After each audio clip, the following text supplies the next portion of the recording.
From A-rank trash talent to an SSS rank god tier 1, his class transfer ceremony summoned a vision of 10,000 beasts and a descending divine dragon. Yet, the hidden class he awakened was the most useless in history, Dragon Tamer. While the whole world mocked him for having a class with no dragon and a ruined future, he silently opened the newbie gift package from his system. Inside, an SSS-ranked dragon egg lay quietly waiting. In the classroom of Class.They, First High School, the air buzzed with nervous excitement. The transfer ceremony is about to start. I hope I become a cannon turret mage and defend the honor of our school. A divine mage? That's a hidden class with a 1 in a billion chance. In the third-to-last row by the window, Shin-chan let out a slow breath, his feelings complicated. As a transmigrator, he had been in this world where a game fused with reality for 7 years. In this era teeming with monsters, where everyone yearned to change their destiny through class transfer, he had only awakened an E+ rank talent, cooking mastery. He didn't want to be a chef. He needed money, needed to become a powerful combat class user to support himself. But an E-rank talent almost certainly meant he had no future in combat. Shin-chan, E+ talent, what are you going to transfer to? The fatty in the back seat, Fong-De-hai, leaned over. His D-rank talent was even better than Shin-chan's. Depends on luck, Shin-chan replied, unwilling to say more. Fong-De-hai scoffed. An E+ talent hoping for a combat class? Dream on. Just then, a cold, mechanical voice, like the sound of heaven, echoed in Shin-chan's mind. Ding! The transfer ceremony is about to begin. System activating. System binding successful. Newbie gift package has been issued. Claim, newbie gift package contains SSS rank talent, Beast Affinity. Shin-chan's heart leaped. The transfer ceremony officially began. The massive magic array on the high stage was ignited, and 7 colored pillars of light shot into the sky. One by one, students walked onto the array, their results a mix of joy and sorrow. Next, Class.They, Shin-chan. The moment Shin-chan stepped into the magic array, a cataclysmic change occurred. Boom! A terrifying aura erupted from the array. Immediately after, massive apparitions burst forth, materializing in the sky under the gazes of thousands. Roar! A piercing dragon's roar echoed through the clouds. A 10-jan-long dragon phantom, its wings seeming to blot out the sun, abruptly appeared above Shin-chan's head. Beneath it, hundreds of other beast phantoms materialized, all prostrating themselves as if worshipping their king. 10,000 beasts paying homage, a divine miracle descending. Heavens!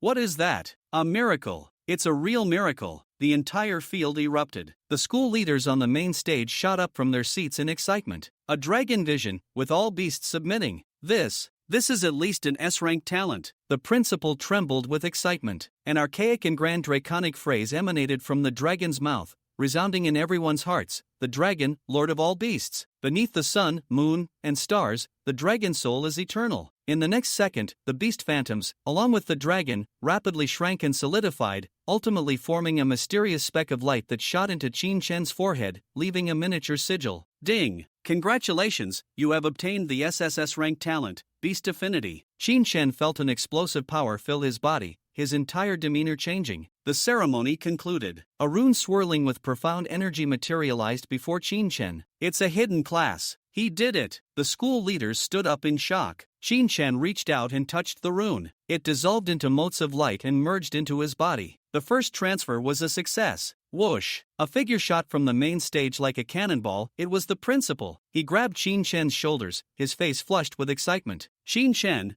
what did you transfer to? Dragon Blood Warrior? Or Dragon Tongue Mage? Under the expectant gazes of the entire school, Shin-chan answered truthfully, my first transfer hidden class is Dragon Tamer. Dragon Tamer? The principal and everyone else were stunned. They had never heard of such a class. When Shin-chan finished explaining that a Dragon Tamer could only contract dragons of pure bloodline and would automatically reject quasi-dragons with impure blood, the entire venue fell deathly silent. A few seconds later, an uproar of laughter. Dragon Tamer? Haha, sounds impressive. But where are you going to find a dragon? It's useless. A low-level newbie wanting to contract a real dragon? In your dreams. This class is an empty shell. 1 second in the clouds, the next in the mud. How tragic. The principal's face turned black. He patted Shin-chan's shoulder and forced a smile. It's okay, at least it's a hidden class. It has research value, at the very least. Put. Someone in the crowd couldn't help but burst out laughing. Amidst the tsunami of mockery, Shin-chan remained calm, as if it had nothing to do with him. Ding! Congratulations, host,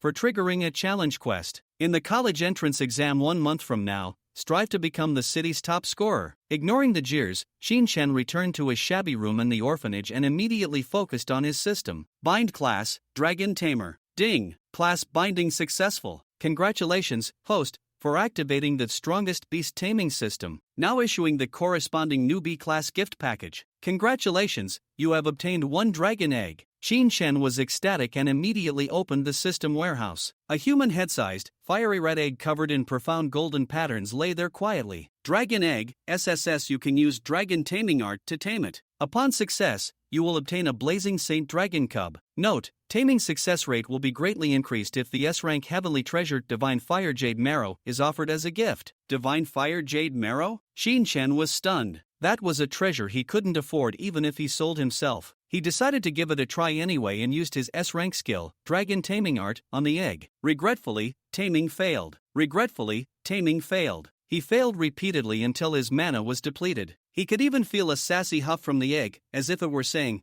"No Divine Fire Jade Marrow, no taming this dragon." Shin-chan was at a loss. Ding! Congratulations, host, for triggering a Newbie Quest. Newbie Quest. Please proceed to the Gloomwood Mountains and hunt 30 cat demons. Quest reward, 1 bottle of Divine Fire Jade Marrow, 20 free attribute points. The system was awesome. Shin-chan's eyes lit up with joy. It was like getting a pillow just when you were sleepy. Though dangerous, for the sake of this egg, he had to go. At 3 or 4 in the morning, Shin-chan put on his school-issued basic white-grade gear and arrived at the Anning City Adventurers Guild Hall. It was still bustling with countless adventurers hustling to make a living. "Ha, isn't that Shin-chan?" A mocking voice came from his classmates, Zhuofeng, Lu Qing, and Su Ro. Zhuofeng, a roguish-looking warrior, sauntered over and sneered, "What are you doing here? Your useless dragon tamer class doesn't even have a contract beast. You dare to take quests?" Shin-chan ignored them, went straight to the quest board, and quickly accepted several quests to kill cat demons and collect their parts. Alone, he boarded the light rail bus heading towards the Gloomwood Mountains. Behind him, Zhuofeng and Lu Qing were fawning over Su Ro like lapdogs, and trailing the trio were 3 imposing, level 14 bodyguards. The road ahead was long. The challenge had just begun.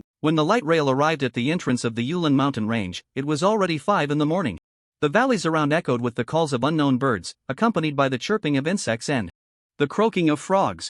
After Shin-chan got off the light rail bus, he couldn't be bothered with Su Ro, Zhuofeng, and Lu Qing, and directly plunged into the outskirts of the Yulin mountain range. Don't worry. With the uncles around, this mission will be a piece of cake. The burly men following Su Ro laughed heartily, patting their chests. This made Su Ro frown. She didn't want these 3 ugly-looking men to join the team. However, Zhuofeng and Lu Qing were intimidated into agreeing after a few threats. But now that it had come to this, they could only set off. Shin-chan actually wanted to remind Su Ro that it was best not to team up with those 3 thuggish-looking men, or even to keep her distance. Because these kinds of idle adventurers had the dirtiest hearts and the cruelest hands. They would betray friends, stab in the back, kill and loot. As long as there was profit, they could do anything. Moreover, Su Ro was still a beautiful girl, and her family was wealthy. In this remote, monster-infested Yulin mountain range, they, who were already desperate, would definitely target Su Ro. Forget it. Whatever happened to those 3 classmates had nothing to do with him. Shin-chan was no saint. After sorting out his thoughts, Shin-chan unfolded the map and headed towards a more secluded area. On the way, Shin-chan also encountered many magical beasts that could be used to make delicious food. For example, the magic horn antelope, armored wild boar, and unicorn rabbit. These were all low-level creatures with tender and delicious meat. However, Shin-chan was not here to hunt today. He was here to complete the system's novice task. Soon, Shin-chan arrived at a small valley and saw the target of this novice task, the cat demon. Standing atop a large tree and overlooking the small valley, Shin-chan immediately used the universal skill identification. I to scan the group of cat demons. Monster, cat demon, level 11, type, beast monster, skills, bite, frenzy, quality, black iron, remarks, a common low-level monster in the Yulin mountain range. Likes to use sharp claws and teeth to tear at enemies. Under the identification I skill, the detailed information of the cat demons appeared before Shin-chan's eyes. Roughly estimating the number, there were about 30 to 40 of them. If he charged in directly, it was obvious that Shin-chan would be the one to die. To be honest, the difficulty of this task had already exceeded what an ordinary student could handle. Even the teachers at school would find it extremely challenging to deal with such a group of cat demons. Fortunately, Shin-chan had already made a plan. Don't forget his profession. The hidden profession of beast tamer, dragon tamer. And he possessed the SSS level talent affinity with all beasts. Although Dragon Taming couldn't tame this group of cat demons, as long as he had the SSS level talent. Affinity with all beasts, dealing with them should be a piece of cake. Of course, even with an SSS level talent, he still had to be cautious to avoid falling into a trap. Let's try with one cat demon. First, with this in mind, Shin Shen cast a universal skill Cat's Foot on himself. Cat's Foot, F for 3 minutes, all actions such as walking, jumping, and climbing will produce no sound. In this world, skills are divided into 3 main categories: talent skills, profession skills, and universal skills. Talent skills are, as the name suggests, active skills derived from one's awakened talent. Profession skills need no explanation. And the so-called universal skills are skills that can be used by all professions. Among them, Identification Eye is the most common universal skill, possessed by every job changer. The Cat's Foot skill is also a universal skill. Many students lacking practical experience believe that the Cat's Foot skill is useless, but in Shin Shen's eyes, this skill was a must-have. It wouldn't waste any skill points. At this moment, having activated Cat's Foot, Shin Shen silently approached a lone cat demon from behind. Then, buzz. The Beast Affinity talent instantly activated.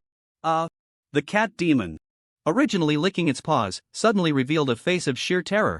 Its entire body trembled in fear. It felt as if a king's pressure was enveloping it. Thud. Without any hesitation, the cat demon turned around and began to worship Shin Shen. At the same time, the cat demon's heart was filled with deep reverence and friendliness towards this human figure. Looking at the cat demon cowering on the ground, trembling, Shin Shen finally showed an expression of "just as I thought." Beast Dread, SSS. After activation, it can intimidate all beasts, making the intimidated beast targets genuinely close and worshipful towards oneself, treating oneself as their king. Note, still effective against dragon targets whose level does not exceed 20 levels above oneself. Although he couldn't tame this cat demon, the effect produced at this moment was no different from taming. Phew! Without any hesitation, Shin Shen directly thrust the novice longsword in his hand into the cat demon's head. The cat demon merely let out a muffled grunt before dying completely. Before its death, its expression was one of satisfaction and happiness, as if in its eyes, being killed by Shin Shen was an honor. Mission target, cat demon, 1/30. Then, Shin Shen began to slowly attempt to intimidate 2, 3, and even 4 cat demons at once. The subsequent attempts were all perfectly successful. No time to waste, let's finish this in one go. Having slain half of the cat demons, Shin Shen jumped directly to the center of the small valley. Such a blatant appearance. Meow. The remaining dozen or so cat demons immediately let out hisses and prepared to pounce. However, buzz. Beast Affinity triggered again. Whoosh. The dozen or so cat demons, originally filled with fierce killing intent, instantly knelt down before Shin Shen in reverence and awe. Phew. Phew. Phew. With swift strikes, these dozen cat demons fell cleanly under Shin Shen's novice longsword. And the novice longsword, which had only 50 durability, now had just 8 points left. After slaying 42 cat demons, Shin Shen gained 420 experience points, and his level surprisingly rose to level 11. Of course, none of this was what Shin Shen cared about the most. What he cared about most was the system's reward at this moment. Ding! Congratulations to the host for completing the first phase of the novice task. Rewards are now being distributed. Congratulations, you have received a bottle of Divine Fire Jade Essence. Congratulations! You have received 20 free attribute points. Now issuing the novice task, second phase. Task content, please successfully tame the young of the blazing holy dragon. Reward, 3 B-grade professional. Skill books. Penalty, none. Time limit, 24 hours. Please complete the task as soon as possible. Ha! At this moment, Shin Shen took a deep breath, calming his heart. He had finally reached his turning point. Now it was time to see if this Divine Fire Jade Essence could really improve the taming success rate. The reason Shin Shen wanted to change to a combat profession was simply to protect that dilapidated orphanage. Although his mother hadn't told him, he already knew that the benefactor who originally supported the orphanage had passed away 2 years ago. The benefactor's children were unwilling to invest more money into this orphanage. For the past 2 years, his mother had been secretly working 3 jobs just to barely keep it afloat. If this continued, his mother's health would eventually collapse. Without his mother's protection, the children in the orphanage would suffer even more. So, success or failure hinges on this one move. Shin Shen took out the dragon egg from the system warehouse, which was still radiating a scorching heat. When it was first taken out, the dragon egg gently shook for a moment. It was as if it were blaming Shin Shen for putting it into the silent and boring storage space. Then he took out the bottle of Divine Fire Agate. He carefully opened the bottle cap. Boom! A pure and intense aura of fire elements rushed towards him. The waves of heat even attracted and gathered the surrounding fire elements. No wonder it's the S-rank heavenly material, divine fire agate. Qin Shen couldn't help but sigh in admiration. Such pure divine fire agate, if absorbed by a fire mage, would likely result in an extremely terrifying increase in their fire attribute damage. And the moment the pure aura of divine fire agate spread out, thump thump, the unhatched dragon egg actually bounced excitedly a couple of times, seemingly expressing a strong desire for it. Do you want to drink it? Be good and let me tame you, and I'll let you have some. Qin Shen smiled as he set the divine fire agate aside, then gently held the egg that was shaking as if expressing a proud attitude, and softly said, "Don't worry, after you're tamed, this whole bottle of divine fire agate will be yours." As soon as he finished speaking, the previously restless dragon egg suddenly quieted down. Qin Shen finally began to use his unique dragon taming technique on the dragon egg again. Congratulations! Taming successful. What the? It actually succeeded on the first try. Wow! It seems this little dragon is definitely a foodie, directly compromising upon seeing the divine fire agate. Of course, the SSS rank talent Beast Affinity also played an extremely crucial role. It should be noted that, aside from the already tamed earth dragons and flying dragons, the higher level dragon species above the subdragon level have a very cold and rejecting attitude towards humans. However, when this dragon egg was held in Qin Shen's hands, it did not resist violently. In fact, it was also the passive effect of the Beast Affinity talent at work. Buzz!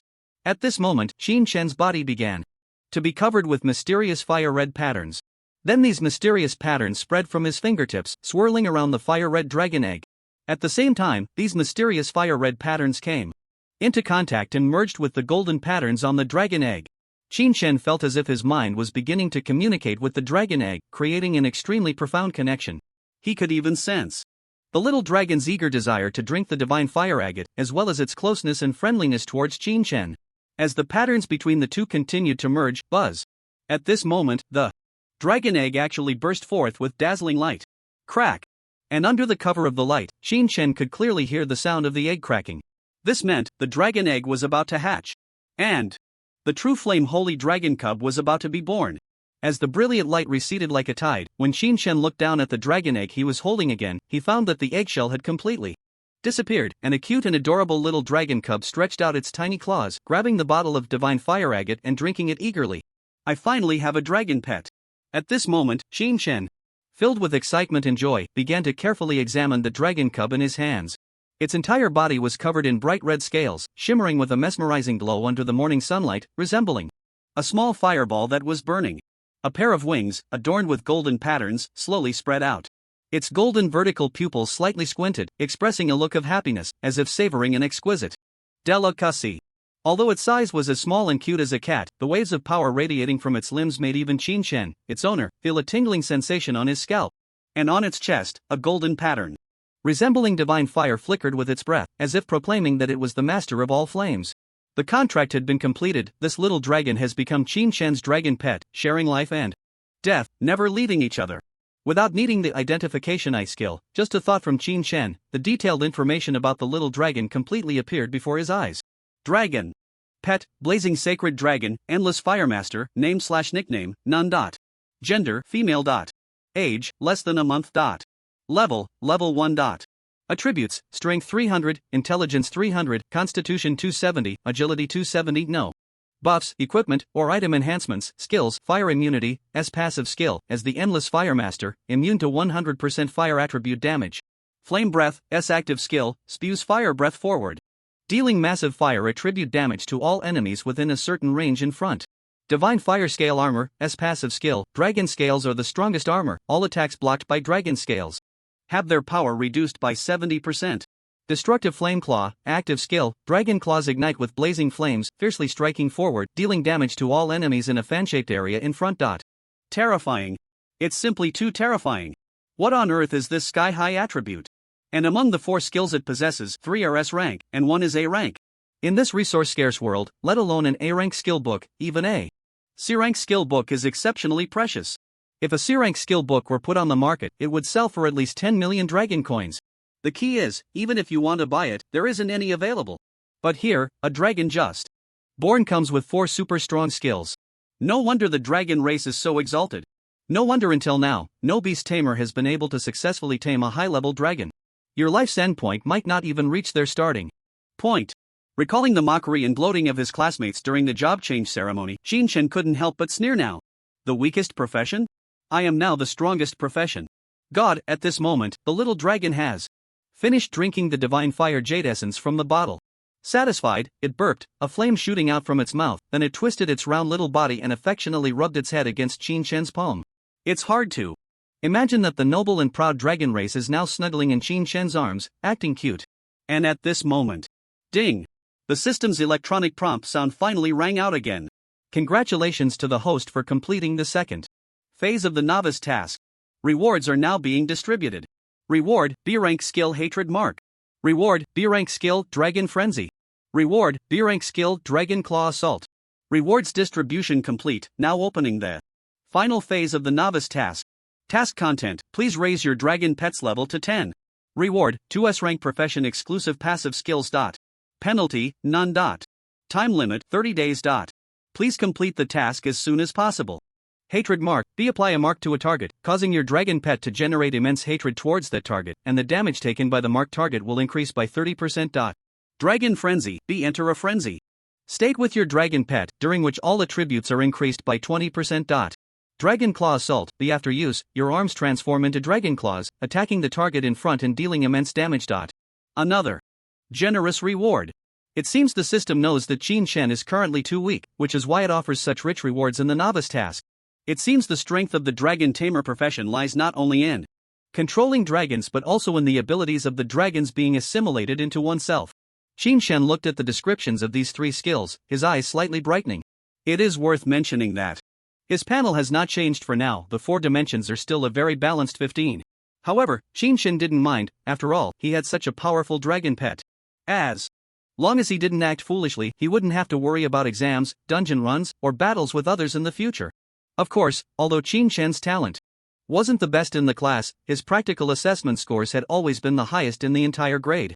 Heaven hadn't granted him the same kind of talent as others, but it had bestowed upon him an exceptional instinct for combat. Even if he couldn't defeat others in a one-on-one fight, he could rely on his combat skills to ensure his own safety, as long as he didn't encounter opponents with a significant power gap. Woo.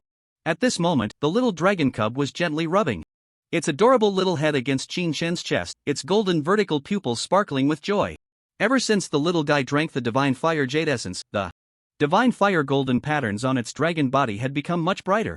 Qin tenderly stroked the little dragon cub's head and softly said, "You still don't have a name, it's time to give you one." Woo. Hearing that Qin was going to name it, the little dragon cub happily stood up, its 2 cute little dragon claws waving excitedly. But Qin knew that despite this little guy appearing harmless in front of him, once an enemy or monster appeared, those seemingly cute little dragon claws would turn into sharp blades that could tear apart foes. After all, the little dragon cub's 4-dimensional panel was ridiculously impressive. I originally wanted to give you a great fire god name, but since you're a girl, let's choose something poetic or cute instead, Qin said with a smile. Woo. When the little dragon cub heard the name Great Fire God, its dragon ears drooped. However, upon hearing Qin mention a poetic or cute name, it immediately perked up with excitement. My 2 favorite lines of poetry are, "The fireflies gradually gather their light," and "Green ants brew new wine." And you love drinking divine fire jade essence so much, looking all red like a little drunkard. How about we call you Firefly Wine, and your nickname will be Little Wine? What do you think? Qin said with a smile. Woo. Woo.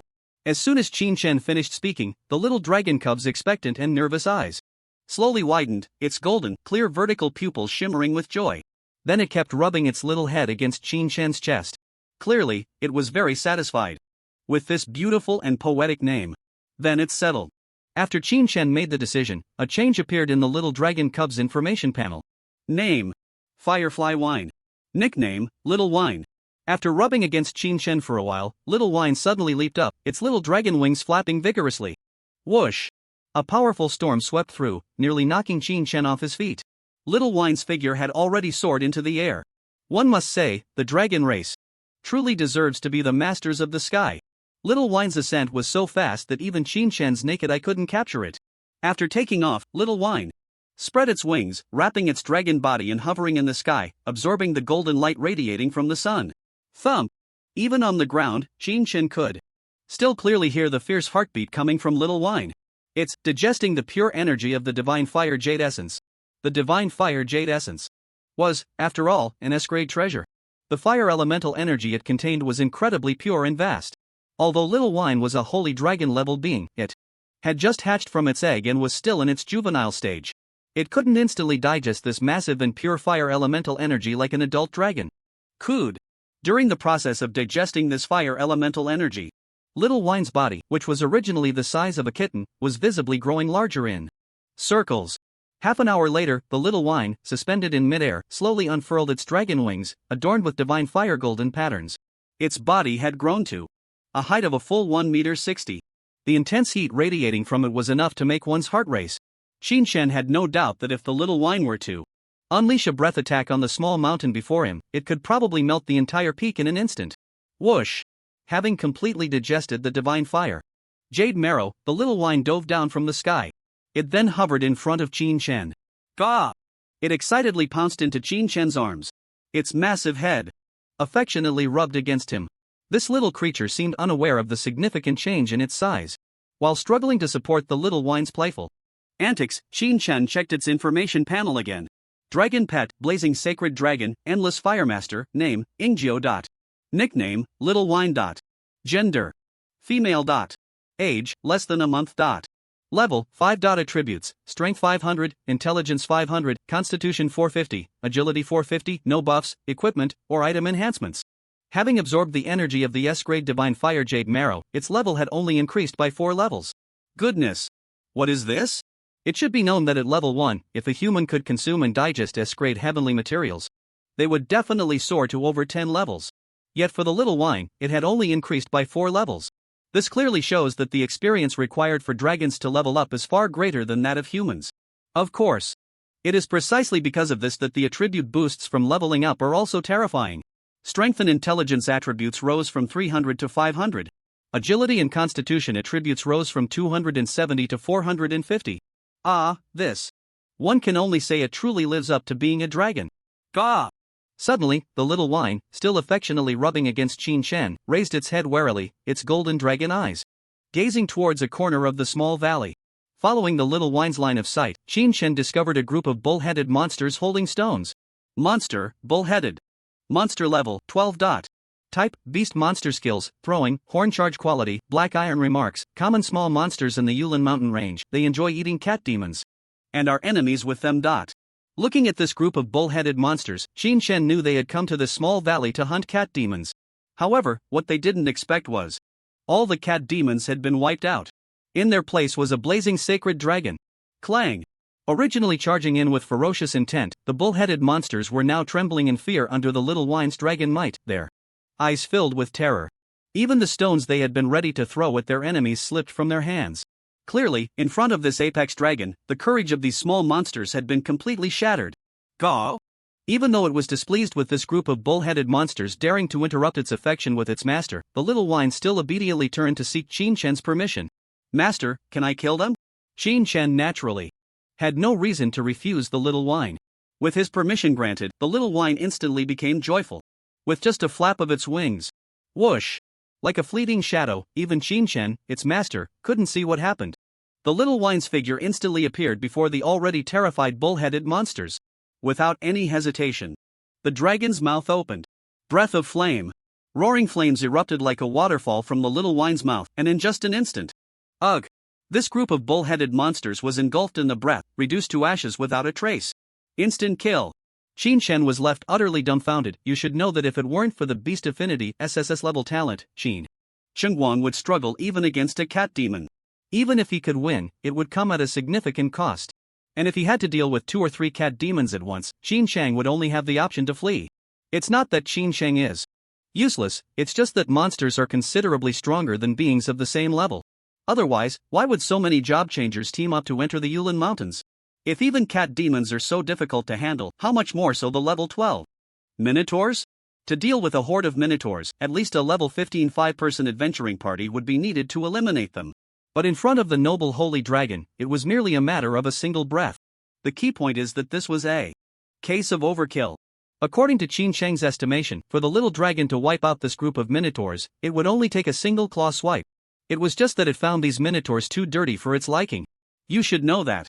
Dragons are not inferior to humans in terms of intelligence, so they also possess unparalleled elegance. Even in terms of food, they wouldn't just eat raw like ordinary magical beasts. Instead, they would cook it properly or prepare it delicately. Before eating. Gah! After effortlessly eliminating the group of minotaurs that even Qin Sheng found troublesome, the little dragon flapped its wings and excitedly returned to Qin Sheng's side, putting on a praise-me expression. Awesome! Qin Sheng smiled and reached out to rub the little dragon's head. As the little dragon hunted monsters, its master naturally shared the experience as well. Qin Sheng's level rose from level 11 to level 12. Gah! After receiving the praise, the little dragon extended its claw and patted its little belly, which was covered in divine fire golden patterns. Qin Sheng, who shared a bond with the little dragon, understood its meaning. It was hungry. This left Qin Sheng both amused and exasperated.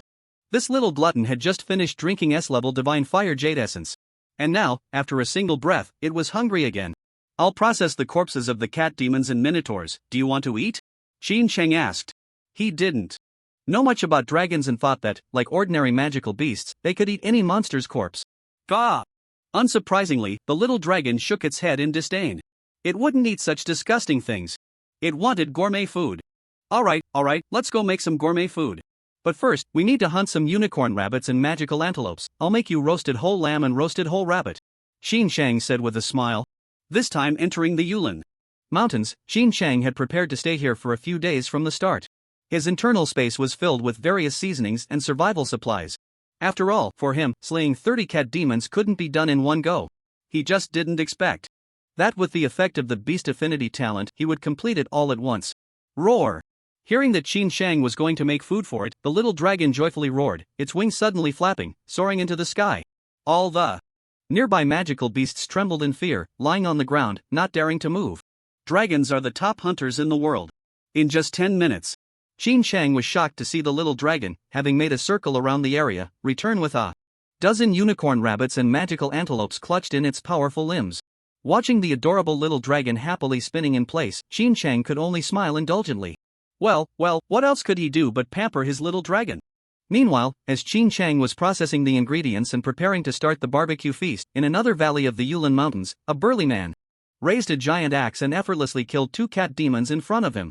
As a level 14 warrior, he could easily take down cat demons, of course, because he had the enhancement skills given to him by a priest, weapon blessing and body strengthening spell. Ha! You're pretty impressive, beautiful. Not only do we have a level 10 purple staff, but we also have a C-level support skill like strength and body. Without you, we wouldn't have been able to kill so many cat demons. The burly man laughed heartily. The other 2 burly men, also warriors, joined in the laughter. They were 3 brothers. The eldest was named DeLong, while the other 2 were Erlong and Sanlong. Receiving praise from these 3 strong men, Suro remained silent, merely nodding slightly, her demeanor revealing a hint of pride. Of course. Just look at the status of our Miss Su. She is the daughter of Su Qinghua, the richest man in Anning City. With exceptional talent and an extraordinary background, it's an honor for you 3 uncles to team up with Miss Su. Seeing Su Ro's indifferent silence, Zhou Feng stepped forward and announced with a proud tone. Lu Qing adjusted his glasses, as if sharing in the glory. Initially, they had wanted to decline the trio's invitation to team up, but they were intimidated by the fierce demeanor of the 3 men and immediately agreed. Now, having regained their composure, they felt they had lost face in front of the goddess Su Ro. Thus, they sought to remedy the situation by leveraging Su Ro's status to intimidate the 3 burly men, hoping to earn their respect. I see. That truly is our honor. Yes. To team up with Miss Su is indeed a privilege for us ordinary job changers. Don't worry. We promise to protect Miss Su's safety.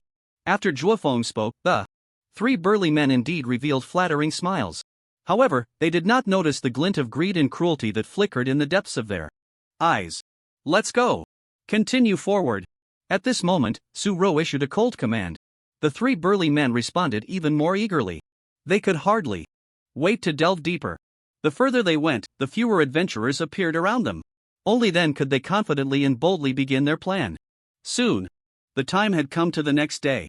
At this moment, Qin Shen's location had already moved away from the outskirts of the Yulin mountain range.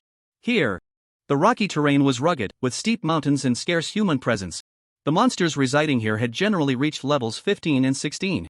Only those experienced adventurer teams dared to come here to hunt monsters and seek treasures.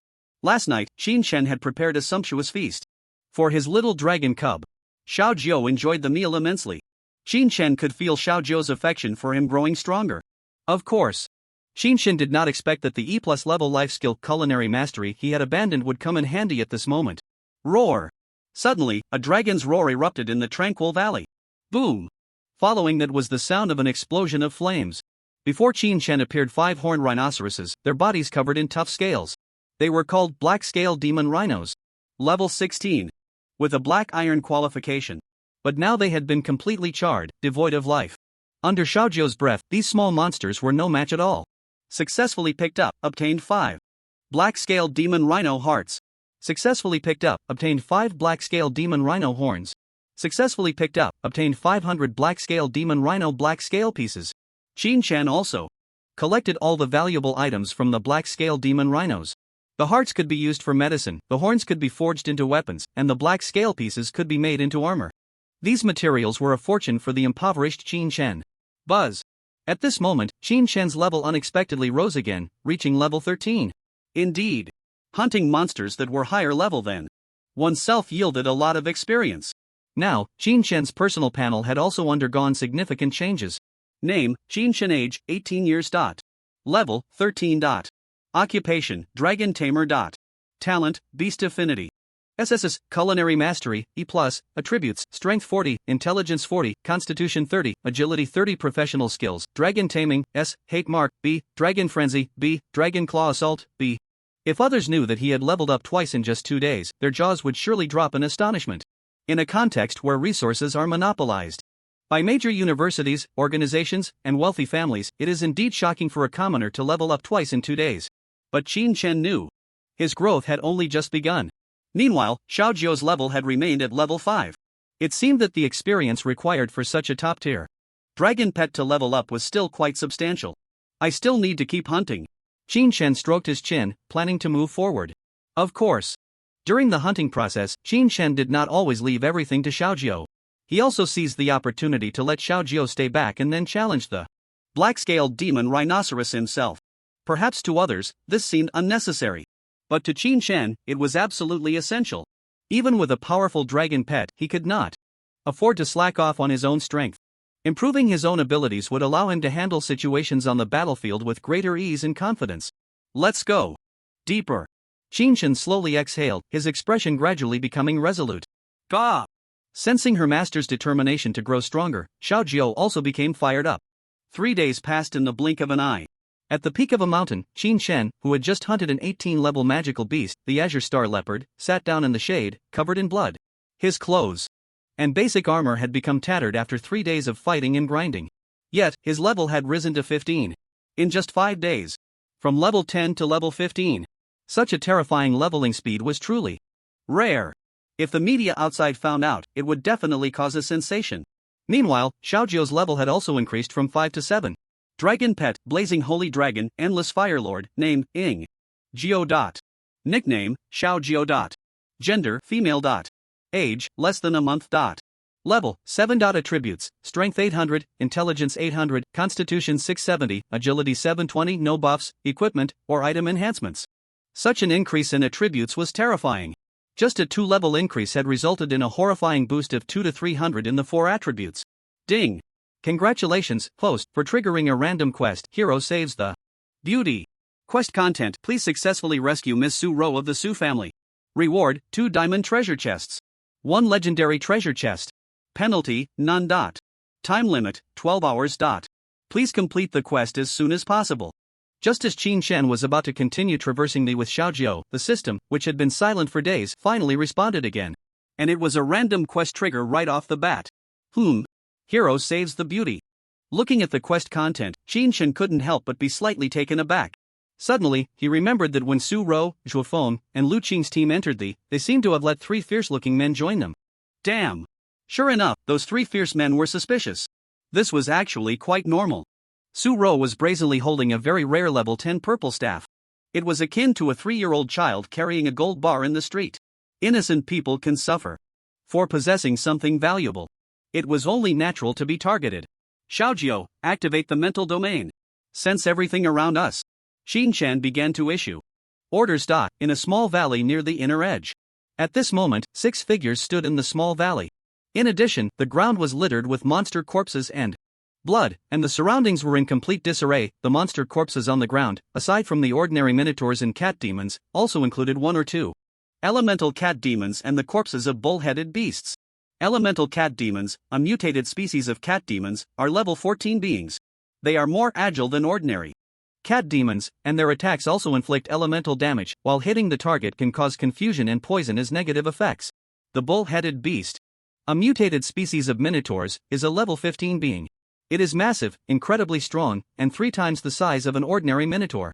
Its skill, Earthquake Slam, involves striking the ground with both fists, causing a massive shockwave that deals significant damage to targets within range and can also stun them. Both of these creatures can be considered minor bosses. The 6 figures now bore numerous wounds and were utterly exhausted. It was evident that although they had defeated these 2 waves of monsters, the cost had been great. Especially for Su Ro and her 2 devoted followers, Zhuofeng and Lu Qing.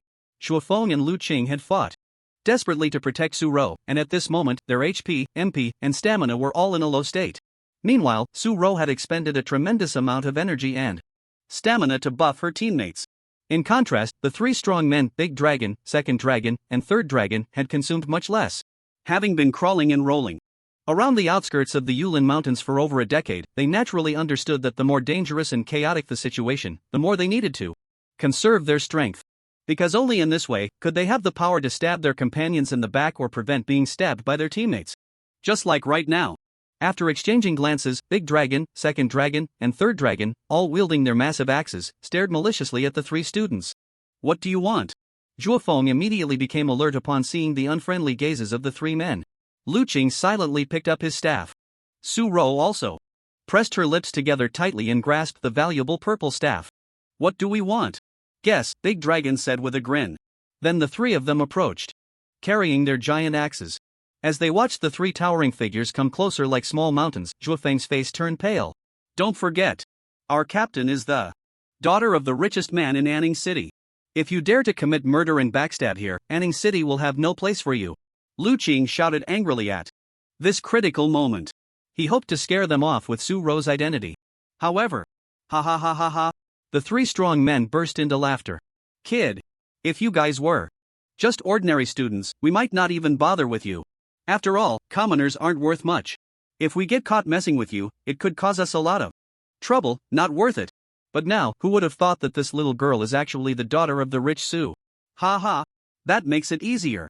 We brothers are all about dealing with rich folks. Big Dragon sneered. And as Big Dragon's words fell, Su Ro's face turned ashen. She never expected that her most proud identity would become the very factor that could lead to her demise. Brothers, attack! Kill the other 2, but leave this little girl. With a shout from Big Dragon, Second Dragon and Third Dragon charged at Zhuofeng and Lu Qing with their giant axes. However, thud! At that moment, under the slightly astonished and mocking gazes of the 3 dragon brothers, Zhuofeng and Lu Qing knelt down. Spare us, great heroes. We absolutely won't interfere with you. Do whatever you want with Su Ro. Just please let us go. The 2 of them actually begged for mercy in unison. Su Ro was utterly devastated and despairing at this scene. She never imagined that these 2 devoted followers would so shamelessly abandon her. Su Ro, don't blame us. We want to live too. Lu Qing said coldly. Even, whoosh. In order to gain the trust of the 3, Lu Qing, wearing glasses, suddenly raised his staff and unleashed a skill aimed at Su Ro. Bang! The skill beam struck Su Ro, who was caught off guard, instantly injuring her and sending her flying. 3 big brothers. Please. Now you can do whatever you want with this woman. Zhuofeng and I won't interfere, we just ask that you spare my life. Because I also laid hands on Su Ro, don't worry, we absolutely won't tell anyone.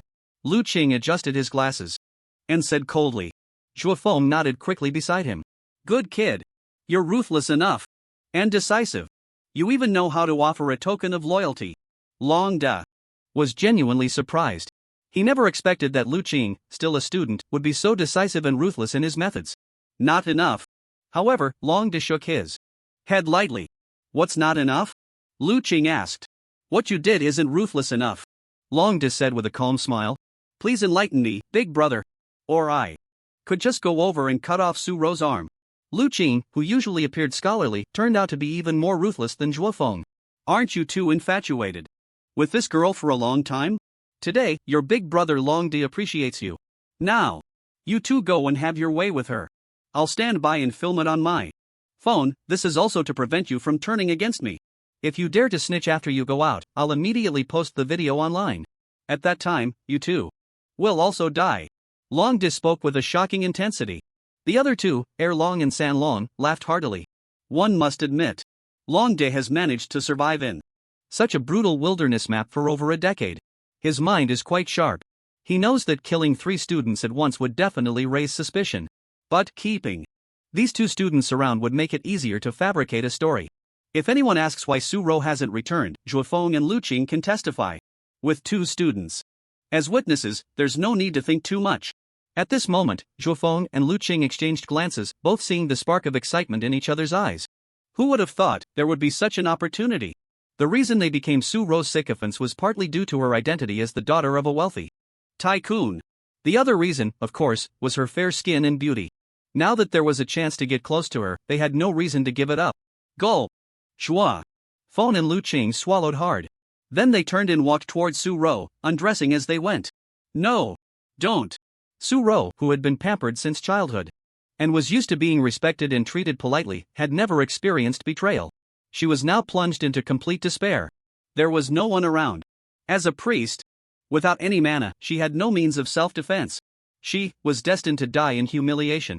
Woo-woo. At this thought, Su-ro instantly broke down in tears. Su-ro, don't cry, we will be gentle with you, Lu Qing said with a smile. But his smile was filled with deep malice. Ha! I thought there were only 3 heads. But it turns out there are 5. Just then, a cold voice tinged with emotion suddenly rang out. Who? When that icy voice sounded, the 3 brothers, who had been wearing wicked smiles, immediately became alert and looked around. Lu Qing and Zhuofeng were also startled. The despairing expression on Su-ro's face began to show a glimmer of hope.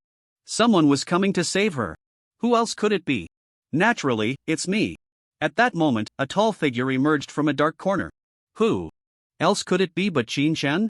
However, when the 3 brothers saw Qin Shen's disheveled appearance and unremarkable aura, they immediately sneered again. Even Zhua, Feng and Lu Qing relaxed. And the flickering hope in Su-ro's heart was extinguished once more. It was him, everything was gone. In the first high school, who didn't know that Qin Shen had become a dragon tamer during the job transfer ceremony? The dragon tamer profession is indeed a hidden class, but in everyone's eyes, it is the most useless profession. Because there are no dragons to tame. In this world, the true high-level dragon species are at the pinnacle of the monster hierarchy. They are lofty and powerful, refusing to submit to human enslavement. Even the most worthless earth dragons and flying dragons are incredibly strong, and even the wealthy find it hard to purchase them. The key point is, the dragon tamer profession is very precious. How precious is it? It means that dragon taming can only be used on high-level dragons with extremely pure dragon blood. Taming low-blooded mixed-breed dragons is impossible for a dragon tamer. This leads to the dragon tamer profession having the ability to tame dragons but no dragons to tame. In simple terms, Qin Shen is actually a waste. As for why Qin Shen has been able to survive alone here for so many days, these people thought he was just hiding and living in a shabby manner after seeing his disheveled appearance. Ha! I thought it was someone important. Turns out it's just you waste. Originally afraid of being discovered, Zhuofeng now looked at Qin Shen with a face full of mockery. Do you guys know this kid? DeLong frowned and asked. Big brother, of course we know him, he's just a pure waste. Don't worry, he poses no threat to us, just kill him, Zhuofeng quickly said. With Zhuofeng's words, DeLong immediately felt relieved. Everyone has privacy settings for their basic information panel. Qin Shen had completely set his data panel to not accessible by anyone. So DeLong couldn't see the other party's basic information, and being cautious, he was indeed a bit afraid of a mishap. But now seeing that Zhuofeng knew him and called Qin Shen a waste, he felt at ease. Qin Shen, hurry and run. Go tell my dad. Just say I died at the hands of these 5 rookies. He must avenge me. At this moment, Su-ro, in despair again, shouted desperately. She felt that with Qin Shen's strength, he could never defeat the 5 people in front of him. It would be better to escape quickly. As long as she could successfully get away, she would still have a chance. After all, if her dad found out about this, these bastards might hesitate and treat her as a hostage for ransom, rather than daring to harm her. Everyone knows that. If anyone dares to hurt Su-ro, her father would definitely not let them go. If they don't harm Su-ro and just want money, then the Su family wouldn't pursue them to the death. Want to escape? Can you? Long sneered coldly. Then he and San Long directly blocked two directions. Zhuofeng and Lu Qing also tacitly blocked the other two directions. At this moment, Xinshen had nowhere to run. Kid, I really don't like your attitude. So, choose. Is it you going on your way, or are we sending you on your way? DeLong said with a cruel sneer. Logically speaking, with a waste like Xinshen surrounded and in a desperate situation, he should be terrified. But at this moment, Xinshen's face was eerily calm. Even his eyes didn't waver at all. It was as if he completely disregarded this group of people. Alright, let's use these 5 rookies for some practice. Xinshen's gaze suddenly sharpened. Clang! He drew a novice long sword. Charge! DeLong didn't waste any words. Waving his hand, he charged at Xinshen with a giant axe. Long, San Long, and the other two, Zhuofeng and Lu Qing, also rushed towards Xinshen without any carelessness. Although Xinshen was a waste, such matters could not afford any accidents. So everyone went all out. Just as both sides were about to clash, Su-ro had already closed her eyes in despair, crying. She couldn't bear to see Xinshen being killed by these 5 rookies. But deep down, she felt a rising affection for Xinshen.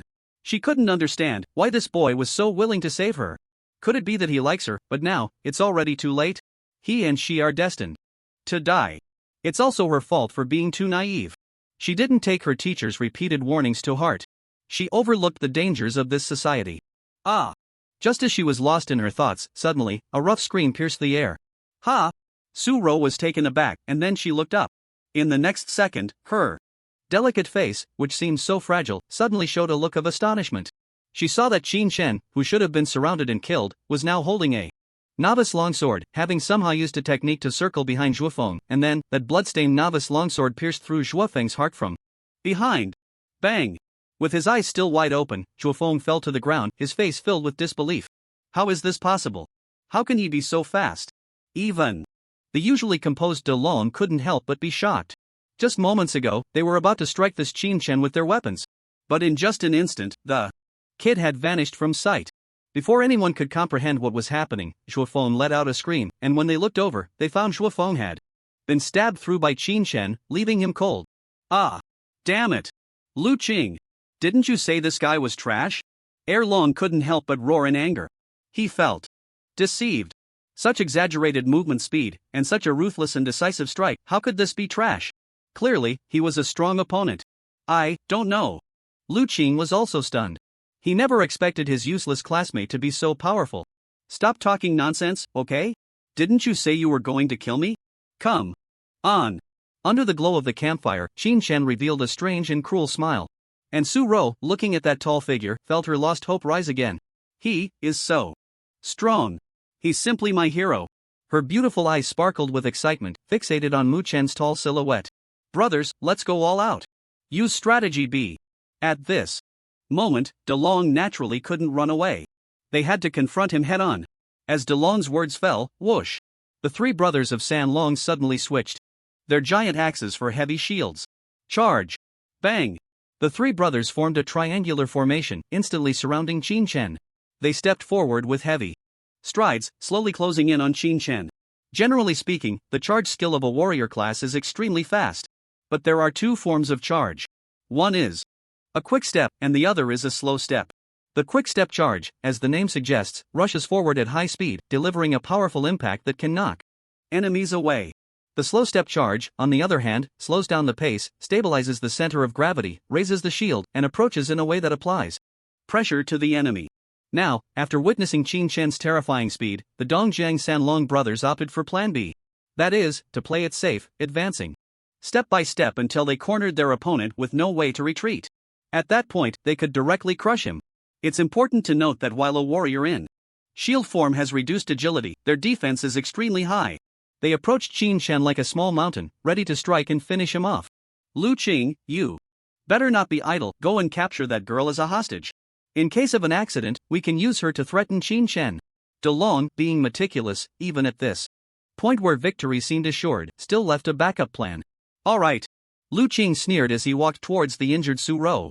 Watching the 3 shield-wielding warriors closing in, they had clearly sealed off all escape routes. But at this moment, Xinshen smiled slightly, showing disdain.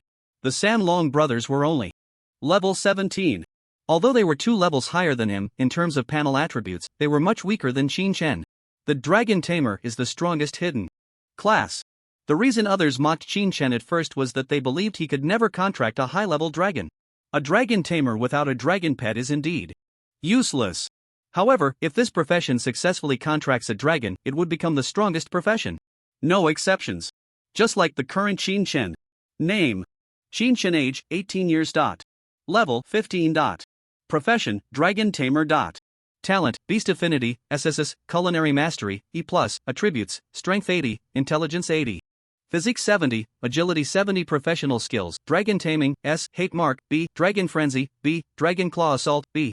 As the strongest hidden profession, the attribute points gained from leveling up as a Dragon Tamer far exceed those of other professions.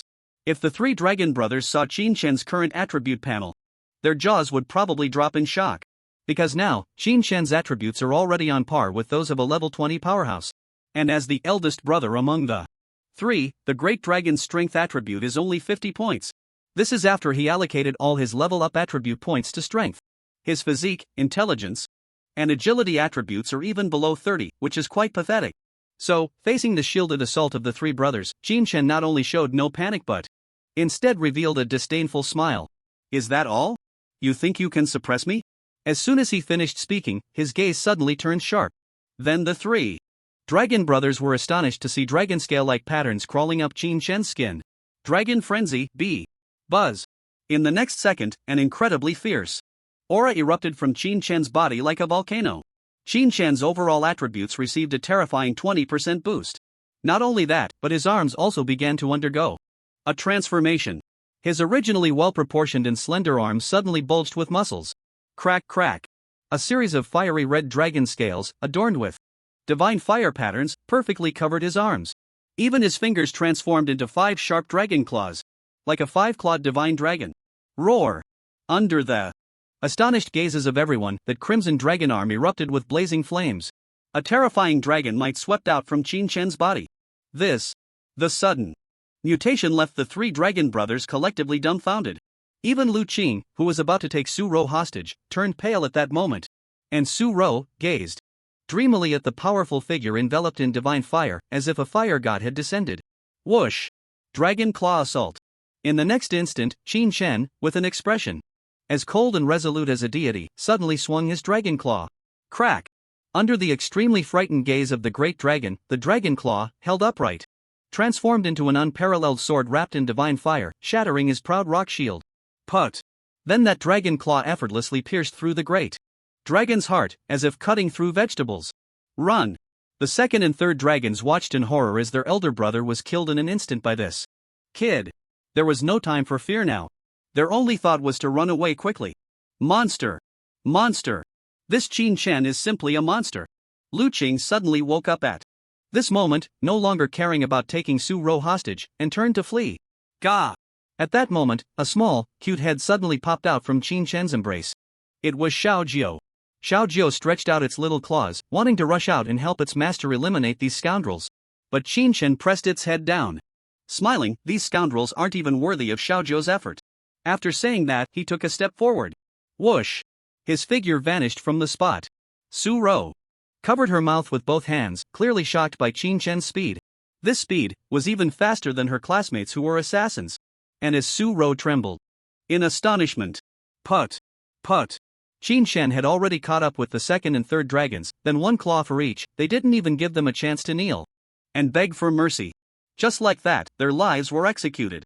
The 3 dragon brothers were dealt with. Qin Shen shifted his steps again. Whoosh! He appeared right in front of Lu Qing. Thud! Without a word, Lu Qing dropped to his knees. Qin Shen, I was wrong. Please spare my life. I am willing to be your servant. However, ha! Qin Shen coldly laughed as he looked at the prostrate Lu Qing, his eyes filled with mockery and a chilling, merciless killing intent. Qin Shen was never a saint. He despised saints even more. Since Lu Qing had just allied with the 3 dragons, it meant he wanted to kill Qin Shen. Therefore, Qin Shen could never forgive him. So, whoosh! The dragon claw in his hand swept past. Lu Qing's head was sent flying high into the air. Splash! Immediately, blood gushed out like a fountain from the wound on his neck. Qin Shen remained indifferent as he turned away, even too lazy to glance at Lu Qing's dying state. Thus, the brutal and evil three dragon brothers, along with the filthy and stinking Zhuofeng Lu Qing. All five were dead. The slayer, Qin Shen. Ding. Congratulations to the host for completing the Hero Saves Beauty mission. Rewards are now being distributed. Congratulations, you have received Diamond Treasure Chest ×2. Congratulations, you have received Legendary Treasure Chest ×1. All rewards have been sent to the system warehouse, please check them yourself. The system's reward settlement speed was quite fast. The moment the five died, the rewards were immediately delivered. It was many times better than those unscrupulous bosses who liked to delay salaries. Qin Shen, thank you. Just as Qin Shen was about to open the space warehouse to check the rewards, a clear and pleasant voice rang out beside him. He almost forgot. There was also a girl named Su Ro. You're welcome, it's only natural for classmates to help each other, Qin Shen said dismissively. Mainly because he wasn't familiar with Su Ro. In the class, Su Ro was the high and mighty rich girl. From elementary school to high school, she had basically lived under the spotlight. To exaggerate, she could have anything she wanted. Because her family was wealthy. She naturally lacked for nothing in terms of rare materials and cultivation resources. Thus, her level increased rapidly, and she had already completed the job transfer ceremony in her first year of high school. Her current level was also as high as level 15. But unfortunately, she had transferred to the priest profession. The priest profession could only assist, and soloing dungeons was extremely difficult. Let alone using group attack skills to clear monsters, even single-target attack skills were scarce. Nevertheless, in a team, the priest profession was quite sought after. However, none of this had anything to do with Qin Shen. Su Ro was a noble young lady. And he was just a poor kid from an orphanage. If it weren't for the task issued by the system, Qin Shen probably wouldn't have any intersection with her. Since there's nothing else, I'll take my leave, Qin Shen quickly said goodbye. He didn't want to have too much association with this rich girl. The main reason was that the little wine in his arms was constantly moving, wanting to come out and stretch. Speaking of how the little wine could shrink from its original height of 1.60 m to the size of a small cat, it was because it unlocked the dragon-exclusive skill, Dragon Form Transformation, when it leveled up from 6 to 7. This skill not only allowed the little wine to freely adjust its size but also came with two extremely powerful dragon forms. Divine Fire Annihilation Form. Mighty Shaking the Sky Form. The Divine Fire Annihilation Form increased its own magical damage by 500%, while reducing physical damage by 500%. The Mighty Shaking the Sky form increased its own physical damage by 500%, while reducing magical damage by 500%. One had to say, it was worthy of being the Holy Dragon Clan at the top of the dragon lineage. Just leveling up could awaken such a powerful transformation. Skill. Qin Shen, wait. Seeing Qin Shen about to leave, Su Ro, who usually held herself in high regard and seemed to look down on everyone, actively called out to him at this moment. What's wrong? Is there something else? Qin Shen asked in confusion. He had already killed the people. As for the monsters, well, after the terrifying dragon aura that Xiaozhou inadvertently emitted earlier, all the surrounding monsters had scattered in fear. So Su Ro was definitely safe. Why was she calling out to him for something else? Looking at Qin Shen's expression, which showed no signs of disturbance, Su Ro gritted her teeth. In the past, no matter which boy she initiated a conversation with, they would always look pleasantly surprised. But the Qin Shen before her not only showed no surprise, but also seemed slightly impatient. This left Su Ro feeling quite helpless. However, she quickly said, I'm just a priest. It's too dangerous to stay here alone. If a monster attacks in the middle of the night, I won't be able to handle it. And, we are classmates after all. I can't just stand by and let myself fall into a monster's mouth, can I? Upon hearing this, Qin Shen seemed to understand her reasoning. Alright, then you can follow me for now. Tomorrow, you can return the way you came. But Su Ro's cheeks flushed slightly as she softly replied, that might not be possible. I may have to stick with you. Why? Qin Shen frowned. If it were any other man, seeing the fair-skinned, beautiful, and alluring Su Ro wanting to join him in adventuring and monster hunting would surely bring him immense joy. But Qin Shen didn't want her to follow. Because my phone is broken, and my high-tech nanocomputer is also broken. So I have no electronic map or navigation, and it's easy to get lost. Su Ro's pretty face showed a pleading expression, her gem-like autumn eyes shimmering with a pitiful look. Ha! Upon hearing this, Qin Shen felt no sympathy, instead, he sighed deeply. Women are troublesome. Just as he was about to continue speaking, roar. Suddenly, Qin Shen's collar began to move, as if something was trying to crawl out. The next second, under Su Ro's slightly surprised gaze, A small head popped out. A pair of golden dragon eyes locked onto Su-Ro's gaze. Ah! A lizard? In an instant, Su-Ro looked astonished. She hadn't expected that Qin Shen was hiding a fiery red lizard in his arms. Roar! Hearing this foul woman dare to call her a lizard, Xiao Jiao instantly lost her composure. Whoosh! A jet of flame shot out, seemingly warning Su-Ro not to speak carelessly.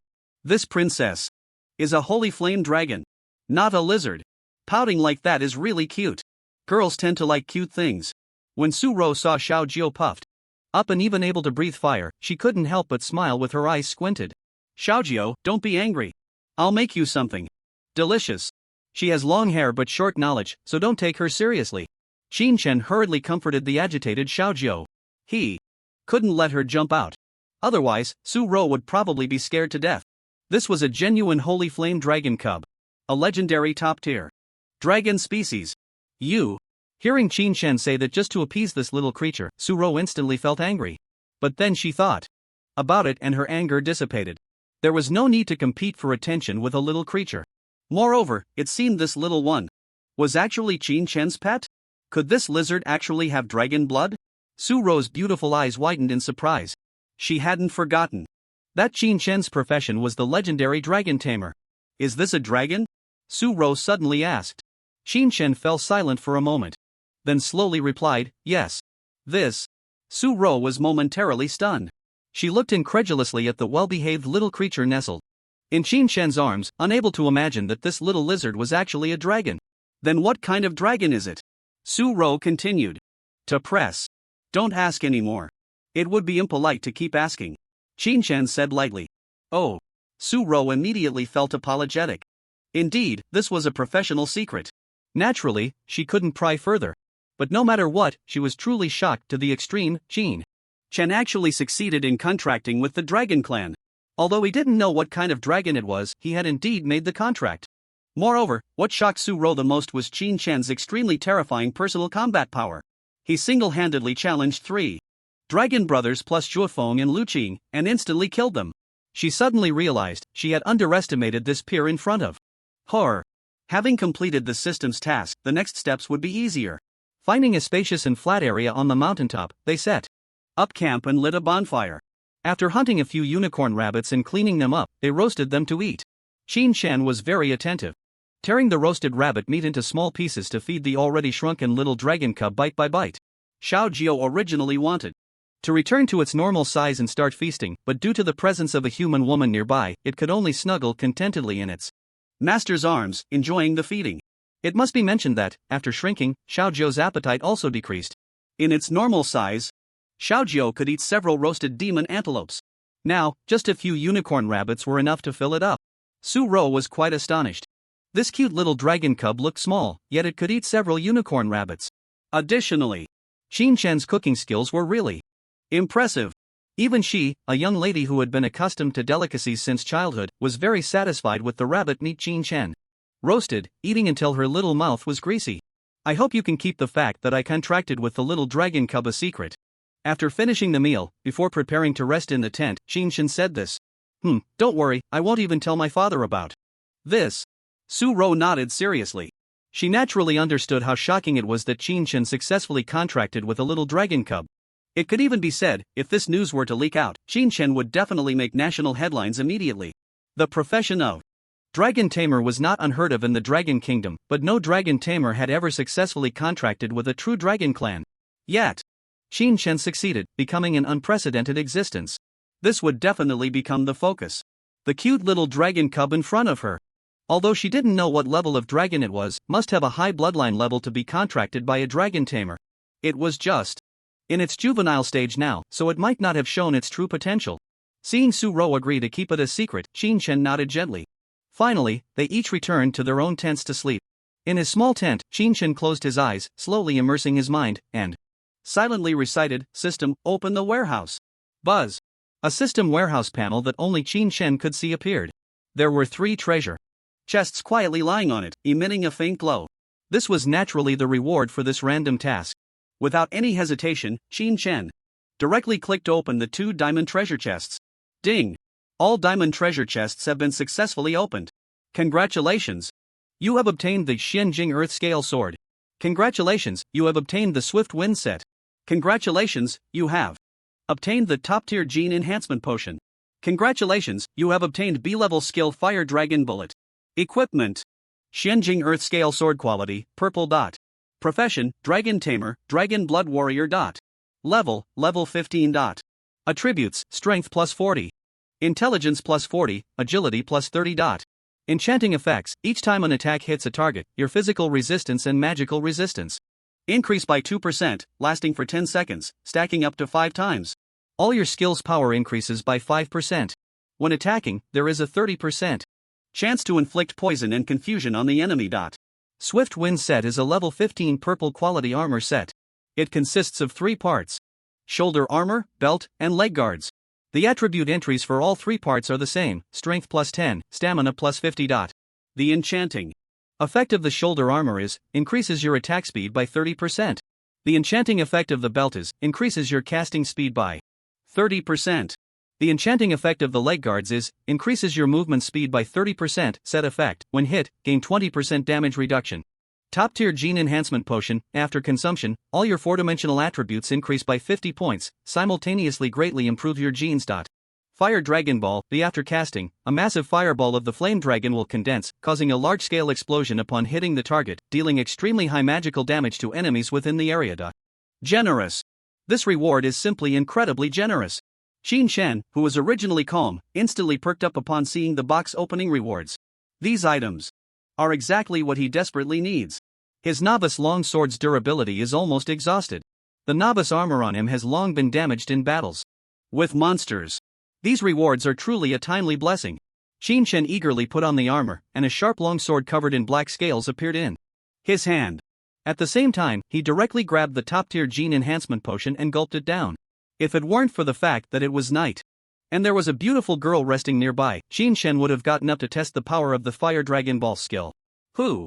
Qin Shen exhaled excitedly. After drinking the top-tier Gene Enhancement Potion, he felt warm all over, and his 4-dimensional attributes reached a new high. Strength 130, Wisdom 130, Physique 120, Agility 120. Without any items, equipment, or buffs, if Su-Ro saw Qin Shen's current attribute panel, she would probably gasp in surprise. Because this attribute panel has far surpassed all other class changers of the same level. It's important to know that class changers of the same level have different 4-dimensional attributes. Naturally, some are stronger and some are weaker. And Qin Shen's attribute points are the strongest among this level. Next up is the most precious legendary treasure chest. Qin Shen's eyes lit up with excitement. He then reached out and clicked to open the legendary treasure chest. Ding! You have successfully opened the legendary treasure chest. Congratulations, you have obtained the SSS level passive skill Bloodline Fusion. Bloodline Fusion, SSS. The blood of the dragon pet merges with you, allowing you to inherit 20% of the dragon pet's full attributes. Note, when you have 2 or more dragon pets, the inherited attributes can stack, with no limit on quantity. Damn! This is such a monstrous passive skill. No wonder it's a legendary treasure chest. Terrifying. It's truly terrifying. Inheriting 20% of the dragon pet's full attributes is one thing, the key is that this 20% can also stack. This means that when Qin Shen has 3 dragon pets, he will inherit 20% of the full attributes from each of the 3 dragon pets. That totals to a 60% full attribute increase. If the number of dragon pets increases, the stacking can continue. Of course, this is just a wild fantasy for now. To get the blazing holy dragon as a dragon pet is already a mercy from the system. Wanting a second or third dragon pet is something to dream about. But even so, it's enough for Qin Shen. Xiaojiu's current 4-dimensional attributes are 4-dimensional attributes: Strength 800, Wisdom 800, Physique 670, Agility 720. Now, after inheriting, Qin Shen's 4-dimensional attributes are Strength 290, Wisdom 290, Physique 254, Agility 264. In the same level, I am invincible. Qin Shen's eyes shone brightly, overwhelmed with joy. Goo! As if sensing her master's strength and joy, Xiaojiu, who was lying on Qin Shen's chest, also let out a delighted cry. The next day. Morning. Let's go, I'll take you back to the camp. After packing up the high-tech folding tent, Qin Shen said to Su-Ro. At this moment, Su-Ro had also finished washing up and walked out of her luxurious tech tent. In the wild, enduring the elements is unavoidable. In this highly developed backdrop of technology and magic, various technological magical items have emerged. Suro's tent, for instance, costs at least 200,000 dragon coins to purchase. After this tech Tent is opened, there is no need for manual assembly, it automatically unfolds by itself, and inside, there are various folding appliances. This allows you to enjoy the comforts of home even while in the tent. In contrast, Qin Shen is just an ordinary tent. Thank you so much for this. If it weren't for you, I can't imagine what I would have encountered. Suro said sincerely, her pretty face earnest. At the same time, she also sensitively noticed that the boy in front of her seemed to have undergone a tremendous change overnight. His features were even more handsome, his demeanor more ethereal, and his body proportions gave off a remarkably balanced and pleasing sensation. Moreover, the boy's aura seemed to subtly constrict her breath. He merely stood in front of Suro, yet she felt an unparalleled sense of oppressive suffocation. Goodness! Could it be that her eyes were deceiving her? Or was it that it was too dark last night and she couldn't see Qin Shen clearly, which led to her now feeling the pressure he exuded upon closer inspection? But regardless, Qin Shen's charm actually made her heart race. It's only natural for classmates to help each other, Qin Shen replied dismissively to her gratitude. Let's go. The two set off. However, they had only walked halfway when they discovered that ahead of them were 6 adventurers who looked like students. From their gear and high-end clothing, it was clear that they were definitely not ordinary people. As Qin Shen and Suro passed by, the group of adventurers, who were discussing something, suddenly turned to look at them. Suro! A voice of surprise came from the crowd. Qin Shen and Suro had to stop in their tracks. Turning to look, they found a handsome boy in a mage's white robe stepping forward, his face filled with delight as he gazed at Suro. Hello, Zhou Shenkan. In response, Suro merely nodded slightly. What are you doing here? Are you also here to train and level up? Zhou Shenkan asked with a smile as he approached. Out of the corner of his eye, he caught sight of Qin Shen, whose aura and looks far surpassed his, and a shadow flickered in his pupils. I am indeed here to train and level up. I'm just about to head back, Suro replied coolly. She could no longer be cold towards Qin Shen, but her attitude towards others, as the noble young lady of the Su family, remained aloof. This is? Zhou Shenkan looked at Qin Shen. I'm just a passerby, Qin Shen said. His response was meant to convey to Zhou Shenkan that he didn't want to play the awkward game of jealousy, so please treat him as if he were invisible. Zhou Shenkan chuckled, clearly not grasping Qin Shen's meaning. Zhou Ge, is this your sister-in-law? At that moment, a boy with dyed yellow hair suddenly chimed in, looking excited and carefree. Don't talk nonsense, she's not, just a childhood friend, Zhou Shenkan pretended to say. By the way, didn't we just discover a wild secret realm? We're just short of people, why don't you take your childhood friend in with you, Zhou Ge? The yellow-haired boy grinned. Yeah, we're just lacking people. This girl is a priest, just perfect. We don't want outsiders.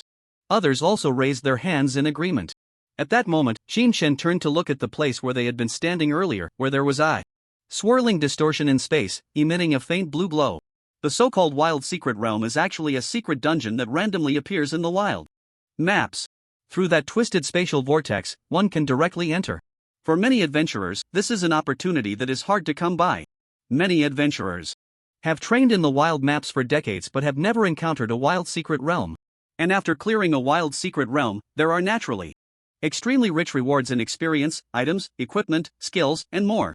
Of course, due to the location of the wild secret realm, it is also extremely dangerous sometimes. After you enter, you find that it's a high-difficulty secret realm dungeon, and that can be quite unpleasant. Even worse, you might die inside. But I have to say, these guys are indeed lucky, they actually encountered a wild secret realm. Faced with the enthusiastic invitation from Zhou Shenkan and the others, Suro didn't rush to agree but turned her head, her bright, gem-like eyes looking at Qin Shen. Ever since what happened last night, she no longer believed in so-called acquaintances. She preferred to trust this stranger Qin Shen in front of her. Zhou Shenkan noticed that Suro was actually seeking Qin Shen's opinion, and the shadows in his pupils deepened. However, he still smiled broadly at Qin Shen and said, Brother, why don't you join us? We're short on people. Qin Shen was about to refuse, but just then, ding! Congratulations, host, you have triggered the random quest. Seize the opportunity. Quest content, clear the wild secret realm in front of you and achieve the highest damage ranking. Reward, life. Profession second transfer scroll times 1. Penalty, none. Please complete the quest as soon as possible. Ah, well. Alright, then thank you. Qin Shen nodded and agreed. Zhou Shenkan turned to give the other 5 companions a knowing glance. The 5 companions nodded in understanding. Good, then let's set Off, Zhou Shenken said with a smile. Buzz. As everyone stepped through the spatial vortex into the wild secret realm, a holographic projection of the quest panel appeared before each person's eyes. Secret Realm, Goblin Village Grade, Silver Secret Realm. Level, must be above level 15 to enter. Difficulty, Hell level. Number of people required, 8. Note, deep in the humid rainforest lives a group of fierce and brutal goblin monsters. They not only enjoy feasting on human flesh and blood but also have a desire for human females. Upon seeing the pop-up display the detailed information of this wild secret realm, everyone's expression, except for Qin Shen, became tense. Damn! A hell-level silver secret realm. This is bad, I feel like we can't win. I was hoping to make a fortune, but I didn't expect such a terrifying secret realm. Should we withdraw? The other boys were already having second thoughts. Even Su-Ro looked serious as she stared at the entrance of the rainforest. Everyone knew that once they entered this rainforest entrance, what awaited them would be the terrifying goblin monsters. Besides the basic information of this wild secret realm, there was also a secret realm clearance condition. Attached. Clearance condition, kill the Goblin King to receive the secret realm clearance reward. Everyone knew that clearing a wild secret realm dungeon would yield extremely generous rewards. But what was troubling now was that this was a hell-level difficulty dungeon. It wasn't that their team was inadequately equipped, they just felt it was too risky, as it was very likely they could die inside. Zhou Ge, what do you think? Should we go in? At this moment, the blonde guy looked at Zhou Shenkan. Zhou Shenkan replied calmly, let's report our professions first and see if the configuration is good. If it is, we'll tackle it together, if not, we'll withdraw. He tried to appear suave and confident in front of Su-Ro. However, glancing over, he found Su-Ro quietly standing next to that unfamiliar young man, not even looking at him. Damn it! This made him furious inside. Then let's listen to Zhou Ge. I'll go first. My profession is warrior. I'm an assassin. I'm a marksman. I'm a swordsman. I'm a mage. After the boys reported their professions, Zhou Shenken said in a deep voice, I'm a martial artist. Xiao-Ro is a priest. What about you, brother? He deliberately referred to Su-Ro as Xiao-Ro to sound more intimate, while also looking at Qin Shen. This group wasn't from the same school, so they didn't know Qin Shen. I'm a dragon tamer. Qin Shen. Dragon tamer. You're the one everyone's been talking about, the dragon tamer? The moment Qin Shen announced his profession, all the boys, including Zhou Shenkan, widened their eyes in shock. Of course. What also appeared on their faces was a mix of astonishment and barely suppressed laughter. I really am a dragon tamer, what's wrong with that? Qin Shen replied calmly. Without a hint of anger. What could be wrong? Don't you realize the problem? You, a dragon tamer, is a useless profession. Damn. Now we have a dead weight in our team. The group of boys began to curse. In their eyes, a dragon tamer was indeed a useless profession. Because you don't have a dragon. Su-Ro, standing nearby, wanted to speak up, but remembering that Qin Shen didn't want to reveal that he had a dragon for now, she kept her mouth shut. Brother, I think you should be more self-aware. At that moment, Zhou Shenkan stepped in front of Qin Shen. What do you mean? Qin Shen frowned and asked. I mean you'd better withdraw. This is clearly a useless profession, just a deadweight. We can't let you share in the rewards, can we? Zhou Shenkan said coldly. Fine, I'll withdraw. To this, Qin Shen showed no anger. This wild secret realm dungeon was discovered by their group, so it was reasonable not to let him in to claim rewards. Besides, I don't care about this secret realm reward. Just as Qin Shen was about to exit the secret realm, Su-Ro suddenly grabbed his arm. Xiao-Ro, what are you doing? Zhou Xuankan's expression darkened again as he saw Su-Ro actively holding Qin Shen's hand. He's very strong. If he withdraws, I don't think we can clear the secret realm. Su-Ro said seriously. Everyone. He's very strong? A dragon tamer is strong? Are you out of your mind? How can you think this dragon tamer without a dragon is strong? In that moment, everyone's expressions were quite amusing. If it weren't for the fact that Zhou Shenkan likes Su-Ro, this group would have already burst into ridicule. Xiao-Ro, aren't you talking nonsense? How strong can a dragon tamer without a dragon be? Zhou Shenkan chuckled in disbelief. I don't care. If he withdraws, then I'll go out too. I don't need to accompany you all to death. Su-Ro said coldly. Zhou Shenkan. Fine. Let him stay. But the next rewards will be distributed based on individual damage contribution. Whoever deals more damage gets more rewards, of course. Excluding the healer's support profession. How about that? Zhou Shenkan was truly speechless. If Su-Ro also withdrew, they would really be unable to tackle the challenge, as losing the crucial support of a healer would significantly reduce their combat power. Alright. Let's do it this way. Su-ro nodded. Shin couldn't help but want to sneer. You tell me to leave, I leave. You tell me to stay, I stay? Just as he was about to turn and force his way out, suddenly. Ding! Congratulations, host, you have triggered a random quest. Quest content: clear the Goblin Village Secret Realm. Reward: 50,000 experience points, shared with Dragon Pet. Penalty: none. Please complete the quest as soon as possible. This. Hearing the system's merciless notification, Shin froze. The system was offering too much. And the key point was that his immediate priority was indeed to level up Xiaojiao to level 10 and complete the final task. This 50,000 experience points must be secured. Originally planning to turn and leave, Shin steadied himself. Since there are no objections, let's start the secret realm challenge. With Zhou Xuankan's announcement, everyone equipped their various armors and weapons, adjusted their states, and began to walk into the rainforest entrance. Buzz! As everyone stepped into the entrance, a slight feeling of dizziness washed over them, and then they found themselves in a new space. For Qin Shen, it was also his first time entering such a wild secret realm. Instance. He heard that the upcoming job change entrance exam would also require students to clear secret realm instances. The students' performance would be judged based on how long it took them to clear the instance. In simple terms, it was a race through the secret realm.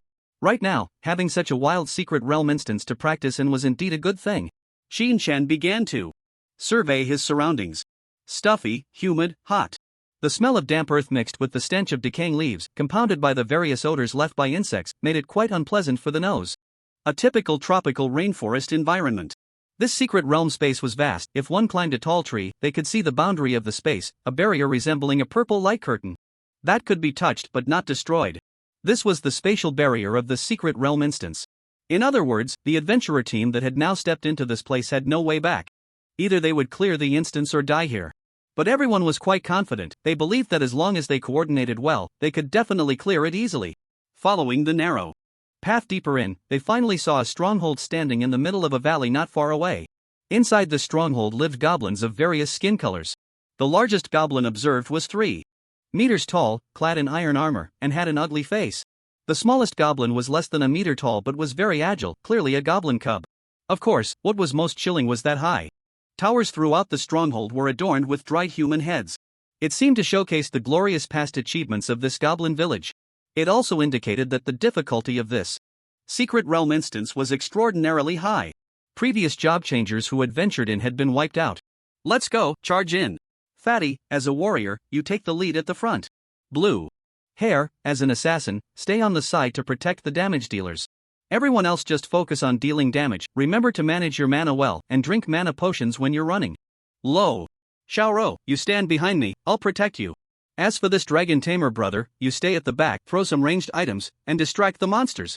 Zhou Shinken quickly issued commands, his tone leaving no room for doubt. Okay. The others agreed cheerfully. Su-ro, however, gently shook her head. No need, I'll stay back with Qin Shen and just give you buffs. Zhou Shenken didn't insist, nodding lightly. But he was thinking of finding an opportunity to send this dragon tamer away alone later. Ideally, he would let him die here completely. It was quite normal for a few people to die in a tough wild secret realm instance, after all. With this in mind, a cold smile crept onto Zhou Xuankan's lips. Hiss! The goblin sentinels at the entrance of the goblin stronghold seemed to sense something. At that moment, they began to emit hoarse cries. A small, ugly goblin wanted to turn back and warn the other goblins in the stronghold. But just then, whoosh! A razor-sharp feathered arrow shot through the air. Thud! It accurately pierced through the goblin that was about to send the warning. Charge!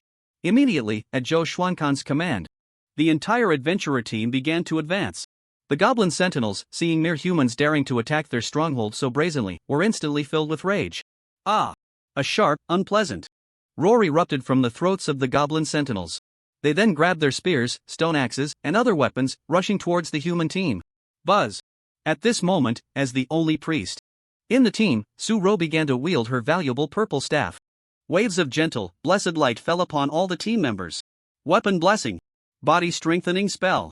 Gift of courage. Heavenly melody. The application of 4 enhancement buffs instantly ignited the will of both the frontline and damage dealing classes. Weapon blessing provided them with an additional 20% physical and magical attack power. Strengthening spell continuously restored their stamina. Courage grant boosted their fighting spirit, increasing all attributes by 10%. Heavenly melody raised everyone's resistance to physical and magical attacks by 20%. I must say, as a priest, Su-ro is exceptionally qualified. No wonder she is a renowned prodigy from the first school. Her casting movements were incredibly smooth, and she was attentive to each teammate. This is something many novice priests cannot achieve. Under Su-ro's buffs, the 30 or so goblin sentinels in front of them were defeated in just 10 seconds. Amazing. No wonder you're the strongest priest from the first school. Yeah. She's nothing like the priest classmates I teamed up with before. Not only does she provide many buffs, but the speed at which she applies them is impressive. Strong, strong, strong. Joe-gu, your childhood friend is indeed impressive. Su-ro's brilliant performance earned unanimous praise from everyone. No matter what, Xiao-ro and I grew up together, so I definitely trust her strength, Zhou Shenken said with a smile. However, he quickly changed his tone. But someone here hasn't dealt any damage yet, so when it comes to the reward distribution after we clear the dungeon, you might not get a share. As soon as he said this, everyone fell silent, but they all struggled to hold back their laughter, their gazes collectively turning to the expressionless Qin Chen. Only Su-ro shook her head gently. This group, sigh. They are blind to the truth. It's just that Qin Chen is too lazy to make a move right now. Once they enter the depths of the bandit village, you'll see just how powerful Qin Chen really is. Alright, let's move on. Zhou Shenken waved his hand and began heading towards the bandit village adorned with human skulls. The goblin sentinels in front were merely an appetizer. Everyone knew that the truly powerful goblins were still behind. Soon, when they broke through the large door, causing a huge noise, a group of goblin minions with 2 different skin colors surged forward. Damn! 100 minions! The chubby guy in the front grew serious at this sight. Facing such a number of monsters, even he had to be cautious. At the same time, everyone activated Eye of Appraisal to thoroughly examine the goblin minions in front of them. Monster, Goblin Minion, Level, 15, Type, Humanoid Monster, Skills, Clawbite, Frenzy, Precise Throw, Quality, Silver, Remarks, the most common Minion type in Goblin tribes, known for their violent and cruel nature, they enjoy tearing enemies apart. Monster, Frost Goblin Minion, Level, 15, Type, Humanoid Monster, Skills, Ice. Spike Throw, Frenzy, Clawbite, Self-Destruct, Quality, Silver, Remarks, a mutated type of Goblin Minion that can use ice magic, they love to turn enemies into ice sculptures. Goodness! Silver minions. And the key point is that there are over 100 of them. Form up. Xiao-ro, remember to keep healing and buffing the front line. Other damage dealers, remember to use area attack skills. Zhou Shenken calmly issued commands. In this battle, Qin Chen remained calm and did not make a move. However, compared to the previous overwhelming victory, this time it was not so smooth. It took them a good 10 minutes to eliminate this second wave of goblin monsters. Moreover, the team members consumed quite a bit of resources. Especially the chubby guy, who was now drenched in sweat. After all the attacks from the previous group of goblin minions were directed at his shield, which made it quite strenuous for him. Joe-gu, let's take a break for a bit. I can't go on, the chubby guy said with a bitter smile. Alright, you rest. Someone else take over. Zhou Shenken smiled as he turned his head, his gaze landing on Qin Chen, whose expression had never changed. Qin Chen, we can't let you just slack off and gain experience, can we? Now that the fatty is tired, you need to step in for him. Of course, fatty, just stay behind Qin Chen. If he can't hold on, you can switch in. As soon as these words were spoken, everyone exchanged glances. What is this? Asking a fragile dragon tamer to take the front line? Due to the team sharing mechanism, even if Qin Chen was slacking off nearby, as long as Zhou Shenkan and the others were killing monsters, he would still gain experience points. Logically, everyone in that team should contribute, no one should slack off. However, Zhou Shenken asking Qin Chen, a fragile dragon tamer, to take the front line indeed left everyone momentarily stunned. Especially Su-ro. She immediately and decisively vetoed, no way, dragon tamers are just as fragile as mages and archers. Asking Qin Chen to be a frontline meat shield is no different from sending him to his death. The other boys fell silent upon hearing this. They knew Su-ro's words made sense. Then what do you suggest, Xiao-ro? He's a dragon tamer without a dragon, unable to deal ranged damage, and he's fragile in close combat. By that logic, are we really going to let him slack off and gain experience for nothing? I don't mind, but we can't let the other teammates work for free. Zhou Shenken shrugged, looking somewhat innocent. Exactly, Joe-gu is right. We're fighting hard on the side, and he's just comfortably slacking off to gain experience? Let's go. Let him take the front line. As long as he can hold on, let him stay there, and if he gets hurt, we'll switch him out. They were already following Zhou Shenkan, so now that he had spoken, they naturally supported him.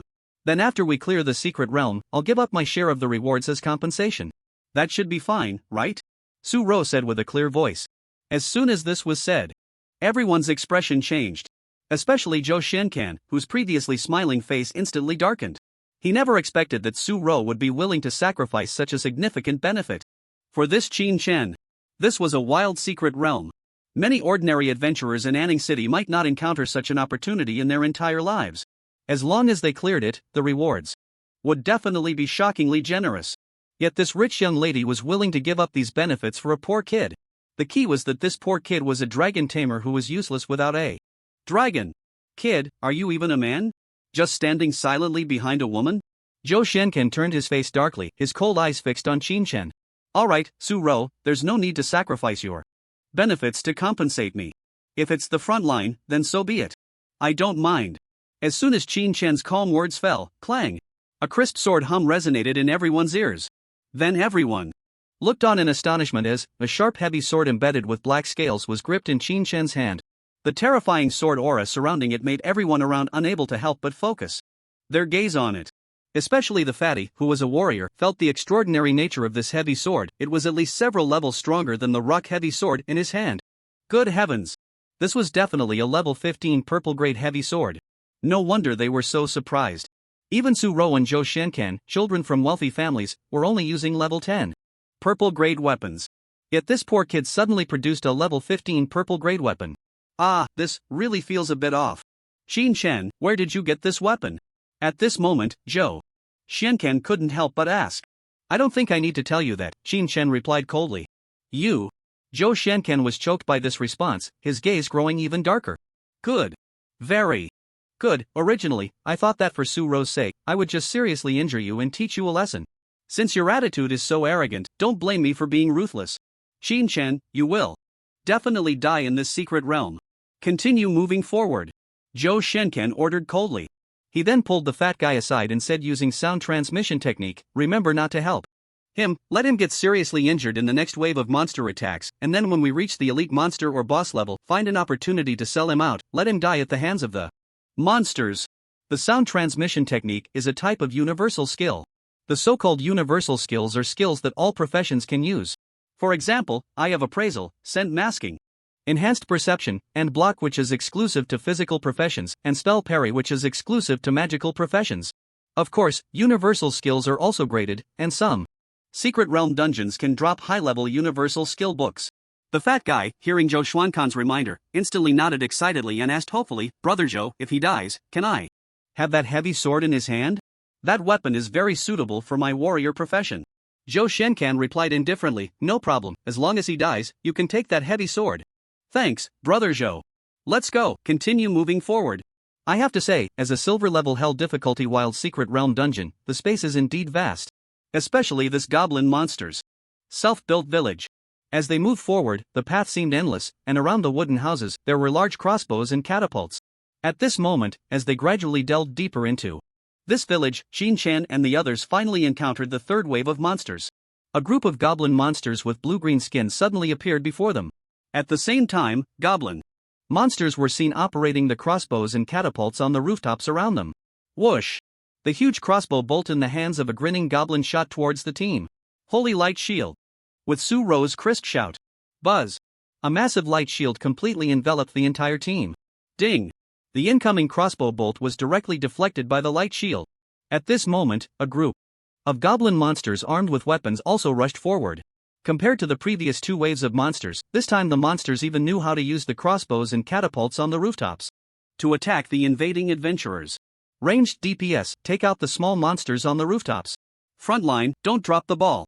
Zhou Shenkan shouted. However, he was unaware that Qin Chen didn't take Zhou Xuankan's words seriously at all. Facing the swarm of goblin monsters charging at him, he brazenly stepped out of the holy light shield released by Su-ro. What are you doing? Are you looking for death? Seeing this scene, the other team members panicked. But the fat guy in Zhou Xuankan's eyes lit up. This guy actually took the initiative to run out and seek death. With Su-ro's holy light shield in place, even if Qin Chen was fragile, it wouldn't matter, he could just hide behind the shield and stab the monsters isolated outside with his sword. Yet this guy chose to leave the shield's range and seek death. Su-ro's face also flashed with anxiety upon seeing this. But, in the next moment, a jaw-dropping scene unfolded. Qin Shan, with a calm expression, raised the Shenjing scale sword, and then, with a casual swing, he swept his sword. Whoosh! More than a dozen goblin monsters that required 2 DPS to focus fire to kill were directly cut in half by the terrifying sword energy he unleashed, dying on the spot. They didn't even have time to scream. After instantly killing more than a dozen goblin monsters with one sword, Qin Shan did not retreat. Instead, he took a heavy step forward. Bang! Under his terrifying strength, the ground directly caved in, and the Shenjing scale sword in his hand swung out for a second. Strike! Whoosh!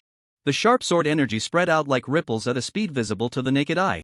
Accompanying it were the severed upper bodies of the goblin monsters, along with thick, splattering blood like a fountain. Bang bang bang! The goblin horde that had been howling madly and charging at the adventurer team was now completely dead. And the culprit behind it all had only swung his sword twice. Stunned, everyone in the team was left dumbfounded. Each one stared wide-eyed, their faces filled with shock and disbelief. It was as if their inner understanding had been violently shaken and shattered. However, the shock Qin Shan brought to everyone was far from over. He lightly tapped his toes, and with a push, his entire figure leaped onto the rooftops of the wooden buildings. Whoosh! Another wave of sword energy. Ah! The goblin monsters operating the crossbows and catapults barely had time to let out a shrill scream before they, along with their crossbows, were sliced in half by the sword energy. Whoosh! On the other side, a goblin monster controlling a crossbow gritted its teeth and suddenly shot a cleverly angled arrow at the human figure that instilled fear in them. Little! The heart in Su-Ro's mouth hadn't even finished forming. Crack! The steel feather arrow that shot towards him was caught and snapped by Qin Shan's hand. What terrifying perception and reaction! What incredible strength! He could easily crush even steel arrows. Immediately after, another wave of sword energy swept out, finishing off the last 2 goblin minions and ending this third wave of monster attacks. Not even the Shenjing scale sword was stained with the monster's blood. When Qin Shan landed back on the ground, he found that everyone in the team had frozen, staring at him as if he were a monster. The monsters are taken care of, shouldn't we move forward? Qin Shan asked. The response he received was a deathly silence. Especially Zhou Shenkan and the fat guy, who had been looking for a chance to put Qin Shan to death, now had faces as pale as death. Why are you so strong? After a long pause, the blue-haired assassin in the team gulped hard and asked with a trembling voice. The others also looked at Qin Shan in disbelief. They couldn't understand. Wasn't it said that a dragon tamer without a contract with a dragon was pretty useless? Then why was Qin Shan's combat power so terrifying? He had wiped out a monster horde in 2 seconds that would have taken them half an hour to deal with. Moreover, it seemed like this guy had just been swinging his sword the whole time, without using any skills at all. Coupled with that terrifying combat intuition and the overwhelming strength that could easily crush steel, no one wanted to believe that this was something a dragon tamer without a dragon could achieve. In response to the blue-haired assassin's question, Qin Shan coldly replied, "Do I have an obligation to answer you?" Everyone. If Qin Shan had dared to speak to them like this before entering the secret realm, they would have definitely beaten him up. But now, they could only shrink back, their faces ugly, feeling displeased inside, but not daring to retort. Because the other party was too strong. However, only Su-Ro looked at Qin Shan with her beautiful eyes, already filled with admiration. Next, we will all follow Qin Shan's command, no objections from anyone, right? At this moment, Su-Ro took the initiative to step forward and proposed a suggestion that made Zhou Shenken grit his teeth. The others exchanged glances, falling into complete silence. According to the usual rules, indeed, whoever was stronger in the team would take command. The extraordinary combat power Qin Shan displayed had already crushed everyone. Since no one is speaking up, I'll take that as agreement, Su-Ro said, with a bright smile. To this, Qin Shan was quite pleased. First of all, he didn't want to hear Zhou Xuankan's self-righteous commands anymore. Secondly, he also sensed the intense killing intent emanating from Zhou Shenkan and that fat guy towards him. That's right. It was killing intent. Don't underestimate the Bloodline Fusion SSS level passive skill. Even the exceptional perception and combat instinct unique to the dragon race were inherited by Qin Shan. This is also why he could effortlessly counter the monster's sneak attack without even looking. Moreover, the dragon race possesses a very keen perception of malice directed at them.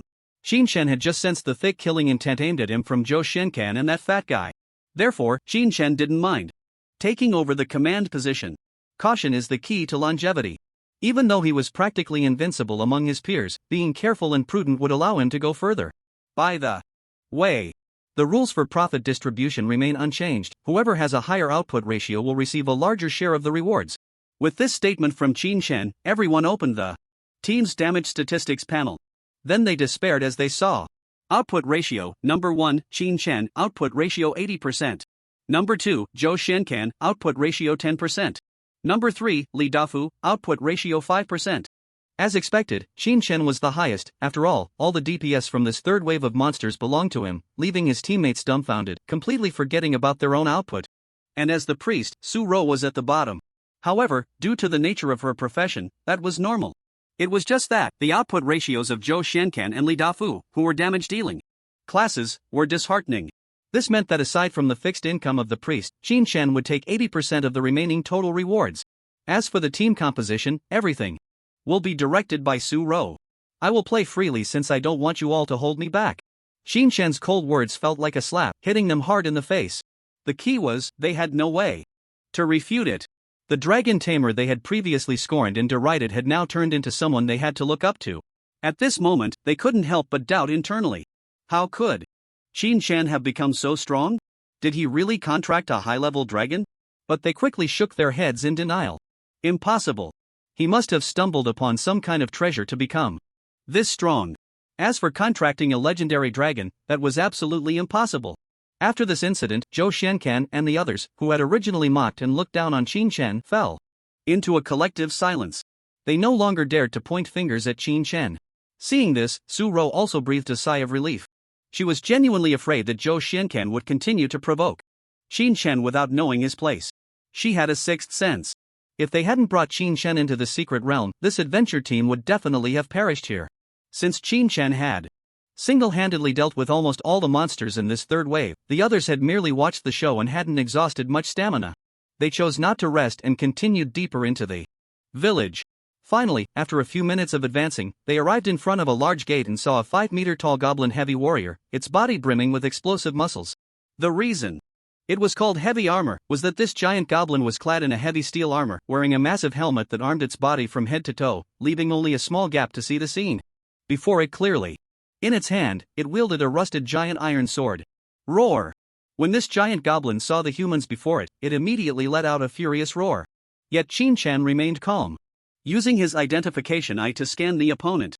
Monster, Giant Goblin level, 17. Type, Humanoid monster skills, War Trample, Charge Assault, Giant Force Slash, Skin Hardening, Support.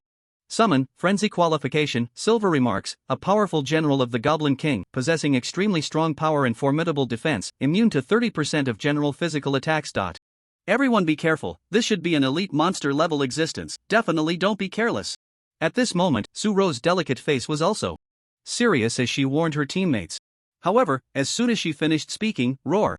The giant goblin charged towards the group with terrifying, destructive power. Charge Assault. This is its exclusive skill. At the same time, it could be seen that its originally green skin rapidly turned brown, as if it had been coated with a layer of brown paint. Skin Hardening. This is the reason it can be immune to 30% of physical attacks. Su Ro, Zhou Shenkan, Li Dafu, and the others quickly escaped. But the chubby warrior, due to his low agility, was a step too slow. In this critical moment, he could only grit his teeth and raise his shield. With a loud bang, everyone saw that even the chubby warrior, who could handle dozens of goblin minions charging at him, was sent flying without any resistance by the impact of the giant goblin. At the same time the chubby warrior flew back, spitting blood, the giant goblin actually managed to forcibly halt its charge. It twisted its body and locked its gaze onto Li Dafu. Li Dafu's expression changed. He never expected that this giant goblin not only had immense strength but also such agile flexibility. Run! Without any hesitation, as an assassin, Li Dafu knew he could not confront this elite monster head-on. In a panic, he activated Shadow Stealth and fled into the nearby room. Fool!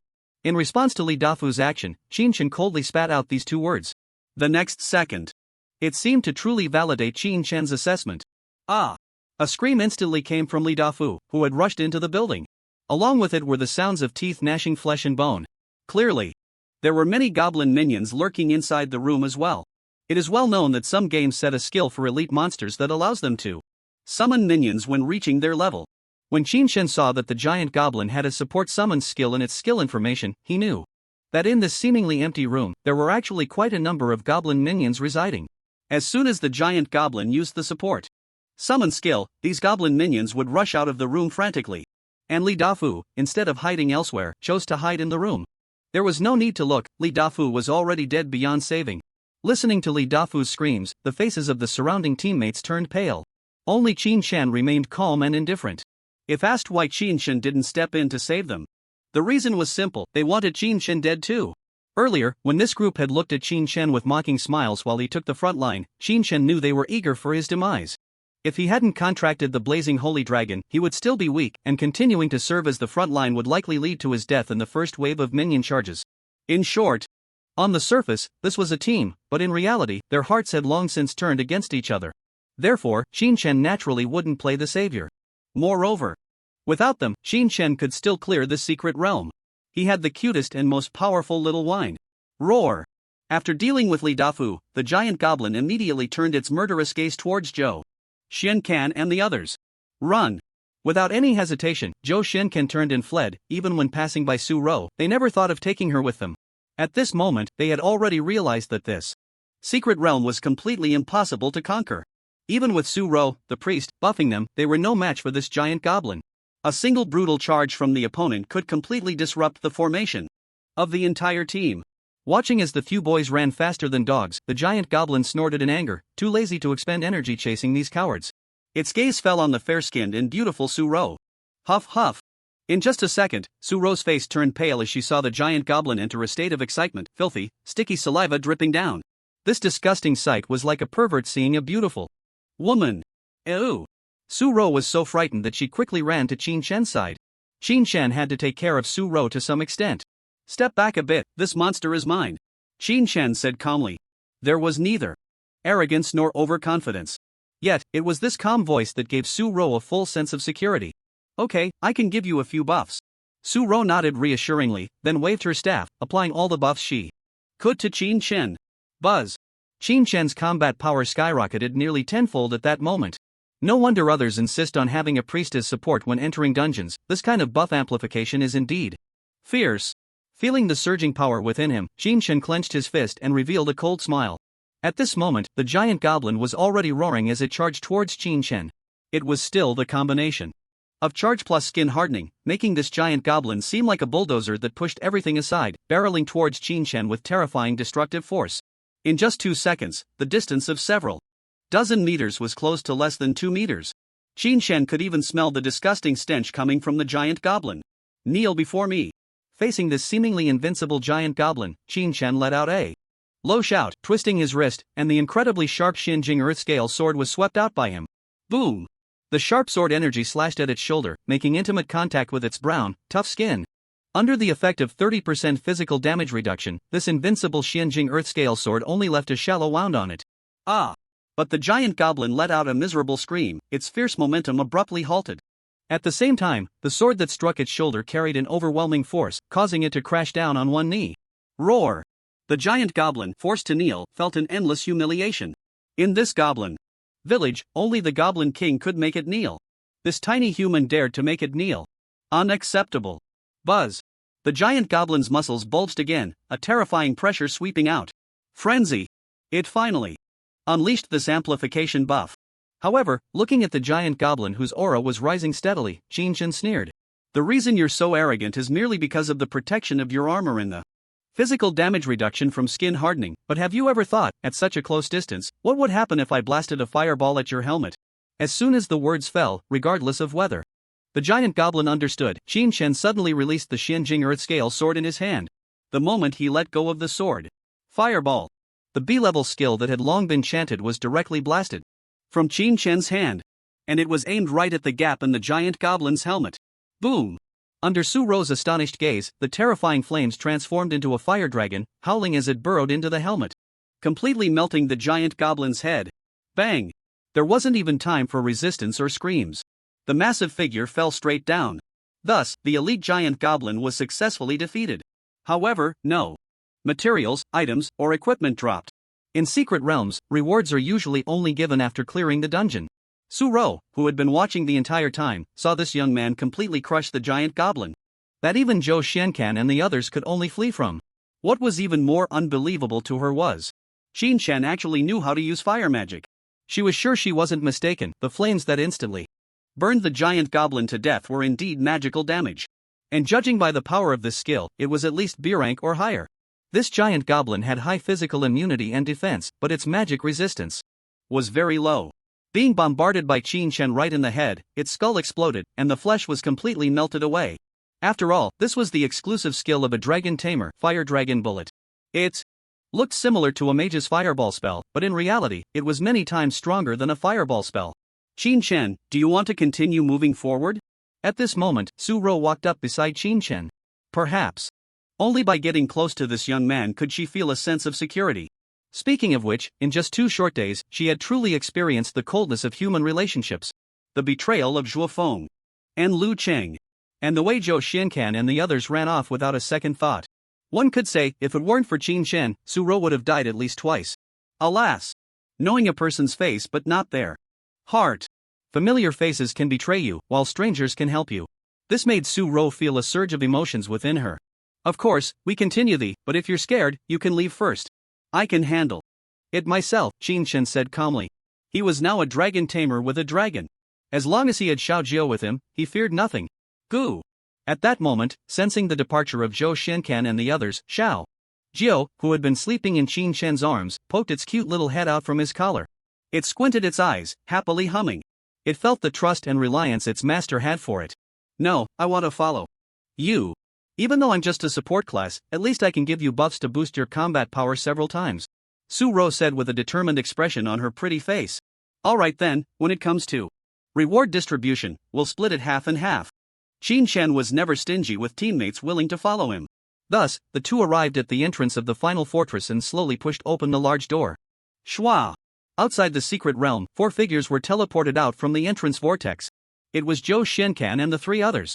Originally, there had been 6 of them. Li Dafu and the fat guy had died inside. Now only 4 had safely escaped. Moreover, during the escape, the other 2 had been ambushed by suddenly appearing small monsters, losing an arm. They could only barely use low-level recovery potions to stop the bleeding. To regrow a severed arm, it would likely cost nearly 100 million dragon coins to have a second-turn high priest intervene. Damn! This is infuriating. Zhou Xiancan, in a disheveled state, couldn't help but curse. He truly found it hard to accept. How could that useless dragon tamer be so powerful? Brother Zhou, what do we do now? One person asked cautiously. Let's wait here for a moment, until Qin Shen and Su Ro come out. Zhou Xiancan said in a deep voice. The entrance to the secret realm hadn't disappeared yet. This meant that Qin Shen and Su Ro should still be alive. Because in all wild secret realms, once someone enters and either all die or all escape, the entrance will disappear, randomly appearing at the next location. Damn it, a silver-level wild secret realm is this hard to clear. I heard the secret realm for the job transfer exam is also a silver-level dungeon.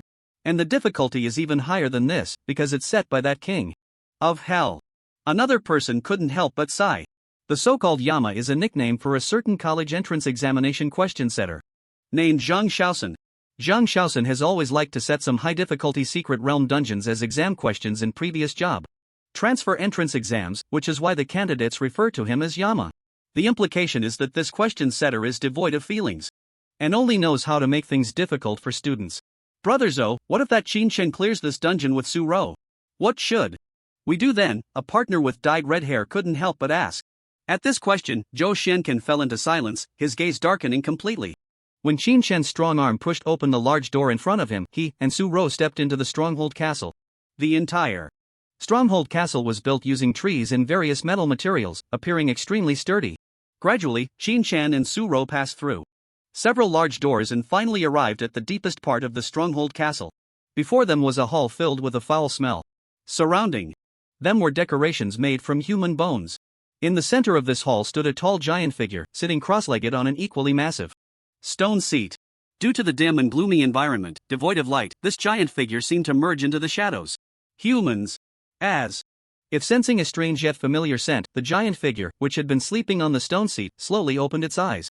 And the moment its scarlet eyes, larger than copper bells, opened. Buzz. A powerful pressure unique to a boss-level monster instantly swept through the area. How many years has it been? Never has a human been able to walk alive before this king. I never expected to see you two insignificant humans today. This enormous figure actually spoke human language while rising from the stone seat. This. Su-ro was so frightened by the terrifying boss pressure that her delicate face turned pale. She never imagined that the boss at the deepest part of this goblin village would be so fearsome. However, she quickly felt relieved. Thankfully, she hadn't followed Zhou Shenkan and that group of cowards. Thankfully, she insisted on having Qin Shen join the team. Without Qin Shen, Zhou Shenkan and the others would have already perished when facing that giant goblin. Now, even when facing the boss radiating terrifying pressure, Su-ro still felt no despair because she knew that Qin Shen definitely had a way to defeat this ultimate boss, which was even stronger than the giant goblin. And Qin Shen had already used the eye of appraisal to thoroughly see the basic information of this boss before him. Monster, Goblin King, Level, 19, Type, Humanoid Monster. Talent, King's Authority, Skills, War Trample, Charge Assault, Precision Throw, Giant Force Slash, Skin Hardening, Support Summon, Frenzy. King's Protection, Magic Shield. Qualification, Silver, Remarks, Ruler of the Goblin Village, possessing incredibly terrifying giant strength and fearless bravery. It can be seen that this Goblin King has one more talent, information than the giant goblin. This is quite normal. High-level monsters or bosses generally possess their own talents. For instance, the Goblin King's Authority allows it to be immune to 70% of physical damage, which is considered an extremely powerful talent among monsters. At the very least, this one skill is enough to crush a physical-oriented adventurer team. More importantly, in this boss's skill set, there is also a skill called Magic Shield. As the name suggests, after use, it can form a layer of special shield on the boss to resist magical attacks. In other words, this boss not only possesses extremely terrifying physical damage reduction but also has a shield skill that counters magic professions. If Zhou Shen and the others appeared here and saw such a terrifying boss, they would probably be scared out of their wits and flee. Qin Shen, what should we do?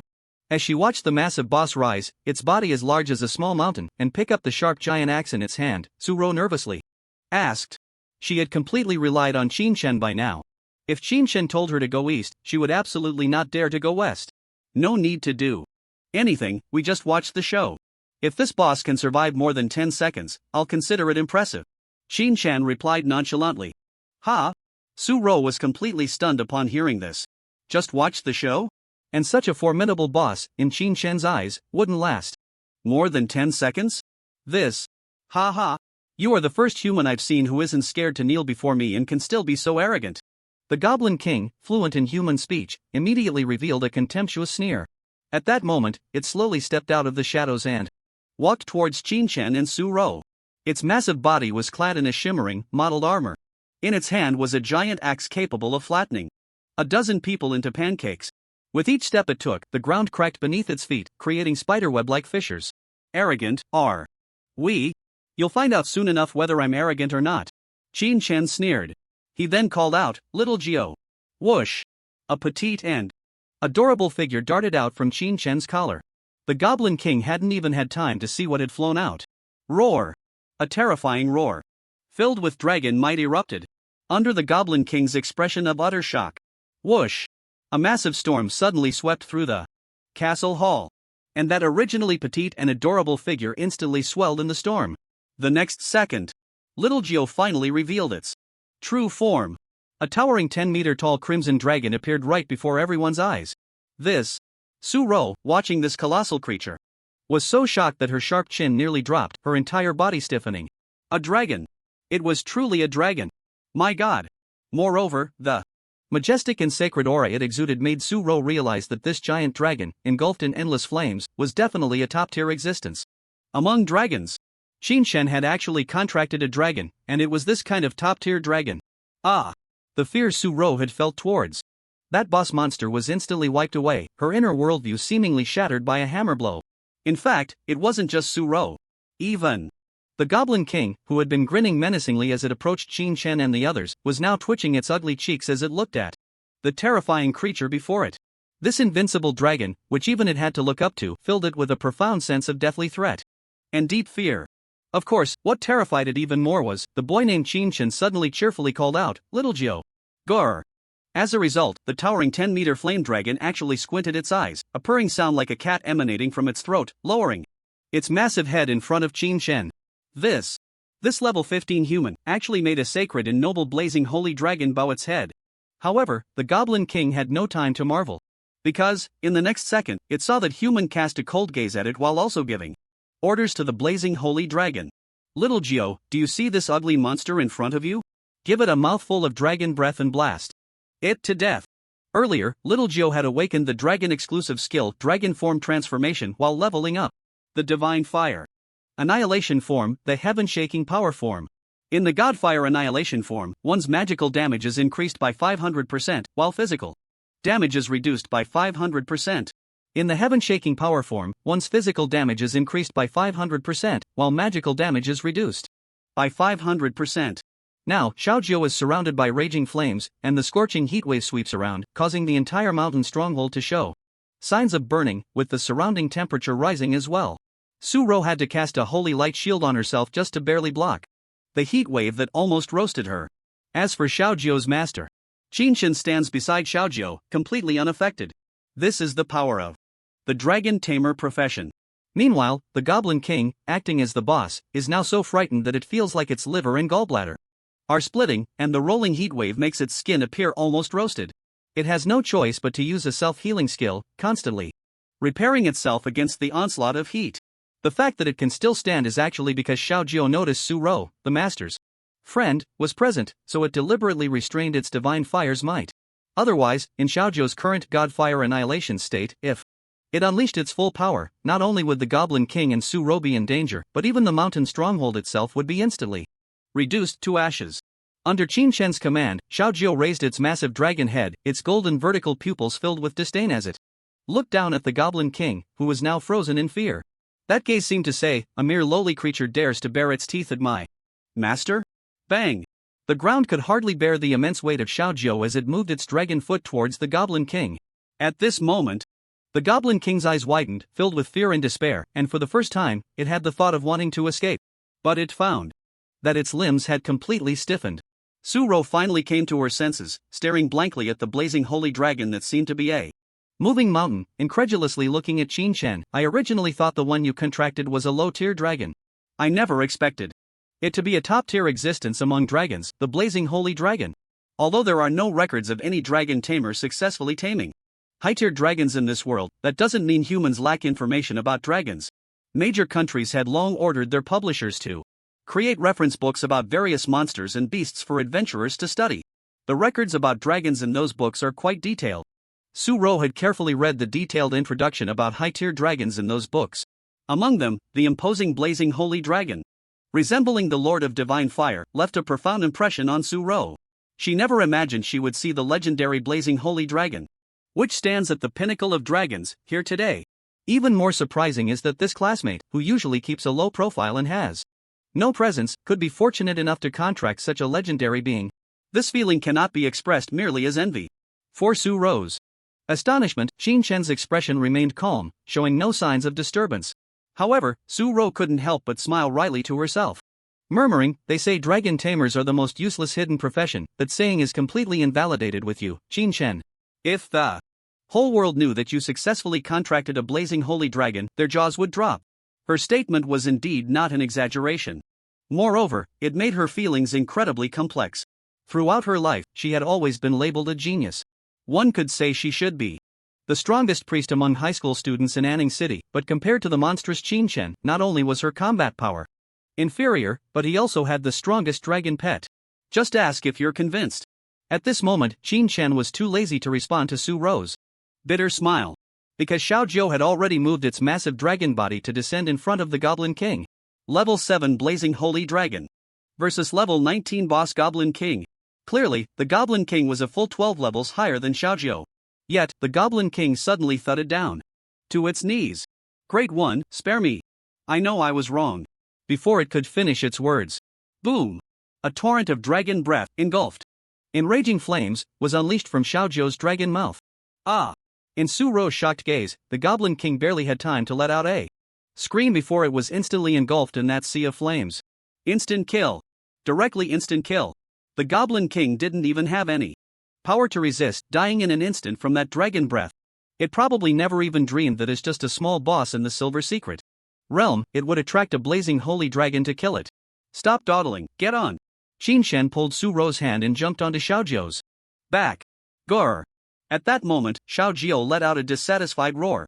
It didn't like other humans climbing onto its back besides Qin Chen. Alright, Xiao Jiao, be good. Just consider it a favor I owe you. After this, whatever you want to eat, I'll make it for you, and it has to be to your satisfaction. Qin Chen hurriedly comforted his little dragon. As a noble and extremely elite dragon species, Xiao Jiao regarded all humans except Qin Chen as garbage. Naturally, it wouldn't allow other humans to climb onto its back. However, Qin Chen had no choice. Xiao Jiao's data panel was already terrifying, and now transformed into the Divine Fire Annihilation form, it had a full 500% boost to its magical flames. With this breath of dragon fire, the massive mountain fortress was instantly reduced to ashes. The surroundings were engulfed in a sea of flames. If Qin Chen hadn't brought Su Rou along, she would surely have perished in the flames alongside the Goblin King. Grr. Hearing her master's promise of rewards, the little foodie finally didn't mind. Whoosh! The enormous dragon wings suddenly spread wide, and with a powerful flap, boom! The ground was swept up in a terrifying tornado, making the surrounding sea of flames even more ferocious. Swish! In almost an instant, Xiao Jiao had already taken Qin Chen and Su Rou into the air, soaring through the sky. Looking down at the vast rainforest world from above, Su Rou's heart raced, and she was so nervous that she had to cling tightly to Qin Chen, fearing she might fall. Her gem-like eyes sparkled with brilliance, and the comforting scent from Qin Shen's body filled her nose. Combined with the feeling of riding the wind, Su Rou fell into an extremely comfortable and ethereal state. Boom! However, Xiao Jiao had no intention of letting this girl stay on its back for long. After leaping out of the rolling sea of flames, it found a clearing and landed instantly. Grr! Xiao Jiao angrily urged Su Rou to get down quickly. If it weren't for its master bribing it with delicious food, it wouldn't have bothered with this human at all. Qin Chen quickly helped Su Rou down. At the same time, buzz! A beam of light suddenly descended from the sky, completely enveloping the two. Looks like the clearance rewards are about to be distributed. Now, not to mention the Goblin King, even the Goblin village was burning and spreading. Under Xiao Jiao's dragon breath, the divine fire of the blazing holy dragon was certainly not ordinary flames. It not only contained immense destructive power but also inflicted severe burning damage to the target's spirit. A level 7 dragon pet could clear a level 15 hell difficulty Silver secret realm with a single breath. It was that exaggerated. It was that unreasonable. It was that invincible. A dragon tamer. With a dragon was already the strongest profession, no exceptions. Beside him, Su Rou looked at the distant sea of flames still burning. Her delicate face moved. A breath of dragon fire, comparable to a natural disaster. Su Rou, as the daughter of the richest man in Anning City, had seen many powerful mages since childhood. Even the few guardians in her home were all level 45 second transformation magic kings. She had witnessed these second transformation magic kings in battle and was in awe of their strength at the time. But now, seeing Qin Shen's dragon pet unleash a breath to clear the secret realm, Su Rou could only feel the gap between humans and dragons is truly vast. The key point is that this blazing holy dragon is still in its juvenile stage. This is outrageous. Qin Shen did not share Su Rou's sentiments. Because the rewards from the secret realm had already dropped. A task information panel appeared before Qin Chen and Su Rou. Congratulations on successfully clearing the Goblin Village secret realm. Clear time, 7 minutes 21 seconds. Rating, SSS level. Now starting to distribute rewards. Congratulations, you have gained 5,000 experience points. Congratulations, you have obtained the title Goblin Slayer. Congratulations, you have received 30 free attribute points and 30 skill points. Clang. In the end, a silver treasure chest shimmering with silver light fell before Qin Chen. This made Qin Chen realize that the experience, title, and attribute point rewards above were available to everyone in the team. But this silver treasure chest was the real substantial reward. This is actually the downside of teaming up. The experience and attribute point rewards, after clearing, are distributed evenly among all members. Take this times clear as an example. Qin Chen received 5,000 experience points, and Su Rou should have also received 5,000 experience points, making the total experience for clearing 10,000. If the group of useless people led by Zhou Xian were still here, then this 10,000 experience would be divided into 8 parts. Each person would get at most a little over 1,000 experience. So if one could clear the secret realm solo, it would be best to do so alone, otherwise, teammates would take away the rewards. Crack! Without any hesitation, Qin Chen opened the shimmering silver treasure chest. Buzz! Then several items fell out. The detailed information of these items also appeared before Qin Chen and Su Rou. Item, Priest Class C-Level Skill Book Holy Light Guardian ×1. Item, Silver Ring Enhancement Magic Ring ×1. Item, Life Profession. Second Transformation Scroll ×1. Item, C-Level Material Heart of the Goblin King ×1. Item, Silver Weapon Goblin King's Greatsword ×1. Item, Goblin King Enchantment Card ×1. No wonder adventurers regard wild secret realms as precious opportunities. The rewards are so abundant. In a world where resources are monopolized by various universities, organizations, and wealthy families, most commoner job changers find it hard to make a breakthrough. This also leads to resources becoming extremely precious. Even a D-level skill book can fetch tens of millions of dragon coins in the market. Sometimes, it can even exceed 100 million in price. Not to mention a C-level skill book? And the silver ring and silver weapon are worth at least around 30 million dragon coins in the market. Compared to the prices of the above items, the Life Profession Second Transformation Scroll is relatively cheaper, but still costs around 5 million. Additionally, there are C-level materials and the Goblin King's enchantment card. These things are also worth tens of millions. This means that after a trip to a silver-level wild secret realm, the income would be at least 2 to 300 million dragon coins. This is nearly 99% of what an average family would earn in a lifetime. Xin Shen, who had been poor in both his past and present lives, felt his breath quicken instinctively. Su Ro, as a rich young lady, was also slightly moved.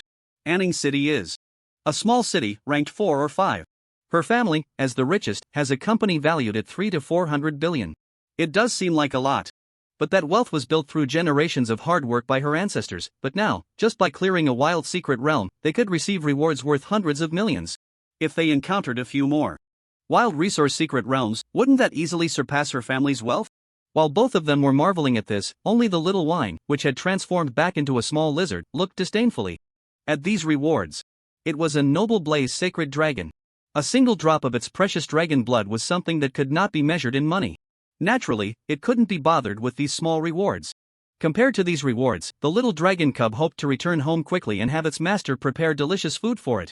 Xin Shen, I hardly contributed anything in this secret realm challenge. It was all you and your dragon pet who handled it. So regarding the rewards, you can take them all without any objections from me, Su Ro said softly. She was quite self-aware. The rewards in front of them were indeed generous, but she had no right to take them. Because throughout the entire secret realm, it was Xin Shen who led her, and it wouldn't be an exaggeration to say she was a burden. So she was very self-aware and had no intention of claiming these rewards. Then the priest skill book and the enhancement magic ring are yours, the rest belongs to me. Xin Shen directly allocated the rewards. Su Ro was momentarily stunned upon hearing this. The C-grade skill book and the enhancement magic ring should be the most valuable among all the rewards. Yet Xin Shen just allocated them to himself, leaving Su Ro feeling quite ashamed. Take them, besides, it's not like you're getting these for free, you'll need to pay a price, Xin Shen said calmly. What price? Su Ro asked cautiously. As if she thought of something. A blush suddenly appeared on her charming little face. This guy, he wouldn't want her to offer herself, would he? As it turned out, she was overthinking it. Xin Shen said lightly, I just need you to do 2 things. First, keep the fact that I contracted a dragon pet a secret. Not even your closest people can know until my college entrance examination is over. Second, transfer 30 million to my bank card. This also needs to be done discreetly.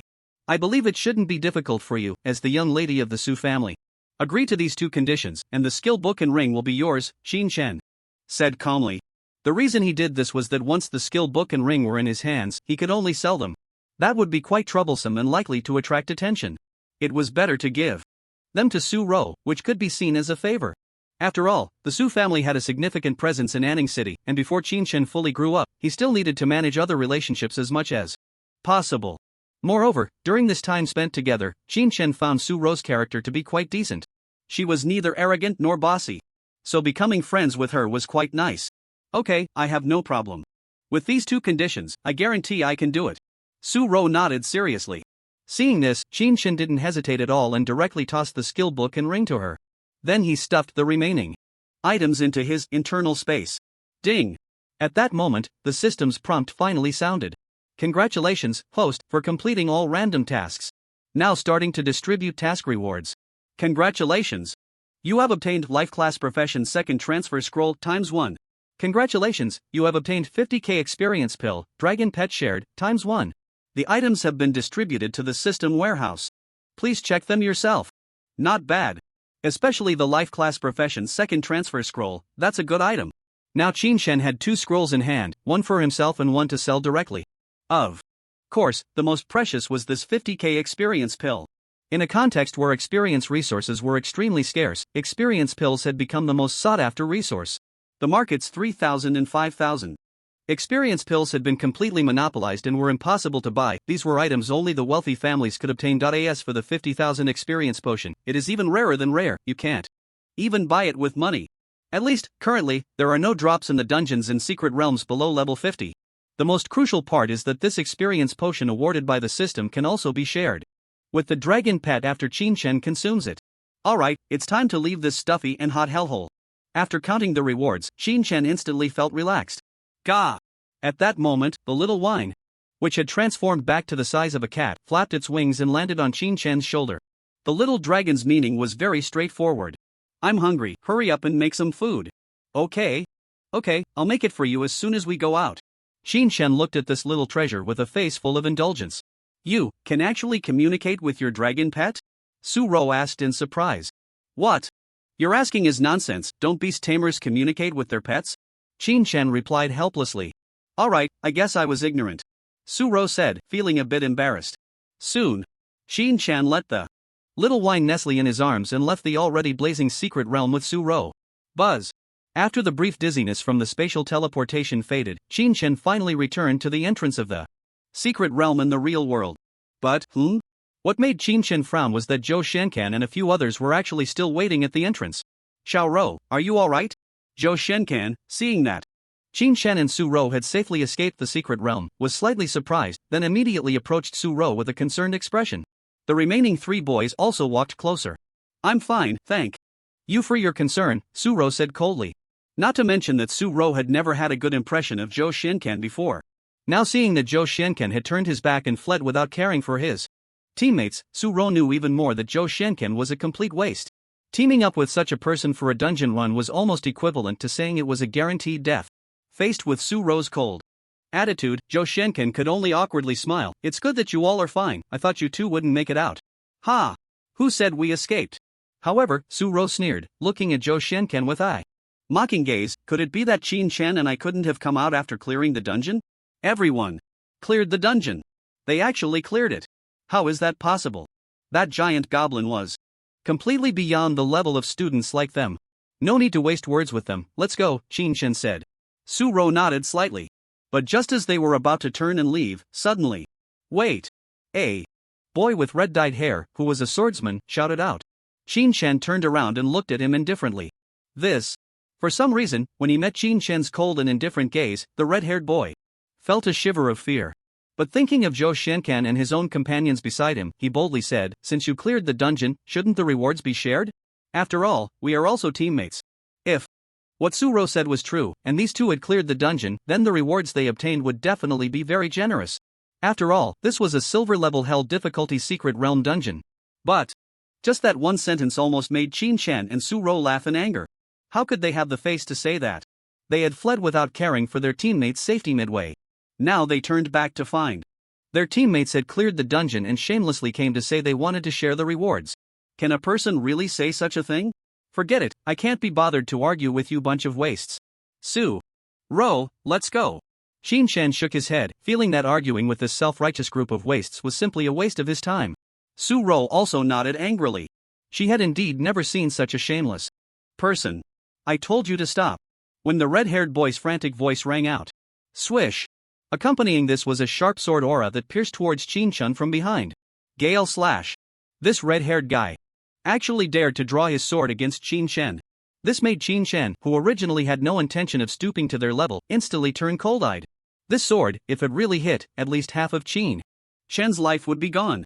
Although Gale Slash was only a D-level skill, as one of the finishing moves for low-level swordsmen, once it hit the enemy, the sword aura would drill into the enemy's body like a gale, damaging their muscles and internal organs. If it were enhanced to 100% with skill points, this Gale sword aura would be even more ferocious. There was no need to think, this red-haired guy used this move at a critical moment, clearly wanting to put Qin Shen to death. Beside him, Su Ro felt the sharp sword aura attacking Qin Shen. Her pretty face instantly changed color. She never expected this red-haired guy would dare to launch a sudden sneak attack. Just as she was about to shout "be careful," Qin Shen's reaction was even faster. Clang! With a sound of sword singing, Qin Shen drew the Xianjing Earth Scale sword in just 0.01 seconds. He then swung it fiercely behind him. Ding! The Xianjing Earth Scale sword collided with the incredibly sharp sword aura, and dazzling sparks instantly erupted. Humph! Qin Shen snorted coldly, twisting his wrist again. Whoosh! This sharp gale sword aura was actually dispelled by him just like that. Everyone around turned pale. It should be noted that the red-haired guy was a full 17 levels high. 2 levels above Su Ro. This red-haired guy was a guard from the Zhou Shenken family, looking quite young, but in reality he was already in his 20s, nearly 30. Age does not necessarily mean strength. But his combat experience was definitely more seasoned than Zhou Shenken and the others. He deliberately chose the moment when the opponent's vigilance was weakest to strike. And as soon as he struck, it was a powerful D-level skill gale slash. The result was that he was still countered by the opponent. Moreover, the opponent easily dispelled the gale sword aura completely. The key was that the opponent seemed to have used no skills at all, just relying on their physical attributes to crush the skill. In an instant. The red-haired guy's face turned a bit pale. Because Qin Shen was staring at him with killing intent in his eyes. May I ask, what does this mean? Are you going to stab me? Qin Shen's cold words made Zhou Shenken and the others' expressions change drastically. A terrifying killing intent erupted from Qin Shen's body, causing Zhou Shenken and the others to breathe rapidly. Damn! When did this waste become so strong? I'm not trying to stab you. I'm just trying to secure my own interests. You all got rewards for clearing the level, and since we are in the same team, it's unreasonable that we get nothing, right? The red-haired guy was making a stiff defense. Ha! Aren't you cowards the ones who escaped from the secret realm yourselves? Did you contribute even a bit against the elite monsters and bosses? What? Do you just want to sit back and eat for free? Qin Shen sneered. Repeatedly. Enough. No more talking. I, Qin Shen, have always been a principled person. Since you red-haired scum, have stabbed me, then it's time for me to return the favor with a sword. The moment Qin Shen's cold words fell. Whoosh! Zhou Shenkan and the others were horrified to see the figure of this dragon tamer actually disappear from the spot. Fast. So fast. How could this person be so quick? Danger. As a swordsman, he sensed a strong sense of danger thanks to his profession's innate perception. Behind him. Without any hesitation, he turned and swung his sword. However, whoosh! His sword aura swung through the air, and it missed. Ha! Not behind him. Nia Xiong. To your left. At that moment, Zhou Xuankan's urgent warning came. The red-haired guy named Nia Xiong did not hesitate at all and turned directly. However, it was still too late. Whoosh! A piercing white light flickered into existence. Crash! An arm was raised high, still dripping with spurting blood. Immediately followed by the tragic cries of the red-haired man. Hiss! The onlookers gasped in shock at the scene. Because the red-haired man's left arm had been ruthlessly severed by Qin Shen. Not only that, the lingering sword energy on it had shattered the severed limb. Silence. A deathly stillness. Aside from the red-haired man, who was still writhing on the ground and wailing, Su Ro and Zhou Shenken, along with others, stared in disbelief at the scene. Su Ro was shocked by Qin Shen's decisiveness in killing. Zhou Shenken was astonished that Qin Shen could incapacitate his capable bodyguard with just one sword. Tell me, was it your own idea to ambush me just now, or Zhou Xuankan's? With one sword severing an arm, Qin Shen's handsome face showed no signs of tension or fluctuation. As if such matters had no impact on him at all. The red-haired man, with tears streaming down his face, stammered, wanting to speak but too afraid to do so. Not going to say, huh? Then you can just go die. Qin Shen raised the Xianjing Earth Scale sword high, ready to swing it down towards the red-haired man's neck. I'll tell. At this critical moment, the red-haired man finally couldn't help but plead loudly. The tip of the Xianjing Earth Scale sword finally hovered less than a centimeter from his neck.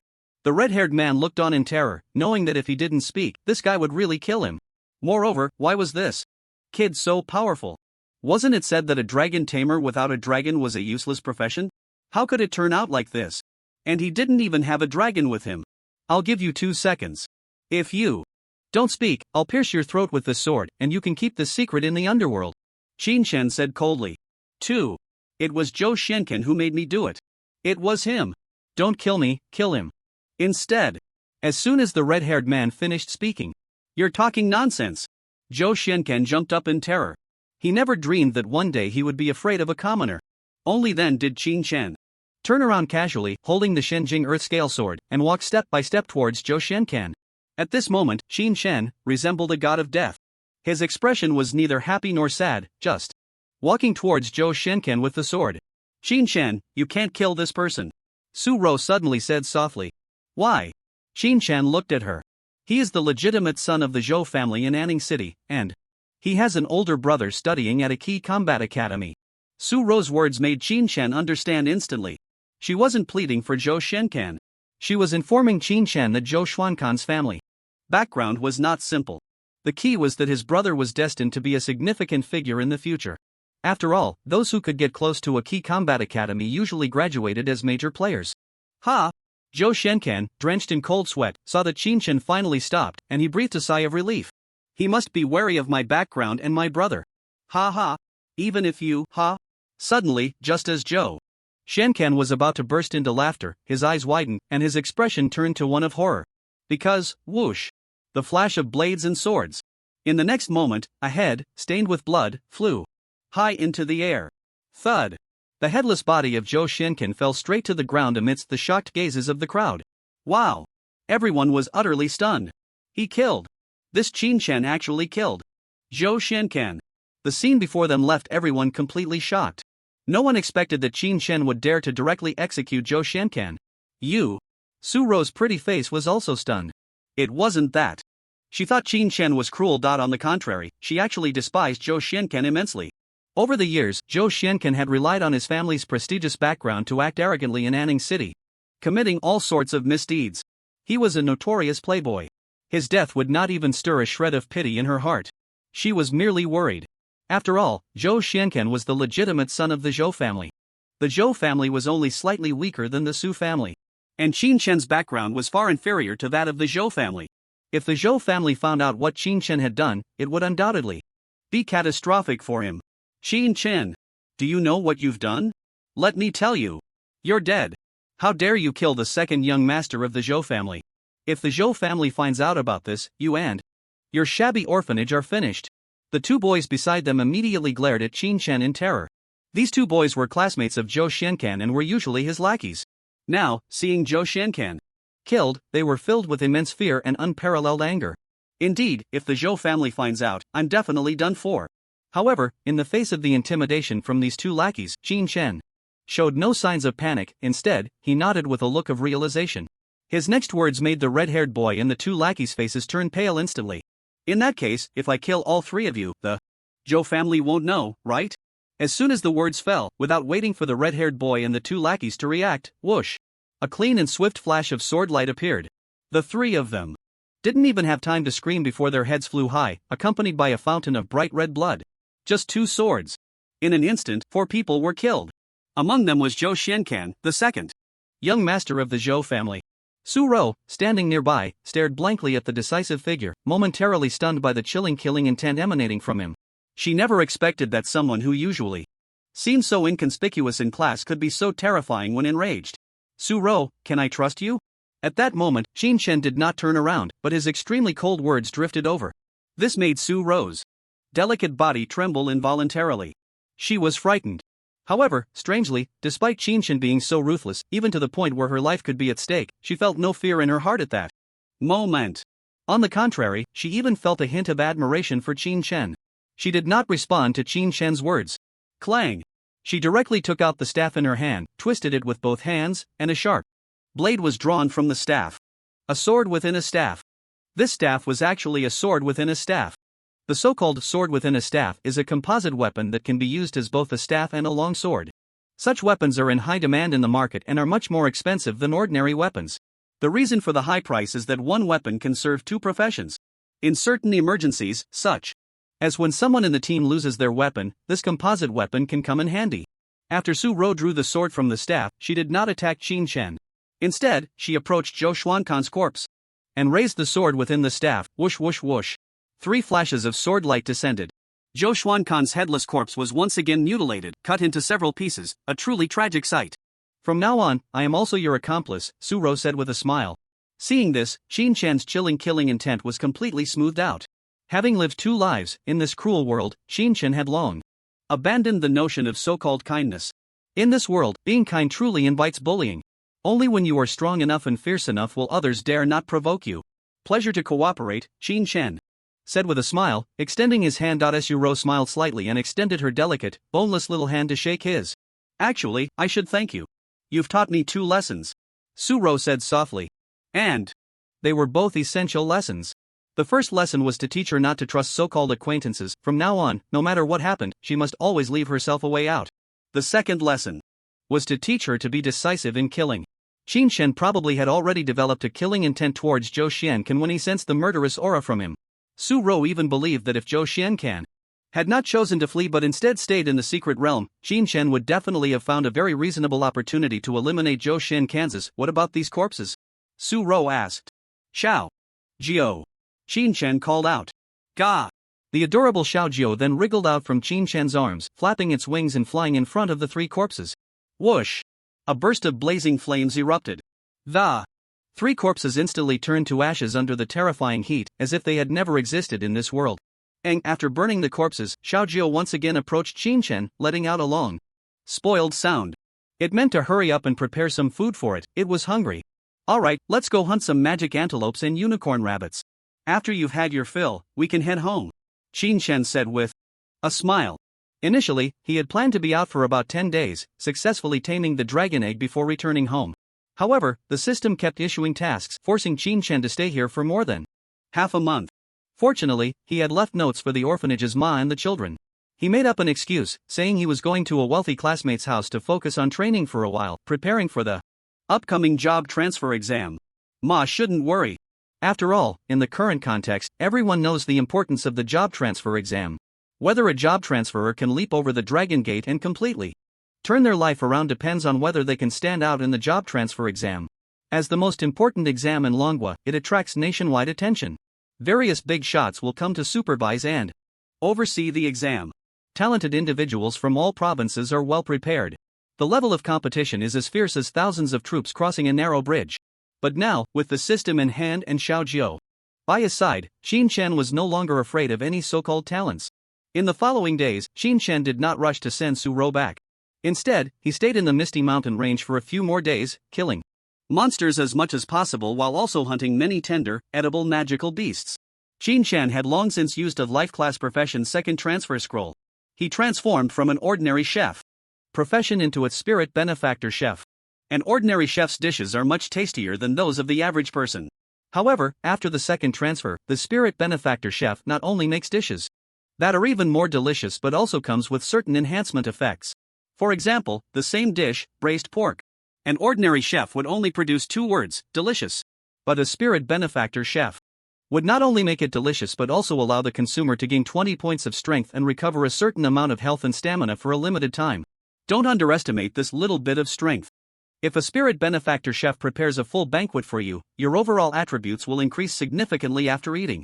Combat power would at least increase by 10%. This is also why the value of life Class second transfer scrolls reaches millions of dragon coins. As long as you successfully complete the second transfer, you can enter some adventure guilds or job transfer organizations for employment. The salary and benefits will also be greater. Many ordinary people who cannot transition into combat professions rely on this second transfer scroll to change their fate. Unfortunately, the output of these second transfer scrolls is relatively low, making them hard to buy.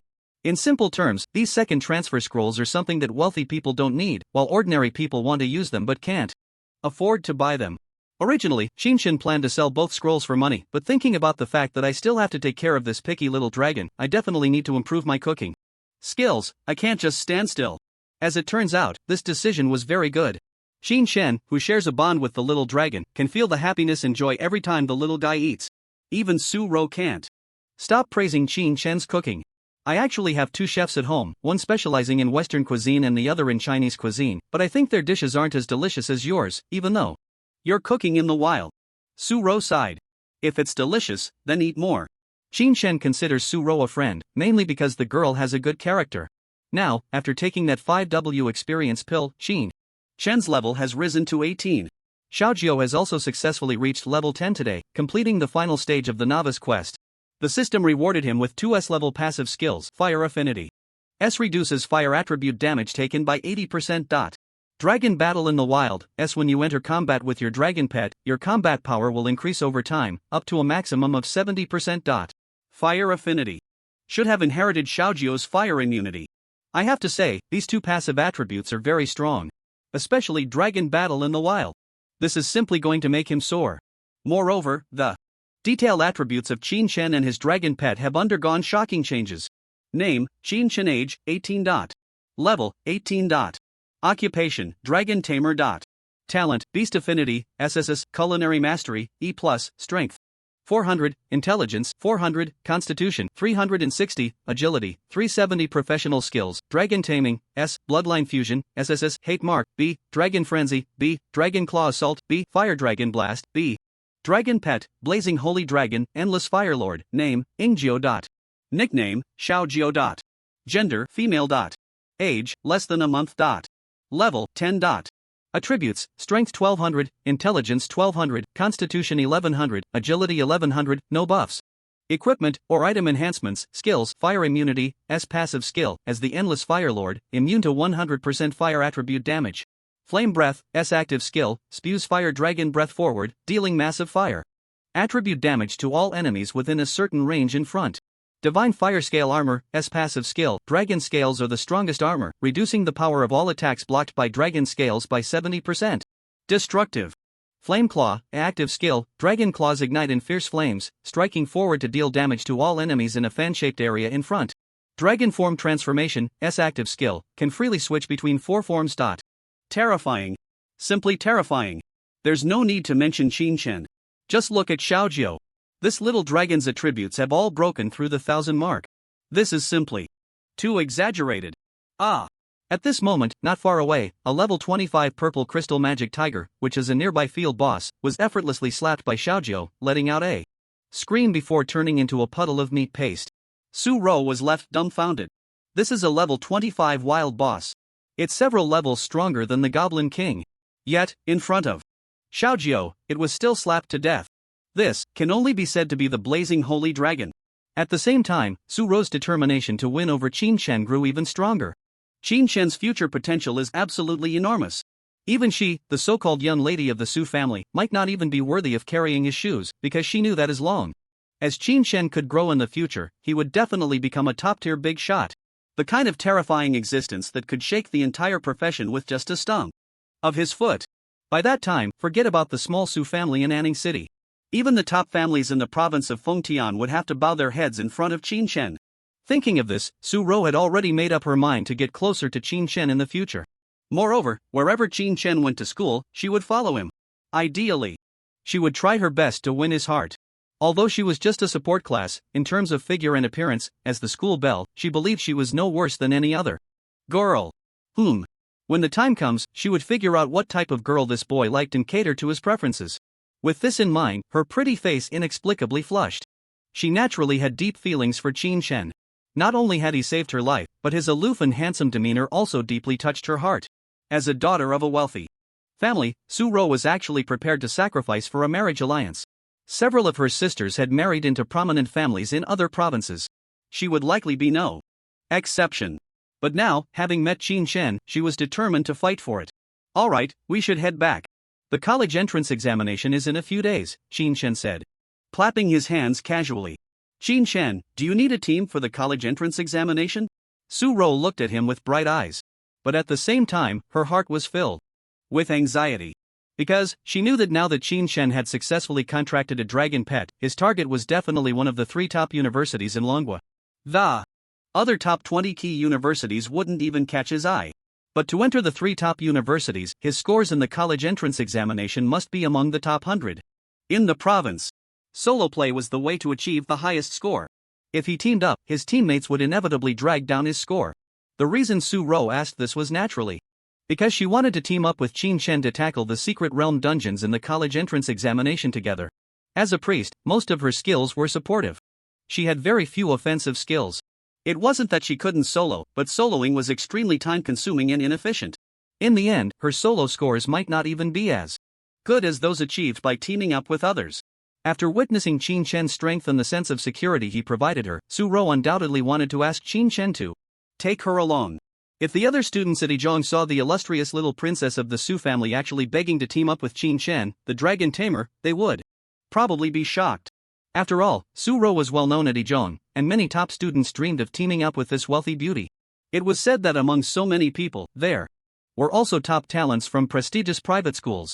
For example, Tian Jinming, who had also transitioned to the hidden class of Holy Spirit Mage, the Radiant Knight Hui Ba, the punishing archer Xiong Shuang.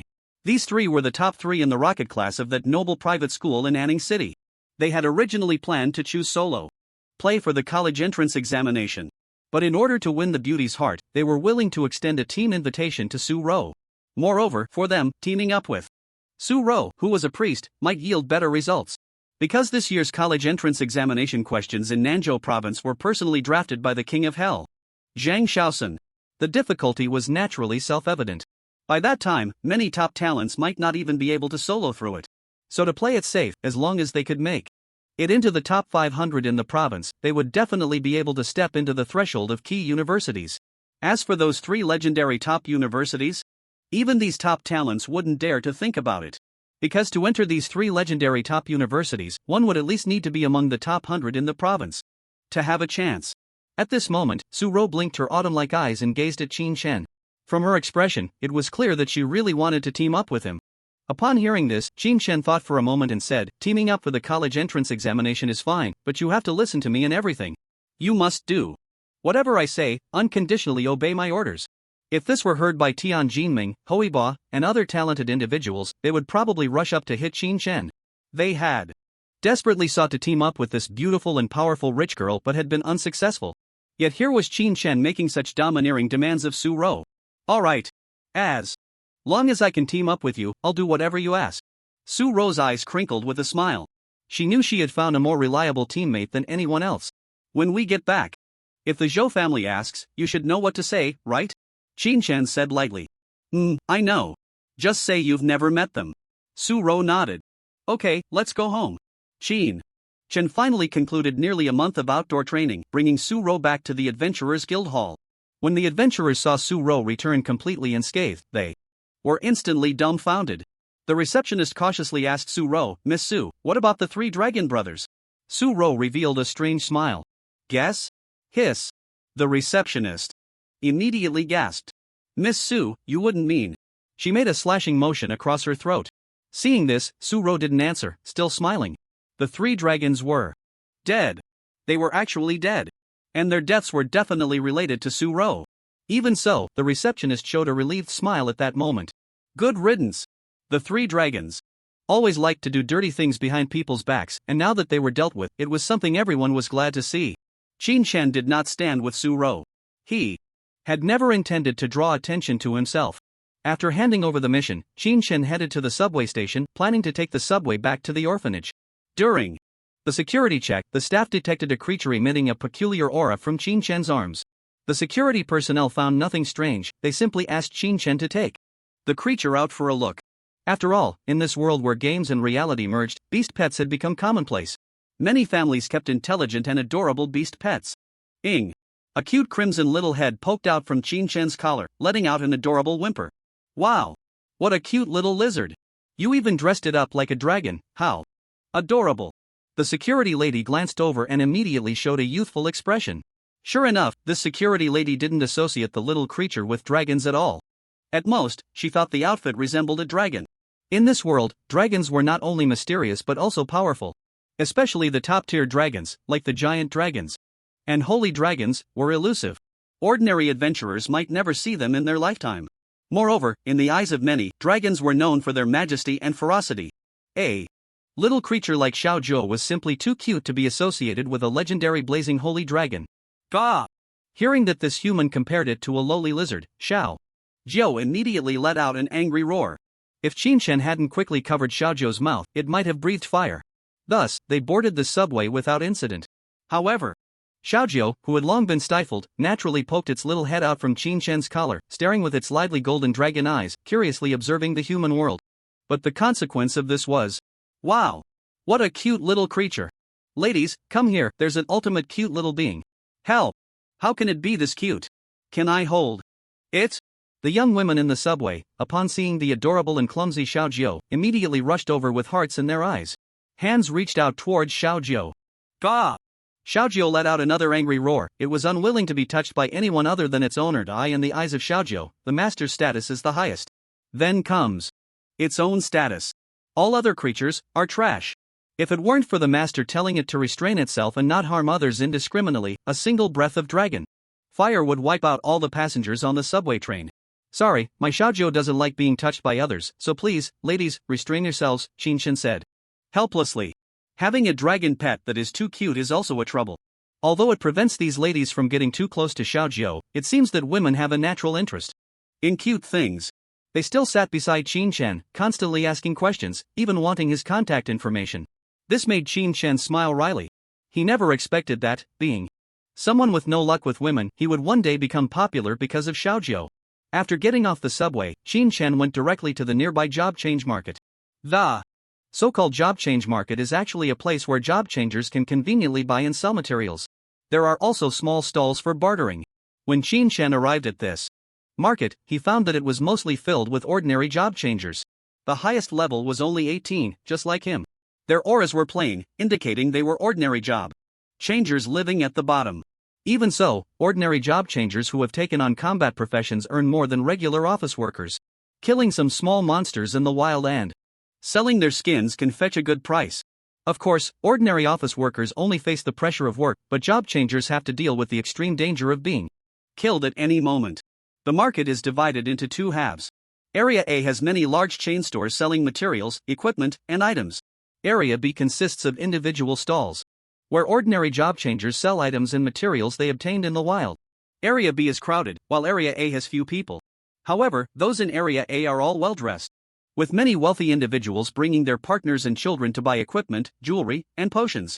The reason Qinshan came here was naturally to sell the C-grade material, the Goblin King's heart, and the silver weapon, the Goblin King's giant sword. As for the Goblin King's enchantment card, that is a valuable item waiting for the right price. Its enchantment effect is, each time an attack hits an enemy, it will increase one's strength and attack speed by 1%, stacking up to 10 times. This is definitely worth over 50 million dragon coins. Because this is something that can only be found in wild secret realms. Other wealthy individuals wanting to buy it would have to see if there is any stock available. After all, wild secret realms are not something anyone can just stumble upon. Therefore, Qinshan was not in a hurry to sell.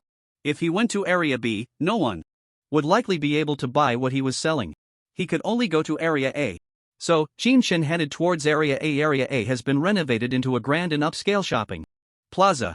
Dressed plainly, Qinshan felt out of place among the tourists around him. However, he didn't mind. Upon seeing a shop named Holy Treasure Inn, he walked in. As soon as he entered, Qinshan instantly felt all the customers' gazes on him. There were looks of disdain, contempt, and scorn, as well as frowns and astonishment. Most of the looks were unfriendly. Oh, isn't this Qinshan? What are you doing here? Suddenly, a girl's voice came from nearby. Qinshan turned to look and found it was his classmate, Zhang Dan. At that moment, Zhang Dan was wearing a dress that clearly looked expensive, linked arm in arm with a handsome boy as she approached. Qinshan merely nodded in acknowledgement and said, I just came to sell something. Sell something? Zhang Dan looked Qinshan up and down, teasingly saying, what could a poor orphan from an orphanage possibly have to sell? You're not here to steal something, are you? Hearing such sharp and harsh words, Qinshan merely shook his head lightly, too lazy to argue with a mean girl like Zhang Dan. In the class, Zhang Dan was nothing but a worthless character. Every day, she would take her few girlfriends to fish for rich boys, trying to find out which boy came from a wealthy family so she could flirt with him. From what Qinshan had casually heard, it was said that over the 3 years of her vocational training, Zhang Dan had changed boyfriends more than a dozen times. Moreover, the first few boyfriends were all played with emotionally, tricked out of their money, and then discarded. Those boys who had been toyed with by this scumbag girl wanted revenge.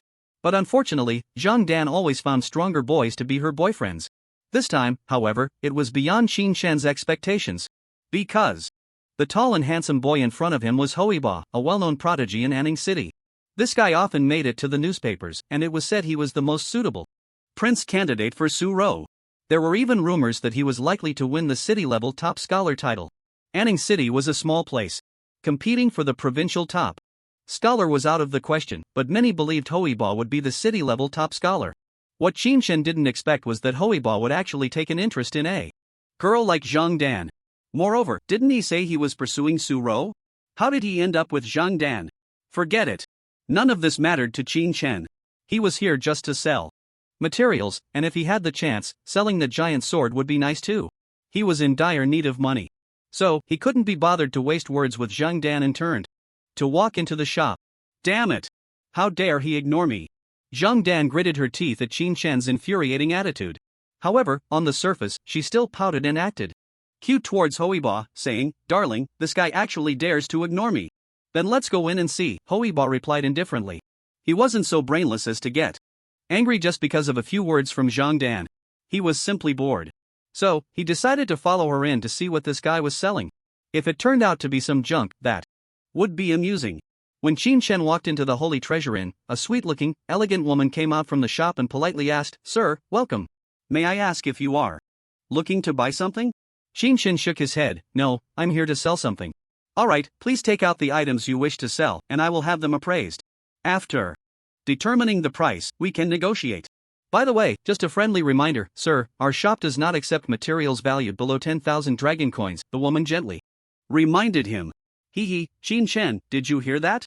They don't accept items worth less than 10,000 dragon coins here. Zhang Dan sneered as she followed in. "Miss, sir, may I ask if you are here to buy something?" Well, the woman inquired again upon seeing Zhang Dan and Hoiba enter. "Darling." Zhang Dan blinked at Hoiba. Hoiba frowned slightly. Damn it.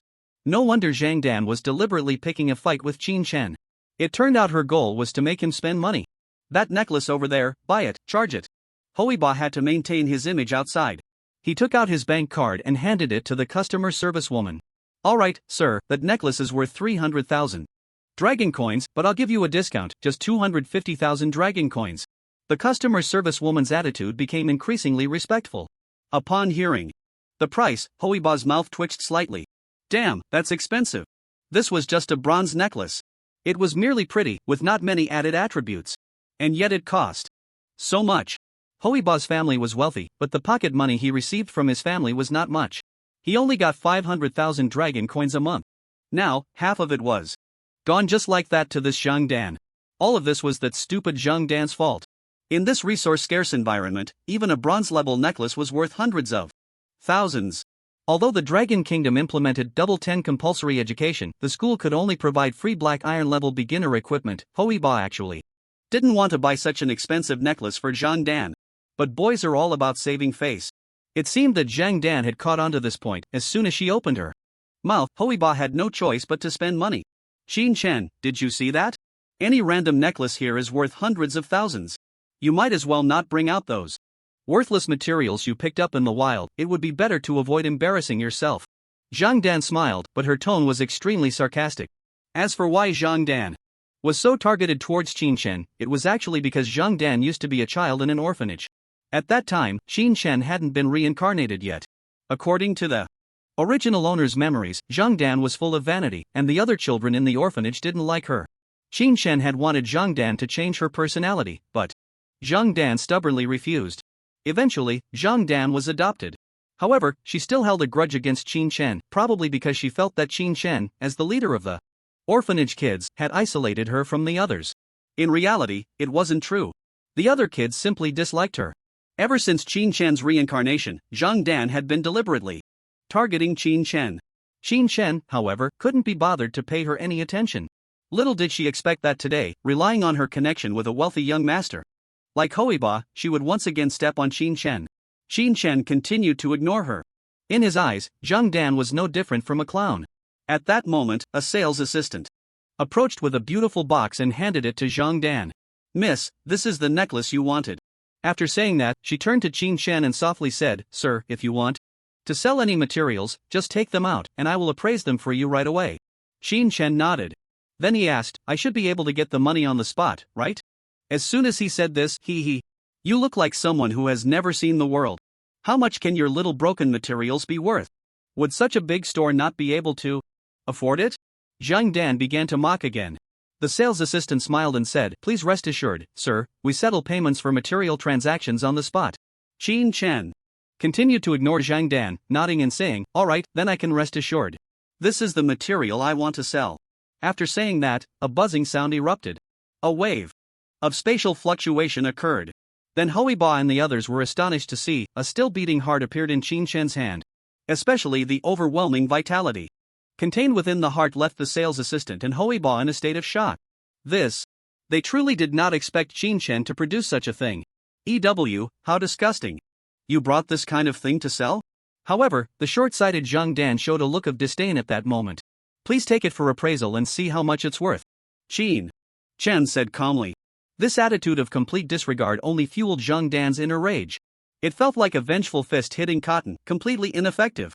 She instinctively wanted to go up and destroy the heart that disgusted her. At that moment, however, Hoiba pulled her back. She turned around and was instantly frightened by Hoiba's extremely gloomy expression. You! Shut up! Don't embarrass yourself again! Hoiba growled. Damn it! This stupid girl actually wanted to destroy this material? This shout made Zhang Dan's previously arrogant demeanor instantly retract. The sales assistant quickly took the heart to the appraisal room nearby. She knew that this material was definitely not ordinary. Just the overwhelming vitality that was about to overflow was enough to determine it was worth at least tens of millions. An ordinary monster's heart could not possibly still be beating after being dead for so long.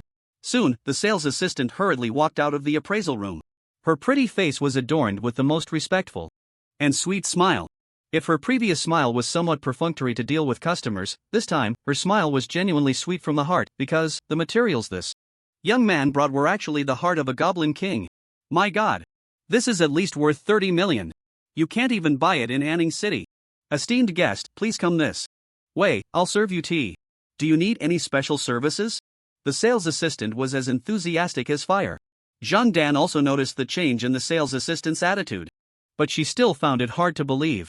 Why could Qin Shen, who also came from an orphanage, produce such an expensive material? Beautiful lady, how much is the material he brought? Zhang Dan swallowed hard and asked cautiously. The heart of a goblin king, worth at least 30 million, the sales assistant replied with a smile. Zhang Dan. Hoiba. Hiss. 30 million. This, even someone like Hoiba, a rich young master, couldn't help but change his expression slightly upon hearing that amount. After all, his pocket money was only 500,000 dragon coins a month. The sales assistant was already too lazy to pay attention to these two. She smiled and turned around, her beautiful eyes constantly sending flirtatious glances at Qin Shen. In fact, she didn't expect the seemingly ordinary young man, who even exuded an air of poverty, could produce such expensive materials. 30 million dragon coins, for an ordinary person, that could last a lifetime. You! Zhang Dan's face was complicated as she looked at Qin Shen, wanting to say something. However, at that moment, Hoiba directly turned around. Why stay here? To continue embarrassing himself? Seeing this, Zhang Dan hurriedly chased after him, but she kept looking back at Qin Shen. For some reason, an inexplicable feeling of extreme regret surged within her. However, what she didn't know was that aside from the initial eye contact when they greeted each other, Qin Shen had never looked at her directly again. In Qin Shen's eyes, Zhang Dan was merely an ant. To argue with her would only lower his own status. No need to keep winking at me, just settle the cash, and I'll take my money and leave. Qin Shen said coldly. The sales assistant had already sat down next to him, almost leaning her body against him. After Qin Shen said that, she could only blush, her expression awkward as she quickly got up to submit the transaction request. After all, this was not a small amount. Watching the sales assistant's flustered and awkward figure, Qin Shen couldn't help but feel, indeed, whether in his past life or this one, for most ordinary people, money was always the ultimate pursuit. Soon. Half an hour later.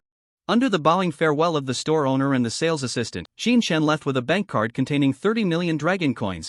Leisurely heading home. Upon returning to the orphanage, Mama saw Qin Shen safely back and breathed a sigh of relief, still showing her usual gentle smile. Brother Qin Shen is back. I don't know which little brat shouted.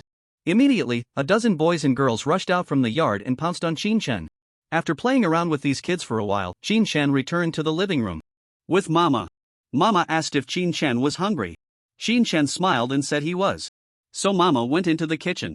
Before long, a tempting aroma of egg noodles wafted out from the kitchen. Qin Shen felt a warmth in his heart. Mama was always like this. She wouldn't nag or pry, always treating each child with a gentle smile, leaving them space to keep their secrets. Soon, a steaming bowl of egg noodles was placed in front of Qin Shen. Just as Qin Shen was about to dig in, suddenly, a cute little head popped out from Qin Shen's collar. Its golden dragon eyes curiously examined the bowl of egg noodles in front of him. Mama, seeing this scene, had her eyes that were always smiling suddenly widen. Little fan, what is this? She looked curiously at the little creature. And at that moment the little guy also stared with a pair of adorable big eyes, locking gazes with Mom. Mom, let me explain, Shin said, allowing the little Geo in his arms to wriggle out. When Mom saw this little creature, about the size of a cat, reveal its true form like a dragon, her expression turned even more astonished. Although she was just a life class profession, the powerful legends about dragons were known to almost everyone. Seeing that Shin had brought back such a little dragon cub, Mom's heart must have been shaken beyond words. Mom, don't panic, its name is Inggeo, with Ing from Firefly and Geo from Fine Wine. You can just call it Little Geo. As you can see, this is the legendary Blaze Holy Dragon, a top existence among dragons. Did I not successfully change my profession before? The profession I changed to was called Dragon Tamer, a hidden profession. Shin had nothing to hide from Mom. Moreover, in 2 days, during the vocational examination, Little Geo would undoubtedly make a dazzling appearance in the public eye. By then, everyone would know he had a holy dragon. While Shin was explaining to Mom, Little Geo had already hopped onto the table. Understanding that this kind-hearted woman was the closest relative of its master, it showed no signs of baring its teeth at Mom. Instead, it leaned over to the egg noodles, sniffed, and a hint of joy appeared in its golden eyes. Then, with a snap of its dragon mouth, it devoured a bowl of egg noodles that originally belonged to Shin. The scalding noodle soup didn't make Little Geo whimper, instead, it squinted its eyes in comfort. Afterward, it bounced around like a mischievous child, curiously exploring everything in the room. Finally, it picked up some toys belonging to the children in the orphanage and started playing with them on its own. Seeing such a cute little dragon cub, Mom's fear of dragons instantly vanished. Although she still found it hard to believe that Shin had brought back a little dragon cub, the evidence was right in front of her, and she had no choice but to accept it. By the way, Mom, my classmates and I went to the Yulin mountain range while training, and we were lucky enough to collect an E-grade medicinal herb, which we sold for over 100,000 dragon coins. I'll transfer the money to you shortly, Shin said with a smile. He didn't give Mom all the tens of millions in his card. It wasn't that he was stingy or wanted to keep it, rather, revealing such a huge sum all at once would undoubtedly shock Mom beyond measure. Instead of letting her guess, it was better to keep it a secret. Over 100,000 dragon coins was enough to support the orphanage's operations, and if more money was needed later, Shin could just provide it then. Sure enough, while over 100,000 dragon coins was a significant amount for her, it was still within an acceptable range. However, Mom still reminded him several times to be careful and to inform her before going to places like the Yulin mountain range next time. Regardless, Mom's smile increased. Seeing his relative smile more, Shin finally let out a long-held breath. It had been 7 years. He had reincarnated into this world, which was completely integrated with the game, for 7 years. In the earlier days, without any golden finger, his awakened talent was merely E+ level culinary mastery. Had he not worried about the future? Even when the system finally awakened, Shin had never dared to relax. After all, he knew that the tasks issued by the system would gradually become more difficult, and who knew what punishments awaited if he failed. Fortunately, it seemed he was slowly getting back on track. Vocational examination. Here I come. At night, lying on his small bed, Shin clenched his fist tightly, his face filled with passionate fighting spirit. But in the next second, put! Shin suddenly spat out a mouthful of water, and upon focusing, he saw the mischievous little Geo leap and land right on his belly. Although Xiaojiu had shrunk to the size of a cat, its attributes had not diminished with its size. With this leap, it was fortunate that Shin had the SSS level passive skill Bloodline Fusion, inheriting the formidable four-dimensional attributes, and his physique had also strengthened significantly. Otherwise, a normal person would likely be knocked out on the spot by Xiaojiu's pounce. Gah!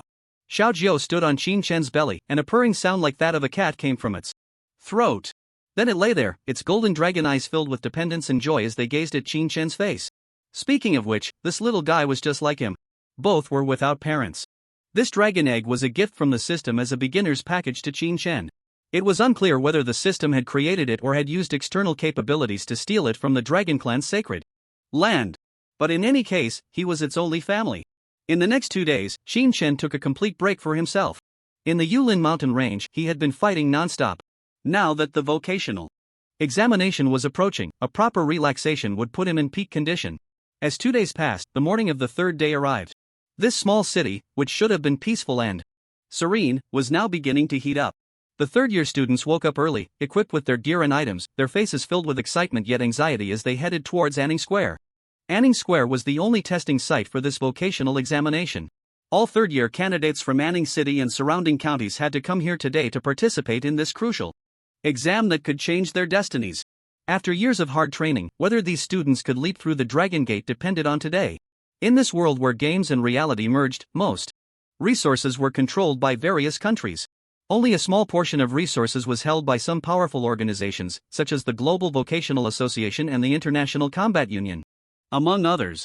The reason the vocational examination was considered the most important test in every vocational student's life was that if you could achieve a good score in the examination, you would qualify for admission to prestigious institutions. The resources controlled by the state were primarily allocated to universities because they were responsible for cultivating various talents for the nation. Thus, national resources had to be poured into universities. Among them, ordinary universities accounted for 10% of the total national resources. Key universities accounted for 20%. Top-tier universities accounted for 30%.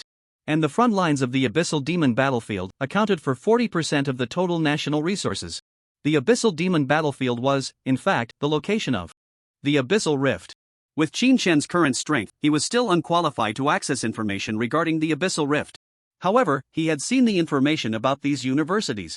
According to statistics, there were currently 80 ordinary combat universities in Longwa. There were 20 key combat universities. And there were 3 top-tier combat universities. This meant that, the 80 ordinary combat universities divided 10% of the resources. The 20 key combat universities divided 20% of the resources. The 3 top-tier combat universities divided 30% of the resources.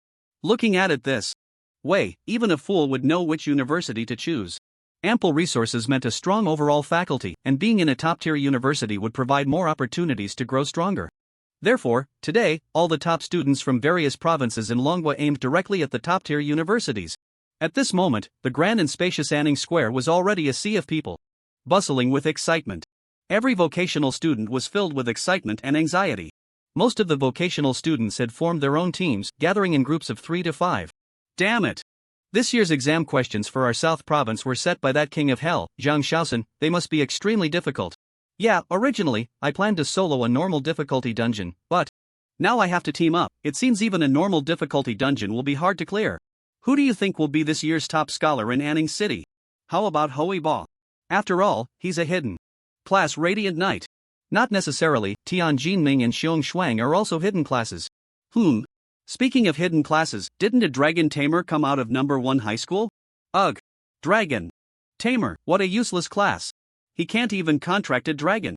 Just as everyone was discussing, a sudden uproar erupted not far away. Everyone quickly turned to look, and the excitement surged again. Isn't that the Holy Spirit mage Tian Jinming? So handsome. A figure stepped out of a stretched luxury car. He wore a snow-white robe and held a beautifully crafted silver staff, inscribed with mysterious runes. With handsome features and an elegant demeanor, he resembled a royal prince. He was indeed the Holy Spirit mage, Tian Jinming.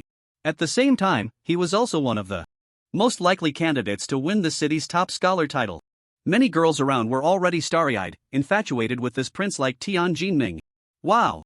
Just then, another crowd at a different entrance erupted in excitement. 2 more stretched luxury cars slowly approached. The tall and muscular Radiant Knight Hui Ba, exuding explosive power, and the sharp-eyed Punisher archer Xiong Shuang both stepped out of the car, causing quite a stir. Wow! The 3 top candidates for the city's top scholar have gathered. Among this year's third-year candidates, only that dragon Tamer is the most hopeless. Indeed, what a waste. These 3 were all renowned prodigies, and their family backgrounds were also prestigious. They were the dream princes in the eyes of most girls. When these 3 prodigies appeared together, their gazes collided. Then, to everyone's surprise, they walked over to each other, shook hands, and chatted. It seemed these 3 prodigies had a good relationship. A few minutes later, beep beep, another luxury car arrived. Following that, Suro, dressed in a simple white priestess gown and looking pure and charming, stepped out of the luxury car, holding a staff. As soon as Suro appeared, swish swish swish. Not only the other candidates but even the 3 top candidates for the city's top scholar all turned their attention to Suro. The 3 star-like prodigies even took the initiative to step forward to Suro. Xiao Ro, I've been waiting for you for a long time, the noble and elegant Tian Jinming smiled. Xiao Ro, have you formed your team yet? The domineering Hoiba asked. Meanwhile, the cold and aloof Xiong Xuan walked straight up to Su Ro, his indifferent tone leaving no room for doubt. Team up with me. Wow. This scene of three suitors vying for a girl instantly made every girl cover their mouths in envy and jealousy. Ah. Damn it. If only they could swap places with Su Ro.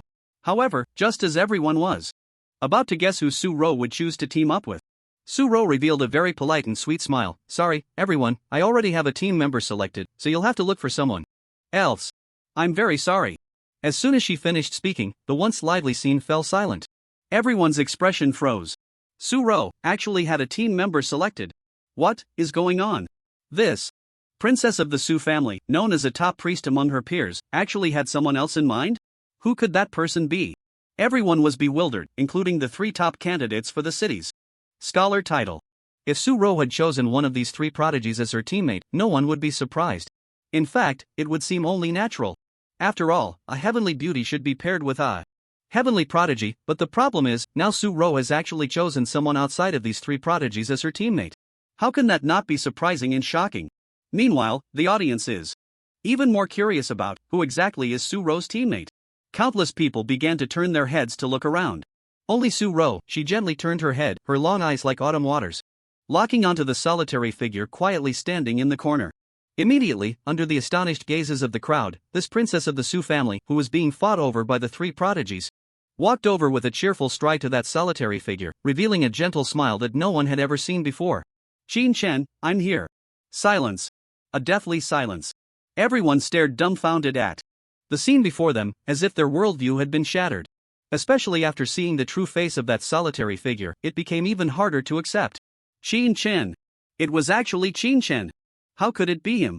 This was a choice that took everyone by surprise.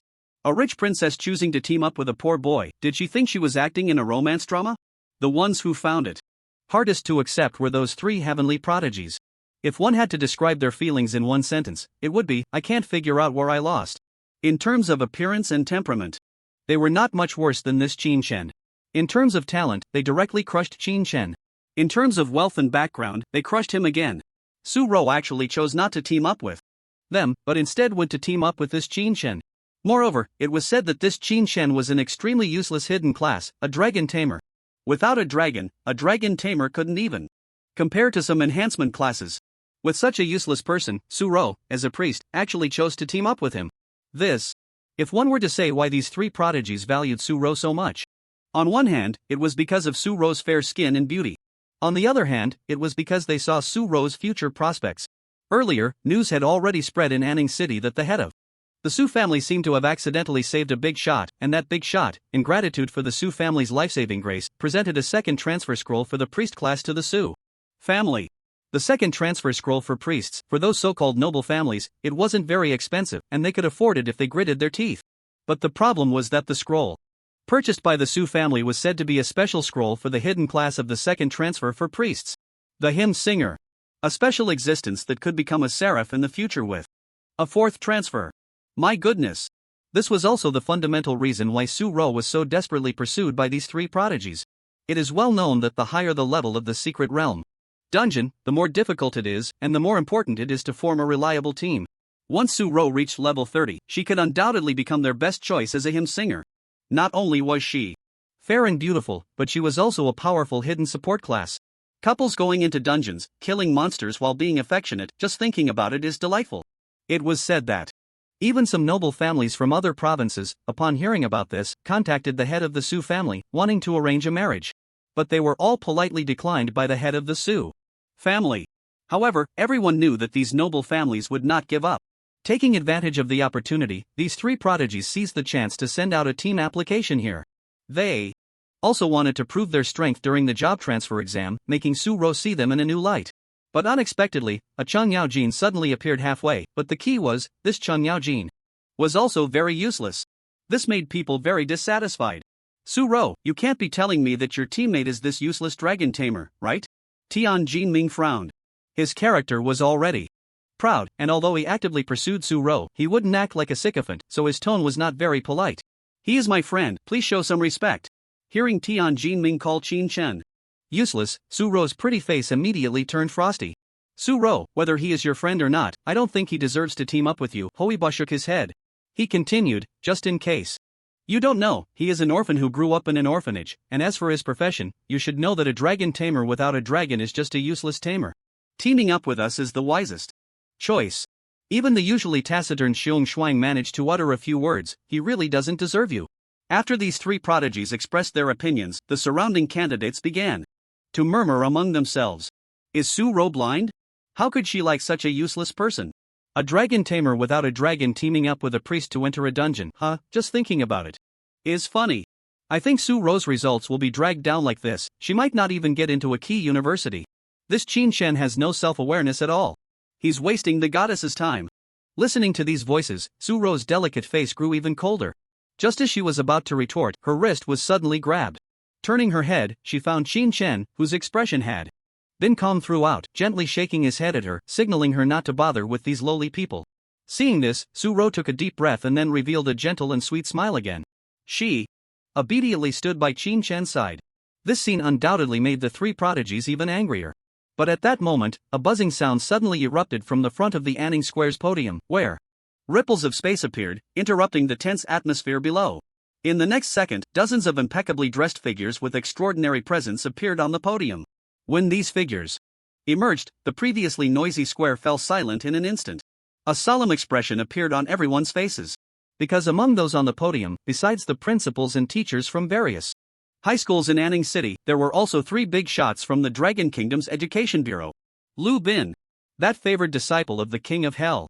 He actually came to our little place to supervise the vocational college entrance examination. Ah! Is that the legendary triple transformation sword saint? Why does he look so ordinary? Fool! At that level, his mastery of sword intent is already superb. He can suppress his world-destroying sword intent to a calm state. My god, no wonder he's a big shot. Amidst the whispers, all the candidates realized that the man standing in the center was the legendary star-cutting sword saint, and also the favored disciple of the King of Hell. At just 28 years old, he had already reached level 65, achieving the rank of triple transformation sword saint. Who would have thought such a figure would come to Anning City to oversee the college entrance examination? At this moment, Qin Shen also looked up at the big shots above. Just then, Lu Bin, who held the title of star-cutting sword saint, suddenly stood up, his sharp eyes seemingly cleansed by sword intent, scanning the entire square of candidates. Then, he slowly spoke in a loud voice, regarding some important points and special rules for the vocational college entrance examination. I believe your homeroom teacher has repeated them countless times already. I won't be verbose here. So, I hereby announce that the vocational college entrance examination officially begins. Please have the staff release the secret realm teleportation portal. As soon as Lu Bin's words fell, a buzzing sound erupted. In the very center of the square, extremely intense ripples of space spread out. Suddenly, silver-white doors appeared out of thin air. In the middle of the square, faintly, all the third-year candidates could hear the low growls of monsters coming from behind the doors. As expected, it's a silver-level secret realm. When all the candidates saw the silver-white doors appearing before them, they all showed serious expressions. In fact, in previous years' vocational college entrance examinations, the test subjects were all silver-level secret realms, and the monsters inside had moderate strength, not too difficult, but this year is different. Although it's still a silver-level secret realm, everyone knows that the monsters inside will definitely be strong. At the very least, they won't be something these third-year graduates can handle easily. This has led to 90% of the candidates on the field choosing to team up. Those who are not teaming up are basically looking to solo. However, the difficulty selection will definitely be lowered by one level. Alright, I won't waste more words. With the wind at my back, send me to the heavens. Whether you can successfully ride the good wind of the vocational exam and soar to greatness depends on your own strength. Now I announce that this year's Dragon Kingdom vocational exam officially begins. Lu Bin truly lives up to being a disciple of the King of Hell. Unlike those other leaders who love to ramble, he directly announced the start of the vocational exam. As soon as Lu Bin's voice fell, all the candidates moved in response. Buzz. When these candidates' fingers lightly touched the silver-white gate, in the next moment, vast information about the dungeon flooded into everyone's minds. Secret Realm, 2 Maze. Level requirement, level 13-20. Difficulty options, easy, normal, hard, hell. Number of players, 1-5. Secret Realm background, it is said that this is the burial place of a deceased king from a certain empire, and countless grave robbers have entered this tomb in search of wealth, but strangely, no one has ever returned. Vocational exam rules: each candidate is only allowed to use 2 mana potions and 2 health potions. Exceeding this limit will reduce the total score. Weapon and equipment grade is unrestricted. The score in team mode is 20% less than that in solo mode. Damn. It's actually the 2 maze. Crap. I'm naturally afraid of ghosts. Looks like I have to choose an easy difficulty for soloing. I can't get through normal difficulty. I'll also choose easy difficulty, and anything above normal will have environmental debuffs, which will be tough. When the candidates saw that the exam was actually the Tomb Maze, they immediately felt anxious. The main reason is that the Tomb Maze is the most difficult Secret Realm dungeon in the history of the vocational exam, bar none. It is said that in any year where the Tomb Maze is used as the exam question, the solo clearance rate drops to only 30%. Even the team clearance rate is only 50%. That's an extremely low figure. The clearance rate can truly reflect how difficult this Secret Realm dungeon is. Generally speaking, as long as it's a normal team, they can clear it smoothly. Yet this Tomb Maze dungeon is so difficult that even the team clearance rate is only 50%. This means nearly half of the candidates will not clear it. This. Miss Su-ro, are you really sure? You want to team up with that useless dragon tamer? Just before they were about to officially enter the dungeon, Tian Jinming, Hoiba, and Xiong Shuang, 3 prodigies, approached Su-ro. Again. Su-ro's expression remained cold. I'll say it again, Xin Shen is my friend. He is not useless. He is stronger than any of you. As soon as Su-ro finished speaking, not only Tian Jinming and the others, but even the surrounding candidates couldn't help but burst into laughter. Ha ha ha. A useless dragon tamer is stronger than any of us. Although the young lady of the Su family is beautiful, she has no brains. Just wait, teaming up with this dragon tamer, Su-ro might not have experienced death before. People can die in the exam Secret Realm too. Listening to the surrounding discussions, Su-ro's face turned red with anger, her delicate body trembling slightly. Xin Shen remained calm, indifferent. To the derogatory and mocking words, he treated them as mere barking. Moreover, he would soon use his strength and results to slap these people in the face. Let's go. Xin Shen took Su-ro's delicate hand and walked towards the silver-white gate. Su-ro was suddenly pulled by Xin Shen. Her little hand grasped tightly, and her pretty face flushed, yet she showed no signs of struggle, allowing this boy of the same age to hold her. This scene undoubtedly made Tian Jinming, Hoiba, and others even angrier. Damn it! What a foolish woman! Hoiba couldn't help but curse. Teaming up with a useless person, when the results come out, aren't they just going to be at the bottom? Xiong Shuang said coldly. Alright, everyone, let's hurry into the dungeon, Tian Jinming said. Then, many candidates took a deep breath, steadied their nervous hearts, gritted their teeth, and rushed into the silver-white gate. Ding! A team has entered the Secret Realm. A team has entered the Secret Realm. A team has entered the Secret Realm. Soon, the once crowded Anning Square was completely empty. On the screen responsible for live broadcasting the candidates' progress, various prompt messages appeared. Every year, the transfer college entrance examination is not allowed to be live-streamed online, nor can outsiders watch. Only school leaders, teachers, and leaders from the Dragon Country Education Bureau are qualified to view the live broadcasts of each candidate's progress. At this moment, there were already law enforcers stationed around Anning Square. In this world where games and reality merge, transfer students are a powerful force that all countries must take seriously. To put it bluntly, these graduates from each examination session are the backbone that will support the Dragon Country in the future. They are also a vital force on the front lines against evil. Such an important existence, the Dragon Country naturally does not allow the information of these students to be made public. It is important to know. In this transfer college entrance examination that requires full effort, every candidate will fight with all their might. At that time, their talents, secret techniques, combat styles, and so on will all appear on the live broadcast screen. If this key information is leaked, it will be remembered by foreign forces. Even if this student grows up in the future, if their talents and secret techniques are known in advance, they could easily become targets. Therefore, the Dragon Country has extremely strict confidentiality regarding the information of every transfer student. Even teachers remind each student to set their information panel to privacy. Not accessible. This is also why the entire Anning Square was completely isolated. Why is the little princess of the Su family teaming up with that Xin Shen? At this moment, many teachers finally saw one of the scenes on the huge floor-to-ceiling screen, where the registered team information was Xin Shen, Su-ro. This undoubtedly shocked the principal and teachers immensely. Isn't this Xin Shen a student from the first high school who transferred to become a dragon tamer? He not only didn't give up on the college entrance examination but even found Su-ro as a teammate? Nonsense. Teaming up with a dragon tamer who has no Dragon, isn't that making a joke out of his college entrance examination? By the way, does Su-ro's father know that his daughter is acting so recklessly? If he knew, he would probably spit out a mouthful of old blood. Old Luo, what's going on? Among all the priest candidates, Su-ro is the most outstanding one, and you actually let her team up with a dragon tamer. Damn. And this kid even shows hell level difficulty. Sure enough, the principals of various high schools began to blame the principal of the first high school. Hearing this, Luo Yang, the principal of the first high school, was also taken aback. He looked sternly at Qin Shen's homeroom teacher. Jolly was also startled.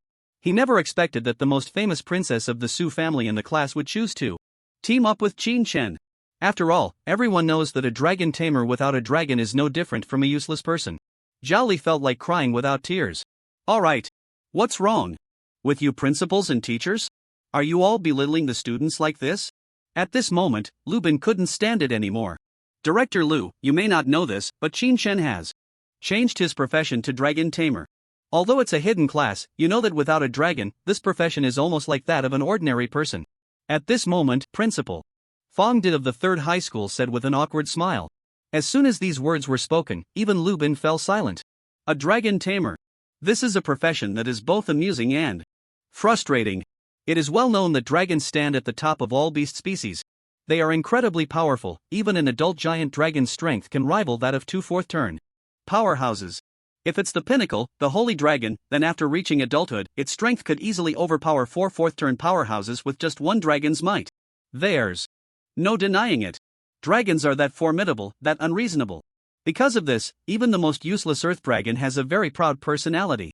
They won't easily form contracts with humans. Moreover, a dragon tamer is different from an ordinary beast tamer. He can only sign contracts with the most pure and powerful dragon bloodlines. But the problem is, would those incredibly powerful top-tier dragons be willing to sign a contract with you, willingly becoming a human's dragon pet? Certainly not. At this point, even Lubin sighed inwardly. This Su-ro really didn't think it through. How could she team up with a dragon tamer? Clearly, if she teamed up with Tianjinming, Hoiba, and others, she would at least have a chance to enter the provincial top 100, given Su-ro's exceptional support abilities. Tianjinming, Hoiba, and other prodigies are not fools. They wouldn't team up with her just because she's pretty. They are drawn to Su-ro's support capabilities that far exceed those of other priest candidates. Well, since it has come to this, it means this is Su-ro's own choice. As teachers, we should understand our students more and wait for the results. Lubin finally spoke. The other principals and teachers also fell silent. However, the looks they cast at Luo Yang were filled with disappointment, as if blaming him for leading such an excellent priestess down the wrong path. It seems they could only let Su-ro wait for next year's retest. Your team has successfully entered the secret realm Earth Tomb Maze. Team difficulty selected, Hell level. The return scroll has been issued to your built-in space. Please use it in case of danger. The so-called built-in space is actually the game inventory. It is well known that every character in a game has their own inventory to store materials, items, equipment, money, and various other objects. Now that the game and reality have merged, the built-in space is the term for the game inventory. Qin Shen currently has only 5 slots opened in his built-in space, while Su-ro has opened dozens. This is the difference between a poor boy and a rich young lady. Su-ro must have received many space expansion scrolls from her family, which is why she could open so many slots in her built-in space. When the brief dizziness faded, Qin Shen and Su-ro opened their eyes to find themselves in front of an extremely large tomb. A dark passage leading underground quietly appeared before them, like the gaping mouth of an abyss, silently waiting for their entry. Roar! The hoarse and unpleasant roar of a monster boldly echoed, as if warning Qin Shen and Su-ro. Humans, if you dare to trespass into the Earth Tomb, there is only one way for you: death. The hell-level difficulty of the Earth Tomb Maze. Even Tianjinming, Hoiba, and other prodigies who wanted to solo it would not dare to choose this difficulty. At most, they would only dare to select the hard difficulty. Only in a team would they dare to step into this level of difficulty. Looking at the dark and gloomy underground passage before them, Su-ro tightened her grip on the staff in her hand and then gently raised it. Buzz! Light spell! A bright light flickered at the tip of the staff. Let's go! Qin Shen took the lead and walked ahead. Su-ro followed closely behind. As soon as they entered the underground passage, a foul stench hit them, nearly making Su-ro gag. The smell was akin to that of decayed flesh, completely rotten and putrid. Without needing to look, it was clear that the guardian monsters inside were undoubtedly undead zombies. Moreover, what made Su-ro's expression change was the overwhelming pressure that descended upon her shoulders the moment they stepped into the corridor. After carefully sensing it, she discovered that her attributes had been reduced by a staggering 30%. Even her perception and movements felt significantly sluggish. This hell-level difficulty illusion debuff is indeed formidable. Shin couldn't help but exclaim. It actually reduces the challenger's attributes by 30%. The environmental debuff effect is a mechanism that exists in many secret realm dungeons. When you enter the secret realm, it weakens certain attributes of the challenger, such as strength, intelligence, perception, and so on. But a debuff that reduces all attributes by 30% at once, like the one before them, truly left Shin in awe. No wonder the candidates wailed when they heard that the King of Hell was the one setting the questions. Who could withstand such unreasonable environmental debuffs? If he wasn't mistaken, the general difficulty reduces all attributes by 10%. The hard difficulty reduces all attributes by 20%. The hell difficulty reduces all attributes by 30%. Only the King of Hell would set such a heartless challenge. Olfactory purification. Seeing Su-Ro's pretty face turn pale from the rancid smell, Shin unhesitatingly cast the olfactory purification skill on both himself and Su-Ro. Olfactory purification, like Eye of Appraisal, is a universal skill that any profession can learn. You actually learned this skill. Su-Ro instantly felt much more comfortable. The nauseating rotten smell transformed into fresh air, and as it entered her nostrils, she felt an unprecedented sense of relief. In secret realm dungeons, illusions can also affect challengers, so just in case, I learned this skill, Shin said lightly. Of course, mainly, his skill points were used to enhance his own skills, and the leftover scraps were spent on learning these occasionally useful universal skills. It should be noted that every job changer's own professional skills can be enhanced with skill points, up to a maximum of 100%. Moreover, every time they are enhanced to 30%, 50%, 70%, or 100%, B-grade or higher professional skills will exhibit additional effects. Therefore, skill points can not only be used to learn skills but also to enhance their power.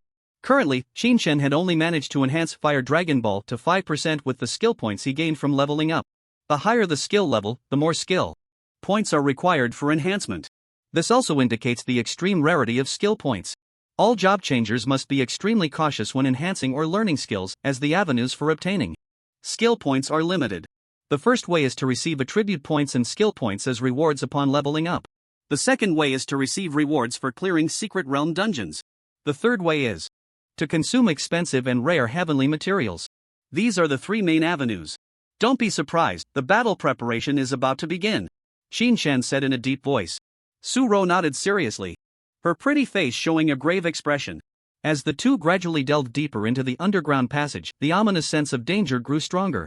It's coming, Shin whispered as his extremely keen perception allowed him to clearly hear the raspy growls of zombies at the end of the corridor, filled with a thirst for flesh and blood. Clang! The Shinjing scale sword was finally gripped in his hand. Thud! He didn't slow his pace as they approached the monsters, instead, he accelerated and ran forward. Weapon blessing. Wind whisper blessing. And Su-Ro also timely provided Shin with buffs. Buzz. With the enhancement of these two skills, the Shinjing Earth Scale sword in Shin-Shen's hand began to shimmer with a bright glow, increasing its attack power by 10% and its speed surging by 30% at that moment. Just as Su-Ro was about to continue applying buffs to Shin, she heard his voice. Remember to manage your mana, these two buffs are enough. With that, whoosh! He leaped out from the entrance of the underground passage, officially entering the first level of the tomb maze. Roar! In this vast underground plaza, nearly 100 zombie monsters let out frenzied roars at the humans soaring in the air. Thud! Shin's tall figure lightly landed in front of the horde of zombie monsters. Under that Eye of Appraisal, all the detailed information about the zombie minions appeared before him. Monster, Burial Zombie Level, 17 Type, Humanoid Monster Skills, Venomous Bite, Self-Destruct Poison Mist Quality, Silver Remarks, originally a commoner, buried alive as a burial item. After the death of the Empire's Emperor, filled with resentment, transformed into a zombie, wandering in the tomb maze. No need to look further. As a secret realm instance for the job change exam, the level design should be quite traditional. The first level is just a warm-up. Yet, even for a warm-up, the number of burial zombies is nearly 100. It's worth noting that even in the Goblin Secret realm Shin cleared in the wild, the first level only had about 20 to 30 goblin minions. And here, there are nearly 100. Moreover, each burial zombie is level 17. Still, the same saying. No wonder this is a test arranged by the King of Hell. Roar! Without any hesitation, this group of burial zombies charged directly at Shin. Their disgusting appearance, covered in maggots, made one frown. Just as Su-ro stepped out of the passage and witnessed this scene, she began to apply buffs to Qin-chen at any moment. She was very clear about her responsibilities. As a support class, her duty was to use all her strength to protect the frontline damage dealers. However, the scene that unfolded in the next second left Su-ro utterly shocked. Whoosh! Qin-chen suddenly swept the Xianjing Earth-scale sword in front of him, and a terrifyingly sharp white sword energy spread out. Ah! The burial zombies at the front let out a scream as they were directly sliced in half by Qin-chen's sword. Instant kill. Moreover, he killed at least a dozen burial zombies with a single strike. This, before Su-ro could express her shock. Whoosh! Qin-chen then pushed off with his toes, instantly leaping 5 meters high. He also dodged the burial zombies that were pouncing from behind. The group of burial zombies looked up, trying to reach out to grab the airborne Qin-chen. However, at that moment, Qin-chen shouted and flung the Xianjing Earth-scale sword towards Su-ro's direction. Ding! A crisp sound rang out. The unmatched sharp Xianjing Earth-scale sword was embedded diagonally beside Su-ro.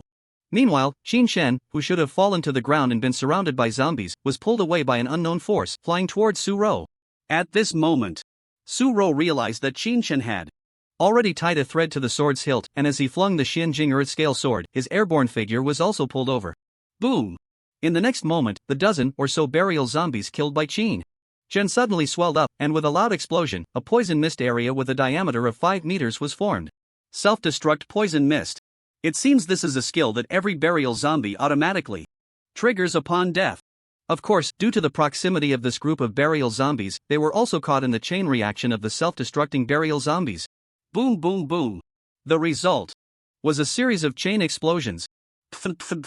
Waves of greenish poison mist began to form and slowly spread across the underground plaza. The still-living burial zombies bared their hideous, blood-soaked mouths, charging towards Qin-chen and Su-ro. Su-ro's pretty face turned pale as she watched the scene, just about to ask how to deal with it when whoosh! Beside her, Qin-chen remained remarkably calm and dashed out again. Swish! The cold-hearted Qin-chen mercilessly swung the Xianjing Earth-scale sword in his hand, cutting down the dozen or so burial zombies before him once more. At the same time, he pulled out several round objects directly from his internal space and hurled them towards the group of burial zombies. Immediately after, Fire Dragon Bomb. Roaring. A fireball, radiating waves of intense heat, instantly transformed into the shape of a dragon's head, hurtling towards the horde of zombies. It must be said, the point where this fireball landed was truly commendable. It landed perfectly in the center of the zombie group. The result was, boom! A deafening explosion erupted, and the round black objects were completely obliterated in the flames of the fire dragon bomb.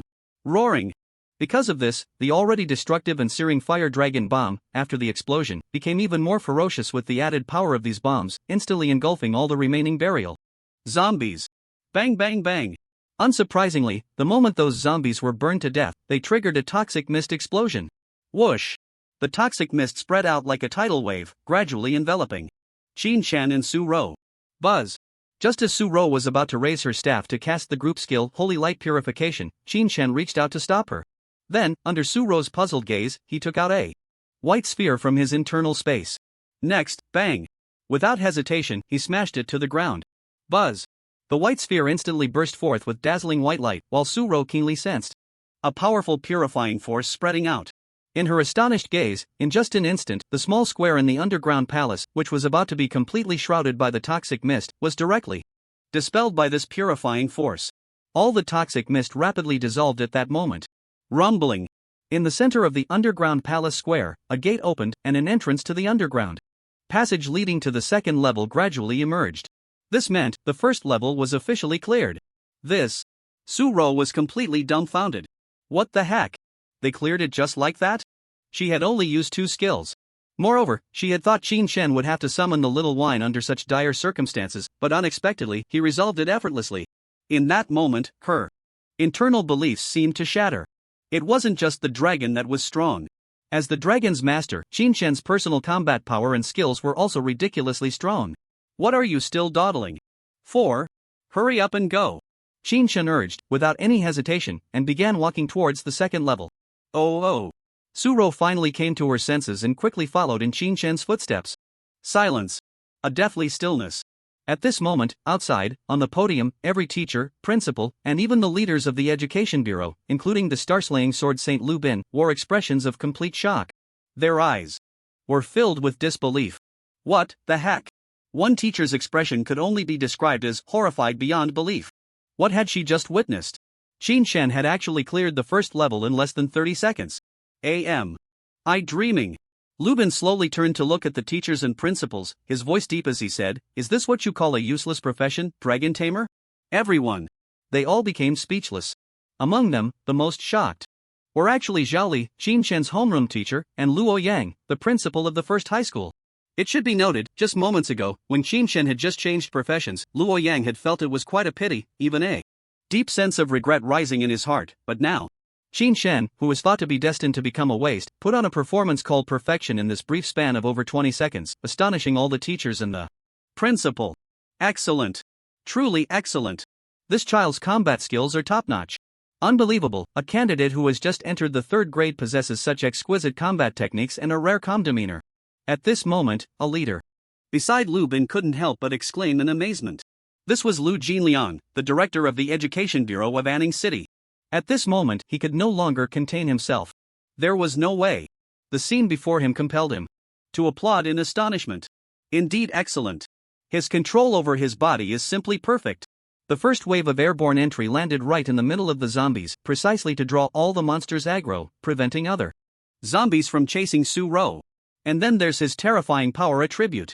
The sword in his hand is not an ordinary weapon, but the force he generates when swinging it is truly astonishing. He wiped out over a dozen zombies with a single strike. And the key is that even under such heavy encirclement, he was still able to remain calm and jump up, using the inertia from swinging the sword to tie the sword handle with a thread in advance, allowing himself to fall back into the zombie horde. This method of fighting, where one step is calculated with 3 steps ahead, is indeed impressive. It's hard to imagine that this comes from someone you all jokingly call a waste profession. Another leader from the Anning City Education Bureau echoed in agreement. This statement instantly left all the teachers and principals speechless, their faces showing signs of guilt. If we talk about the most brilliant part, it was the use of props just now. Regarding the use of props, we have regulations that prohibit the use of props above grade B. Yet this child managed to solve the zombie horde and the residual poison mist with the simplest thunder bomb and purification. Bomb. If my teacher were here, he would definitely applaud in amazement. Even the star-slaying sword Saint Lubin joined in the praise at this moment. All the teachers, all the principals, slap in the face. A blatant slap in the face. The thunder bomb and purification bomb are F-grade props. Normally, no one would even bother to take a glance at them. Yet unexpectedly, Qin Shen had prepared so many props in advance. And they actually worked. Of course, the most important thing is that Qin Shen had also mastered a fire attribute magical attack. This made the originally mediocre thunder bomb explode with even greater power after being enhanced by the fire element of the magic. Moreover, the key point is that it saved a lot of mana for the priest profession in the team, killing 2 birds with 1 stone. It's important to know that the rules for the vocational college entrance examination only allow drinking mana potions twice. And the Holy Light Purification group purification skill consumes a lot of mana. For these newly transitioned little priests, after casting it, they would probably consume 20% of their maximum mana. To expend so much mana in the first round is not a wise choice. Clearly, Qin Shen also considered this point, which is why he stopped Su Ro from casting her skill and solved the problem himself. Turning to look at the other candidates, some inexperienced candidates, after killing 2 or 3 zombies and causing an explosion of poison mist, were so frightened that they planned to have the priest in their team quickly use the purification skill to dispel it. This was undoubtedly the most foolish choice. What a pity, if he had transitioned to another combat profession, how great that would be. But he ended up as a dragon tamer. At this moment, Lu Jinliang, the director of the Anning City Education Bureau, sighed with regret. The other principals and teachers also showed expressions of deep regret upon hearing this.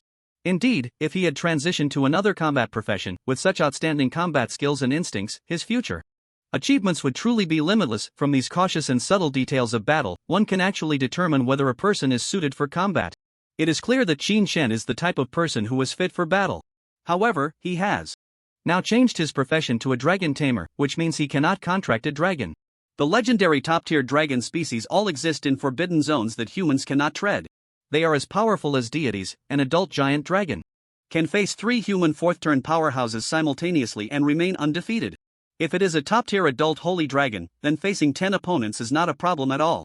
Even the lowest-ranked dragon species, the earth dragon, can possess strength comparable to a 4th-turn powerhouse once it reaches adulthood. If a dragon tamer could contract with earth dragons and the like, this hidden profession would undoubtedly become an extremely formidable combat profession. But unfortunately, the requirements for a dragon tamer to contract a dragon are too high. Only dragons with pure bloodlines can be contracted.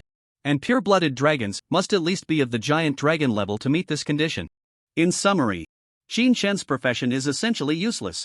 Currently, there is not a single dragon tamer in the world who has successfully contracted with a dragon of giant level or above. However, there are quite a few beast tamers who have had good luck, successfully contracting with earth dragons and flying dragons. The powerful top-tier dragons simply do not wish to become slaves to humans. Let's see how far this Qin Shen can go. For now, he might stop at the second level. After all, although the second stage consists of minor monsters, they are all enhanced versions. With Qin Shen's current combat power, although his fighting skills are excellent, he cannot effectively clear the minor monsters, which makes things a bit tricky, Lubin said solemnly.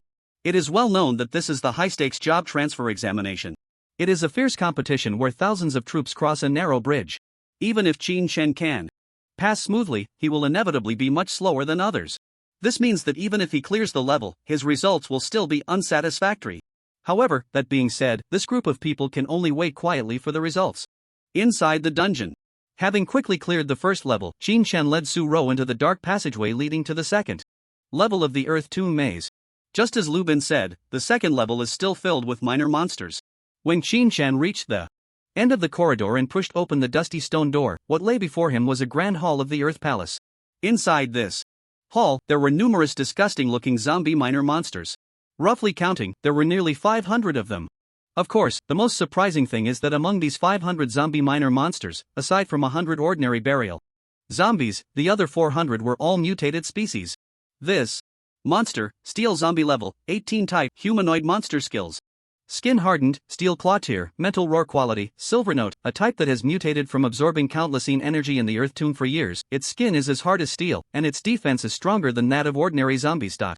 Monster, Cursed Zombie Level, 18 type, humanoid monster skills, Curse Claw, bloodthirsty aura quality, silver note, a type that has mutated from absorbing countless energy in the Earth Tomb for years. Its attacks contain cursed power and also amplify allies' abilities.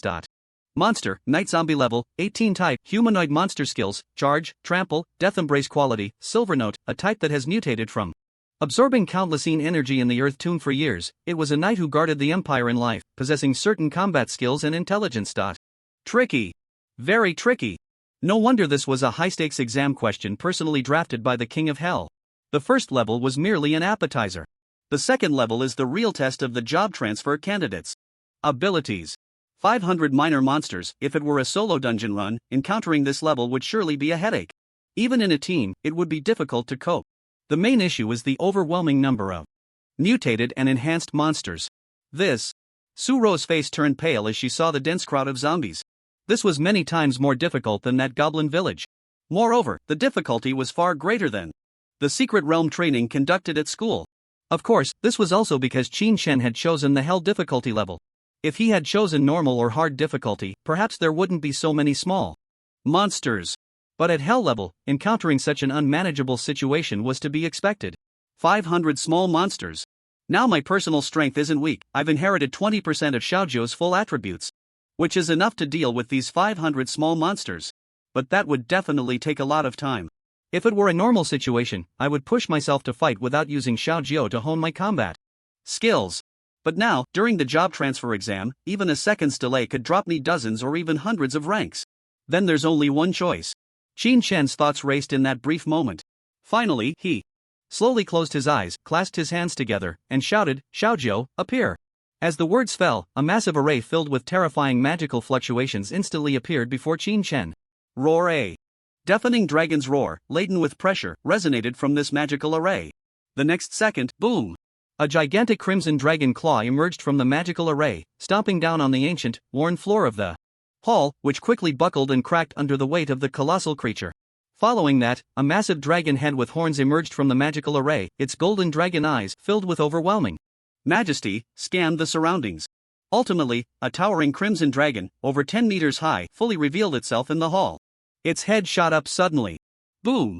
The ceiling was shattered by its force. A pair of eyes, resembling divine beings overlooking all life, coldly swept over the 500 zombies. Roar! The putrid stench from the zombies in the hall made Xiaojiu emit an extremely disdainful growl. There was No need for Qin Shen to give orders. Roaring, Xiaojiu opened its dragon mouth wide, unleashing a torrent of scorching dragon breath like a tidal wave. Ugh! As the overwhelming flames poured down, the entire hall was instantly engulfed in a sea of fire. The 500 zombies had just awakened and hadn't even had the chance to pounce on the challenger. They could only let out a wretched scream before being reduced to nothingness. The bright flames illuminated Su Ro's delicate face, leaving her in a daze. Even though she had known in advance about the power of the dragon race, seeing the horde of zombies that had terrified her just a second ago evaporate into thin air in the next moment still made her tremble. Is this the top-tier dragon race? Terrifying. Truly terrifying. They stood completely at the pinnacle of all living beings. At the same time, outside the dungeon, when all the leaders, principals, and teachers saw the familiar beast pet summoning array that Qin Shen had conjured on the screen, everyone's expressions froze, even forgetting to breathe, staring blankly at the scene. The beast pet summoning array. It was actually the beast pet summoning array.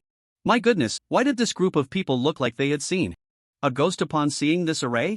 That was naturally because all beast tamers would conjure such a summoning array when summoning their contracted beasts.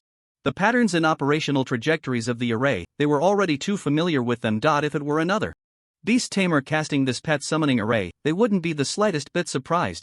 But the problem now is, the one who condensed this pet summoning array is Qin Shen, the dragon tamer. A dragon tamer. What other beasts could a dragon tamer contract besides dragons? Roar. Sure enough.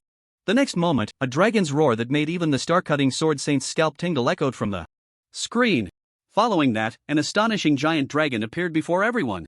This giant dragon was enveloped in hard crimson scales, and beneath those scales lay explosive muscles radiating terrifying power. A blazing divine fire aura swirled around it, making it look like a lofty deity of fire. Its golden dragon eyes were filled with disdain and superiority over all living beings. A dragon. It was truly a dragon. And it was a young dragon cub at that. My goodness. Everyone at the podium widened their eyes, their pupils filled with unparalleled shock, as if they were dreaming. This. Lubin struggled to utter a syllable, yet even so, one could still feel the extreme excitement trembling in that syllable. Others were so excited they couldn't even speak. This is a dragon. A genuine dragon.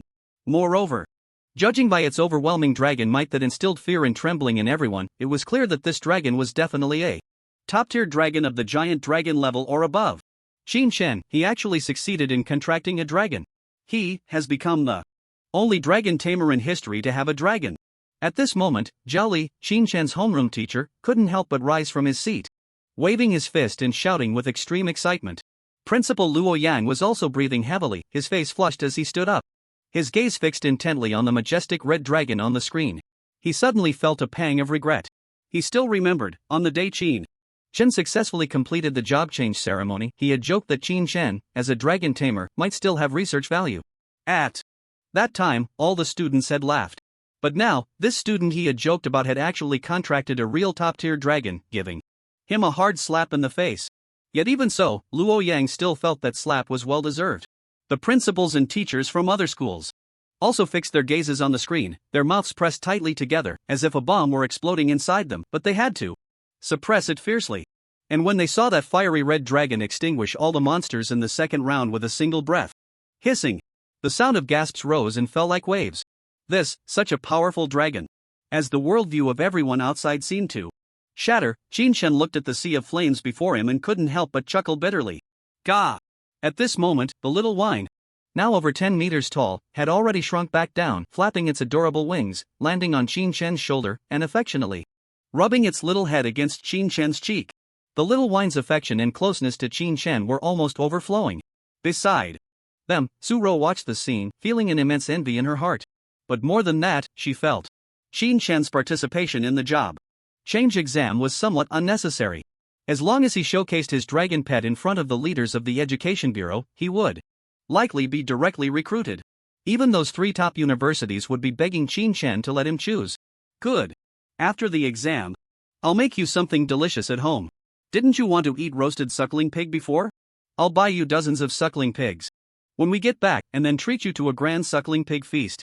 Qin Shen smiled as he rubbed the little wine's head. Ing. Upon hearing this, the little wine let out a spoiled-sounding whine. It seems this little female dragon is quite the whiny one. Usually, it always lets out deep roars of roar, roar, roar. But when interacting with Qin Shen, she emitted adorable sounds like a kitten, truly. A scheming dragon. Let's go, we can't waste time, after all, the prodigies over at the provincial capital are no pushovers. Qin Shen said to Su Ro. He then quickly walked towards the passage leading to the third level. Su Ro hurriedly nodded and followed. In reality, she knew that without her so-called priest, Qin Shen could easily clear this hellish difficulty dungeon maze on his own. He only chose to team up because he was taking her along for the ride. This favor, Su Ro naturally had to remember. Meanwhile, at several other battlefields, Hoiba, clad in golden battle armor, was using his shield to fend off zombie attacks while swinging his battle axe to cleave through the undead. In just 2 minutes, he easily passed the first level. Humph. The top scholar position in Anning City will definitely be mine, Hoiba. By then, Su Ro, you can just cry about teaming up with a useless dragon tamer. Hoiba walked towards the second level with a proud expression. He was thinking, the principals and teachers outside must be amazed and applauding his perfect performance. Right now, right? It was inevitable. After all, he was so powerful. The other two, Tian Jinming and Xiong Shuang, who were also soloing the difficult level of the dungeon maze, were similarly filled with prideful thoughts. Little did they know, everyone on the podium, including their 3 principals and teachers, couldn't even be bothered to glance at them. Moreover, Lu Bin even instructed the director not to switch the camera back to Qin Shen so that everyone could seriously watch the upcoming spectacular performance of Qin Shen and that powerful dragon pet. As Qin Shen led Xiaojiu and Su Ro towards the third level, Hoiba, Tian Jinming, and the others had just passed the first level. Furthermore, the difficulty they chose was merely at the difficult level. However, Qin Shen had chosen the hell level. Although Qin Shen was in a team, it was clear that Su Ro's presence was actually dispensable. Even if he were soloing, Qin Shen could still clear the dungeon at lightning speed with his dragon pet. Soon, Qin Shen arrived at the third level. This dungeon maze had a total of 6 layers. The third layer was the real maze. What lay before Qin Shen was a winding underground cavern. Clearly, this level was meant to test the student's perception and directional judgment. However, facing such a challenge, Qin Shen merely sneered. Then extended his finger, pointing ahead, and said, Xiaojiu, flatten this entire maze for me. Roar! Xiaojiu happily responded. Then flapped its wings and stood at the entrance of the maze. Buzz! Then, Su Ro was shocked to see that the dragon, which was originally the size of a kitten, now radiated a crimson glow and rapidly grew at a visible speed. Eventually, Xiaojiu's size reached over 100 meters in height, with its head even touching the ceiling of the dungeon maze. The current Xiaojiu had changed so much compared to its previous normal form. First was its size, it was even larger and more ferocious than in the divine fire annihilation state. With a terrifying power that seemed ready to overflow, showcasing Xiaojiu's strength. Its fiery red scales were now tinged with a dark red, as if the dragon's scales had been hardened. The entire dragon body not only appeared towering and majestic but also exuded an extreme sense of powerful beauty. Indeed, this was Xiaojiu's fourth form, heaven-shaking power. Roar! After successfully transforming its form, Xiaojiu raised its head and let out a deafening dragon roar. Then, under the astonished gazes of all the spectators outside, this massive, sky-blocking crimson giant dragon charged headlong into the dungeon maze with its own body. Boom! The walls meant to block the passage, which even level 30 experts couldn't destroy, crumbled like tofu upon impact with Xiaojiu's body. Boom! Boom! Boom! In just a matter of seconds, Xiaojiu had already plowed through, creating a path that stretched 2 to 3 kilometers long. With a single sprinting step, Xiaojiu covered hundreds of meters. After a few strides, the end of the maze was reached. Su Ro, standing next to Qin Shen, was completely dumbfounded. She never dreamed that this test of perception and sense of direction would be solved in just a few seconds under Xiaojiu's rampage. Not to mention Su Ro. At this moment, Lu Bin, Lu Jinliang, Luo Yang, and others outside were the most astonished. They watched in disbelief as the carefully designed challenge by the King of Hell was reduced to ruins in mere seconds by the charge of this fiery red dragon. The exit of the maze was laid bare before everyone. Of course, what shocked them the most was Xiaojiu's incredibly powerful physique. During the second round, a single breath of dragon fire from Xiaojiu instantly annihilated 500 zombie monsters, and it was a one-hit kill. They had thought Xiaojiu was a dragon leaning towards magic, but unexpectedly, Qin Shen's dragon pet could also transform into a powerful, strength-oriented form. Goodness! A top-tier dragon that mastered both magic and martial arts. No! It was very likely a top-tier holy dragon. If it were any other beast pet, they would have felt their worldview shatter. But now, seeing it was a dragon, well, that was fine. The strength and prodigiousness of the dragon race were universally acknowledged by all humanity and races. If my teacher saw this scene, his expression would probably be very complicated. It took him half a month to design this challenge. But, unexpectedly, in front of Qin Shen's dragon pet, it was cracked in less than half a minute by that breathtaking charge. After marveling, Lu Bin revealed a complex smile. After this level, there's no need to look further. Even if Qin Shen teams up, he will definitely be the top scholar of Tianyun province. Lu Jinliang, the director of the Anning City Education Bureau, stated emphatically. The other principals and teachers remained silent, clearly agreeing with Lu Jinliang's words. Zhao Li and Luo Yang were the two happiest individuals. Zhao Li, as Qin Shen's homeroom teacher, and Luo Yang, as Qin Shen's principal, both had a direct connection to him. If Qin Shen became the provincial top scholar, then the name of Anning City No. 1 High School would surely resonate throughout Tianyun province. At this moment, Qin Shen was already walking towards the 4th level. On the other side, Huiba, Tian Jinming, and other prodigies frowned upon seeing the dense mass of over 300 zombie monsters before them. Even at the difficulty level, there were still more than 300 of these small monsters. Buzz. Without any hesitation, Tian Jinming raised his staff, launching holy light orbs at the group of zombies. Boom boom. The intense explosions instantly drew the attention of the zombie monsters. Roar. The zombie monsters growled lowly and then charged towards Tian Jinming. He hurriedly dodged these zombie monsters while continuously casting skills at the others. It was evident that Tian Jinming's skill chanting was very fast, and his mastery of each skill was quite proficient. Being recognized as a prodigy of Anning City was certainly not just due to family support. He himself possessed extremely formidable strength. After dealing with these 300 zombie monsters, a full 10 minutes had passed, and Tian Jinming's mana was down to only 50%. He was in a disheveled state. His pristine white robe even had several claw marks on it. Clearly, he had been attacked during this battle, but with protective gear, he was mostly unharmed. Hee. I bet that Qin Shen and Su Ro won't even get past this level. I chose the difficulty, and there are over 300 monsters. Wouldn't the hell difficulty have 500 monsters? Even if they manage to clear the level with great effort, it will take at least an hour or more. Tian Jinming thought coldly to himself. The others shared the same sentiment. Little did they know, the so-called useless class in their eyes had already bulldozed its way through to the 4th level without any obstacles. They had no idea how far ahead they were of Tian Jinming and the others. Su Ro held the staff, obediently following behind Qin Shen, jogging along. What lay ahead was the elite monster. In the force shaking the sky state, Xiaojiu's strength and physique attributes would reach an astonishing 3,200 points. However, her intelligence attribute would drop significantly. Clearly, in this state, Xiaojiu was more suited for close combat. With such terrifying strength and physique, even a second transformation powerhouse would struggle to match Xiaojiu head-on. Only a level 63rd transformation powerhouse would be qualified to clash with her. But the problem was, Xiaojiu was only level 10 right now. She was still in her juvenile phase. A juvenile holy dragon was already comparable to a human level 60. Third transformation powerhouse. If Xiaojiu were to reach adulthood, who knows how terrifying she would become. No wonder, before Qin Shen, no human had ever successfully tamed a dragon of giant level or above. There had been beast tamers who were lucky enough to contract with a dragon of diluted lineage, but that was merely a contract, with both parties in an equal state. Yet now, Qin Shen could make Xiaojiu unconditionally execute any command.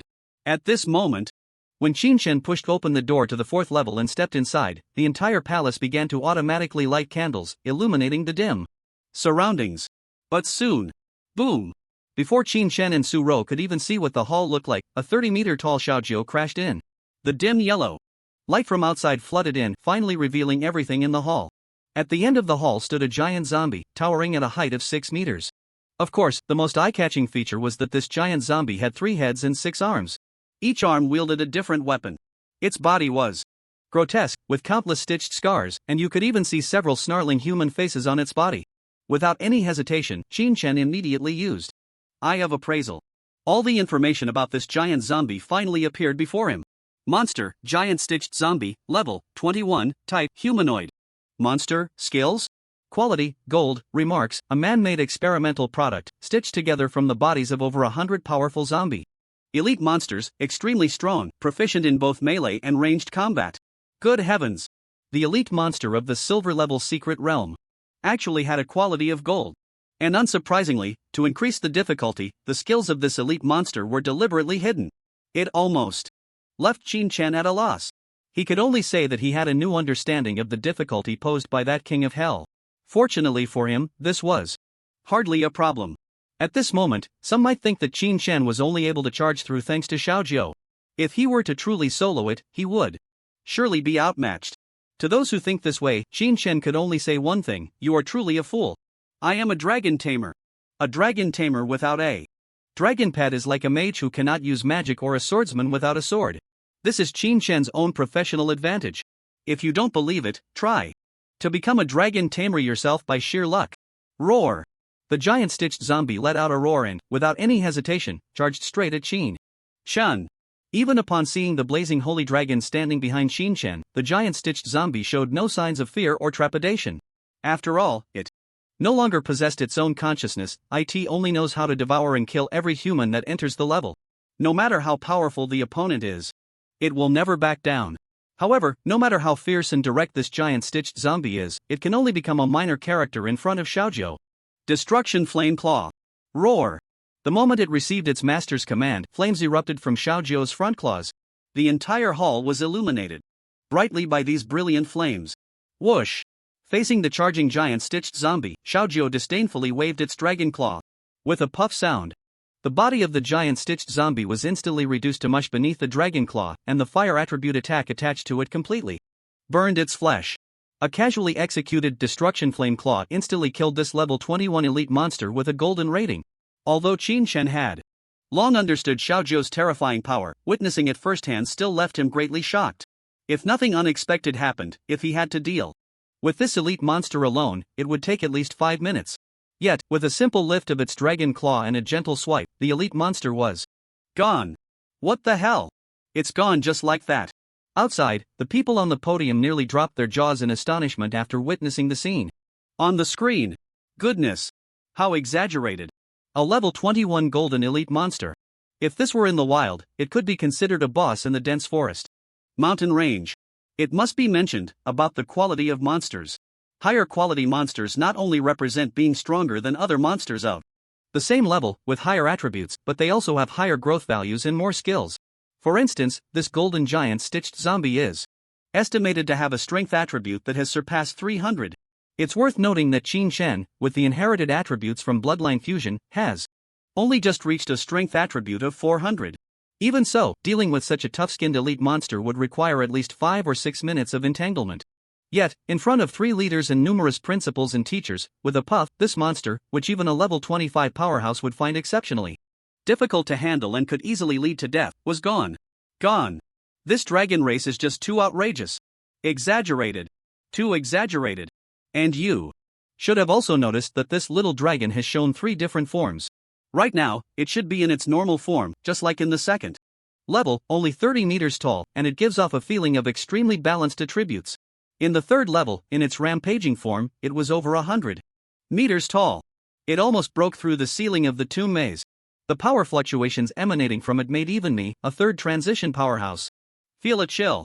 And there's another form, where it shrinks to the size of a cat and stands on Qin-Chen's shoulder. As the star-cutting sword saint, Lu Bin's observational skills are naturally exceptional. He keenly noticed the changes in Xiaojiu's attributes in different states. Everyone. This Qin-Chen's juvenile dragon pet actually made this third transition star-cutting sword saint feel a chill. This is just too unreasonable. While the outside world was in awe, inside the dungeon, Qin-Chen had already brought Xiaojiu and Su Ro to the 5th level. The first and second levels were minor monster levels, testing the ability to clear monsters. The third level was a maze, testing the challenger's perception and pathfinding ability. The fourth level was an elite monster, testing your output power. And when Qin-Chen arrived at the 5th level, the first thing that caught his eye was an incredibly desolate and empty plain. It's hard to imagine that such an astonishing plain would be opened up in this tomb. Moreover, there was even a sky. Here, it seems this is a special space independently created by the question setter. A mirror within a mirror. What a grand gesture, to open another small secret realm within the secret realm as the 5th level. However, when Qin-Chen saw the monsters in this level, even he couldn't help but gasp in shock. Standing hundreds of meters away in the distance were 10 towering giant stitched zombies. But that's not the most critical part. The most critical part is Behind these 10 giant stitched zombies stood a densely packed, terrifyingly large number of zombie minions. A rough glance revealed at least close to 2,000 zombie minions. 2,000. My god. Seeing this, Su-Ro's face turned even paler. She never dreamed that the 5th level would be like this. 10 elite monsters. Plus 2,000 minions. This was already a shocking monster army. Hiss. Even the many principals and teachers outside the dungeon couldn't help but gasp sharply at this scene. Hiss. God, what's going on with this level? Why is it so perverse? Isn't this the secret realm for the job transfer exam? Why is there such a difficult level? 10 elite monsters plus 2,000 minions. This is already beyond the syllabus, right? Don't forget, this question was set by that king of hell, and it's very normal for him to set such questions. Once reminded, the other principals and teachers fell silent instantly. It seemed they hadn't said anything wrong. After all, in such a situation, only an existence like the king of hell would set questions like this. Previously, there had been a very bizarre job transfer exam. In that exam, not a single candidate managed to pass. They all stopped at the second to last level. The reason was the same as the scene presented before everyone now, the difficulty was too high. It seems that this year in our South Province, all candidates choosing hell level difficulty are probably going to have a tough time. Even Lu Jinliang, the director of the Education Bureau in Anning City, said with a bitter smile. Everyone need not worry, actually the exam question before us is specifically designed for those who are in teams. If it were a solo challenge, only 5 elite monsters would appear, and the minions would only number 1,000. If there really are prodigies, then this situation could still be soloed. Lubin explained softly. However, even after hearing Lubin's explanation, the principals and teachers still wore expressions of deep sighs and lamentations. Because even if the difficulty were halved, this was not something an ordinary candidate could pass, only an extremely powerful prodigy could clear it. Indeed, the king of hell himself was a question-setting prodigy. And the questions he set were also tests for prodigies. For ordinary candidates entering, let alone passing, it would be difficult to even score decently. Let's watch, this little guy has a dragon. It's just right for us to see if this little dragon can handle the current test. Lubin said with anticipation. Regarding this level design, Lubin felt it made a lot of sense. Prodigy levels are meant to be broken by prodigies. If prodigies were to grind through some regular levels, how could that showcase their strength? Therefore, only such levels could test who the true prodigies are. Right now, although Qin Shen was in a team state, the difficulty was actually twice that of solo dungeon runs. Moreover, the monster's health bars would also be thicker. In simple terms, Qin Shen was now not much different from soloing the dungeon. Although Su-Ro, the priest, was present throughout the process, all she did was give Qin Shen a few small buffs. Facing this overwhelming monster army and those giant stitched zombies as tall as mountains, these small buffs were rather negligible. Let's see if he can continue on. Inside the secret realm, Qin Shen looked at the horde of monsters before him. Although there was a moment of surprise and daze, a hint of joy soon appeared on his face. The reason was simple, the more monsters there were, the more experience he and Xiao Jiu would gain. In secret realm dungeons, rewards are usually calculated only after clearing the final level. Xiao Jiu, go. Without any hesitation, Qin Shen issued the command. The main reason was that there were too many monsters. If Qin Shen were to kill them himself, he could manage it, but it would take far too long. This level's difficulty was akin to climbing a mountain for others. But for Qin Shen, sorry, he has a dragon. Roar. Upon receiving the master's command, a dragon's roar echoed. And then, with a flap of its wings, it leaped from Qin Shen's shoulder into the sky. Buzz. A massive magic circle appeared. Following that, a fiery red light burst forth in the air like fireworks. Xiao Jiu was enveloped in blazing divine fire, its size swelling in the wind, reaching a height of 50 meters. However, this time, Xiao Jiu had no intention of landing. It began to spread its wings, its enormous form sweeping across the overcast sky, its entire body ablaze with red flames that could illuminate the entire world. Divine Fire Annihilation Form. Golden divine fire patterns emerged from Xiao Jiu's colossal body, radiating an extremely intense heat. Even the entire world became scorching hot due to Xiao Jiu's transformation. Roar. With a dragon's roar, it charged towards the horde of monsters like a bomber. Roar, roar, roar. The group of zombie minions and giant stitched zombies below, upon seeing the divine fire rushing towards them from the sky, let out a series of foolish roars. However, no matter how they thrashed, jumped, or hurled their weapons, they could not touch this powerful and noble lord of the sky. There was no need for Qin Shen to give any orders. Xiao Jiu had already opened its dragon mouth, unleashing a terrifying breath of destruction from the heights. Boom! Like a torrent of lava, the dreadful dragon breath poured down upon the zombie legion in an instant. It crushed them effortlessly. In a split second, Xiaojiu showcased its might once again before everyone. The dragon breath continued to spew forth, resembling molten lava pouring from the sky, and within just half a minute, the terrifying and spine-chilling zombie legion was completely engulfed in the raging sea of fire. Even the 10 giant stitched zombies could not withstand the destruction of this dragon breath. It should be noted that Xiaojiu's intelligence attribute had now surpassed 3,000.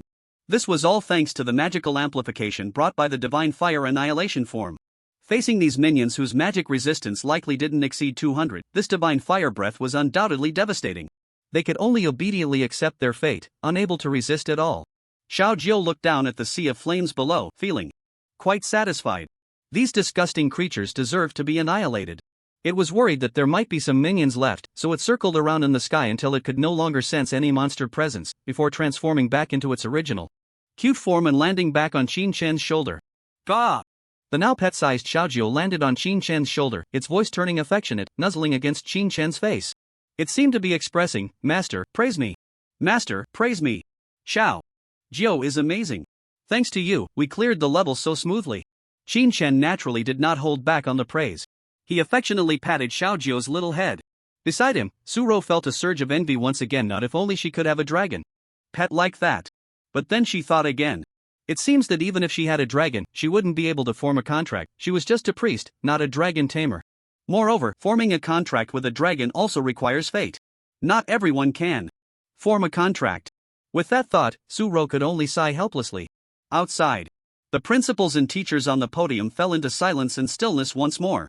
Although they felt that the difficulty of this level was somewhat beyond the syllabus, when they saw Xiaojiu once again displaying an invincible stance in different forms, they were utterly shocked. They had thought that the questions posed by the King of Hell were already monstrous. But unexpectedly, this Qin Chen was even more abnormal. Damn! This is simply unreasonable. I feel that no matter how monstrous the final level is, it won't stop Qin Chen's progress. At the same time, he is very likely to become the best record holder for this secret realm dungeon, the Earth Tomb Maze. In other words, he is bound to break the record, and we are about to witness history.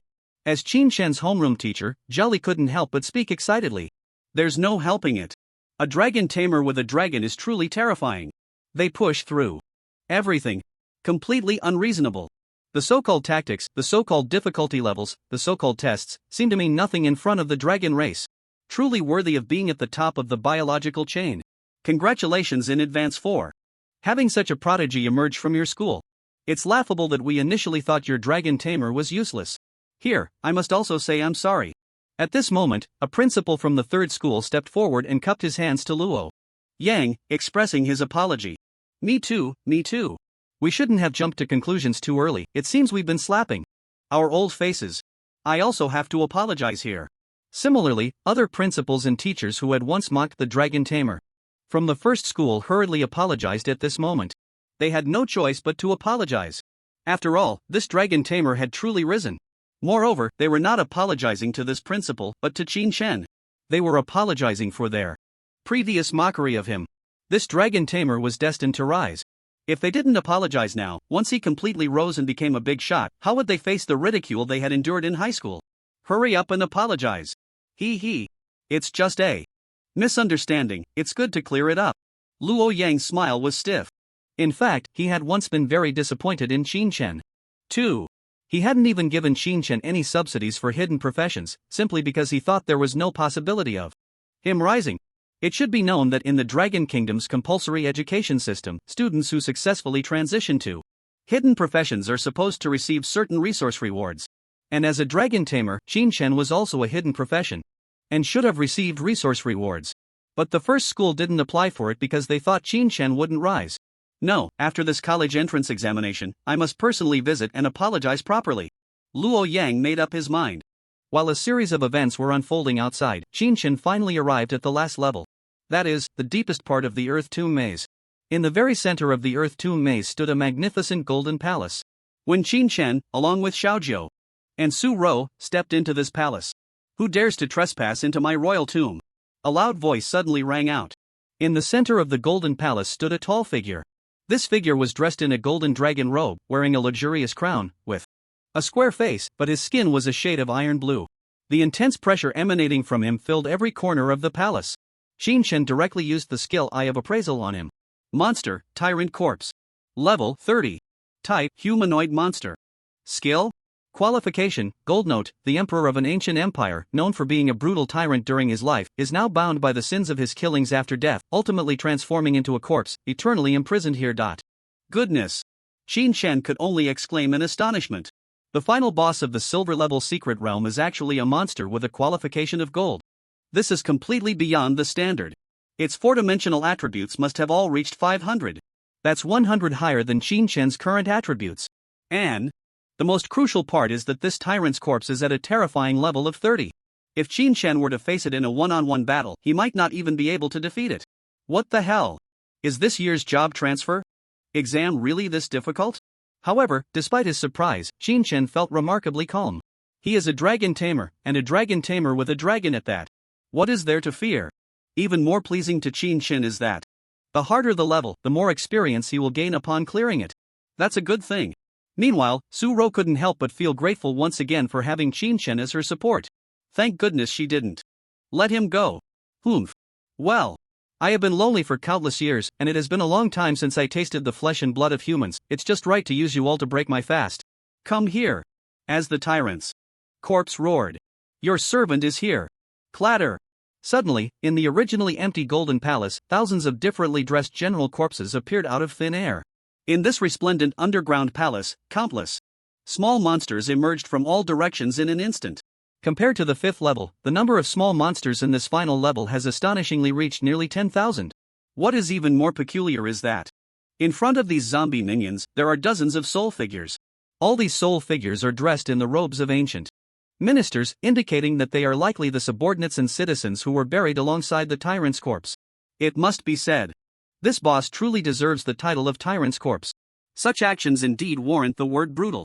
Qin Shen looked around at these monsters with great interest, while also perceiving the information of these elite monsters whose qualifications and levels are definitely not inferior to that of the giant stitched zombie leader. Monster. Royal Minister's Grievous Soul Level, 25. Type, Humanoid Monster. Skills, Royal Minister's Command, Curse Sphere, Soul Absorption. Qualification, Gold Note. Once a subordinate minister of the tyrant, buried here, it is transformed into a vengeful soul after absorbing countless energy over the years in the tomb. Monster, General's Corpse. Level, 25. Type, Humanoid Monster. Skills, Command Charge, Trample, Self-Destruct, Mighty Slash, Mastery of Swordsmanship. Qualification. Gold Note, once a capable general of the tyrant, buried here, it is transformed into a corpse after absorbing the energy of this place. Monster, Knight's Corpse. Level, 23. Type, Humanoid Monster. Skills, Spear Dance, Charge. Qualification, Gold Note, the elite troops of the general's corpse, buried here together, also transformed into corpses, skilled in mounted charges. Truly a boss level. Just these elite monsters at this level are enough to create significant trouble. Especially with nearly 10,000 zombie minions, an ordinary team would find it impossible to clear this level. Unless the few prodigies from the provincial capital team up, they wouldn't be able to pass such a difficult level. Perhaps the King of Hell thinks that the job transfer exam questions are too easy every year, so he deliberately presented such a challenge. But Qin Shen knows that as long as it is a high-difficulty exam question, there will definitely be unique strategies to clear it. After all, this group of monsters before him is not something an ordinary team can handle. Even the prodigies from the provincial capital would find it difficult to cope in a solo dungeon. So Qin Shen speculated that there must be some mechanism in this level that reduces the difficulty. Or rather, a mechanism that can prevent the tyrant's soul from summoning minions to charge. Of course, even though Qin Shen knew such a mechanism existed, he was too lazy to look for it now. The reason was simple: he wanted to directly annihilate all the minions. It should be noted that the experience gained from killing monsters is collectively calculated after clearing the level. In this case, Qin Shen was unwilling to waste the experience from any monster. Moreover, he still had Xiaojiao with him. As a dragon tamer with a dragon, what else was there to consider in this high-stakes dungeon exam? He could just push through. Xiaojiao lay on Qin Shen's shoulder, facing the dense horde of zombie monsters and the tyrant's corpse, barely lifting an eyelid, only humming beside its master. Su Ro, on the other hand, was quite frightened, as she hadn't expected such a massive army to emerge in the final level. Fortunately, she managed to force herself to calm down. While she couldn't help Qin Shen, at least she wouldn't hold him back. Xiaojiao, this scene of thousands of troops is perfect for you to have some fun. Come on, try the earth-shaking form again and see if these monsters can survive your charge. Qin Shen commanded with a smile. Roar! Xiaojio would never disobey its master's orders. Now that they had signed a contract, in Xiaojio's mind, its master Qin Shen was everything to it. No matter who it was, anyone who dared to harm its master would be torn apart by its sharp dragon claws. Upon receiving the command, Xiaojio immediately displayed its earth-shaking form. The previous maze was too dark, preventing outsiders from seeing Xiaojio's true appearance in this form. But now, in this resplendent underground palace, the lavish architecture sparkled with dazzling light, illuminating Xiaojio's earth-shaking form completely. Buzz! In that moment, Xiaojio's size surged dramatically. Originally only the size of a cat, as it flapped its wings and reached the center of the underground palace's square, it had already grown to a height of 100 meters, towering majestically. Its entire body was covered in fiery red scales that seemed to be like lava scorched by high temperatures, then cooled and carbonized. The carbonized scales resembled a thick layer of metallic armor, showcasing an extremely domineering and unmatched top-tier defense. In this state, Xiaojio no longer had any cuteness, instead, it exuded a terrifying aura as if a god of destruction had descended. Even its dragon claws had turned a dark gray color. Overall, it looked like a giant armored dragon. Roar! The deafening dragon roar echoed through the underground palace, causing even Su-Ro to cover her ears. When everyone outside witnessed Xiaojio's earth-shaking form on screen, it completely refreshed their worldview. Is this a dragon? This is a dragon. Qin Shen planned to crush everything in this level in the most brutal and direct way. While others, upon seeing such a terrifying level, would first think of finding mechanisms to weaken the monsters. But for Qin Shen, there was no need to think too much. Cutting corners? Looking for mechanisms? Sorry, I don't need that. Wow! This 100-meter-tall colossal form is indeed more astonishing than the monsters. Yeah. Can anyone roughly estimate the attributes of this dragon now? As this was said, all the principals and teachers, including the two big shots from the Anning City Education Bureau, turned to look at Lu Bin. In the center. Because he was the only one in the podium who had undergone 3 job transitions. This also indicated that the scenery and experiences he had seen were certainly far more than theirs. The circles he interacted with would also be different. Based on the overwhelming sense of power emanating from this dragon's limbs, its strength attribute must be nearly 4,000 points at the very least. Moreover, its defense attribute is undoubtedly top-notch. This posture, as if clad in black gold armor, seems to be born for close combat. As Lu Bin's words fell, hisses of astonishment filled the air. Is it really that exaggerated? Even though it came from Lu Bin's mouth, the other principals and teachers remained in a state of disbelief. Their minds told them that even a terrifying young dragon shouldn't possess such formidable attributes. Yet the reality before them slapped them hard, confirming that this dragon was indeed that impressive. Even the star-cutting sword saint looked on in shock, let alone them. They also knew that their experience paled in comparison to the star-cutting sword saints. Therefore, what Lu Bin said could very well be true. A young dragon, in its form transformation, could actually elevate its strength attribute to nearly 4,000. This is monstrous. Truly monstrous. Look closely, although its current form enhances its strength and physique attributes, its intelligence attribute has significantly weakened at this moment. We can draw a final conclusion. This crimson giant dragon possesses 4 forms of transformation, one leaning towards magic, the current one leaning towards physical attacks and close combat, and the other 2 are its normal 30-meter height and its cute kitten form. Lu Bin, being the student of the King of Hell, had quickly grasped the form transformations of this young dragon pet after just a brief observation. Mainly because ever since Qin Shen revealed this dragon pet, all the principals and teachers present had lost interest in the other students' exams and focused entirely on Qin Shen's exam. After all, this was their first time witnessing a high-tier young dragon. Look! Qin Shen is about to order this little dragon to crush everything. At that moment, a teacher exclaimed. Immediately, everyone was shocked to see that after Qin Shen had Su-Ro cast a buff on him, he found a place to hide. Then he jumped onto the little dragon's head. Standing 100 meters in the air, he could even feel the chilling winds from the Toon Labyrinth blowing. Looking down, the once awe-inspiring undead army now appeared as tiny ants. Is this what they mean by the heights are cold? Qin Shen couldn't help but sigh while standing on the little dragon's head. He finally experienced the perspective of how the little dragon viewed other beings. From this viewpoint, everything seemed like mere ants. This feeling was truly irresistible. No wonder the little dragon always raised its head proudly and treated other beings with disdain. In such a view where everything seemed small, perhaps no one could suppress their inner pride and arrogance? Damn human! What is this creature you are riding? Unlike the previous levels, the tyrant undead in this level clearly retains some intelligence. Upon seeing the little dragon reveal its true form, an unfamiliar sense of fear resurfaced within it. No! Impossible! It was the renowned emperor. The fearsome tyrant killer. How could it be frightened by this human before it? No. It wasn't this human that scared it. It was the dragon before it that terrified it. For the first time, it felt its own insignificance. Under the disdain of this giant dragon, it sensed a profound threat of death rising from within. Perhaps stemming from its own inner fear, it chose not to command its subordinates to charge and fight against this 100-meter-tall dragon monster. Goodness! To think that this tyrant's soul would actually waver, to the point where it is afraid to let its subordinates charge. This is precisely a little mechanism set up by my teacher in this level. As long as we can make this tyrant's corpse furious, it will personally strike down the challengers and won't order the minions to charge. And if we can instill fear in the tyrant's corpse, then it will lose its passive skill Emperor's Courage, equivalent to losing the prestige of an Emperor. Then the elite monsters around will not obey the tyrant's commands. Lubin, observing from the outside, explained softly as he saw the rare expression of fear on the tyrant's corpse. Upon hearing this, everyone suddenly understood. So that's how it is. No wonder this level is so difficult. It turns out a mechanism was set up in advance to prevent the minions from charging madly.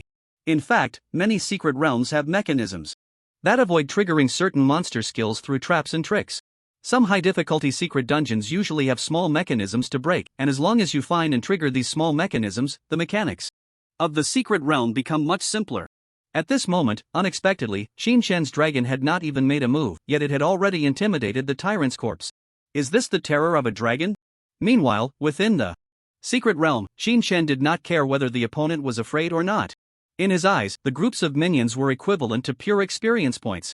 Once he killed this tyrant's corpse, it was likely that these minions would turn to dust as well. So, Xiao Jiao, charge directly. First crush all the little ants beneath your feet, then crush that big ant. Roar. Xiao Jiao responded, indicating I got it. Then, boom. As soon as Xiao Jiao took the first step, a dragon claw pit 3 meters deep suddenly appeared in the palace floor. That was the footprint left by Xiao Jiao. And more importantly, with each step it took, the entire palace began to tremble. The group of zombie minions closest to Xiaojiao didn't even have a chance to react before they were shattered by the powerful shockwave. At this moment, Xiaojiao's actual power attribute had reached 4,500. Terrifying. Extremely terrifying. Of course, this was only possible in the heaven-shaking power form. If Xiaojiao reverted to its usual form, the attributes would balance out. But it must be said that this form, with its clear division of power and magic, indeed provided convenience for Qinshen. At least Qinshen could freely switch between magical and physical forms. Boom! The second foot had already come down. Ugh ugh! Another wave of zombie minions perished. The intelligent general corpses and vengeful spirits of the kings, feeling the overwhelming destruction, immediately changed their expressions and retreated. However, before they could escape, a massive black gold dragon tail swept down like the scythe of death. Ugh ugh! This time, the casualties were even greater. It is estimated that with just this tail swipe, Xiaojiao killed at least 1,000 zombie minions. Merely with a single sweep, over 1,000 zombie monsters were eliminated, accounting for 10% of all the minions. This was only because these minions were not clustered together. If they had all gathered, then this one sweep would have been enough to wipe out all the minions. Grr! Under the incredulous gazes of everyone, as they watched the zombie monsters swept to death by its tail, Xiaojiao also rarely felt playful. Then those enormous golden dragon eyes sparkled with the playful light that only a child would have. Clearly, what was seen as a deadly final level by many candidates was, in Xiaojiao's eyes, like a playground for children. This direct method of annihilating all monsters is very much in line with the destructive nature of the Dragon Clan. If one were to say who was most shocked at the scene, aside from the external audience, it was none other than the tyrant undead, who stood as the final boss. It looked at its army of undead and realized that before this dragon, they were utterly powerless. Qinshen, observing the dazed tyrant undead, could somewhat understand its feelings at this moment. The once invincible army of undead, before this monstrous dragon, was as fragile as paper. In fact, sometimes Qinshen pondered, since he was a dragon master, why couldn't he control the divine dragons from the myths and legends of the Dragon Kingdom? But soon he thought again, how could the dragon god of our Dragon Kingdom be subdued by a mere first-tier mortal like him? Only the Western dragons would be tamed. Of course, the main reason was that humans had yet to discover the whereabouts of the Eastern divine dragons. As a result, to this day, no one in the world knows whether the Eastern divine dragons actually exist. If they do, in which forbidden area would they reside? For the current humans, exploring this is truly too difficult. But no matter what, Qinshen was already very satisfied. At least after obtaining little wine, his mundane life had finally changed. He had thought he would live an ordinary life and honestly be a cook, but unexpectedly, the heavens gave him a chance to turn things around. Therefore, he must seize this opportunity tightly and make a complete turnaround. Roar! As if sensing its master's fierce battle intent, Little Wine roared at this moment and then charged forward. Boom! Little Wine dragged its enormous body and sprinted towards the location of the tyrant undead. The ground cracked. Buildings collapsed. The undead army was completely obliterated under Little Wine's trampling charge. Nothing could hinder Little Wine's destructive advance. I'll fight you to the end. In the final moments, the tyrant undead stirred up a hint of battle spirit, mustering its courage to charge at Little Wine. The result was slap. With just one step, it was crushed into a pulp by Little Wine. Buzz.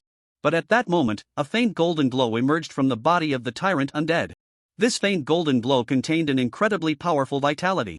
To Qin Chen's astonishment, this level 30 golden 5-star boss actually reassembled its body and, after 2 seconds, stood before Little Wine once more. Advanced Rebirth. A life-saving skill that only monsters above level 30 possess. As a dungeon secret realm with hellish difficulty for the job change exam, having this life-saving skill was quite normal. However, slap. What awaited the tyrant undead was an extremely impatient kick from Little Wine. For the tyrant undead, even just one of Little Wine's feet was as massive as the sky itself. With one stomp, not only did the tyrant undead suffer, but even the entire palace's ground cracked. Looking back, the palace, built in the tomb, was already in ruins, with the severed limbs and remains of zombie monsters scattered everywhere. As for that group of elite monsters, they all perished under Little Wine's devastating charge. For the vengeful spirit-type elite monsters, Little Wine had a simple solution. It unleashed a plain yet overwhelming fire dragon flame upon them. Although under the shaking the heavens state, Little Wine's magical damage was significantly reduced, it was more than enough to deal with these vengeful spirit elite monsters. Thus, the final level, which could instill fear in all examinees, saw all the monsters within it completely annihilated under Little Wine's rampage. In fact, if Little Wine hadn't played around a bit in between, the speed of resolution would have been even faster. But even so, Qin Chen knew that he was definitely the fastest team to clear the level. Without a doubt. Even the group of prodigies challenging solo would not score higher than him, no matter the duration of the challenge or the performance rating. Qin Chen was definitely first. Good. Besides the roasted suckling pig, I'll prepare a few whole roasted lambs for you. Cumin, spicy, and savory flavors to satisfy your taste.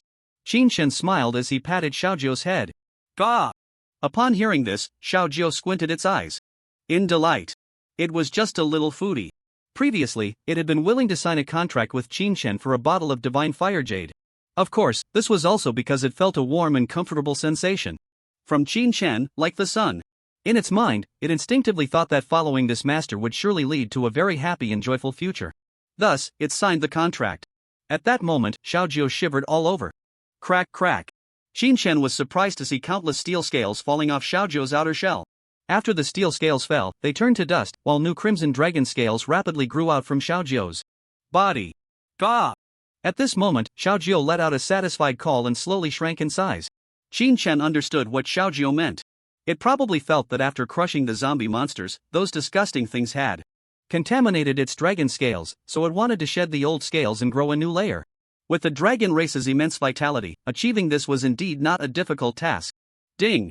At this moment, the prompt sound from the secret realm finally began to ring out slowly. Congratulations to the new student Qin Chen for successfully clearing the silver level secret realm dungeon Earth Tomb Maze. Current level difficulty, Hell level. Clear. Time, 12 minutes and 56 seconds.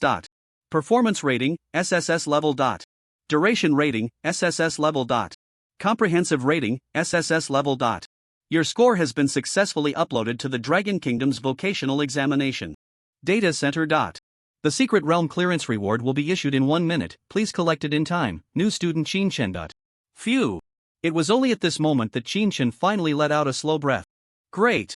He had finally completed the first task given by the system, to achieve excellent results in the vocational examination. He just didn't know what the system would reward him with this time. But he was too lazy to think about it. Anyway, staying here to wait for the reward should be enough.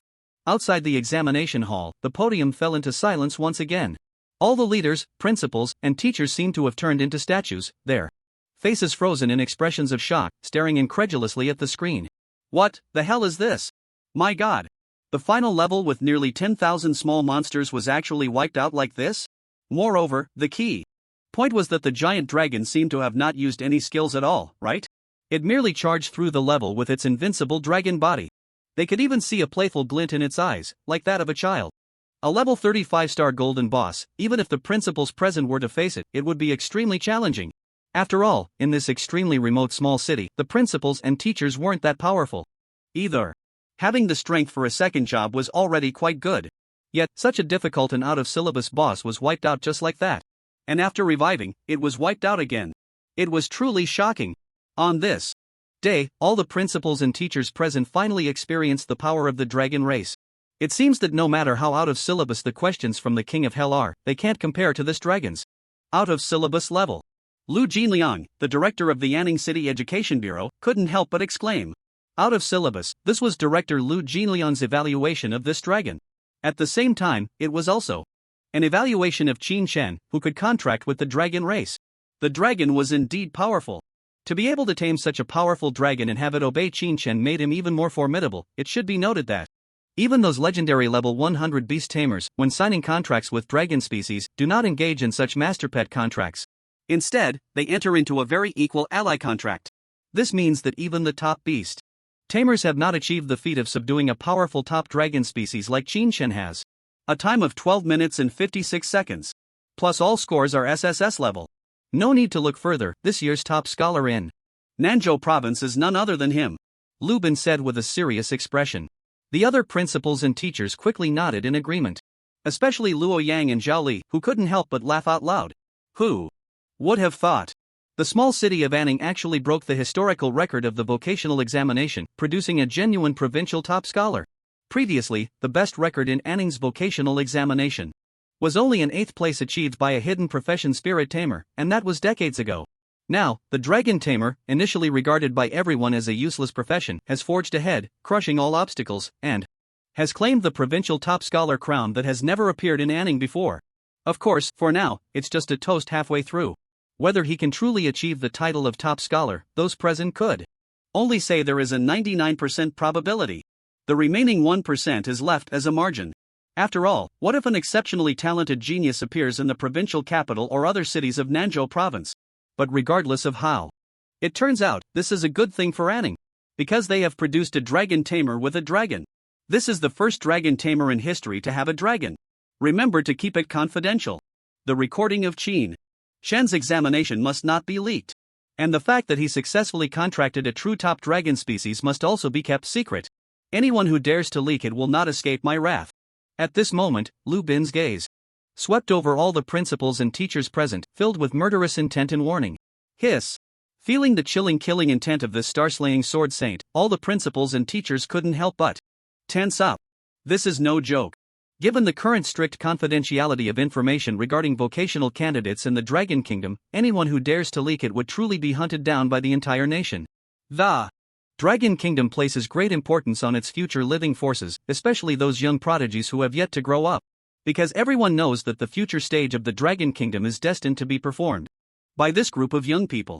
Therefore, the Dragon Kingdom has long stipulated that recordings of the vocational examination are not allowed to be made public each year, and the principals and teachers who are qualified to observe and supervise the examination on site are all significant figures in the local area. It must indeed be kept confidential. After all, this is the first successful case in human history of taming a top dragon species. Additionally, once that little guy comes out, I need to have a word with him.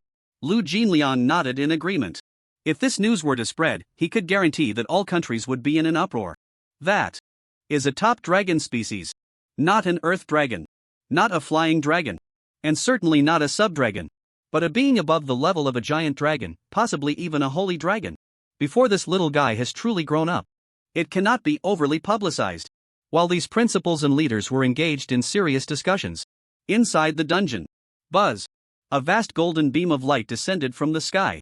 Following that, various items began to materialize from the golden light. At the same time, the prompt sound of the secret realm spirit echoed in his mind. The eye of appraisal swept over, and the reward information immediately appeared before his eyes. Fearless warrior. Congratulations on clearing the Earth Tomb Maze secret dungeon. The following are the exclusive rewards for clearing the secret realm. Reward, 150,000 experience points. Reward, 200 skill points, 200 free attribute points.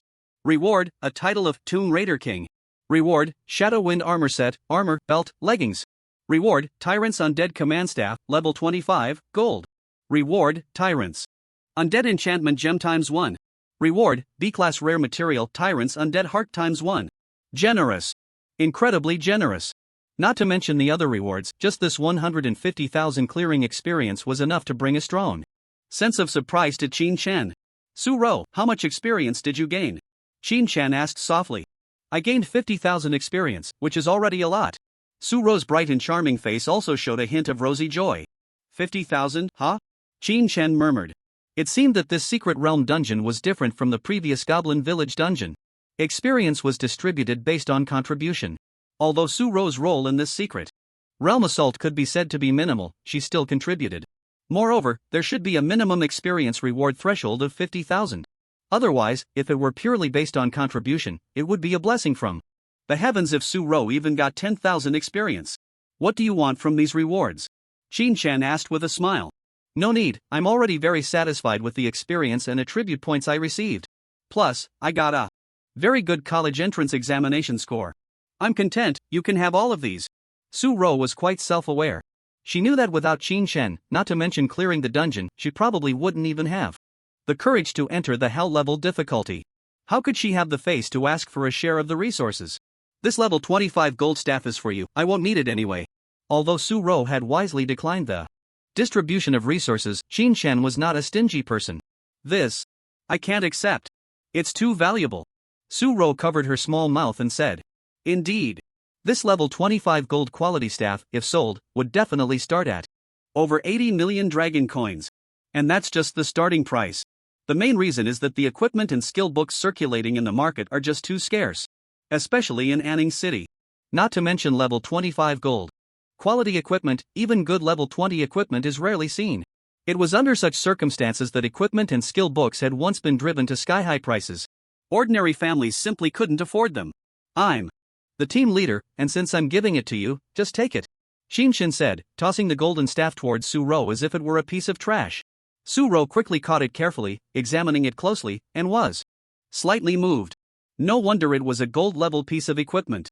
The enchantment effects and the boost to intelligence attributes contained within far surpassed the staff her family had crafted for her. Thank you. Su-Ro sincerely expressed her gratitude. Qin Chen waved his hand, and the remaining items were all stuffed into his internal space. All right. The exam is over, it's time to go out. Qin Chen said with a smile. Those big shots outside are definitely going to be shocked. That's for sure. Su-Ro laughed along, her smile bright and healing. Sometimes, having a beautiful girl join you in a dungeon can be quite nice. At least it's pleasing to the eye, and it lifts the mood. Gah! At that moment, the little wine bottle nestled in Qin Chen's arms poked its little head out and called out, meaning I contributed a lot too. Alright, I know you contributed the most. Tonight, I'll arrange for roasted suckling pig, whole lamb, and roasted rabbit just for you. Qin Chen smiled as he patted the little guy's head. The little wine bottle looked pleased and content. Outside. Buzz. The magic teleportation array in the center of the square suddenly rippled with spatial waves.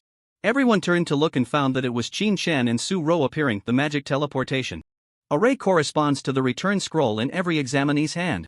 As long as the examinee encounters danger or finishes a level and collects their rewards, they can use this return scroll to return to the real world through this magic teleportation array. Lu Bin, who was sitting on the podium, immediately stood up, wanting to go down and talk to Qin Chen. At this moment, Qin Chen had already returned. Xiao Jiao to the beast pet space. Every beast tamer has their own beast pet space. As a hidden class beast tamer, the dragon tamer also has one. Moreover, the dragon tamer's beast pet space is many times larger than that of a regular beast tamer. This is naturally to accommodate the enormous size of dragons. But just as Lu Bin was about to speak, a buzzing sound erupted. The magic array suddenly produced ripples. Following that, 5 rather disheveled figures appeared. Thud. Among these 5 figures, 2 of them instantly fainted. Upon closer inspection, it turned out to be a college entrance examination team that had chosen the difficult level. Help! Someone, please, cried the priest girl, whose blue mana had completely run out. The healing team, which had been ready on the field, immediately rushed over to treat them. Qin Chen and Su-Ro quietly watched from the side.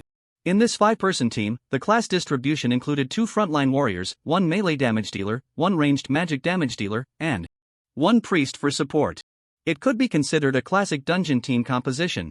However, now those two frontline warriors were battered and bruised, their armor shattered, blood staining their entire bodies, suggesting they must have suffered severe injuries in some level and had no choice but to retreat. At that moment, a voice of despair suddenly echoed from the screen. In the window, a mage attempting to solo a difficulty level was directly crushed by a giant stitched zombie, breaking both of his legs. He hurriedly pulled out a return scroll from his pocket, preparing to use it. But he was seen being violently torn apart by the giant stitched zombie, blood flying everywhere, as if a rain of blood was falling. The giant stitched zombie greedily opened its mouth, and even the other stitched faces on its body opened their mouths, wanting to lick the blood and flesh that were considered a delicacy to them. This. Su-ro covered her mouth, her little face turning pale in an instant. Life was lost. A living person had died right before everyone's eyes. Whoa. The already frightened priest girl looked up and saw the scene, crying even more in fear, likely leaving a shadow in her heart. The principal and teachers on the podium silently watched this scene, not saying a word. If one were to say it was sad, of course, it was sad. They were the principal and the teachers. And the one who had died before them was their student. But they were also helpless. This was the class change college entrance examination, this was reality. On the front lines of the battlefield, the countless powerful class changers faced monsters that were many times more terrifying and powerful than those in the college entrance examination's secret realm. These principals and teachers had lost count of how many live broadcasts of the class change college entrance examination they had watched. Shin-chan also stared at this scene, silently saying nothing. He knew that if every class changer wanted to go far, they had to experience such cruel scenes. Just like when Shin-chan risked his life to obtain the divine fire jade, hatching the dragon egg. At that time, he also didn't know whether the talent Beast Affinity would be useful. If it wasn't, then what awaited him was also a life and death battle. While everyone was silent, buzzing sounds continued as teams and individuals emerged from the magic teleportation array. What astonished those around was that, even Hoiba had emerged in a disheveled state, he chose to solo the dungeon at the difficult level. Damn!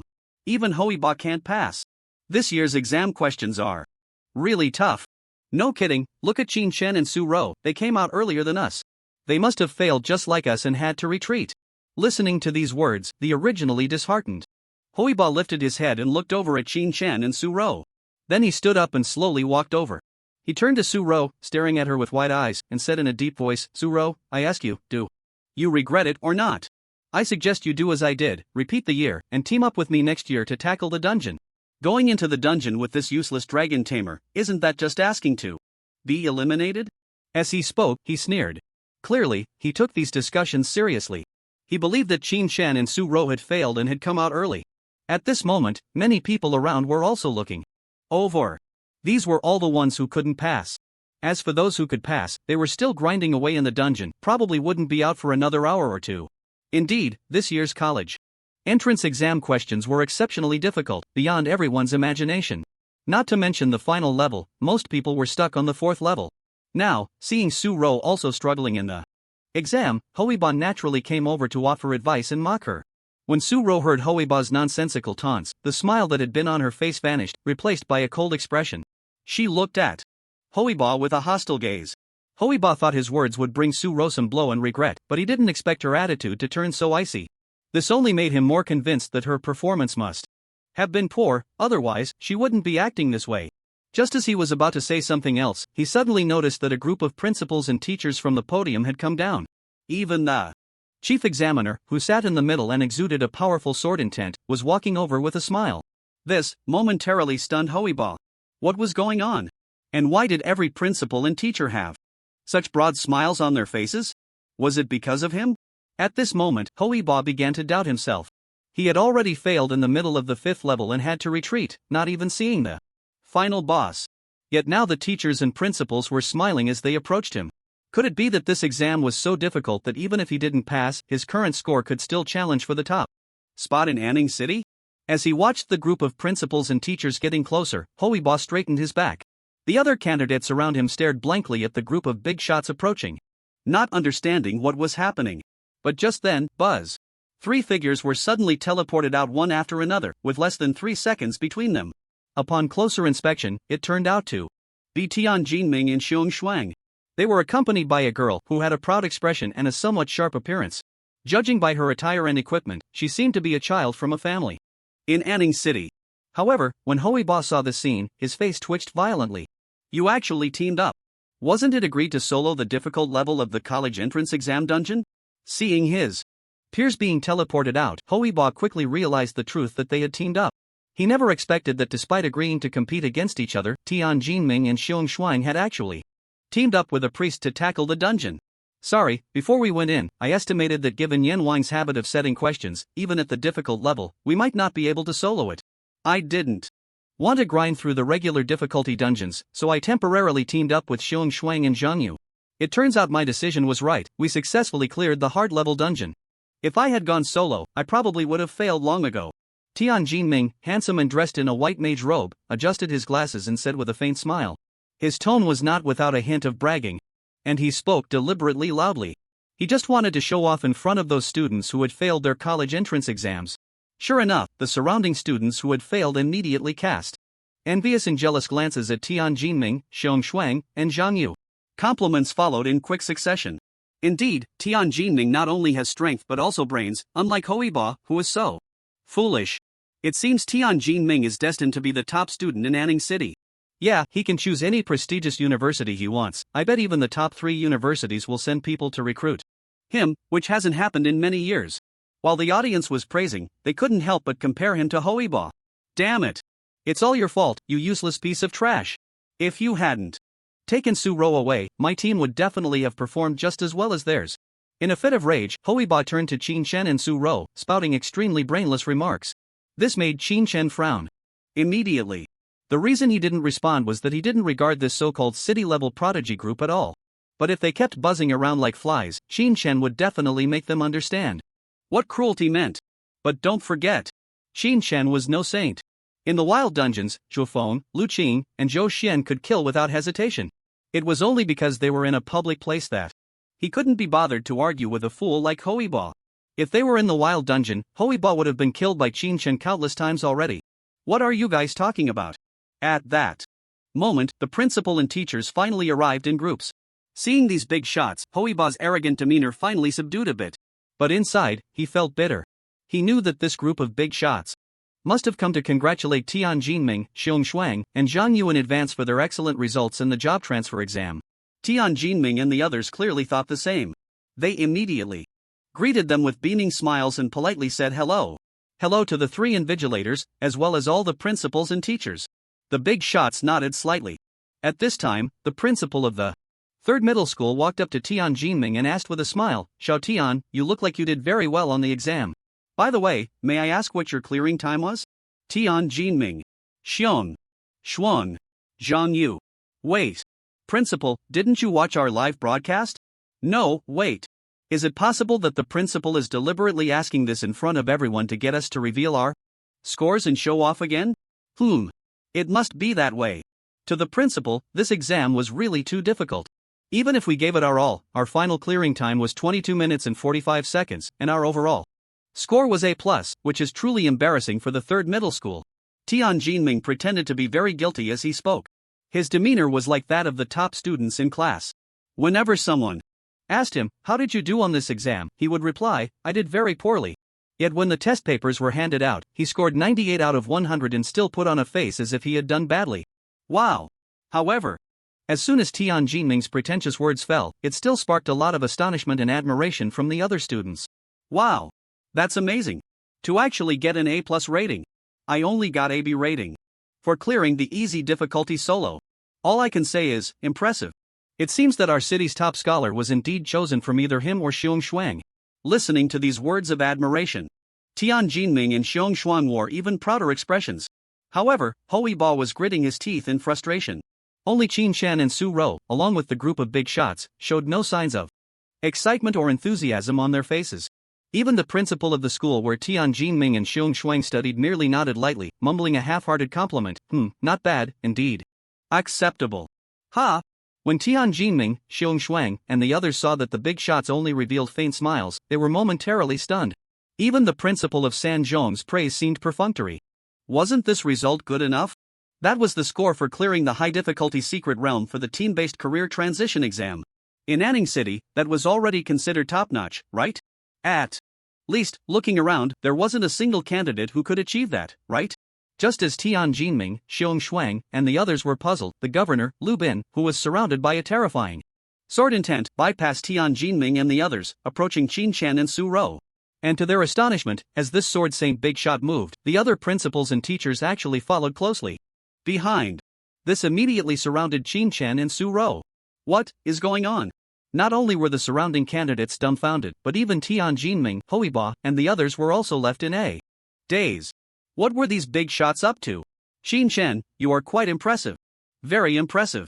In the next moment, under the shocked gazes of everyone, they witnessed the stern-faced third-tier sword saint unexpectedly displaying an extremely satisfied smile, even giving Qin Chen's shoulder a heavy pat twice. This posture, isn't it something an elder would do when they greatly appreciate a junior? But didn't Qin Chen fail the exam? What right does he have? At this moment, Tian Jinming and the others were plunged into a state of incomprehensible confusion. The praise that should have belonged to them had fallen onto Qin Chen. What was the reasoning behind this? Alright, you two can go back and rest well. Just wait patiently for the results to be announced in 7 days. Additionally, remember to keep it confidential. Lu Bin added with a meaningful reminder. Okay. Thank you for your concern, Director Lu. Qin Chen and Su Rou both nodded in thanks. Then, under the puzzled and chaotic gazes of the crowd, they left the examination hall. Director Lu, you can't be stingy when it comes to this year's top scholar. Once Qin Chen left, Li Bin turned his head, looking at Lu Jinliang with a meaningful expression. You can rest assured about that. The moment old Lu, saw the results, I was already prepared with the rewards for the top scholar. Our city's education bureau will offer 2 A-grade universal skill books, 30 million dragon coins, a top-tier villa in Century Mansion, and a set of level 20 purple grade armor as rewards for this year's city-level top scholar. Lu Jinliang, the director of Anning City's Education Bureau, generously stated. As soon as these words were spoken, whoosh! Not only did the other principals and teachers change their expressions, but all the candidates present also turned pale. My goodness! This year's city-level top scholar can actually receive such top-tier rewards? Especially those 2 A-grade universal skill books, which are incredibly rare items that can't even be bought.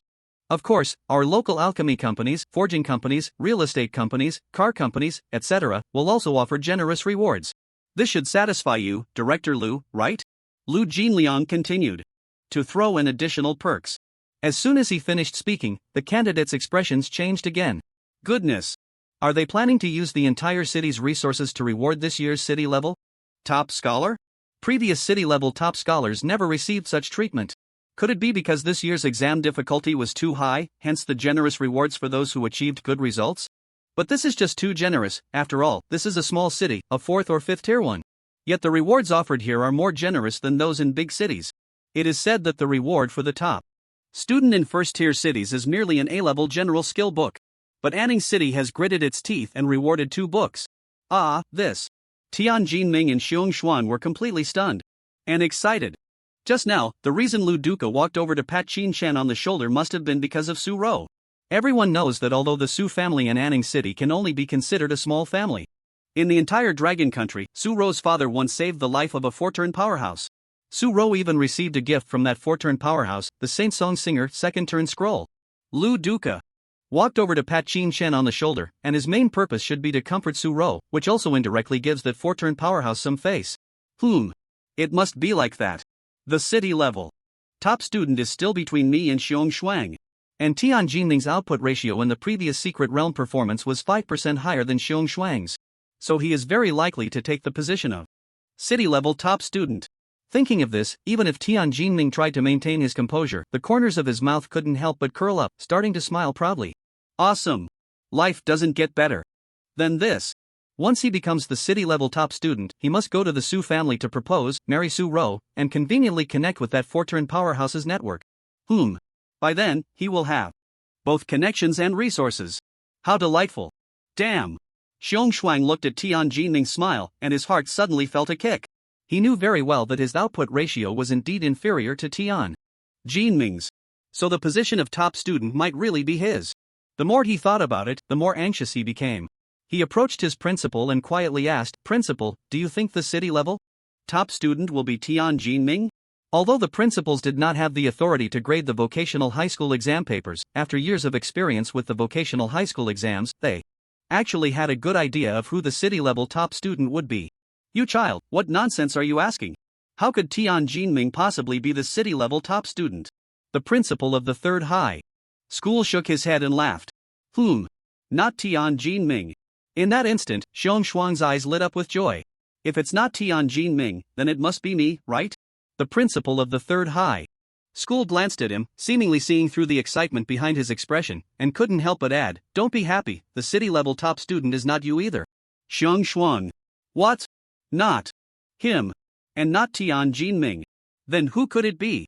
Suddenly, Xiong Shuang was completely dumbfounded. He walked back to Tian Jinming's side in a daze. At this moment, Tian Jinming was still full of energy, smiling as he looked at the surrounding candidates. Seeing him so smug, Xiong Shuang immediately felt displeased. The top student isn't you or me, yet you still have the audacity to show off. All right. Come. Here, I need to talk to you. Xiong Shuang directly pulled Tian Jinming to a corner. What is it? Are you jealous that I'm about to become the city-level top student, so you want me to share some of the rewards with you? Let me tell you, not a chance. Tian Jinming scoffed. Damn it. Xiong Shuang couldn't help but curse upon hearing this. Look, you're getting anxious. Anxious? My ass. Neither of us is the city-level top student. Do you know how foolish you look being so smug? Xiong Shuang glared at him. Ha? Not us. Tian Jinming was stunned. After leaving the exam room, Qin Shen parted ways with Su Ro. Originally, Su Ro was thinking of inviting Qin Shen to have a meal together, but upon seeing the little head peeking out from Qin Shen's collar, glaring at her, she immediately lost the courage to invite him. After all, she was very aware of how terrifying this little dragon cub was. No matter how much she liked Qin Shen, she couldn't let this little ancestor get angry. The first thing Qin Shen did after leaving the exam room was not to go home, but to head to the largest meat market in Anning City. Under the astonished gazes of the various bosses, Qin Shen bought 20 magic antelopes, 20 black-haired pigs with mysterious crystals, and 20 unicorn magic rabbits in one go. Although these were not wild, their meat was even more tender and delicious than that of wild animals. The reason for this was naturally due to the rapid development of magic and technology over the years, along with the integration of games into reality, which had led to an extremely fast advancement in various industries. The livestock industry had also seen significant progress. The meat animals Qin Shen purchased for consumption were all carefully cultivated by humans, far surpassing the taste of their wild counterparts. After the boss processed the lamb, pork, and rabbit meat, they were packed into a storage ring, and he also bought a relatively large professional barbecue machine. Upon returning to the orphanage, amidst the children's cheers, Qin Shen immediately grilled all the meat. Gah! Little Gio wriggled out of Qin Shen's arms, letting out a cute sound that instantly attracted the children's attention. Brother Qin Shen, what is this? So cute. Brother Qin Shen, can I play with it? Wow, it's so adorable, can I touch it? The children all crowded around little Gio. Initially, Qin Shen was worried that little Gio might dislike the children's approach, but he found that the little dragon raised its head high, showing no resistance to their touches. Perhaps it could sense the innocent goodwill of the children. Meanwhile, Mama was still watching everything with a kind smile. She did not ask Qin Shen how he did in the vocational college entrance exam this year. Whether in studies or life, Mama had very low expectations of the children and never interfered, allowing them enough space to keep their secrets. As long as they didn't do anything bad, it was fine. After eating and drinking to their fill, seeing little Gio finally satisfied and snuggling into his arms, purring comfortably, Qin Shen took it back to his bedroom. It was only then that he had the time to check the rewards he received from the vocational college entrance exam today. First were the experience points and the tribute points. The 150,000 experience reward caused Qin Shen's level to soar directly from level 18 to level 22. Little Gio's level increased from 10 to 12. The level increase naturally brought changes to their four-dimensional attributes. Then came the title of Tomb Raider King and the Een Wind Armor Set Tomb Raider King title. Increases 15 points in strength, 15 points in wisdom, and 15% movement speed. It was a title like a mosquito's leg, but still something every job changer had to strive to collect. Because the attributes of titles, like four-dimensional attributes, were permanent. When the number of titles accumulated to a certain extent, those attributes could not be ignored. However, the attributes of the Een Wind set were not very good. Een Wind set was a level 20 purple great armor set. It consisted of 3 parts, shoulder armor, belt, and leg guards. The attribute entries for all 3 parts were the same: strength plus 5. Stamina plus 30. The shoulder armor had an enchantment effect that increased attack speed by 15%. The belt's enchantment effect increased casting speed by 15%. The leg guard's enchantment effect increased movement speed by 15%. Set effect, when hit, gain 10% damage reduction from all sources. Speaking of which, the effect of this armor was quite similar to the Swift Wind set rewarded from System Treasure chests. But in terms of attributes, it was much worse than the level 15 Swift Wind set. This was quite normal. The Een Wind set belonged to the normal Secret Realm dungeon drops, while the Swift Wind set was an exclusive product of the system. How could they be compared? They definitely couldn't. I'll find an opportunity to sell it, or directly sell it to Su-Ro for dragon coins, at least it can ensure that this orphanage will be free from worries about food and clothing. Qin Chen thought carefully. At the same time, he also needed to start preparing for his long-distance study plan. Before leaving Anning City, he had to arrange everything for the orphanage properly and not let Mama work so hard anymore. Anyway, now I have plenty of money.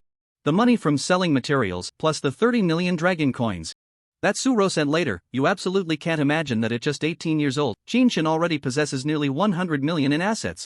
And this is still under the premise that he hasn't sold everything in his built-in space. Finally, there's the Tyrant's Corpse Enchantment Pearl, which has the effect, after being enchanted onto a weapon, it can trigger the Sovereign effect upon hitting a target. Sovereign effect increases one's own strength by 15%. It's also a good item. This is a percentage increase enchantment effect. As for the B-grade material Tyrant's Corpse Heart, well, it can be used to refine a certain type of poison pill, a precious material. The biggest gain from this Secret Realm journey should be the experience points that far exceed ordinary Secret Realm rewards. Qin Chen said with some emotion. Now, he and Xiaojiao have undergone tremendous changes. Name, Qin Chen. Age, 18 years. Level, 22. Profession, Dragon Tamer.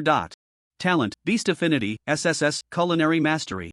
E+, Strength, 700, Wisdom, 700, Physique, 600, Agility, 600 Professional Skills, Dragon Taming, S, Bloodline Fusion, SSS, Hate Mark, B, Dragon Frenzy, B, Dragon Claw Assault, B, Fire Dragon Bullet, B. Dragon Pet, Blazing Holy Dragon, Endless Firelord, Name, Ingjio. Nickname, Xiaojiao. Gender, Female. Age, less than a month. Level, 12. 4-dimensional attributes, Strength 2200, Wisdom 2200, Physique 2100, Agility 2100, no buffs, equipment, or item enhancements. Qin Chen's changes go without saying. Xiaojiao's changes are the most terrifying. All 4-dimensional attributes have increased by a total of 1000. Overall, Xiaojiao actually gained 4000 total attributes in this upgrade. This is exaggerated. Simply outrageous. I can't imagine how powerful Xiaojiao will be when she reaches level 30 and enters her growth phase. The key is, the task rewards issued by the system haven't been settled yet. It should wait until the college entrance examination results are officially announced. Damn! I'm really stepping towards the path of invincibility. Qin Chen exclaimed. Even though he had mentally prepared himself in advance, he was still shocked by Xiaojiao's terrifying growth rate. Giggle. Xiaojiao, lying on Qin Chen's chest, felt her master's astonishment at her growth and laughed adorably with pride. 7 days passed in the blink of an eye. This morning, all the parents in Anning City were eagerly waiting, sitting in front of their computers, nervously anticipating the announcement at 9 o'clock on the Anning City Education Bureau's official website. Every year on this day is actually the most anticipated day for students and parents across the country. Because whether they can turn their fortunes around depends on today. For ordinary people, if their child can directly get into a key university, their future fate will undoubtedly change a lot. It's important to know that due to the integration of games and reality, the cataclysm has begun, and the power of job changers has been highly valued by all countries around the world. A series of industries related to job changers have become the most sought-after choices. For example, teachers in job-changing high schools, training instructors in adventure guilds, practical class teachers, and so on. The benefits and treatment of these professions are exceptionally good. So many ordinary people hope their children can get into key combat academies, achieve success, and then become these coveted professions. Of course, if they have excellent grades, staying on at the university to work would be even better. Therefore, the announcement day naturally became a matter of national concern. Qin Chen didn't stay in front of the computer waiting for the results because he already knew his score. It was bound to be first. For the past 7 days, he had been preparing for his long journey of study. During this time, he also contacted Su-Ro, asking her to use the Su family's connections to find some reliable people to come as new staff for the orphanage. At that moment, Qin Chen's phone rang. Upon answering, he heard Su-Ro's cheerful and crisp voice filled with joy. Qin Chen, the results are out. You are the first. You are the top scholar of Nanzhou province. To this, Qin Chen felt no excitement at all, as it had long been within his expectations. What about you? How did you do? Shin-chan asked with a smile. Thanks to you, my results are also quite good. In the top 20 of the province, applying to the 5 top universities is definitely not a problem. I still have to thank you. Without you, my results probably wouldn't be this good, Suro said sincerely. There was no exaggeration in her words. She had only given Shin-chan a little buff skill throughout the process. Although this was due to her being merely a support class, if she were to team up with others, let alone the top 20 in the province, she would probably struggle to make it into the top 20 of Anning City. After all, even in a team, the comprehensive scores of the candidates are determined by their performance. It was entirely thanks to Shin-chan that the entire team's score was elevated, allowing her to have such a high comprehensive score and evaluation. Well, congratulations to you. By the way, what university do you plan to apply to? Shin-chan asked with a smile. What about you? Which university are you applying to? Suro countered without answering. I will most likely apply to Dongling Academy, Shin-chan said. The 5 top universities are Dongling Academy, Fengtian Academy, Shengchuan Academy, Nanyun Academy, and Yaoxing Academy. Logically, Shin-chan should apply to the nearest Nanyun Academy, as it is located within Nanzhou province. But unfortunately, Nanyun Academy is not an institution that trains combat professions. It is a school specifically for cultivating secondary professions. It has been mentioned before that in this world, professions are divided into several major categories: life, enhancement, and combat. Combat professions hold the highest status, which is further divided into output and support professions. Life and enhancement professions are uniformly classified as secondary professions. For example, chefs, enchanters, blacksmiths, and alchemists all fall under the category of secondary professions. Nanyun Academy specializes in training these secondary professions. It is said that several deans of Nanyun Academy are god-level secondary professionals, enjoying a very high status and reputation even throughout the Dragon Kingdom and globally. It is worth mentioning that as a top academy for secondary professions, Nanyun Academy is undoubtedly the wealthiest, and they do not consider the results of the transfer college entrance examination for students. They only look at whether your awakened talent matches the secondary profession. This is also why Shin-chan did not choose Nanyun Academy but opted for Dongling Academy. My dad wants me to go to Fengtian Academy. Suro's tone clearly darkened. That's okay, after all, this is an important choice in life, and Fengtian Academy has a very strong overall faculty. You will learn a lot there, Shin-chan said with a smile, not taking it too seriously. Actually, I wanted to apply to the same school as you. This sentence was buried deep in Suro's heart and could not be spoken. She had promised Shin-chan that he must keep his dragon pet a secret, even from her father. Moreover, aside from the results, everything about the candidates and the college entrance examination is strictly confidential. So even though the results were announced, the outside world only knew that Shin-chan had become the top scholar, but his combat recording would be kept strictly confidential by the state. All candidates are treated the same way. Only the scores are published, not the candidates' information. All principals and teachers supervising the examination are not allowed to mention it. Alright, don't forget to go to school tomorrow. The admissions teachers from the key universities will come in person. Suro softly said this and hung up the phone with a hint of sadness. Shin-chan didn't pay much attention to it. It was quite normal for Suro to choose the Fengtian Academy. After all, Fengtian province was the capital of the Dragon Kingdom. Talents emerged there, and the aristocratic families were numerous, with connections everywhere. Developing there aligned perfectly with the future plans of the Su family. It was likely that in the end, Suro would end up marrying into some prominent family. Shin-chan didn't care about any of that. He just felt that Suro, as a rich girl, didn't have the bad habits of a spoiled child and was polite to others, making it quite comfortable to be friends with her. If she were to apply to the same university as him, they could team up in the future and he could help her out. But now that they were parting ways, it couldn't be helped. There's no banquet. That doesn't end. Ding. Just as Shin-chan was pondering what good food to have for dinner, suddenly, the system's prompt sound rang out sharply. Congratulations to the host for making a stunning achievement in the job transfer exam, successfully winning the title of top scholar in Nanzhou province. Based on the host's overall performance, the system's challenge task has been exceeded. Now, rewards matching the host's achievements will be distributed. The moment Shin-chan heard this, his eyes lit up, and the feelings of melancholy in his heart vanished instantly. Here it comes. The system's grand reward has finally arrived. Ding. Reward, S-level Dragon Language Magic Skill Book Roar of the Flame Dragon. Reward, 200 skill points, 200 free attribute points. Reward, S-level Talent Extraordinary Healing. Reward, level 20 Gold Grade Staff, Falling Flame Staff. Reward, S-level Dragon Pet Skill Divine Fire from the Sky. Reward, Title Dragon's Majesty. Reward, S-level rare material Heavenly Fire Essence. Bountiful. Simply extraordinary bountiful. After Qin Shen scanned through these rewards, his entire face was filled with ecstatic joy. Wow! All the rewards are actually S-level. Truly worthy of the system. Is this the reward for exceeding the task? It's too generous.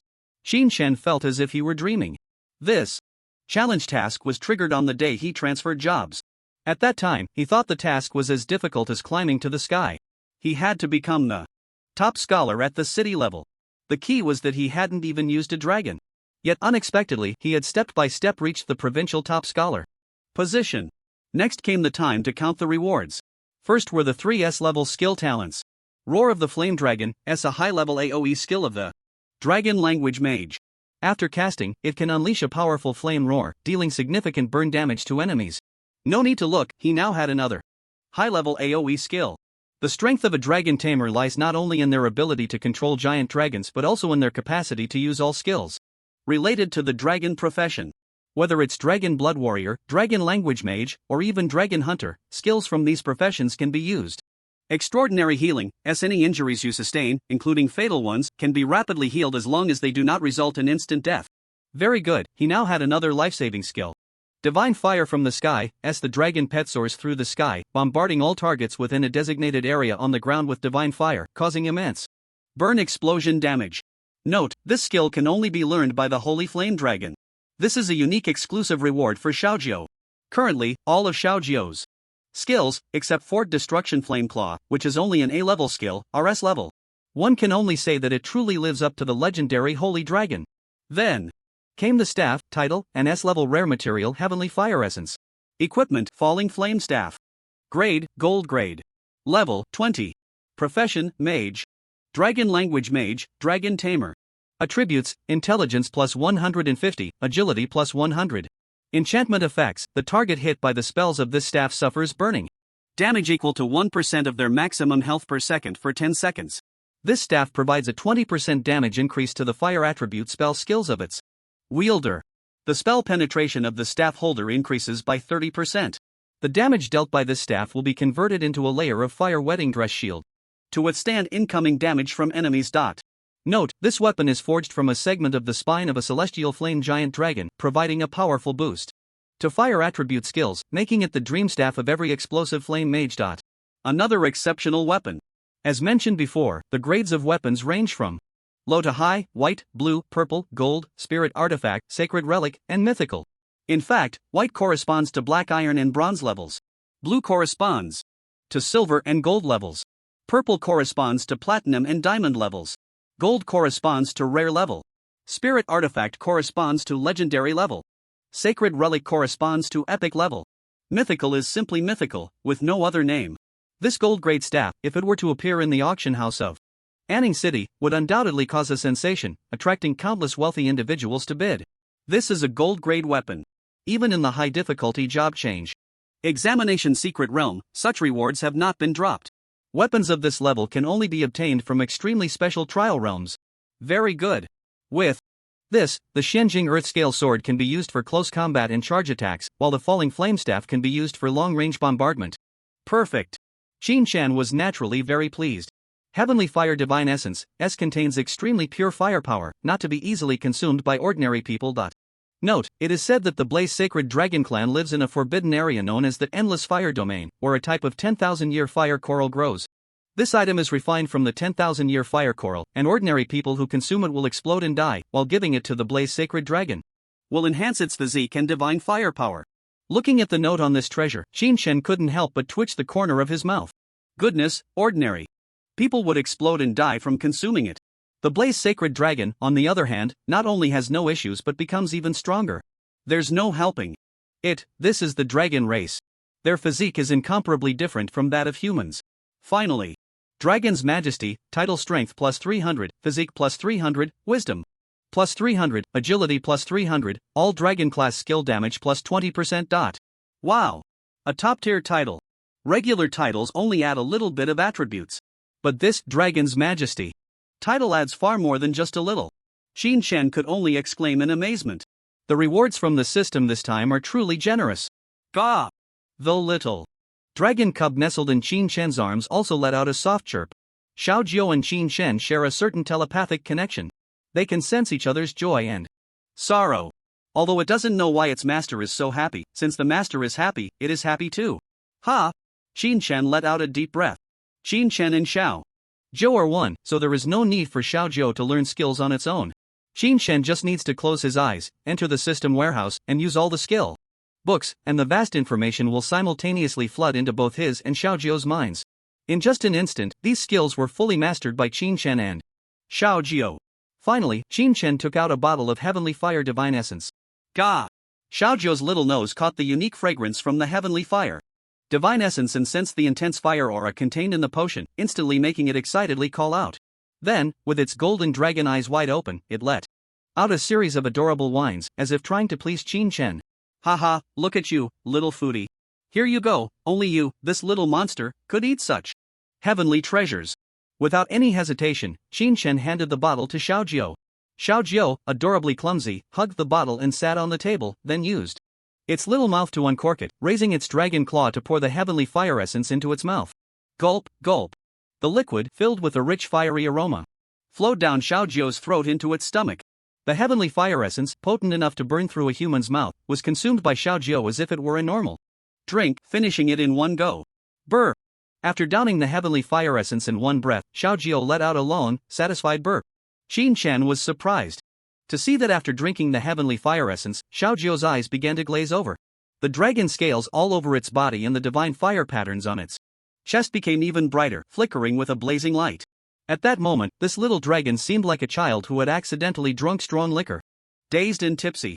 It seems the medicinal power contained in this heavenly fire essence is even higher than that of the divine fire jade essence. Xiao Jiao needs to rest now. Qin Shen picked up Xiao Jiao. Its small body felt like a warm hand warmer, radiating a scorching heat. It showed no signs of struggle, shifting into a comfortable position in its master's arms and began to fall asleep. Qin Shen knew that Xiao Jiao was starting to doze off, slowly digesting the immense medicinal power brought by the heavenly fire essence. After it finished digesting, Xiao Jiao's attributes would likely surge once again. While Qin Shen was taking care of the little dragon, the outside world was erupting with waves of shock. When everyone saw the name Qin Shen at the top of the score sheet, their eyes widened in disbelief. No way! Qin Shen! He's actually the top scorer in our South Province. Are you kidding me? I've never even heard of this guy. Wow, this Qin Shen's overall score is actually 200 points higher than the second place. 862 points. My goodness. I heard this guy even tackled the HAL-level college entrance exam. Secret realm in a team. If he hadn't teamed up, his score might have broken 930. What? You can't be serious. In an instant, the name Qin Shen exploded in popularity throughout South Province. Countless people began to investigate this name's background, family, and personal information. All the businesses in Anning City were already taking swift action. Because they all knew Qin Shen. Who didn't know that on the day of the job transfer ceremony, Class 3 of the first high school had a rare profession, dragon tamer? At that time, they thought this kid was unlucky. Although it was a hidden profession, there were no dragons to contract. The future was destined to be wasted. But, unexpectedly, in the blink of an eye, this existence they regarded as useless had directly claimed the title of top scorer in South Province. This was clearly a fact that everyone found hard to accept, yet had to acknowledge. Because no one dared to question the integrity of the job transfer college entrance exam. Since Qin Shen had become the top scorer in South Province, it meant he had found his own powerful path. Those who had struggled in the business world for most of their lives were not so foolish as to think that the Dragon Kingdom would rig things for a mere dragon tamer. Since the fact had occurred, then action must begin. The Ling Shui Alchemy Company of Anning City, announced that we will give 3 B-grade rare medicinal herbs to this newly crowned provincial top scorer as a token of our congratulations. Since the Alchemy Company has expressed its support, I will follow suit. Tianhao Real Estate is willing to donate the most expensive luxury villa in Anning City to the new provincial top scorer. Just a token of goodwill. Wow, since you all have made your statements, I guess I can't hold back either. May I ask if Qin Shen has a partner? If not, I would be willing to let my daughter marry you. The one above is so shameless. Your daughter is clearly aiming too high. As the big shots of the business world stepped forward to express their opinions, the journalists from the media naturally wouldn't miss this opportunity to ride the wave of excitement. In addition to writing articles expressing their astonishment and congratulations, On Qin Shen's achievement of being the top scorer in the college entrance examination, they also personally went to the school to stake out or interview Qin Shen's classmates. Qin Shen's classmates were actually quite bewildered. None of them expected that the Qin Shen they once mocked as a useless profession would today slap them in the face and step over their corpses to reach the top position. So when this group of classmates was interviewed, they all wore embarrassed expressions. What surprised all the media reporters was Miss Su Ro, the eldest daughter of the Su family, who was also Qin Shen's teammate, actually agreed to be interviewed. Miss Su Ro, what is your opinion of Qin Shen? I don't have the qualifications to evaluate him, but I can share my impression of him in just 2 words. Powerful. As we know, Qin Shen is a dragon tamer. Does his achievement of being the top scorer mean that he has successfully contracted a dragon pet? I'm not sure about that. If you want to know, you can ask Qin Shen directly. So, Miss Su Ro, do you have any feelings for Qin Shen? Will you two end up together? I can definitely say I have feelings for him, but whether we can be together depends on fate. Watching the interview clips playing on the television, Tian, Jinming, Xiong Shuang, and Hoiba sat in their homes, their faces extremely dark and terrifying. Slap in the face.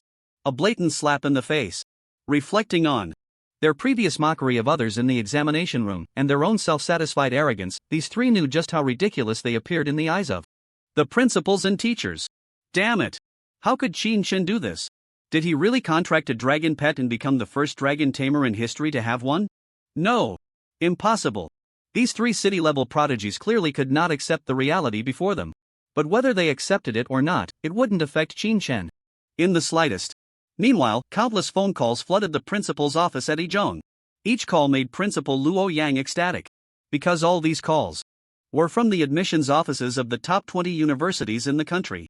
Moreover, every admissions officer had agreed to come to Izhong tomorrow morning for recruitment activities.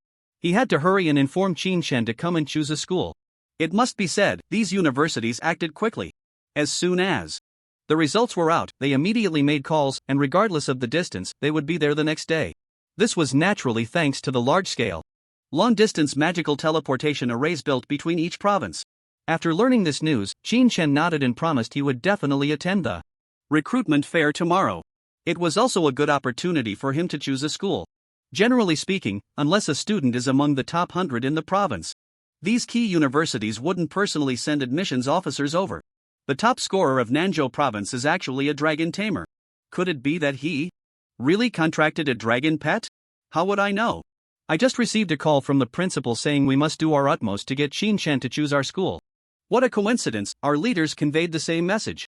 It seems that the Sword Saint of Star Slaying has indeed kept Qin Shen's contracting of a dragon pet absolutely confidential.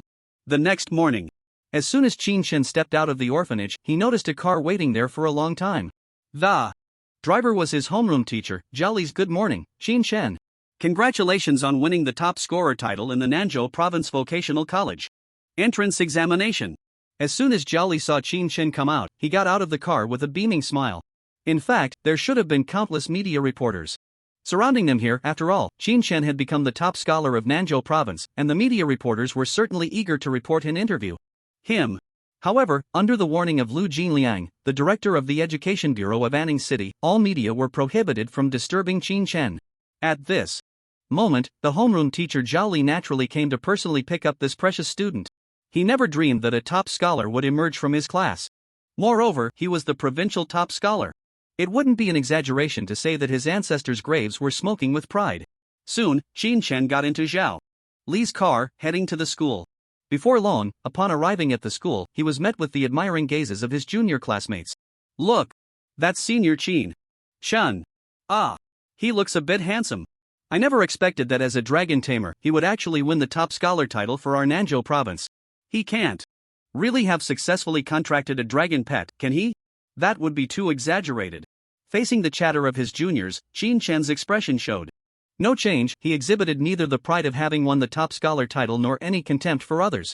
This made Zhao Li, who had been quietly observing his student, nod in approval. Not bad. Not arrogant or impatient. Young people who can maintain such a mindset are truly rare.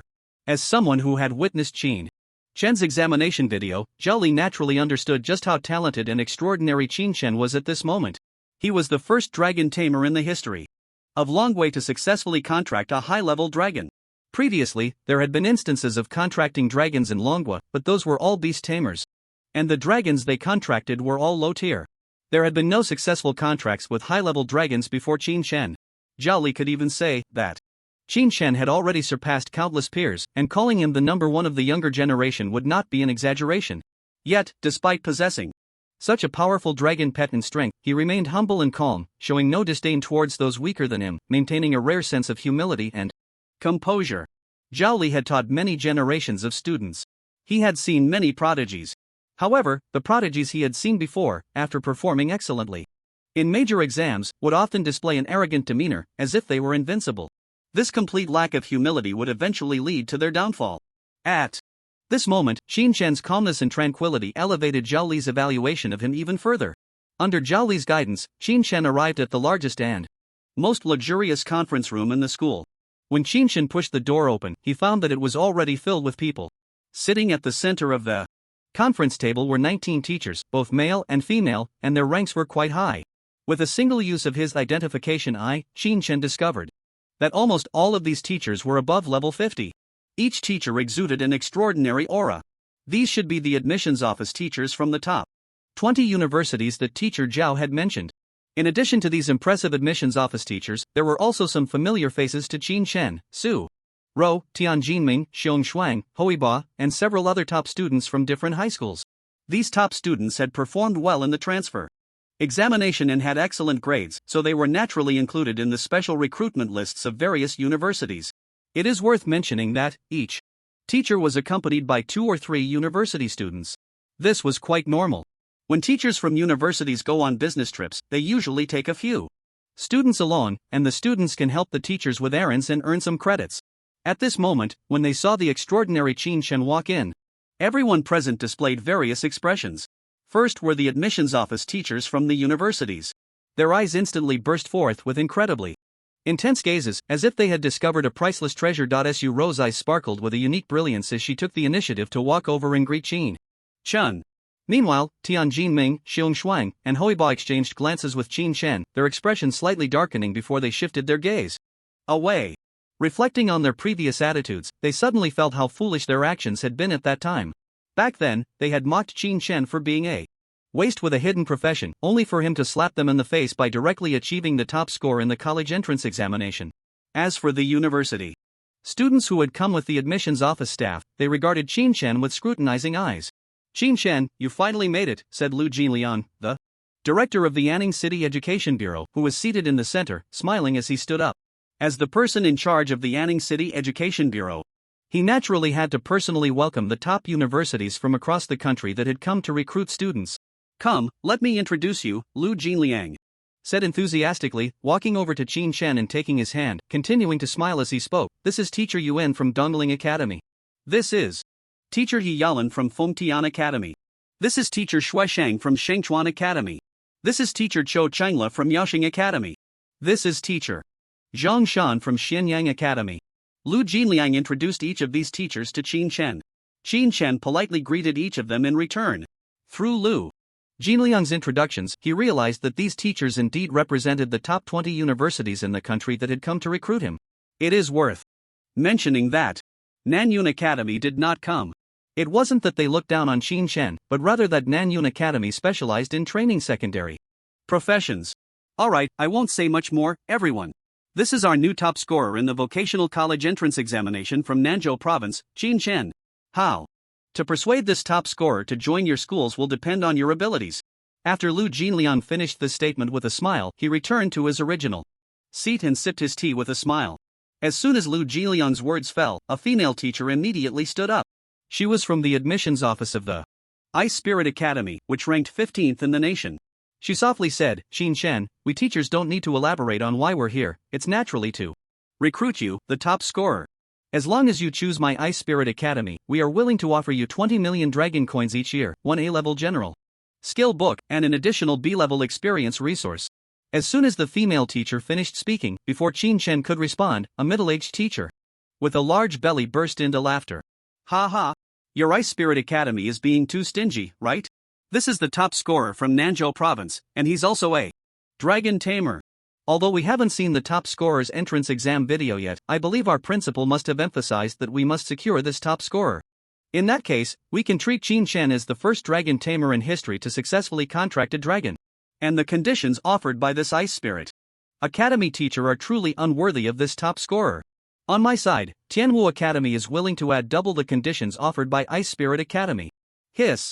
As soon as the middle-aged teacher finished speaking, many around them gasped in surprise. The ones gasping were naturally the top students from the same entrance. Exam is Qin Shen. Triple the benefits. 60 million dragon coins in scholarships each year. 3 A-level general skill books. 3 B-level experience resources. Such generosity, in a context of resource scarcity, was already considered extremely rich. In previous years, such conditions would have been enough to impress a provincial top scorer, and even more than sufficient for a city-level top scorer. The female teacher from Ice Spirit Academy fell silent, feeling disgruntled upon hearing that Tianwu Academy had offered such high conditions. In fact, she already knew in advance that she could not recruit this top scholar from Nanzhou province. The conditions she proposed were merely a formality. Moreover, she also knew that the chubby teacher from Tianwu Academy was equally unable to recruit this top scholar from Nanzhou province. Why? Because the truly powerful top 5 academies had yet to make their move. With Nanyun Academy absent, only 4 top academies admissions office teachers were present. At this moment, they were still calmly sipping tea, not offering any conditions, appearing exceptionally at ease, naturally. Because they were preparing even more generous offers. The conditions from Tianwu Academy are indeed good. But to secure this top scholar, it's still a bit lacking. How about this? I, from Yaoxing Academy, will raise the offer, doubling the conditions of this Tianwu Academy teacher. At this time, the teacher from Yaoxing Academy, Chou Chenghua, said with a faint smile. All right. Teacher Chiu, no need to dawdle. We're here to recruit this top scholar, not to raise prices like at an auction. Let's skip the fluff, I'll directly state the conditions from Dongling Academy. The teacher from Dongling Academy, Yuan, clearly preferred to get straight to the point. 100 million dragon coins in scholarship every year, 3 A-level dragon tamer vocational skill books, and 1 A-level experience resource.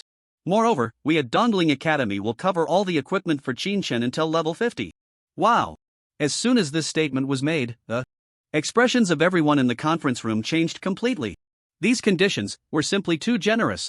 100 million dragon coins in scholarship was nothing unusual. The key was the 3 A-level Dragon Tamer vocational skill books and that A-level experience resource. It is well known that dragon tamers are an extremely rare profession. At the same time, the high-level skill books for this profession are also extremely scarce. Things are valuable because they are rare. One can imagine just how precious these 3 A-level Dragon Tamer vocational skill books are. This was no longer something that could be measured with money. As expected, under Teacher Yuan's conditions, some teachers who had previously intended to make offers fell completely silent. The 2 teachers from Shengchuan Academy and Yaoxing Academy exchanged glances and stopped speaking. It wasn't that they were stingy and unwilling to raise their offers, but rather that they couldn't produce 3 A-level Dragon Tamer vocational skill books. The secret realm dungeons controlled by their academies did not yield skill books related to the Dragon Tamer profession. Dongling Academy could afford to offer this because they had recently obtained a level 50 secret realm dungeon, the Poison Dragon's Lair. After clearing it, there was a high probability of obtaining Dragon Tamer skill books. Seeing that these teachers had stopped bidding, Yuan smiled and looked at Qin Shen. Qin Shen, what is your choice? Qin Shen slightly opened his mouth, wanting to express his choice. But at that moment, a melodious silver bell-like voice suddenly rang out. 200 million dragon coins in scholarship every year. 1 S-level Dragon Tamer vocational skill book and 1 S-level general skill book. 3 A-level experience resources. And the Dragon Spirit Secret Realm. Qin Shen, this is our school's offer. Everyone was taken aback and turned to look, only to find it was the exquisitely beautiful teacher He Yalan. She represented Fengtian Academy. And as soon as her words fell, everyone in the conference room was moved.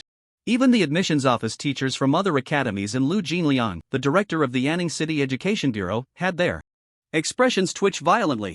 The group of university students changed their expressions as well. Hiss. This. My goodness. These conditions. Ridiculous. Too ridiculous. Fengtian Academy is spending such a high price just to recruit a provincial top scholar.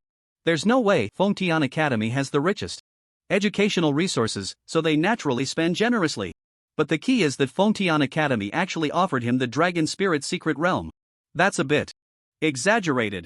The surrounding university students kept whispering among themselves. They were all freshmen who had just finished their first year and were about to step into their second year of college. When Qin Shen heard the conditions set by teacher He Yalan, his heart couldn't help but tremble violently. She was offering far too much. This made him, who originally wanted to choose Dongling Academy, completely waver. The Dragon Spirit Secret Realm. It was actually the Dragon Spirit Secret Realm. Having crossed into this world for many years, Qin Shen had naturally heard about some relevant information regarding the top academies. It was said that the Fengtian Academy possessed a Dragon Spirit Secret Realm. Inside, it was rich in a treasure known as Dragon Spirit Grass. Dragon Spirit Grass, that was food specifically for nurturing young dragon cubs. It could also be used as a material for alchemy. Many beast tamers who had contracted low-tier dragon species were eyeing the Dragon Spirit Grass of Fengtian Academy, willing to pay high prices to buy it. Unexpectedly, Fengtian Academy had generously decided to hand this financial opportunity directly to Qin Shen. This was utterly shocking. Qin Shen, I want to hear your answer. At that moment, He Yalan's enchanting eyes turned to Qin Shen. Ding! Just as Qin Shen was moved, a familiar system notification sound suddenly rang out. Detected that the host is facing a school selection dilemma, triggering a welfare task. Task content: please choose a school to receive corresponding rewards. Choose Dongling Academy, receive the top grade spirit weapon Spirit Dragon Battle Armor. Choose Xingchuan Academy, receive 3 S-level Dragon Tamer Professional Skill Books. Choose Yaoxing Academy, receive an SS level talent. Choose Fengtian Academy, receive a random dragon egg. The sudden task in front of him left Qin Shen in a daze. Alright. This completely shook Qin Shen, who originally wanted to firmly choose Dongling Academy. My choices. Fengtian Academy. As soon as Qin Shen's words fell, the atmosphere in the previously tense conference room relaxed immediately. Other teachers from different academies also smiled wryly. One could only say they were not well prepared. Or rather, they never expected that Fengtian Academy would be willing to offer such generous conditions. Generous enough to move them. They directly handed over a secret realm to this top scholar from Nanzhou province. This was too exaggerated. If the news got out, many would think that Fengtian Academy had completely lost their minds. In previous years, they had never offered such extremely generous conditions to other provincial top scholars. He Yalan, seeing that this top scholar had finally chosen her academy, immediately broke into a bright smile. She actually wanted to cheer. Because she had snatched up the first ever dragon tamer to successfully contract a high-tier dragon. What these admissions office teachers absolutely did not know was He Yalan's true identity was not just an admissions office teacher, but the niece of the president of Fengtian Academy, and also a vice dean of Fengtian Academy. Yesterday, when the president received a confidential video file, she was actually present. Because of her identity as the president's niece and vice dean, she naturally had the authority to watch that confidential video file. The result left her breathless and dumbfounded. Without saying a word, the president directly ordered He Yalan to personally go to Anning City. No matter what the cost, she must bring this top scholar to Fengtian Academy. Of course, at the same time, the presidents of other top academies also watched the video and were naturally excited. They also ordered their admissions office teachers to offer any high price to snatch this top scholar over. Clearly, these admissions office teachers who had not watched the video underestimated their president's determination. At the same time, they themselves did not have such great authority. Thus, He Yalan took advantage of the situation. The main reason was that the conditions He Yalan offered were truly too exaggerated. Directly gifting an S-level professional skill book, plus an S-level general skill book. And most importantly, the Dragon Spirit Secret Realm. That was a secret realm, its value is immeasurable. It is estimated that the day Qin Shen enters the Fengtian Academy, he will be the focus of all the new students. Very well, welcome Qin Shen to our Fengtian Academy. About a week later, I will personally come to pick you up to the Fengtian Academy, so remember to pack your things. He Yalan said with a smile. She seemed to relax completely. At this moment, Tian Jinming, Xiong Shuang, Hoiba, and others beside her were so envious that they could bite their teeth in frustration. But they were helpless. Su Rou looked at Qin Shen with sparkling eyes, her gaze filled with admiration and deep reverence. She was the one present, aside from He Yalan, Lu Jinliang, Luo Yang, and Zhao Li, who understood Qin Shen's strength the best. Alright. The ownership of this top scholar has been decided, so let's see which other outstanding students are here. The other teachers quickly shifted their attention to the other students. However, what left them in despair was Hyalan once again looked at the pretty Suro and smiled. Suro, are you interested in applying to our Feng Tian Academy? I can offer you 3 A-level priest skill books plus 3 B-level experience. Resources. Hiss. Damn. Is your Feng Tian Academy even reasonable? How can you be so extravagant? Just because you have money and resources, you think you're amazing? Thank you, Teacher Hyalan. I am very willing to apply to Feng Tian Academy. Suro nodded with sparkling eyes. In the midst of her words, she glanced at Qin Shen, who was in deep thought. She was very happy inside. She had thought they would part ways and attend different universities. But now, under Teacher Hyalan's generous conditions, they were brought together again. It seems that her fate with Qin Shen is not yet at an end. In fact, what she didn't know was that the reason Qin Shen was lost in thought was that he had opened the welfare task rewards in his system warehouse. A random dragon egg. He saw a dark dragon egg quietly lying in the system warehouse, and Qin Shen couldn't even probe what kind of dragon would hatch from this egg. Random dragon egg. Does that mean any tier of dragon can hatch? If it hatches a ground dragon, that would really be a pity. Forget it, I won't think about it too much. Qin Shen gently closed the system warehouse page. Just as he was about to speak, suddenly, Gah! A small, fiery red head poked out directly from Qin Shen's collar. Ha! Originally, as the top scholar of the college entrance examination, Qin Shen was already enough to attract attention. But this suddenly emerging little head made everyone present widen their eyes in shock. This is a dragon. It really is a dragon. Everyone in the conference room clearly saw the identity of this fiery red little head. What the hell? This is a dragon. No way. He actually contracted a dragon. Oh my. All the students present were completely stunned. Even the admissions office teachers widened their eyes. And Xiao Jiao stared with round eyes, proudly glaring at those who were sizing it up. Qin Shen originally wanted to push Xiao Jiao's head back, but then thought there was no need to keep the fact that he successfully contracted a dragon a secret anymore. Sooner or later, it would be known. Moreover, the important thing was that Qin Shen believed he now had the power to protect himself. With Xiao Jiao around, as long as he wasn't facing a third-turn expert, he could survive safely. So he simply didn't hide it, allowing the little dragon cub to stare with its round golden dragon eyes at the group of teachers. Gah! As it stared, the little dragon cub let out a warning growl. However, this growl was so cute that instead of scaring the people around, they started to laugh. I suddenly regret it. Yuan sighed softly.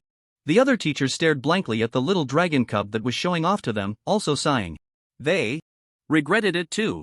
What the hell, no wonder that Hyalan would throw out such high conditions. She even went so far as to use a resource secret realm to win over this top scholar. It seems that this dragon tamer has indeed contracted a dragon cub.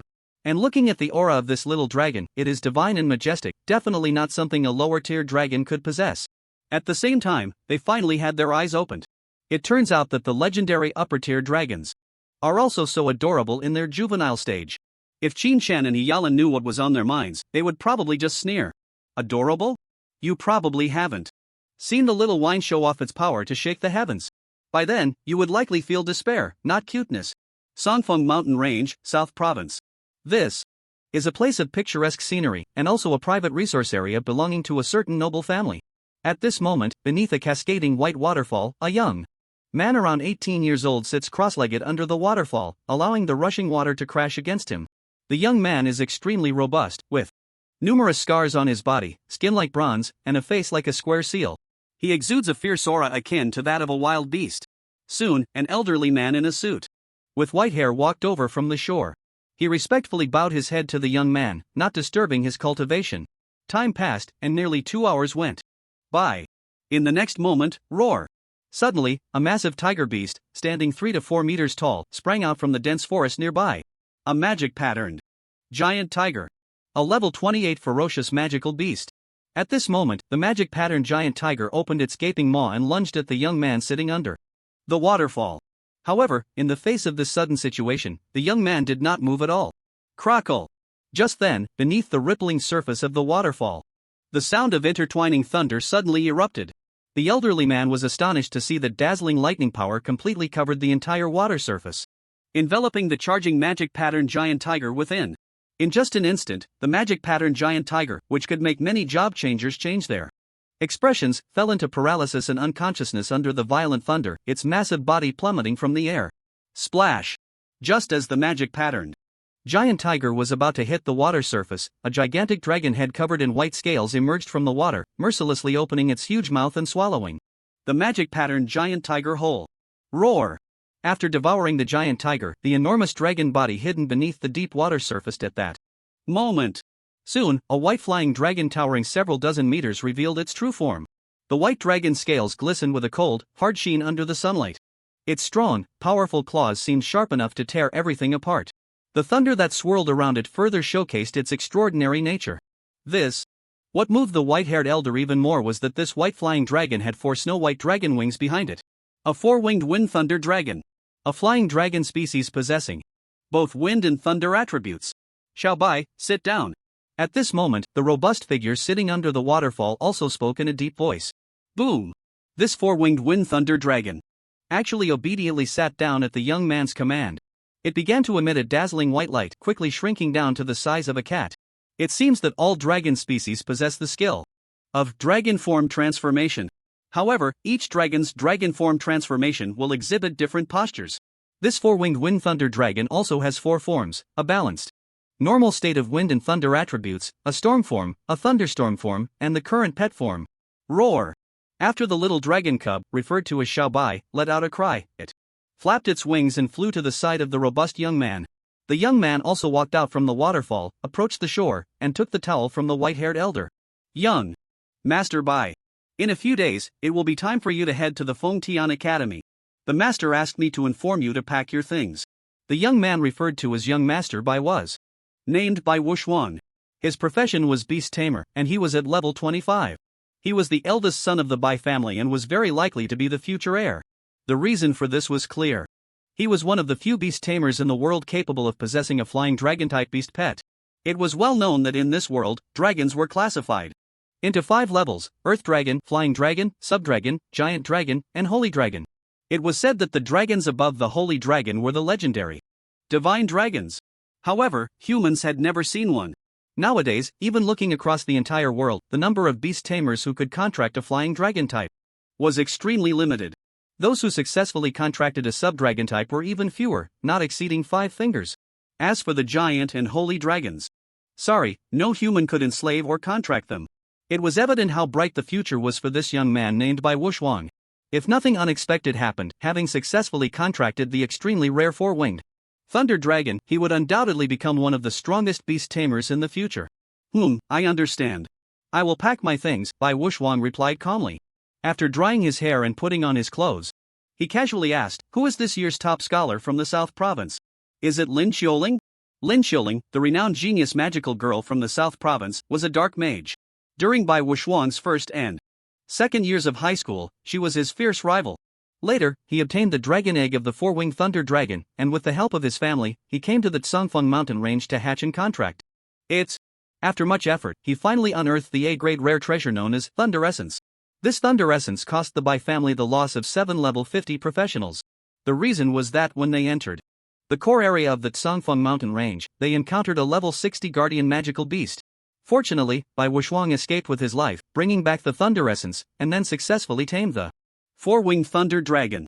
For the next year, he focused on training there, leveling up while hunting monsters alongside the 4-winged thunder dragon. Bai Wushuang felt indifferent about missing the professional transfer exam. To him, who already had a dragon pet, the transfer exam was merely child's play. He could easily push through with the 4-winged thunder dragon. Whether he participated or not was of no consequence. Moreover, because he successfully contracted the 4-winged thunder dragon, he also received a special admission quota to one of the top 10 elite academies in the Dragon Kingdom. He could enroll without taking the transfer exam. The final choice was naturally the Feng Tian Academy, which had the richest educational resources and was filled with talent. There, he would embark on his true Wushuang career. He would crush and sweep away all opponents standing in his way with his 4-winged thunder dragon. Whether it was Lin Xiuling or other rivals, he would sweep them away mercilessly. Young Master Bai, the top scholar of the South Province, is not Miss Lin Xiuling, but someone named Qin Chen, the white-haired elder replied softly. Qin Chen? Bai Wushuang was completely stunned. He had never heard of this name. What is his profession? Replying to young Master Bai, his profession is beast tamer. As soon as these words fell, Bai Wushuang's expression suddenly froze. He stared intently at the white-haired servant and said, "Say that again, what is his profession?" Replying to young master by, his profession is beast tamer. By Wushuang. The news of Qin Chen choosing Feng Tian Academy quickly spread. Many people online speculated that this person, who won the top scholar title in the South Province as a beast tamer, must have contracted a subdragon as a beast pet. Otherwise, it would be hard to explain everything before them. Of course. They would not consider that Qin Chen might have contracted a dragon pet of giant level or above, after all, in everyone's perception.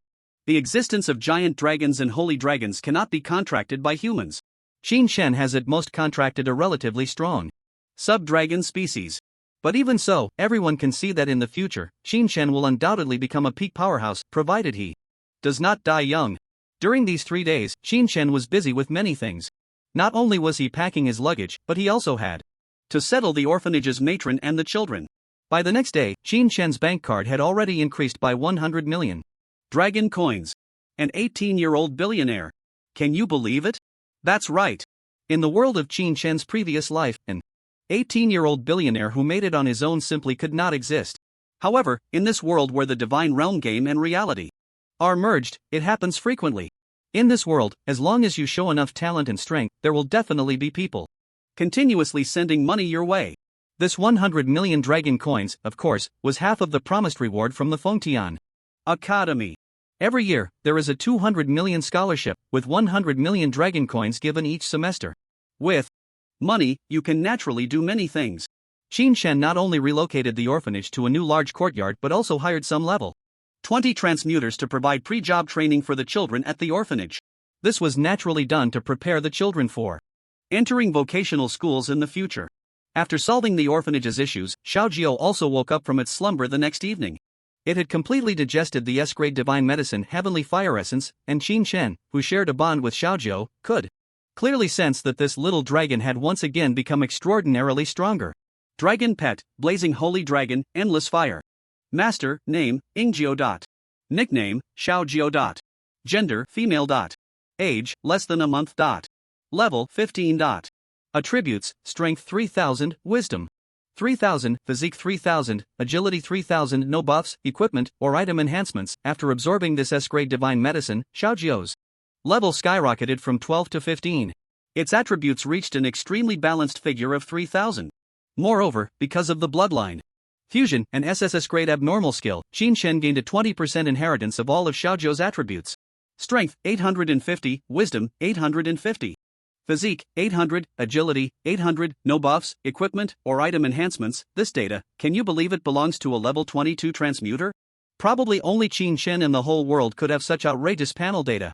Because he is the only dragon tamer in the world who has successfully contracted a holy dragon level dragon pet. Other dragon tamers, let alone contracting holy dragon level dragon pets. Even sub-dragon species are impossible to contract. Those peak powerhouses who contract sub-dragon species are all beast tamers. Because the conditions for dragon tamers to contract dragon pets are simply too harsh. They must require dragon pets of giant dragon level or above to successfully contract. This has led to the hidden profession of dragon tamer being less lucrative than that of ordinary beast tamers. This is also why many people think that dragon tamers are a useless profession. Watching Xiaojiu wake up from its slumber, Qin Chen also took out the dark dragon egg from the system warehouse. That was the mysterious dragon egg rewarded by the system during the school selection process. Mysterious dragon egg can hatch a dragon cub of random rank. And when this dark dragon egg appeared, Gah! Xiaojiu, who was enjoying Qin Chen's head pats, suddenly jolted as if encountering an enemy, its entire small body entering a state of alert. Its golden dragon eyes fixed intently on the mysterious dragon egg, and it continuously emitted low growls of warning. Alright, Xiaojiu, don't be nervous, this is not an enemy. Qin Chen smiled and rubbed Xiaojiu's head. Gao, Xiao. Jiu turned to glance at her master, then at the dark dragon egg. It seemed to be asking, if it's not an enemy, then what is it? It should be your future brother or sister, Qin Chen replied helplessly. After all, I don't even know what kind of dragon is inside. He had also tried to tame this dark dragon egg using the dragon taming technique. But unfortunately, every attempt had ended in failure. When he was hatching Xiaojiu, the system at least provided a hint, saying that divine fire jade could increase the probability of successful taming. But now, this mysterious dragon egg had no hints at all. Upon hearing that what was hatching inside could be her future sibling, Xiaojiu immediately flapped her wings in joy and flew over to the mysterious dragon egg. Then she began to circle around it continuously, occasionally using her little claws to touch the dark dragon egg. Watching this scene, Shin felt relieved. He was genuinely worried that Xiaojiao would reject the mysterious dragon egg. Gah! Suddenly, Xiaojiao hugged the dragon egg with her two adorable little claws and made a sound at Chen. Understanding her intention, Chen realized, tonight, I want to sleep with this mysterious dragon egg. Chen couldn't help but laugh and cry at the same time. However, he still agreed to Xiaojiao's request. So, Xiaojiao hugged the dark dragon egg and quietly lay down beside Chen's pillow, purring like a cat as she fell into a deep sleep. However, neither Chen nor Xiaojiao realized that the shell of the mysterious dragon egg was quietly beginning to fall away. Cold. So cold. In a daze, Chen felt as if a mass of frost had gathered in his chest, making him feel as if he were in an ice cave. After a few seconds, Chen finally woke up from his slumber. As soon as he opened his eyes, he felt two heavy weights pressing down on his chest. One was extremely hot, and the other was extremely cold. Ha! This immediately jolted Chen awake. He looked down and was shocked to find that not only was Xiaojiao, who was all red, lying on his chest, but there was also another little dragon cub, entirely ice blue, resting there. And beside the bed were shattered eggshells. These eggshells were not dark in color but rather an ice blue, resembling frost. This hatched. The mysterious dragon egg actually hatched overnight. At that moment, both Xiaojiao and the ice blue little dragon cub woke up from their sleep simultaneously. Then, a pair of golden red dragon eyes met a pair of clear ice blue dragon eyes. Ing. This melodious yet impatient cry came from the mouth of the ice blue little creature. Clearly, this newly born little one was startled by Xiaojiao. In contrast, Xiaojiao, the carefree little one, still stared wide-eyed with her golden pupils, tilting her head in curiosity as she examined the ice blue dragon, whose bloodline pressure was no less than her own. It must be said, this newly born ice blue dragon was undoubtedly much more noble in appearance and temperament than Xiaojiao. Its round, plump body displayed a crystal-like clear blue color, and its dragon wings were adorned with beautiful snowflake ice patterns. Two crystal-like dragon horns stood upright on its small head, and its pupils shone with a translucent blue color, reminiscent of the clear blue sky in winter. If one were to make a comparison, Xiaojiao was like a lively and adorable young girl from the neighborhood. Meanwhile, this ice blue little creature resembled a princess of the dragon clan, exuding an air of nobility and elegance. Facing Xiaojiao's scrutiny, the ice blue little dragon cub, after the initial panic, lifted its head, regaining its previous noble elegance, proudly looking away from Xiaojiao and instead gazing at the bewildered Chen. What surprised Chen even more was, at this moment, he actually understood the meaning of this ice blue little dragon. Servant, what are you still dawdling for? Hurry up and come help this young lady deal with this troublesome creature. It thinks of me as a servant? Ha! No, wait. How can I understand what it means? However, just as Chen was lost in thought, Xiaojiao could no longer contain its curiosity. It flapped its little paws and slowly approached, cornering the ice blue little dragon, then poked its little nose forward, sniffing the other's scent. Gaw! Xiaojiao tilted its head and looked at Chen. He understood Xiaojiao's meaning. Is this my sister? Ing. The ice blue little dragon immediately let out a negative cry. Clearly, it was unwilling to be Xiaojiao's sister. The calls of the two little dragons were different. Xiaojiao made a gaw-gaw sound, while the ice blue little one made a ing-ing sound. No, wait. This doesn't seem like the time to care about their calls. In that moment, Chen suddenly reacted. After carefully sensing, he was astonished to discover he had actually formed a contract with this ice blue little dragon. When did this happen? He remembered that he had always failed to tame this mysterious dragon egg with dragon taming technique before. Ding! At that moment, an emotionless prompt from the system suddenly rang in his mind. Detected that the host is extremely confused, the system provides a corresponding answer. This mysterious dragon egg, as a welfare reward, automatically recognizes its master upon successful hatching, with no harsh conditions for recognition. Ah! So that's how it is. At the same time, the detailed information of this ice blue little dragon also directly appeared in Chen's mind. Dragon pet, Frost Saint Dragon, Lord of Winter, nickname, none. Gender, female. Age, less than a month. Level 1. Attributes, Strength 300, Intelligence 300, Constitution 270, Agility 270, no buffs, equipment, or item enhancements, skills, Ice. Immunity, S passive skill, as the Lord of Winter, immune to 100% ice attribute damage. Frost Breath, S active skill, exhales. Frost Dragon Breath forward, dealing massive ice attribute damage to all enemies within a certain range in front. Embrace of 10,000 Snow, active skill, when activated, surrounding targets regarded as allies will receive protection from frost power. Increasing health and dual resistance attributes by 80%, damage increase by 200%. Winter Domain, S Aura skill, when the aura is activated, all enemy targets within a 1 km radius centered on itself will be affected by frost power, reducing all attributes by 70%. Astonishing. Qin Shen was completely stunned. Goodness. I can't believe it. The little dragon that hatched from the mysterious dragon egg in front of me is actually at the same level as Xiaojiu.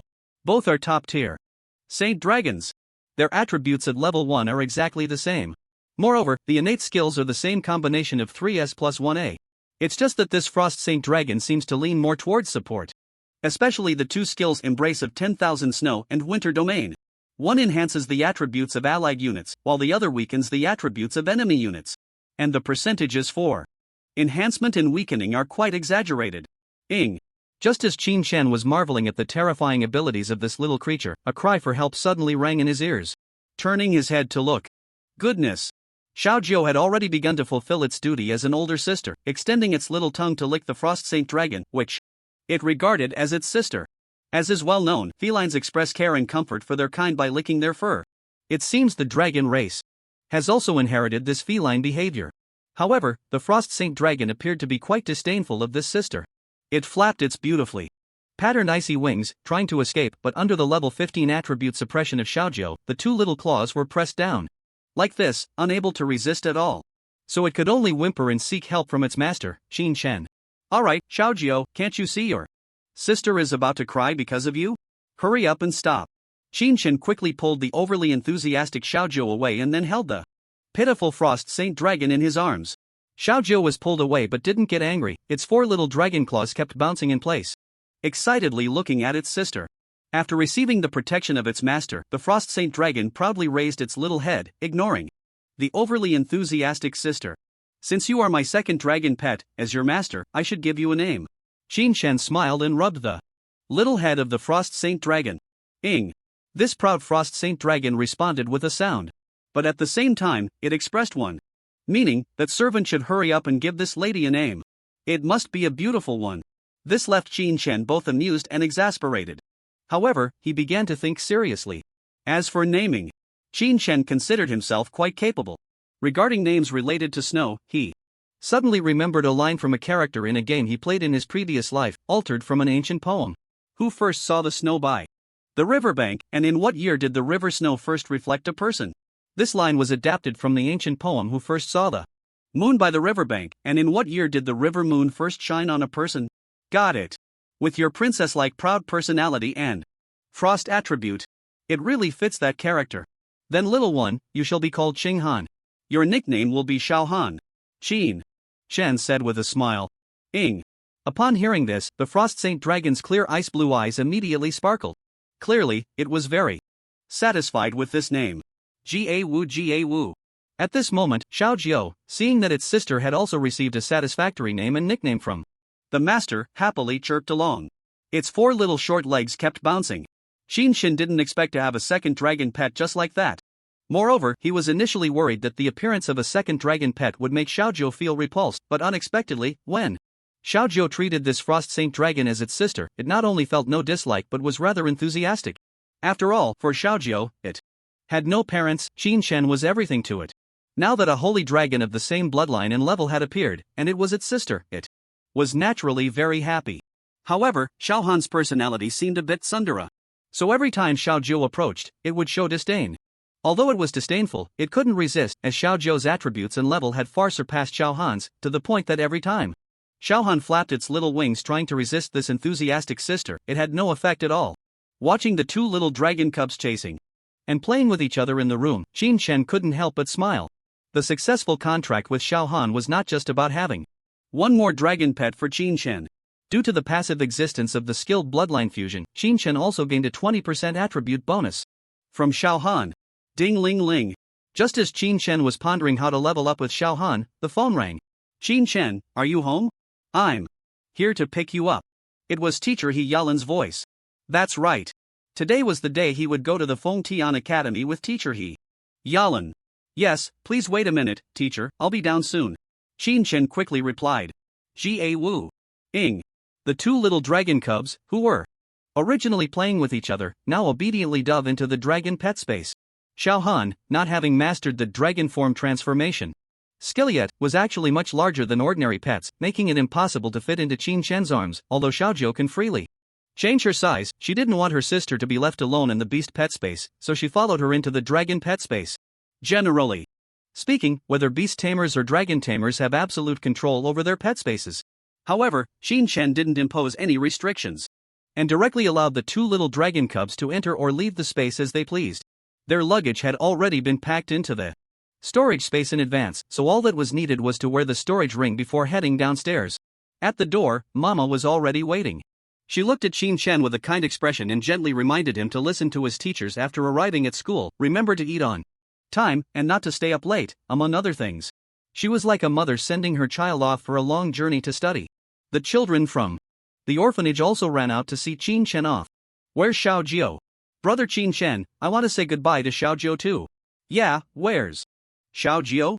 During this time, the children had played with Xiaojiu and formed a deep friendship with her. What they didn't know was that the little dragon cub they had been playing with so joyfully was the blazing holy dragon that could make all job changers turn pale. Gah! It seemed to hear someone calling it, and a cute little head popped out from beside Qin Shen. Wow! Xiaojiu! The children's eyes sparkled with excitement. However, even more surprising for the children was that the next moment they heard a melodious cooing sound, and another cute little head appeared. A pair of clear dragon eyes, like blue gemstones, met the gaze of the group of children. This was naturally the slightly curious Xiao Han. Wow!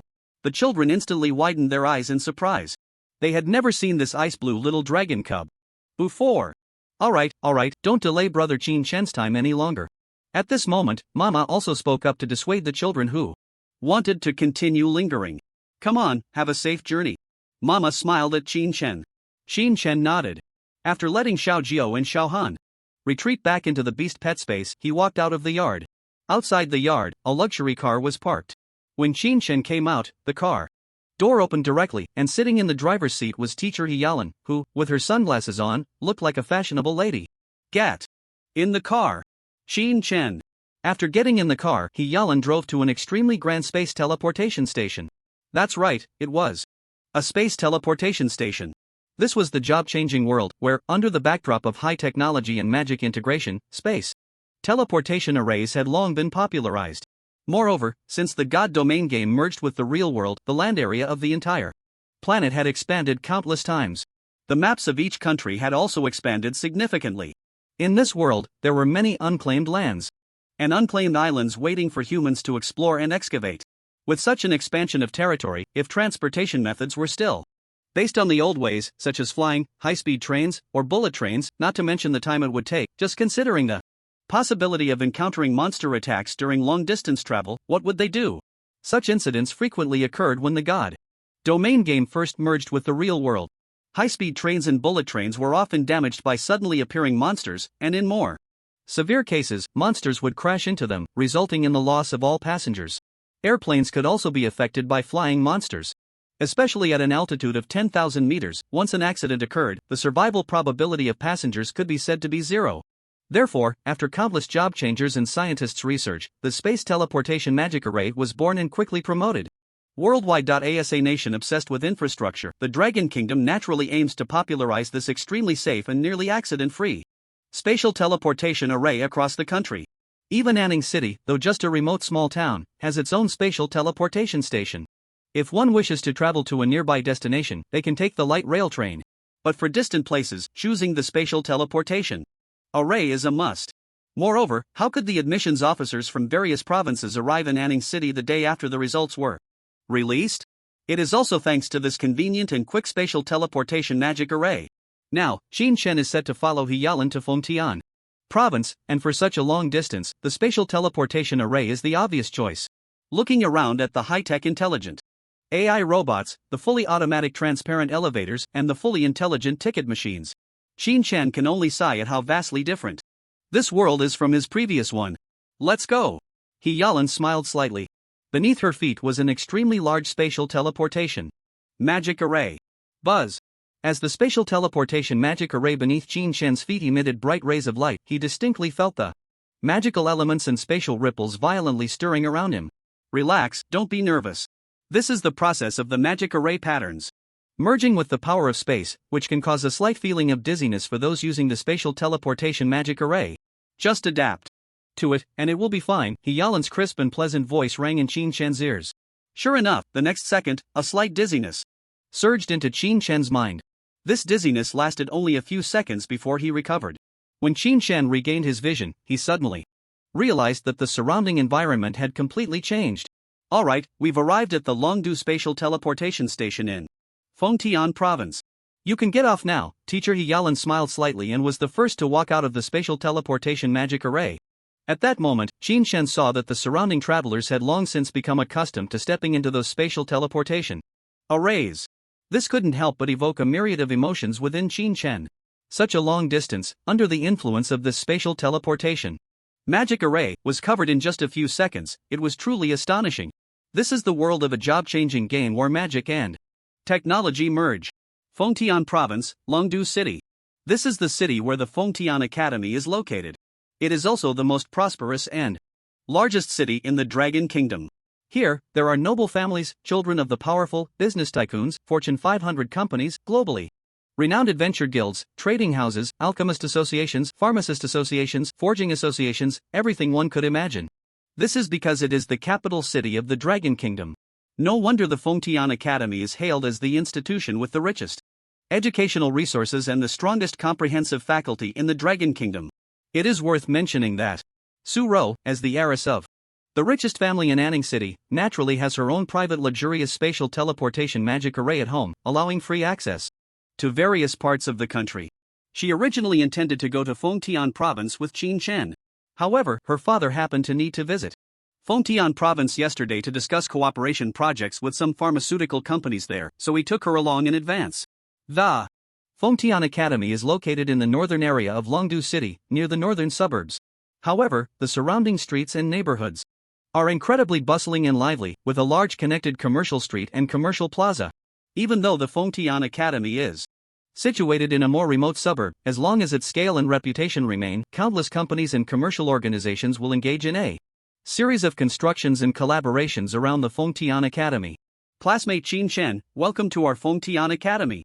Here is the entrance to our Fengtian Academy. Hyalin smiled slightly, leading Qin Shen to the front of the Fengtian Academy, a place all job-changing students dream of coming to. Bustling and lively, countless students dressed in the robes of the Fengtian Academy moved about in small groups. The aura surrounding them was extraordinary. Just from the few glances Qin Shen took, he noticed that the lowest level among these students was actually level 40. Judging by their appearance, they should all be second-year seniors. My goodness!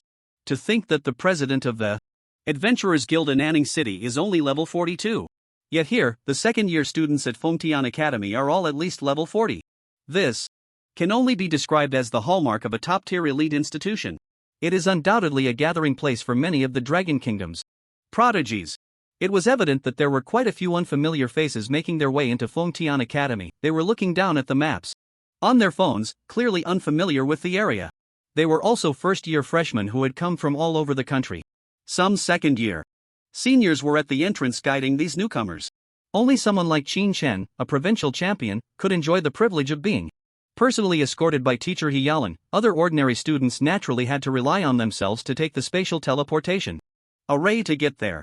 By the way, in the schools of this world, there are no so-called winter or summer vacations.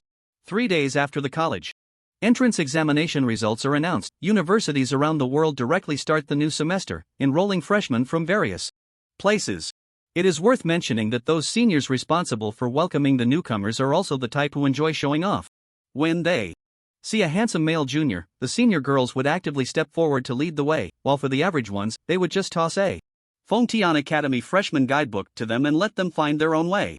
And when they see a beautiful female junior, the senior boys would naturally volunteer, while for the average girls, they would still just throw a guidebook at them and let them fend for themselves. It seems that no matter which world it is, looks are still important. Hello, Dean He. At that moment, as Qin Shen walked through the grand entrance of the academy with teacher Hyalin, a sharp-eyed second-year student immediately spotted her. To Qin Shen's surprise, these students referred to Hyalin as dean rather than teacher. Goodness! This mature and strong-willed teacher is actually the dean of Fengtian Academy. But which college she is the dean of remains unknown. However, the fact that she could become a dean is enough to indicate two things. First, her strength is formidable. Second, her background is definitely not ordinary. Hello, everyone. Yalan smiled and nodded at the students. Dean who is this student? Soon, these second-year students noticed Qin Shen's figure. Qin Shen's appearance was actually quite good. Standing at a solid height of 1.8 meters, with a well-proportioned and strong physique, plus handsome and sunny features. Perhaps due to his hidden profession as a beast tamer, he exuded an aura that even small animals were drawn to. A definite heartthrob. Oh, he is also a new student at our Fengtian Academy. His name is Qin Shen, his profession is Dragon Tamer, and he is also the top scorer of this year's Provincial College Entrance Examination in Nanzhou. Teacher Yalan seemed to have no intention of hiding Qin Shen's identity. When asked by these students, she directly revealed Qin Shen's background. And as soon as she finished speaking, whoosh! Qin Shen felt a multitude of gazes suddenly fixate on him from all around. Confusion, curiosity, scrutiny, disdain, challenge, arrogance, a myriad of expressions flooded in. The few students who had been conversing with Yalan were utterly shocked. The top scorer of Nanzhou province. They hadn't expected that. This seemingly handsome young man was actually the much-discussed top scorer from Nanzhou province. Yes, the one who had been the talk of the town. 3 days ago, when the Dragon Kingdom's Education Bureau released the results, everyone paying attention to the college entrance examination noticed the name Qin Shen. In these 3 days, due to the special instructions from the Anning City Education Bureau and official personnel, no media dared to disturb Qin Shen. Qin Shen enjoyed a very stable 3 days, taking care of the orphanage. But this calmness was merely a facade presented to him. In reality, the name Qin Shen had already spread across major online platforms and throughout the nation's combat academies. He was even more eye-catching than the top scholars from other provinces. The reason for this was naturally due to the extremely unique profession of Dragon Tamer. Dragon Tamer. It is a hidden profession of beast tamer. It is also universally recognized as the most useless profession in the world. Once, the headquarters of the Global Combat Profession Association published an extremely authoritative list of profession strength rankings. It was precisely because of this profession strength ranking that everyone at the time was abuzz with discussion. The Dragon Tamer profession was ranked in the top 3 on this list. Subsequently, officials provided an explanation. The reason for placing Dragon Tamer in the top 3 of the profession strength ranking was that if this profession could truly contract a dragon of giant level or above as a dragon pet, it would be invincible. However, this very explanation made all the job changers around the world nearly burst out laughing. Damn! Can your Combat Profession Association stop being so ridiculous? How could anyone possibly contract a giant dragon? A majestic giant dragon would willingly become a pet of a mere human? The highest known record for humans is contracting with a sub-dragon species, and it was an equal partnership contract, not a master-servant contract. This profession is the highest profession. No need to question it. Because no dragon tamer has ever contracted a giant dragon. After experiencing this incident, the dragon tamer profession became famous worldwide. Well, it became famous for being useless. At this moment, a notoriously useless profession had unexpectedly secured the top scholar position in the college entrance examination of South Province. Moreover, it was said that the exam questions for this year's South Province college entrance examination were set by the person who caused the most headaches for students nationwide. This naturally sparked a high level of interest and discussion. Holy crap! So that Dragon Tamer is him, winning the top scholar in South Province with the Dragon Tamer profession. That's just amazing. He must have successfully contracted a giant dragon, right? Otherwise, how could he have gotten the top score? Impossible. I think he had most contracted a sub-dragon. But wasn't it said that dragon tamers can't contract dragons below the giant level? It's likely this guy has some special opportunity. There was a physically invincible mage abroad before, wasn't that also bizarre? Voices of discussion erupted around the academy gates. Alright, I'll take him to tour and familiarize himself with the school environment. You all continue with the orientation. Thank you for your hard work. Yalan noticed countless gazes fixed on Qin Shen and didn't mind at all. Qin Shen knew that this female dean was doing it on purpose. But then he thought it didn't matter, because he would eventually have to face these various gazes. After entering the school, Qin Shen realized that the Fengtian Academy was not just any ordinary place. The distance between the first and second dining halls was several dozen kilometers. They even had to use a small spatial teleportation array. This is the secret realm hall. If you want to enter a dungeon, you can apply for access here, and the staff will open the corresponding dungeon door for you. This is the forging hall. This is the enchantment hall. This is the skill library, where the skill books can be exchanged for school credits. This is the first arena, where students usually spar and train. This is the free trading market, where students can sell any items, elixirs, materials, etc. they obtain. If they can't use them, they can set up a stall here to sell to others. Of course, if the value is relatively high, they can also list it in the school's auction house for the school to help find buyers. I have to say, Teacher Hyalan really put in a lot of effort. He personally took Qin Shan on a tour of many key locations in the Feng Tian Academy, leaving Qin Shan a bit flabbergasted. After all, Teacher Hyalan was the dean of a certain college. Since Teacher Hyalan had set privacy permissions on her information, Qin Shan couldn't use the identification eye to probe her level of strength. Even so, it was quite remarkable for a dean of a top academy to personally show a freshman around. Even if this freshman was a provincial champion, it still seemed a bit excessive, right? In that moment, Qin Shan suddenly understood. Teacher Hyalan must have already known about his successful contract with a dragon pet. Moreover, she probably had also looked up information about Xiaojiu, the owner of a blazing holy dragon, truly worthy of a dean's personal tour. This is the dormitory area, where the vast majority of students live, Teacher Hyalan said, with a smile as she introduced the place. Qin Shan looked around and was surprised to see a cluster of high-end apartment buildings. They were equipped with various high-tech life machine butlers and extremely comfortable living conditions. Lastly, this is the top villa area, where only a small number of students are qualified to reside. Hyalan led Qin Shan to an area of utmost luxury. Looking up, he saw 50 luxurious villas standing tall.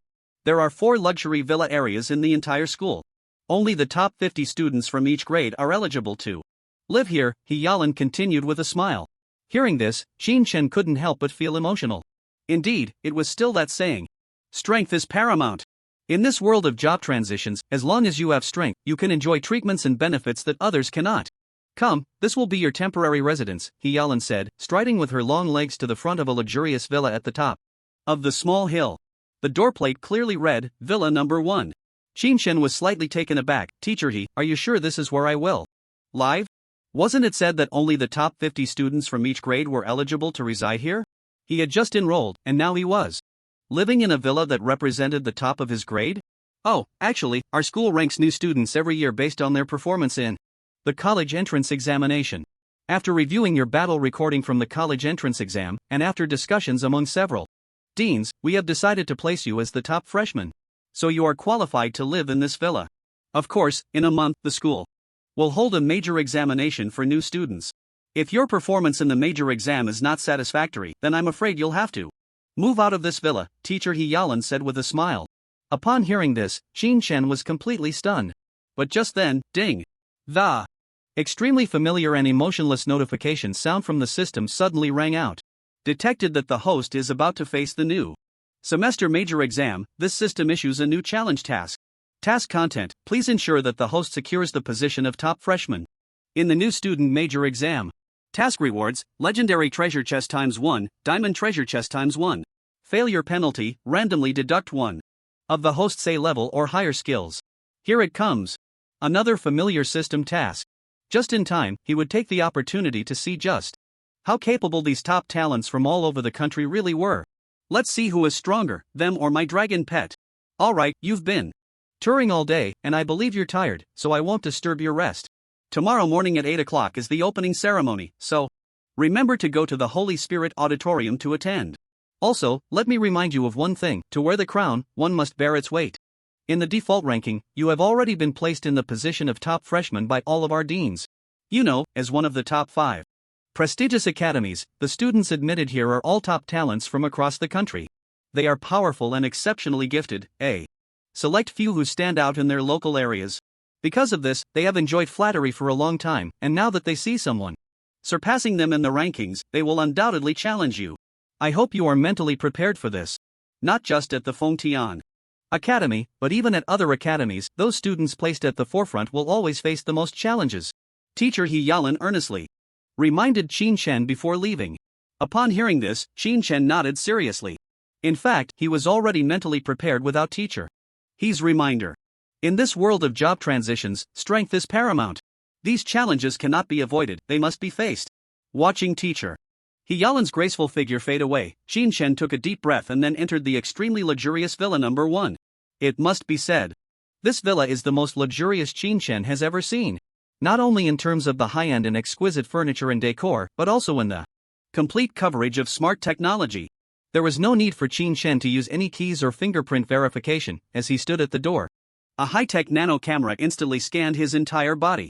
In less than half a second, it identified Qin Shen and automatically opened the door. Once inside, a hovering, spherical smart robot approached Qin Shen, politely and respectfully asking whether he wanted to dine, take a shower, or enjoy a comfortable massage spa. With just a command from Qin Shen, various small robots that took up no space could instantly fulfill his requests. If he wanted to shower, the water, fragrant shower gel, towels, and the entire bathroom would be adjusted to a comfortable temperature.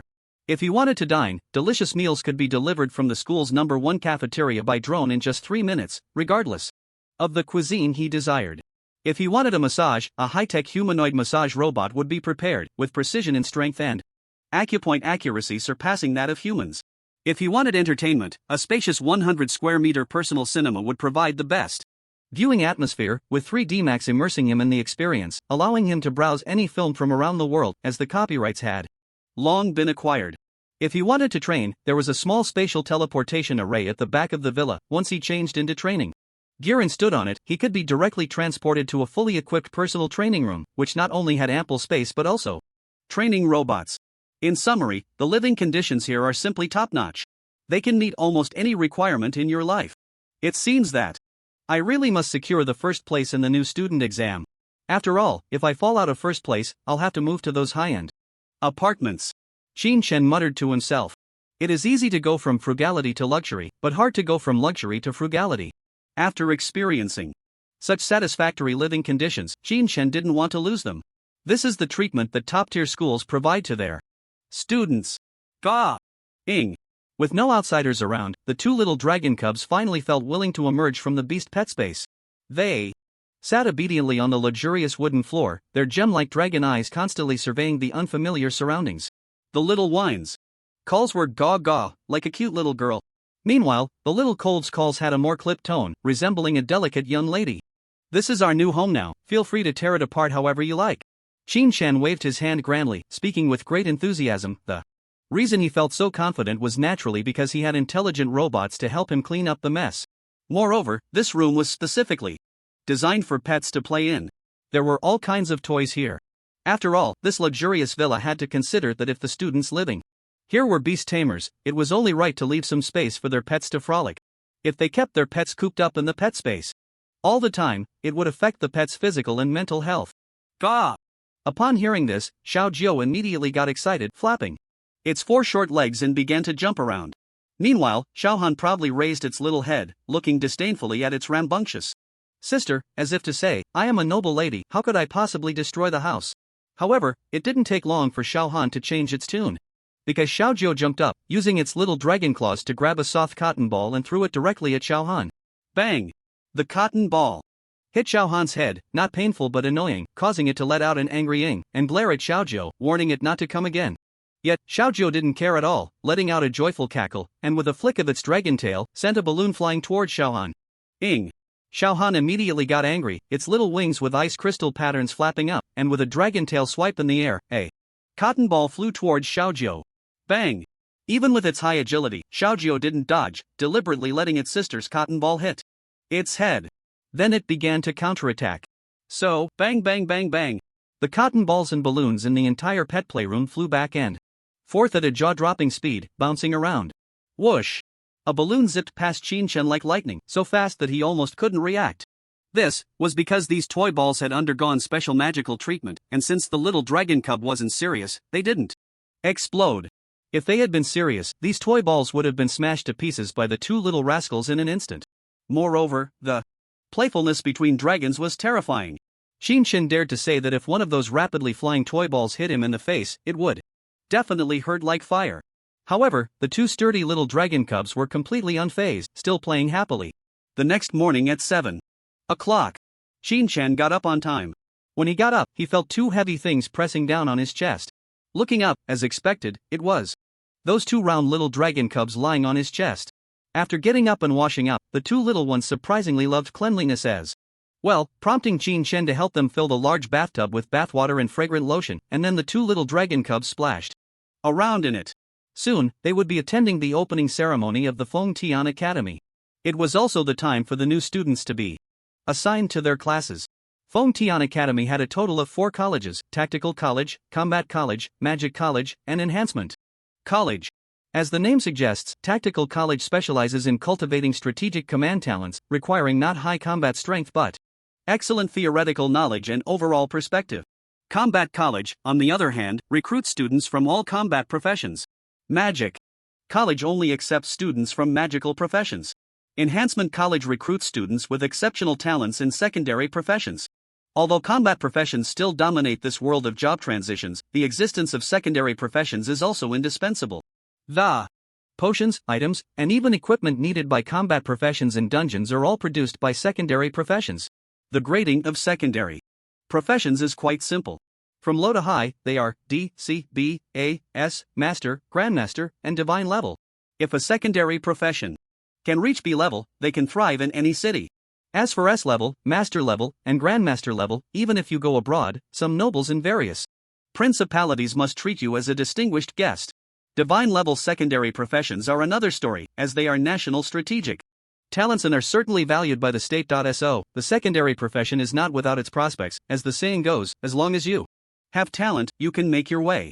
Walking through the campus, there are many fresh, youthful faces. Among this group, their expressions vary widely. After careful observation, Qin Shen could roughly distinguish the differences in personalities.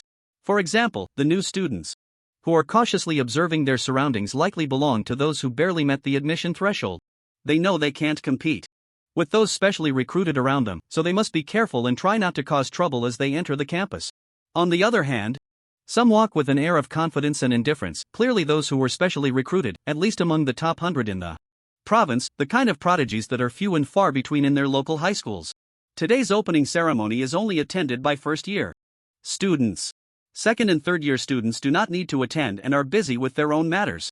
When Qin Shen stepped into the Holy Spirit Auditorium, he found that over 1,000 people were already seated inside. Qin Shen intended to casually find a spot to sit down. However, unexpectedly, a clear and melodious voice like a silver bell rang out from the front row. "Qin Shen, over here." Qin Shen looked up and saw it was Su Ro. However, she was sitting next to 2 girls and a boy. When the 2 girls and the boy saw Su Ro greet Qin Shen, they all looked at him in surprise. And because Su Ro called out Qin Shen, in an instant, whoosh, whoosh, whoosh, thousands of different gazes in the audience suddenly fell on Qin Shen. What the heck? Is this the dragon tamer who topped the provincial exam in Nanzhou? Doesn't look that impressive, just a pretty face. Don't underestimate him. Being a dragon tamer and achieving the top score in the college entrance exam must mean he has some exceptional qualities. Exceptional qualities? You can't be suggesting that Qin Shen has contracted a giant dragon, right? That should be impossible. I think he either broke the limitations of being a dragon tamer and contracted a flying dragon or a subdragon, or he accidentally activated other professional traits of a dragon tamer, which made him so powerful. Your speculation has some basis. If you naively think he can contract a giant dragon, then I must refute you. I'm not stupid. The existence of an adult giant dragon can rival our 4 fourth-turn beings. How could a kid of similar level to us possibly contract a giant dragon? Various discussions erupted. Qin Shen's expression showed no signs of fluctuation. He simply nodded at Su Ro and then casually found a spot to sit down. Su Ro wanted to say something more but was pulled aside by the 2 girls, who began chatting with her. The boy turned his head, gave Qin Shen a deep look, then crossed his arms and closed his eyes to rest. Since the Holy Spirit Auditorium is quite large with many seats, the spot Qin Shen chose was relatively secluded, so there was no one beside him. Yet, various gazes continued to scrutinize him. Buzz. At that moment, an incredibly tall figure stepped out from the void of space and arrived at the main podium of the Holy Spirit Auditorium. As soon as this figure appeared, the auditorium, which had been somewhat noisy, instantly fell silent. For this figure was none other than a level 94th turn space mage. The spatial magical fluctuations emanating from him were truly awe-inspiring. Lu Boming, 52 years old, Dean of the Magic Academy, also the Vice President of the Feng Tian Academy, a level 94th turn space mage. His face, showing no signs of aging, was adorned with a gentle smile, and his rich voice slowly spread through the microphone. First of all, thank you all for choosing to study at our Fengtian Academy. On behalf of the school, I extend a warm welcome to you all. Let me introduce myself first. My name is Lu Boming, and I believe you are all somewhat familiar with me. I am the Dean of the Magic Academy and the host of this opening ceremony. As soon as he finished speaking, the new students below applauded enthusiastically. What a joke! This is the legendary four-turn powerhouse. And he is also the god of space magic. He is an idol worshipped by countless mage professions. At least Qin Shen could observe that many students from the magic department were looking at this vice president with excitement on their faces. Lu Boming raised his hand and gently pressed it down, then continued, I know that you young people don't like those long-winded and formulaic speeches, so I won't say much here. I believe you have already learned about some of the school's rules and regulations through the guidebook. Now, I only have two things to say. First, it's about the default ranking of new students. Second, it's about the new student exam in a month. However, just as Lu Boming finished speaking, there was a loud knock on the door. Knock, knock, knock. Everyone turned to see a tall, muscular boy standing at the entrance, measuring a full 1.90 meters. Beside him stood a boy and a girl, both covered in dust and looking quite disheveled, as if they had just been in a fight. Report, the muscular boy lazily greeted, seemingly not taking the vice president seriously. The previously silent new students erupted once again. What the heck? Bai Wuxuan and Jian Qifeng Tyran, the magical genius girl Sun Yen Yen. Why are they appearing together? And looking so dusty and disheveled? Jian Qifeng Tyran, the top scholar of Dongling Province. Magical genius girl Sun Yen Yen, the top scholar of Xianye Province. Feng Tyran's profession is spirit swordmaster, a hidden profession. His family has been practicing swordsmanship for generations. And it is said that the Feng family currently has 3 four-turn sword gods, making them the foremost noble family in Dongling Province, known as the Sword God family. Sun Yen Yen's profession is Chaos Mage, which, as the name suggests, is a hidden profession among mages that controls the power of chaos. Her family also has the bloodline of the elf race and boasts 2 four-turn magic gods. It is precisely because of this elven bloodline that Sun Yen Yen's entire family is composed of handsome men and beautiful women. Just like Sun Yen Yen herself, with waist-length hair as silky as silk, pointed long ears, and golden autumn-like eyes, her exquisite features, along with her mage robe, unmistakably mark her as a top-tier elven beauty. At least the moment Sun Yen Yen appeared, most of the boys in the hall couldn't help but fix their gazes on her. Even the boy sitting next to Su Ro was secretly glancing at Sun Yen Yen from the corner of his eye. These two individuals are both extraordinary and possess formidable strength. And the most eye-catching and proud-looking muscular boy is named Bai Wuxuan. His background is even more remarkable. He is the son of the head of the Bai family in Fengtian City, a beastmaster by profession, who has successfully contracted a 4-winged wind thunder dragon. Although it is just a flying dragon species, an adult 4-winged wind thunder dragon is comparable to a 4-turn human powerhouse. Moreover, Bai Wuxuan has also mastered wind and thunder dragon language magic due to the benefits he received from the 4-winged wind thunder dragon. Of course, in terms of the benefits from wind and thunder, they cannot compare to the legendary Storm Sacred Dragon and Azure Thunder Sacred Dragon. Although Bai Wuxuan is not a dragon tamer, being able to contract a flying dragon is already equivalent to being one. More importantly, he can also contract other beast pets, unlike dragon tamers who can only contract dragons. Looking at it this way, it seems that the hidden profession of dragon tamer is not as good as that of beastmaster. At this moment, the arrival of these three made the vice president frown. Why are you three late? Dean Lu, we have our reasons for being late. Su Nian Nian's crisp voice rang out as she raised her jade hand and pointed it Bai Wuxuan from a distance, saying, I originally got up late, so I rushed over, but halfway here, I ran into this madman, Bai Wuxuan. After he learned my name and identity, he insisted on having a duel with me. I was really annoyed with him, so I couldn't help but fight back. The surrounding new students were taken aback. Goodness. It turns out this Bai Wuxuan from the Bai family is a battle maniac. And what about Feng Tyran? Lu Boming looked at the sword fanatic Feng Tyran. To his surprise, this guy holding a long sword said coolly, I saw the two of them fighting while I was on my way, and I felt itchy to join in. Lu Boming. Everyone. On the first day of school, these three prodigies just started fighting like this. It's just on campus, I can't unleash my full power. If I summon my flying dragon, neither of you would be my match, Bai Wuxuan said calmly. Come on, I haven't even used my full strength yet. Neither have I truly drawn my sword. Hearing the words of these three hot-headed students, Lu Boming sighed heavily. Alright, everyone sit down. Upon hearing this, the three found their seats. At this moment, Lu Boming cleared his throat and slowly said, "First, let's talk about the default rankings. I believe everyone is already aware that every year when freshmen enter, our school will rank them based on their performance in the college entrance examination. For special recruits who did not take the exam, we will also make a rough estimate and then rank them. So this ranking can at most serve as a reference and is not a true ranking. The results of the freshman's major exam a month later will determine everyone's actual standings. Additionally, you can now directly check the initial rankings on the school's official website using your phones." As soon as Lu Boming's words fell, a flurry of activity ensued. Everyone took out their phones and quickly opened the school's official website to check the rankings. But the next second, a commotion erupted. Again! All the freshmen gasped at the default rankings. What the heck? How can he be in first place? Qin Chen. He was ranked first. By the deans. No way? Why does he get to be first? I feel like Bai Wuxuang is stronger. I suspect these deans have ulterior motives.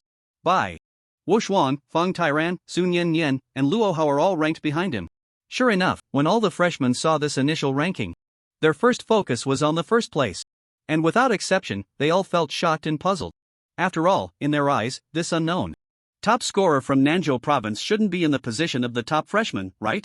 Vice Principal Lu Boming noticed the confusion, doubt, and even unwillingness on the faces of the freshmen. He couldn't help but smile. Very good, the reason these deans ranked them this way was to achieve the effect they were seeing now. Especially those few prodigies. Besides Bai Wuxuang, Fang Tyran, and Sun Yan, there was also the top scorer from Fengtian province, Luo Hao. This Luo Hao is the handsome guy sitting next to Su Rou. Luo Hao's profession is berserker, also a hidden profession. All in all, Fengtian Academy has made a significant gain this time, enrolling 5 prodigies of top scorer level at once. Among these 5, Qin Chen is naturally included. At the same time, several of the top 10 from various provinces have also been recruited by Fengtian Academy. Overall, this year's freshmen at Fengtian Academy can be called the golden year. Prodigies are emerging one after another, each competing fiercely. Lu Boming is really looking forward to the freshman's major exam a month later. Of course, the dean's placing Qin Chen, an unknown top scholar from Nanzhou province, in the first position was not just to provoke the competitive spirit of the other talented individuals. In the eyes of many deans, Qin Chen truly deserved to be first. After all, he had contracted a holy flame dragon. However, what this vice principal did not know was that Qin Chen had actually contracted 2 dragons now, both terrifying beings of the holy dragon level. Bang! At this moment, someone suddenly slammed their hand on the armrest of their chair and stood up, looking defiant. This person turned to face the ever-calm Qin Chen and shouted angrily, "I refuse to accept this initial ranking. I want to challenge Qin Chen to a duel." Isn't that Chen Wei? Chen Wei? Who is that? You don't even know him? He's the 7th place from this year's Fengtian province. He's an assassin. He was ranked 12th in this initial ranking. Wow! So it's him. When that boy slammed his hand down, discussions erupted among the surrounding freshmen. Hearing the gasps and the serious gazes directed at him, Chen Wei couldn't help but raise his head confidently. "Classmate Chen Wei, did you just say that you refuse to accept this initial ranking, and that's why you want to challenge classmate Qin Chen?" Lu Boming asked with a smile. "Yes, Principal Lu. I believe Qin Chen does not deserve to be the top freshman. Moreover, the difficulty of the exam questions varies by region, so the standards for judgment are different. Even if this year's exam questions in Nanzhou province are indeed harder than in previous years, our top scholars from other provinces could surpass him. Therefore, I do not recognize this ranking. I express my doubts, and I am willing to issue a challenge." Chen Wei spoke with confidence, showing no fear at all. As his words fell, the surrounding students nodded slowly in agreement. Chen Wei makes a good point. The exam questions differ by province, so the standards for judging strength are different. I think this Qin Chen is not as impressive as Luo Hao, Bai Wuxuang, and others. I think so too. I feel this initial ranking is quite inflated. Let's see if Qin Chen dares to accept Chen Wei's challenge. Listening to the surrounding students agreeing with his viewpoint, Chen Wei's resolve to challenge the other party grew stronger. Before the college entrance exam results came out, he had never even heard of this Qin Chen. Just a nameless junior. Before this, who among the talented individuals like Luo Hao, Bai Wuxuang, Sun Yan, and Fang Tyran was not frequently featured in the newspapers? Even he, an assassin with an awakened S-level talent, often made headlines. Furthermore, your school placing the top scholars from other provinces behind. The top scholar from Nanzhou province implies that the top scholars from other provinces are inferior to Nanzhou's, right? This undoubtedly resonated with many freshmen. So, classmate Qin Chen, what is your opinion? Lu Boming now looked at the ever-composed Qin Chen with a smile. The surrounding freshmen all turned their gazes to Qin Chen. Most of their expressions were disdainful, scornful, and gloating. Clearly, in their eyes, if this top scholar from Nanzhou province truly dared to accept Shenwei's challenge, the likely outcome would be Qin Chen's defeat. I have no objections, I can accept his challenge. Qin Chen replied. Shenwei was delighted to hear this and sneered arrogantly. Great. I thought you were going to be a coward, but I didn't expect you to actually dare to accept. I'll try not to be too rough later, so you can lose gracefully. His words were filled with extreme confidence, as if he had already firmly grasped Qin Chen's fate. It was normal for him to have such a mindset. His profession was an assassin, a typical single-target burst profession. The advantage of this profession lies not only in its flexibility but also in its extremely high single-target damage, possessing the ability to execute. Perhaps having this profession solo a dungeon secret realm cannot compare to other classes with large area AoE skills, but in one-on-one combat, even top talents like Luo Hao, Sun Yan Yan, and Fong Tyran must take this Shenwei a bit seriously. After all, there are no false heroes under a great reputation. To achieve 7th place in the province in the resource-rich Fong Tian province is certainly no small feat. He might not be great at farming dungeons, but in PK among transmuters, he is very confident. Let's go to Arena 1, Shenwei said as he started to walk outside. Wait a minute. Qin Chen suddenly called out to stop him. Oh? What's wrong?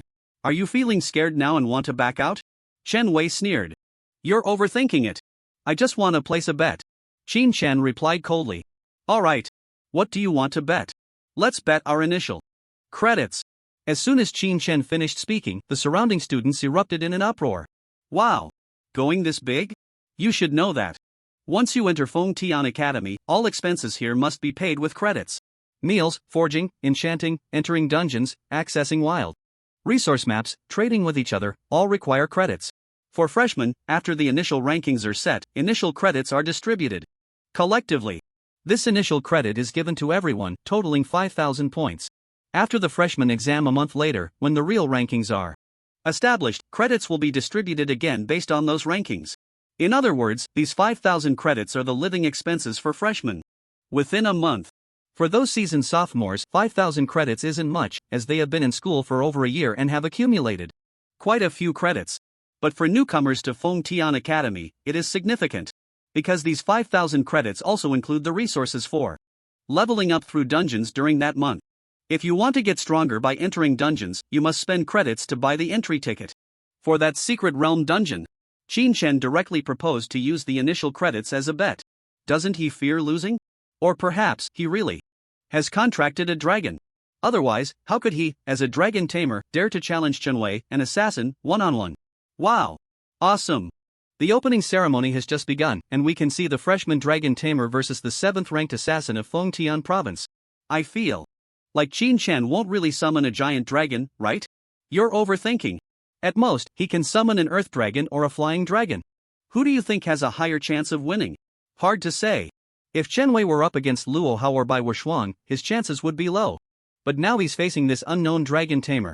I feel like his chances are quite high. Not necessarily. Qin Chen is the top scholar of South State Province. If he doesn't have some skills, who would believe him? Then let's wait and see. This suddenly initiated challenge undoubtedly stirred all the students into excitement.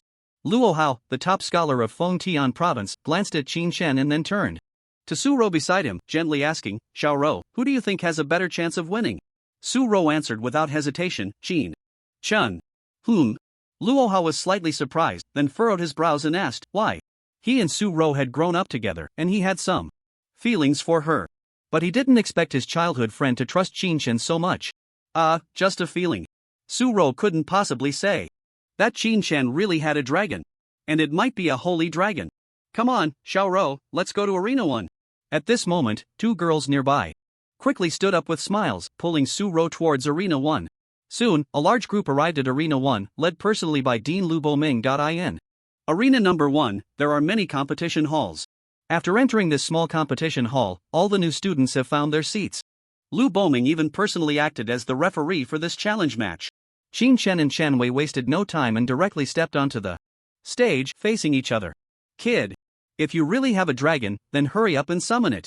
Otherwise, you won't have a chance later. I'll show you what an assassin's instant kill looks like, Chen Wei said with a cold smile. Ha! Just you? You're not worth me using my dragon, Qin Chen retorted sarcastically. Alright. Both sides prepare. We will now count down 3 seconds. The match starts after 3 seconds. At this moment, Lu Boming was also straightforward, and seeing both sides ready, he began the countdown. 3, 2, 1. The match begins. As soon as Lu Boming's words fell, whoosh! A delicate and small purple gold dagger appeared out of thin air in Chen Wei's palm. At the same time, he pushed off with his toes and charged towards Qin Chen without hesitation. His speed was so fast that a faint sound of wind was generated as he passed by. Wow! So fast! No wonder he's the 7th-ranked assassin in the Fengtian province. Qin Chen is done for. All the spectators couldn't help but exclaim after seeing Chen Wei's speed. It was indeed fast. At least some of the lower-ranked new students present couldn't even catch a glimpse of Chen Wei's movement with the naked eye. In just a breath, Chen Wei had already crossed over a dozen meters, instantly appearing behind Qin Chen.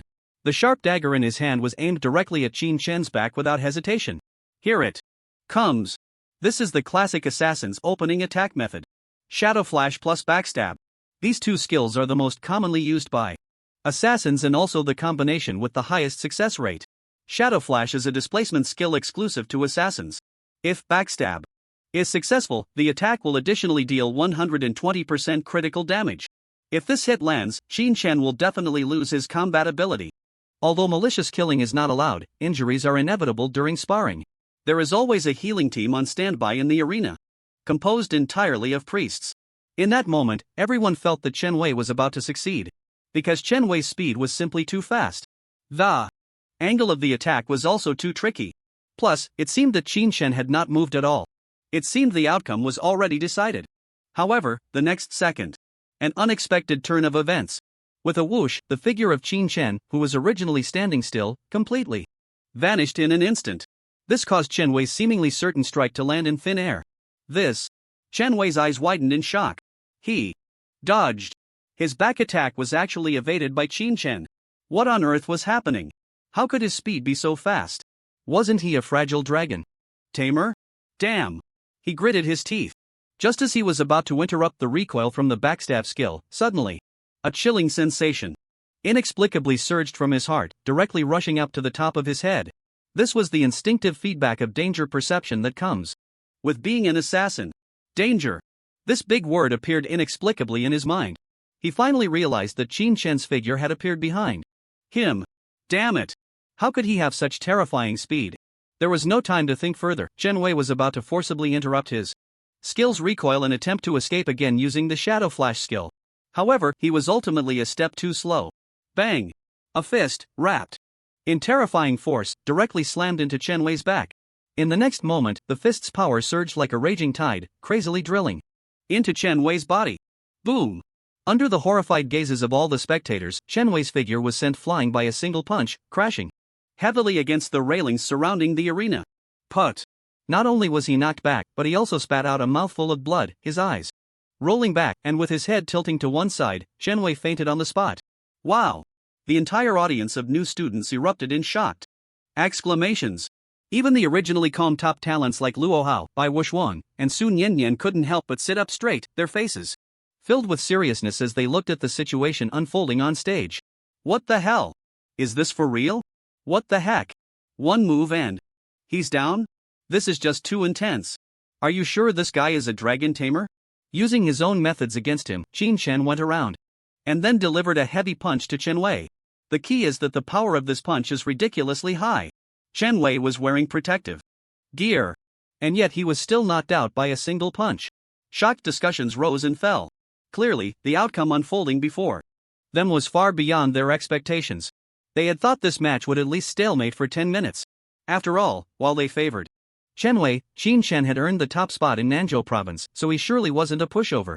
But unexpectedly, the more favored Chen Wei was actually knocked out by Qin Chen in one punch. They didn't even see him use a skill. Nor did they see him summon a dragon. It seemed that Among all the new students, only Vice Principal Lu Boming and Su Ro were not as surprised. The Vice Principal had seen Qin Chen's college entrance exam video, and Su Ro knew that Qin Chen had a dragon.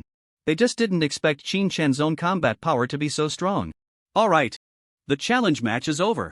The winner is Qin Chen. Congratulations, Qin Chen. You have won. Chen Wei's initial 5,000 credits will now be transferred to your account. Lu Boming announced the results of the match loudly. Qin Chen nodded, then glanced lazily at the completely unconscious Chen Wei before stepping down from the stage. The audience looked at the fainted Chen Wei with pity. So pitiful. He just started school, and now he's lost 5,000 credits. But it must be said, this Qin Chen really seems extraordinary. No wonder he was ranked first by all the deans. I just wonder how he compares to top talents like Luo Hao and Bai Wuxuang. Alright, I won't waste any more of your time. Starting tomorrow, it will be your golden time to grow stronger. The assessment will officially begin in a month. Work hard to become stronger. After the big exam, the real university courses will also commence. Dismissed. After saying this, Dean Lu waved his sleeve and vanished from the spot. Qin Chen. After the opening ceremony, Su Ro left her seat and hurried over to Qin Chen, greeting him. Qin Chen nodded in response. At this moment, Luo Hao and the other two girls also walked over. The two girls were named Luo Tao and Feng Yuan. Luo Tao was Luo Hao's cousin, a few months younger, ranking 98th in the province, just enough to meet the entrance requirements for the Feng Tian Academy. Feng Yuan ranked 100th. It is worth mentioning that the Luo family, Feng family, and Su family have significant connections, so these few have grown up together as childhood friends. Originally, the Su family had been excluded by the Luo and Feng families, but it was said that the head of the Su family saved a highly esteemed and powerful fourth-turn expert. As a result, the Luo and Feng families extended a cooperative olive branch to the Su family once again. Naturally, the Su family was pleased to see this. Moreover, Su Ro's father had repeatedly urged her to build a good relationship with Luo Hao, preferably teaming up to tackle dungeons and grow stronger together. He even hoped that Su Ro and Luo Hao would end up together. Qin Chen had naturally heard of him, after all, he was his daughter's teammate during the college entrance examination. But considering the family background and strength, the head of the Su family felt that Luo Hao was stronger, as he was the top scholar of the Feng Tian province. Feng Tian province. It is the province with the richest educational resources and the strongest teaching staff in the country. This means that the transfer students here are generally stronger than those from other provinces. Yet Luo Hao was able to stand out among so many talented prodigies, which was enough to demonstrate his strength and excellence, certainly better than Qin Chen, the little-known top scholar from the South State province. Oh, this must be the dragon tamer that Sister Su Ro has been thinking about, right? Nice to meet you, my name is Feng Yuan. Feng Yuan had an oval face, her features were not particularly exquisite, just delicate, but her pair of lively eyes added quite a bit to her charm. She looked like a very normal soft girl. It's my turn, I'm Luo Tao, the cousin of the top scholar from Feng Tian province, hee. It was unclear if it was intentional, but Luo Tao's self-introduction carried a hint of meaning, as if she were using the top scholar from Feng Tian province to overshadow the top scholar from South State province. Hello, everyone. In response, Qin Chen casually replied without concern. He couldn't be bothered with the hidden barbs in their words, as in his eyes. These few people would not have much intersection with him now or in the future. At this moment, Luo Hao was like a very gentlemanly young man, smiling as he said, I've heard a lot about you, my name is Luo Hao, nice to meet you, classmate Qin Chen. Qin Chen nodded lightly. Qin Chen, you should be planning to level up in dungeons this month, right? Su Ro looked at Qin Chen with bright eyes. Qin Chen nodded. He indeed planned to do so. Not just him, but probably all the new students would have the same plan, as the new student exam would begin in a month. This was an important assessment that would determine future benefits. It was said that after the new student exam, the school would grant certain special privileges to students based on their rankings. For example, the top 10 students in their first year would have 10 free entries to secret dungeons each month. Or the top 100 students would receive a C-level cultivation resource every month, and so on. The differences in these benefits would directly widen the gap between students. While you were working hard to earn credits, trying to enter the next secret dungeon, others would have already conquered many dungeons with their free tickets. The gap would begin to widen. Therefore, this new student exam was something all new students had to take seriously. Do well, and enjoy the most luxurious and comfortable benefits. Do poorly, and sorry, you could only watch as others left you behind. By then, while others were at level 40 and had undergone their second class change, you would still be struggling at levels 20 or 30. Of course, there was another reason for Qin Shen to enter the dungeons. That was to level up Xiao Han. Xiao Jiu's level had already reached level 15. But Xiao Han had just hatched from the dragon egg, not even a month old, and was only at level 1. It was just right to use the dungeons to level up Xiao Han. This way, by the time of the new student exam, in a month, he would have 2 dragon pets to fight alongside him. Although having only Xiao Jiu would still be enough to crush everything. As the old father of the little dragon cub, he certainly wanted to treat them equally and level them both up. Seeing Qin Shen nod, Su Ro's eyes sparkled even more. Then how about we form a 5-person team? With you and Luo Hao here, we can conquer any dungeon without a problem. Su Ro happily suggested. However, it was this very suggestion that made Luo Hao, Feng Yuan, and Luo Tao frown in unison. Especially Luo Hao, who directly exchanged a glance with Feng Yuan. Sister Xiao, I'm afraid that might not work. Upon seeing that glance, Feng Yuan immediately whispered, we've already invited someone else for the last spot in our team. He looked apologetically at Qin Shen. Qin Shen, I'm sorry, but our team is really full. Qin Shen shook his head indifferently, it's fine, for me, it doesn't matter whether I team up or not. This was the truth. Not to mention anything else, with Xiaojiu's current strength easily pushing through all the secret realm dungeons of the corresponding level was not a problem at all. Su Ro also looked apologetically at Qin Shen. She didn't know that Luo Hao and the others had already invited others to join the group. Since that's the case, I'll take my leave, Qin Shen said, not wanting to stay any longer. He suddenly felt that he and Su Ro indeed lived in 2 different worlds. She was a young lady from a prestigious family, surrounded by the scions of wealthy families. He was just an ordinary guy with an unremarkable background. This didn't mean that Qin Shen wanted to pursue Su Ro. He had no romantic feelings for her at all. Previously, when they went into dungeons together, he simply thought this girl had a decent personality, unlike those arrogant rich girls, and it was convenient to take her alone. Now that they were in college, the division of social circles was even more pronounced. Qin Shen would never stubbornly try to integrate into someone else's circle, so naturally, he would keep a distance from Su Ro in the future. Different circles meant different perspectives. Watching Qin Shen's departing figure, Feng Yuan and Luo Tao exchanged glances filled with disdain. Humph. A lowly commoner with mediocre skills thinks he can join their elite team? He must be dreaming. Moreover, if it weren't for Luo Hao being interested in Su Ro, she wouldn't even qualify to team up with them. Meanwhile, Su Ro watched Qin Shen leave, her expression complex. For some reason, she vaguely felt that she had lost something. But upon careful reflection, she couldn't pinpoint what it was. Back at mansion number 1, Xiao Jiu and Xiao Han, the 2 little dragon cubs, instantly jumped out from the beast pet space. Gah! Xiao Jiu immediately leaped onto Qin Shen's shoulder, rubbing its little head against his cheek. Ing! Even the proud Xiao Han came over to Qin Shen's side, lifting its little face with an air of arrogance. Qin Shen, who shared a bond with the 2 little creatures, naturally understood their intentions. Xiao Jiu was expressing a desire to be pampered. Master, I'm hungry, hurry and feed me. Xiao Han's message was a bit more haughty. Servant, quickly prepare food for this young lady. In summary, both of these adorable little creatures were hungry. I just showed you both dozens of eggs when I left this morning, and now, before noon, you're both hungry again. You really are 2 little foodies. Qin Shen chuckled helplessly. However, he still picked up his phone, logged into the school's app, and entered the restaurant section. The Fengtian Academy had its own dedicated app where various information could be accessed, along with many convenient features. For example, services for enchanters, blacksmiths, alchemists, and other secondary professions. Restaurant takeout, auction house and market trading information, and so on. Right now, Qin Shen was accessing the restaurant feature, planning to order for the 2 little ones. However, when he opened the restaurant menu, his eyes widened instantly. Premium Xianjing Black Hair Pig Tenderloin, 30 credits/pound. Top grade Magic Sea Cucumber, 40 credits/pound. High quality Unicorn Demon Rabbit Leg, 20 credits/pound. Expensive. So damn expensive. In fact, for other students, these items weren't really that expensive, because they would only order finished dishes. A serving of Xianjing Black Hair Pig Foot Rice, 10 credits/serving. A serving of top grade Magic Sea Cucumber Soup, 15 credits/serving. It did seem quite reasonable. But for Qin Shen, it was outrageously expensive. Because he had to feed these 2 adorable yet very hungry little creatures. Just taking Xiao Jiu as an example, back in Anning City, it needed nearly 100 pounds of meat a day. Now with Xiao Han added in, Qin Chen would need to prepare at least 200 pounds of meat every day. The key was that the school restaurant only sold high-quality goods. After all, this was the restaurant of a top-tier university, and they didn't even stock ordinary Shenjing black hair pigs.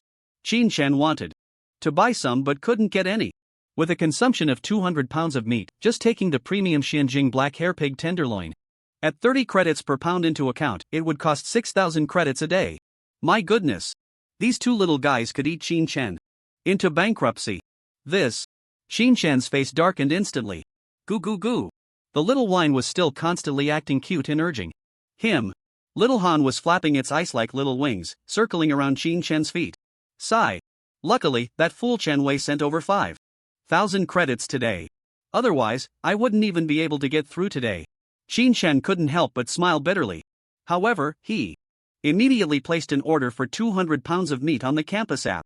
Of course, there were premium Shenjing black hair pigs, as well as some other high-quality magical beast meat, totaling 6,500 credits. Ding! Soon. Just 3 minutes later, an unmanned intelligent delivery machine airlifted the 200 pounds of meat from the foot of the mountain to the top. Seeing the high-quality meat, the two little guys, Xiaojiao and Xiaohan, immediately let out happy low growls. Qin Chen rolled up his sleeves and effortlessly carried the 200 pounds of meat back to the kitchen. Fortunately, the kitchen in this villa was spacious enough, and the kitchenware was complete, even equipped with a large barbecue machine. Qin Chen's secondary profession now was spirit chef, which was a second transition for chefs. Not to mention, his culinary skills had already gained Xiaojiao's approval. This little guy was quite picky and only liked to eat the meals made by its master, disliking everything else. After cleaning and marinating the purchased meat, he placed it directly on the grill. 2 hours later, the two lively little guys were full and had round little bellies, snuggling in Qin Chen's arms, half asleep. Looking at these two little dragon cubs who relied entirely on him, Qin Chen's gaze softened. However, when he opened his phone and saw his remaining 3,500 credits, the corners of his mouth couldn't help but twitch. No way! I must go into a dungeon. Otherwise, I would really become completely broke. The next day. It was only 8 in the morning. Qin Chen arrived at the Secret Realm Hall of the Feng Tian Academy. This place stored all the Secret Realm dungeon gates, controlled by the Feng Tian Academy. Ever since the Divine Domain game fully merged with the real world, the dungeons from that game had also descended into reality. At the same time, many Secret Realm dungeons had shattered, causing the monsters inside to run rampant in the real world. Previously, Qin Chen had seen numerous reports on television. A certain small principality had a level 70 diamond dungeon shatter above its capital, leading to the deaths of all the citizens in the city under the attack of these secret realm monsters. Even some remote towns in the Dragon Kingdom had experienced such incidents.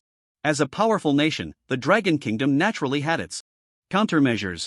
Every town and village across the country had established large spatial teleportation arrays, allowing local citizens to escape in emergencies when secret realms shattered, as well as timely support from local transition legions. Currently, there were a total of 50 secret realm dungeons preserved in the Feng Tian Academy, the highest number among all top-tier universities. All secret realm dungeons were at least silver level, with the highest being legendary level. Dungeons below silver level were considered too easy, and the Feng Tian Academy looked down on them, as the students gathered here were all top talents from across the country, and there was no need for them to grind dungeons that were too easy. At this moment, in the hall of the Secret Realm Hall, many students were gathered. There were both freshmen and sophomores. You could even find several teams of sophomores with dark circles under their eyes, looking at some materials. This was quite normal. The Secret Realm Hall was open 24 hours a day. Some teams would fail in their dungeon challenges and urgently exit to return to the real world, but the school would give them 2 chances to retry. This also led to some teams repeatedly failing and trying again. And the moment Qin Chen stepped into this hall, whoosh! Without any surprises, all the freshmen gathered here had their eyes fixed on Qin Chen. Mainly because he was indeed too famous. He had won the title of top student in Nanzhou province as a dragon tamer. Then yesterday, he defeated Chen Wei, who ranked 7th in Feng Tian province, with a single punch. This was truly shocking. Some speculated that Qin Chen had become so powerful that he didn't even need to summon a dragon pet to defeat Chen Wei. Others guessed that Qin Chen himself had not contracted a dragon pet, but due to some fortuitous circumstance, he had activated a certain professional trait of the dragon tamer, greatly enhancing his own strength. But the most crucial point was that all the deans of Feng Tian Academy had placed this dragon tamer's initial ranking at the top position for freshmen. Oh, the top freshman is here. Is he going to enter a secret realm dungeon? It seems he doesn't have any teammates? I heard he was supposed to join Luo Hao's team, but he got rejected. Ha. That's quite normal. After all, we still don't know how capable Qin Shen really is. They wouldn't just team up casually. Surrounding voices murmured. Qin Shen continued to ignore them, approaching the front desk, submitting his student ID, and starting the application for dungeon entry permission. Before coming, he had already checked some information on the school forum with his phone. He chose the highest difficulty dungeon corresponding to his current level: the Forest of Demon Tigers, the Troll Cavern, the Ice Serpent's Nest. All were platinum level dungeons for levels 20 to 25. Each entry required 1,000 credits. Other dungeons had lower entry requirements, but with lower difficulty, meaning the rewards were not substantial enough. For Qin Shen, who was currently facing the dire situation of being financially drained, he urgently needed to challenge high-difficulty dungeons to earn credit rewards. When the sophomore girl working part-time at the front desk saw the information Qin Shen registered, she immediately covered her mouth in surprise and said, "Junior, are you sure you want to go in alone?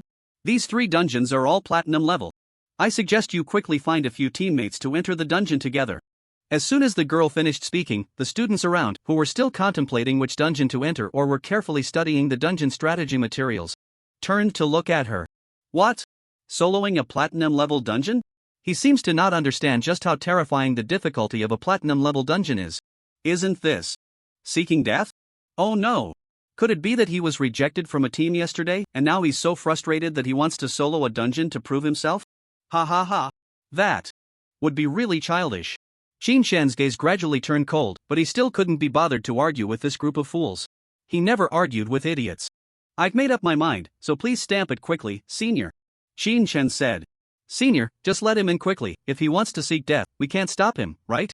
Sigh, I thought this Qin Shen was someone special, but it turns out he's just a reckless fool." Even if Luo Hao, Sun Yanyan, and Bai Wuxuang came, this platinum level dungeon would still be a bit difficult for them. Listening to the crowd's urging, the senior girl sighed helplessly. "Alright, I'll stamp it for you.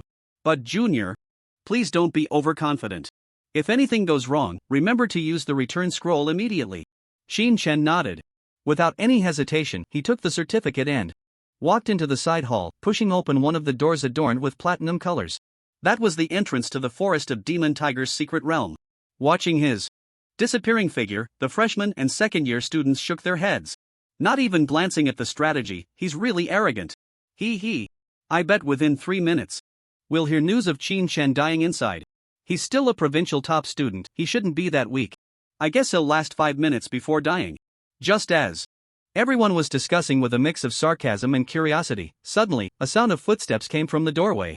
Everyone turned to look and found that it was Luo Hao, Bai Wuxuang, Sun Yanyan, Fang Tyran, and others. Beside them were their respective teammates. Luo Hao's teammates were Su Rou, Feng Yuanyuan, Luo Tao, and Chen Wei, who had just been defeated yesterday. Bai Wuxuang was accompanied by a man and a woman. The man was Bai Dejiang, ranked 23rd, and his profession was warrior. The woman was Tang Jejia, ranked 42nd, and her profession was priest. Sun Yanyan and Feng Tyran teamed up, and beside them were also a man and a woman. The man, ranked 27th, was named Zhang Shan, and his profession was warrior. The woman, ranked 41st, was named Tao Qian, and her profession was priest. It was evident that the basic team configuration was a combination of frontline, damage dealers, and support. Such a team was not likely to encounter unexpected issues during battles. What the heck? These top talents actually chose to enter a dungeon today too? It's a pity that Qin Shen got in a step ahead, otherwise, it would have been really awkward. Luo Hao would rather have the defeated Chen Wei as a teammate than him. Come on, he went into the magic tiger forest all by himself, who knows if he can come out alive. Hearing the discussions around them, Luo Hao, Bai Wuxuang, Sun Yanyan, and the others couldn't help but raise their eyebrows. Ha! That Qin Shen actually went to the magic tiger forest alone. This guy is a bit overconfident. Even Bai Wuxuang, who has contracted a flying dragon, needs to team up for safety. Although the flying dragon is indeed strong, Bai Wuxuang, as a dragon tamer, is quite weak, definitely a fragile character. So, she needs the protection of a frontline warrior and a backline priest. Otherwise, if the flying dragon is fighting in front while the master is ambushed by monsters from behind, that would be a problem. Sister Shioro, did you see? Not letting him join was the right call. He's just an overconfident brute. Feng Yuanyuan turned to Su Rou and said. Su Rou looked worried. She knew Qin Shen had a dragon, but the dungeon he entered was not a college entrance exam dungeon. Right now, she felt an inexplicable sense of guilt.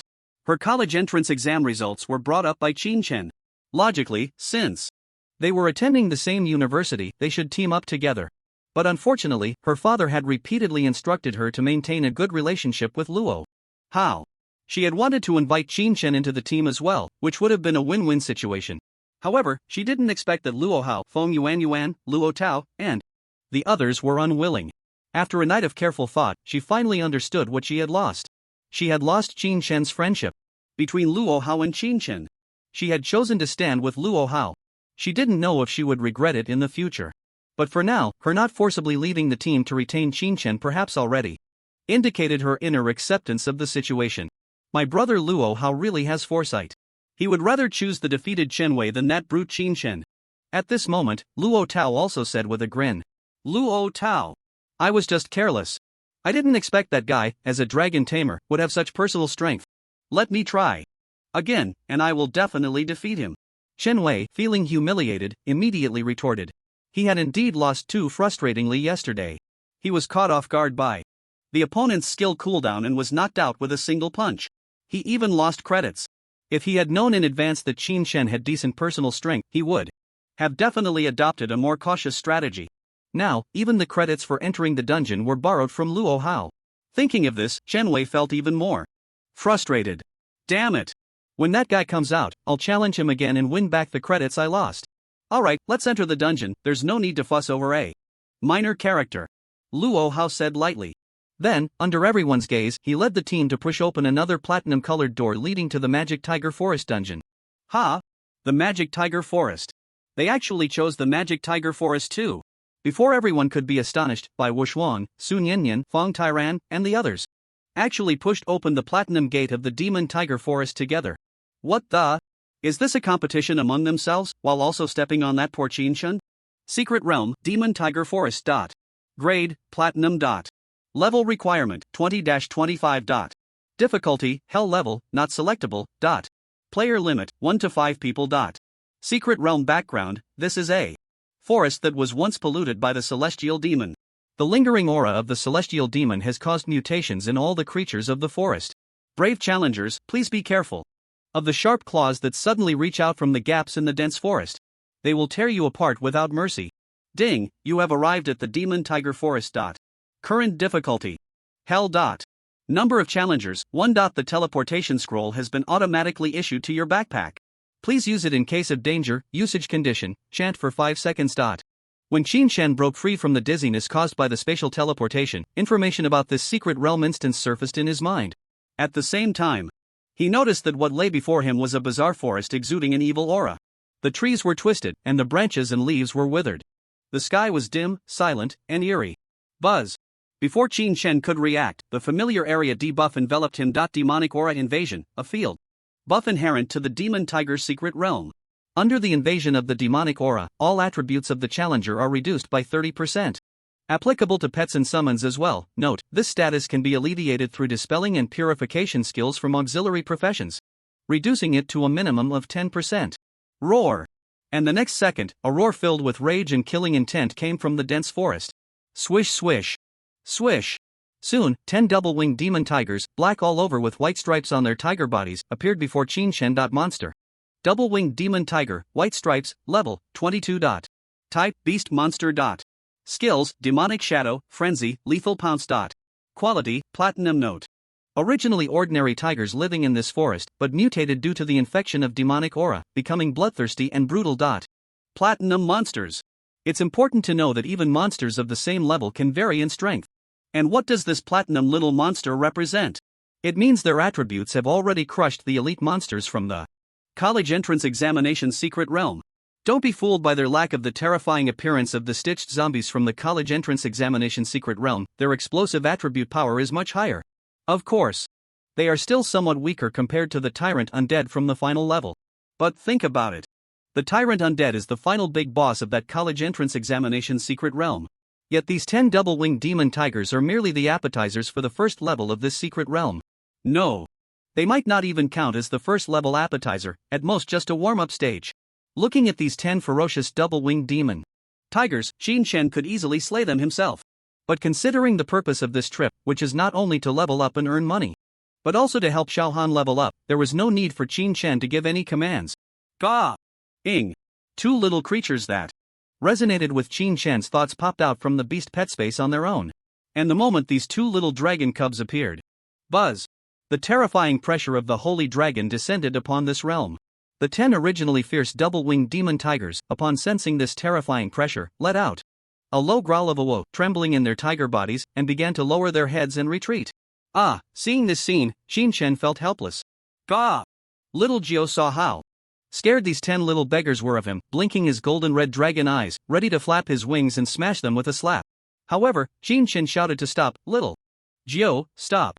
This time, let your sister handle the 3 secret realm dungeons to enrich her combat experience. The experience rewards obtained after clearing the secret realms are shared between the master and the beast pet. So even if Xiao Han doesn't kill any monsters, as long as she follows Qin Shen to clear the dungeons, she can still receive rewards. But Qin Shen clearly wouldn't do that. This time, he wanted Xiao Han to practice her skills in these 3 dungeons. After all, Xiao Han had just been born not long ago. What would happen if she didn't fight and ended up becoming a lazy dragon in the future? Ga! However, Xiao Jiao let out a worried sound. It was as if she was saying, but sister is only level 1. What if she gets hurt by these clueless little weaklings? Upon hearing this, Qin Shen's mouth twitched violently. Come on, my little princess. You two are holy dragons. Even if this group of little weaklings used all their strength, they wouldn't be able to break through the defense provided by dragon scales, right? Ing. At this moment, Xiao Han proudly raised her little head, dismissing her sister's concerns. Then, her ice-patterned wings suddenly flapped. Whoosh! In an instant, her ice-blue figure had teleported in front of the 10 two-winged magic tigers. At the same time, whoosh! The entire world began to undergo a climate change, with cold winds and snowflakes falling. Put! Under Qin Shen's incredulous gaze, Xiao Han merely swept her ice-blue dragon tail. The swirling cold wind transformed into sharp blades, effortlessly slicing the 10 platinum-quality two-winged magic tigers in half. The magic tigers didn't even have time to spray their hot blood before their bodies were instantly frozen. This Qin Shen was dumbfounded. The reason he was speechless was that he never dreamed Xiao Han's strength could be so formidable. Xiao Han was only level 1 now. Her attributes were Strength 300, Intelligence 300, Physique 270, Agility 270. This was just 1/10 of Xiao Jiao's attributes. And this attribute panel was slightly weaker than the two-winged magic tigers in front of them. But unexpectedly, Xiao Han still one-shot them. Wait a minute. He glanced at the howling wind and snow around him and suddenly realized. Winter Domain. Xiao Han's S-rank innate skill. It reduces all enemies' attributes by 70% within a 1-kilometer radius. No wonder this level 22 two-winged magic tiger was killed by this level 1 Xiao Han. This skill is just too unreasonable. Truly worthy of being a holy dragon. Ing. After successfully slaying the 10 two-winged magic tigers, Xiao Han closed her aura skill, flapping her wings and happily coming to Qin Shen's side, proudly raising her little head. The meaning was clear: servant, hurry, and pet me. Good, good, good, Xiao Han is amazing. Qin Shen also affectionately reached out, gently stroking Xiao Han's head. Xiao Han squinted her eyes in comfort, like a cat. Ga! Seeing this, Xiao Jiao hurriedly moved closer to Qin Shen, seeking to be petted as well. Good, good, good, let's pet together. Everyone outside probably didn't expect such a pleasant and relaxed scene in such a dangerous secret realm. After giving both little creatures a good head pat, Qin Shen turned his gaze to the forest shrouded in demonic energy. He could preliminarily determine that the mode of the magic tiger forest, this platinum-level secret realm, was one continuous shot. As is well known, all secret realm dungeons have corresponding challenge modes. They can be roughly divided into 2 categories. The first category can be likened to the secret realm during the job change exam, the Tomb Maze dungeon, which consists of several levels, each being an independent space. Candidates can only proceed to the next level's teleportation portal after clearing the current level. In other words, you cannot skip the small monster layer and jump directly to the boss layer. The second type is the one continuous shot type, which can be compared to the Goblin Village secret realm that Qin Shen encountered before. That secret realm had no spatial discontinuity. You could even choose to ignore all small monsters from the start, pursue speed, and head straight to the boss to slay it. The above are the most common secret realm modes, but occasionally, there are some special secret realms. It is said that there was once a person who entered a special secret realm of story immersion. After entering, the challenger would play the role of a character in a story, and depending on their choices, they would receive different rewards for clearing the level. Of course, these are extremely rare exceptions. Many job changers may go their entire lives without encountering such a special story. Secret Realm. Although I really want Xiaohan to practice now, if we can break the record for clearing this secret realm, there will be extra rewards. Xiaojiao, Xiaohan. We can start crushing everything in our path. Don't let any of the small monsters in the entire forest escape. Not even an ant should be spared. I want all the experience. And the clearing record. Qin Shen waved his hand, exuding the domineering aura of a cold CEO. There was no choice, mainly because he was broke. He was about to be eaten poor by these two little ones. 10,000 credits were barely enough for these two little guys to have 2 meals. He originally wanted the monsters in this secret realm dungeon to be practice partners for Xiaohan. But doing so would undoubtedly slow down the clearing speed, and the rewards would naturally be reduced. So they could only crush everything in their path. Ga! Ing! Upon hearing Qin Shen's command, the two little ones naturally executed it with determination. After a cry, boom! Xiaojiao's body was already engulfed in a raging divine fire. The entire dragon body surged from the size of a pet cat to over 10 meters tall. Even the sky of this secret realm was rendered a scarlet hue under the brilliance of the divine fire.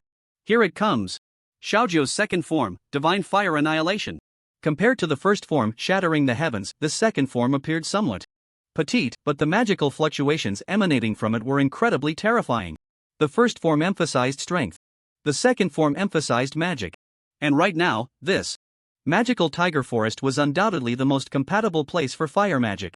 The temperature of the entire secret realm suddenly rose, and many withered trees that could not be ignited by ordinary flames showed signs of burning under the coverage of the blazing holy dragon's divine fire. Yet, standing next to Xiaojiao, Qin Shen, and Xiaohan were not affected at all by the terrifying high temperature of the divine fire. Here, we must mention a mechanism. Friendly units and enemy units. If regarded as a friendly unit by Xiaojiao or Xiaohan, then they would not be affected by the various factors of the little one's accompanying attack skills, effects, etc. Previously, in the Goblin Village, Su Rou almost got burned to death because Xiaojiao did not consider her a friendly target. In the eyes of the two little dragon cubs, the only beings that could be regarded as complete friendly targets were their own master and the beast pets or summoned friendly spirits contracted by the master. Of course, if the two little dragon cubs were displeased, all creatures other than their master would be treated as enemy units. At this moment, seeing her sister display such a terrifying destructive form, Xiaohan also huffed proudly, unwilling to be outdone, and unleashed Winter's domain. Strangely, the environment, which had already become high temperature due to Xiaojiao's second form, did not experience any temperature drop due to the sudden arrival of the snowstorm. These two elemental forces of ice and fire could actually coexist in the same secret realm without affecting each other. This is the benefit of the friendly unit mechanism. The skills and buffs of both sides would not cancel or affect each other in any way. In other words, even if Xiaohan applied the buff skill Embrace of 10,000 Snows to Xiaojiao, the blazing divine fire burning on Xiaojiao would not be extinguished by the frost power. The integration of the Divine Realm game and the real world not only merged the job change system and monster secret realms but also incorporated the game's mechanisms. Additionally, besides the relationship of friendly units and enemy units, there is also the relationship of neutral units on ordinary days, classmates, teachers, and passers-by. Encountered while shopping on the streets are all considered neutral entities. However, neutral entities do not imply safety, rather, they mean you can choose to attack the other party or choose not to. For example, if two people accidentally bump into each other on the street, one might shout, "What are you looking at?" and the other might retort, "What about it?" Thus, the two would start fighting, and the neutral relationship would instantly turn hostile. At this moment, under the scorching divine fire of Xiaojiao and the winter domain of Xiaohan, if there were truly winged magic tigers here, one would certainly feel what it means to experience the duality of ice and fire. Roar. In its battle form, Xiaojiao's roar was no longer the cute Gawu sound but a majestic dragon roar filled with grandeur. As this roar, representing the apex of the biological chain of beasts, spread, all creatures in the magic tiger forest began to tremble in fear. This is the might of the holy dragon. As for Xiaohan, the little one, exerted all its strength, trying to imitate its sister and release the supreme pressure unique to the holy dragon clan. However, it could only produce this adorably squeaky sound. As the owner, Qin Shen could only cover his face with both hands, take a deep breath, and suppress his laughter. I can't laugh. Xiaojiao awakened the Dragon Form Transformation exclusive skill of the Dragon Clan at level 5. If nothing unexpected happens, Xiaohan would also unlock this skill at level 5. But right now, Xiaohan is only level 1 and cannot grow taller or larger like Xiaojiu. Qin Shen did not expect that the cries of the little dragon cubs would also change with their size. That said, Xiaohan's 2S level innate skills had already been activated. A faint layer of white frost power was already wrapping around Qin Shen's body, and he could clearly feel a significant increase in his health, dual resistance attributes, and attack power. Naturally, Xiaojiu also benefited from this auxiliary skill. Originally, after displaying the Divine Fire Annihilation form, Xiaojiu was already strong enough to crush the small platinum-level dungeon before them. Now, with the support of its sister Xiaohan's auxiliary skills, there was no need to think, it would be a complete crush. An absolute crush. On. Xiaojiu let out a low growl, signaling its master Qin Shen and sister Xiaohan to climb onto its broad back. The next second, boom! Those massive dragon wings wrapped in divine fire suddenly flapped, unleashing a terrifying wave of fire capable of melting any winged magic tiger, sweeping outwards. Xiaojiu had already taken Qin Shen and Xiaohan soaring hundreds of meters into the sky in an instant. Ugh! Due to the terrifying speed of the ascent, even Qin Shen, who had undergone bloodline fusion enhancement, felt his blood pressure rapidly fluctuating within him. A sense of weightlessness, 100 times more severe than when taking off in an airplane, surged to his heart. Just the pressure from this sudden ascent nearly left Qin Shen breathless. Only Xiaohan tilted her cute little head, looking at her master with concern as he appeared unwell. This made Qin Shen unable to help but complain. One could only say that the holy dragon physique is impressive.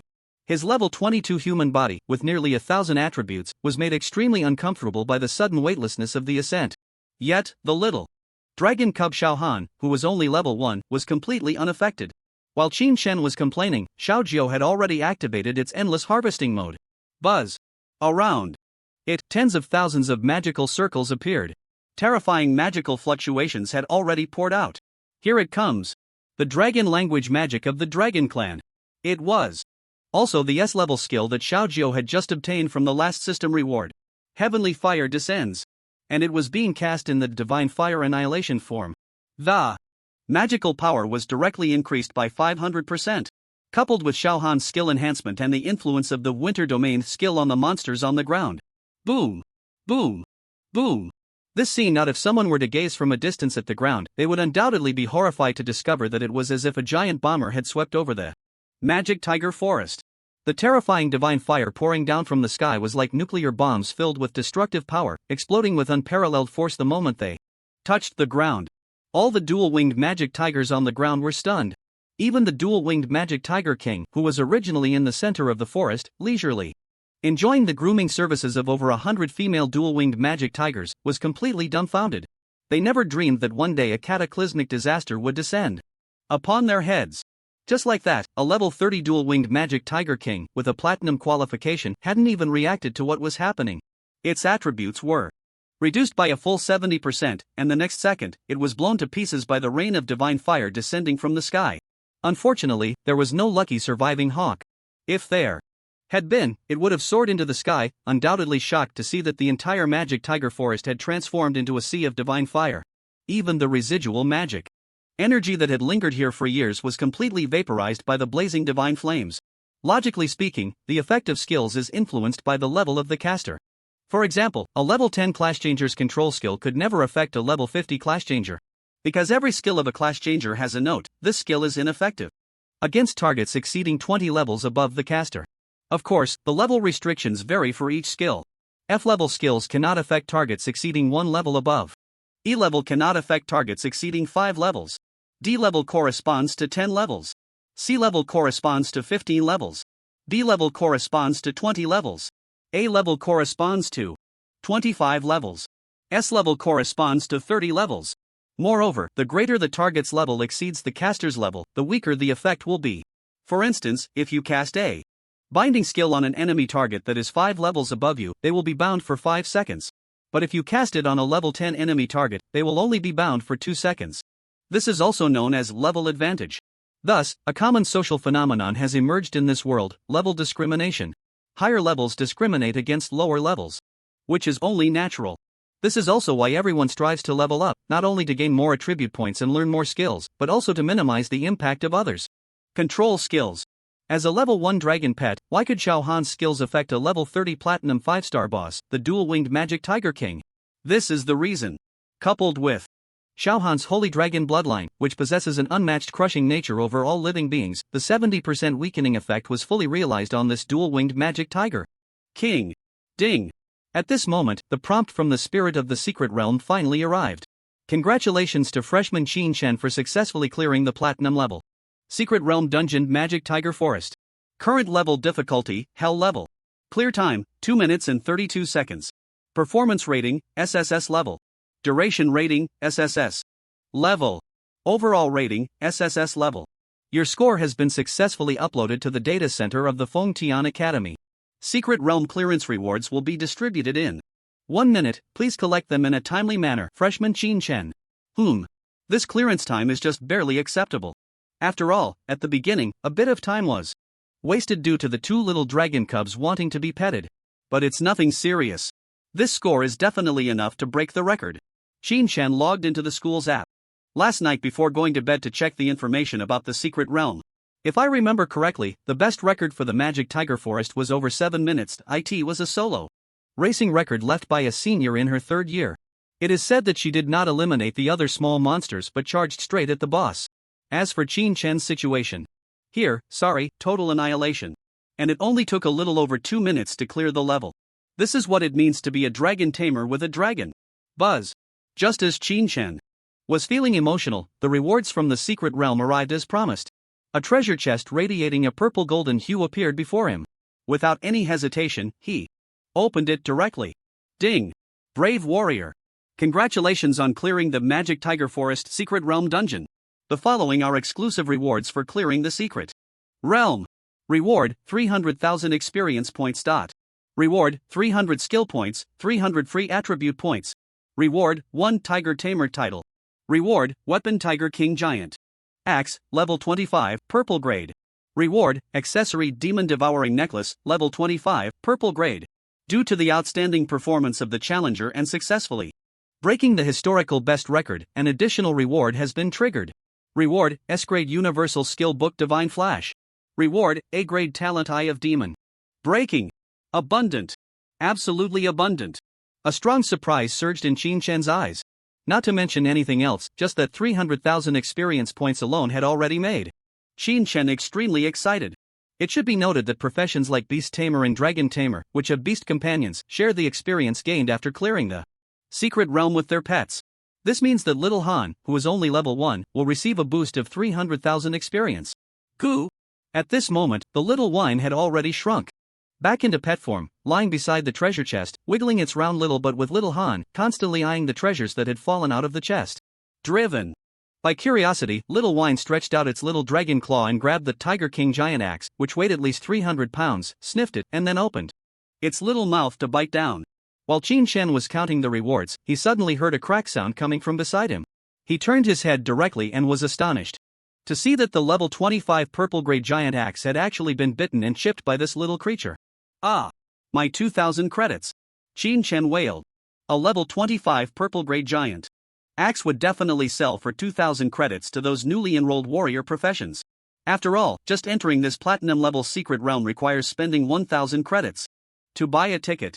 Now that the giant axe had a chip, the price would have to drop to 1,000 credits. 1,000 credits. How much meat could that buy? Right now, Qin Shen felt like a father who had been financially drained by his little daughter. Little Han, seeing her master wailing, burst into giggles. The sad instigator, Little Wine, also joined in the laughter upon hearing her sister's amusement. No more biting other things, got it? This is your food money. If you keep biting, we won't be able to eat any meat. Qin Shen pretended to scare the two little creatures. Sure enough, as soon as these two little gluttons heard they wouldn't get any meat, they immediately stopped daring to bite anything and sat obediently in place. With the two mischievous little ones settled down, Qin Shen finally had time to start counting his spoils. Tiger Tamer, title strength plus 20, damage. To Tiger-type monsters plus 10%. As always, a mosquito leg title. Equipment, Demon Devouring Necklace. Grade, purple. Level, 25. Profession, no restrictions. Attributes. Intelligence plus 50, agility plus 30. Enchantment effect generates a magical shield. The shield amount is 20% of your own health. While the shield exists, your defense and magic resistance increase by 10%. Note, after the magical shield is broken, it will enter a cooldown period of 10 minutes. Good stuff. Although the cooldown time is a bit long, the attribute bonus during the existence of the magical shield makes it a pretty good accessory. Very nice. I can sell it. At least 5,000 credits. To be honest, Shin-chan really wanted to keep the demon devouring necklace for himself. But thinking about the 2 little dragon cubs he was raising, he could only bear the pain of parting with it. As for that level 25 purple grade giant axe, the obvious bite mark left by Xiaozhou made him too lazy to even look at it, so he sold it off for 1,000 credits at a low price. Finally, the main event. Divine Flash S. Within 60 seconds, it allows you to perform 3 long-distance teleports that ignore obstacles. Note, the cooldown time for this skill is 5 minutes. The maximum distance for each teleport can reach 1,000 meters. Divine skill. A true displacement divine skill. Shin-chan's eyes lit up with joy. Wow. Each teleport can reach a maximum distance of 1,000 meters. This means that with 3 consecutive uses of Divine Flash, he could create a distance of 3,000 meters from the starting point. This skill, whether for offense or retreat, it's a top-tier divine skill. No wonder everyone at this level wants to conquer this platinum secret realm. It turns out breaking records has a chance to yield rewards of this level. Shin-chan was greatly shocked. Perhaps some might find it strange. Why would a platinum level secret realm for levels 20 to 25 drop a skill book of this caliber? Shouldn't only high-level, high-difficulty secret realm dungeons drop such items? If that were the case, I could just let high-level experts come here to break records, and wouldn't they easily obtain an S-level divine skill? There's a misunderstanding here. As mentioned before, each secret realm dungeon has a level requirement for entry. Take the Demon Tiger Forest secret realm, for example, its level requirement is 20 to 25. This means, anyone below level 20 or above level 25 cannot enter the secret realm dungeon. A level 100 powerhouse could force their way into the secret realm dungeon, of course. But the consequence would be the collapse and destruction of the entire secret realm.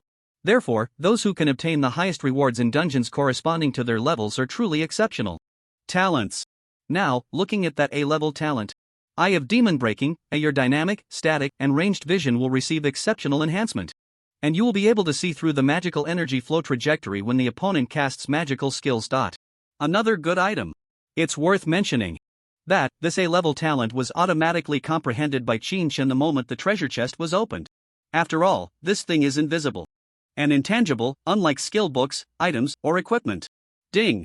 Your level experience bar is full. Would you like to level up directly? Your dragon Petsing Geo and Xinghan's experience bars are full. Would you like to level up directly? At this moment, 2 prompts also rang in his mind. Without any hesitation, Shin-chan directly leveled up his 2 dragon pets first. Buzz! And in that instant, a profound and vast wave of energy surged forth. He saw the 2 little dragon cubs sitting obediently on the ground, radiating dazzling light. Through this brilliance, Shin-chan could clearly see the bloodline sacred patterns on the 2 little dragon cubs glowing brightly again. Clearly, this was a sign of their bloodline awakening once more. Meanwhile, outside, in the hall of the secret realm palace. Buzz! In another side hall, a magic circle generated spatial fluctuations. Soon, 3 teams of figures appeared simultaneously. Wow! No wonder they are the prodigies whose strength knows no bounds. They all came out around the same time. That's normal. The Demon Tiger Forest has a 1 mirror all the way challenge mode, where teams can ignore small monsters and go straight for the boss, competing on the time taken to kill the boss, so the return times for Luo Hao, Bai Wuxuan, and others are about the same. Ha! That Shin-chan seems to have been inside for quite a while. He still hasn't come out. He didn't die in there, did he? I don't know. After all, there's no live broadcast of the inside. No need to look. He's probably been blocked by small monsters and hasn't even seen the boss yet. The discussions among the surrounding students only made Luo Hao, Bai Wuxuan, and others more indifferent. Even Luo Tao turned to look at Su Ro, implying, "Sister Su Ro, you should be grateful, you made the right choice." In the Demon Tiger Forest, Xiaojiao had already completed its upgrade, and the bright red glow that enveloped it had vanished. Its level had risen from the original level 15 to level 17. Dragon Pet, Blazing Sacred Dragon, Endless Fire. Lord, name, Firefly Geo. Nickname, Xiao Geo. Gender, female. Age, 1 month. Level, 17. Attributes, Strength 3500, Wisdom 3500, Constitution 3500, Agility 3500, without any buffs, equipment, or item enhancements. This was Xiao Jio's current panel. A full 300,000 experience points, which would be enough for other ordinary beast pets to rise from level 15 to level 20. But for Xiaojio, it could only elevate it by 2 levels. The more powerful the beast pet, the more experience is required to level up. Conversely, the attribute rewards gained from each upgrade are also higher. Just a 2-level increase, and Xiaojio's attributes had all received a boost of 500 points. It's hard to imagine. If this little guy reaches level 40, transitioning from its current juvenile phase to the growth phase, how terrifying it would be. Beside it, Xiaohan had also completed its upgrade. The dazzling ice blue light wrapped around this cute and noble little creature like a veil, and the ice blue divine patterns on its dragon body became increasingly prominent. The ice crystal-like dragon scales covered its body like a princess's gown, making it truly look like a little princess of the dragon clan. Ing. At this moment, Xiaohan sat on the ground like a well-behaved girl, gently flapping its little wings. It let out a joyful chirp towards its master, Qin Chen, as if sharing its delight in becoming stronger. Qin Chen also looked at Xiaohan with a smile. The information panel of the little dragon cub instantly appeared before him. Dragon pet, Frost Sacred Dragon, Lord of Winter, name, Qinghan. Nickname, Xiaohan. Gender, female. Age, less than a month. Level, 7. Attributes, Strength 1200, Wisdom 1200, Constitution 1000, Agility 1000 without any buffs, equipment, or item enhancements, not bad. A whopping 300,000 experience points allowed the little one to jump directly from level 1 to level 7. The attribute panel broke 1,000 directly. This is the Sacred Dragon. If it were another beast pet, the level would definitely have reached the teens, but the attribute panel could never be higher than Xiaohan's. Besides the changes in level and attribute panel, Xiaohan had also awakened 2 new skills. The Dragon Clan exclusive skill, Dragon Form Transformation, and an A-grade auxiliary new skill, Blessing of Frost, that even Xiaojio did not obtain at level 7. Xiaohan's Dragon Form Transformation also has 4 forms. First form, Mysterious Ice of the Abyss. Second form, Heart of Sacred Snow. The remaining third and fourth forms are generally the same, being normal form and juvenile pet form. Mysterious Ice of the Abyss, form all. Frost magic attacks will carry the power of the abyss, and upon hitting the target will be afflicted with a mysterious curse status for 30 seconds. Note, Mysterious Curse, movement speed, attack speed, and casting speed reduced by 60%, loses 3% of maximum health per second, resistance to abnormal states reduced by 60%. In the Mysterious Ice of the Abyss form, the overall enhancement effect of all auxiliary skills is reduced by 80%. Heart of Sacred Snow form, the enhancement effect of all auxiliary skills is increased by 300%, all magic attack damage is reduced by 500%. Blessing of Frost, upon release, instantly clears all negative states from the target, and for the next 60 seconds, the blessed target will not be affected by any control skills. When Qin Chen finished reading all of Xiaohan's new skill descriptions, his eyes couldn't help but shine with joy. It seems that the abilities of the Frost Saint Dragon race are more inclined towards support. Of course, there are also purely supportive dragon species within the Saint Dragon clan. For example, the Emerald Saint Dragon and the Life Saint Dragon. The abilities of these 2 races are primarily supportive. However, the Frost Saint Dragon can serve as a great healer while also being a competent damage dealer. Xiaojio's race is truly the Destruction clan, with both the ability to shake the heavens and the divine fire that annihilates worlds, maximizing output capabilities. In terms of output alone, Xiaohan naturally cannot compare to her sister Xiaojio. But when it comes to team support, Xiaojio cannot match her younger sister Xiaohan, as Xiaohan can both heal and deal damage. Ing. While Qin Chen was deep in thought, Xiaohan let out a cry, and an ice dash, Little Jiu, Little Han, let's go. As soon as the words fell, go! Ing. The 2 little dragons responded enthusiastically, their dragon wings flapping, and their small bodies of crimson red and icy blue shot out towards the group of trolls hiding in the corner. During their flight, buzz. The bodies of the 2 little dragons swelled against the wind, transforming into 2 prehistoric behemoths towering dozens of meters high. Little Joe's current divine fire apocalyptic form is 60 meters tall. There was an error in the previous description, my apologies. Boom! When their massive bodies crashed to the ground, the entire troll lair shook violently as if experiencing a magnitude 12 earthquake. Roar! 2 roars, infused with supreme dragon might, reverberated through the cavernous passage. The trolls, who had been excitedly sensing human presence, suddenly jolted in fear, dropping their weapons and fleeing in a frenzy. However, escape was futile. As the searing divine fire and the chilling breath of the Shinming dragon swept through, the hundreds of level 23 trolls in the first wave didn't even have time to scream before they were instantly annihilated. Second wave, third wave. When the fourth wave boss, Troll King, saw the 5,000 troll army Had summoned in this lair being easily crushed by the two majestic holy dragons, its ugly, twisted face finally revealed an unprecedented fear and despair. It wondered why. It was just a level 32 platinum dungeon boss. How could it have attracted two holy dragons, standing at the top of the food chain, to come and kill it? Ding! Congratulations to freshman Qin Shen for successfully clearing the platinum level secret dungeon troll lair. Current level difficulty, Hell level. Clear time, 3 minutes and 15 seconds. Performance rating, SSS level. Duration rating, SSS level. Overall rating, SSS level. Your score has been successfully uploaded to the Fengtian Academy Data Center. Secret dungeon clearance rewards will be distributed in 1 minute. Please collect them in time, freshman Qin Shen. The familiar notification sound rang out. However, looking at the boss's head being kicked around by Little Geo and Little Han, Qin Shen sighed skyward. Boring, too boring. This kind of dungeon challenge is really lacking in excitement. Outside. Secret dungeon hall. Buzz. The magic teleportation array in the side hall flickered with light again, sending ripples of space radiating out. Here it comes. It should be Qin Shen coming out. Damn. This is too slow. It's been almost half an hour. The crowd complained while stretching there next to look towards the side hall. However, the next second, the scene that unfolded left everyone dumbfounded. Because what they saw was Luo Hao and Su Ro's team being teleported out. Moreover, except for Luo Hao, Luo Tao, Su Ro, and Shen Wei all bore varying degrees of injuries. At that moment, Feng Yuan was even unconscious, leaning against Luo Hao's embrace. Ah! What happened? Everyone looked on with curiosity. Senior, I'm sorry, I need a second-tier priest to heal here. Please hurry. Luo Hao, ignoring the discussions around him, approached the front desk with a serious expression. The senior working part-time at the desk quickly nodded. Soon, a second-tier priest arrived, casting skills to heal Feng Yuan. 2 minutes later, the unconscious Feng Yuan not only woke up but also returned to peak condition. However, her face still bore a deep sense of lingering fear. Alright, stop guessing, she must have been hit by the boss's special skilled memory poison. Seeing the curious expressions of the crowd, a second-year senior stepped forward and explained calmly, after being hit by this skill, the target's memories are forcibly altered, and they enter a poison state that cannot be dispelled by a first-tier priest. Only a second-tier priest can handle it. Ah! As the senior's words fell, the group of freshmen suddenly realized. Oh my! This dungeon is way too difficult. It's clearly a platinum dungeon for levels 20 to 25, yet the negative status inside requires a level 40-second transformation priest to dispel. No wonder they say these dungeons are dangerous.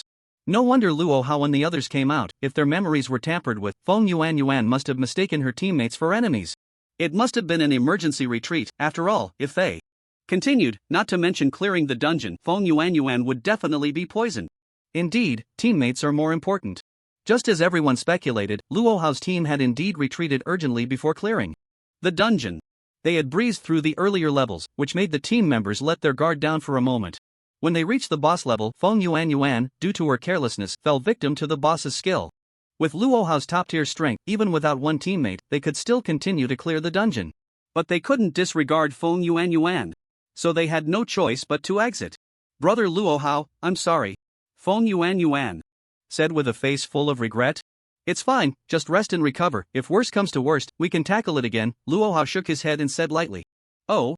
Speaking of which, then Qin Shen still hasn't come out yet. He wouldn't have died in that magic tiger forest, would he?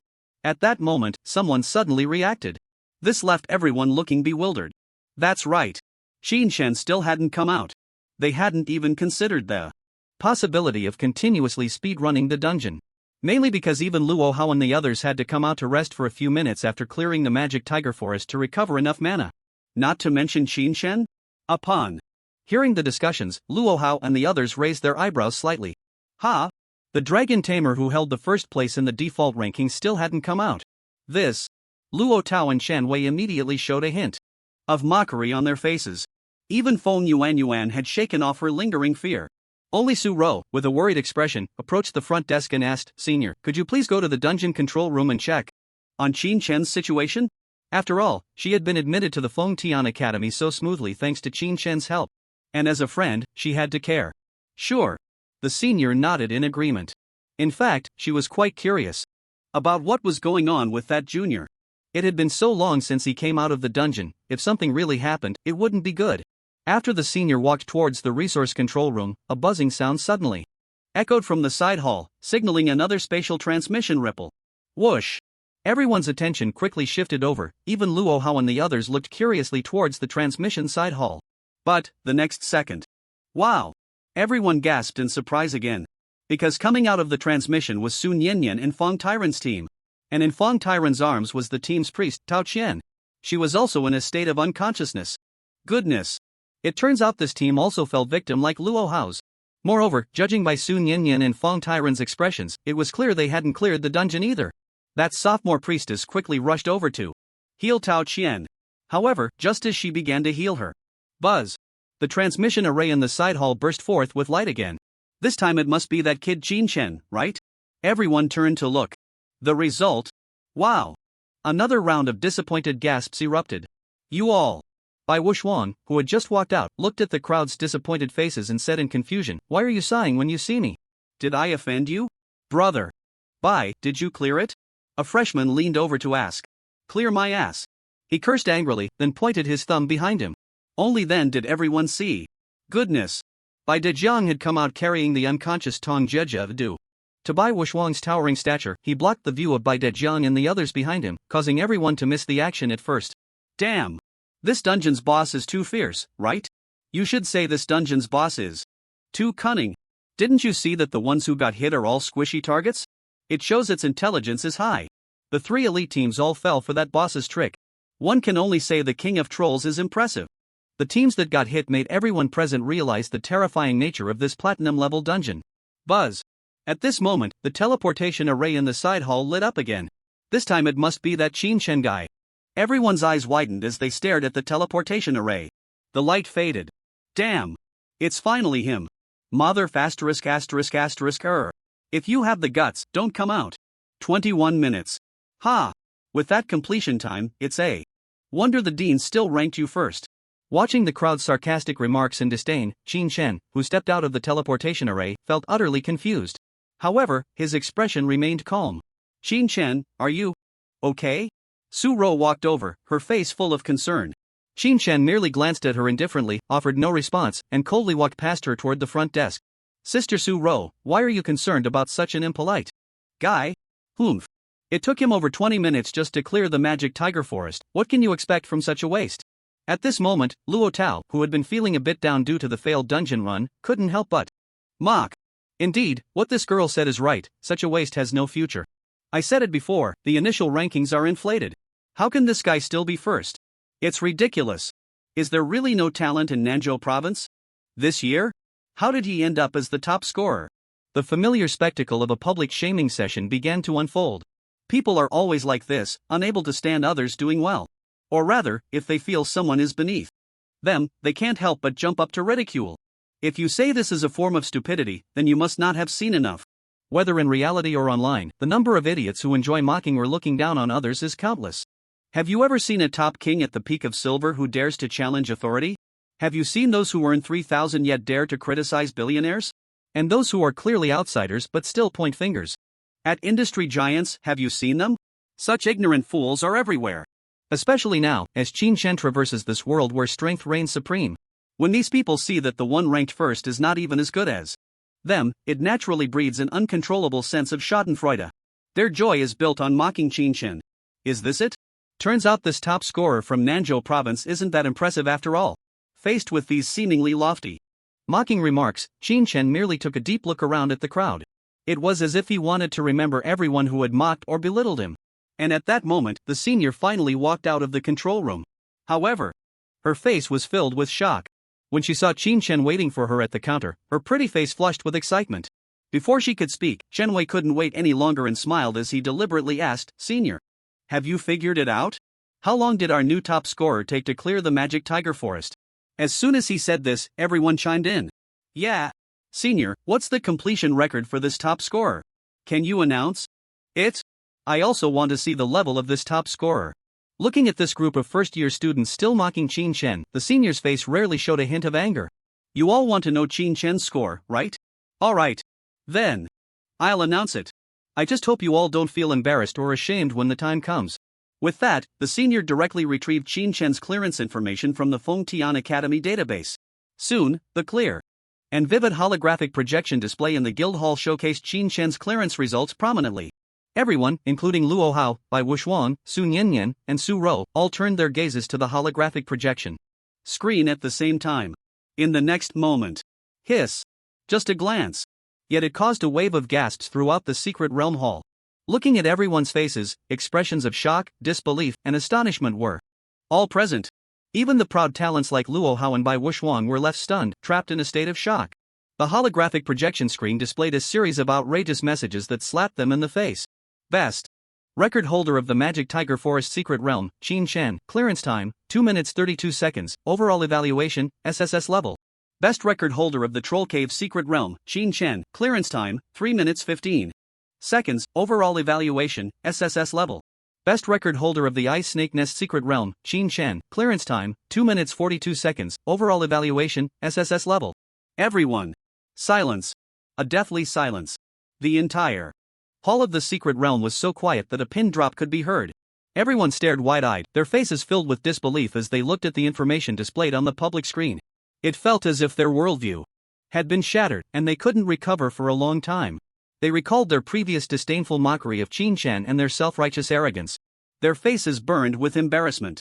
Just as everyone seemed to be plunged into an eerie silence from the shocking revelation, there was still someone unwilling to accept the facts presented before them. That person was naturally Chen Wei. Senior. Are you sure this information isn't wrong? This guy spent over 20 minutes in the Magic Tiger Forest. How could he possibly achieve such astonishing results? He voiced his doubts loudly. Perhaps Qin Shen's results were truly too shocking, causing even the previously silent crowd to stand up and echo his sentiments. Yeah, Senior, are you sure there wasn't a bug in the database? These results are just too exaggerated. Each best record in the secret realms is over 5 minutes ahead of the previous record. I have my doubts. Is this kind of result something a person can achieve? I don't believe it. Either the central data website was tampered with, or there's a display bug. I really don't believe this is a result Qin Shen could achieve. It's not that they were being stubborn. It's just that the results were truly too outrageous. Generally speaking, a secret realm dungeon has two types of best records. One is the highly valuable solo speedrun best record. The reason it's valuable is that the results can demonstrate just how terrifying and exceptional that person's strength is. Clearing the dungeon solo without relying on any teammates. The other type is the team speedrun best record. This tests the cooperation and teamwork abilities of the group. The duration of the team speedrun best record is usually much shorter than that of the solo speedrun best record. Take the Magic Tiger Forest for example. Before Qin Shen appeared, the solo best record was 7 minutes 42 seconds. The team best record was 4 minutes 31 seconds. It can be seen that more people means greater strength, and the team mode indeed allows for easier clearance of the secret realm dungeon. But now, Qin Shen alone achieved a time of 2 minutes 32 seconds. And the overall score was still SSS level. This meant he must have cleared all the small monsters in the entire Magic Tiger Forest to achieve such a high overall score. The previous solo and team record scores were merely S-level. Qin Shen's results are simply an all-around crushing victory. What the hell? Who would believe this? Even Luo Hao, Bai Wuxuan, Su Nianyan, and other proud talents, who initially looked grim, calmed down after hearing the doubts from the crowd. To be honest, they were indeed shocked when they first saw Qin Shen's results. Once they regained their composure, their first thought was, this result must be fake. But as top talents, they found it hard to speak up. Because once they did, it would be easy for others to say they were just being stubborn. Now that others were speaking up for them, they were more than happy to let it happen. Among this group, only Su Rou knew that Qin Shen's results were absolutely real. Because she knew Qin Shen had a dragon. However, should she really stand up to speak for Qin Shen? She glanced at the cold-faced Luo Hao and the others who were voicing their opinions, ultimately choosing to remain silent. Qin Shen listened to everyone around him questioning his results, still having no desire to refute them. In his eyes, these fools didn't even qualify to affect his mood. In fact, he treated every word they said as mere background noise. However, Qin Shen's silence only made Chen Wei more convinced that things were as he thought. Just as Qin Shen was about to turn and leave, Chen Wei stepped forward, blocking Qin Shen's path. He sneered, "What's wrong? Did someone expose your fake results, and now you're feeling guilty and trying to escape? Don't worry, as long as you boldly admit." However, before he could finish the word admit, Chen Wei was horrified to see two crimson and ice blue little heads suddenly pop out from Qin Shen's collar at lightning speed and without warning. Before he could even see what they were, whoosh! A terrifyingly hot crimson flame and a bone-chilling ice blue snowstorm poured down on his face. Ah! Amidst the astonished gazes of everyone, a piercing scream filled with endless pain echoed through the hall. Thud! Chen Wei's body fell straight down. His face was completely and severely burned.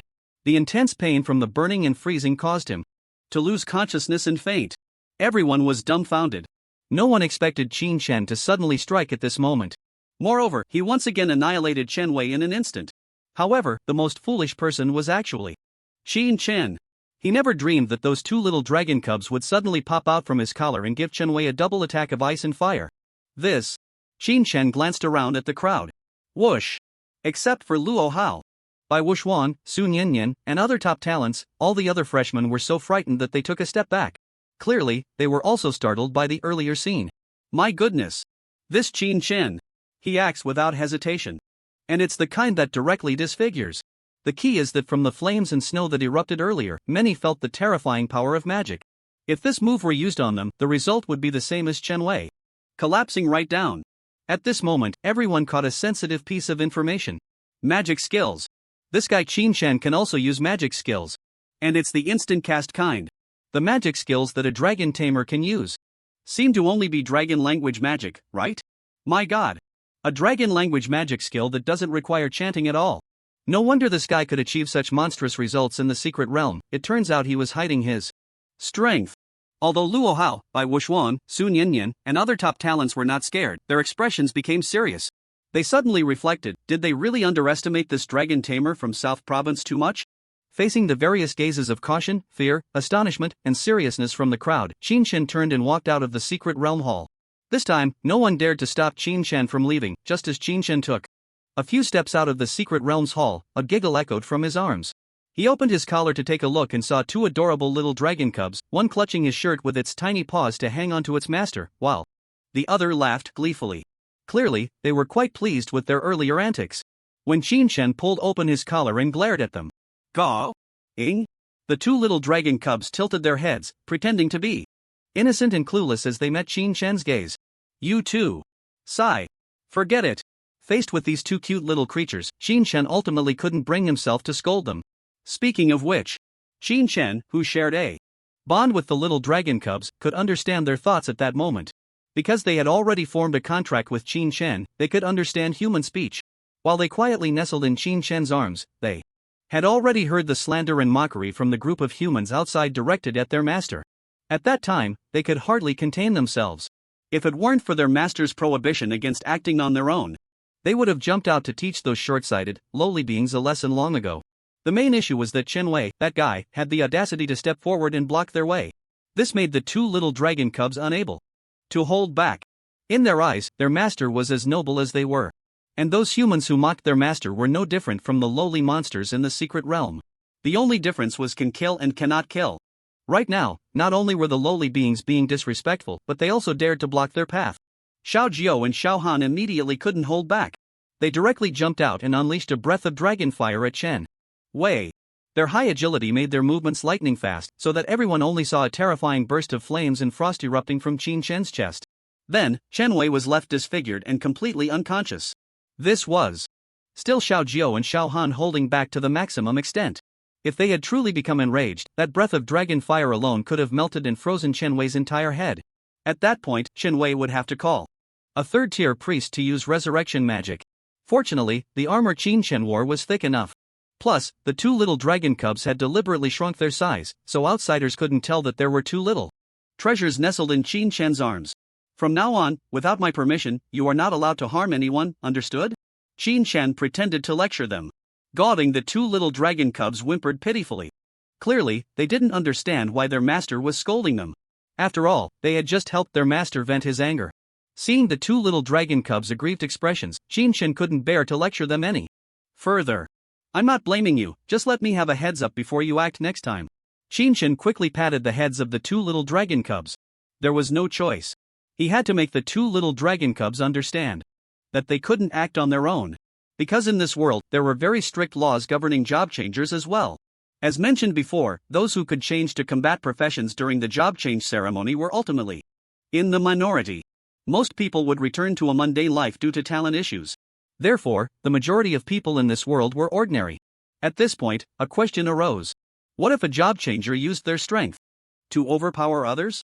After all, ordinary people were truly fragile beings who could be easily killed in front of combat professionals. To address this issue, the Dragon Kingdom, and indeed the whole world, had enacted laws to restrain job changers. For this reason, countries united to establish the International Job Change Arbitration Court. To prevent the two little dragon cubs from accidentally harming others in the future, the necessary reminders still had to be mentioned.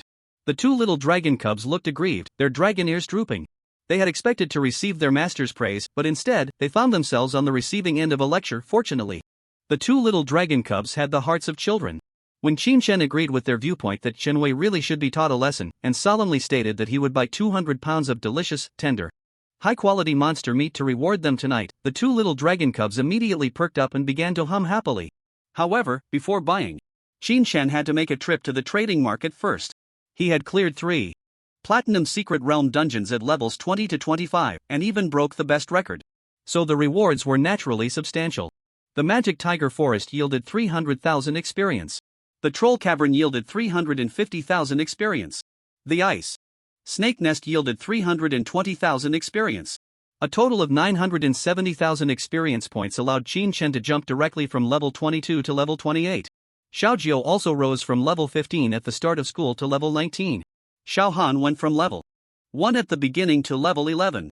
Additionally, Qin Shen received a considerable number of items, equipment, and skill book rewards. In the subsequent Troll Cavern and Ice Snake Nest, he obtained 2 A+ level skills and an S level talent. Conqueror King, S- you will gain a 15% lifesteal effect. Note, the Summon Spirit and Contract Beast companions you summon will also benefit from this talent effect. No need to say more, this is definitely a top-tier talent. The lifesteal effect directly provides the two little dragon cubs with a 15% lifesteal effect. Well, although it seems temporarily useless. After all, he hasn't encountered any monsters that can make the holy dragon lose health yet. Quick casting, S- all your skills will cancel the casting time, eliminating the chant, and can be released instantly. For Qin Shen, this talent is clearly a great boon. This means that his spellcasting skills that require chanting can now be released in an instant. Roar of the Ice Dragon, a skill exclusive to dragon language mages. Upon casting, it can unleash a frost roar that deals a certain amount of damage to enemies while having an 80% chance to freeze them. Note, freezing time is 8 seconds. Roar of the Flame Dragon is an S-level skill. But this Roar of the Ice Dragon is only an A+ level skill. Because this skill leans towards control and indeed has relatively small power. But it's still quite good. At least in the future, Qin Shen can provide control support for his little dragon cubs. As for other forging, enchanting materials, and equipment armor items, without exception, Qin Shen chose to sell them all. Currently, he has no significant need for equipment, items, or materials. His greatest need now is academic credits. Without credits, he can't afford to raise two little gluttons. Moreover, the Falling Flame Staff and Mystic Crystal Scale Sword rewarded by the system are stronger than those produced in these Secret Realm dungeons. System-produced items are guaranteed to be high quality. Considering that the system will randomly issue tasks in the future, rewarding some equipment, Qin Shen thought about maximizing his benefits. Sell. Sell everything. Except for skill books, sell it all. Not a single hair left. Exchange everything for academic credits to support these two little gluttons. At this moment, the panels of Qin Shen and the two little dragon cubs had naturally undergone significant changes. Name, Qin Shen. Age, 18 years. Level 29. Main profession, Dragon Tamer. Secondary profession, Spirit Chef. Second transition, Talents, Beast Affinity, SSS, Culinary Mastery, E+, Extraordinary Healing, S, Eye of Demon Breaking, A, Conqueror King, S, Quick Casting, S, Strength 1400, Intelligence 1400, Constitution 1300, Agility 1300. Professional skills, Dragon Taming, S, Bloodline Fusion, SSS, Hate Mark, B, Dragon Frenzy, B, Dragon Claw Assault, B, Fire Dragon Bullet, B, Dragon Pet, Blazing Holy Dragon, Endless Firelord. Name, Ingjio. Nickname, Xiaojiu. Gender, female. Age, 1 month. Level 19. 4-dimensional attributes, Strength 4200, Wisdom 4200, Physique 4200, Agility 4200, without any buffs, equipment, or item enhancements. Dragon Pet, Frost Saint Dragon, Lord of Winter. Name, Qinghan. Nickname, Xiaohan. Gender, female. Age, less than a month. Level 11. 4-dimensional attributes, Strength 1900, Wisdom 1900, Physique 1700, Agility 1900, without any buffs, equipment, or item enhancements. I have to say, The attribute changes of these two little guys after each level up still leave Qin in awe. Other magical beasts only see attribute increases of dozens of points with each level up. But these two little guys, each time they increase, it's hundreds of points. Moreover, all four attributes are comprehensively enhanced. And Qin current panel far exceeds that of other transmuters of the same level. This is naturally thanks to the SSS level skill Bloodline Fusion passive, allowing Qin to gain 20% of the attribute skills from his dragon pets. Roughly estimating, Qin has already gained over 1,000 attribute skills from these two dragon pets. Because ordinary transmuters at level 28 have their highest attribute, either strength or wisdom, at most around 600 points. So, who would dare say that dragon tamers are the most useless profession? At this moment, Qin has already arrived at the free trading market. This is a trading market specially built by the Fengtian Academy for students. Looking at the bustling streets filled with countless students coming and going, Qin curiously surveyed the surroundings. In Fengtian Academy, the two most frequented places are the Secret Realm Hall and the Free Trading Market. Here, there are small shops rented by students using their credits, as well as some company shops established by external enterprises. These company shops are all secondary profession companies. You can even see some banners filled with a lively folk atmosphere. Forging shop grand opening. The first 10 lucky customers can get a chance to use the advanced forging machine for free. Blood potions and blue potions clearance sale. High price buyback. High price buyback. Setting up a stall is out of the question. Although the items obtained from the secret realm are all good things, if I were to set up a stall myself, it would undoubtedly take more time. Those two little dragon cubs won't wait. In another hour, they'll probably start making noises from hunger. As their caretaker, Qin has figured out the timing of when these little guys get hungry. In the end, Qin arrived at a pawn shop that belongs to an external enterprise. It claims to be a century-old business. With strong financial backing, they accept all good items without refusal. As soon as he entered, a beautiful senior sister in a chipa with a graceful figure approached with a polite smile. This second-year senior is level 47. She probably works here part-time for credits. This is quite normal. Don't think that being a student at a top academy allows you to look down on everything from a high pedestal. If you want to level up and become stronger in the academy, you can't do without credits. The higher the level of the dungeons and secret realms, the more credits are required for equipment and items. Senior students work part-time to earn credits. They might even serve as servants or nannies if given credits.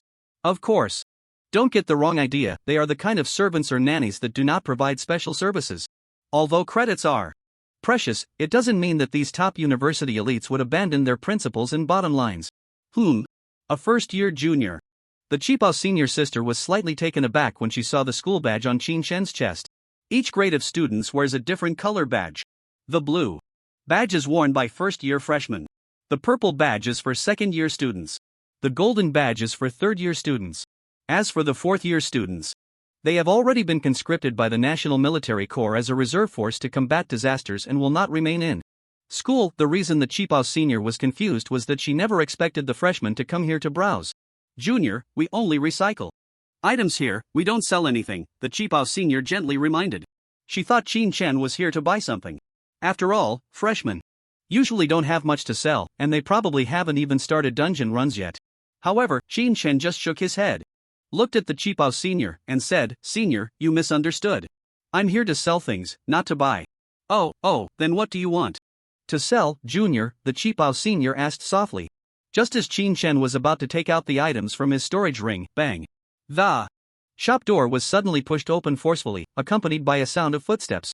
Immediately after, a very frivolous voice came out. "You all wait outside. Don't disturb Senior Shao Nua." "Yes. Senior Shao Nua? Is Senior Shao Nua here? I'm here to find you." When the Chipao senior heard these words, her originally gentle and smiling face instantly darkened.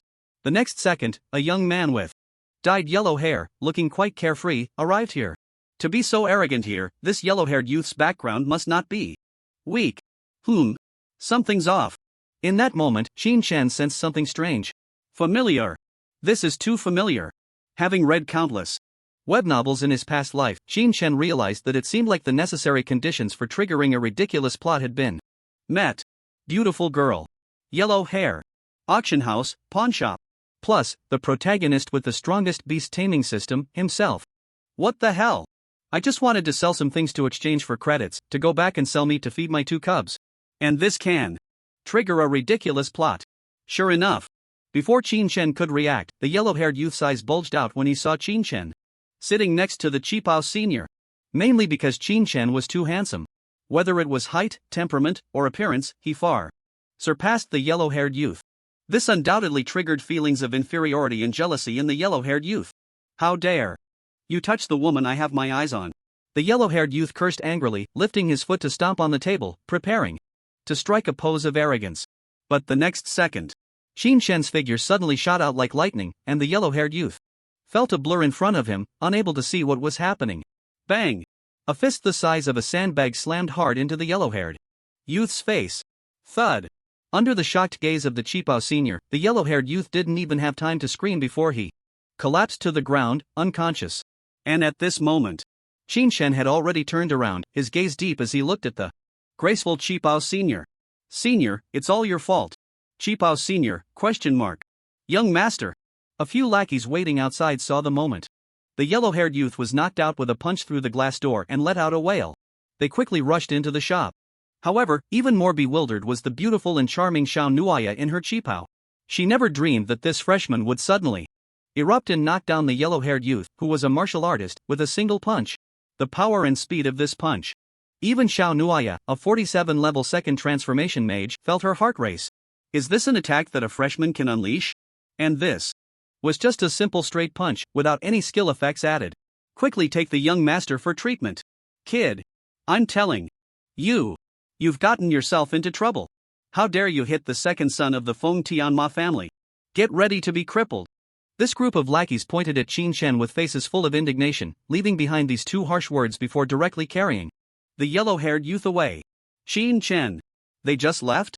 According to the script, shouldn't this group of lackeys swarm towards Qin Shen? It seems this group of little brothers has some intelligence. As the saying goes, a good man doesn't suffer immediate losses. With their master knocked out by a punch, even a fool knows that Qin Shen is not to be trifled with, so they just left some harsh words, planning to settle the score later. Junior, you're in big trouble. At this moment, the senior in a Qipao said softly. Qin Shen glanced at her and cleared his throat. Senior, you're in big trouble too. Xiao Nuya? If that guy's big shot comes looking for me, I'll say I'm the helper you invited to specifically deal with the yellow-haired guy. At that time, you can't think of staying out of it either. Xiao Nuya's beautiful eyes widened in disbelief as she looked at him. How could this person be so shameless? Clearly, she hadn't even had the chance to speak, and this guy had already thrown a punch. Now he even had the face to shift the blame. Sigh. I just wanted to sell something. How did I get into such trouble? Qin Shen lamented to himself. Xiao Nuya said softly. Originally, this had nothing to do with you. It was you who threw a punch at him without saying a word. Qin Shen. He had miscalculated. It seemed he really had miscalculated. Mainly because this plot was too familiar, the protagonist Jin was starting to act up. He could have just slipped away without any issues, but Qin Shen also wanted to enjoy a moment like the protagonists in web novels, to show off in front of others. That yellow-haired youth is called Ma Qingfeng, the second young master of the Ma family in Feng Tian. That's an ancient martial arts family, currently with 2 level 104 transformation martial gods stationed there. Not to mention in Feng Tian province, even in the entire dragon country, the Ma family is a well-known prestigious family. But fortunately, this is Feng Tian Academy, and the Ma family's reach doesn't extend here. However, you might be remembered by Ma Qingfeng, and the school will hold you responsible for taking the initiative to harm someone. Seeing that the matter was settled, the senior calmly sat back on the leather sofa, her long, fair legs crossed, paired with her Qipao, exuding an indescribable sexy maturity. The school will hold me responsible? Qin Shen tilted his head, as if a big question mark had popped up. Shouldn't it be that you were harassed by a rogue, and I stepped up to give him a punch? This is clearly an act of bravery. How is it taking the initiative to harm someone? Xiao Nuya. She was stunned. Is there really such an argument? Since the Ma family's reach doesn't extend here, then there's no need to worry. Back to the point, are you still accepting items here, senior? Qin Shen asked. Although the Ma family was powerful, it was clear that in this Feng Tian Academy, this ancient martial arts family really couldn't do anything to Qin Shen. It is well known that the top 10 professional universities in the country, especially these 5 top-tier combat academies, do not have any private nature. Because the students in these academies represent the strategic reserve force of the country. Students from top academies basically have to go to the battlefield after their 4th year, directly entering the special level military corps. No matter how impressive the Ma family is, would they dare to extend their reach into this top academy? Not to mention the principal and those deans. Just talking about those who have graduated from here and are now on the battlefield, holding high positions in the special level military corps, they are definitely not something the Ma family can provoke. Are the 2-4 transformation martial gods of the Ma family really that strong? What good is being strong? There are dozens of people in the special level military corps who are stronger than them. After realizing this, Shinshin no longer needed to worry about these matters. The reason he chose these 5 top academies was that the country valued them highly? This means that even commoners here can receive the fairest treatment as long as they have strength. If he had entered some ordinary transfer academies and offended some young master from a powerful family, even if he had a dragon, he would still be in trouble. After all, those old 4 transformation powerhouses would shamelessly come after him, and with his current strength, he definitely wouldn't be able to handle it. Yes, Junior, just take out whatever you have. Involving credits. In business, a hint of interest appeared on Xiao Nuya's slightly mature and charming face. However, she didn't think that this freshman, who had just arrived at school for a few days, could produce anything good. But the next second, crash. As Qin Chen touched his storage ring, a burst of light erupted, and a dazzling array of items spilled onto the table. Ha! The previously calm Xiao Nuya instantly straightened her waist, looking incredulously at the pile of items spread out before her. Under the effect of identification art, the detailed information of these items leaped directly into her view. Level 25 purple grade accessory demon devouring necklace. Level 25 purple grade accessory wind breaking ring. Level 25 purple grade weapon blood sucking spear. Level 25 purple grade armored demon flame 3-piece set. Level 25 purple grade weapon Tiger King's giant axe. A-grade enchanting material ice. Snake King's core. A-grade forging material Troll King's finger bone. B-grade mage skill book Star Flame explosion. C-grade warrior skill book Brave provocation. Astonished, Xiao Nuya was completely stunned. Even the manager sitting in the office on the second floor was affected by the impressive aura of these items. With a start, the manager clicked her high heels as she hurried down from the second floor. And when this female manager saw the items laid out on the table, she too was utterly shocked. Qin Chen was very satisfied with the reactions of these two. The more shocked they were, the more it indicated that these items could be sold for more credits. Sure enough, after a preliminary appraisal, the female manager offered a price of 60,000 credits. Mainly because that B-grade mage skill book was worth a whopping 35,000 credits. It's important to know that B-grade and above professional skill books are not easy to come by. The better your clearance score, the higher the probability of obtaining good items. So even though students tackle the same dungeon secret realms every day, the output of B-grade and above professional skill books is quite low. Moreover, the most crucial point is that this is a mage's professional skill book. The mage profession accounts for a significant portion of the entire job transition community. After all, they are the noble mages. Thus, the demand for this profession's skill books is also very high. Therefore, it is quite normal for this B-grade skill book to sell for 35,000 credits. The deal was finalized, and the credits were transferred. Qin Chen left the shop without any lingering feelings. Of course, before leaving, Qin Chen took out 1,000 credits and gifted them to the senior. The purpose, of course, was to ensure that this senior would cooperate when the school investigated this matter. Leaving the shop, amidst the excited chirps of the 2 little dragons in his arms, Qin Chen ordered 200 pounds of top-quality monster meat to be airlifted to his villa from the school's fresh supermarket. Today's harvest was indeed quite substantial. He had gained a lot from the 3 secret realm dungeons. It is worth mentioning that he did not obtain any S-grade skills or A-grade talents from the Troll Cave and Ice Snake Nest dungeons. Such special rewards are triggered by probability, not guaranteed just by breaking records. In the next 2 days, Qin Chen mostly stayed in the luxurious villa, rarely going out. It wasn't that he wanted to start slacking off. Rather, after acquiring new skills and talents, Qin Chen needed to enter the training room to practice and familiarize himself. Although the dragon pets were powerful, he could not neglect his own strength. At the same time, the school also began to fulfill some of the rewards it had previously promised. First was an S-grade Dragon Tamer professional skill book Chain of Life. Chain of Life, 80% of the damage you receive will be borne by your dragon pet. Note, when you have 2 or more dragon pets, the damage will be evenly distributed among each dragon pet. Another life-saving skill. With Xiao Jiao and Xiao Han being part of the Holy Dragon Clan, their ability to withstand blows was naturally exceptional. A potentially lethal attack aimed at Qin Shen, after inflicting damage, shifted to the 2 dragon pets, which for them might just be a tickle. As for the 3S rank universal skill books and 3A rank experience resources, they are currently under application. Qin Shen could understand this. In today's resource-scarce world, countries are very strict about resource control. To obtain those 3S rank universal skill books and 3A rank experience resources, the necessary procedures must be followed. 3 months ago, the Rift frontline battlefield erupted once again in a brutal, unprecedented war. Although countless soldiers from various countries suffered casualties in that battle, many prodigies also rose through bloodshed. They killed countless enemies on the battlefield, achieving remarkable feats. Naturally, the country wouldn't neglect the hearts of these strong individuals, so the national treasury has been significantly depleted. The S-rank universal skill book and the 3A rank experience resources promised to you must also go through a queue for application. It is expected that it will take at least 3 months before it will be your turn. This is indeed unfortunate, and we can only ask for your understanding. Qin Shen. However, the Dragon Spirit Secret Realm will allow you entry in a month, and the school will notify you then. In response, Teacher He Yalan provided an appropriate explanation. Qin Shen expressed understanding regarding the delay in rewards. Since the world underwent a catastrophe, games have merged with reality. It's not just about shattered secret realms and monster disasters. There are also rifts from unknown planes that have descended upon this world. Monsters emerging from these rifts are bloodthirsty and devoid of emotion. More importantly, they are incredibly powerful. No one knows what lies on the other side of the rift. Some speculate it to be the land of demon lords. Others guess it to be hell.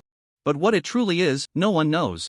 Humans and other races that have descended from games can only join forces to establish defensive fortresses in front of these rift battlefields, collectively facing and resisting the calamities. The senior students in their 4th year are fighting bravely, bathing in the blood of enemies, protecting the homes of countless families behind them. It is only natural that the rewards from the country and school are prioritized. For them, Qin Shen is not the kind of disgusting egoist. Besides, a few months' time is not something he cannot wait for. 4. Those strong individuals on the battlefield, mastering a high-level skill means an increased chance of survival. Seeing that Qin Shen showed no signs of anger, Teacher He Yalan also relaxed. Yes, the talent she valued, whether in strength or character, would undoubtedly be exceptional. By the way, have you checked our school's official forum in the past couple of days? Teacher He Yalan seemed to recall something interesting. Not really. These past few days, aside from eating and sleeping, I've been training in the training room to adapt to my new skill talent, Qin Shen replied.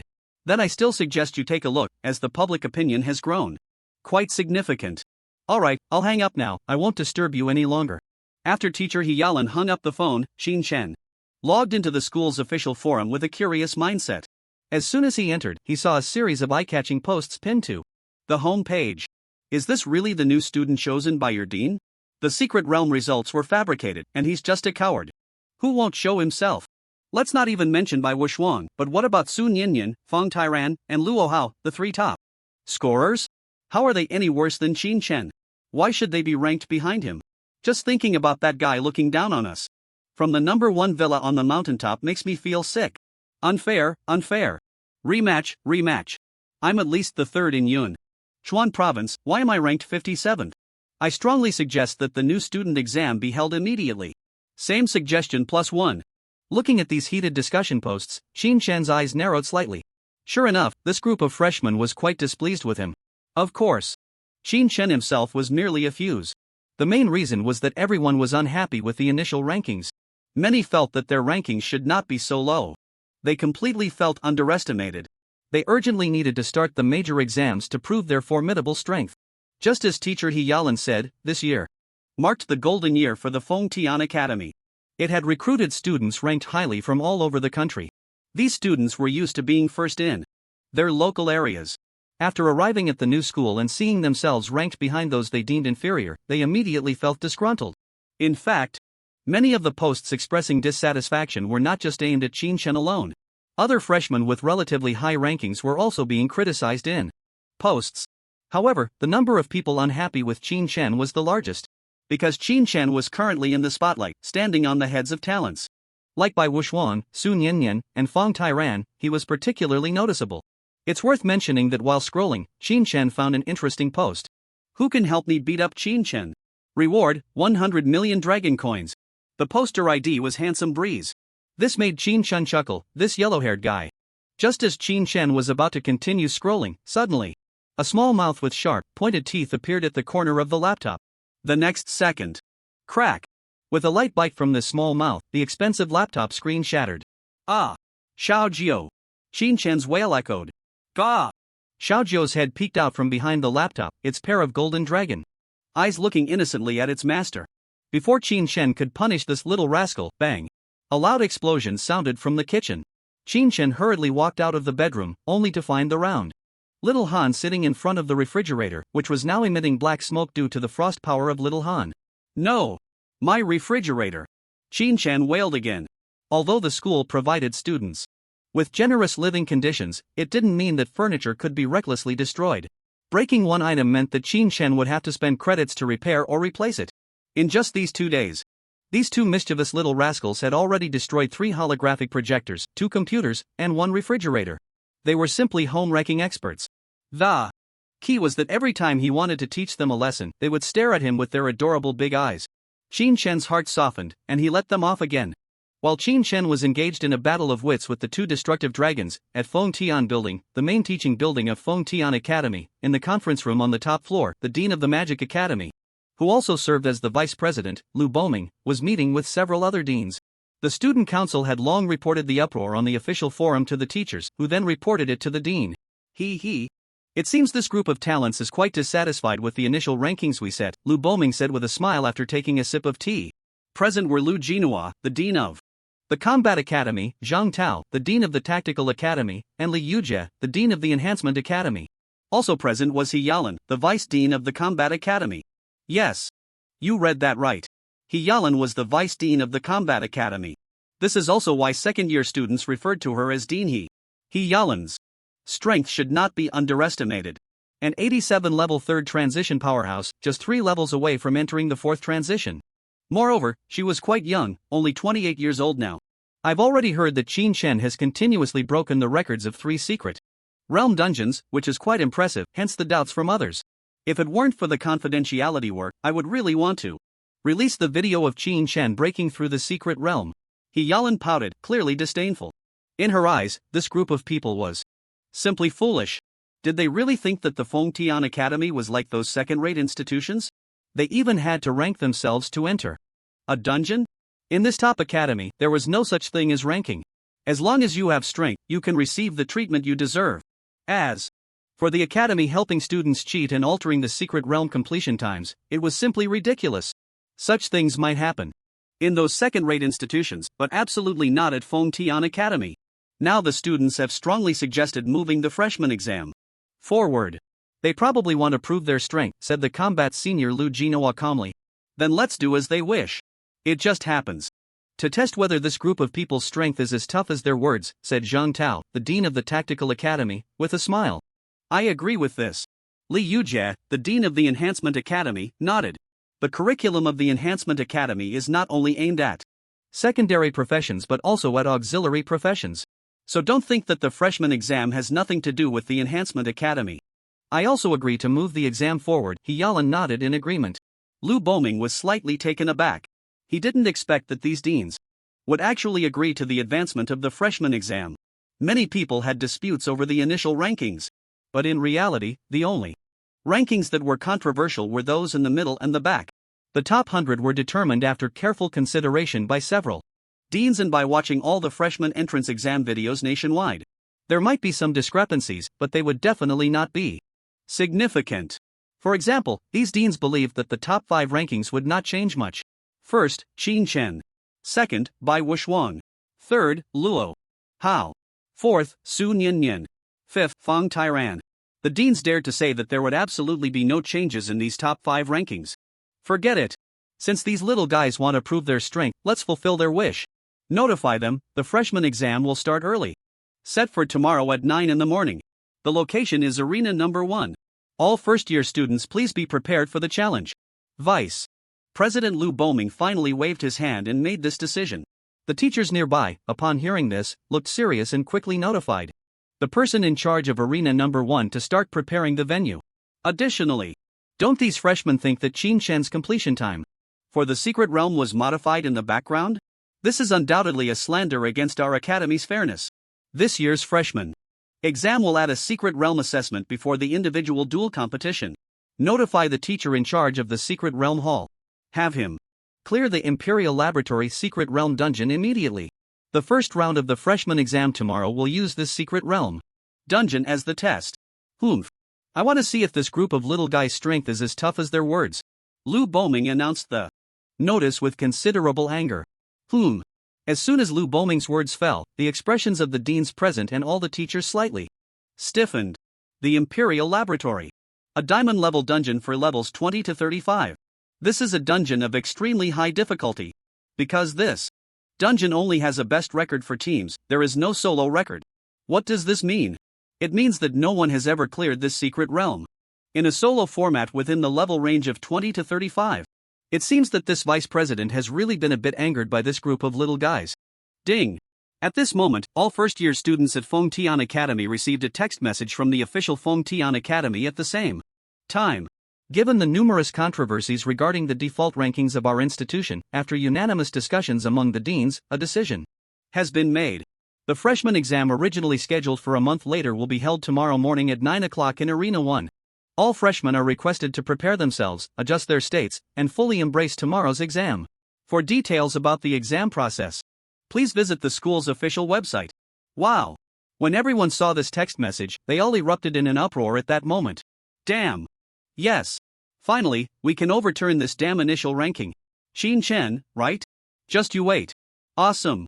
With my level, I can at least rank in the top 300. I've had enough of being ranked over 600. Waiting for the outstanding talents to showcase their skills. The excitement was palpable. All the freshmen were completely stirred up. However, soon, this excitement dissipated. Because, after logging into the official website, they were shocked to find that the school had added a new secret realm assessment before the personal competition. And that secret realm instance was the extremely famous Imperial Laboratory. This secret realm instance had never had a solo speedrun record. Only team records. Damn. This is too twisted. I feel like the school is trying to slap us in the face. Oh? How? So? Haven't we been questioning Qin Shen's connections to change the secret realm completion time in the background? The school might have added this round of secret realm assessment because of that. Then what's the purpose? It should be to let Qin Shen complete this secret realm to prove that the school values fairness and wouldn't engage in insider operations? They might just be shooting themselves in the foot. Not to mention proving anything. Just the fact that whether Qin Shen can solo clear the secret realm is already a question. Indeed. So should we team up? Hurry up and team up, we can't handle the secret realm instance solo. At the same time, Villa 2 by Wushuang was stroking the exceptionally obedient white dragon beside him while looking at the text message on his phone. A cold smile filled with battle intent finally appeared. Very good. Not just Qin Shen, but also Luo Hao, Sun Yen Yen, Fong Tyran. Let me experience the strength of you so-called talents. Let's see whether your strength is greater or my dragon's. He was full of confidence. He would directly climb to the top position among the freshmen in this assessment. And when he saw the added round of secret realm assessment, he sneered even more. Ha! In previous years, the freshman exam was merely a competition of skills among students, because the ranking simply compared who was stronger. But now it was different. They had added a round of secret realm assessments similar to a vocational entrance exam. Moreover, it was a diamond secret realm for levels 20 to 35. His by Wushuang's dragon feared nothing. The reason they failed and exited the troll cave before was merely because he had to consider the safety of his teammates. In reality, he could solo clear it with his dragon. At most, he just needed to be a bit more careful. Now seeing that an additional assessment had been added, he was quite pleased. It was just right to prove to everyone how invincible he was with a dragon. Villa 3. At this moment, a small barbecue party was happening on the lawn of the first floor. It is worth mentioning that, besides Luo Tao, Feng Yuan, Suro, and Chenwei, Sun Yen Yen and Fong Tyran were also here enjoying the food and drinks. It seems that during these past few days, Sun Yen Yen and Fong Tyran have developed some superficial friendship with Luo Hao and others. The boys present were only Luo Hao and Fong Tyran. The girls were four: Sun Yen Yen, Su Ro, Feng Yuan Yuan, and Luo Tao. These four girls were all quite good-looking, with great temperament and figures, truly a feast for the eyes. The surrounding freshmen passing by were quite envious of Luo Hao and Feng Tyran upon witnessing the scene. After all, being able to enjoy barbecue with four beautiful girls was indeed a delightful affair. Everyone, quickly check your phones. Feng Tyran, who was savoring the food, suddenly reminded them. Everyone glanced at their phones. Wow! As expected, surprise appeared on each of their faces. The freshman major exam has really been moved up. Feng Yuan exclaimed in astonishment. Not only has it been moved up, but they've also added an Imperial Laboratory dungeon as part of the exam to test us. Sun Yen said. This dungeon is no joke. I've heard that no one has been able to clear it solo. The difficulty is extraordinarily high. Luo Tao said softly. Let's not mention anything else. It seems the freshmen really harbor strong resentment and defiance towards Qin Shen being first, otherwise, the school wouldn't have moved the exam up. Luo Tao said with a grin. Sister Su Ro, did you see? If you teamed up with him, you'd probably be the target of everyone now. And he definitely wouldn't be able to take you through this Imperial Laboratory dungeon. Feng Yuan smiled. Su Ro could only force a smile. She was also pondering. Was her choice truly the right one? At that moment, Luo Hao gently held Su Ro's small hand and said softly, don't worry, we can still easily clear that Imperial Laboratory. Su Ro was taken aback. She then began to struggle. But under Luo Hao's strong gaze, she ultimately gave up her struggle. Hope that her choice was indeed the right one. Sun Yen beside them just watched with a smile. She was most interested in this melodrama. She had heard that Su Ro teamed up with Qin Shen during the college entrance exam and even admitted to having feelings for him. Yet now, upon entering university, she teamed up with Luo Hao, leaving Qin Shen behind. This plot was truly a classic. To be honest, for Sun Yen, there wasn't much of a competitive spirit. It didn't matter who came in first, as long as she did her best, that was enough. She was just looking forward to the developments ahead. However, it was highly likely that this matter would ultimately end with Luo Hao's victory. How could a poor boy from Anning City compete against the young master of the Luo family, who had four powerful fourth-turners backing him? A night passed in the blink of an eye. Yet many freshmen were too nervous and excited to sleep. It was just past 6 o'clock. Numerous freshmen got up to have breakfast and check their gear and items. The university assessment was different from the transfer entrance exam. The transfer exam had many restrictions, such as limits on the use of health potions and mana potions, as well as restrictions on item levels. But the university assessment had no restrictions. No matter what means you used, as long as you could defeat your opponent, that was enough. After checking everything, they headed towards Arena Number 1. In Villa Number 1, Qin Shen had also gotten up. It wasn't that he was excited or nervous, but rather that the two little creatures had started playing around again, forcing Qin Shen to wake up. Regarding today's freshman major exam, Qin Shen felt no emotional fluctuations.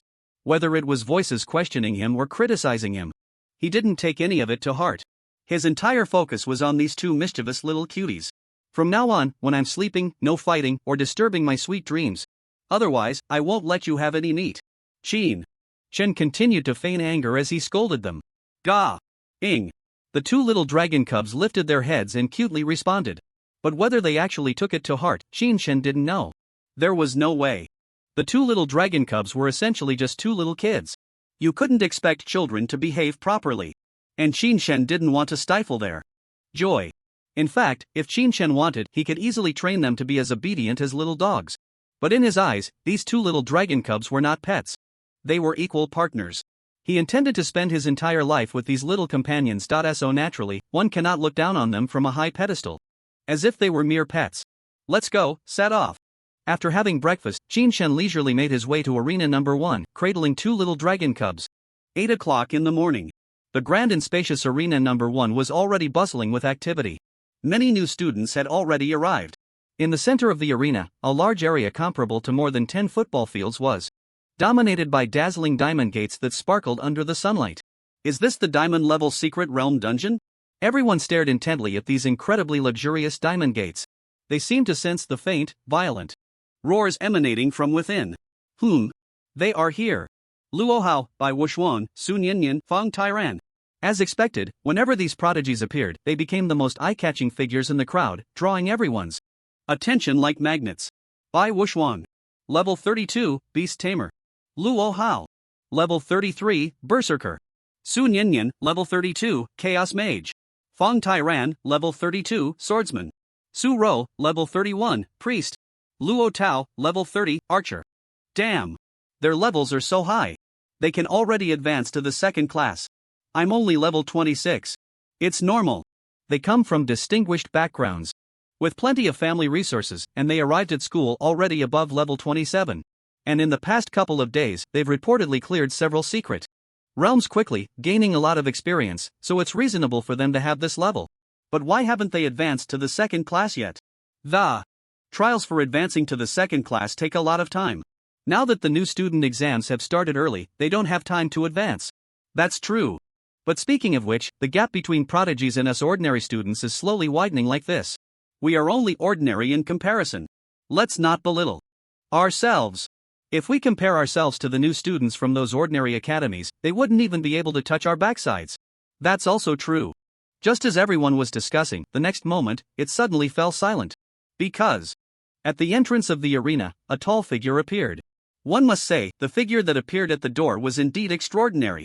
The first thing that caught everyone's eye was his handsome face, with strong and defined features. Next was his tall and robust physique, which exuded a sense of strength without any hint of greasiness. The swift wind-light armor he wore did not make him look bulky at all, instead, it added an inexplicable sharpness to his presence. This was a kind of masculine handsomeness, completely unrelated to any effeminacy. At least, upon his appearance, many girls present couldn't help but feel their hearts flutter. Qin Chen. He's here. In that instant, all the first-year students focused their attention entirely on this figure. There was hostility, disdain, and skepticism. Of course. There was also wariness, seriousness, and a sense of impending danger. No matter how much those who posted on the official forum tried to create a derogatory narrative about Qin Chen, there were still some rational individuals present. After all, this young man, who even the boys found incredibly handsome, was ultimately the top scorer in the vocational college entrance examination in Nanzhou province. This indicated that he must possess considerable skills. At this moment, the four exceptionally outstanding prodigies, Luo Hao, Bai Wuxuan, Su Nyanyan, and Fong Tyran also turned their gazes toward Qin Chen. However, after just a glance, they casually turned away, no longer paying him any further attention. This was a very direct attitude of disregard. Clearly, these four prodigies still did not regard Qin Chen as an opponent of their caliber. Su Ro looked at this figure with a complex expression. Meanwhile, Feng Yuanyuan, Luo Tao, Chen Wei, and others looked on with strong disdain. And just then, buzz! The podium in Arena 1 was slowly expanding with mysterious spatial ripples. In the next moment, under the astonished gazes of the crowd, dozens of figures appeared out of thin air on the podium. This was naturally the result of the spatial magic of the Archmage Lu Boming, who had teleported several other deans and teachers here. Besides the four deans, among the remaining figures were vice deans and powerful professional instructors. These big shots were the judging panel for this year's freshman examination. Silence. At the stern shout of one teacher, the first year students standing in the center of the arena quickly ceased their chatter and discussions, looking solemnly at the deans and teachers on the podium. In their perception, the figures on the podium exuded a terrifying aura that was deeply moving. Moreover, they had not set any privacy settings on their name, level, and profession information panels. Therefore, these freshmen could easily see the level and profession information of these big shots through the identification skill. The four deans were all above level 90, 4-turn supreme beings. The four vice deans were all above level 85, 3-turn strong beings. Even among the dozens of teaching instructors, the lowest level was 75. Even more shocking was that not all of these instructors were human. For example, one teacher responsible for warrior profession classes at the Combat Academy was a massive, tusked blue orc. The teacher for archer profession classes was a silver moon elf with delicate features, pointed ears, and silky silver hair. One teacher responsible for blacksmith courses at the Enhancement Academy was a dwarf who would dare to call himself a royal blacksmith even on a global scale. In addition, there were half-orcs. The teacher responsible for assassin profession classes was a catgirl from the catfolk race. The teacher responsible for priest profession classes was a lizard woman from the lizardfolk race. This undoubtedly left many freshmen below astonished. Even Qin Chen looked curiously at these teachers from other racial empires. In his previous life, he had only seen the existence of these different races in animated films. Now, they were vividly appearing before his eyes. It had been mentioned before that the game and reality were merging. These racial empires had naturally descended to the human realm as well. They had their own countries and cultures. As the Rift War continued to spread, affecting the entire world, humans and these racial empires had set aside their conflicts and attempted to cooperate with each other. Besides these teaching instructors, there would also be batches of international students from the racial empires coming to Longwei for exchange and study. The racial instructors on the podium were already accustomed to the curious gazes of the students. After all, they came once every year, and over time, they adapted. I believe you are all familiar with Dean Liu, but not with me and the other deans and teachers. Let me introduce myself first. My name is Liu Jinhua, Dean of the Combat Academy. This year's freshman examination will be presided over by me. On the podium, a middle-aged man in his 40s stood up and spoke clearly. Following that, the other deans and teachers began to introduce themselves briefly. A freshman examination of this scale, involving so many deans and teachers, was not just for show. Its purpose was to select talent and recruit new students for their respective academies.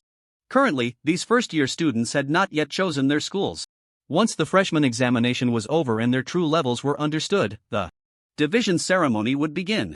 Naturally, the teachers would compete to recruit outstanding talents with exceptional abilities into their academies.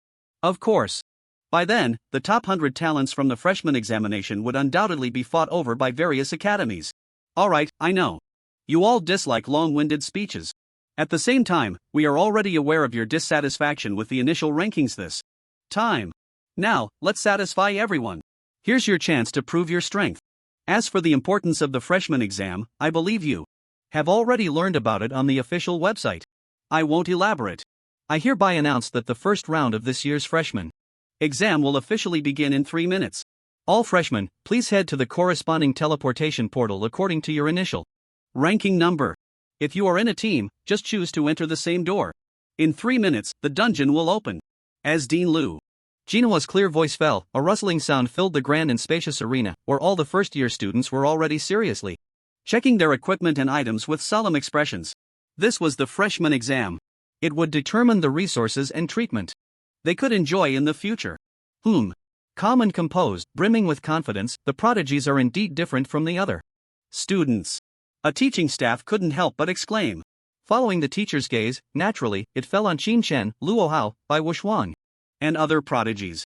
While other students hurriedly conducted last-minute equipment checks, these prodigies remained calm. These small details actually highlighted the gap between prodigies and ordinary students. Just right, I'm quite curious about this Qin Chen kid. After all, he is a talent that our academy has spent a great deal of resources to recruit. I hope he won't let us down.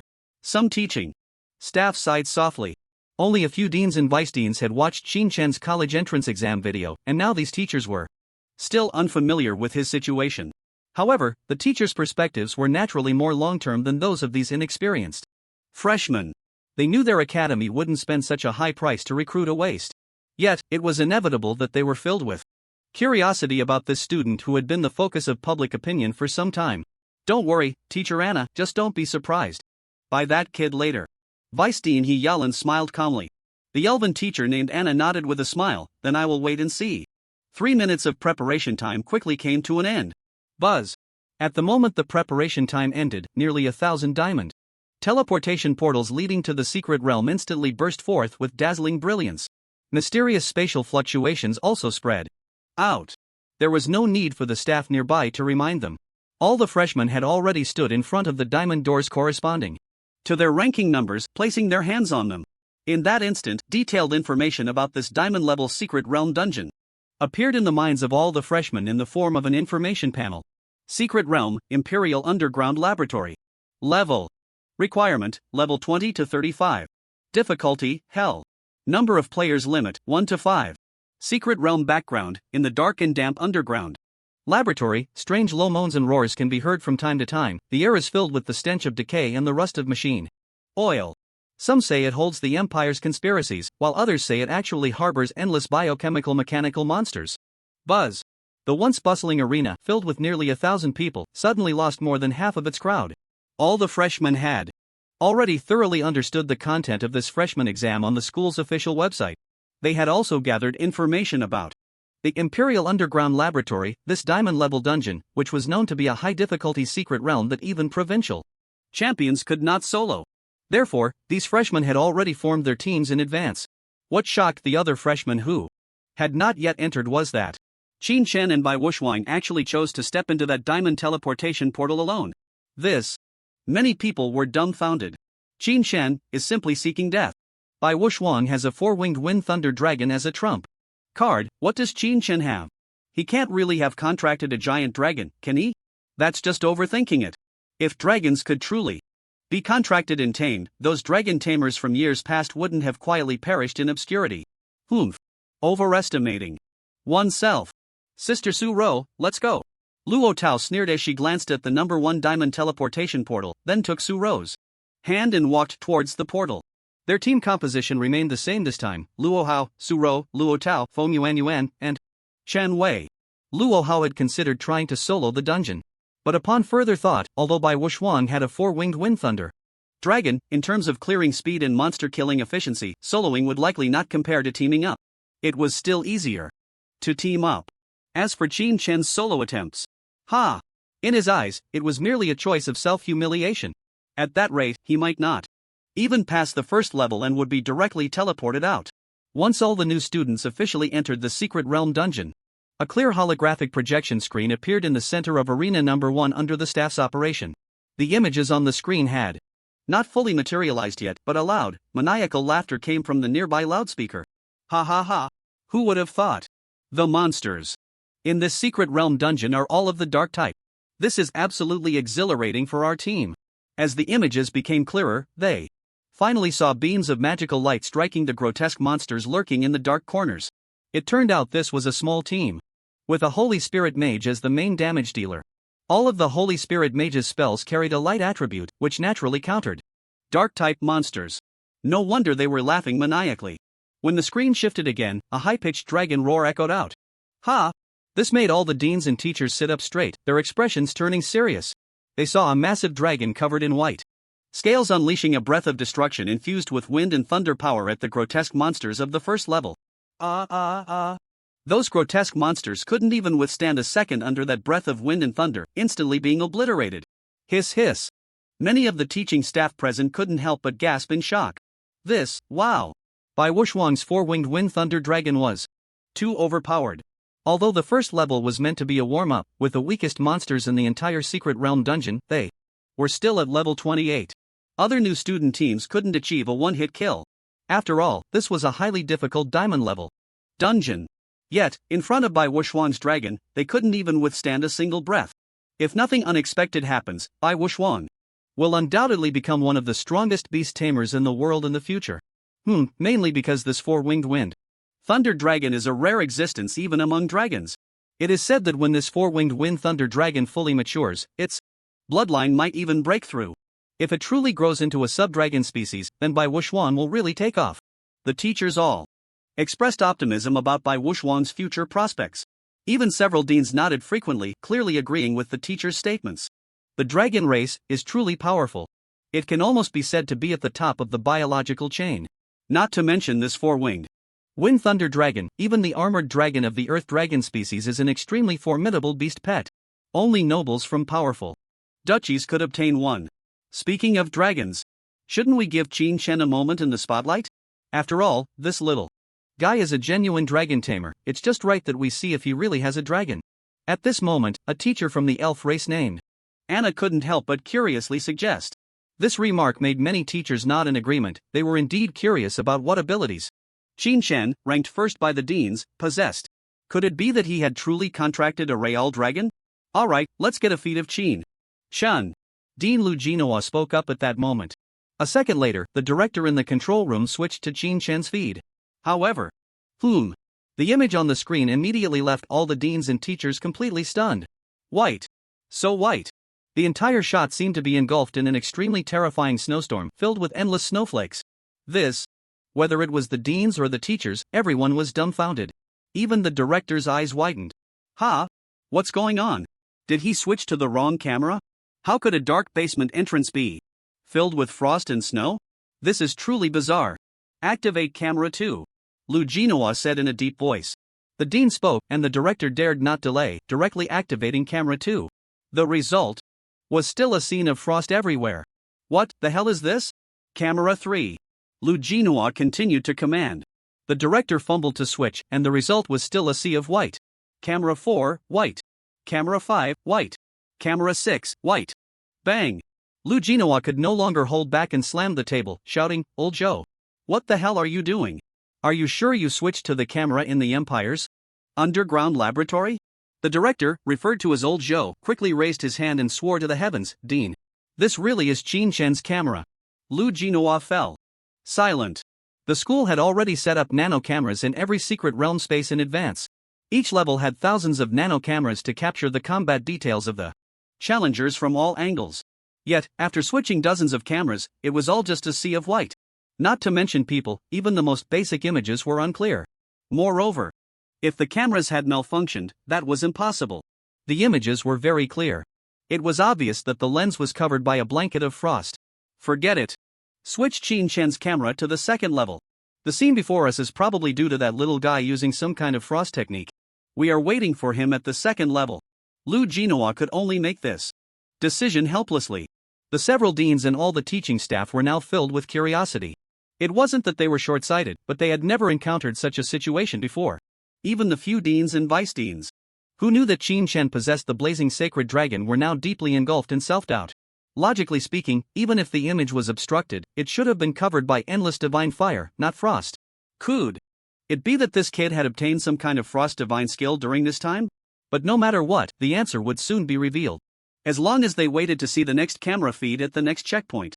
However, when the director known as Old Joe switched to the camera for the second level where Qin Shen was located, all the deans and teachers were completely dumbfounded. This time, although the shot was filled with flames, the image was much clearer than the first level. But where was he? Where the hell is he? In that incredibly empty laboratory, endless flames were burning. All the liquid tanks containing biochemical monsters were shattered, and the mechanical bull-headed beasts, biochemical cat demons, and terrifying aliens, all at level 33 with Diamond 3-star qualifications, were all burned to ashes.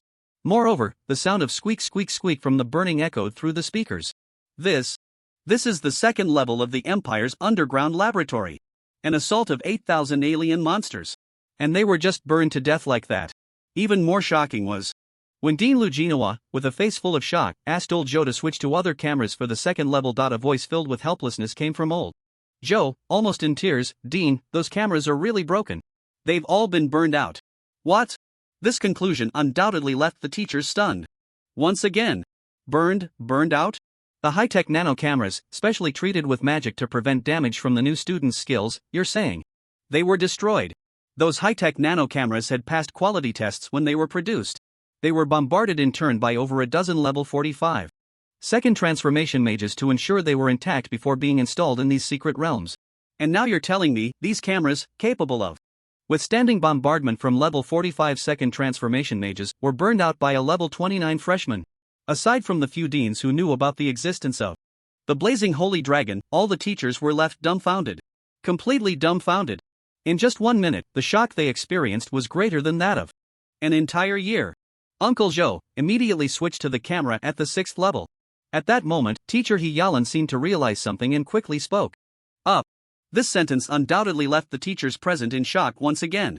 The 6th level, isn't that the final boss level with the mechanical bullhead king and the terrifying alien queen?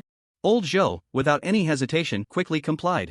It was the first time he encountered such a bizarre situation.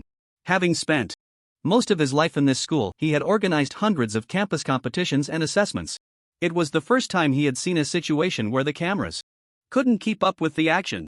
A few seconds later, the camera was finally adjusted to the 6th level of the Imperial Laboratory. There, at the very center of the laboratory, lay the mechanical bullhead king and the terrifying alien queen. And at the outermost edge of this level, there were liquid tanks containing 50,000 experimental monsters. All were level 37 elite monsters, mechanical bullhead commanders, biochemical cat demon leaders, and terrifying alien generals. 50,000 level 37 elite monsters. As long as the health of those two bosses was reduced to 50%, it would automatically trigger a summoning skill. The challengers must find a way to interrupt the summoning chant of the two bosses.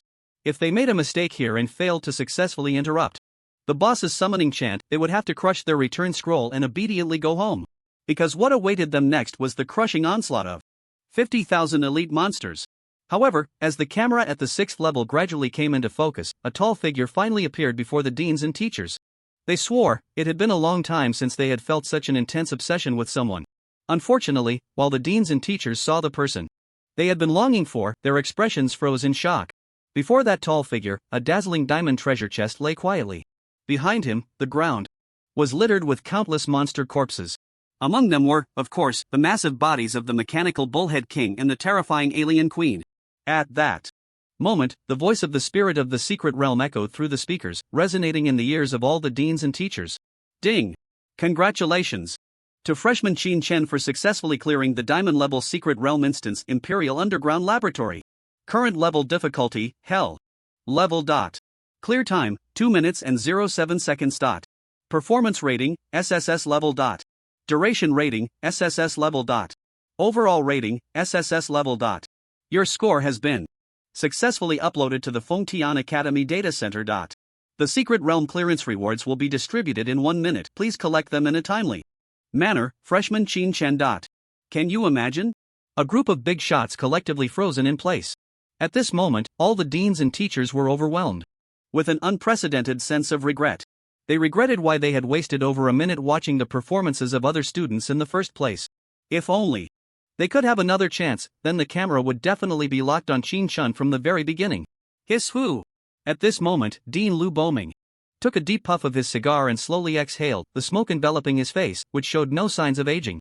Along with the smoke, he uttered a resolute statement, "This Qin Chen, my magic academy is definitely going to recruit him." As soon as these words were spoken, the previously calm and composed deans and teachers, who were still trying to soothe their shocked hearts, suddenly jumped up like cats whose tails had been stepped on. Dean Lu, you're overthinking it. Qin Chen is from our combat academy. You're talking nonsense. He's from my tactical academy. Your academy, which only talks strategy, would be wasting talent by sending Qin Chen there. He should come to my strengthening academy. Get lost. This is not a place for your strengthening academy to speak. No. One expected that the deans and teachers, who had been polite and gentle with each other, would explode like a powder keg in that instant. And as the fuse of this situation, the protagonist was quietly waiting for his rewards in the secret realm. Inside the secret realm, Qin Chen cast his sensory purification skill on himself, but he still couldn't withstand the stench coming from the monster corpses. Xiao Jiao and Xiao Han, as holy dragons, naturally had extremely sharp senses. They could no longer tolerate the overwhelming stench of these grotesque monsters and had retreated into the dragon pet space, leaving Qin Chen alone to wait for the reward settlement. Well, to be honest, for Qin Chen, the so-called first round of the secret realm instance test was really not difficult at all. The first level of this secret realm, the warm-up stage, was to deal with 500 low-level terrifying aberrations.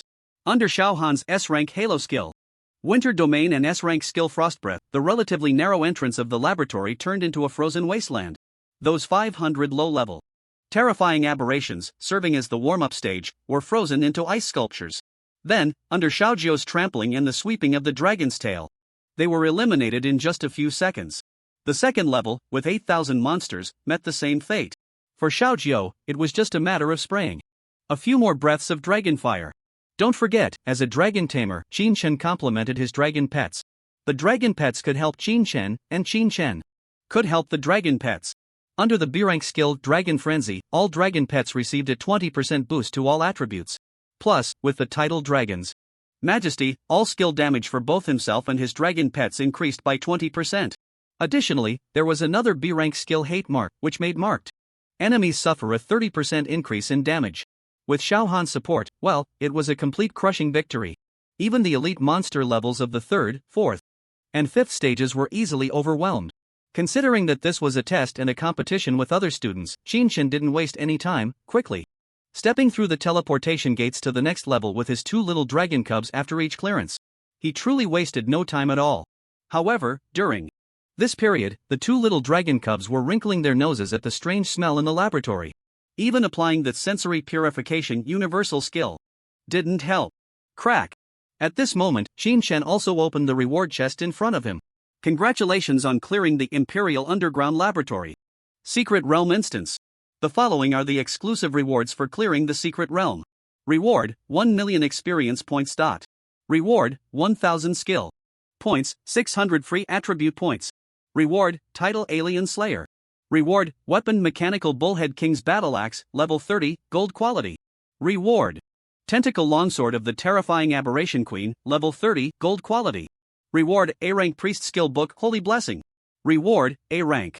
Enchantment Material, Core of the Aberration.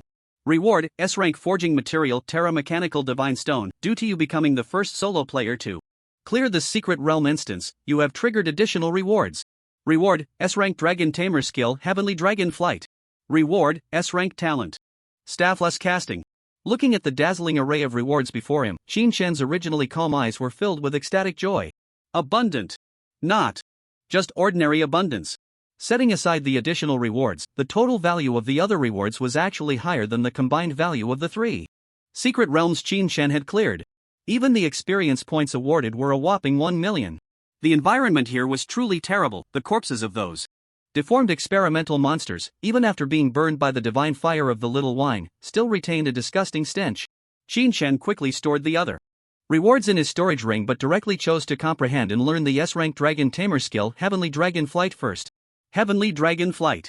After casting, dragon wings of your dragon pet will sprout from your back, allowing you to fly like the dragon race while inheriting the corresponding skills of the respective dragon pet. Staffless casting, S allows you to cast magical skills without the need for a weapon. No need to look. Once again, 2 skills and talents of utmost utility. With Heavenly Dragon Flight, Qin Shen could soar through the skies in a human body. With staffless casting, even without a staff in hand, Qin Shen could directly cast magical skills. This talent paired with another talent, quick casting, was simply a perfect match. Alright. It's time to leave this damned place. After claiming all the rewards, Qin Shen unhesitatingly crushed the return scroll, instantly teleporting back to the real world. And when Qin Shen emerged from the dizziness caused by the spatial teleportation, the moment his vision cleared, he couldn't help but take several steps back in surprise. The reason was that in front of him, all the deans and teachers were standing in a row, dozens of eerie eyes staring directly at him. That feeling was as if dozens of hungry wolves had set their sights on a tender, plump lamb. Qin Shen. Can someone tell him what the hell was going on? Buzz.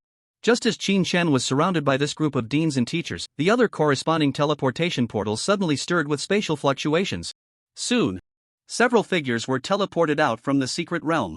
It's worth mentioning that these figures were worn and ragged, with injuries on them, looking extremely disheveled. Damn it! We were careless. We failed to interrupt the casting of those two bosses' summoning skills. It was clear from their angry shouts that these individuals had undoubtedly failed the secret realm challenge and had no choice but to crush their return scrolls, forcibly teleporting back to the real world. Moreover, these new students were all ranked within the top 200 in the initial rankings. Who would have thought they would become the first batch of failures in this secret realm challenge? Buzz buzz buzz. Just as they sighed, the spatial teleportation arrays in front of the other corresponding secret realm portals began to surge with intense spatial fluctuations. Following that, they saw another dozen teams being teleported out. And without exception, these people were all injured, ragged, and in a state of utter disarray. One didn't even need to look to know that these dozen new student teams had also failed the challenge and had to be forcibly teleported out. Damn! Is this mechanism even human? Boss health below 50% summons 50,000 elite monsters. What the hell? This is ridiculous. Sigh. The key is that these two bosses have a chant casting time of only 1 second. And they even know how to move to avoid interruption.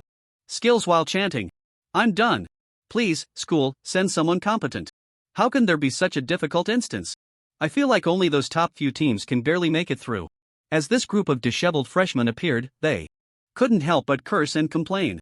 It's worth mentioning that these freshman teams are all composed of the top 400 elites. In contrast, the lower-ranked freshman teams haven't even come out of the secret realm yet.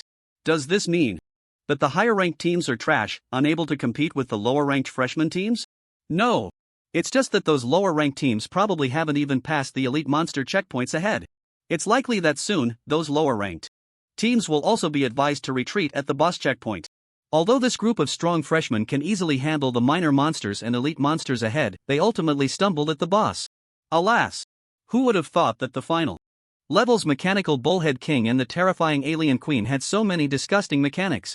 Every time their health is reduced by 10%, it triggers a 1-second invincibility protection, along with a counterattack. This means no team can take them down in one hit. Moreover, these two bosses have high attack, high defense, and high health, and the output in the team can only deal damage when the support in the team is fully buffed. And that's not all. The key issue is the summoning reinforcements mechanism that triggers when their health is reduced to 50%. That's the real killer.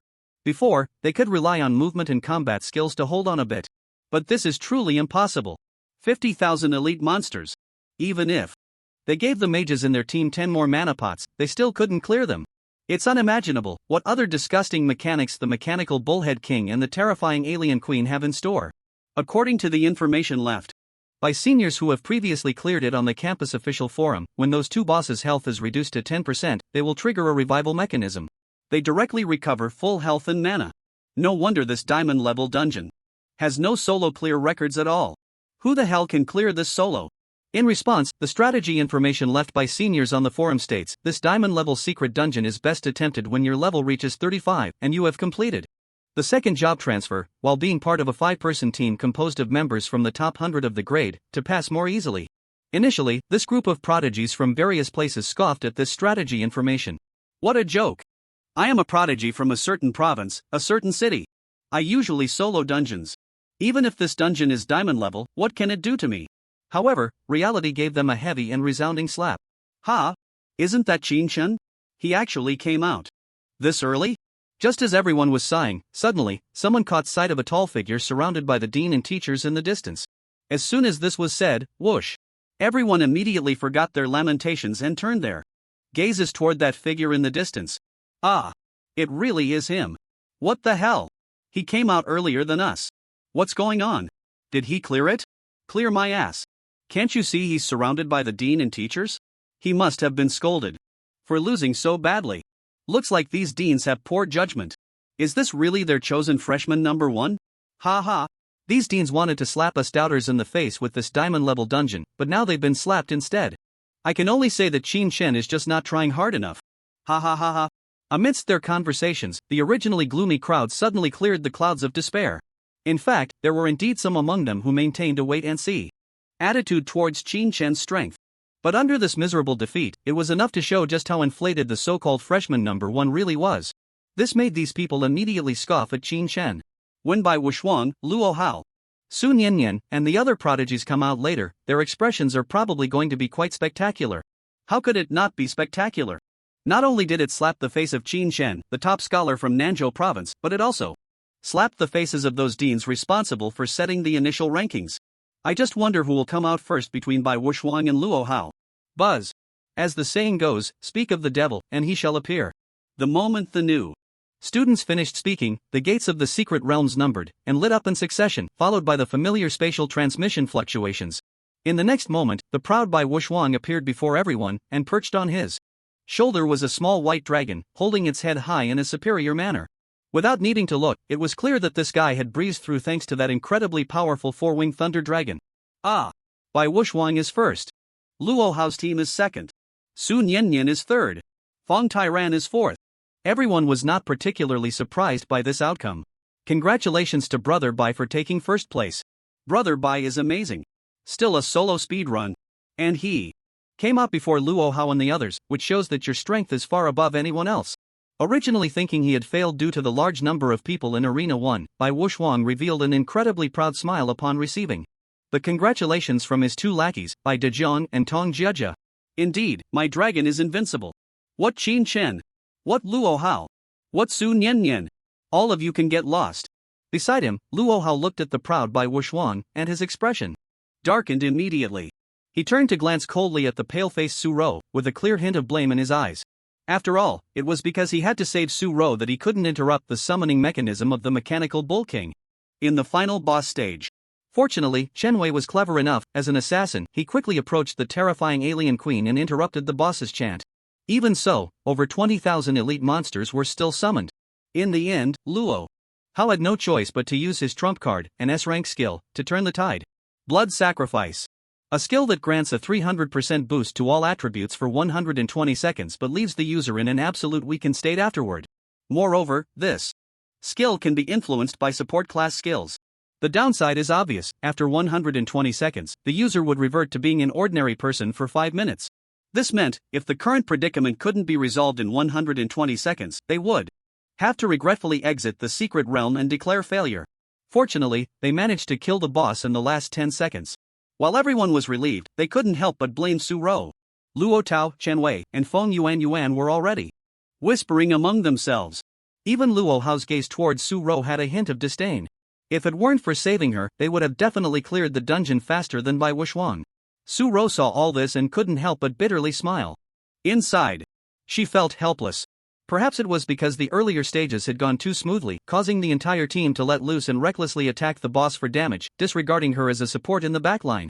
After all, in a team setting, rewards are distributed based on each person's DPS, excluding support classes. If even support classes were rewarded based on DPS, no one would want to develop a support role. It was precisely because these people had let themselves go that Su Ro was caught off guard and ambushed by the small monsters. At this moment, it was clear that everyone was shifting the blame for the loss onto her, but she couldn't refute it. This feeling of being trapped and disliked made her heart ache. This inevitably reminded her of the figure who rode the holy dragon, always standing ahead of her. However, she never expected that he would also be defeated in this diamond-level dungeon. Dear Deans, esteemed teachers, isn't it time to announce the results of the first round of assessments? A few minutes later, seeing that most of the new students had already exited this Imperial Laboratory secret realm, Bai Wuxuan finally approached the many deans and teachers with a proud smile. That posture made it seem as if he considered himself a crownless king. He was originally an extremely proud battle maniac, relishing the joy of crushing opponents of the same level. After saying this, he even turned to Qin Shen beside him. Chuckling, "It's a pity, classmate Qin Shen, I didn't expect you to be defeated so quickly. If you could put in a bit more effort, you might just surpass me and wear the crown of the top newcomer." His words were quite sarcastic. Ha ha. Bai. Come on, even if you let this Qin Shen give it his all, he still can't compare to you. Yeah. You're soloing the dungeon, which is even more impressive than those who teamed up like Luo Hao and Sun Yanyan. Ha? Why do I feel like the deans and teachers are looking at Bai Gu strangely? Ah, it really is strange. Bai Wuxuan's admirers originally wanted to continue echoing him, but soon, they noticed something was off. The few deans and all the teaching staff were now looking at Bai Wuxuan with expressions full of amusement and mockery. That kind of gaze, they were all too familiar with it. It was a look that completely regarded the other as a fool. They had seen this expression when looking at other high school classmates before. What was going on? Logically speaking, as the top performer in this round of assessments, shouldn't he be receiving praise and admiration from the many deans and teachers? Luo Hao, Sun Yanyan, and Feng Tyran were also a bit confused at this moment. Interesting, are the young people nowadays also self-righteous? But since you little brats are so eager to see the rankings. Alright. Then I shall grant your wish. At this moment, Dean Lu Boming slowly turned around, his authoritative gaze sweeping over everyone present. As his words fell, he waved his sleeve. Buzz. The holographic projection screen that was still broadcasting the new students' challenge scene suddenly changed. The next second. Whoosh. A waterfall-like ranking list smoothly slid down the screen. When all the new students present clearly saw the ranking list, their expressions instantly changed dramatically. The name at the top of the list on the screen was unmistakably Qin Shen. Bai Wuxuan's name was once again trampled beneath him. Student name, Qin Shen, mode, solo challenge, completion time, 2 minutes 7 seconds, overall evaluation, SSS level, ranking, first dot. Student name, Bai Wuxuan, mode. Solo challenge, completion time, 8 minutes 52 seconds, overall evaluation, SS level, ranking, second dot. Student name, Luo Hao, mode, team challenge, completion time, 9 minutes 3 seconds, overall evaluation, S level, ranking, third dot. This. Bai Wuxuan's eyes widened, feeling as if a buzzing sound exploded in his head. At that moment, he finally understood why the deans and teachers had looked at him earlier with that clown-like gaze. It turned out he was being self-righteous. The first place had actually led him by more than 6 minutes. The ridiculous part was that he had proudly walked up to the other person, bringing humiliation upon himself. Even Luo Hao, Sun Yanyan, and others were now staring at the screen in disbelief. Impossible. Absolutely impossible. This data is clearly fake. How could there be such an exaggerated completion score? Even if I assume he completed the first 5 levels in a minute, how could he possibly finish such a high difficulty? Boss level in just a minute? I even suspect the school is openly helping this Qin Shen with some insider dealings. Or is it that Qin Shen is the illegitimate child of some high-ranking official in the country? As everyone fell into a state of shock, Chen Wei's resonant voice rang out in the arena. I also suspect this is some kind of insider deal. Another freshman with dyed yellow hair stood up at that moment, loudly echoing Chen Wei's sentiments. If there were 2 people present who hated Qin Shen the most, it would undoubtedly be Chen Wei and Ma Qingfeng. In front of everyone, Chen Wei was first knocked out by a punch from Qin Shen, and later disfigured by Qin Shen's unknown ice and fire magic. Although he recovered Completely under the priest's ceiling, the loss of face at that moment had kept Chen Wei tossing and turning at night for the past few days. More critically, when he reported to the school teacher that Qin Chen had maliciously harmed him, he was ultimately told that you provoked him maliciously and obstructed his path first, and Qin Chen was not held accountable. Ma Qingfeng had it even worse. Before he could finish speaking, he was hit by a poisonous punch, and when he went to the school to complain, he ended up being labeled as the villain of sexual harassment under the testimony of that senior in Ichipao, while Qin Chen became the hero saving the damsel in distress. Frustrating. So damn frustrating. Chen Wei and Ma Qingfeng came from prestigious families, having been pampered since childhood, and were regarded as exceptional individuals throughout middle and high school. Now, in college, they were being overshadowed by a commoner from an orphanage in Anning City. Who could tolerate that? It was precisely because of the sudden protests from these two that many freshmen, who had been immersed in shock, suddenly came to their senses. Yes. Who the hell believes such results? Even someone like Bai Wuxuang, who had contracted a flying dragon, only achieved a score of 8 minutes and 52 seconds. Luo Hao, the top student from Fengtian province, also only managed 9 minutes and 3 seconds in a team setting. The gap was too large. So large that it made one question everything. It was like a world record of 30 seconds suddenly being shattered to 5 seconds. No need to think, the first impression would be that the other party must have cheated. This immediately stirred up a wave of outrage. I don't accept this. Not accepting +1. Is it really okay for such a prestigious school to openly engage in insider dealings?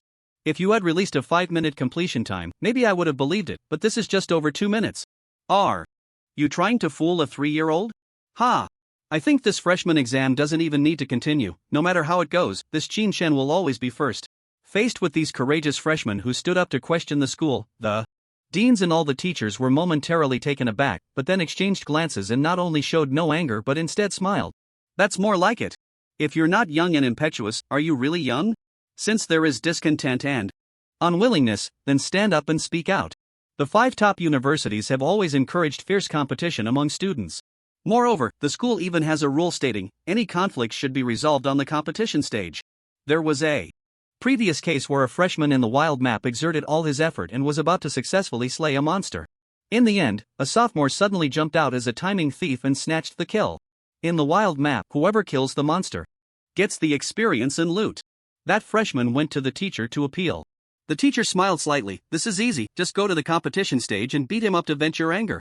Freshman, but I can't beat him. The teacher's smile faded. You know you can't beat him? If you can't, then just hold it in. Get lost. Did you think the school would help you vent your anger? Don't be ridiculous.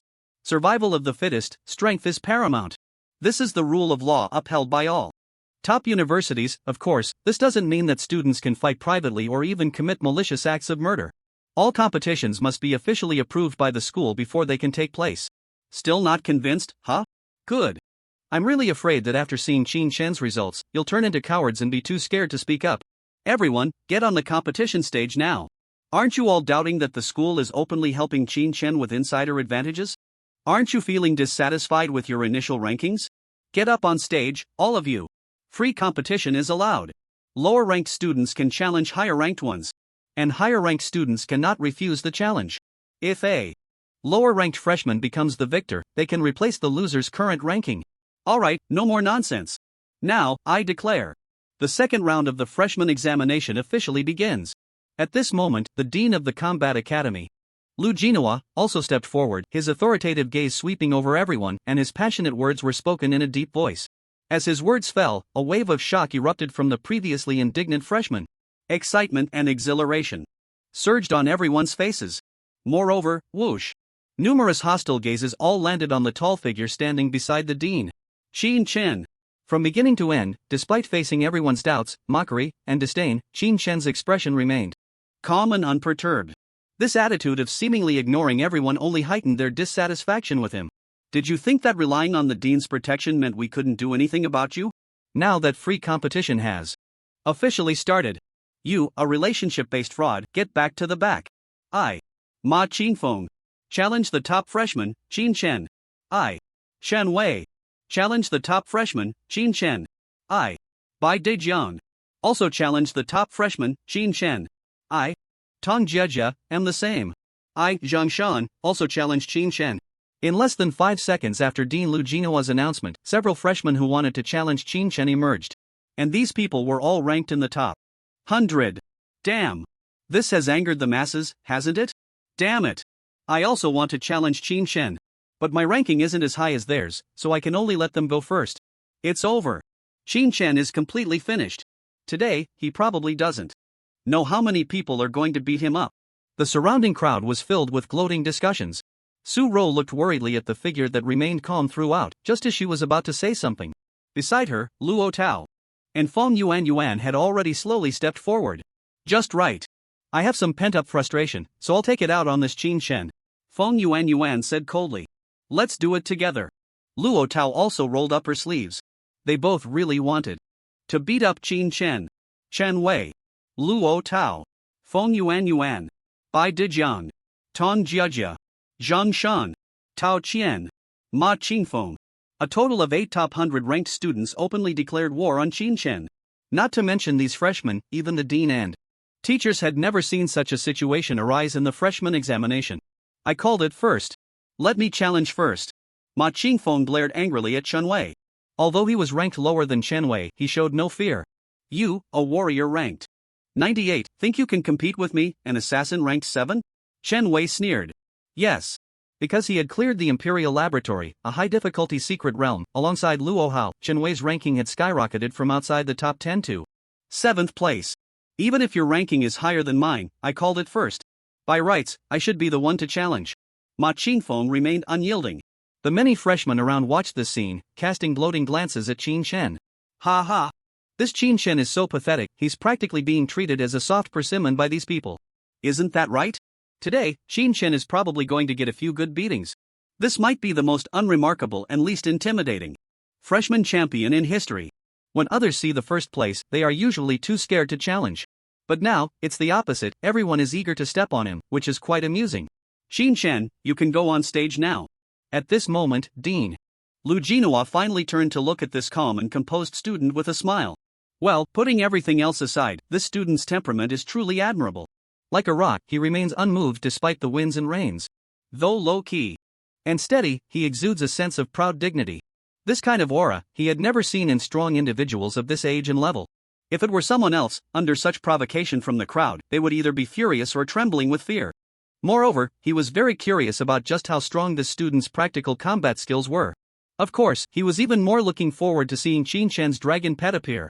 In response to Dean Lu Jinhua's reminder, Qin Shen nodded and turned to walk up to the nearest competition stage. Under the gaze of the crowd, this freshman champion, who had been questioned from the beginning, finally revealed a manic smile filled with battle intent. His arrogant words echoed like thunder in everyone's ears at this moment. Stop fighting over it. All you challengers, one and all. Come at me together. I'm in a hurry. As soon as he finished speaking, before anyone could react, Qin Shen's icy gaze had already landed on Bai Wuxuang, Luo Hao, Sun Yanyan, and Fang Tyran, while his finger pointed directly at these 4 prodigies. And you guys. Stop pretending to be so high and mighty, get up on stage quickly. Today, if I don't beat you all to a pulp, I'll consider you clean. As soon as he finished speaking, the entire venue erupted in an uproar. Damn. So arrogant. This guy is incredibly arrogant. Not just the freshmen, even the deans and teachers were momentarily taken aback. The challengers involved were even more furious. Shen Wei, Yuan, Xiao Tao. At this moment, Luo Hao, whose expression had turned icy due to Qin Shen's provocation, finally spoke indifferently. Brother Luo, what's your command? Shen Wei replied with a smile. At the same time, Feng Yuan and Luo Tao also looked at Luo Hao. Since he wants a beating, then you should give it to him. Let's go together. It's just the right chance to vent. Luo Hao said indifferently. Alright. Then I'll listen to brother. Luo. This kid isn't even worthy of you making a move. Chen Wei nodded, then he, along with Feng Yuan and Luo Tao, walked up to the competition stage. Bai Dejiang and Tong Jiejia also looked at Bai Wuxuang. Go up, but remember not to hold back, Bai Wuxuang said lightly. The two nodded. Under the excited gazes of the crowd, they also stepped onto the stage. Similarly provoked, Sun Yanyan and Fang Tyran naturally nodded to allow their subordinates Tao Qian and Zhang Shan to take the stage. At this moment, on this enormous competition stage, there were actually 8 challengers ranked in the top 100 standing directly. Ma Qingfeng's eyes widened just as he was about to speak. However, he was met with a cold glare from the 7 challengers ordered to teach Qin Shen a lesson. If you don't want to join, then get lost. This is Qin Shen asking for a beating, we can't be blamed. Normally, they all had their own pride and looked down on ganging up on someone. But this Qin Shen was just too much of a punching bag. Anyway, one-on-one, he would still get beaten. So having more people join in to beat him up together wouldn't make much difference, and it would save time. That's how these 7 thought. However, Ma Qingfeng jumped off the stage in anger. You guys don't follow the rules. I do. Once this Qin Shen recovers from his injuries, I'll beat him up.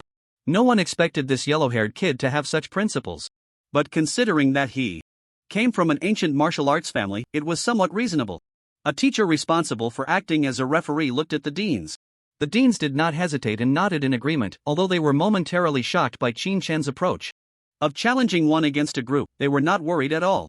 Let's not forget, Qin Shen had an incredibly terrifying dragon pet. With a nod of approval from the dean, the referee teacher stepped onto the stage. At the same time, to ensure that the energy fluctuations from the clash of skills between the two sides did not affect the audience below, a transparent energy shield was generated with a buzzing sound. Qin Shen's indifferent gaze slowly swept over the 7 people. In front of him, Chen Wei, the assassin; Tong Jiejie, the priest; Zhang Shan, the warrior; Tao Qian, the priest; Feng Yuan, the mage; Luo Tao, the swordsman; Bai Dajian, the warrior. And all of these individuals were above level 30 in their classes. It seemed that during these past few days, these small groups had been desperately tackling secret realms, leveling up several times. At this moment, the 7 of them also looked at Qin Shen with cold eyes, as if viewing a hopeless loser. They were even too lazy to make threats. The audience below was already buzzing with excitement. 1v7.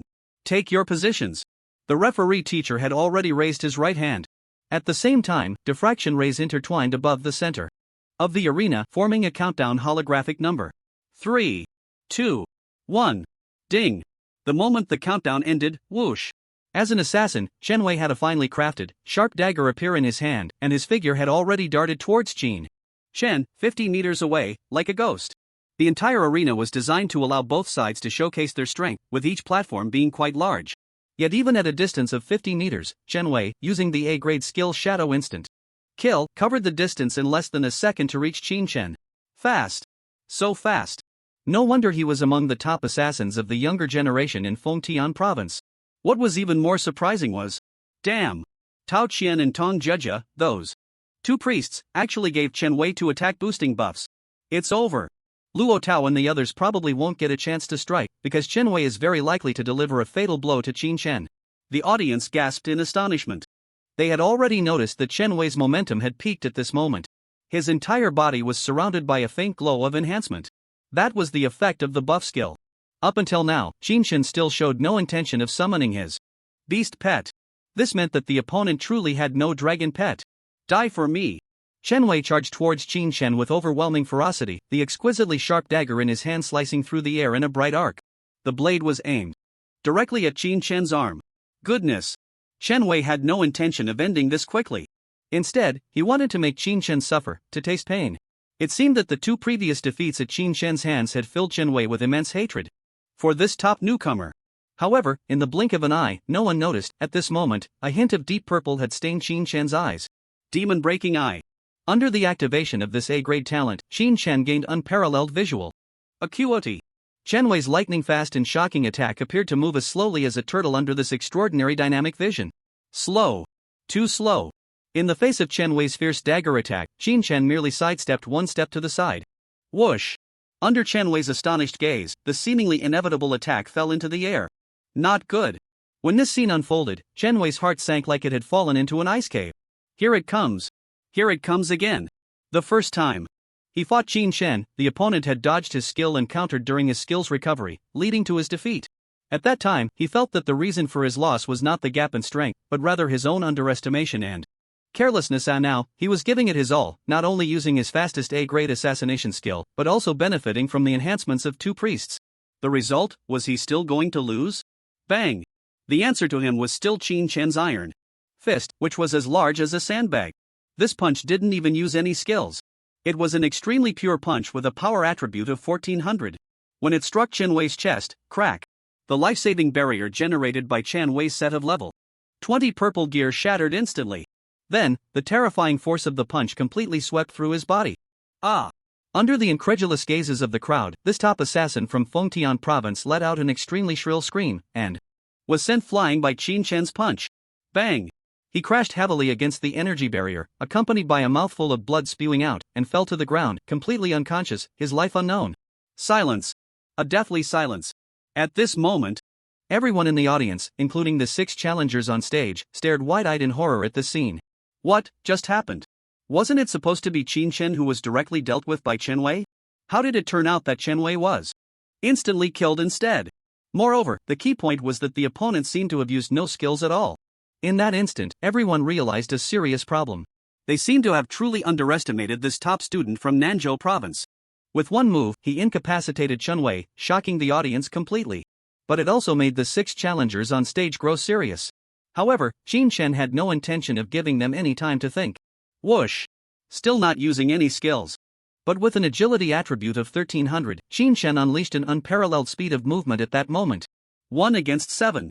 Not only did he not dodge, but he actively sounded the horn of counterattack. This time, his targets were Tao Qian and Tong Jiajia. As priests, they were not only fragile but also had very weak self-defense capabilities. Especially before they had their second-class change. All priests, after their second-class change, not only have their attributes enhanced, but also gain several active and passive skills for survival. But that doesn't mean the priest class is useless. In reality, while priests may struggle with monster farming in battles of the same level, this class is not weak. The priest class has several holy attribute magic damage skills that can also be used for output. However, due to their fragile nature, it really tests their agility and skill. The reason Qin Shen targeted them as his second objective was simply because he was picking the softest persimmons to squeeze, which is a common understanding among everyone. I'll block him. Luo Tao and Bai Dejiang, come with me to flank him. Feng Yuan, you cover the sides and protect Tao Qian and Tong Jieja. At this moment, Zhang Shan, as a warrior, shouted angrily. He raised his shield and charged towards Qin Shen. Luo Tao and Bai Dejiang exchanged glances and immediately nodded. The 2 melee fighters rushed towards Qin Shen from the left and right. Feng Yuan took out her staff and began to chant spells, unleashing impressive magical elemental fluctuations. Meanwhile, the protected Tao Qian and Tong Jieja were not idle either. They waved their staffs, almost at the cost of their mana, frantically, casting buffs on the few people in front of them. Little did they know, their actions had already caused gasps of astonishment from all the new audience members below. Wow! Is this necessary? Are they treating Qin Shen like a boss to farm? Did you not see that punch just now? One punch killed Chen Wei, who had priest buffs. If those 6 don't take this seriously, they will really be foolish. I'm impressed. Could it be that Qin Shen is really playing the pig to eat the tiger? That's a possibility, but now, one cannot jump to conclusions. The 2-minute completion time cannot be achieved with just this punch. Amidst the gasps of the crowd, Luo Tao and Bai Dejiang had already cornered Qin Shen. 1 on the left, 1 on the right, their momentum was overwhelming. However, what surprised them was, the protagonist, who was being besieged, suddenly halted his charge, stopping right at the center of their encirclement. At the same time, Zhang Shan seized the opportunity and stepped forward. The 3 had already formed a strangling encirclement around Qin Shen. Moreover, the 3 of them were under the enhancement blessings from the priest. Adding to that, the mage Feng Yuan was nearby, ready to assist. How could they possibly lose? Kill! Bai Dejiang roared, raising his level 25 purple grade heavy sword high. They would not be as careless as Chen Wei. No matter how strange your methods are, Qin Shen, we don't believe you can win against our triple assault. However, as the 3 of them truly charged forward with overwhelming momentum towards Qin Shen, they saw the strange smile curling at the corner of his mouth. Not good. Fall back. The quickest to react was Luo Tao. She attempted to forcibly twist her body and retreat. As for the 2 warriors, Bai Dejiang and Zhang Shan, under the influence of the B-grade skill Fearless Charge, they could not reverse their momentum. After all, they lacked the passive ability to soften interruptions. They also couldn't achieve the perfect control over their bodies like Qin Shen. They could only charge ahead with gritted teeth. But, it was already too late. Roar! It was as if the 3 of them heard a dragon's roar, and suddenly a bone-chilling cold wind rushed towards them. In the next second, they were astonished to see a magical aura wrapped in frost power rushing towards them. No! Crack! In just an instant, the 3 who intended to ambush Qin Shen were completely enveloped by this frost power, which was as overwhelming as a raging tide. Under the influence of this terrifyingly low-temperature frost power, they were all frozen solid into ice sculptures. Roar of the Ice Dragon. This A+ grade dragon language magic skill was unleashed almost instantaneously, influenced by the talents of staffless casting and quick casting. It was utterly unexpected.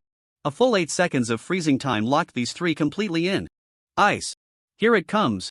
Dragon language magic. He really has mastered dragon language magic. The audience below marveled. They had already seen Chen Wei disfigured by Qin Shen's magical skill in the Mystic Hall. This was likely the magic in front of them. If they guessed correctly, this guy also had a fire attribute dragon language magic skill.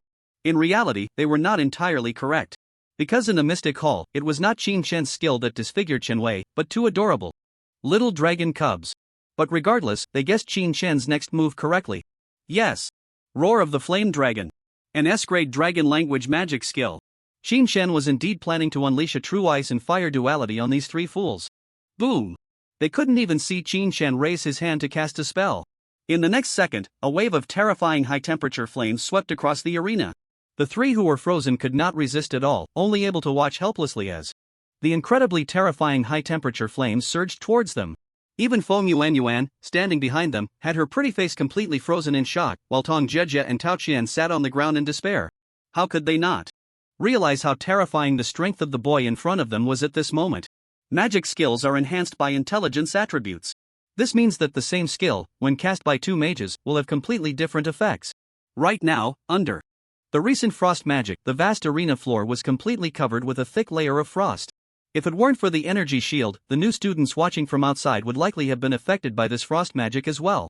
Coupled with the terrifying fire element dragon language magic before them, these people had already realized this Qin Shen was not an easy prey to be toyed with.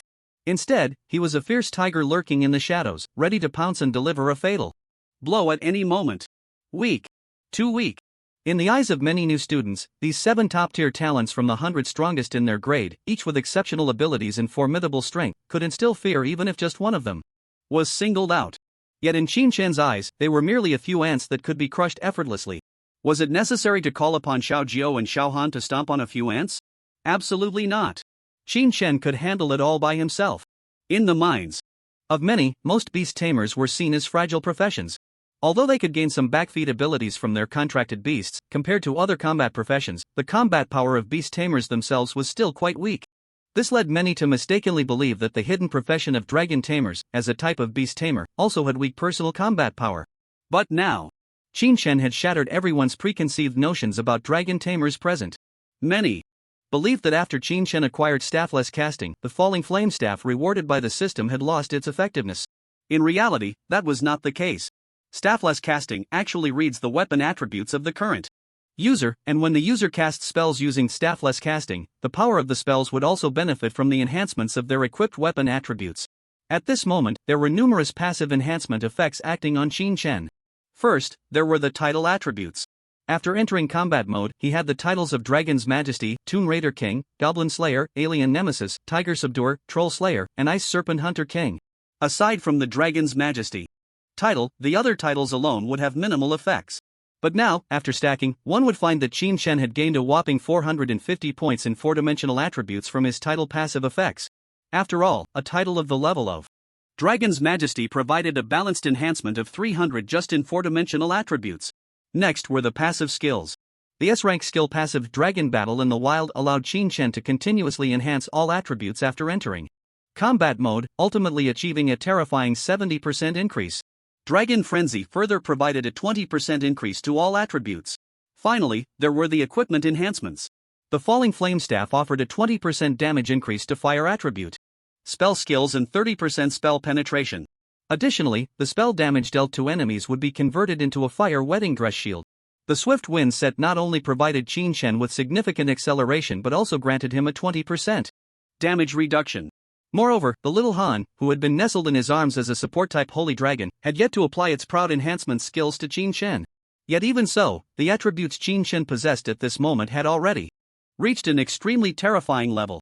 Not to mention anything else, just the 4-dimensional attributes alone had already surpassed the 3,000 mark on Qin Shen's panel. Not to mention defense, magic resistance, spell penetration, and physical penetration. Can you believe it? This was the combat power unleashed by a level 28 Dragon Tamer. At this moment, in order to spare the lives of these few ants, the roar of the Ice Dragon and roar of the Flame Dragon that Qin Shen unleashed were merely weakened versions. Yet even so, this vast arena, the size of 2 football fields, was completely enveloped by the powers of frost and divine fire. The clash of ice and fire produced endless steam, obscuring the view of all the spectators below. Although they couldn't see the scene inside clearly, but all the spectators were trembling at this moment, already knowing the fate of the 7 people on stage. Defeat. A complete and utter defeat. Oh my god. This guy is playing the fool. As expected. This Qin Shen must have gained some kind of opportunity, allowing him to master dragon language magic skills without a dragon pet. Ridiculous. Absolutely ridiculous. His dragon language magic skills can be cast without incantations or a wand. Damn. He can't be becoming a dragon master specialized in dragon language magic, can he? The one who said Qin Shen is playing the fool, it seems he never pretended to be weak from the start, right? It's just that we're too biased, always looking down on others with our narrow views. Those guys on stage can't be dead, right? Whoever wants to challenge him can go ahead, I definitely won't. Me neither, I'm completely convinced. In fact, not. Everyone was stubborn and contrarian. Qin Shen's battle, seemingly arrogant, 1 against 7, was actually meant to establish authority and intimidate. Clearly, it had achieved remarkable results. This group of fools finally bowed their heads, acknowledging the true value of Qin Shen as the first of the new students. Even that martial ethics advocate, Huang Mama Qingfeng, reluctantly lowered his head to comfort himself. Well, a hero doesn't suffer immediate losses, a gentleman takes revenge. 10 years is not too late. I'll find him again once I become a 4-turn martial god. If anyone's mood was the heaviest, it was naturally Luo Hao, by Wushuan, Sun Yinyan, and Fong Tyran. Whether it was an illusion or not. At the moment Qin Shen unleashed his battle power, they felt an uncontrollable surge of a chilling sense of danger rising in their hearts, rushing into their minds. But no matter what, this battle completely made these 4 prodigies regard Qin Shen as a formidable opponent of the same level, no longer daring to be careless. Good. It seems this little guy can perfectly showcase the characteristics of the Dragon Master profession. The Dean of the Magic Academy, Lu Boming, couldn't help but clap and exclaim. Beast tamers can enhance their attributes through their beast pets. Naturally, Dragon Masters can too. However, many beast tamers rely too much on their powerful beast pets, neglecting the potential for their own combat power. But this Qin Shen not only possesses an incredibly powerful holy dragon pet, but his own combat power and comprehension are also outstanding. 100 years? No. This is simply a once-in-a-millennium genius. And the astonishing battle power Qin Shen unleashed in that moment moved all the teachers. At that moment, the teachers felt the battle pressure that only a level 50 powerhouse could possess from Qin Shen. This little guy. Isn't it too exaggerated? The boiling magic elements completely don't resemble what a level 28 dragon master should have. He looks more like a dragon language mage than a real dragon language mage. I said long ago, this little guy is perfect for our magic academy. You're talking nonsense. He'd fit perfectly in my combat academy too. Watching the discussion turn into a competition for students among the teachers, the several deans nearby appeared helpless. Vice Dean He Yalan crossed her long, black-stockinged legs, her face full of charming smiles. If the enrollment teachers from the other 4 top academies knew about Qin Shen's performance now, they'd probably regret it to the bone. In reality, the enrollment office teachers from those 4 academies didn't take the dean's advice seriously. After all, they had to recruit top students from all provinces every year. But now that they returned to school, they probably had already been scolded by the deans. At this moment, on the arena, the rising mist had dissipated. The chilling frost elements and divine fire elements that made hearts tremble gradually calmed down. And everyone finally saw the true scene in the arena. Hiss. This. When they clearly saw the scene on the arena, everyone couldn't help but gasp in shock, their faces filled with horror. On the arena, 7 figures that had been completely burned to charcoal lay quietly there. If it weren't for the faint heartbeat and life fluctuations still detectable from these blackened figures, one might think that this group had already been killed by Qin Shen. Of course, they could actually be resurrected by a second-tier priest above level 50. Once a priest reaches level 50 and undergoes their second class change, they automatically comprehend a divine skill called Life Revival. This so-called divine skill is a new ability granted to every profession after their second, third, or fourth class change upon reaching a certain level. It is precisely because of this Life Revival skill that second-tier priests can resurrect targets that have died. However, death does not mean there are no penalties. After being resurrected, a class changer's level and experience will significantly decrease. This means you are likely to lose some divine skills and will definitely lose some attribute advantages gained from your level. Coupled with the current world background, where experience resources are scarce, the cost of death is still quite high. At this moment, Qin Shen did not execute these 7 people on the spot, not out of mercy, but because the school explicitly prohibits malicious killing. However, after this battle, they should have deeply experienced the despair and pain of being burned by divine fire. The medical team can come up now and take these people down for treatment, the referee teacher waved, allowing the medical team composed of priests to enter the arena to carry the injured away. The outcome of this match was self-evident. Yet, Qin Shen still did not leave the stage. The many new students watching continued to focus their gaze on this tall figure. However, this time, the looks directed at Qin Shen were no longer filled with disdain, contempt, or scorn. Instead, they were filled with wariness, seriousness, and an unspoken fear. My words still stand. Anyone who wants to challenge me, come one, come all. I'm in a hurry. The indifferent words once again flowed from Qin Shen's lips. This time, no one dared to laugh. No one dared to call him arrogant. Only endless silence. And the retreating intentions reflected in the exchanged glances among the crowd. This young man, who topped the freshman rankings as a dragon tamer, responded to the continuous slanders and doubts since the start of the school year with his formidable strength. It was like a slap, harshly striking the faces of these new students. Weren't you questioning me, Qin Shen, the top scholar of South Province, as being overrated? Weren't you doubting that I, Qin Shen, was unworthy of sitting on the throne of freshman number 1? Come. Now I give you the chance to challenge me. But why does every one of you show signs of fear on your faces?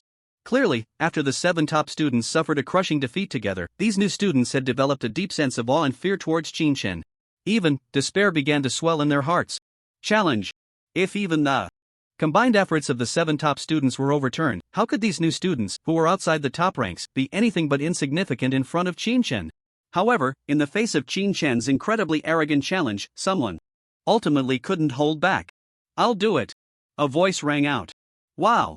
The previously silent venue suddenly erupted due to this shout. The owner of this voice was none other than Fong Tyran, the top scholar of East Spirit Province, who was also known as the Sword Maniac. Damn. Finally willing to come down? I thought even these top scholars were stunned by Qin Shen. However, at this moment, from another direction, a half-elf chaotic mage named Su Nianyan, dressed in a black robe with golden patterns and possessing silky golden hair, also stepped forward from the crowd, holding a staff. Her features were even more exquisite than Su Rose, and she exuded an air of elegance that captivated the attention of many new students around her. She parted her red lips, her voice like silver bells. Sorry, Fong Tyran, but I also want to challenge this new student who ranks first. Wow. The new students were once again in an uproar. Yes. The top students from Xianye Province and Dongling Province both stepped forward. Whoosh. At this moment, all the new students couldn't help but shift their gazes to Luo Hao and Bai Wuxuang. Luo Hao's expression was cold, and he said nothing, but as he took a step forward, it indicated his stance. He too would challenge this incredibly arrogant new student who ranked first. Facing the gazes that seemed to roast him over a fire, Bai Wuxuang merely smiled faintly, while teasing the little white dragon on his shoulder. He said disdainfully, no matter how strong you are, can you compare to my 4-winged wind thunder dragon? Save it, get past these 3 first, and then I'll step in. Otherwise, I'm afraid my dragon's breath will roast you, and you won't have a good show to watch. As Bai Wuxuang's arrogant words fell, many new students were momentarily stunned. Wow. That's right. I almost forgot that Bai Wuxuang had an incredibly powerful 4-winged wind thunder dragon. Although it was just a flying dragon species, it was still a living dragon. The strength of this 4-winged wind thunder dragon in its adult stage could rival that of 2 fourth-turn powerhouses. Even though it was currently in its juvenile stage, it would definitely be more than enough to deal with Qin Shen. So it seems, this Qin Shen will have to lose. Indeed, although he is quite strong, he probably won't be enough against a flying dragon. His magical skills will probably just tickle in front of Bai Ji's flying dragon. Dragons. They have always stood at the top of the biological chain. Any existence associated with this word is undoubtedly a powerful beast pet. Even dragon lizards, dragon turtles, and other beast pets with just a hint of dragon blood are coveted by many beast tamers. Not to mention, Bai Wuxuang's beast pet is a genuine flying dragon. Just based on this, Bai Wuxuang was already in an invincible position in the eyes of the crowd. Even Luo Hao, Su Nianyan, and Fong Tyran had publicly declared that they indeed could not defeat Bai Wuxuang, who had a dragon. Now, with Bai Wuxuang watching the show as a powerful figure, it was the challenge stage for Luo Hao, Su Nianyan, and Fong Tyran. Sword Maniac, let me go first. Su Nianyan said coldly. No. I go first. Fong Tyran, the battle fanatic, insisted. Luo Hao remained silent, arms crossed, looking cold as he waited aside, too lazy to argue with the two. All right. Stop arguing. I said you can go together. However, standing on the stage, Qin Shen emphasized once again at this moment. Arrogant. Truly arrogant. This attitude of completely disregarding them made Su Niannian, Feng Tyran, and Luo Hao frown. As the top students from their provinces, they naturally had a sense of pride. Even if they lost, they couldn't possibly team up with others. Just as Luo Hao and Su Niannian were frowning, Feng Tyran had already stepped forward and jumped onto the stage. Su Niannian also wanted to jump up to compete. However, she was stopped by the referee teacher's hand. Let Feng Tyran go first. But from what I see, Qin Shen wouldn't mind if all three of you went together. Do you still insist on going? The referee teacher's words left Su Niannian speechless. If she really teamed up with that sword maniac Feng Tyran, it would be a case of many against few. Not only would it lose the face of being a provincial top student, but winning would also be dishonorable. Considering this, the beautiful and elegant half-elf girl could only give up. As for Luo Hao, he was even less likely to comply with Qin Shen's wishes. Just as Su Niannian thought, many against few. Winning would be dishonorable. Losing would be even more embarrassing. The two provincial champions simply waited for Feng Tyran's challenge to conclude. The referee on stage wasted no time, signaling both combatants to prepare. Feng Tyran, without a word, drew the level 30 golden sword that his family had just sent him yesterday. The Qinghong sword. That was the name of this sword, which had been custom-made for him by an S-rank blacksmith hired by his family. As a spirit sword master, he naturally had high standards for his sword. Meanwhile, Qin Shen still did not summon his little dragon. If Chen Wei, Feng Yuan, and the others were like a few ants, then Feng Tyran before him was at most a chicken. Just a chicken to be killed. Why? Use a dragon blade? Not just anyone is qualified to make my two little treasures take action, you know? Before that, let's see if they are worthy. Clang. At this moment, Qin Shen also drew the Shenjing Earth Scale sword that the system had once rewarded him. During these 2 days, Qin Shen had not just been immersed in training, doing nothing else. He had also taken the time to visit the enchantment hall and the forging hall. He spent over 3,000 credits to re-enchant and forge this level 15 purple grade heavy sword. This upgraded the quality of the Shenjing Earth Scale sword from purple to gold. It's quite easy to upgrade low-level equipment. All it takes is 1 A-grade enchanting material and 2 A-grade forging materials. In fact, the grade of a weapon depends on the quality and effectiveness of its enchantment and forging.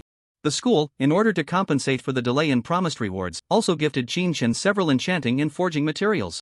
Originally, Qin Shen planned to sell them. But considering the attributes of the Shenjing Earth Scale sword, he decided to keep them for that.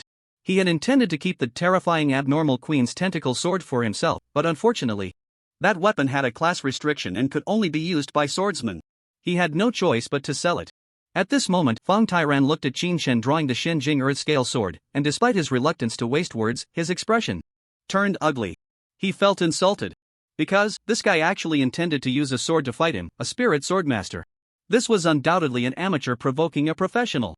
At this moment, the countdown had already begun. When the number turned to 0, buzz.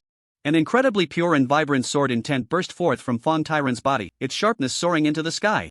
The next second, Feng Tyran, holding the Qinghong sword, pointed the tip directly at Qin Shen, then suddenly thrust. Whoosh! A sound of sonic boom erupted. Clearly, this thrust was aimed at empty space and did not land on Qin Shen. However, facing him, Qin Shen's expression suddenly tightened, and he swiftly sidestepped. Bang! The energy shield. Behind Qin Shen emitted a muffled sound at that moment, with waves of intense energy rippling, indicating that this strike was not weak. This is Spirit Sword Technique. The signature skill of a spirit swordmaster. It attaches the spirit sword energy to the weapon, and as it swings, the spirit sword energy pours out to attack others. It is said that there was once a Fortran spirit swordmaster who, from thousands of miles away, thrust a sword and took the enemy's head. The audience below immediately began to explain. But I have to say, Qin Shen's reaction is impressive. If that thrust had been aimed at me, I would have probably been hit. Indeed, that sidestep was just right, perfectly dodging. Some newcomers were also marveling at Qin Shen's narrow escape. Dodging? Is it useful? With that broken heavy sword of yours, you think you can fight me? Ridiculous. Feng Tyran, missing his strike, not only showed no signs of despair but instead grew even more contemptuous towards Qin Shen. However, the moment his words fell, expressionless, Qin Shen had already stepped forward, too lazy to waste words with him, his entire figure shooting out like a bullet. With a sharp whoosh, the sound of slicing wind echoed. Qin Shen had already approached Feng Tyran, raising his heavy sword high and striking down directly at Feng Tyran before him. Fong Tyran was momentarily startled by Qin Chen's terrifying speed. However, he was the top scholar of Dongling Province and the future heir of a family of sword gods. When it came to combat skills, he was not afraid of anyone. Since you want to chop me, fine. Then I'll chop you back. So, will you dodge the sword or not? Fong Tyran, a battle maniac, instantly became frenzied. He had no intention of dodging Qin Chen's heavy sword strike aimed directly at his face. Instead, he thrust his Qing Hong sword fiercely towards Qin Chen's abdomen. Come. An eye for an eye. You strike me with a sword, then I'll stab you with one. Let's see who gets hurt more. However, to Fong Tyran's disappointment, in that split second, he saw no fear in Qin Chen's eyes, which remained incredibly calm. But the arrow was on the string and had to be released. Let's see who suffers more.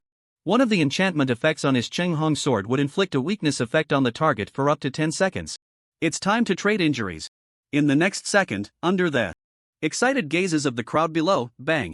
Qin Chen's Xinjing Earth Scale sword struck fiercely against Fong Tyran's shoulder, the terrifying power and the sharp intent of the sword triggering the life-saving shield of his 30-level purple grade armor. At the same time, due to the activation of the life-saving effect, a strong shockwave erupted around Fong Tyran, pushing Qin Chen back several steps. However, Fong Tyran was completely dumbfounded. Because the Qing Hong sword he had thrust towards Qin Chen's abdomen was left with only the hilt, the entire blade had shattered. The fragments lay scattered at Qin Chen's feet. What the hell is this? The scion of a noble family truly lives up to the title. Not only was the weapon in his hand of high quality, but the armor he wore was also formidable. This life-saving shield had blocked Qin Chen's strike that could have completely incapacitated him. At the same time, it generated a shockwave that pushed Qin Chen away. No wonder Fong Tyran dared to trade injuries with him. But Qin Chen naturally had the capital to trade injuries with him. That was because he possessed an S-level talent, extraordinary healing. This allowed him to rapidly heal from any injuries, including fatal ones. Moreover, let's not forget, he also had the skill chain of life. Coupled with Qin Chen's high defense attributes at that moment, if Fong Tyran's sword could merely break Qin Chen's skin, that would be impressive. It was just that the unexpected came a bit suddenly. Fong Tyran's Qing Hong sword had actually shattered. How did it break? Qin Chen tugged at his collar and looked down. Ing? Xiaohan tilted her head, looking cute and obedient. Jia Wu? The round. Little Jiu beside her mimicked his sister, tilting its head and staring with its big, adorable eyes at Qin Chen. Well, fine. One could only say that Fong Tyran was a bit unlucky. Just as his sword was about to stab Qin Chen, the two little dragon cubs in his arms sensed the impending attack. This was naturally due to the innate keen perception ability of the Holy Dragon clan. Not to mention Fong Tyran's hostile thrust, even the changes in expressions and emotional fluctuations of everyone around were likely sensed by these two little creatures. Sensing the attack coming towards their master, the two little dragon cubs could not just stand by. So, just as the Qing Hong sword was about to pierce Qin Chen's abdomen, Xiao Jiu suddenly bit down on the tip of the sword. Meanwhile, Xiao Han bit down on another part of the blade. With a crunch, that priceless 30-level golden-grade weapon, the Qing Hong sword, was completely shattered by the two little dragon cubs. As a result, there were two neat rows of holes in the belly part of Qin Chen's clothes, precisely pierced by the sharp dragon teeth of the little creatures.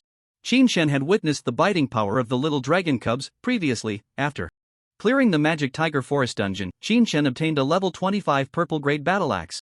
However, due to Xiao Jiu's curious and playful nature, it ended up with a huge bite taken out of it.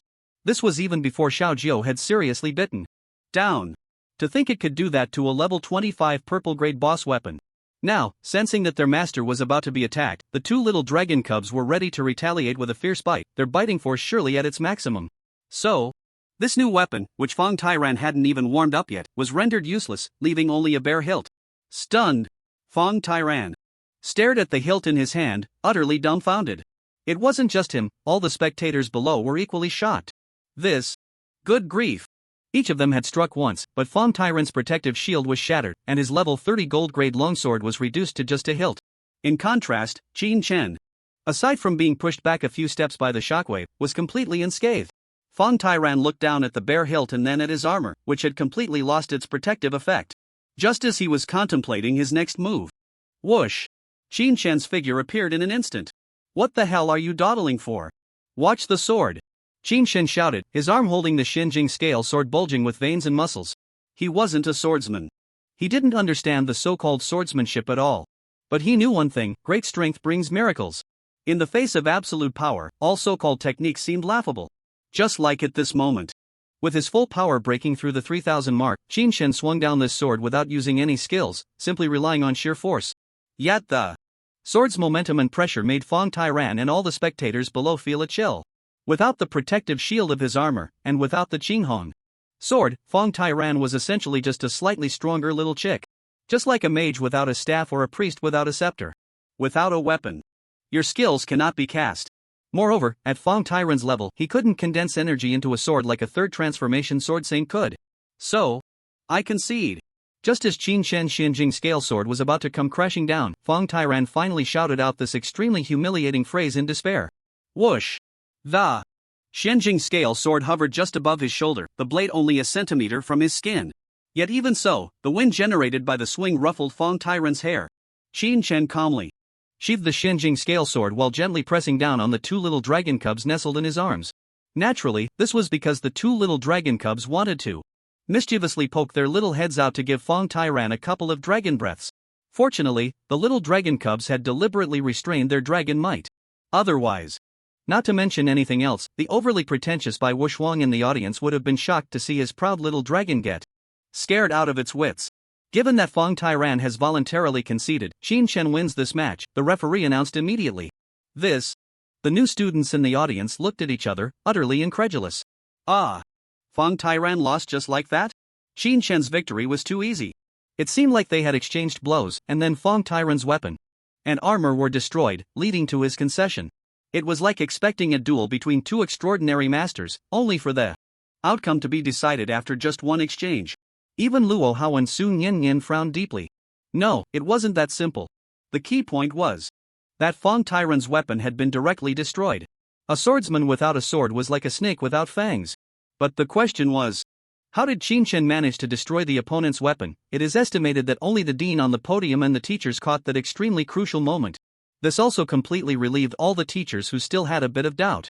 Well, this guy Qin Shen really has a dragon. And Dean Lu Boming could no longer wait.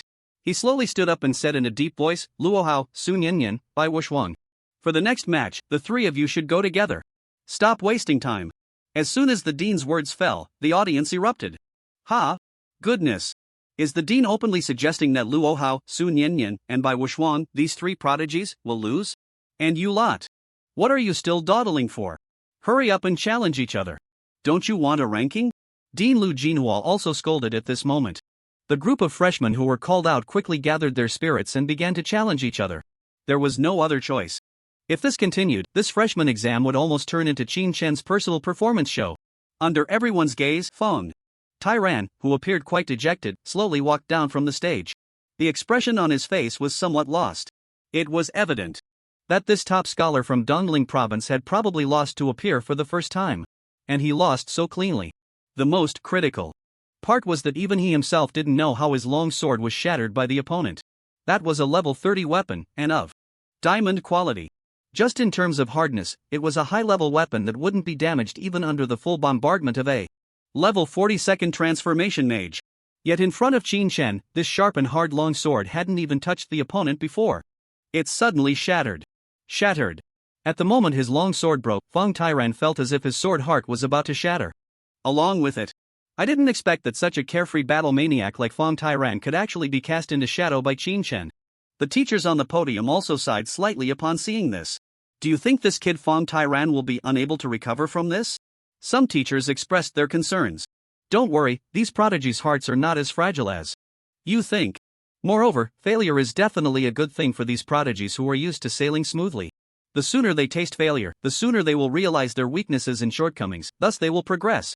And if they don't taste bitterness now, when they step onto the real Rift battlefield in the future and face those terrifying creatures from other planes, failing then could cost them their lives. The dean of the Battle Academy, Lu Jinhua, said solemnly. As soon as these words were spoken, the other deans and many teachers also looked slightly stern. Indeed. At the very least, failure could help these self-righteous prodigies adjust their mindset and understand the principle that there are always people better than you. That's why I let Luo Hao, Sun Yanyan, and Bai Wuxuang challenge Qin Shen together. One relies on his status as the top scholar of Fengtian province, looking down on and despising others from different regions. Luo Hao. One thinks she is superior just because she has a talent for chaotic magic, Sun Yanyan. And another Who believes she is invincible among her peers just because she contracted a flying dragon by luck, by Wuxuang? In terms of talent and character, these three are simply far behind Chen. Dean Lu Jinawa's words were indeed heavy. But the other deans and all the teachers truly agreed. Shen was a dragon tamer who had contracted a top-tier dragon pet. Yet even so, he did not act arrogantly or look down on others. In contrast, these prodigies from various provinces were all full of themselves. It was indeed time to give them a wake-up call. Just go straight in, no need to leave me any rest time. Looking at the three talented individuals below the arena, their expressions complex and slightly hesitant. Shen remained indifferent as he gestured for them to continue. After experiencing a crushing victory in a 1-against-7, he then defeated the top scholar of Dongling Province, Fong Tyran. This dragon tamer showed no signs of decline, and even the magical aura surrounding him was still in a boiling state. This indicated that his magical energy had hardly been depleted. Clearly, he had unleashed two shocking large-scale ice and fire spells in the first battle. It is well known that the stronger the power, the larger the range, and the higher the grade of the skill, the more mana it consumes. If it were a mage of the same level, after casting those two large-scale AoE spells of Shen, they would probably lose at least 70% of their mana. But this guy, not only is he powerful, but his continuous stamina is also astonishing. A monster. In fact, the reason Shen showed no signs of decline was naturally due to his intelligence attribute, which was far above this level. The higher the intelligence attribute, the greater the maximum mana value and the faster the mana recovery. With an intelligence attribute of 1400, which mage at this level could possess that? At this moment, urged by Shen's indifferent voice, the faces of the three talented individuals darkened, but it must be mentioned, a strong sense of wariness indeed surged in their eyes. Luo Hao and Sun Yanyan both felt a hint of fear that they themselves were reluctant to admit. Because they often sparred together, they naturally understood Fong Tyran's calm strength. But seeing someone who usually fought closely with them so easily defeated by Shen was hard for them to accept. Bai Wuxuang, on the other hand, felt no fear, only a slight wariness. After all, as long as he had his flying dragon, he would never lose. Hurry up and get on stage. Are you afraid of losing and too scared to go up? Yeah, don't waste time, I'm in a hurry to finish this match and challenge others. Dean Lu Jinawa has already spoken, what are you waiting for? Hurry up. Didn't you look down on the top scholar from our southern province before? Amidst the hesitation of these three talented individuals, the other new students in the audience began to mock and urge them. These students, like Shen, were also from southern province. During this time, Shen had faced much skepticism, and even the new students from southern province had been ridiculed. Phrases like students from southern province are all weaklings, getting beaten by a waist, and the new students from southern province this year must be the worst frequently appeared. Such brainless remarks were common. This had left the new students from southern province furious, holding back their anger. Now that Shen had finally risen like a dark horse, the new students from southern province naturally took the opportunity to mock and vent their frustrations. Damn it! Luo Hao, listening to the harsh comments around him, could no longer hold back. After cursing, he darkened his face and stepped onto the arena. Sun Yanyan did the same. Only Bai Wuxuang crossed his arms and coldly smiled without moving. While the other talented individuals were already wary of Shen, Bai Wuxuang remained supremely confident. This confidence, of course, stemmed from the little flying dragon resting on his shoulder. Bai Wuxuang, why aren't you going up? At this moment, the referee also asked. Bai Wuxuang smiled proudly and slowly shook his head, saying, Teacher, this arena is too small, and my beast pet, the flying dragon, cannot fully unleash its true strength here, so I would like to apply for a larger battlefield in the secret realm. I admit, Shen's personal strength is greater than mine. But I am a beast tamer. My fighting style relies on my beast pets. I can't just abandon my strongest beast pet and cripple myself, can I? Then in that case, Bai Wuxuang, will simply admit defeat in this match. As Bai Wuxuang's words fell, the surrounding freshmen nodded in agreement. Bai Wuxuang was not trying to argue. It was universally acknowledged that most beast tamers had very weak personal strength, their beast companions were their true weapons in battle. Although the arena before them was already quite large, once this four-winged thunder dragon revealed its true combat form, its size would likely be too much for the arena to contain. At that point, the energy shield of the arena might even be broken by the four-winged thunder dragon. For Bai Wuxuang, a beast tamer, to face the unmatched Shen empty-handed was indeed unfair. Alright. The battle arena can be changed. The referee nodded in agreement. He then instructed, and a staff member beside him nodded. A few minutes later, a portal to a secret realm appeared out of thin air above the arena. Just go in, the space inside can accommodate not just one flying dragon, but even 100, the referee said. To this, Qin naturally had no objections, or rather, it suited him perfectly. The two little creatures nestled in his arms could no longer contain their mischievous and active nature. Perfect. You lot have been speculating whether I, Qin, have a dragon, right? Then today, let you short-sighted folks open your eyes. I, Qin, am the first beast tamer in history to contract a holy dragon. And by the way, let Bai Wuxuan know that her little flying dragon is not even qualified to be arrogant in front of my two little dragon cubs. Soon, the four highly anticipated individuals stepped into the secret realm portal. The next second, they found themselves on an incredibly vast plain battlefield. The surroundings were extremely open, stretching as far as the eye could see. Outside the secret realm, under the staff's adjustments, a holographic projection screen made of countless intertwined lights appeared before everyone. The screen displayed a clear image of the plain battlefield. At this moment, countless gazes were fixed on the holographic projection screen. Even some freshmen who were in the middle of a PK couldn't help but stop their attacks, their eyes glued to the screen. Shenwei, Feng Yuan, Luo Tao, and other defeated participants were healed by the priest and returned to the battlefield. However, their expressions were extremely gloomy, especially as some freshmen from South Province, upon seeing them, deliberately laughed and teased, barking like dogs. Keep barking. Didn't you say our top student from South Province was useless? Then why did you lose when you all teamed up? 1 against 7 and still got counter-killed. Do you even know how to play? Damn it. Shenwei, Feng Yuan, Luo Tao, and the others listened to these words, their teeth nearly grinding to dust in anger. Yet they found themselves unable to refute. They could only feel their faces burning with shame. Reflecting on the words and attitudes they had previously expressed, they wished they could dig a hole and hide in it right now. Standing beside them, Zuro sighed deeply, her face filled with a bitter smile. Her choice, ultimately, was still wrong. But there was no medicine for regret in this world. All right, everyone. The battle is about to begin. No need to waste energy on those clowns like Luo Tao. Let's see how Fangu crushes those three prodigies. Outside, after 2 rounds of battles, the freshmen from South Province had regained their confidence and began cheering for Qin. All right. Don't get too complacent. I admit that Qin is indeed impressive. But have you thought about it? No matter how impressive he is, can he defeat Bai Wuxuan's flying dragon? That's a real dragon. Your Qin can take on 7, but Bai Wuxuan with her flying dragon can do the same. I really don't understand what you're so proud of. However, there were still some who couldn't stand the attitude of these freshmen and spoke up. Ha! Just because you, Bai Wuxuan, have a dragon, does that mean our Fangu can't have one? Someone protested. Ha ha! You must be dreaming. Dude, he said Qin can also have a dragon. I want to laugh. If you have the ability, let Qin turn into a dragon. In case you forgot, let me remind you again, dragon tamers can only contract with beings of the level of giant dragons or holy dragons. Throughout history, no dragon tamer has ever succeeded. You actually tell me that Qin has a dragon pet, this is just too funny. Stop being delusional, Qin should just sit quietly in the second seat for new students.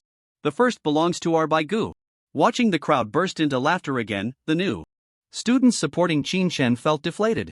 They understood that what these people were saying was the truth. The reason dragon tamers are considered useless is mainly because the conditions for contracting dragon pets are too harsh.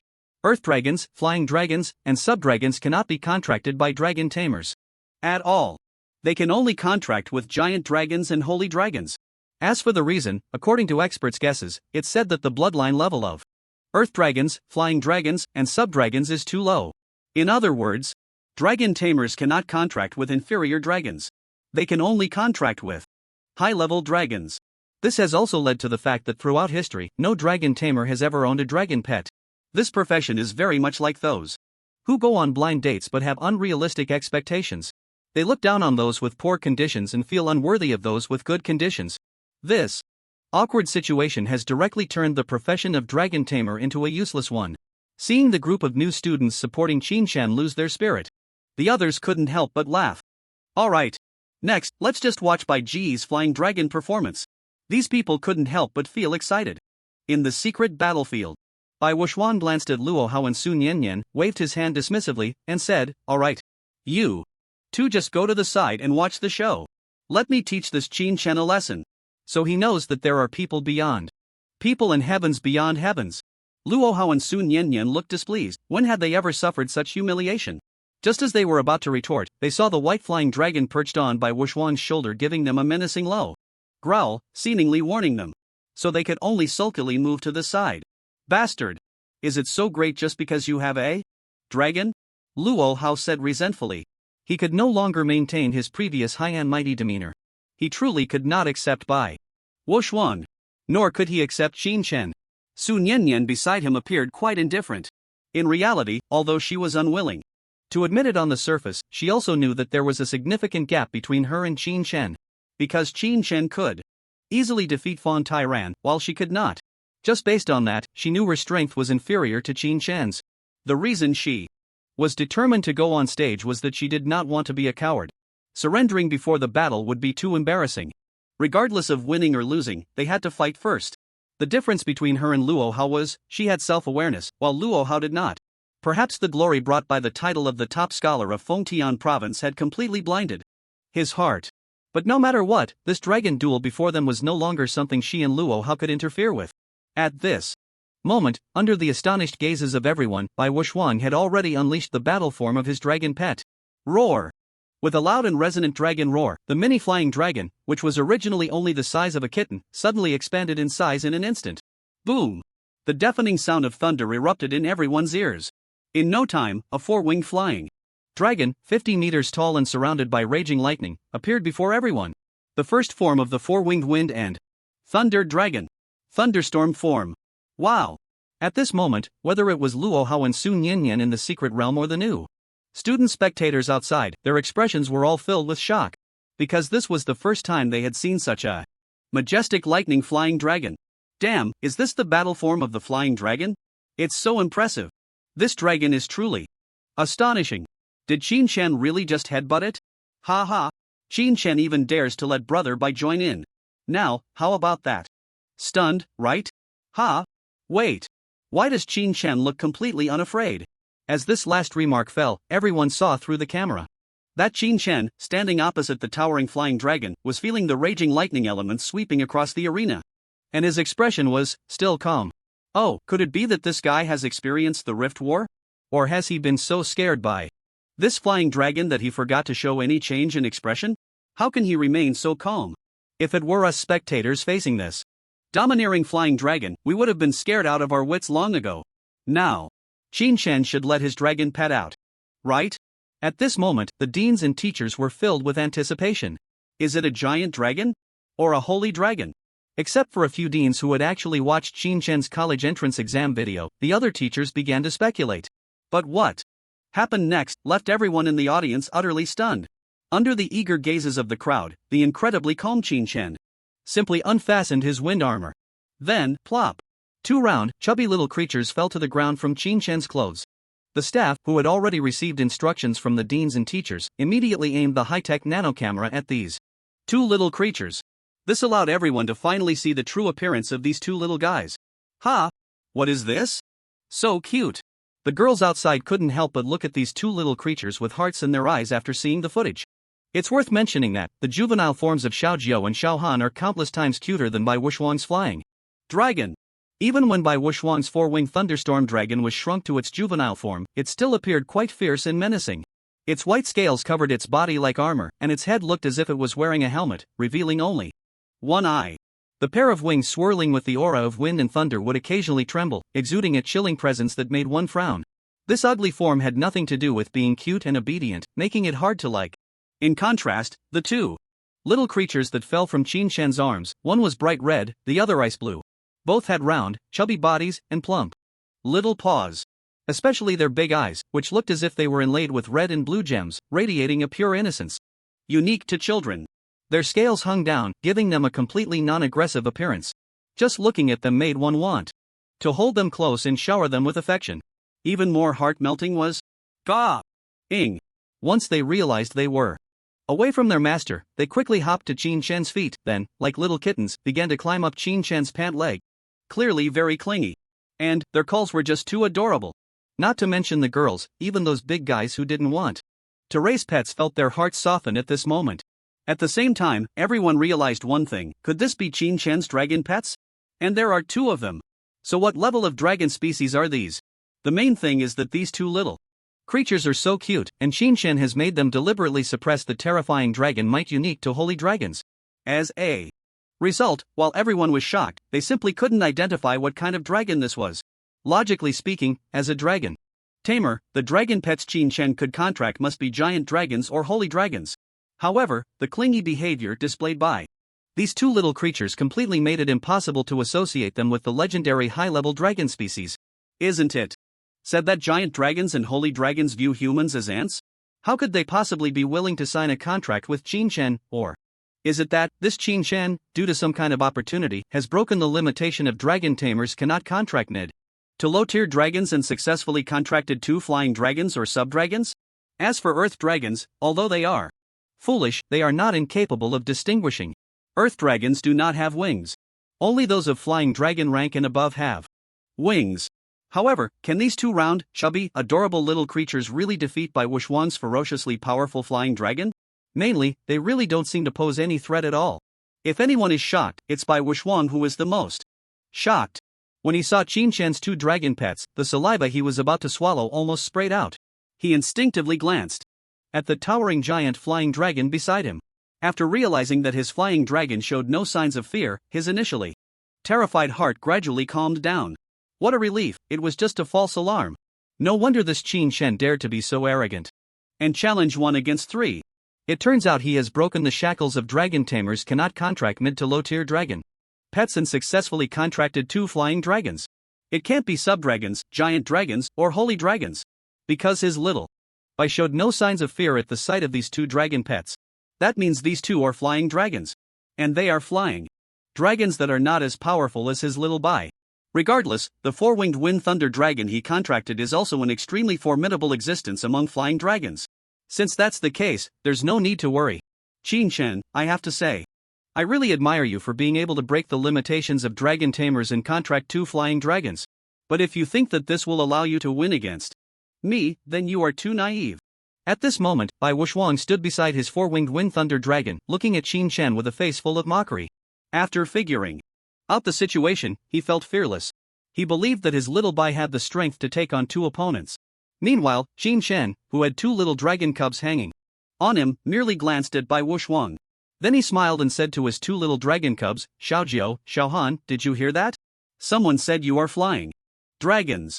The 2 little dragon cubs, who had completely ignored the other beings around them, suddenly became anxious upon hearing their master say this. They hurriedly flapped their little wings and jumped down from their master. Then, under the slightly worried gazes of the crowd, these 2 round, chubby, adorable little dragon cubs moved their 4 little dragon claws towards the towering 4-winged wind thunder dragon, which was surrounded by a stormy aura. Compared to the 50-meter tall majestic flying dragon, the 2 little dragon cubs appeared as insignificant as dust. It seemed that if the flying dragon merely raised its paw and pressed down lightly, these 2 little lives would be completely crushed. What are they doing? Hurry up and let these 2 little guys show their battle forms. If they get any closer, they'll be stomped to death. The audience, seeing this scene, couldn't help but become anxious. However, Bai Wuxuan laughed disdainfully at the sight. What? Is this a case of throwing caution to the wind? Knowing they can't win, they send these 2 little guys over to be adorably killed? The proud 4-winged wind thunder dragon also looked down indifferently at the approach of these 2 little creatures. Just as it was about to raise its paw to crush these 2 ants before it, suddenly, buzz! The 2 little dragon cubs that had approached the flying dragon suddenly burst forth with dazzling brilliance. The fiery red and icy blue light intertwined, expanding into 2 dragon bodies that were growing larger and larger. In just 3 seconds, the light dissipated. Wow! But everyone in the audience fell into complete madness and horror. Because they were astonished to see, in the camera's view, 2 towering dragon bodies standing at a height of 100 meters right before everyone's eyes. Moreover, due to the staff not having time to adjust the camera angle, everyone could only see the lower halves of these 2 majestic dragon bodies. What the hell? What is this? At this moment, everyone was completely engulfed in a thick sense of shock. As the staff urgently adjusted the angle of the nano cameras, the crowd finally got a clear view of the true forms of the 2 colossal dragon bodies. Xiao Jiao was entirely crimson, with a massive physique that seemed like the most perfect creation of a deity. It was engulfed in blazing divine flames, and as its pair of bright red dragon wings slowly unfurled, they blocked out the sun. It resembled a lord of divine fire descending to the mortal realm, sacred and inviolable. Xiaohan was entirely ice blue, smaller in size than her sister, with a physique that leaned towards elegance and softness. However, the magical fluctuations radiating from her made everyone deeply moved. The snow-blue dragon scales, resembling ice crystals, covered every inch of her skin, shimmering with icy fluorescence. Under the sunlight, this made her look like a noble and graceful dragon princess. My goodness! Oh my heavens! A holy dragon! It's actually the legendary holy dragon. Everyone's eyes widened. Although they had never seen a real holy dragon, they had already seen depictions of it in ancient texts or materials. In the history of this job-changing world, holy dragons and giant dragons had indeed appeared before. Those fortunate enough to witness their true forms had thoroughly depicted these godlike beings. And before them, this was the legendary blazing holy dragon, burning with endless divine fire and exuding magnificent dragon majesty. And the one surrounded by frost, noble like a frost princess, was the legendary frost holy dragon. This is insane. Completely insane. Everyone, including the well-informed and weathered deans and teachers, was utterly stunned. The deans and teachers knew that Qin Shan had a dragon, but they never expected it to be two holy dragons, beings of divine status. At this moment, within the secret realm, Bai Wuxuang raised her head, staring blankly at the two towering dragon bodies that seemed to pierce through heaven and earth, her thoughts completely frozen. The dragon beside her was already stiff, its 50-meter frame standing before the two holy dragons, like an ant, feeling the terrifying dragon majesty that far surpassed its own. This four-winged wind thunder dragon could no longer help but want to prostrate itself on the ground, worshipping these two holy dragons. Roar! At this moment, from the clouds above, came Xiaojiu's dragon roar. This roar was clear and bright, with a magnificent momentum. Compared to the roar of the four-winged wind thunder dragon, it was countless times more imposing. It was as if it were questioning everyone who still dared to say that we are lowly and inferior flying dragons. In the secret battlefield, Luo Hao and Su Nianyan exchanged stiff glances, their faces frozen in shock. The two were astonished to find that they were trembling all over under this magnificent dragon majesty. For the first time, they felt the insignificance of life. Yes, in front of these two holy dragons, they felt like ants that could be crushed at any moment. Who would have thought? They never dreamed it would be true.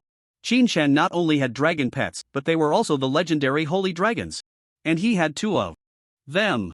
Reflecting on their previous dismissive behavior towards Qin Shan, they now found it utterly ridiculous. Now they finally understood the reason Qin Shan had been staying in the villa and not coming out. They had thought Qin Shan was afraid of public criticism, which is why he didn't dare to show himself. But now, they realized that Qin Shan was afraid that his little dragon cub might accidentally crush all the new students. Boom! Suddenly, the ground trembled.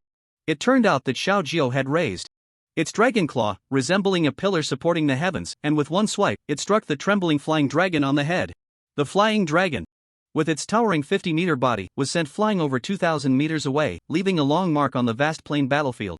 This scene, well, it was like the scene where Hei helped the big sister slap a small thug completely away.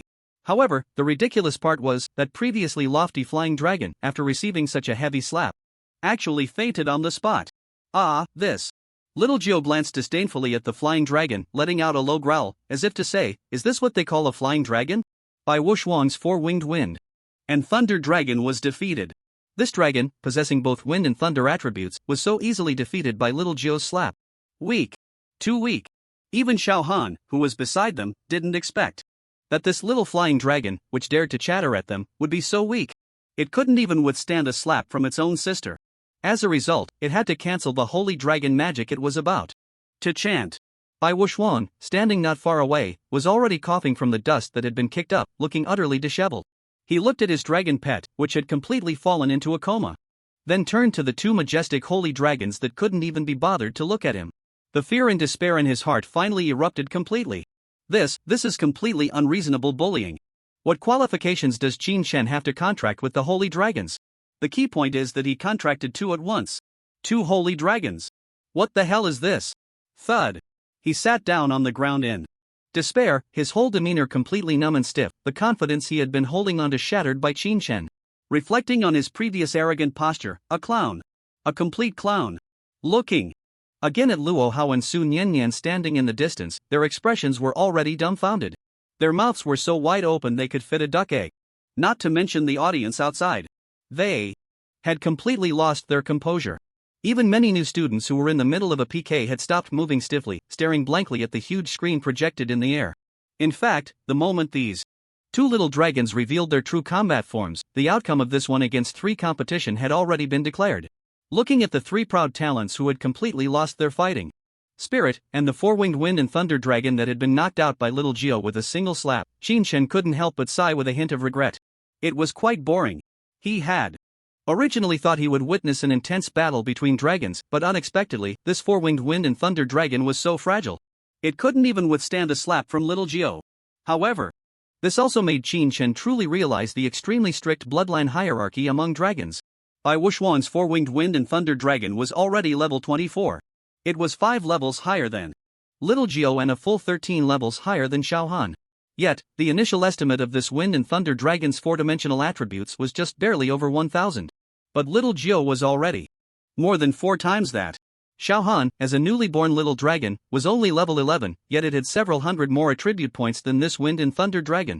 Especially in the shattering the Skyform that slapped just now. Although it was casually delivered by the little one, it was estimated that even a level 50 human class changer would suffer serious injuries if they took it head-on. If it were a fragile class, being turned into minced meat on the spot would be a guaranteed outcome. Speaking of which, it was quite reasonable for this little flying dragon to be knocked out by a slap. Gah! Ing! At this moment, the two little dragons also disdainfully transformed back into their juvenile pet forms, flapping their little wings, like two round little balloons, flying towards Chun. This soft and cute appearance undoubtedly created a stark contrast with their previous majestic forms that seemed godlike. Do you want to continue fighting? If you want to continue, I'm always ready. Holding the two little dragon cubs, Shin calmly looked at Luo Hao and Su Nian. Su Nian. Luo Hao. Bro. Act like a person. What are you even fighting for? Even the 50-meter high flying dragon was knocked out like a toy by your holy dragon with a single slap, so, just a breath from these two holy dragons could probably blow us away, right? No. I'm not fighting anymore. I admit defeat.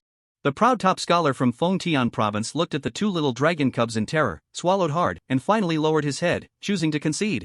Even Su Nian, the chaotic mage, quickly put down her exquisite staff, fearing that the two little creatures in Shen's arms might take offense. Heartfelt submission, a complete and utter defeat. In that case, this competition is over. Given that Bai Wuxuan and his flying dragon have lost their combat capability, and Luo Hao and Su Nian have also voluntarily surrendered, I declare that the winner of this match is Shin. The referee, equally shocked, quickly announced in a loud voice. Wow! The audience outside finally snapped back to reality at this announcement, erupting in an uproar of astonishment. Shin really contracted two holy dragons. I must be dreaming. Hey! Dude! Accept the reality. What about those who doubted that Shin had contracted a giant dragon or holy dragon? Hurry up! And bring out the knives. With this, doesn't that mean Shin has become the first dragon tamer in history to have dragon pets? Yes. And if nothing unexpected happens, he is destined to become a world-class powerhouse in the future. The crowd buzzed with discussion. At this moment, the dean of the Battle Academy, Lu Jinhua, shouted sternly, "All right. No more nonsense. Get ready to challenge. In 10 minutes, this new student examination will be declared over." Hearing the shout, the crowd suppressed their shock and quickly began to challenge each other. It's worth mentioning that at this moment, some new students from South Province actually stood up one after another, calling out to challenge those who had previously mocked Shin. I, Zhou Wutong from South Province, ranked 25th, challenge the 7th ranked Chen Wei. Get up here, you little brat. I've been annoyed by you for a long time.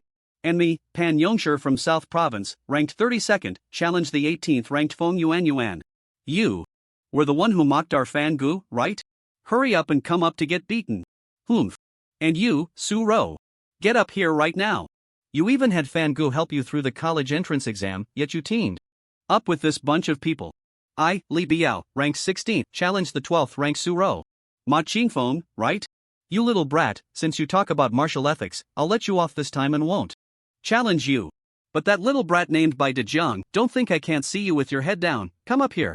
In less than 10 seconds, those who had openly mocked Shin in the secret Realm Hall were all called out for challenges by the new students supporting Shin.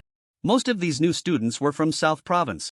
They had been feeling too stifled before, constantly facing sarcasm. Now, it was time to vent their frustrations. Damn it! Bai Dejiang, Feng Yuan, Luo Tao, and others looked at the group of new students shouting at them, their faces instantly darkening. They had never experienced such humiliation. But there was nothing they could do. The rules of the new student examination stated that lower-ranked individuals could challenge those ranked higher. And the challenged party could not refuse. If anyone was unhappy with their ranking, they could challenge. Winning would allow them to take the opponent's ranking. Such a straightforward and brutal competition method made many new students exclaim in excitement. They loved this kind of competition where everything depended on strength to earn rankings, without any twists or turns. At this moment, Xin Chen also walked out from the secret realm battlefield.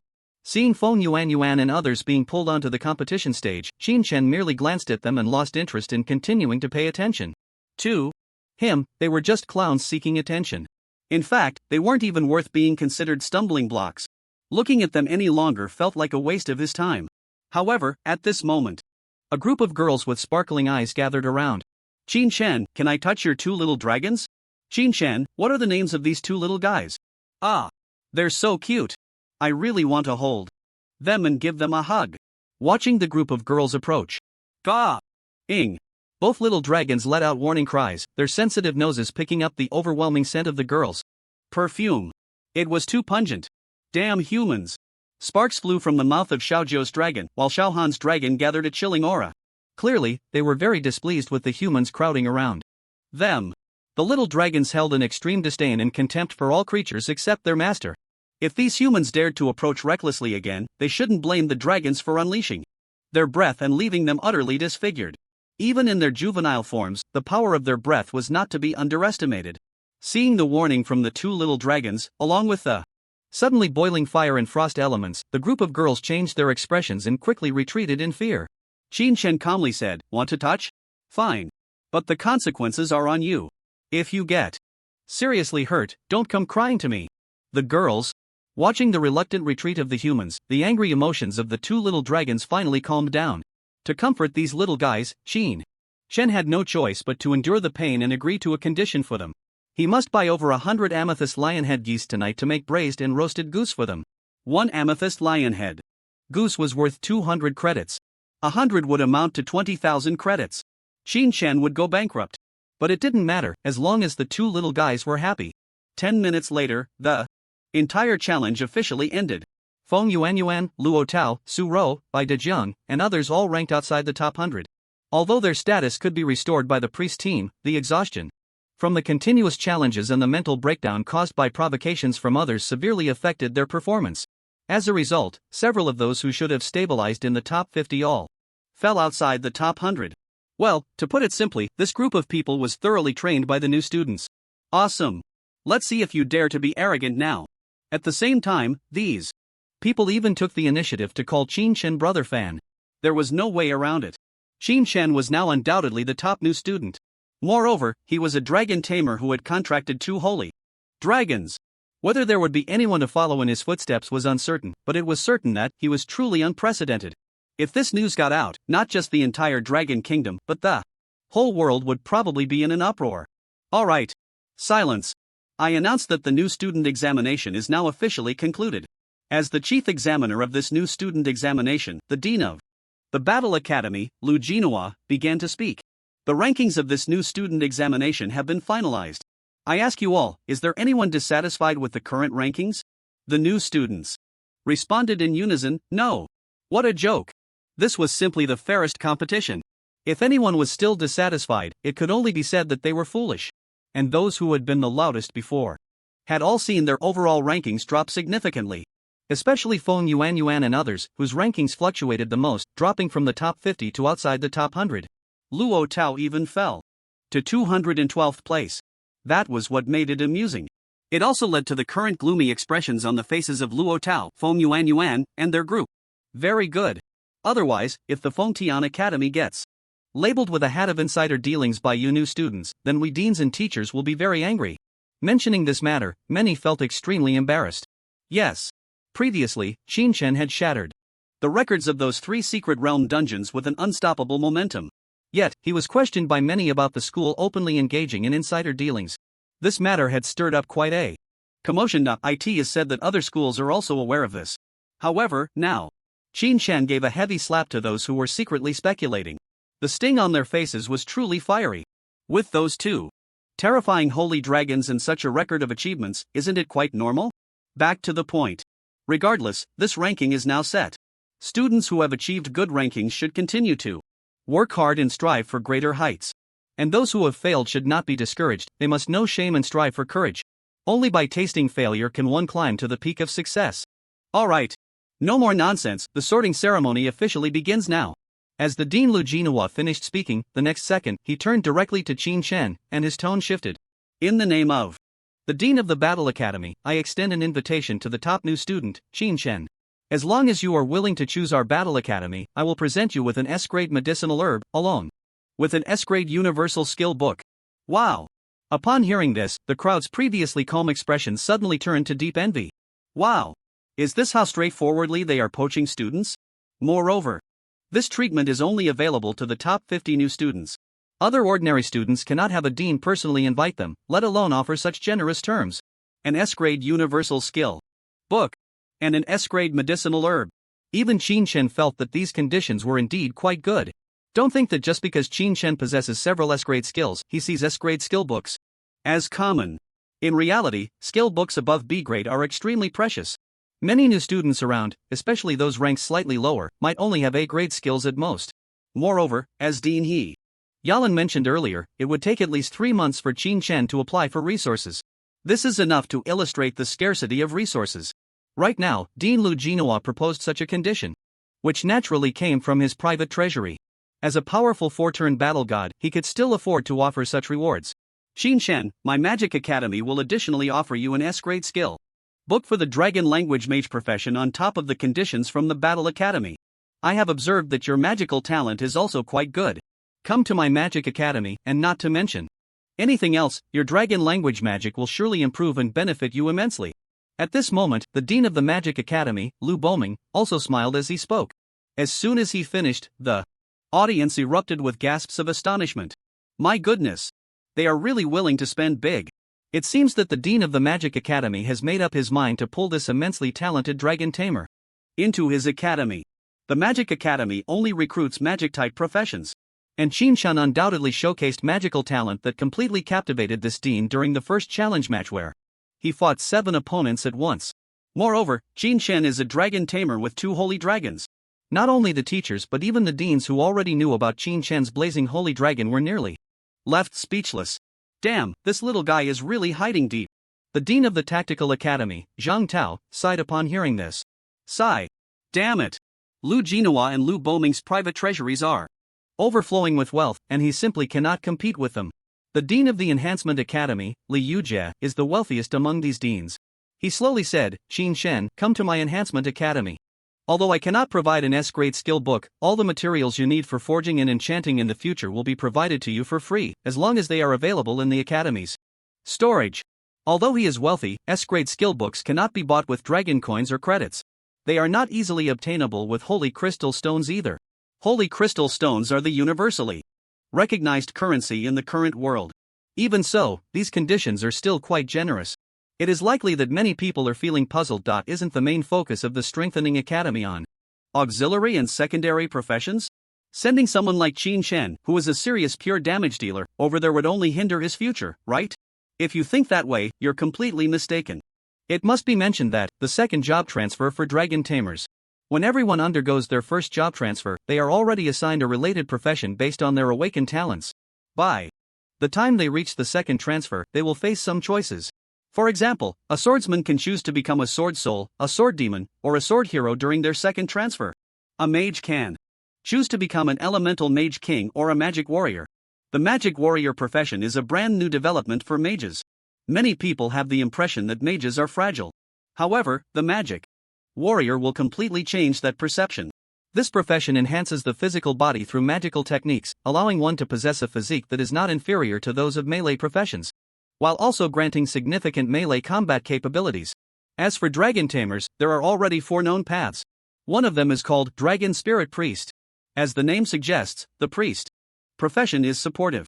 The Dragon Spirit Priest, however, supports dragon pets. The characteristic of this profession is that it possesses numerous skills to enhance dragon pets, among which Dragon Frenzy is a basic skill of the Dragon Spirit Priest. This profession has its pros and cons. The advantage is that the already powerful dragon pets become even more formidable with your support. The downside is that your own combat power is very weak, heavily relying on the protection of the dragon pets. The Strengthening Academy values this path, which is why they want to invite Qin Shen over. Of course. Even if Qin Shen does not choose to become a dragon spirit priest during his second transfer, it wouldn't be a loss. After all, he is a dragon tamer with 2 holy dragons. No matter which second transfer path he chooses, it doesn't change the fact that he is a prodigy. Damn. These benefits. I'm really envious. Yeah, but which academy will Fangu choose in the end? I guess it should be the Magic Academy. After all, they offer a lot. Plus, there's an S-rank skill book. Then I'll join whichever academy Fangu joins. Everyone began to discuss. 1 S-rank medicinal material, Heavenly Fire, Divine Essence, and 1 S-rank medicinal material, Heavenly Cold Divine Essence. Qin Shen, come to my battle academy. At this moment, the always smiling black-haired beauty, Dean Hyalan, finally spoke up. At this critical juncture, her words seemed to be filled with absolute confidence that she could win Qin Shen over. Sure enough, as soon as she finished speaking, Ga-ing, the 2 little dragon cubs that had burrowed back into Qin Shen's arms suddenly reacted, perked up their dragon ears, and poked their adorable little heads out from the collar of Qin Shen's clothes. They first glanced at the smiling Hyalan, then began to nuzzle their little heads against Qin Shen's neck. At the same time, they emitted a soft purr sound, like a spoiled girlfriend urging her boyfriend to buy her something. In that moment, Dean Lu Jinhua of the Battle Academy couldn't help but smile widely. The other 3 deans sighed heavily. Well, Hyalan is really a crafty one. It's obvious that these 2 rewards were prepared in advance, because these 2 S-rank medicinal materials are generally used by master-level alchemists to create elixirs. They are completely useless for ordinary job changers. Although they are worth a fortune, they hold little appeal for many job changers, at most attracting them to exchange for money. Of course, another reason is that these materials are generally unattainable for ordinary people. Heavenly Fire Divine Essence can only be refined from the fire corals produced in the Forbidden Land of Endless Fire. Heavenly Cold Divine Essence can only be refined from the extreme cold Snow Lotus produced in the Forbidden Land of Winter Snow. These 2 forbidden lands are not places that ordinary humans can step into, even those powerful beings only dare to wander around the outskirts, hoping to luck out and gather a few pieces of fire coral and extreme cold Snow Lotus. Coincidentally, as the niece of the president of the Fengtian Academy, Hyalan was able to obtain these items. This was mainly because the legendary president enjoyed traveling around the world, especially to those uncharted territories and various forbidden places that were hard for humans to tread. Alas! Who would have thought? This girl played a trick on me. Sure enough, Qin Shen couldn't resist the charms of these 2 little gluttons.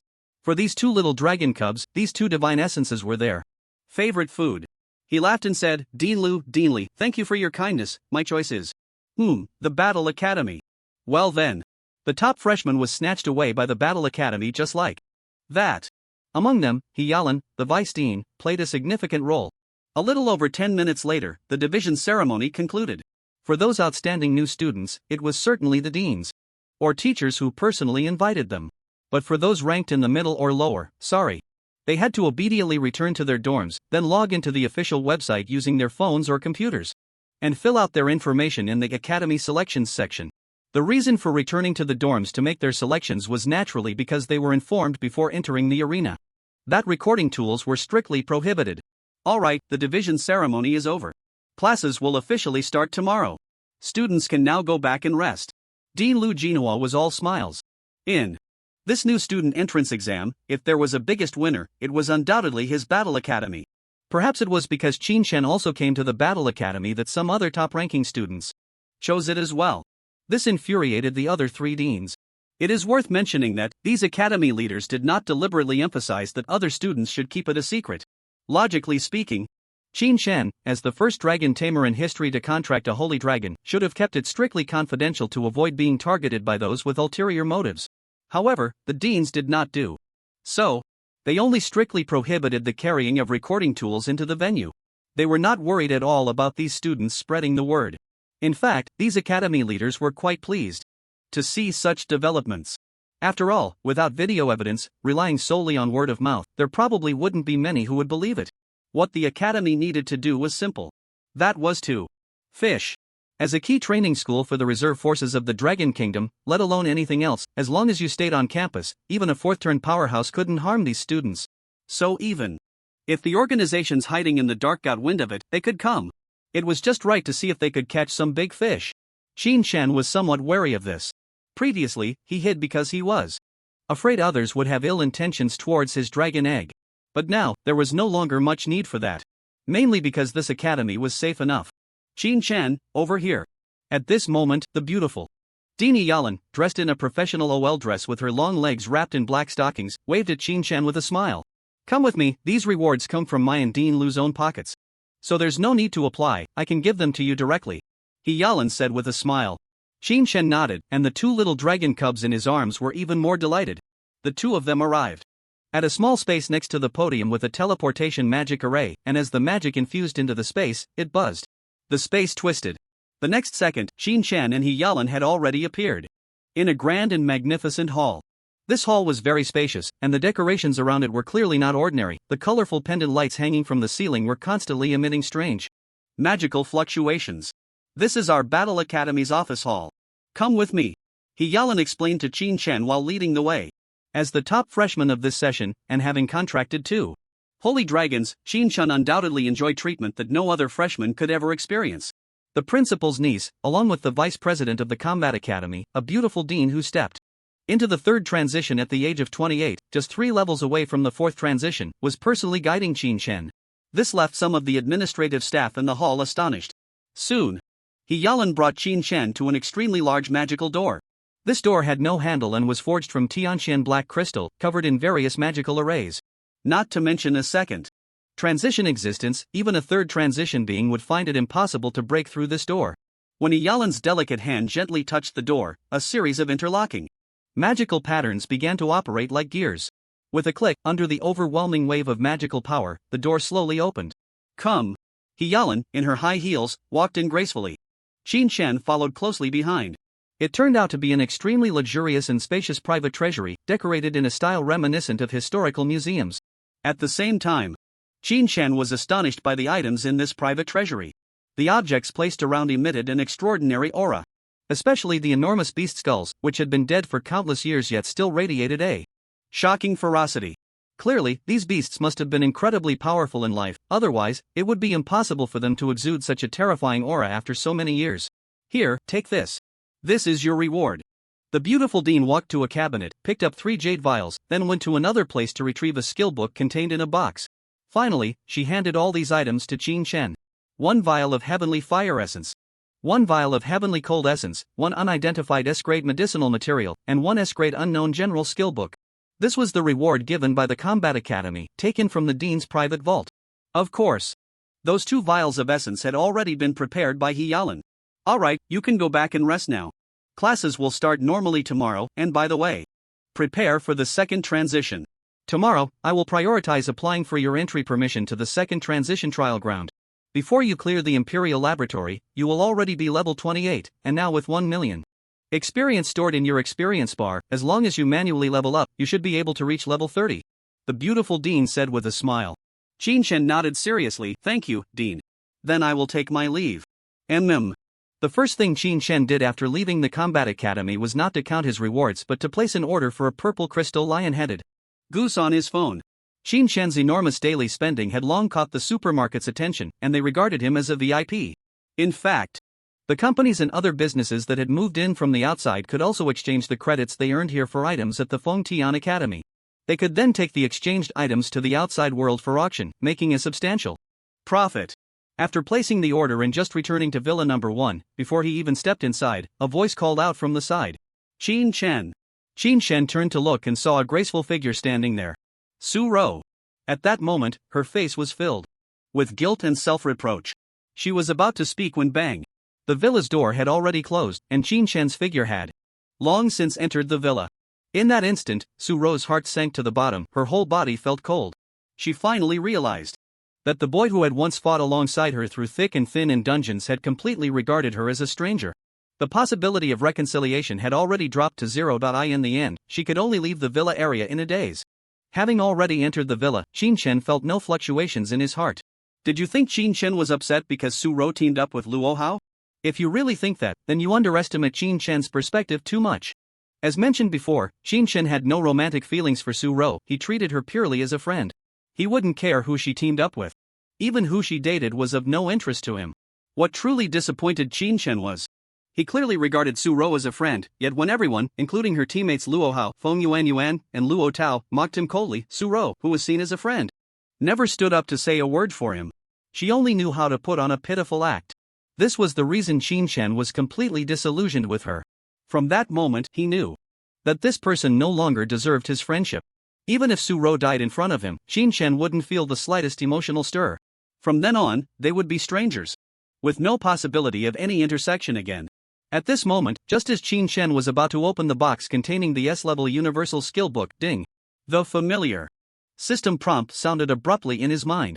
Congratulations to the host for outstanding performance in the new student exam, firmly securing the position of the top new student. Based on the host's overall performance, the system's challenge task has been exceeded. The rewards matching the host are about to be distributed. Here it comes. The system's task rewards have finally arrived. Ding!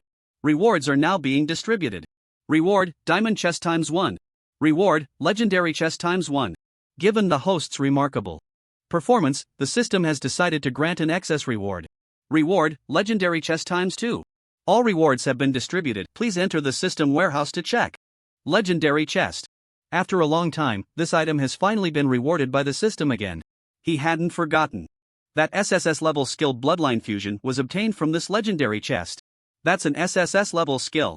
It's also the only SSS level skill among the many skills Qin Shen currently possesses. And now, he was rewarded with 3 legendary chests at once. This was simply a rhythm to take off. Qin Shen's eyes sparkled with joy. Gah! Ing! However, the 2 little dragon cubs beside him let out a spoiled cry, urging their master to hurry and give them the 2 bottles of S-level Divine Essence Potion. You can hold them, but you're not allowed to drink, understand? If you drink, I don't know if Xiaojiu will fall asleep, but Xiaohan, you will definitely enter a deep sleep. By then, you won't be able to enjoy the whole goose feast. As Qin Shen handed the 2 bottles of Divine Essence Potion to the little guys, he earnestly reminded them. Gah! Ing! The 2 little ones happily responded and then held onto the 2 jade bottles with great affection. While the 2 little ones rolled on the ground with the jade bottles, Qin Shen hurriedly opened the system warehouse. When the warehouse panel appeared, there was a chest shimmering with diamond colors quietly stored. Next to it was a legendary chest sparkling with purple gold colors. As usual, he decided to open the diamond chest first. Ding! You have successfully opened the diamond chest. Congratulations on obtaining the following items. Item, Lucky Potion ×1. Item, Level 30 Gold Grade Armor Set Evil Ghost God's Underworld. Item, S-Level Forging Material. Fairy Spirit Jade Liquid Essence ×1. Item, Level 30 Gold Grade Weapon Heavenly Crystal Dragon Spring Sword. All items have been automatically stored in the host's storage ring, please check them yourself. Wow! Even the diamond chest is this generous? Qin Shen's eyes widened in surprise. I really didn't expect this. Even the diamond treasure chest is so generous. So what if I open 3 legendary treasure chests in a row? Stay calm. Keep steady. Let the 2 little dragon cubs open those 3 legendary treasure chests later. Qin Shen tried hard to calm his excited heart. He hadn't forgotten the various lessons learned from playing games in his past life were too profound. So he didn't rush to open the legendary treasure chests in succession, but chose to first check the rewards of the diamond treasure chest and then let the 2 little guys outside come in to open the chests. At the same time, he could also take the lucky potion given by the diamond treasure chest. Lucky potion, after consumption, you will gain unparalleled luck for 24 hours. A mystical divine medicine. Looking again at the golden grade weapons and armor. The Evil Ghost God Underworld set only has 3 pieces. Battle Armor. Lower Garment. Battle Boots. The enchantment effect of the battle armor is, all your attacks will cause the enemy to be devoured by evil spirits, losing 2% of their maximum health every second for 3 seconds, stacking up to 5 layers. Strength attribute plus 15%. The enchantment effect of the lower garment is, all your attacks will trigger God Underworld, increasing your attack power by 1%, stacking up to 10 layers. Intelligence attribute plus 15%. The enchantment effect of the battle boots is, after entering combat, increase speed by 20%. Attack speed, movement speed, casting speed, agility and physique attributes plus 10%. Set effects, 2-piece set, your skill attack power plus 15%. 3-piece set, when there is an enemy target with a full stack of Evil Ghost Devour on the field, you will gain a magic shield that lasts for 10 seconds, which not only blocks incoming magical damage but also makes you immune to all control effects caused by magical skills during the shield's existence. When your own God Underworld effect is fully stacked, you will gain a physical shield that lasts for 10 seconds, which not only blocks incoming physical damage but also makes you immune to all control effects caused by physical skills during the shield's existence. Equipment: Heavenly Crystal Dragon Spring Sword. Grade: Golden. Level: 30. Class: Swordsman, Dragon Blood Warrior. Attributes: Strength plus 220 and Physique plus 220. Enchantment effects: after hitting a target, the target will reduce 2% of physical defense, up to a maximum of 30%. This weapon has a 30% damage increase for the holder's physical skills. The weapon holder's physical penetration increases by 35%. The damage caused by this weapon will stack a layer of Pride effect on the holder. Pride effect increases your speed by 60%. Note: a famous sword exclusively produced by the system. Just a glance, Qin Shen knew that this set of armor and the long sword were definitely dozens of times better than the equipment worn by the aristocratic heirs like Fong Tyran and Luo Hao. Looking again at the S-grade forging material, Fairy Spirit Jade Liquid Essence. Fairy Spirit Jade Liquid Essence, S used during equipment forging, has a 50% chance to upgrade the equipment by 1 grade. Good stuff. Although the probability is low, if it really succeeds, wouldn't that mean this golden grade weapon would be directly upgraded to a legendary grade weapon? Ha! Qin Chen took a deep breath to calm his ecstatic emotions. He also didn't expect that a diamond treasure chest could yield so many good things at once. After calming down for a while, Qin Chen had no hesitation and directly took out the bottle of lucky potion obtained from the diamond treasure chest, gulped it down. It tasted like orange soda, cool and sweet. After drinking it, there were no changes or abnormalities in his physical state. Alright. Hesitation leads to defeat. It was time to go for the 3 consecutive draws from the legendary treasure chest. Let's see if this mystical potion really works. Qin Shen's hand was already placed directly on the warehouse panel displayed by the system, and he clicked on the 3 legendary treasure chests. Ding! You have successfully opened 3 legendary treasure chests. Congratulations on receiving the following chest rewards. Reward: 1 Dragon Egg, SSS. Reward: SSS level Talent Divine. Perception. Reward: SSS level Dragon Tamer Professional Skill Flame God. All rewards have been successfully distributed, please check them yourself. As the system's prompt sound faded, Qin Shen hadn't even had time to be ecstatic about the dragon egg when an endless stream of information flooded into his mind, and a sense of enlightenment slowly emerged from his heart. He knew that, in this moment, the SSS level talent and the SSS level Dragon Tamer professional skill had been directly comprehended by him. As his mind immersed, the description panels for the talent and skill automatically appeared before him. Divine Perception, SSS. Your perception will receive an extraordinary enhancement. From now on you will be able to keenly sense all attacks coming from others. Just looking at the introduction, it seemed unworthy of the SSS title. But upon careful consideration, Qin Shen was suddenly struck with shock. You will be able to keenly sense all attacks coming from others. This annotation is truly incredible. This means, from now on, Qin Shen no longer has to worry about being ambushed by others. Even if attacked by a strong opponent at the 4th transition level, he would be able to sense it in advance. And even those top-tier 4th transition assassins, who are extremely skilled in stealth, would find their ambushes useless before Qin Shen. Moreover, those magical attacks from thousands of miles away would also be sensed in advance by Qin Shen. Wow! What a monstrous talent! While Qin Shen was in shock, he realized that his perception range had increased significantly, even being able to keenly sense any movement outside the villa. Great! This SSS level talent is immensely beneficial for Qin Shen's strength enhancement. Now, let's talk about the SSS level Dragon Tamer Professional Skill Flame God, which sounds incredibly powerful.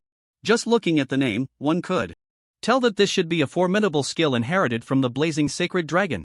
Flame God, SSS. After casting, you will enter the Flame God state. Note: Flame God state. In this state, you will not fear any flames in the world, and all flames will bow down to you. During this state, all your personal attributes will be increased by 500%, and all your attacks will cause enemies to enter a continuous endless burning state for 30 seconds. Endless burning state: enemies subjected to this state will be unable to enjoy any effects from supportive skills for 30 seconds, including but not limited to healing, resurrection, dispelling, purification, attribute enhancement from friendly units, etc., and will lose 3% of their maximum health every second. Hiss. After reading the description of this SSS level skill, Qin Shen couldn't help but take a sharp breath. This skill, my goodness. The effects are just too terrifying. Produced by the system. It must be a premium product. This time, the system task rewards are undoubtedly the most generous ever. An SSS level talent and skill. Plus a dragon egg. Another.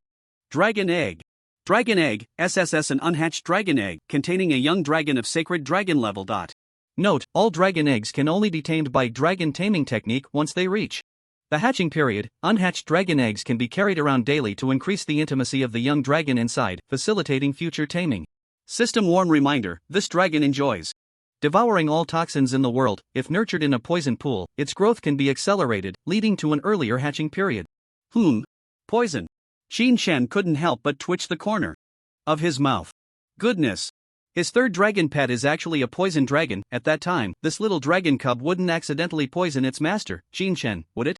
But to be fair, this lucky potion really is quite effective. And the S-rank universal skill book gifted by Dean Lu Jinhua, named Guaranteed Hit. Guaranteed Hit, S after casting, you will enter a critical state lasting 30 seconds. Note, critical state, all your ranged attacks will definitely hit the target. Goodness. It's actually an S-rank ranged causality skill. As for that S-rank medicinal herb, it's called glazed firelingji. It's also a good item. Hand this over to an S-rank alchemist, and they can help you refine it into fire spirit liquid, which has gentle medicinal properties and can be consumed by job changers. Taking it can permanently increase one's fire attribute skill damage by 10%. I feel like I'm getting further and further down the path of a blaze dragon mage.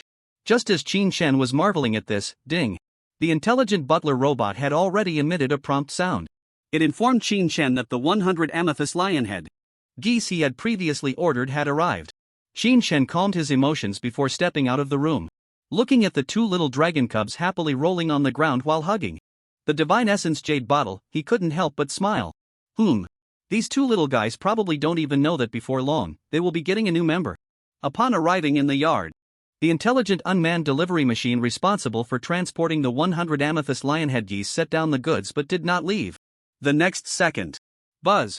The unmanned delivery machine's eerie blue electronic eyes projected an information screen. When Qin Shen saw the screen, he was momentarily stunned. Dear VIP customer, the recent Good Luck Fresh Supermarket is holding a Lucky Grand giveaway event. Congratulations on becoming one of the lucky customers this time. All your expenses this time will be covered by Good Luck Fresh Supermarket. All the credits you spent on this order have been refunded to your student account. Please check in a timely manner. Thank you for your support of Good Luck Fresh Supermarket. Ding. The next second, Qin Shen's phone chimed with a text message alert. He opened it and indeed, all the credits spent on purchasing the amethyst lionhead geese had returned to his credit account. My goodness. Is this the effect of the mystical divine medicine? That's too outrageous.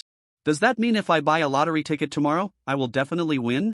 Of course, for Qin Shen, paper currency no longer holds much value. What he needs now are credits or the internationally accepted currency, Holy Crystal. Ing.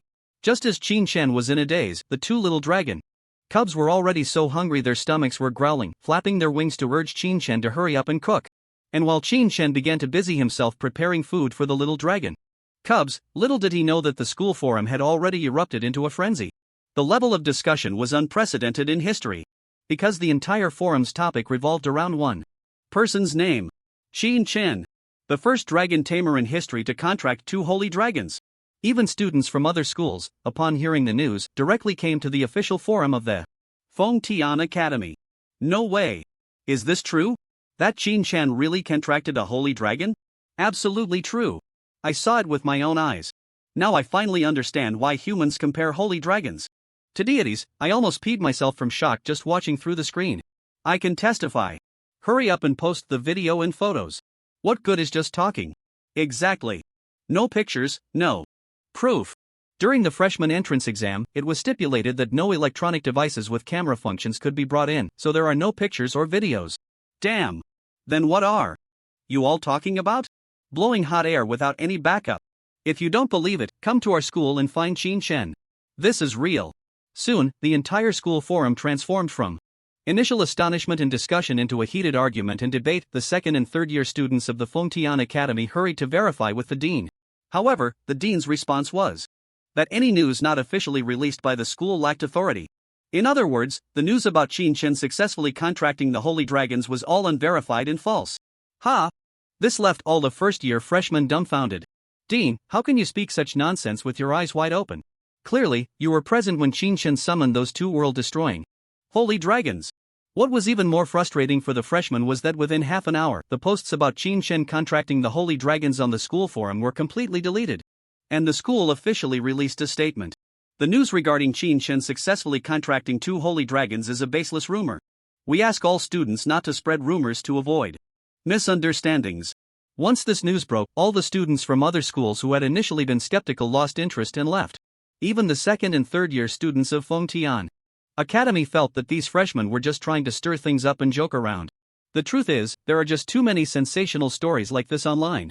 Without any evidence, relying solely on words and a few headlines makes it hard for others to believe. Moreover, the official clarification that this was a rumor caused the originally interested crowd to lose their enthusiasm to follow the story. Thus, only the world of the Fengtian Academy freshmen was left hurt. They felt helpless. Very helpless. They couldn't understand why the school officials would lie. The key was that no one believed them, they only trusted the official word. Their statements were completely dismissed as rumors. So, in the end, they decided to find Qin Shen to prove the authenticity of the matter. The next morning. Strictly speaking, this should be the first day of classes for the first-year students at Fengtian Academy. Logically, the classrooms for the first year students from various colleges should be filled with students. But at this moment, it was empty. The reason was that all these freshmen were gathered at the entrance of the Battle Academy. Nearly 1,000 pairs of eyes were fixed on the school gate, eagerly awaiting the appearance of that tall figure. This was the key evidence to prove they weren't just bragging. That's right. They wanted to find Qin Shen to summon the dragon pet again, then take a photo or record a video to post online, hitting back hard at the officials and those who doubted them. However, until class time, when the teacher came over with a stern face to scold them for not attending class, they still hadn't seen that much anticipated tall figure. They were completely frustrated. As for why Qin Shen didn't go to class at the Battle Academy, it was simply because the first day's classes were all cultural lessons. They were explaining the major races and empires that had emerged in this job-changing world, as well as the general changes in the world map after the cataclysm. All of this could be learned by going to the library, so there was no need to waste time in class. Of course, this was also a privilege of the prodigies. Those top-ranking students could skip some classes and had much more free time than other students. Dean Yalan had already informed the teaching staff not to worry about the top students. If they wanted to attend class, they could, and if not, it was fine. Because of this, Qin Shen got up early, finished washing up, and headed to the enchantment hall and the forging hall. The effect of the lucky potion was still active. So today was still Qin Shen's lucky day. Since that was the case, time should not be wasted. It would be a pity not to try some enhancements. Plus, since this time the system reward did not grant Qin Shen a new staff, he planned to take this opportunity to upgrade the grade and enchantment attributes of the Falling Flame staff. Soon, Qin Shen arrived at a very magnificent building. The 5 large characters Fengtian Enchantment Hall were engraved on a silver stone beside the entrance. As he stepped into the luxurious lobby of the building, a beautiful girl in a qipao immediately approached him. Upon seeing each other, the girl in the qipao was slightly taken aback. "It's you," she exclaimed in surprise. It's me. Long time no see, senior." Qin Shen nodded indifferently. Indeed, the girl in the qipao before him was none other than his senior, Xiao Nuya, whom he had met briefly at the free trading market. He didn't expect to encounter her here again. It seemed the senior was struggling with credits, otherwise, she wouldn't be juggling so many part-time jobs. "Junior, are you here for enchantment?" Xiao Nuya blinked and asked with a smile. She hadn't forgotten the shock Qin Shen had given her back then. A freshman had pulled out a pile of items worth 60,000 credits. 60,000 credits. She could only earn 600 or 700 credits at most for a day's work here. That was a full 100 times her daily wage. Was he here at the enchantment hall today, to spend again? It should be noted that any enchantment or forging involving weapons and armor comes with a hefty price. First, there are the enchantment protection scrolls and forging protection scrolls. These are essential purchases for all students coming here to spend. Just like the enhancement mechanisms in games, enchantment and forging are also very luck dependent. Moreover, the higher the grade of the equipment, the lower the success rate for enchantment and forging. If it fails, not only will the attributes regress, but there's also a significant chance of the equipment being destroyed. Therefore, purchasing protection scrolls is a must to prevent one's equipment from being destroyed. After all, high-grade equipment is hard to come by, and if it breaks, it would undoubtedly be very distressing. Next, there are the fees for hiring an enchanter or forger. A C-grade enchanter or forger charges at least 2,000 credits per service. A B-grade enchanter or forger charges 4,000 credits. A-grade and above enchanters require appointments, and the minimum fee for each service is 10,000 credits. As for S grade, master level, and grandmaster level enchanters and forgers, Fontian Academy does have them, but they generally don't stay here. Appointments are necessary, and one must pay over 100,000 credits while also considering their mood. Finally, there are the materials for enchantment and forging. The enchantment hall and forging hall also sell some materials. If enchantment or forging fails, the materials will not be refunded. If you want to continue, you can only buy them with credits. Protection scrolls, service fees, materials. This entire set of expenses means that students coming here usually spend at least 5,000 to 6,000 credits each time. Therefore, enchantment and forging are things that ordinary students rarely touch. Only those top students who can earn a lot of credits often appear here to play with enchantment and forging. At this moment, seeing Qin Chen, Xiao Nuya was naturally overjoyed. If he spent 5,000 credits here, her commission would be at least 500 credits. The more he spent, the more her commission would be. Junior, currently we have 2 B-grade enchanters and forgers available in this enchantment and forging hall. If you need, I can help. You ask. Also, regarding the protection scrolls for enchantment and forging, if the equipment you are enchanting or forging is of purple grade or above, I suggest you buy at least 2, as the success rate for purple grade and above equipment is not very high. Mainly, we enchanters and forgers cannot guarantee a 100% success rate. Xiao Nuya smiled as she promoted her services. At this point, the senior in the cheap house suddenly revealed a charming smile and softly said, "If you fail too many times, I wouldn't mind having dinner with you to comfort you." However, what she didn't expect was, "Senior, no need. I just want to know where the intelligent enchantment machine is located." Qin Shan answered with a calm expression, as if he had directly ignored her alluring words that held deep meaning. An intelligent enchanting machine? Xiao Nuya's pretty face suddenly stiffened. This, intelligent enchanting machine. As the name suggests, it is a machine that can automatically enchant for you. In addition, there is also an intelligent forging machine. Using these intelligent machines for enchanting and forging has its pros and cons. The advantage is that you don't need to hire an enchanter or forger, saving a significant amount of credits. The downside is that the success rate is far lower than when an enchanter or forger does it. To put it simply, for a piece of purple grade equipment, if an enchanter does it, the success rate is 80%. But if you just throw it into the intelligent enchanting machine, the success rate drops to 40%. That's a full halving of the success rate. Moreover, the probability of the equipment breaking is also higher than when an enchanter or forger is involved. Ah! My equipment! At this moment, in a side hall to the left of the enchanting hall, a black light flickered, followed by a wailing sound. It was clear that this unfortunate person not only failed to enchant but also broke their equipment, letting out a heart-wrenching cry. Just as Xiao Nuya was about to confirm whether Qin Chen was indeed choosing the intelligent enchanting machine, suddenly, a pleasant voice rang out. Qin Chen? The two turned to look and found a girl in a blue and white knight's outfit standing gracefully.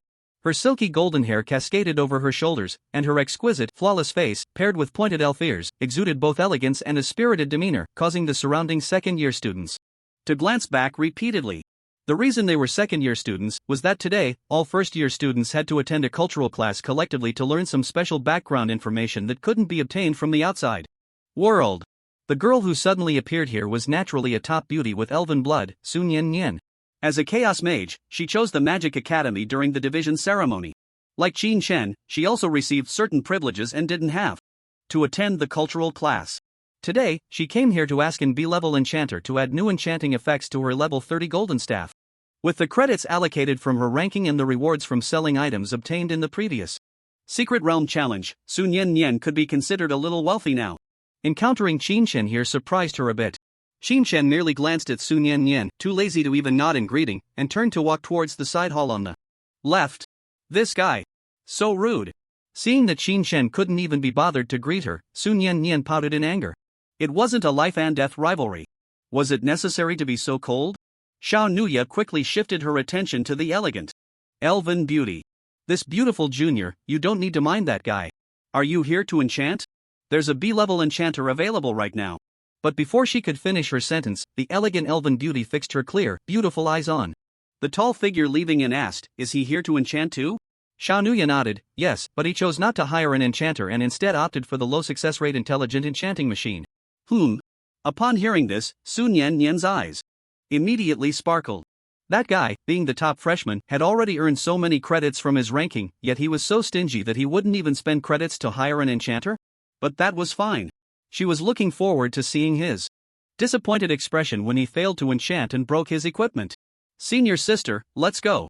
Let's see that guy's miserable failure at enchanting. Let's put enchanting aside for now. With that, Sun Yan Yan moved her long legs and headed towards the side hall on the left. With her original personality, she shouldn't have been interested in the opposite sex, even if that person was Qin Chen, the top freshman. But for some reason, just thinking about that guy's indifferent attitude towards her made her feel angry. Upon hearing this, Xiao Nuya nodded. Perfect. She also wanted to see this junior's miserable failure. Let him be stingy and not hire an enchanter. With this in mind, a graceful and noble elven beauty, alone with a charming girl in a qipao, walked towards the side hall.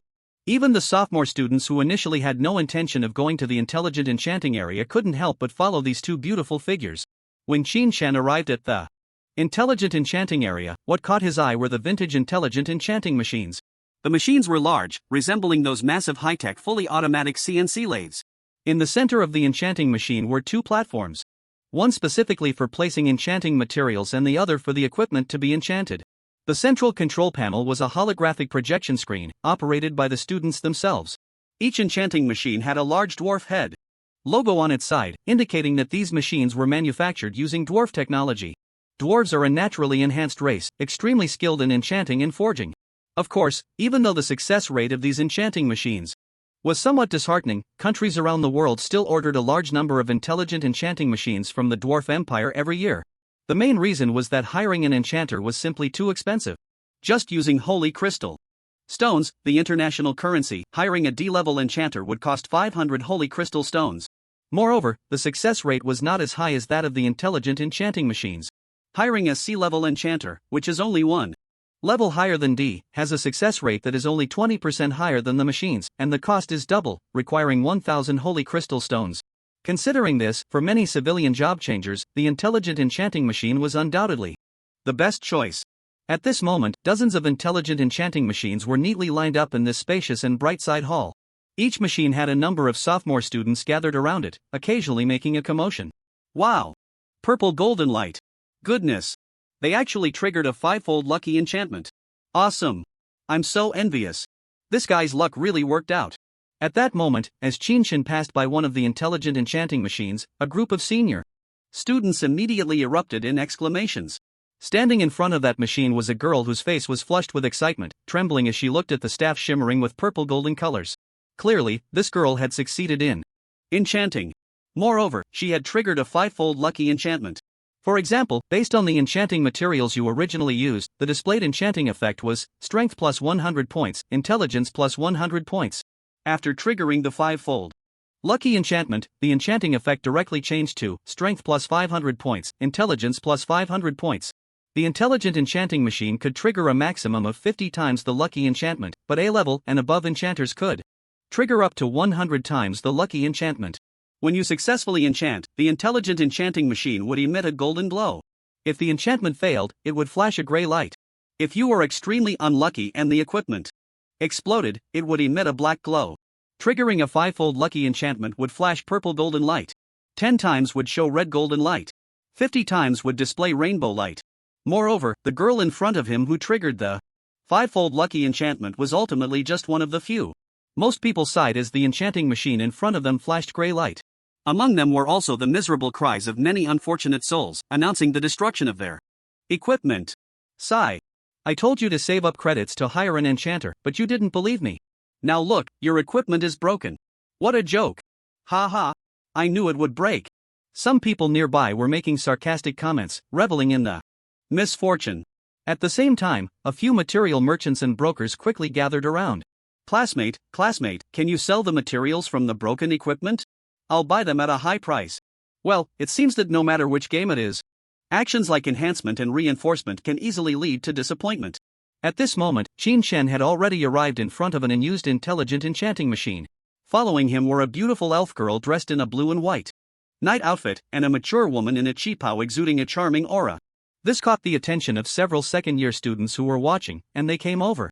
Beautiful women, especially someone like Sun Yan Yan, who radiated an air of nobility and elegance, easily attracted the gaze of the opposite sex. However, at this moment, she completely ignored the looks directed at her. Her clear, light golden eyes were fixed intently on Qin Shan. Buzz. At this time, Qin Shan had already pulled out a long, exquisite crimson staff from his storage ring. And the moment the staff appeared, roar! It was as if an extremely furious dragon's roar echoed from ancient times, causing everyone around to shudder involuntarily. Wow! This staff is not simple. Just from the swirling magical aura and the faint hint of dragon might, one could tell that this must be a staff related to dragons. That's right. It was the Flamefall staff, forged from a segment of the spine of the heavenly flame. Giant dragon. In fact, a weapon forged from a dragon's spine could not possibly be only level 20. After careful study, Shin discovered that this weapon had 16 empty enchanting slots. The maximum forging level was as high as 10. This meant that the system had deliberately lowered the enchanting attributes of this weapon, which should have been level 100, to allow Shin to use this extraordinary staff smoothly, and the forging level was even reduced to level 0. Generally, the initial forging level of equipment is level 1. In simple terms, this Flamefall staff is actually an extremely top-tier weapon prototype. This is also why Shin was so eager to enchant and forge it. Without any hesitation, under the astonished gazes of the crowd, Shin calmly tossed the obviously extraordinary staff into the intelligent enchanting machine. What the hell? Who is this? Tossing equipment without a hint of hesitation. Isn't he afraid it will break? Could he be some wealthy scion from a noble family? It seemed that the people around did not recognize Shin. Although the school's official forum had been buzzing, many older students had not paid much attention to the main character of that public opinion. Storm. This kind of hype, which the officials claimed was a rumor, was like a celebrity scandal online. After a glance, it was mostly forgotten. Ding! At this moment, the central control projection screen of the intelligent enchanting machine displayed the relevant interface. You have selected the weapon to be enchanted, Flamefall Staff. Level and quality, level 20 gold quality. Please place the prepared main enchanting materials on the material platform. Shin directly took out the A-grade enchanting material alien core obtained from the Imperial Laboratory dungeon from his storage ring and placed it on the material platform. Material confirmed. The material you added this time is alien core. Required auxiliary materials: 20 magic crystals, 10 fire crystals, 10 high-grade furnace rock carbon. As for the auxiliary materials, Shin had already purchased them with credits and placed them on the material platform as well. Ding! All enchanting conditions have been met. This enchanting success rate, 15%. Enchanting protection tickets, 0. Would you like to start enchanting? Wow! When this information panel appeared, before Shin could make a decision, the onlookers stirred with excitement. What the heck? How is the success rate only 15%? That's no different from directly breaking the equipment, right? This alien core is an A-grade enchanting material, which means if the enchantment is successful, the effect will definitely be powerful. The more powerful the enchanting effect, the lower the success rate, of course. Indeed, I remember this material seems to come from the Imperial Laboratory, a high-difficulty diamond dungeon, right? Yes. Everyone, this guy hasn't bought a protection ticket yet. I have to say, he's really bold. Not afraid of breaking it at all. The crowd began to chatter in surprise. Even the two beauties, Sun Yanyan and Xiao Nuya, couldn't help but furrow their brows at this moment. This guy has quite a gambling nature. Junior, could you persuade him? Xiao Nuya whispered in Sun Yanyan's ear. Such a rare staff, if it breaks, even I, as a bystander, would feel heartbroken. Sun Yanyan raised her delicate face proudly, but still moved her long, beautiful legs towards Shin. However, just as she was about to speak, ding! Shin had already calmly pressed the Start Enchantment button. Wow! At that moment, all the onlookers were stunned. Damn! He really dares to throw it. Black! Black! Black! Break for me! If this works, I'll eat this enchanting machine on the spot. Amidst the crowd's clamor, the white light flickering in the enchanting machine began to dim. Everyone knew that the critical moment was approaching. After the white light extinguished, the color of the light that burst forth would announce the result of this enchantment. Golden, golden, golden, black, black, black. At this moment, everyone was incredibly tense. Adrenaline was surging wildly. The pressure and excitement brought by this all-or-nothing gamble were simply irresistible. Even Sun Yanyan and Xiao Nuya felt their hearts racing. However, from the corner of their eyes, they noticed that Shin, the person involved, still had an incredibly calm expression, forming a stark contrast with the excitement of everyone around him. Why, how can he be so composed? The next second, the truth revealed to them why Shin was so calm. Buzz! The enchanting machine, which was operating rapidly, suddenly burst forth with a dazzling brilliance. It wasn't golden. Nor was it purple gold. Definitely not red. Of course, it wasn't black or gray either. But rather, rainbow-colored. Damn! 50 times luck enchantment. In that instant, the entire venue fell silent. Every person's face was filled with extreme shock and horror. The rainbow-like colorful glow reflected on everyone's faces, combined with their incredulous expressions, made it all seem so ridiculous and laughable. Ding! Congratulations, your enchantment was successful.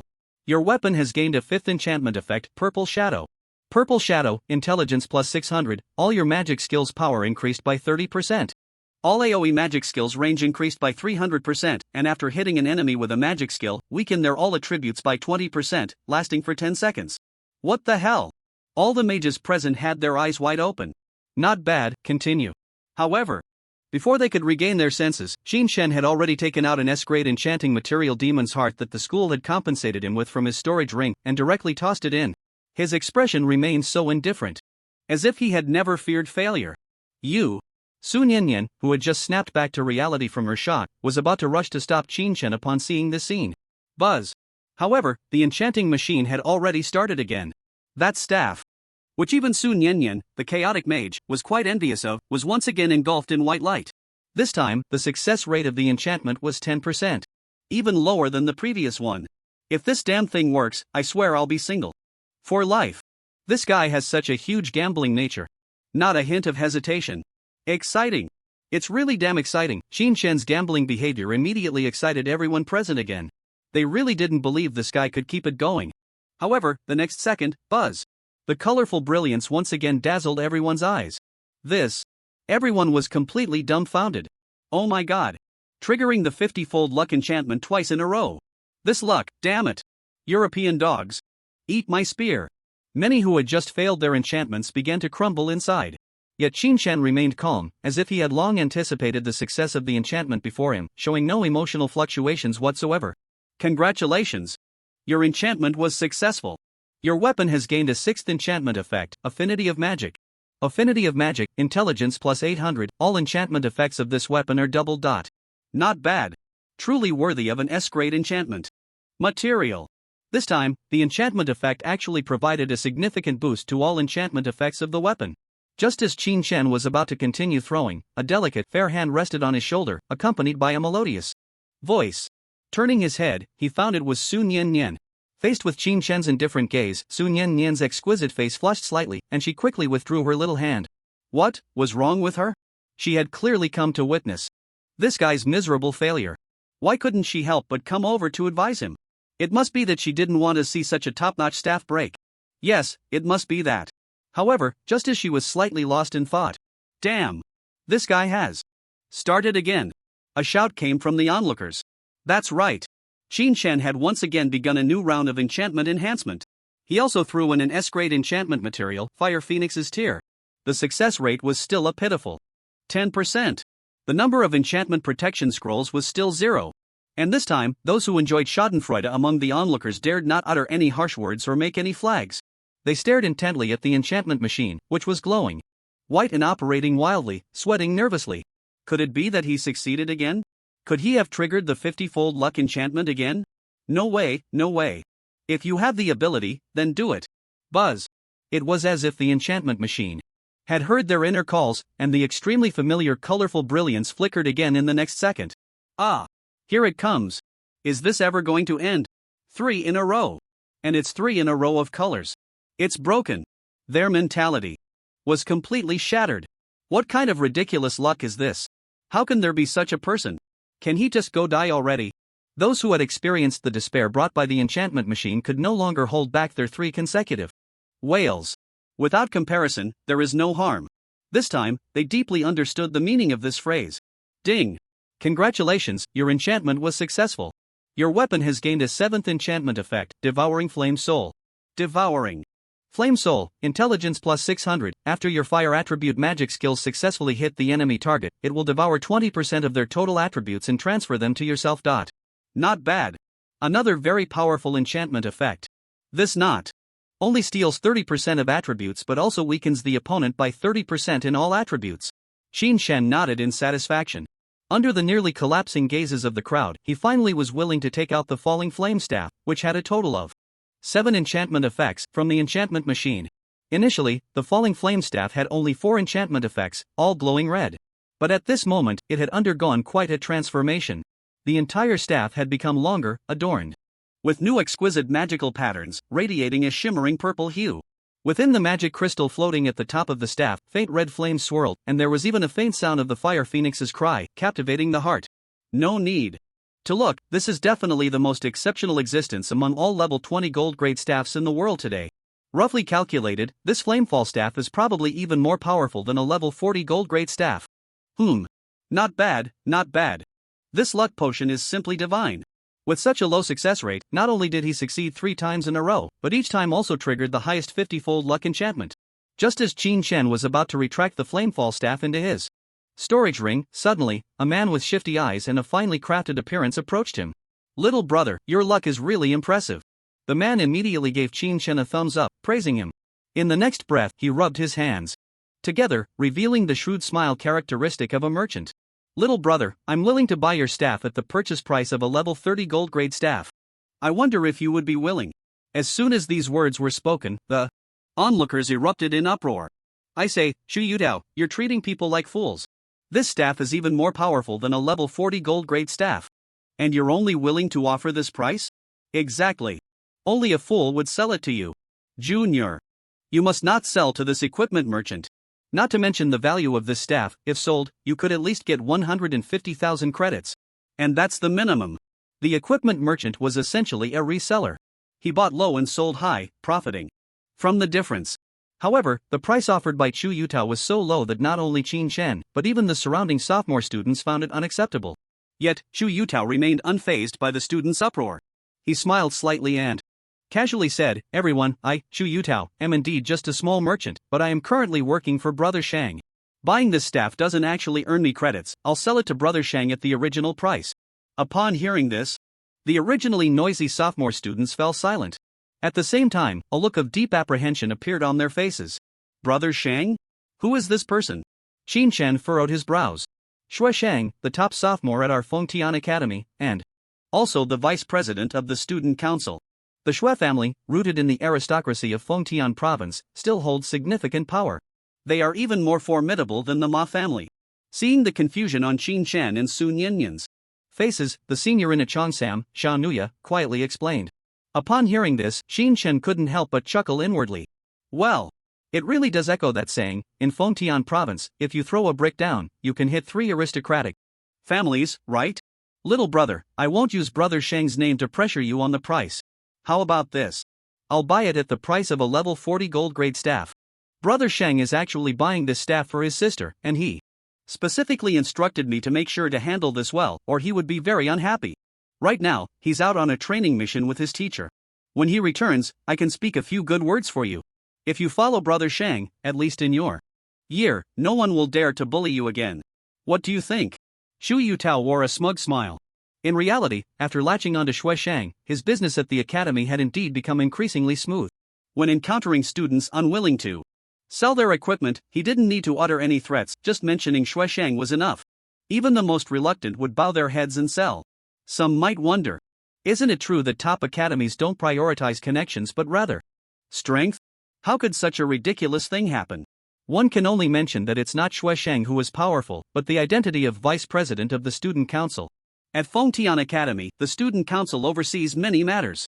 For instance, all B grade and below enchanting and forging materials, items, skill books, and equipment below purple grade, and a series of other items are all managed by the student council for registration and exchange processes, even the applications for entry permissions to some silver and gold level secret realm dungeons are handled by the student council, which then reports to the teachers.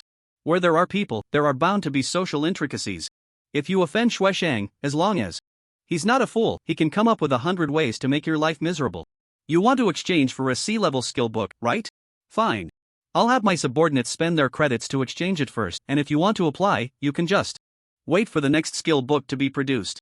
You want to exchange for an enchanting material, right? Good. I'll do the same and have someone exchange it first, and you won't be able to get it either. Anything you want to exchange for, I'll have someone take it first, blocking your progress and preventing you from getting stronger. How does that feel? You want to complain to the teachers, right? Sure. I have a perfectly reasonable excuse.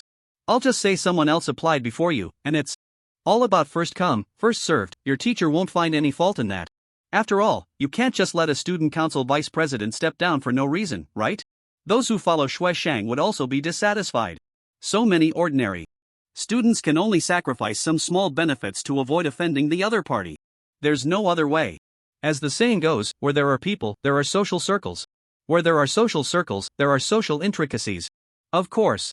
The above rules only apply to ordinary students with average strength. Because the control over high-level resources still lies in the hands of the teachers and school leaders. The student council can only manage some low-level resources and can only make things difficult for students who need low-level resources. So, what if I don't agree? At this moment, Qin Shen's gaze towards Chu Yutao was as cold as ice, his murderous intent locking onto this bully of the week, the equipment merchant.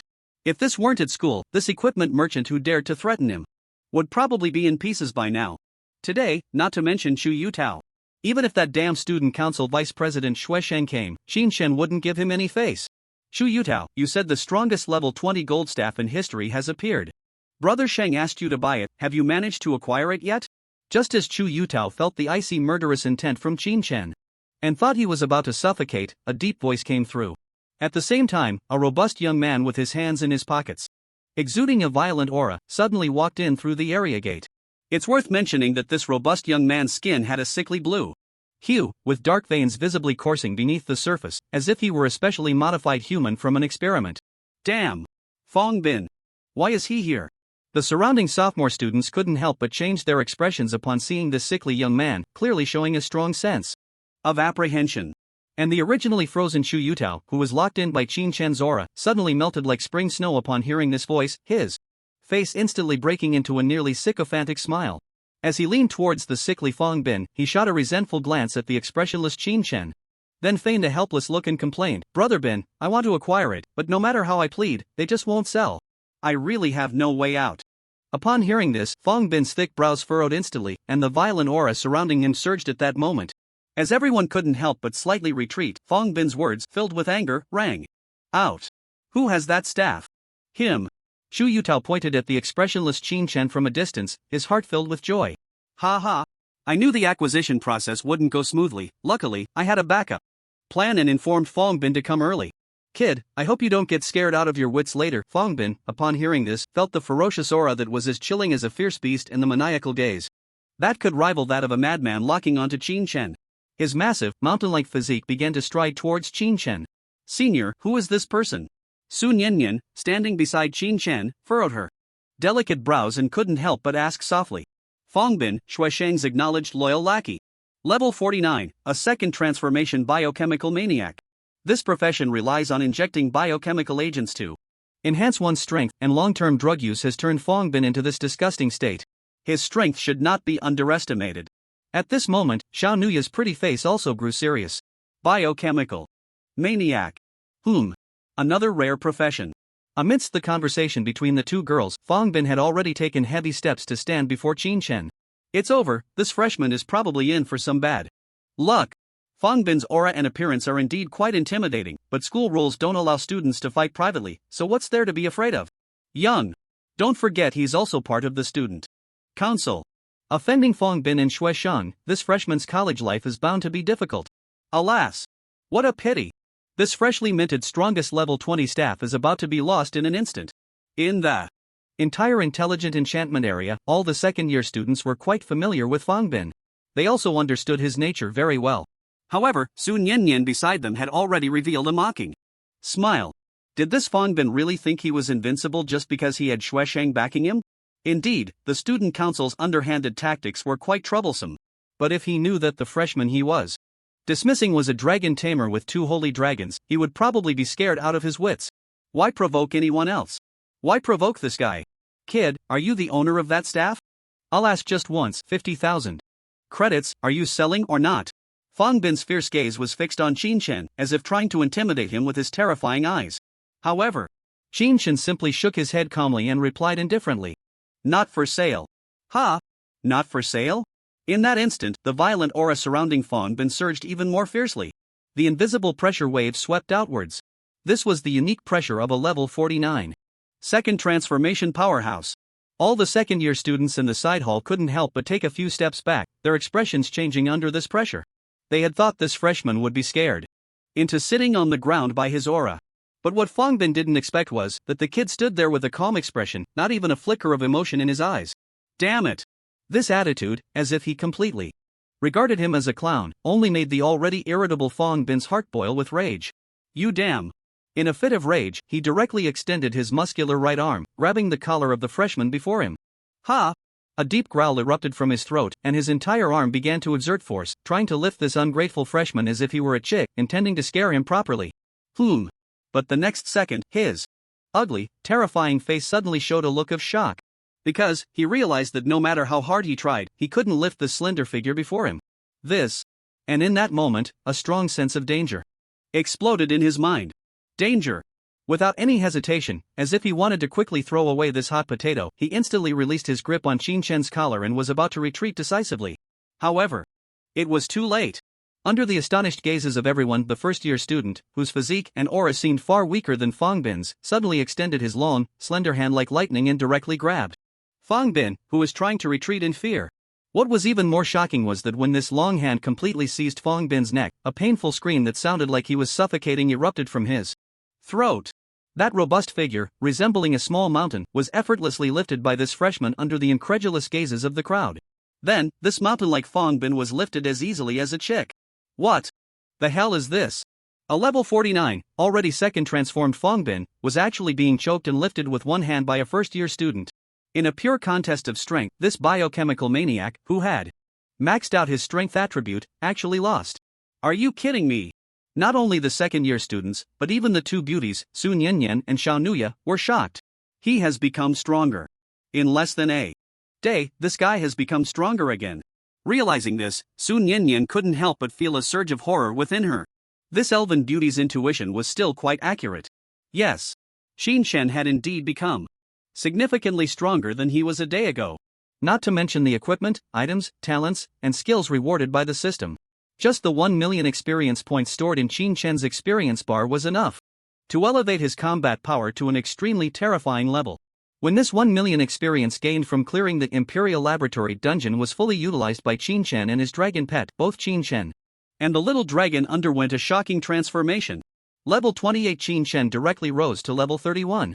Level 19 Xiaojiao jumped to level 21. Level 11 Xiaohan increased to level 15. The attribute panels of 1 person and 2 dragons received remarkable enhancements. Name, Qinshen. Age, 18 years. Level, 31.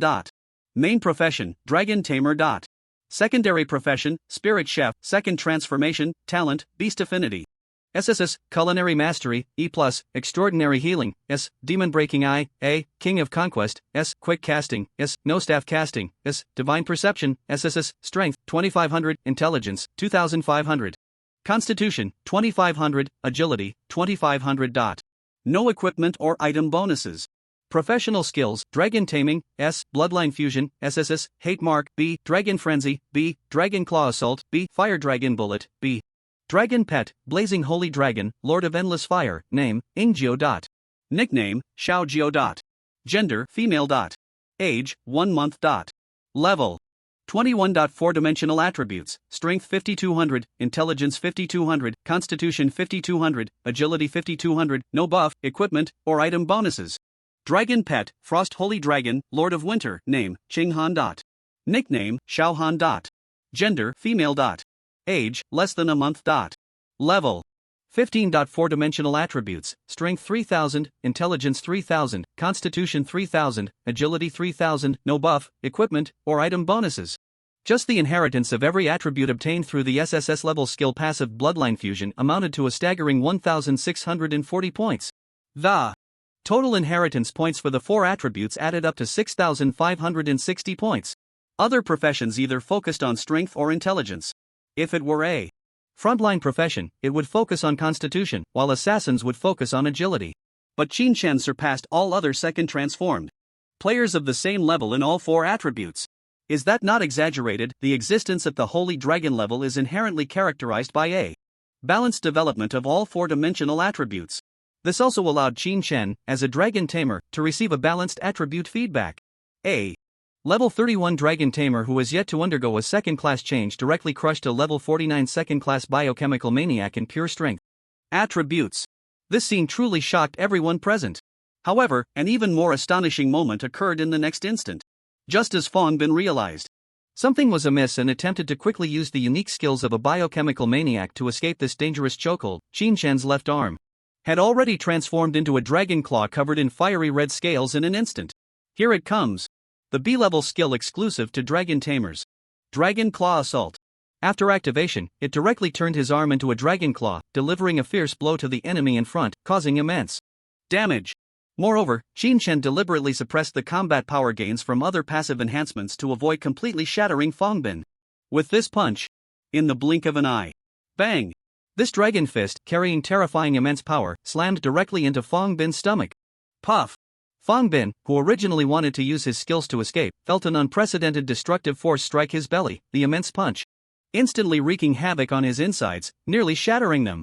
A mouthful of disgusting black blood spewed from his mouth, and his previously violent aura instantly wilted. However, did you think this was the end? Qin Shen's figure had already vanished from Fong Bin's sight, avoiding being splattered by that disgusting black blood. As Fong Bin was overwhelmed by the surging pain, losing consciousness for a full 3 seconds, Qin Shen, who had almost instantaneously flashed to Fong Bin's side, unleashed another ferocious punch. Bang! Fong Bin's entire ugly face twisted under this punch. His jaw was completely dislocated. And that robust body, like a dead dog, collapsed limply onto the ground. Bang! Just when everyone thought this murderous freshman was about to stop, another fierce kick landed squarely on Fong Bin's head, brutally driving it into the floor of the hall. From the initial chokehold to this final kick, the entire process took place in the blink of an eye, lasting no more than a second. Even some second year students with poor eyesight only felt a blur before the originally arrogant Fong Bin lay on the ground like a dead dog. Wow! The previously silent side hall erupted once more with a sound akin to a tsunami. Before anyone could regain their composure to speak, Qin Shen's cold and indifferent voice rang out. I believe everyone saw that it was the senior who struck first. So this counts as self-defense, not a private brawl. Everyone.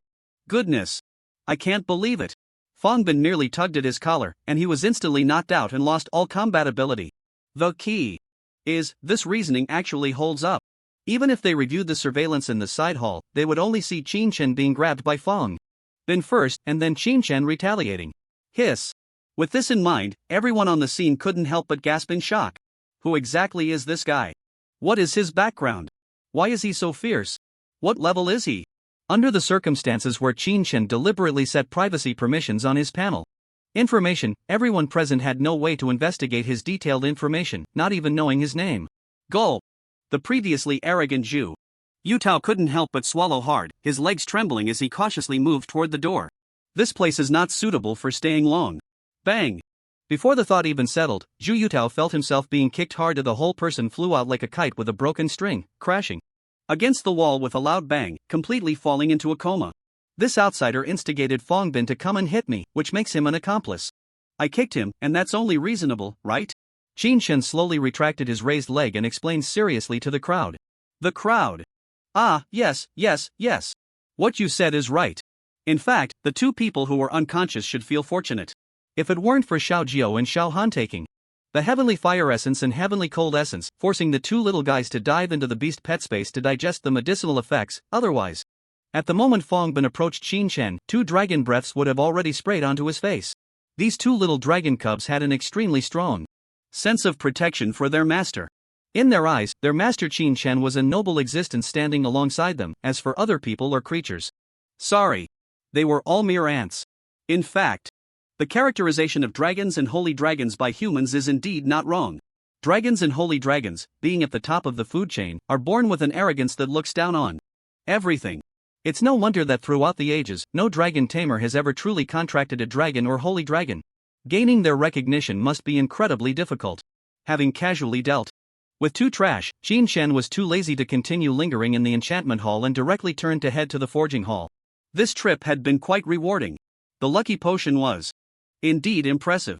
Without the buff from this potion, he wouldn't dare to casually throw equipment into enchantment, especially without an enchantment protection scroll.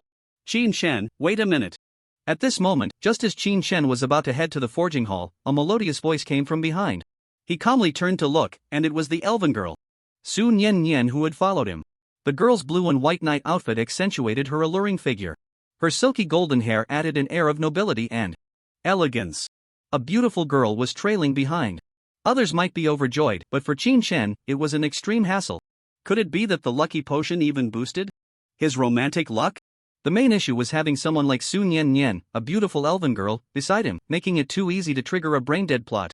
So, Qin Shen merely glanced at her before turning back to continue walking toward the forging hall. Hey! Wait up!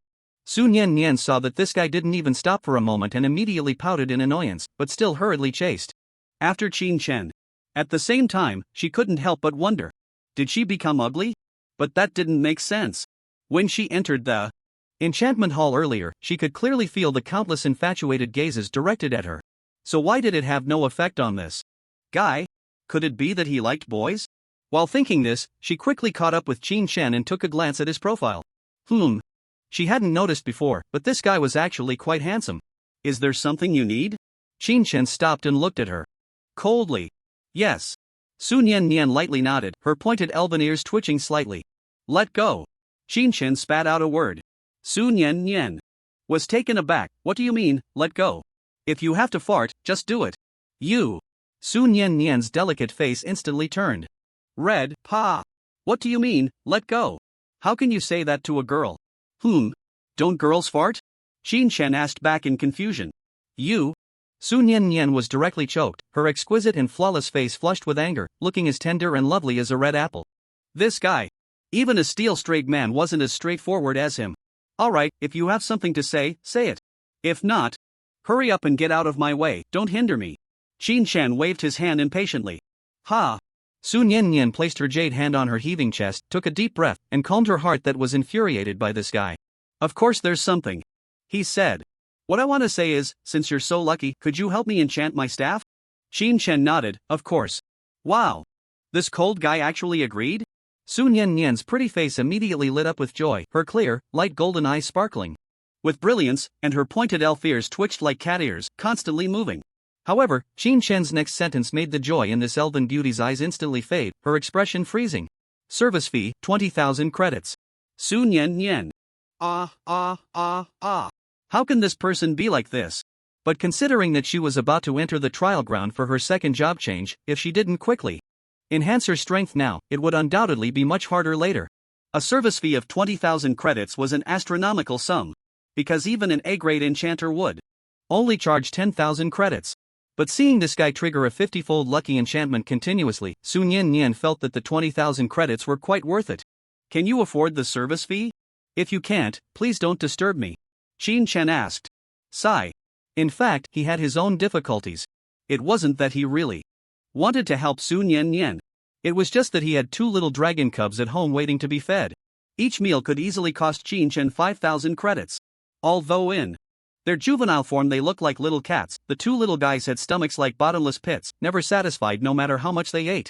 For ordinary students, 20,000 credits would be enough for them to exchange for desired resources or to buy tickets for various secret realm dungeons. However, for Qin Shen, it was just enough for 4 meals for the 2 little dragon cubs. And this didn't even account for the little poison dragon still in its egg. If that little guy successfully hatched, it would undoubtedly make things even harder for Qin Shen, the poop scooper.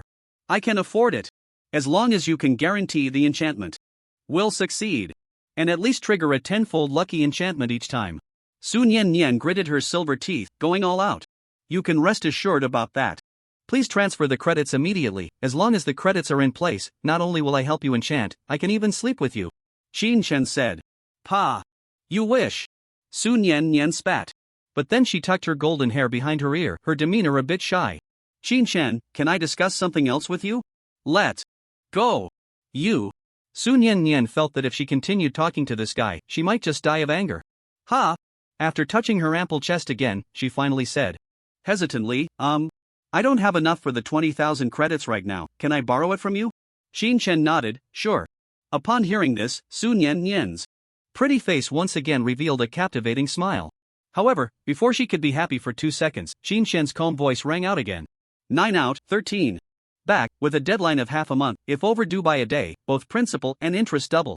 Xiaofan loan, you deserve it. Still borrowing? Su Nian Nian. Su Nian Nian swore, this was the most infuriating person she had ever met in her life. No exceptions. According to this 9 out, 13 back calculation, after half a month, the 20,000 credits Qinshen lent would require Sun Yen Nian to return a full 28,000 credits. This was definitely usury. Although Sun Yen Nian felt that Qinshen's terms were very unfair and really wanted to beat this guy up, she ultimately chose to agree to his conditions. Mainly because if she could really succeed in the enchantment and consistently trigger the tenfold lucky enchantment, the 28,000 credits would indeed be worth it. Soon, Sun Yen Nian happily walked out of the enchantment hall, hugging her level 30 golden staff. Her staff had gained a 6th enchantment effect, also triggering a 50-fold lucky enchantment, once again shocking everyone present. At the same time, Sun Yen Nian expressed her doubts about Qinshen's luck in achieving a 100% success rate in enchanting. To this, Qinshen simply replied, "Today just happens to be my lucky day." Following this, the elven beauty wanted to continue trailing behind Qinshen as a little shadow, hoping to witness whether his forging would also have a 100% success rate like enchanting. However, under Qinshen's extremely indifferent gaze, she ultimately had to give up, looking somewhat aggrieved. Upon arriving at the forging hall, Qinshen applied for a private forging room to avoid unnecessary trouble. It is well known that the enhancement of all equipment is divided into forging and enchanting. Successful enchanting can add enchanting effects to the equipment, while successful forging can improve the equipment's grade and inherent attributes. What are inherent attributes? Take the Falling Flame Staff as an example. Equipment: Falling Flame Staff. Grade: Gold. Level: 20. Class: Mage, Dragon Language Mage, Dragon Tamer. Attributes: Intelligence plus 150, Agility plus 100. Enchanting effects. The attributes, Intelligence plus 150, Agility plus 100. Is the inherent attribute. After successful forging, this inherent attribute will also be enhanced. At the same time, forging can improve the equipment's grade and usage level. The benefits of enhancing the equipment's grade and usage level include increasing the number of enchanting slots for that equipment and raising the maximum level cap for forging. This level 20 gold Falling Flame Staff has an inherent attribute cap of Intelligence plus 700, Agility plus 650. Meaning that no matter how much it is forged, the inherent attributes can ultimately only reach Intelligence plus 700, Agility plus 650. However, if the grade of the Falling Flame Staff is raised to legendary level, the number of enchanting slots will greatly increase. And the inherent attribute cap will also be significantly raised. Therefore, if one wants to enhance a piece of equipment, both enchanting and forging are indispensable. At this moment, Qinshen stood before the intelligent forging machine, still tossing the Falling Flame Staff inside. At the same time, he took out some corresponding materials from his storage ring. Forging is different from enchanting. Enchanting requires separating all different levels of enchanting materials and pairing them with different quantities of auxiliary materials to complete. Forging, on the other hand, only requires throwing all the materials in at once, making it simpler and quicker. This time, the materials Qinshen took out included S-grade forging material Terra Mechanical Divine Stone, S-grade forging material Fairy Spirit Jade Liquid Essence, S-grade forging material Azure Scale Amethyst. The first S-grade material was obtained from the Imperial Laboratory dungeon. The second S-grade material was a system chest reward. The third was compensation for a delayed school reward. Ding! You have confirmed the equipment to be forged. Current forging equipment: Falling Flame Staff.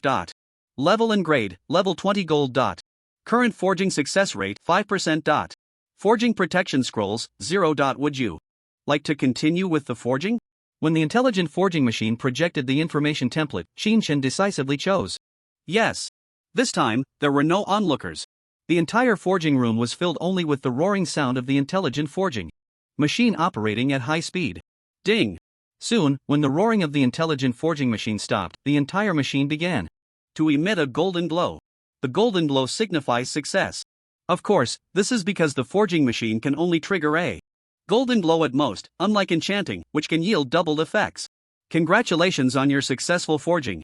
Your weapon, Falling Flame Staff, has been upgraded from gold grade to legendary grade. Your weapon Falling Flame Staff usage level has been raised from level 20 to level 30. The current inherent attributes of this weapon are Intelligence plus 2100, Agility plus 1950. The current number of enchanting slots for this weapon has increased to 30. Not bad. The maximum value of the inherent attributes has actually increased by a full 3 times. Qinshen nodded happily.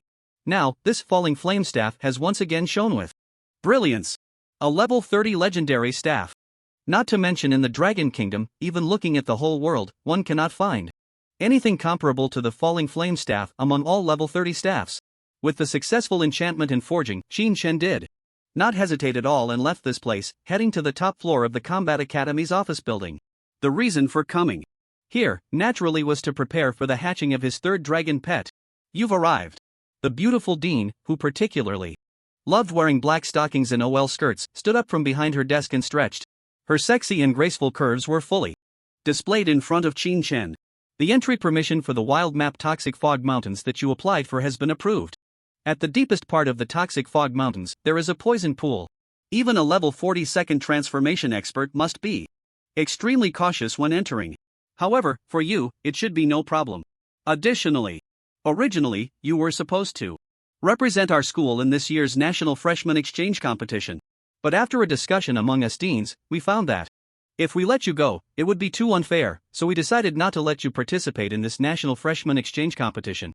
Instead, you should represent our Feng Tian Academy in the individual preliminaries of the International Championships Dragon Kingdom Division. That shouldn't be too much pressure, right? As she spoke, He Yalan smiled and looked at the young man who remained remarkably calm throughout. No problem. I will follow the school's arrangements. In response, Qin Shen simply nodded. The International Championship can be said to be a grand event renowned worldwide. Organized by the Global Class Change Association, it is held annually. Not long after Qin Shen had just crossed over to this place, he had watched the live broadcast of the International Championship on television. At that time, when he saw the incredible and spectacular clashes between the top talents on screen, he almost wondered if it was a sci-fi movie. However, Qin Shen did not have much time to learn detailed information about the International Championship now, because he needed to head straight to the Toxic Fog Mountains to prepare for the birth of his third dragon pet. The Toxic Fog Mountains are also a wild map resource governed by Feng Tian Academy. It is home to various poisonous insects and monsters, and the mountains are shrouded in thick toxic fog year-round. Generally, students must be accompanied by a priest or a support class with purification and detoxification skills to enter here. Feng Tian Academy requires students entering this area to be above level 40. But for someone as exceptionally special as Qin Shen, there are naturally no such restrictions. What a joke! If Qin Shen were really allowed to go all out and unleash his two holy dragons, this Toxic Fog Mountains would probably be flattened. Buzz! At the entrance of the Toxic Fog Mountains, the magic teleportation array flickered with light, and amidst the ripples of space, Qin Shen's tall figure appeared here. It could be seen, the entire Toxic Fog Mountains was completely enveloped by a super-large magic array. Qin Shen sensed the impressive aura emanating from this magic array and knew that it must have been constructed by a level 90 or above archmage. The purpose of building this magic array was naturally to prevent the toxic fog from the Toxic Fog Mountains from spreading outward and polluting the surrounding environment. The reason the Toxic Fog Mountains are shrouded in toxic fog year-round is that there is a particularly special poison pool at the center of the mountains. It is said that even a level 50 expert, without a priest or support class as a teammate, cannot withstand the fierce toxicity and cannot approach the poison pool even a step. Even Dean He Yalan advised Qin Shen not to get too close to it. But coincidentally, Qin Shen's purpose for this trip was precisely for that poison pool. Classmate, please show your entry permit. At the entrance of the magic circle, there was also a part-time sophomore student on duty. When he saw the permit information presented by Qin Shen, his expression immediately turned uncertain. Classmate, where are your companions? The sophomore couldn't help but ask. I have no companions. Just me alone, Qin Shen replied. The sophomore was taken aback again. A level 31 freshman. Not only had he obtained the entry permit for the Poison Fog Mountains, but he was also going in alone. You should find a support class partner, otherwise, you might just step in and lose half your health due to poisoning. The sophomore patiently advised. No, thank you for the reminder. Since the entry permit has been checked, can I enter now? Qin Shen asked calmly. You can, but before he could finish his sentence, buzz. The freshman walked through the magic teleportation gate alone and entered inside. The sophomore. When Qin Shen passed through the magic gate, his figure appeared in the Poison Fog Mountains. I'm poisoned. As expected. The moment Qin Shen stepped in, a prompt appeared in his mind. You have been inflicted with a poison status. At the same time, his HP was continuously decreasing. However, buzz. At that moment, a surge of emerald light suddenly enveloped Qin Shen's body. Surprisingly, the HP loss due to the poison status was visibly recovering. Extraordinary healing. This S-rank talent had automatically triggered its effect at this moment. It seems this talent can heal all damage inflicted on oneself.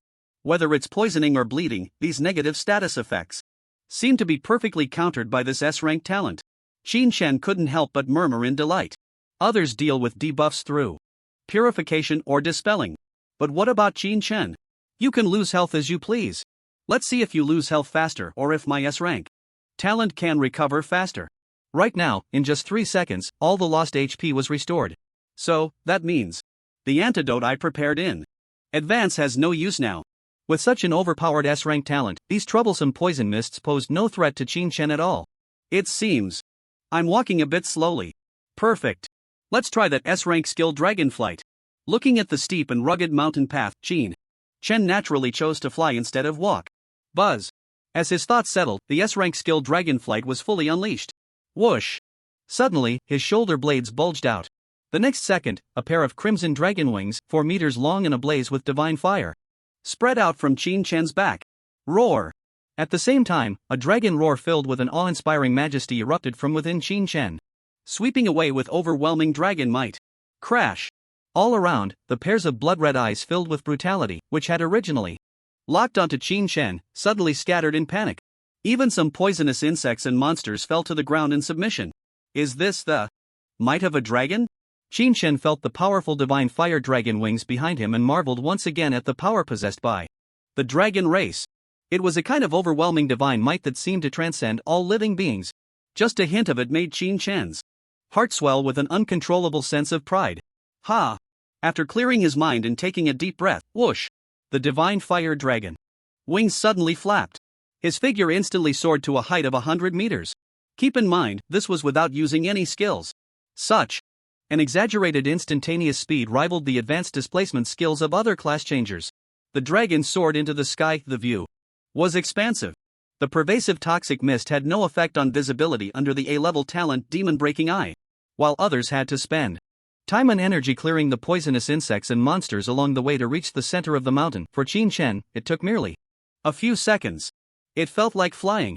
When Qin Shen landed in a valley, he finally saw the toxic pool. In the center of the valley, there was a lake of water, but the color of the water was a deep cyan that unmistakably signified extreme toxicity. What a strong toxin! Qin Shen was astonished to find that his HP was draining at a rate of 10% per second. Fortunately, the S-level talent, Extraordinary Healing, was equally formidable.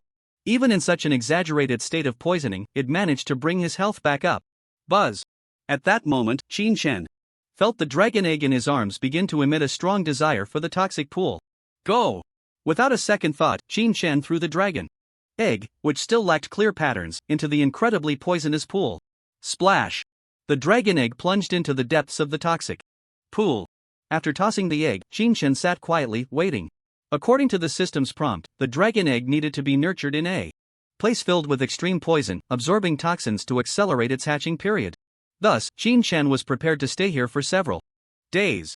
However, just as he was about to close his eyes and rest amidst the toxic mist, suddenly, buzz! An incredibly mysterious wave erupted from the center of the toxic pool. When he directed his gaze at the pool, he was completely stunned. He was truly dumbfounded.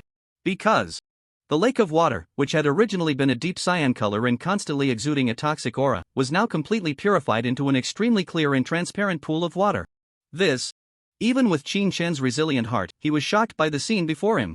It was important to note that the reason the toxic mist mountains were shrouded in mist year-round was due to the existence of this special toxic water. Moreover, the resource manual for the wilderness maps had detailed explanations. At the deepest part of the toxic pool lay the core of an ancient, fearsome toxic beast. Even a level 90 priest's 4th transformation sage could not completely purify or dispel it. Additionally, the surrounding poisonous insects and monsters fed on these toxic gases, which is why the core of that fearsome beast had not been taken away. But now, how could the entire toxic pool be purified? However, what shocked Qin Shen even more happened in the next second. The now completely clear and transparent toxic pool, resembling a mountain spring, suddenly erupted with an incredibly terrifying sucking force. Whoosh! In just a matter of seconds, this formidable sucking force transformed into a vortex storm, sweeping away all the surrounding toxic mist. Soon, Amidst Qin Shen's bewildered expression, the toxic mist of the entire Toxic Mist Mountains began to be completely devoured by this terrifying sucking storm. At the same time, what the hell? What is happening? The second-year students in various areas of the Toxic Mist Mountains, who were busy hunting monsters and gathering poisonous herbs, were equally shocked to see that the toxic mist was being blown away as if swept by a storm. The previously obstructed view was now completely clear. Quick! Look up! In that instant, everyone couldn't help but raise their heads to look at the sky above the Toxic Mist Mountains. Their faces were filled with emotion. They saw a massive storm capable of piercing the heavens and the earth swirling up at the center of the Toxic Mist Mountains. The dense toxic mist was completely engulfed by this gigantic storm. This scene was as if someone was swallowing all the toxic mist whole. Everyone in the room was completely stunned. What on earth had just happened? If we were to say who felt the most shocked, it was Qin Shen. Because he had already seen the dragon egg he had thrown into the poison pool slowly rising to the surface. And lifting it out of the water was a level 50 boss poison beast that lived in the poison pool. Despite the fact that this egg had absorbed all the toxins from the poison pool, along with the poisonous mist from the entire Poison Mist mountain range, the poison beast boss still dared not show any disrespect towards this dragon egg. At this moment, Qin Shen also keenly noticed, this dragon egg was vastly different from before. The most obvious change was, the shell of the dragon egg was now adorned with intricate emerald green divine patterns. The terrifying fluctuations emanating from it made Qin Shen immediately realize this was definitely the holy dragon pattern. At this moment, the terrifying and fierce-looking level 50 poison beast boss was respectfully delivering the dragon egg to the shore. It was only then that he noticed, the surroundings were already clear and sunny, with bright sunlight shining down on the Poison Mist mountain range that had not seen sunlight for who knows how many years. The surrounding poison mist creatures squinted their eyes in the dazzling sunlight. Qin Shen approached the lakeside and received the dragon egg with the emerald holy dragon pattern. The level 50 poison beast boss silently submerged back into the water. When Qin Shen identified this dragon egg again, the displayed information had already changed. Dragon egg, SSS. You can use dragon taming technique on it. Upon successful taming, you will obtain a young mephitic holy dragon as your dragon pet. Note, the mephitic holy dragon is fully fed at this moment, with high satisfaction. Attempting to use dragon taming technique on it may result in a very smooth taming process. Without any hesitation, Qin Shen directly used dragon taming technique on this dragon egg. Buzz! Congratulations, you have successfully tamed it. Just as Qin Shen was about to use the dragon taming technique again, he was instantly dumbfounded. This actually succeeded on the first try? It seems that after the mephitic holy dragon had completely devoured all the toxins from the Poison Mist mountain range, it felt very satisfied and happy. However, the only thing Qin Shen was worried about now was the personality and appearance of this little dragon cub. After all, when it comes to poisonous creatures, just take the previous level 50 poison beast boss as an example. It was incredibly fierce and ugly. Of course, no matter how ugly this mephitic holy dragon might be, Qin Shen would not mind. No matter how ugly, it would still be his own child. Crack! At this moment, after the successful taming was displayed, the eggshell was bitten open. Following that, the first thing to emerge from the crack in the eggshell was not the little dragon cub's head, but its round little bottom. At the same time, it also allowed Qin Shen to see its skin color clearly. It was an extremely clear emerald green. Sure. At this moment, it seemed the little guy wanted to use its little bottom to completely push the eggshell open, but the eggshell was too hard, making it exert all its strength and emit adorable chirp-chirp sounds. Crack! After the little guy struggled for a while, it finally managed to push open the upper half of the eggshell, revealing its little head. At this moment, Qin Shen finally saw the full appearance of this mephitic holy dragon. Since it hadn't eaten the eggshell, the little guy's size hadn't rapidly grown. It remained small and cute. Emerald green dragon scales covered its tiny body. On its round little head, two dragon horns resembling jade stood upright. It actually looked like a little green dragon. However, this little dragon cub seemed to be very shy. Facing Qin Shen's gaze, it directly hugged half of the eggshell beside it with its little paws, holding it in front of itself, and its pair of clear emerald green eyes peeked out from behind the eggshell, secretly watching Qin Shen. This scene, Qin Shen found himself both amused and exasperated. Well, who would have thought that his third little dragon would be an introverted one? Looking at the timid little dragon in front of him, Qin Shen couldn't help but chuckle. He hadn't expected this little guy to have a somewhat social anxiety. Nevertheless, he slowly extended his palm towards the young sacred poison dragon, not rushing to pat its head.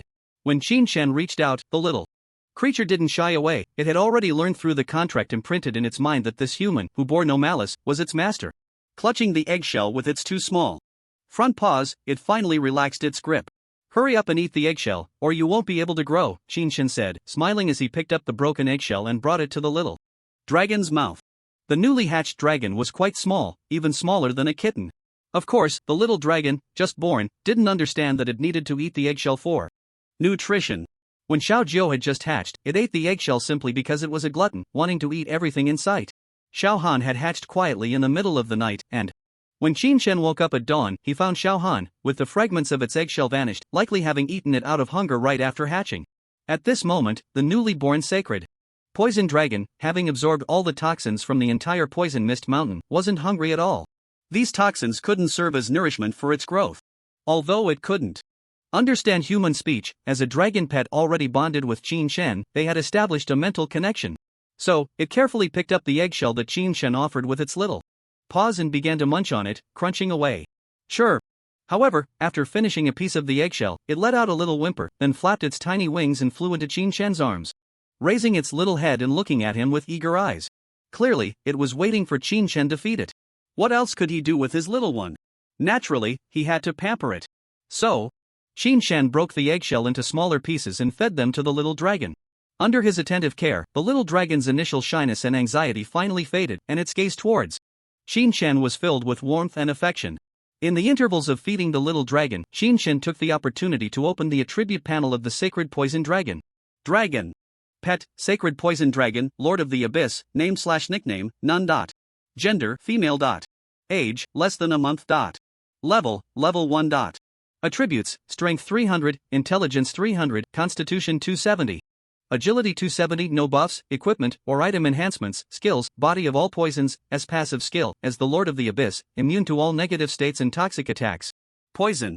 Breath, S active skill, spews forth poison breath, dealing massive damage to all enemies within a certain range in front, while putting them in an unremovable, purifiable poison state. Abyssal Curse, S active skill, when activated, targets considered enemy units will be afflicted with the Abyssal Curse state, preventing them from enjoying level advantages and reducing their resistance by 95%, lasting for 120 seconds. Death Poison, S aura skill, when the aura is activated, it covers a 1 km radius centered on itself with the Death Poison domain, causing all enemy units within this area to take 300% increased damage, and any enemy unit with health below 20% will die instantly. Hiss. After Qin Shen finished reading the detailed panel information of the little green dragon in front of him, he couldn't help but gasp sharply. Fortunately, there was no poison mist around, otherwise, with such a sudden intake of breath, he might have choked on the poison mist. The main thing is that this little poison dragon's skills are truly terrifying. For S-level innate skills, especially the Curse of the Abyss and instant death poison. The Curse of the Abyss not only reduces the opponent's resistance by a staggering 95%, but more importantly, it can directly nullify the level advantage. That is the most frightening part. As we all know, the level advantage is one of the main reasons high-level job changers can crush low-level job changers. When a low-level faces a high-level, there is an inherent disadvantage. The effectiveness duration of your control skills is greatly shortened, or even exempted by the opponent. Moreover, some of your skills may not inflict any damage at all. But now, this little poison dragon's Curse of the Abyss can directly eliminate the opponent's level advantage. Additionally, a 95% reduction in resistance is enough for any skill with negative status to take effect on the enemy. For example, considering Qin Shen's current resistance attribute, he has 300 points of resistance, which means resistance to abnormal states. This attribute allows Qin Shen to exempt a certain degree of effect when encountering states like poisoning, bleeding, weakness, dizziness, and stiffness. Generally, a level 31 job changer's resistance ranges from 150 to 230. Qin Shen's resistance is relatively high. However, if reduced by 95%, then the blood loss from poisoning for Qin Shen, who just approached the poison pool, would not be 10% per second, but rather 50%. In other words, in a state of completely nullified resistance, it would only take 2 seconds for Qin Shen to perish just by getting close to the poison pool. Now, imagine this effect applied to the enemy. You can imagine how uncomfortable they would be. Of course, this skill is influenced by the little poison dragon's own level. It doesn't mean it can currently affect those high-level powerhouses. An S-level skill can at most affect targets that are more than 30 levels higher than itself. This Means, the current level 1 little poison dragon can only affect enemies up to level 30, so it needs to quickly level up to let the Curse of the Abyss skill perform perfectly. As for the last skill, Instant Death Poison, it is also an extremely perverse and rare execution aura skill. Enemy units with 20% health or below are all directly killed. Looking at the little poison dragon nestled in his arms, munching on the eggshell fragments, Qin Shen's eyes were filled with joy. Sure. As if sensing his happy mood, the little creature raised its small head and squinted its eyes, happily letting out a sound. But just at that moment, buzz! The space beside Qin Shen suddenly rippled and expanded. Immediately after, a crimson and an ice blue figure sprang out from the void. Naturally, it was the little wine and little cold that had completely digested the divine essence of the potion. Ing. However, as soon as the two little creatures emerged from the beast pet space, they immediately let out hostile cries, and two completely different holy dragon pressures suddenly swept out. At the same time, the eyes of these two little creatures locked onto the green little dragon nestled in Qin Shen's arms. The terrifying might of two holy dragons surged in, combined with two pairs of fiercely hostile gazes, making the little poison dragon, which had been nibbling on the eggshell, instantly feel a chill down its spine. Although it was also a holy dragon-level existence, it had just been born. Especially since the might of these two dragons, enhanced by their levels and high attributes, directly overwhelmed the little poison dragon. A sense of deathly threat surged into the little poison dragon's mind. Sure. After letting out a terrified cry, the little poison dragon buried its small head in Qin Shen's arms, its entire round little body wrapped in dragon wings, trembling uncontrollably. Qin Shen also didn't expect that these two little creatures, Little Wine and Little Cold, would suddenly spring out from the beast pet space without any warning. Little did they expect that as soon as these two little creatures emerged, they unleashed a terrifying dragon might and hostility towards the little poison dragon that could suffocate it. They must have sensed the presence of the little poison dragon's aura, which was also at the holy dragon level, over by Qin Shen, so the two little ones darted out of the beast pet space the moment they finished digesting the divine essence. Quick, rein in your dragon might. Don't be fierce with it, that's your sister. Qin Shen hurriedly shouted. Upon hearing this, the two little dragon cubs immediately complied. Whoosh! The terrifying dragon might that could shock even a level 50-second transformation expert was instantly retracted, and the fierce hostility that had locked onto the little poison dragon finally dissipated. Even so, the already socially anxious and introverted little poison dragon, after being frightened by its two older sisters, completely shut down, tightly wrapping its small body with its little wings, nestled in Qin Shen's arms, too scared to peek out. Look at what you've done, you've scared your sister to this state. Quick, come over and apologize. Qin Shen pretended to be angry as he scolded. Ing. The two little ones, realizing they had made a mistake, drooped their dragon ears and let out pitiful whimpers after being scolded by their master. However, Xiaojiu couldn't contain her curiosity and leaned in, her joyful gaze scanning her new sister in her master's arms. Even the proud and aloof Xiaohan, although not leaning in, couldn't help but glance over from the corner of her eye. As a result, when Xiaojiu got closer, the little poison dragon became even more frightened, chirping several times in panic. Be good, don't be afraid, they are your two older sisters, they won't hurt you. Come out and say hello to them. Qin Shen gently stroked the little poison dragon while soothing it with a warm voice. After a good 10 seconds, the shy and timid little poison dragon sensed that the hostility in dragon might had vanished, and finally, cautiously, it poked its little head out. Upon seeing her sister's appearance, Xiaojiu joyfully bounced on her four short legs. Xiaohan also dropped her aloofness, slowly moving her noble ice blue little body closer.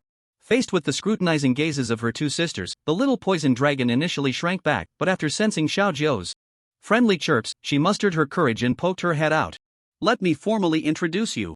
This is the Dark Poison Holy Dragon, and she is your new sister. From now on, she will be our family's third child. You two, as her sisters, must take care of her. Seeing that the little poison dragon was no longer so fearful, Qin Shen gently teased the little poison dragon, quickly wriggled out of its sister's arms and, with a soft whimper, ran into Qin Shen's embrace, rubbing its drool-soaked little head against his clothes. Qin Shen. Even the proud little Han looked up at its master with anticipation. Clearly, they were very eager and satisfied with their master's naming skills. Mainly because the little guys were quite intelligent, already on par with human IQ. So, aside from playing around, Qin Shen would often show them animated movies in the over 100 square meter cinema. In those animated films, the two little creatures saw that their fellow beast companions had names like Dog Egg and Steamed Bun. In comparison, they were immensely pleased with their own names. Ingjiu. Xing Han. How lovely. It's worth mentioning that, Besides watching animated films, Shin also took on the role of a competent dad, teaching the two little dragon cubs to read and write during his spare time. Although the little dragon cubs couldn't speak human language, their intelligence and comprehension were exceptionally high, already possessing the literacy level of a second or third grader. Even now, in the room where the two little guys slept, there were strange drawings they had scribbled with their tiny paws. At this moment, Shin looked at the cute green little poison dragon in his arms and fell into contemplation. Gradually, his eyes brightened. Got it. Your race lives in the abyss, which must be a lush and serene place. Plus, your entire body is a brilliant green color, which reminds me of a line of poetry. The fragrant grass is lush and green, new flowers bloom with a subtle fragrance. Then your name shall be Bayou, and your nickname can be Shayu or GG, since your call is GGGG. Shin said with a smile. As soon as Shin finished speaking, the eyes of the three little dragon cubs instantly lit up. The little dragon cub that had already learned to read naturally understood how beautiful the name Bayou was. Although the little poison dragon couldn't comprehend the poetry Shin recited, it could sense the meaning behind the name Bayou at that moment. Bayou. The little poison dragon's name was thus decided. Hearing its new name, the little poison dragon happily began to hum. Shin then fed the remaining eggshell fragments to GG. The moment GG finished all the eggshell pieces, Buzz, GG, which was originally the size of a cat, suddenly grew in size, reaching Shin waist. This was the normal form after the little dragon cub was born.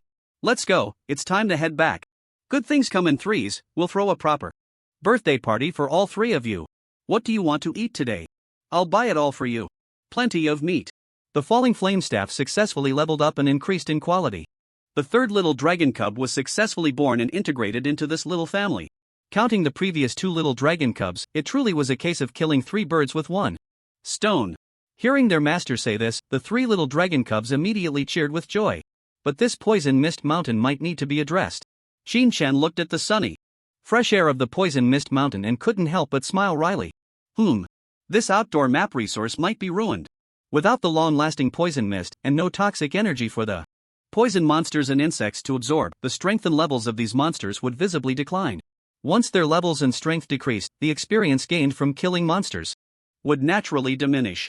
In simple terms, this outdoor map resource would be downgraded.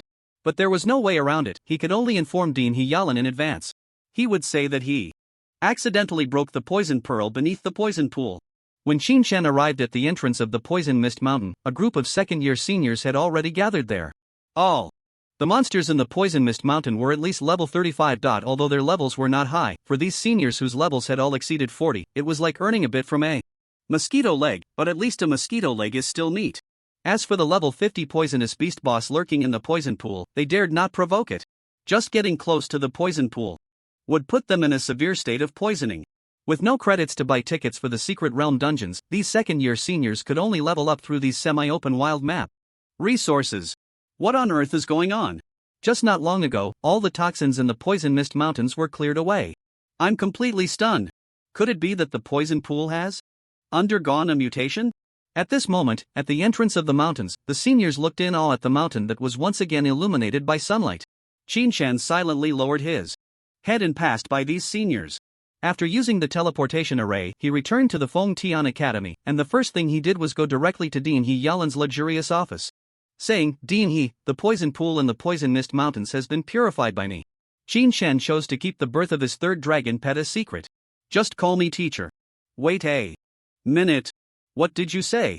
Hyalan, who had been looking down at her documents, raised her head in shock, looking incredulously at the student before her. I mean, the poison pool in the Poison Mist Mountains was accidentally purified by me. Hyalan? A poison pool that even a level 63rd transformation priest could not completely purify was accidentally purified by Shin? Hyalan felt as if she was hearing things. However, just as she was about to ask for clarification, an intelligent robot beside her projected a screen. On the screen was a teacher, and the background behind him was indeed in the Poison Mist Mountains. Dean He, something strange has happened. The wild map Poison Mist Mountains belonging to our academy has inexplicably had all its poison mist removed today, and that poison pool has also been completely purified. As the teacher's words fell, Hyalan looked gloomily at the culprit, Shin. She somewhat regretted letting this student, whom she had high hopes for, enter the Poison Mist Mountains. Just because she let him in for a moment, it directly caused a wild map to downgrade. I understand, you can go now. Dean Yalan helplessly turned off the projection screen and turned to Qin Chen, asking, "Was it your two little pets that broke the poison pearl at the bottom of the poison pool?" Yes. Qin Chen nodded awkwardly. "Xiao Jiao and Xiao Han, you two just help your sister take the blame this once. That poison pearl, under Gigi's incessant devouring, must have been completely shattered as the poison source was exhausted. As for that level 50 poisonous beast boss, considering it respectfully brought Gigi back from the bottom of the lake, it was spared from death. That level 50 poisonous beast boss must have been scared out of its wits and completely shrunk to the bottom of the pool under the dragon might released by Xiao Jiao and Xiao Han just now. Alright, next time we go to the wild map, remember to keep those two little guys in check. If we let them completely unleash their wild nature, our academy might not have a single wild map left that can withstand the destruction.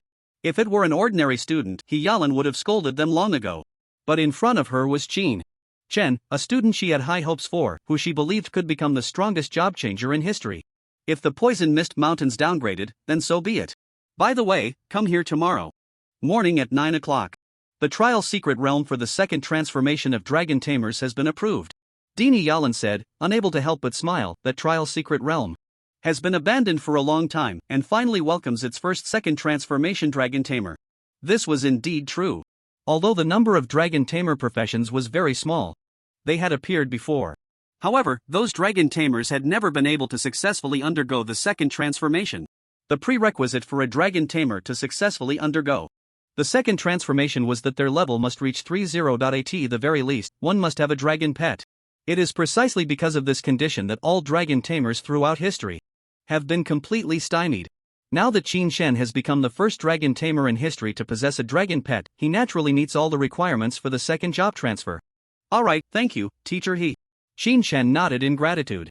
After leaving the dean's office, Qin Chen immediately ordered 500 pounds of various fresh monster meat from the Heio Yunlai Fresh Supermarket again. Deep Sea 8-foot Emperor Crab. Premium Magic Fresh Sea Cucumber.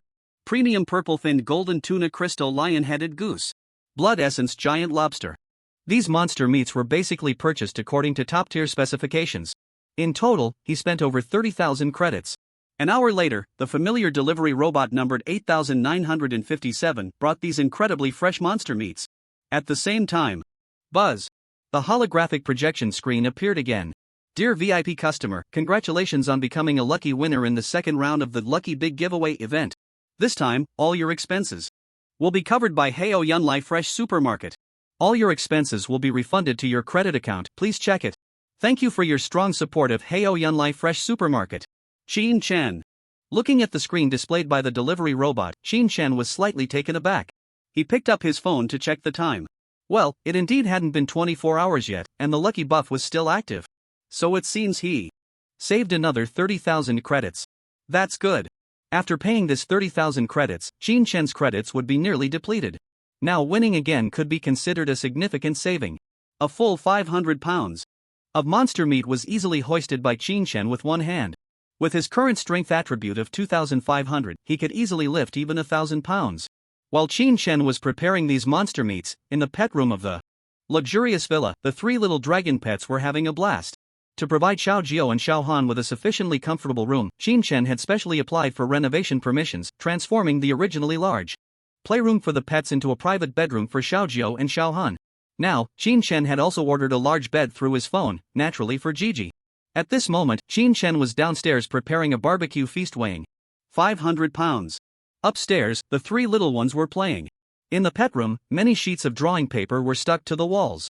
The content of the drawing papers was all doodles made by Xiao Jiao and Xiao Han with their little paws. Now that a new member had joined, as the older sisters, Xiao Jiao and Xiao Han naturally had to take the little one Gigi to get familiar with the place. Gah!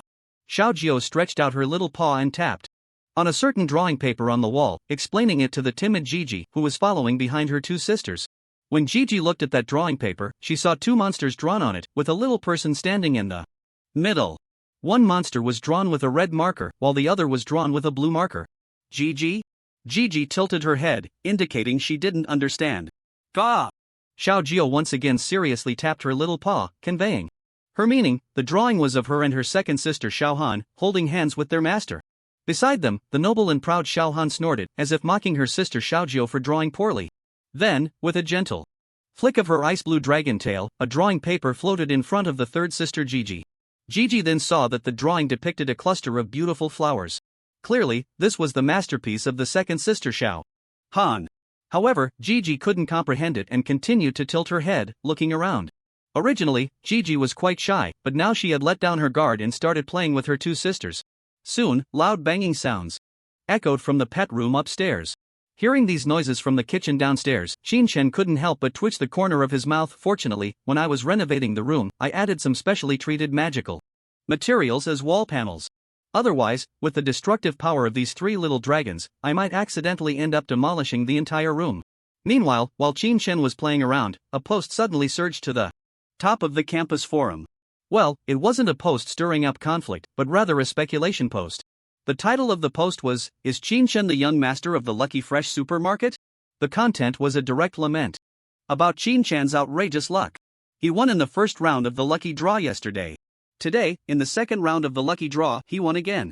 This guy must be the young master of the Lucky Fresh Supermarket. Maybe he just has pure luck? Winning once, I believe it's luck, but winning twice in a row, isn't that a conspiracy? Don't say, this kid really is lucky. I saw him in the enchantment hall today, and he went straight to the smart enchantment area. Guess what happened next? What happened? Did he succeed in enchanting? That's right. He succeeded in all three enchantments. No way. What's the big deal? I enchanted a blue-grade weapon and succeeded 5 times in a row. Come on, you enchanted a blue-grade weapon, so don't embarrass yourself. He enchanted a gold-grade weapon 3 times with colorful flashes. Not only did he succeed in enchanting, but he also triggered a 50-fold lucky enchantment. How can you compare with him? No way. Is that for real? I even recorded a video, it's proof. Oh my god. He must be using his lifespan to enchant. Oh, come on. Soon, the topic of Chen exploded once again on the official forum. At the same time, some busybodies directly uploaded the video of Chen enchanting online. In just 5 hours, it garnered nearly 10 million views. All the netizens, upon seeing the figure casually tossing equipment into the enchanting machine in the video, couldn't help but exclaim in amazement. Wow! I would like to call him the enchantment king of the Dragon Kingdom. 3 consecutive colorful flashes. What kind of outrageous luck is this? If it were me, I definitely wouldn't dare to toss it like that. Ha! Isn't he the Dragon Tamer champion from South Province? In this world dominated by job changers, people's focus is no longer on which celebrity PC or which star sings and dances, but rather on the hot topics within the job-changing community. However, little did they know, an even more explosive piece of news was directly announced the next morning by the official platform account of the Fengtian Academy. Announcement of the participant list for the International Competition Dragon Kingdom Qualifiers and the National Freshman Exchange Competition. The following participants will represent Fengtian Academy, carrying the hopes and expectations of Fengtian Academy. The list for the individual competition of the international competition is as follows. Player number 1, Mu Xinyu. Player number 2, Bian Shuetong. Player number 3, Nya Kursen. Player number 4, Shi Tianyu. Player number 5, Xin Chen. The list for the team competition is as follows. Player number 1, Mu Xinyu. Player number 2, Bian Shuetong. Player no. 3, Nya Kursen. Player number 4, Shi Tianyu. Player number 5, Xin Chen. Player number 6, Shueshang. Player number 7, Gudonshu. No one bothered to look at the list for the freshman exchange competition anymore, because everyone was utterly shocked. Xin Chen. Again, it was Xin Chen. When this familiar name appeared on the international competition list, the expressions on everyone's faces were filled with uncontrollable shock. My god. I can't be seeing this wrong. Fengtian Academy is sending a freshman to participate in the qualifiers for the international competition. Damn. This is outrageous. Simply absurd. Fengtian Academy really doesn't want to win, huh? The top 4 players in the individual competition are all third-year students, and they have all completed their third job change as top prodigies. Xin Chen is probably just a second job changer, right? Is the president of the Fengtian Academy out of his mind? Letting him be a slacker in the team competition is one thing, but how could he arrange for him to participate in the most prestigious individual competition? Speechless. Fengtian Academy is really stupid. That Xin Chen is also an idiot. As expected. The moment this list was announced, the entire internet was shocked. Ever since the game and reality merged completely, the territories of various countries expanded countless times, with major racial empires emerging from the game appearing in this world. Along with these continental shifts, many unclaimed lands also surfaced. The so-called unclaimed lands refer to unknown continents that are temporarily unoccupied by any country, organization, or force. In this context, various countries dispatched legions and powerful individuals to explore and occupy these unknown lands. After all, these unclaimed lands are rich in valuable resources for class advancement. To compete for ownership of these unclaimed lands, many countries developed irreconcilable conflicts with one another. This even led to multiple wars between nations. The fisher monsters that descended upon various parts of the world due to the global disaster were already enough of a headache for every country. Now, internal strife over class advancement resources and the plundering of unknown lands was undoubtedly self-destructive. Therefore, the leaders of all countries gathered together to hold a crucial meeting.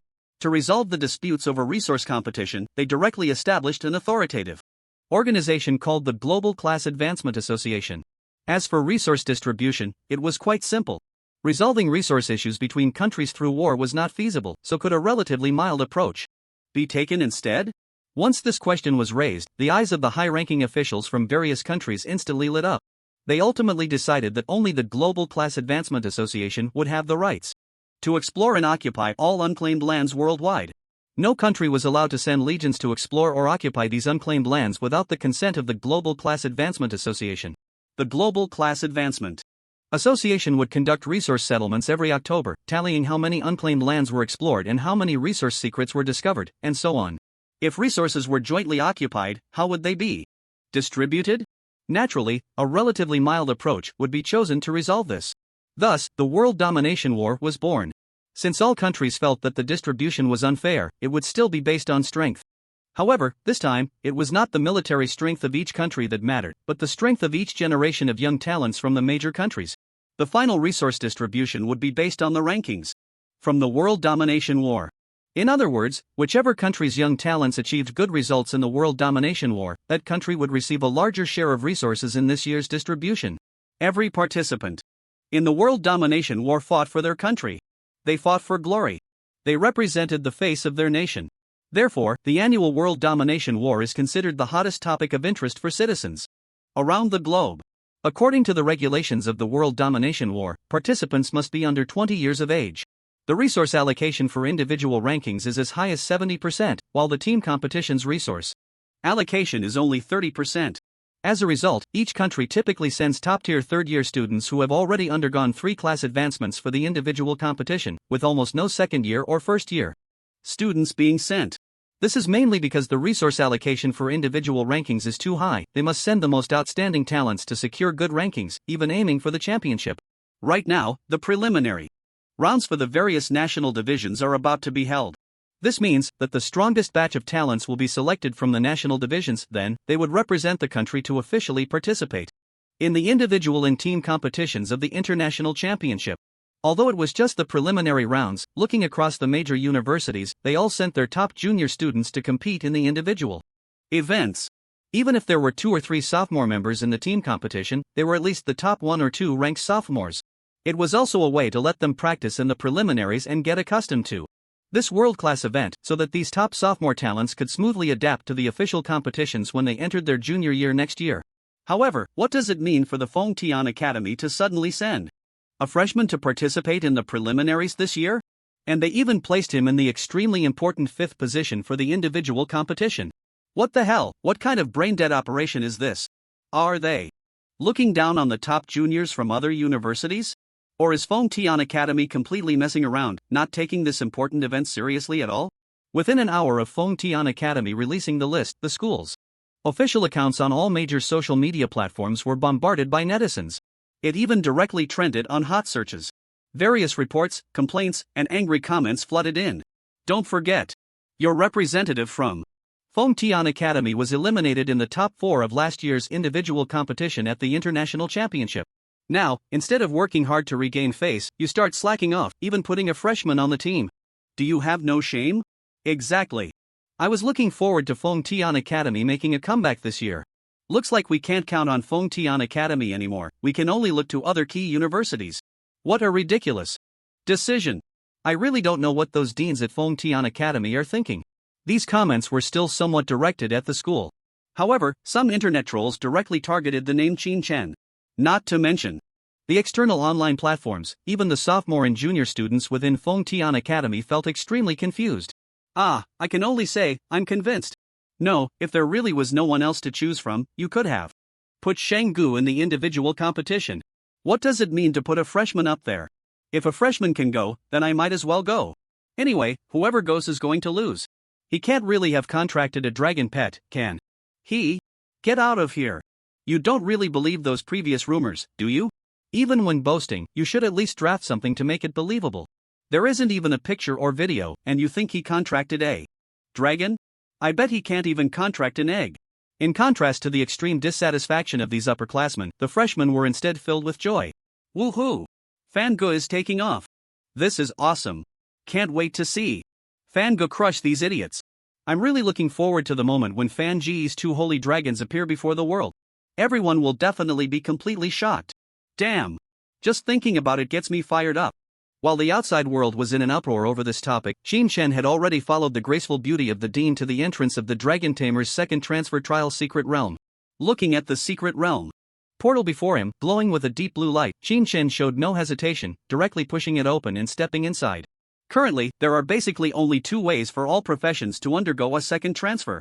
The first is to directly use the transfer book corresponding to one's profession after obtaining it, which will successfully complete the second transfer. The second is to clear the trial secret realm corresponding to one's profession, defeat the boss, and obtain the transfer awakening stone, which can also be used for a direct second transfer. Of course, besides that, there are some extremely special professions that can undergo a second transfer without needing a transfer book or trial secret realm by meeting certain conditions. For example, the unique profession of the Dragon Kingdom, Daoist, and other branches of this profession, Talisman Master, Fortune Teller, Feng Shui Master, etc., all require completing certain conditions to successfully undergo a second transfer. Right now, as a Dragon Tamer, Jinshin currently has 4 second job options. In addition to the previously mentioned Dragon Spirit Priest, who can assist dragon pets, there are also Dragon Spirit Mage and Dragon Spirit Warrior. Furthermore, there is the Holy Dragon Knight, which requires a contract with a Holy Dragon as a prerequisite. The Dragon Spirit Mage, as the name suggests, is quite similar to a Dragon Mage. However, the only difference is that the Dragon Spirit Mage can inherit all magical skills from their dragon pet, making them a terrifying existence. For example, if Qin Shen were to change to a Dragon Spirit Mage, he could inherit the extremely terrifying Flame Dragon Breath from Xiaozhou 100%, and after casting it, the power would be exactly the same as that exhibited by Xiao Jiao. This power is far more terrifying than the roar of the Flame Dragon. It can even be said that, among magic classes, the Dragon Spirit Mage is top 1. Whether in terms of AoE damage or single target burst damage, the Dragon Spirit Mage is undoubtedly the most core and terrifying damage dealer in the team. Correspondingly, there are drawbacks. That is, one becomes a little fragile. After changing to a Dragon Spirit Mage, you can no longer enjoy the physical attributes that your dragon pet provides. This is a reality that all magic users must face. One cannot have all the good things for themselves. Of course, there are some special cases of mages whose spells are lacking but whose physical bodies are invincible. The Dragon Spirit Warrior perfectly inherits the physical attributes of the dragon race and possesses the ability to dragonize. This is an extremely violent melee combat profession. The powerful and terrifying physique of the dragon race allows you to fear no melee combat in the world. The dragonize ability makes you look down upon all. However, this profession also has corresponding drawbacks: low magic resistance. In simple terms, the Dragon Spirit Priest, Dragon Spirit Mage, and Dragon Spirit Warrior are 3-second job paths that deeply enhance the aspects of support, ranged magical output, and melee output, respectively. They strive to be the strongest in these 3 areas individually. But correspondingly, each will have its own drawbacks. The last option is the Holy Dragon Knight, which is also the second job path that Jinshin is interested in. This second job is relatively perfect compared to the 3 more extreme paths mentioned earlier. It not only possesses the ability to assist dragon pets but also retains the attributes of dragon language magic and dragon race physique. Of course, the drawback is that its abilities are quite balanced and not particularly outstanding. In terms of support ability, it cannot compare to the Dragon Spirit Priest. In terms of ranged magical output, it cannot compare to the Dragon Spirit Mage. In terms of melee combat, it cannot compare to the Dragon Spirit Warrior. But it excels in being versatile. Moreover, after this profession undergoes its second job change, it will directly generate a bond buff with the dragon pet. This is a profession that complements each other with the dragon pet, cooperating and relying on one another. Besides these 4 normal job paths, there is also a special second job that only exists in Legends, the Dragon Slayer. It is said that this job path was discovered by a group of dragon tamers who could not contract with dragon pets after enduring countless hardships in a certain dragon battlefield ruin. As the name suggests, the Dragon Slayer enhances their combat power by slaying dragons. They consume dragon blood, feast on dragon meat, and suck the marrow from dragon bones. Even if you have contracted a dragon pet, the moment you choose to change jobs, the dragon pet you contracted will be devoured by you, merging all its dragon power into yourself. Since you high and mighty dragons look down on us dragon tamers, we will make ourselves into dragons. From a certain perspective, this is the most powerful choice among all job paths for dragon tamers. Because you become a dragon yourself. You possess the strongest physique of the dragon race. You possess the strongest magic of the dragon race.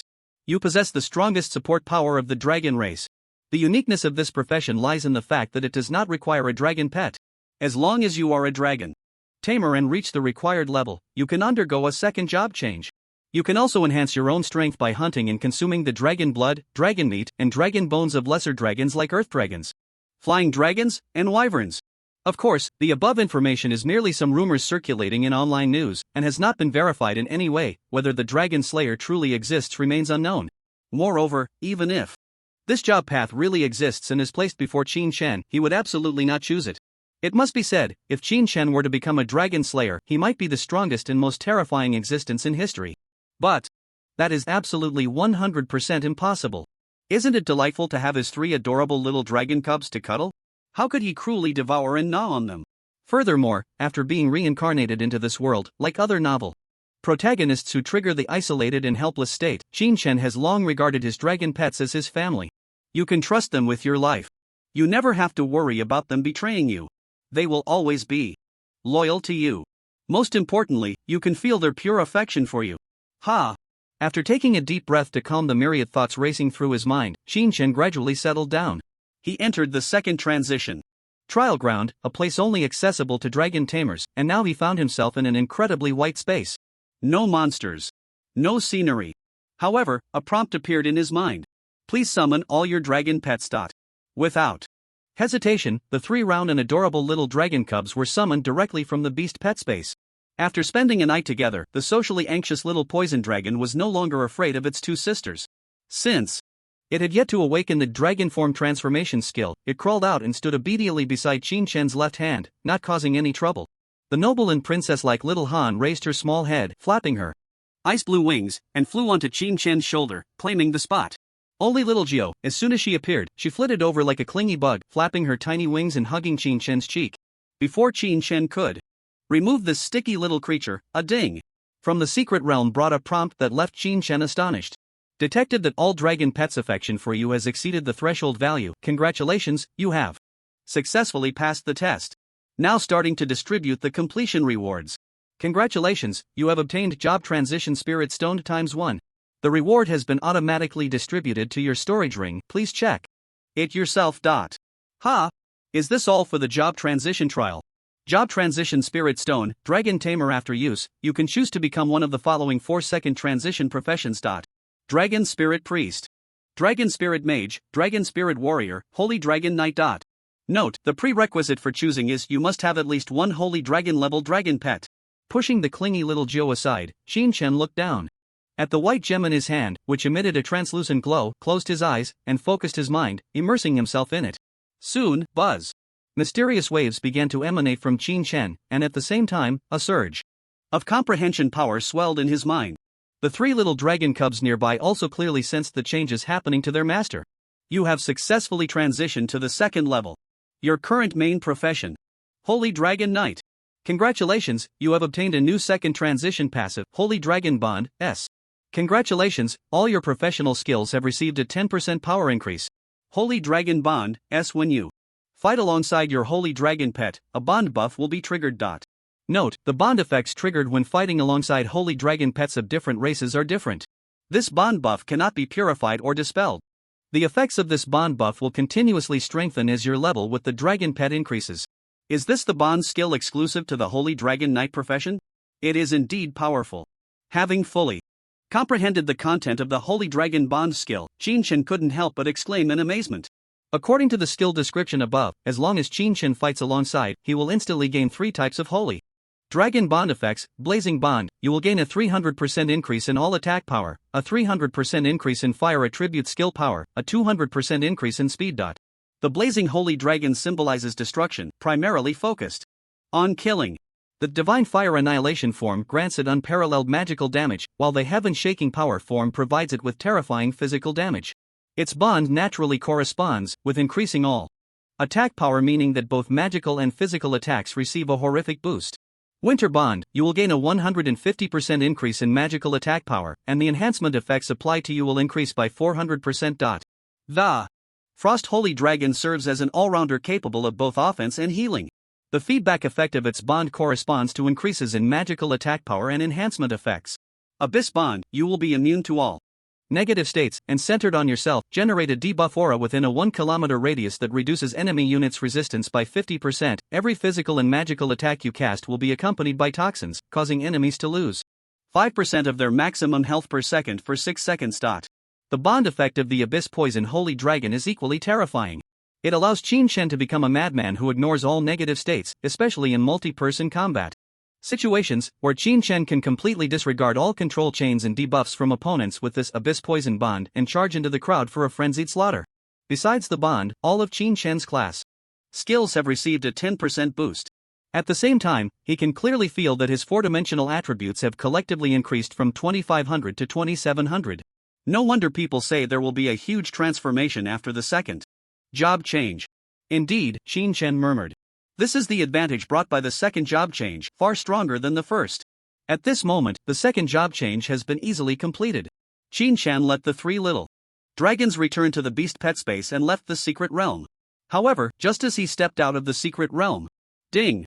Detected that the host is about to participate in the International Championship, Dragon Kingdom Regional Qualifiers. As the number 5 seed from the Fengtian Academy, the system has triggered a new challenge task. Task content: crush everyone's doubts, showcase your skills in the qualifiers, and achieve excellent results. Task reward: rewards will be issued based on your ranking. Task penalty: if this task fails, the SSS level skill passive Bloodline Fusion will be revoked. Please do your best to complete the task. Here it comes. The familiar system task has finally been triggered again. Since the new student exam, the system has been dormant, and now it has spoken once more. Break all doubts. Achieve excellent results. The penalty for this task is severe. If the skill passive is revoked, Qin Shen's four-dimensional attributes will definitely face a drastic reduction. Therefore, failure is not an option. Qin Shen does not know how the system defines excellent results. In that case, he can only set his sights on the championship. Outside the secret realm, Dean Heyalan was slightly surprised to see Qin Shen come out again just a few minutes after entering. Other regular classes usually take at least half an hour to emerge. However, thinking of the uniqueness of the Dragon Tamer profession, Heyalan felt a bit relieved. Since you have completed the second job change, then go back to class. Dean Heyalan is not one to ramble. She intended to remind Qin Shen that there might be some negative voices targeting him soon, even from second and third year students looking to pick a fight. But seeing his calm and composed expression, she decided against saying anything. For this exceptionally gifted student, it makes no difference whether she says it or not. If those restless second and third year students dare to cause trouble, Qin Shen's Iron Fist will show them who the real boss is. Moreover, in this prestigious institution that values strength above all, the emergence of doubts and contradictions is encouraged. All grievances and frustrations can be resolved on the competition stage. At the same time, the announcement projection screens in the various teaching buildings, dormitories, and dining halls of the Fengtian Academy synchronized with the latest list announcement from the school's official website. This instantly ignited anger among many students, especially the second-year students, who were the most dissatisfied. Even those second-year students who were still attending cultural classes couldn't help but start discussing. Damn! Qin Shen! What right does a freshman have? Just because he's the top freshman? Ha! This is ridiculous. A kid who just stepped into the threshold of the second transition is placed on the most important individual competition list. Exactly. If he were put in the team competition as a filler to practice, we wouldn't say anything, but who knew the school would be so outrageous? Even our top second-year student, Shanggu, is only on the team competition list. If he can be on it, why can't our Shanggu? Right, Shanggu? As they spoke, many turned to look at a young man sitting in the corner. This person was the vice president of the student council and also the current top second-year student, Shui Shang. Level 59, a hidden Second transition swordsman, demon sealing sword soul. Under the gaze of so many eyes, Shui Shang's expression was very grim. When he learned of this news, he was deeply shocked, as he never imagined that the deans would rather give the individual competition spot to a freshman than to him. He had expected to be the first second-year student in the history of Longwei to participate in the individual competition of the International Championship preliminaries. He had already reserved a level 55 diamond-level secret realm dungeon. Now, he was level 59. As long as he could successfully solo clear this level 55 diamond-level secret realm dungeon, he would reach level 60 and successfully transition to the third level, becoming the demon sealing sword saint. By that time, he would be qualified to compete with those outstanding third-year students. Of course, he never thought he could represent Longwei in the international championship. At most, he could make a name for himself in the preliminaries. But unexpectedly, the school officially announced this list. It directly kicked him, the top second-year student, out of the individual competition list and replaced him with a freshman. Even if they had replaced him with an average third-year student, Shui Shang wouldn't feel this bad. Did the esteemed deans really think that he, Shui Shang, was inferior to a newly enrolled freshman? Unacceptable. Completely unacceptable. Bang! In a fit of extreme rage, Shui Shang couldn't hold back any longer, and even in the classroom, he suddenly slammed his hand on the table and stood up. Quiet. However, at that moment, the teacher at the podium coldly spoke up. Whoosh! The previously noisy classroom immediately fell silent. Only Shui Shang still stood there, his face full of defiance. What? Do you disagree with the list just released by the school? Shui Shang? The teacher, seeing the student so stubborn, was not angry but simply asked calmly. Teacher, I truly disagree. I, Shui Shang, believe my strength is not diluted in the slightest, and my level is about to reach the third transition. What right does a freshman who has just stepped into the second transition have to push me down? Shui Shang replied in a deep voice. Teacher, I think Shang Gu is right. What qualifications does a kid who just stepped into the second transition have to push our Shang Gu down? At this moment, some students who hung out with Shui Shang chimed in to support him. Yeah. Don't even mention Shang Gu, I also disagree. Listening to these supportive remarks from the students, the teacher had already slammed the book in his hand onto the podium with a bang. He coldly said, since you refuse to accept it, then just drag Qin Shen up to the arena and slap the dean in the face with your strength. Instead of whining to me, your instructor, seeking my sympathy. For this class, I allow you to be absent. Don't tell me you don't even have this little bit of fighting spirit left. With such a cold reprimand from the instructor, the already defiant sophomore students immediately stood up in a clamor. Let's go, let's go. I want to see what this freshman is capable of. To arena 1, charge. Quickly have the student council guys announce it over the school's loudspeakers. Tell that Qin Shen not to be a coward. And hurry to arena 1. I'm waiting for him here. The people present were all students from prestigious schools, top-tier individuals from various places. Provoked by the instructor, their pent-up anger could no longer be contained. In their eyes, having a freshman attend the Dragon Kingdom regional qualifiers as the 5th seed, while all the deans of the Fengtian Academy stood by, was a slap in the face to them sophomores. This attitude was tantamount to saying, none of you sophomores are worth anything. In the eyes of these deans, you're not even as good as a freshman. Damn! Who the hell could hold back their anger? Soon, every loudspeaker in the school crackled with a zzz sound. The next second, a cold voice filled with immense anger slowly emerged from the speakers. Freshman Qin Chen, if you hear this broadcast, hurry to arena 1. Don't be a coward. It was repeated 3 times, especially the last phrase. Don't be a coward, which was almost spat out through gritted teeth, revealing just how defiant and furious the sophomore student responsible for the broadcast was. As the broadcast ended, a wave of shock swept through the entire school. Wow, I didn't expect the sophomores to explode first. That's good, it saves us juniors from stepping in and then being accused of bullying the younger ones. Shall we go watch the show? No, there's nothing to see. The end result will definitely be that Qin Shen, the clown, gets beaten up badly. It's not worth our time. Makes sense, rather than waste time on a clown, we might as well attend a few more practical elective classes. The junior students discussed with faint smiles. Meanwhile, in the Fengtian building, several deans and some teachers who were in a meeting also heard the booming broadcast. However, these deans and teachers showed no signs of anger at the sophomores' antics. That's more like it. If young people aren't passionate, then what do we call them? It's not surprising that these sophomores are so excited. Just right, let this prodigy Qin Shen take down some of these sophomores' arrogance. Ever since they won both The individual and team championships in the last freshman exchange competition, this group of students has started to boast about being the strongest sophomores in history. Regarding the current situation, the teachers were not worried at all, instead, they were pleased to see it happen. What's the point of always being polite and hierarchical in school? Who said freshmen can't be stronger than sophomores? Who said freshmen must show utmost respect to sophomores? Let them fight. Let the competition begin fiercely. I'll go. Take a look. Just in time, that little guy Qin Shen just completed his second job change. Let's see how strong he is now. He Yalan smiled as she stood up. She had anticipated that something like this would happen today since the meeting with many deans and teachers last night to decide the preliminary list. She just didn't expect these sophomores to be so eager. She had just brought Qin Shen, who had just completed his second job change, back to school and hadn't even had time to hold a meeting before all this happened. Let's go watch. Don't let it turn deadly. Lu Jinhua, the dean of the Battle Academy, said with a knowing smile. I don't know if the dean is worried about the second-year students or about Qin Shen. Just as Qin Shen returned to school, contemplating whether to schedule an appointment for the night elective practical class, the system's notification sound suddenly echoed in his mind. Again. Ding. Detected that the host is currently facing doubts and ridicule from second-year students at the same school. The system has issued a new challenge task. Task content: show your divine power in front of everyone. Crush all doubts under the spotlight. Defeat all challengers. Task reward: diamond chest ×1, lucky potion ×1. Task penalty: randomly lose 1 S-level skill. Please do your best to complete the task, host. Another task triggered. In such a short time, 2 tasks were triggered at once.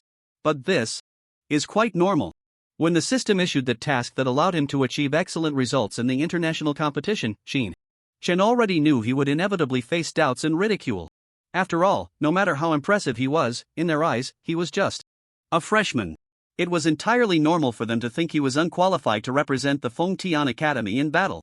Right now, Qin Shen, who usually despised cliché plots, had to thank these second-year students who provoked and questioned him. Why, you ask? If it weren't for their doubts and provocations, how could the system possibly issue 2 tasks in a row? The key point is that this task seems to offer very little in rewards, just a diamond chest, but the other lucky potion is a mystical elixir. Qin Shen hadn't forgotten about the crazy success he had with enchanting and forging yesterday. It was evident just how unreasonable this potion was. As long as you drink it, your luck would skyrocket. Even if you enchanted with your eyes closed, you would succeed 100% and trigger the highest lucky multiplier reward. If it weren't for the fact that Qin Shen had run out of enchanting materials that day, he would have definitely shown everyone what a 10 consecutive colorful enchantment looked like. Without further thought, after hearing the broadcast that echoed throughout the school, Qin Shen coldly smiled and headed towards arena number 1. Soon, when Qin Shen's figure appeared at the entrance of the arena, he found that at least over 1,000 people had already gathered inside. Both freshmen and sophomores. All there to join the fun and watch the show. This guy, he really dares to come. Nice. He's a man. For that, when I beat him later, I'll go easy on him. Although many second-year students had never seen Qin Shen before, they still recognized him at a glance. When they saw that tall, cold figure, mainly because he was too eye-catching, standing a full 1.8 meters tall, with a long and well-proportioned physique that showed no signs of weakness and strikingly handsome features, coupled with that cold and indifferent aura, along with the suffocating, inexplicable presence surrounding him, made everyone present instinctively associate this person with the name Qin Shen. It had to be him. You can't say, this top freshman looks quite intimidating. Come on. He's just putting on a show now. Later, he might get beaten to a pulp by Shanggu and the others. If that really happens, then the dean and the teachers will be slapped in the face. The person they chose will be beaten by us. Ha ha ha. These second-year students had already started to boo Qin Shen, showing their lack of optimism. In contrast, the freshmen were completely the opposite, erupting in enthusiastic applause and cheers of support. Damn. Fan Gu. My god. You finally made it. What about those 2 little dragon cubs? Hurry up and call them out to let this group of foolish second-years see the world.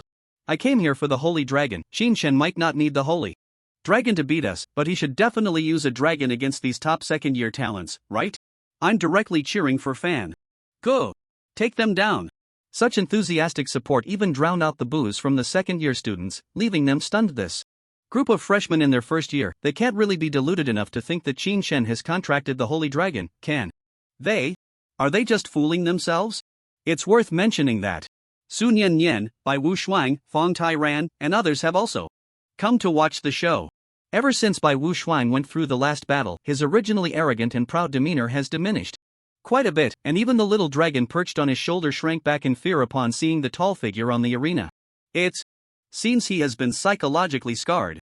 Sun Yen Yen turned to ask, Bai Wu Shuang, Fong Tyran, how much chance do you think Qin Chen has against these second-year students who are over level 50?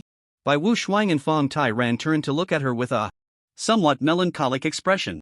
Their eyes seemed to say, how could you ask such a foolish question? Sun Yen Yen. Well, it seems that my question really was a bit foolish. Shui Shang, who was equally outstanding in height and appearance, looked at the calm figure walking slowly into the arena from outside, narrowing his shadowy eyes as he grasped the black longsword hanging at his waist. Brother Shang, why bother using your hands on such trash? I'll take care of it directly. At that moment, a second-year student standing nearby said with a calm smile. His name was Wang Hong, level 50, second transfer, explosive flame mage. As one of Shui Shang's most loyal lackeys, he certainly had to step up in such a situation to relieve his brother's worries. I don't want him to leave this arena standing.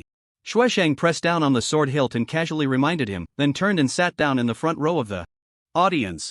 Wang Hong, having received the reminder, naturally revealed a cruel smile and assured, Brother Shang, don't worry, before this kid leaves the stage, there won't be a good piece of skin left on him, I'll make sure of it. And at that moment, as Qin Chen calmly walked onto the stage, the staff who had been waiting for a long time immediately activated holographic projection screens that catered to all perspectives. At the same time, an energy shield rose from the arena to prevent the collision of skills from spreading. You must be Qin Chen, right? With trash like you, you're not even worth. Wang Hong's words were cut off as he saw the extremely stern young man in front of him impatiently waved his hand to interrupt him. Stop the nonsense, if you want to fight, just get on with it. Or you can all come at me together.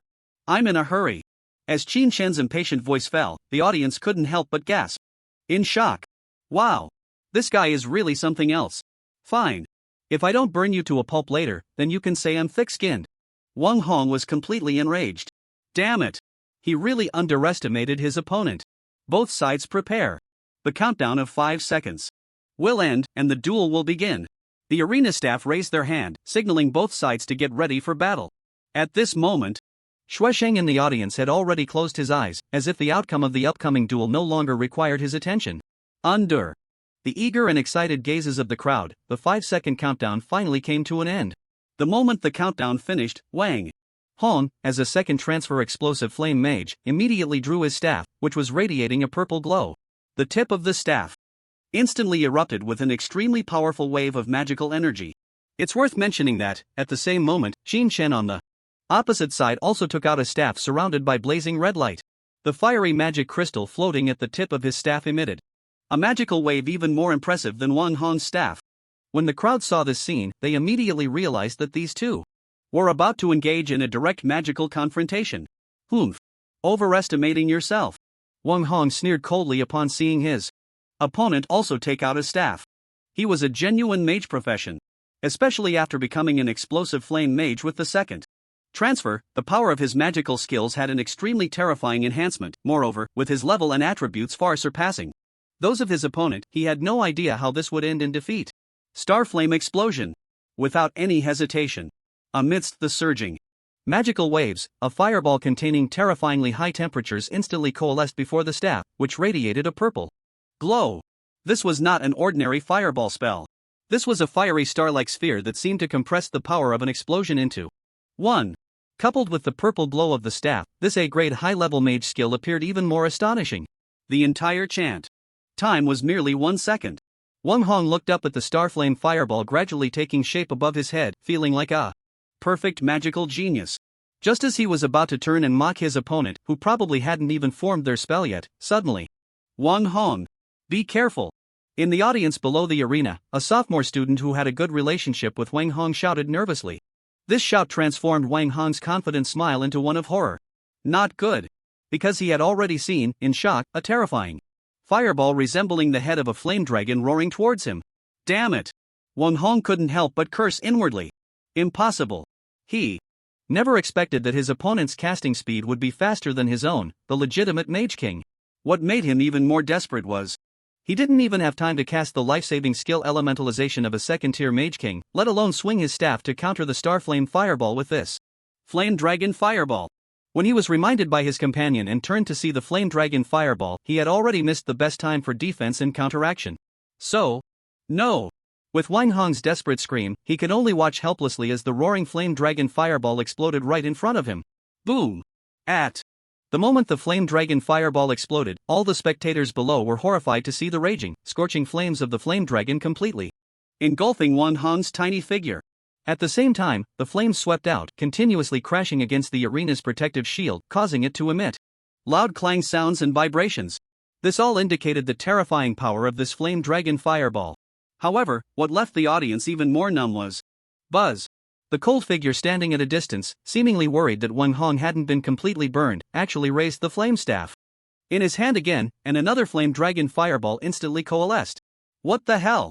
This guy wants to wipe him out completely. Moreover, why could his spell be cast instantly?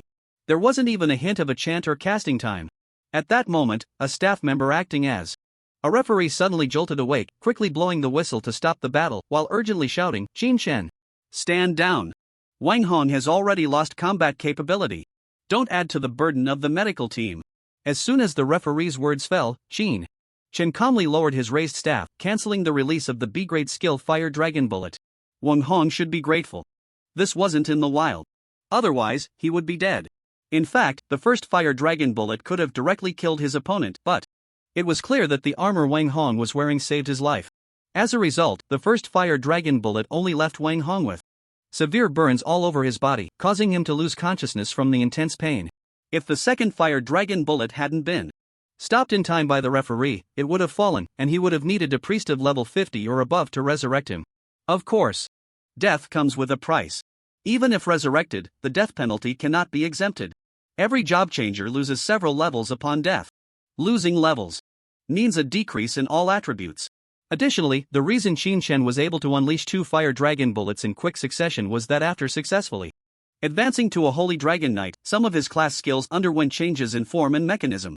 This B-level Fire Dragon Bullet allowed him to cast a second one within 5 seconds without consuming any mana. Under the S-level talent of quick casting, the Fire Dragon Bullet was formed in an instant, far surpassing the casting speed of this Wang Hong. Even if Wang Hong hadn't been overconfident at the start and had gone all out to engage in a magical bombardment with Qin Shen, he would have undoubtedly been crushed. With an intelligence attribute as high as 2700, it was safe to say that he could at least match a level 50 Wang Hong. The reason it was matching rather than crushing was that Wang Hong was, after all, a legitimate magic class, and he must have focused all his acquired attributes on intelligence. Additionally, after the second class advancement, the higher the level, the more attribute points gained with each level up, ensuring that Wang Hong's intelligence attribute would not be too low. But that was only in terms of intelligence. In other aspects, such as weapons, armor, skill passives, title passives, and talent passives, Wang Hong was completely left far behind by Qin Shen. As a result, the level 31 Qin Shen directly crushed this legitimate Mage King. This match could be considered the first battle of the face-slapping opening ceremony, ending with an outcome that no one had anticipated. The time taken to determine the winner was less than 3 seconds.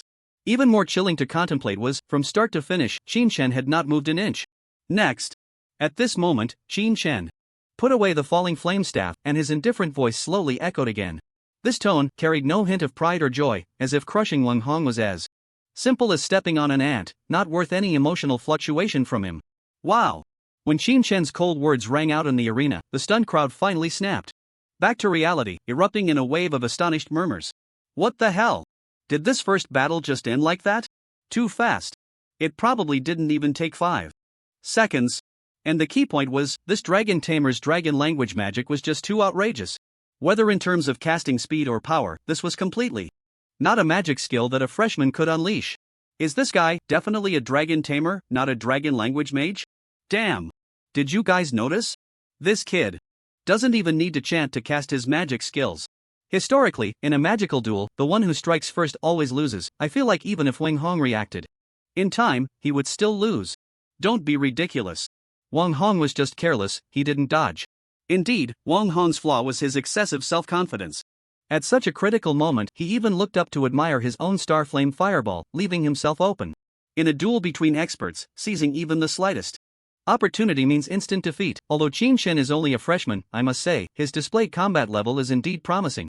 I admit, this kid Qin Shen, as the top freshman, does have his unique strengths, but it's still too early for him to participate in the solo competition of the International Championship. Don't worry, the next one to take the stage won't be as careless as Wang Hong. They'll definitely be able to take Qin Shen down in one hit.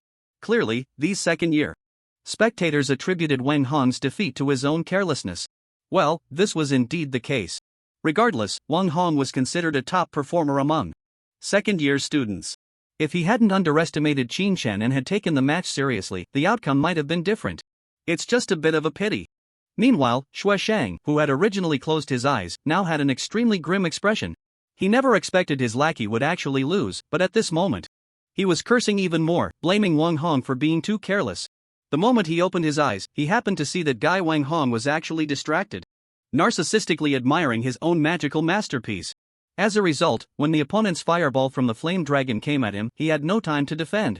Wang Hong, you really deserve to die. This was not just about Wang Hong losing face, but also about Xue Shang's reputation. If it weren't for that narcissistic gesture, he might have been able to react and elementalize his body. A second-tier Mage King has a signature life-saving skill, elementalization. As the name suggests, after casting this life-saving skill, one can elementalize their body. Wang Hong, as the Flame Mage King, could naturally turn his body completely into a fiery form, immune to all physical attacks and exempt from most magical damage. But under such a sudden attack, he was caught off guard by this Qin Shen, who took advantage of the situation and crushed him directly. However, it must be said that this freshman named Qin Shen indeed has his unique qualities. At least in terms of spell power, he was completely on par with Wang Hong, and perhaps even surpassed him. This should be the reason why the deans recommended him as the 5th seed. But is having a decent magical ability enough? Obviously not. Shanggood, let me handle this. At this moment, a robust young man, standing a full 2 meters tall, rose from the side. As soon as this sturdy young man stood up, many gazes couldn't help but focus on him. Mainly because this robust young man exuded a fierce and intimidating aura, like a brutally savage lion, making people feel awed. What the hell? Gu Dongshu. He's stepping up? Someone couldn't help but exclaim in surprise. Gu Dongshu? What's his background? Most of the freshmen didn't recognize this fierce-looking young man. You guys don't know Gu Dongshu? He's the second-ranked top figure in the sophomore year. He was selected as the 6th and 7th seed for the team competition along with Xue Shang. Level 56, a hidden second-tier warrior. A retribution knight, someone explained. Ah. So he's such a formidable character. The freshmen were all moved. However, they quickly recalled the 2 sacred dragons that stood in everyone's hearts that day, and felt no worry at all. What a joke. What if you're the second in your sophomore year? No matter how impressive you are, can you compare to Qin Shen's 2 sacred dragons? You're just a side dish.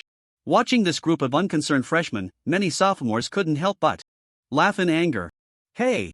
It seems this year's freshmen are indeed a bunch of arrogant kids. Alright. I hope Gu Dongshu steps on your Qin Shen later, and you don't cry. Bang! At this moment, the tall and sturdy Gu Dongshu, resembling a small mountain, donned in heavy knight armor, stepped onto the stage with extremely heavy footsteps. He looked directly at Qin Shen in front of him, his gaze indifferent, his expression calm, without any unnecessary words, directly pulling out a pitch-black heavy shield and a broad-bladed black heavy sword. Here he comes. The Retribution Knight is a hidden second-tier path for warriors.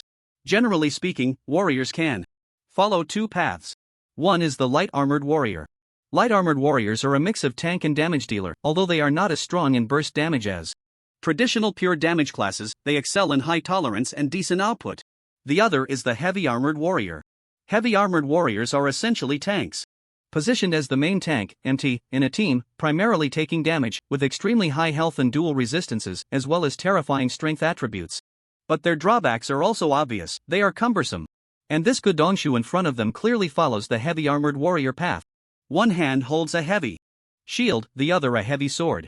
High defense, high health, high output, but the visible heaviness is undeniable. Just looking at the thick steel armor he wears makes it clear that moving around won't be easy for him. Generally speaking, in outdoor battles where the size of the arena isn't restricted, such heavily armored warriors are at a significant disadvantage when facing off against other classes. Even if you have high attack, high defense, and high health, if your bulky body can't reach your opponent, you'll just be endlessly kite. However, in the current situation, where the arena has limited space, the drawbacks of this heavy warrior become less fatal. Level 56 Heavy Armored Retribution Knight versus Level 31 Holy Dragon Knight. Of course, under the privacy settings Qin Shen had specifically set for his information, outsiders could only see his current name, age, race, and level. As for other information, such as class, attributes, talents, etc., it was impossible to probe, so everyone was completely unaware that Qin Shen had already successfully advanced to his second class. They only knew that he was level 31. Just stepping into the threshold of the second class. At this moment, the serious-looking, taciturn young man had already turned to the referee, signaling that they could start directly. The referee looked at Qin Shen, but at that moment, Qin Shen raised his hand, indicating that he wasn't ready yet. What's this? Is this guy scared to start because it's Gudongshu? Ha ha. As expected. He can only sneak around. When it comes to a real confrontation, he shrinks back. To be fair, who wouldn't be intimidated facing such a high defense, high attack, high health retribution knight? The moment Qin Shen raised his hand, the second-year students, who had been feeling extremely frustrated, immediately switched to mocking mode. After all, just now, Wang Hong's defeat had left them embarrassed. Especially when facing the mocking gazes of the first-year students across from them, they, as seniors, felt even more infuriated. However, Qin Shen not only ignored their barking, but slowly turned around, approaching the edge of the arena, facing the group of second-year students who were mocking and provoking him. Just as many second-year students were about to continue their derision with disdainful expressions, they saw this first-year student, whom they looked down upon, directly extend his palm, slightly bent, making an extremely contemptuous invitation gesture. At the same time, his calm words rang out in everyone's ears, infuriating them completely. Who else wants to challenge me? Come at me all at once. I don't have time to waste with you. The crowd. When Qin Shen's words fell, the entire venue erupted. Wild. So wild. Everyone even dared to swear to the heavens that this was the most audacious freshman they had ever seen. No exceptions. Even the referee. And the recently arrived Dean He Yalan looked on in astonishment at the tall figure on the stage. Bai Wuxuan, Feng Tyran, and other first-year students were also stunned, staring at this scene with wide eyes. They seemed to recall the moment during the freshman exam. Back then, this dragon tamer from Nanzhou province had also issued an extremely arrogant invitation to them. Come at me together. I'm in a hurry. Sun Yan Yan's exquisite, flawless face also froze, her clear, light, golden elven eyes rippling with waves. This man is truly domineering. He should be the first freshman in the history of the Fengtian Academy to dare to issue such a provocation to seniors. Even after searching through all the student records of the school, they had never seen a freshman this audacious. Fan Gu is awesome. Still calling him Fan Gu? That's Fan Shen. Fan Shen. Fan Shen. Fan Shen. All the first-year students, at that moment, had goosebumps standing on end, and they all began to cheer for Qin Shen. Well, this slogan was indeed a bit cringeworthy, and Sun Yan quickly shot a glare with her beautiful eyes, exclaiming, "Shut up! You're making me cringe so hard. Seriously." At such a handsome moment for Qin Shen, it was all ruined by you bunch of guys. The many freshmen finally fell silent, feeling disgruntled. Meanwhile, the sophomore students were already in an uproar. Just as they were about to rise and charge together, they saw Shui Sheng slowly stand up, his cold gaze sweeping over everyone. In just an instant, the excited sophomores instantly deflated. There was no way around it. This sophomore, who also held the position of vice president of the student council, had quite a reputation. Qin Shen, before you say such things, ask yourself if you are worthy. Are you even qualified to join us? You don't think that just because you defeated Wang Hong, you have the right to represent the school in battle, do you? Shui Sheng's icy voice rang out. Oh? You must be that student council vice president who enjoys scheming behind people's backs, right? Since you ask me if I'm worthy, then let me ask you back.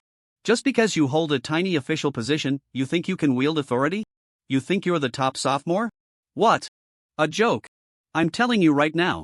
Today, I'm going to take you down, student council vice president.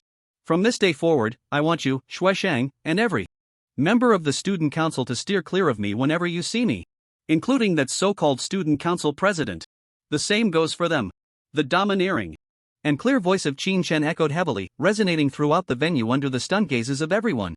As his words fell, a roar erupted. This time, not only the sophomores and freshmen, but all the staff present, as well as Dean He Yalan and a dozen teachers who had rushed over to watch the spectacle, were all left dumbfounded, staring at the imposing figure on the stage. My God! What did they just hear? This top freshman boldly declared that he would single-handedly confront all the sophomores and every member of the student council?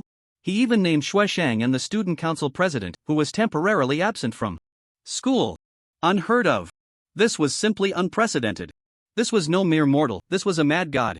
The arrogance and dominance in his demeanor left not just the students but even the teachers in awe. Mainly because they had never seen anyone so audacious. Even those who had graduated from here and had achieved the status of the strongest in the four transitions didn't dare to be as reckless as Qin Shen when they first entered school. Now, this top freshman, who had been in school for less than half a month, directly called out the entire student council. Damn it! I can't hold back anymore. I want to get on stage. Me too. Let's smash this. Idiot. I really can't take it anymore. If I don't take you down today, I won't be surnamedly. Finally, the sophomores, snapping out of their shock, erupted as expected. One by one, they angrily rose from their seats, ready to head towards the stage. Qin Shan watched the scene with only a cold smile in his heart. Was he crazy? Indeed, he was very bold. But, it was you who provoked me first. Is the student council so impressive? Are the sophomores so impressive? They were just a bunch of useless people relying on a year of extra experience and a slight level advantage. Since you want to question and slap me in the face, then be prepared to be slapped back. Today, I will make you sophomores, and even the entire student council, utterly embarrassed. All together? Then come on. Whoever doesn't join is a coward. For this battle, I, Qin Shen, couldn't ask for more. This time, Xue Shang no longer stopped the group of sophomores from venting their anger, allowing them to walk towards the stage. Meanwhile, the teachers beside them looked at Weisstein He Yalan with serious expressions. Clearly, they hadn't expected things to escalate to this point. Qin Shan actually dared to challenge the entire sophomore class and the student council by himself. Everyone, stop.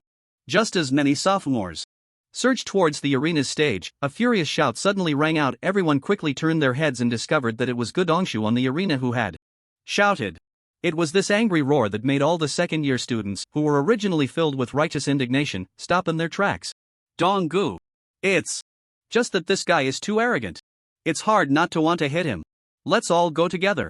At this moment, a few second-year students couldn't help but speak up. I'll say it again, stop and return to your positions. My battle, Gu Dongshu, does not need anyone else to interfere. Or do you mean? In your eyes, do you think I, Gu Dongshu, can't handle a freshman who just entered the school not long ago? Gu Dongshu said with a dark expression. Fighting with more against less was not a glorious thing. Even if he won, he would probably be criticized for lacking character. Moreover, he was currently fighting a freshman as a second-year student. If it weren't for the international championship and to prove the strength of second-year students to all the deans, Gu Dongshu wouldn't have shown up here to duel with a freshman. As for whether he would lose this battle, sorry, that was impossible. In Gu Dongshu's eyes, a mere freshman, even if he was the top freshman. So what? The level was there. The strength was there. He truly didn't believe a freshman could turn the tables. Dong Gu, this. Seeing Gu Dongshu's angry shout, many second-year students showed reluctant expressions. After all, as second-year students, they couldn't tolerate a freshman provoking them. It had been said before. It was precisely because of the level advantage that there was always level discrimination in the job transfer circle. In the eyes of these second-year students, how could a freshman who had just reached level 30 dare to speak disrespectfully to their seniors who were in their 40s or even 50s? That was simply the greatest insult to them. Everyone calm down, step back. Dongshu is right, just a mere freshman, he can crush him alone. And he doesn't even have the qualification to make you all join in. At this moment, Xue Shang also spoke up. It seemed that Xue Shang still held considerable prestige among the second-year students. After he spoke, although many second-year students were somewhat reluctant, they still stepped back. You, the one called Qin Shen, right? Remember this. After this matter is over, I'll settle the score with you. Be careful in the wild maps from now on. The crowd cursed and pointed at Qin Shen, leaving behind harsh words. Ha! A bunch of cowardly dogs. However, Qin Shen sneered at that moment. The words cowardly dogs coming from his mouth made many second-year students break down again. Damn it. This kid really deserves a beating. Dong Gu, don't hold back later. Don't let him win too easily. Gu Dongshu nodded lightly and said, rest assured, I will make him regret his actions. After saying that, he turned to the referee and signaled, we can start. He was already tired of talking. He was eager to completely crush this freshman in front of him. The deans and several teachers sitting in the audience, seeing that this farce had come to an end, breathed a sigh of relief. It wasn't that they were worried about Qin Shan, but rather that they were concerned that this group of second-year students might be directly crushed. If they really all went together, then Qin Shan would definitely summon the 2 holy dragons he had contracted. At that time, well, it was likely that all the second-year students who participated would die under the terrifying dragon breath of those 2 holy dragons. Moreover, Qin Shan had successfully completed his second job transfer. Although they didn't yet know what second job transfer path he had temporarily chosen, one thing was certain: he had definitely gained a boost in strength again. The deans and teachers didn't want the information about Qin Shan contracting dragon pets to be exposed too quickly after all. Various organizations lurking in the dark corners have yet to surface. That's why the school decided to release a rumor as a sort of bait, hoping to draw the snake out of its hole. If the solid information about Qin Shan contracting the holy dragon were to spread, the other party would definitely not reveal their hand easily. But once they do, that would be the real killer move of those dark organizations. Don't think that these dark organizations are as brainless as the villains in novels. When they encounter a potential protagonist, they don't just send over some weaklings to provide experience like fools. These dark organizations, when they strike, they aim for a guaranteed kill. Once, there was a swordsmanship genius at the Feng Tian Academy, said to be a once-in-a-thousand-years talent, even personally predicted by the Academy's president to reach the pinnacle of swordsmanship in 10 years, becoming the strongest sword god in history. But the result was, when this student, only level 32, just stepped out of the school gate, intending to visit home, he was intercepted by 4 fourth-turn magic gods who forcibly severed the space tunnel, killing that swordsmanship genius on the spot. In the end, the Feng Tian Academy couldn't even find the genius's body. All just to target a level 32 freshman who might become the strongest sword god in the future. Those dark organizations directly dispatched 4 fourth-turn magic gods above level 90 to assassinate him. Can you believe it? My father's old illness has relapsed. I need to go to the hospital to take care of him. There will only be 1 update today, and I will make up for 6 updates tomorrow. I'm very sorry. This is also why the school doesn't want Qin Shan's solid information about the dragon to be exposed too early. At the very least, they need to wait until Qin Shan has some self-protection ability before revealing it. Moreover, the orphanage in Anning City, closely related to Qin Shan, has already secretly dispatched a fourth-turn powerhouse to guard it. After all, the news has already spread. Necessary protective measures must be taken. Furthermore, given the potential Qin Shan possesses in the future, he is worth all the investment from the Feng Tian Academy. Many deans unanimously believe that. Not to mention anything else, as long as Qin Shan can win the individual championship in this international competition, it would prove that he has the ability to protect himself. At this moment, seeing the farce come to a halt, Dean Hyalan and the other teachers let out a sigh of relief. The countdown on the arena has finally begun. Everyone's tense gaze is locked onto the 2 figures on the stage. Level 56 Heavy Armored Punishment Knight versus Level 31 Dragon Tamer. This battle will be the most crucial fight in this farce. If Gu Dongshu wins, Qin Shan's situation in the school will become extremely delicate. At the same time, the several deans who recommended him will also be slapped in the face. But if Qin Shan wins, then Xue Shang will personally take the stage, but that won't be of much use, because Xue Shang is only slightly stronger than Gu Dongshu. If even Gu Dongshu loses, it would actually mean that the entire Feng Tian Academy will face a new round of power reshuffling. At this moment, the countdown above the arena has reached the final second. When the countdown ends, the level 56 Heavy Armored Punishment Knight does not act carelessly like Wang Hong, nor does he rush forward. Instead, he directly activates all his profession's buff skills and talents. In just 2 seconds, the Punishment Barrier, Heroic Roar, and Life Anthem instantly envelop his body. Punishment Barrier, after casting, it generates a barrier covering the entire body, which can not only negate incoming attacks from enemies, but also reflect 20% of the damage taken back to the enemy. Heroic Roar, after casting, it emits a roar that increases one's own defense and magic resistance while reducing the enemy's defense and magic resistance by 30%. Life Anthem, after casting, it increases one's maximum health by 50%. As a hidden second transfer path for the warrior class, the Retribution Knight can naturally unleash some enhancement buffs, typical of the warrior profession. When these 3 buff skills descended upon Gu Dongshu's heavy armor, they made this tall and robust figure even more imposing, instilling a sense of awe that deterred anyone from approaching even slightly. It must be said, this Gu Dongshu, who could also be selected as a member of the Dragon Kingdom's regional preliminary team, truly has some skills. Not to mention anything else, just the fierce momentum he displayed was enough to intimidate many. Moreover, this person was exceptionally steady. Even when facing a 31-level dragon tamer he considered a weakling, he did not choose to be careless. Like Wang Hong, Instead, he went all out, as one would when hunting a rabbit with a lion's full strength. Come on.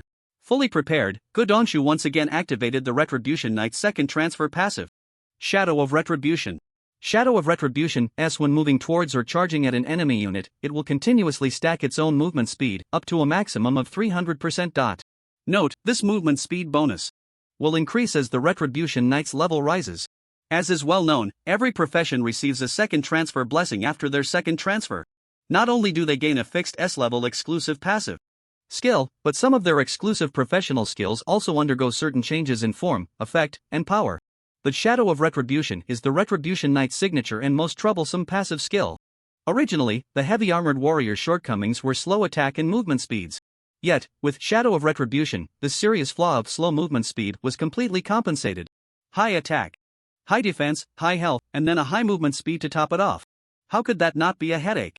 At least for those fragile ranged professions like mages, priests, and necromancers facing this mobile fortress with super high movement speed is incredibly uncomfortable. In a sense, the hidden second transfer path of the Retribution Knight is perfect. At this moment, as Godongshu let out a furious roar and activated his signature passive skill, the pitch-black armor he wore suddenly shimmered with radiant light. Clearly, Godongshu had even activated his 45-level gold-grade armor to deal with the dragon Tamer who had instantly killed Qin Chen. Bang! The black heavy shield he held in his left hand radiated layers of glowing effects, forming a photon barrier that resembled an incredibly hard gate, blocking his front. Meanwhile, the pitch-black heavy sword in his right hand emitted a sharp vibrating sound, with unmatched sword energy swirling continuously along the blade, proclaiming the weapon's sharpness and terror. Whoosh! The match had just begun, and Godongshu's series of actions left everyone in the audience stunned. At the same time, everyone saw the gap between themselves and him. Is this the existence second only to Shuisheng in the second year? That's just too fierce. Especially for some fragile ranged professions, seeing the aura radiating from Godongshu made them feel their mental state crumble. If they had to face this guy, they couldn't even play at all. You can't run, and you can't hurt him. Now, Godongshu's only flaw was his slow attack speed. Other than that, everything else was perfect. It started. He's moving. In that instant, Godongshu, fully prepared, finally took a heavy step forward. With a bang, the floating arena suddenly sank under his weight. Yet, his figure, covered in armor and shield, resembling a small mountain, showed no signs of clumsiness. With a whoosh, he charged towards the dragon Tamer's figure 100 meters away at an unbelievable speed. Charge! A basic D-level skill of the warrior profession, but under Godongshu's display. A wave of energy surged over his entire body, making this charge appear as if it was wrapped in a terrifying momentum of destruction. But look! That guy is still holding his staff without moving. What? Shocked all the spectators was the calm figure on the opposite side, who, even when facing Godongshu's charging assault, showed no signs of panic. What the hell? What is this person doing? Why isn't he dodging? He's just standing there foolishly with that staff, waiting for Godongshu to approach. Just as the audience was about to voice their confusion, the 100 meters of distance was crossed in just 1 second under the rapid charge of Godongshu, the Punishment Knight, leaving only 30 meters between them. 30 meters? Aren't you going to make a move? The spectators couldn't help but widen their eyes. Mainly because Qin Shen's actions were truly nerve-wracking. Fortunately, the next moment, this dragon Tamer, who seemed to be dancing on the edge of a knife, finally responded to everyone's expectations and made a move. He raised the falling flame staff in his hand, and a magical aura stronger than that of Wang Hong completely swept out. Then everyone was shocked to see a massive phantom of a frost dragon's head appear behind Qin Shen. The terrifying dragon might spread out at this moment. Roar! A roar from the holy dragon, akin to the voice of a deity, reverberated throughout the arena. This not only did it freeze the expressions of the audience, but it also caused Godongshu, who was charging, to pause in shock for half a second. Damn! What terrifying dragon might! Before everyone could discern whether this dragon head phantom was real or not, they saw the frost dragon's shadow open its massive mouth, followed by a deafening roar that spewed forth a chilling breath of frost. Whoosh whoosh whoosh! Under this terrifying blizzard, the entire arena was instantly filled with swirling frost. The icy breath rushing towards him forced Godongshu to abruptly halt his charge, raising the black light shield in his hand to block in front of him. Crack! Crack! It was as if an endless blizzard filled with frost was continuously crashing against his black light shield, making a sound. But upon closer inspection, it was found that this icy breath had caused Godongshu no harm at all. After all, Godongshu was a top talent from the Fengtian Academy. The caliber of top talents from prestigious schools is completely different from that of top talents in high school. When Qin Chen unleashed the roar of the ice dragon. It indeed failed to produce any substantial freezing effect on Godongshu. At most, it could only hinder his advance. Level 31 against level 56. The level difference was simply too great. Even though Qin Shen's attribute points were not low, and could be said to be completely ahead of all beings of the same level, it was evident that Godongshu also had his own trump cards. The spells that could easily crush Wang Hong had little effect here. Humph. Just a trivial skill. Kneel before me. Godongshu shouted angrily, continuing to charge towards Qin Shen. Yet at this moment, Qin Shen remained unfazed, sneering coldly before raising the falling flame staff. Swish swish. 2 B-level fire dragon balls were instantly chanted and shot directly at Godongshu. I told you, just a trivial skill. Don't you understand what I mean? The dragon language magic you rely on will have no effect in front of me. Seeing that the opponent stubbornly wanted to continue bombarding him with spells, Godongshu's cold smile deepened. Facing the 2 incoming fireballs, with his current accumulated speed, he could easily dodge them with his positioning, but it was unnecessary. Boom! In the next moment, 2 fireballs from the raging flame dragon landed squarely on Godongshu's black light shield, exploding into a terrifying little mushroom cloud. However, whoosh! Amidst the surging mushroom flames, Godongshu's figure, completely unharmed, shot straight out, targeting Qin Shen. It's about to collide. Under the audience's tense and thrilling gaze, watching the 2 figures on the arena, now only 10 meters apart, ready to truly clash, their hearts raced to their throats. Yet, an unexpected turn of events occurred at that moment. Crash! As the previously raging flames met the lingering frosty aura, it triggered a massive evaporation effect. Countless water vapor filled the entire arena like an icy mist. This made the scene everyone had been eagerly anticipating shrouded in a crystal-clear frost veil. Immediately after, the next second, clang! A sound like metal armor being pierced by a sharp weapon rang out. But all the spectators outside let out wails as if crying to the heavens. What the hell? What is this?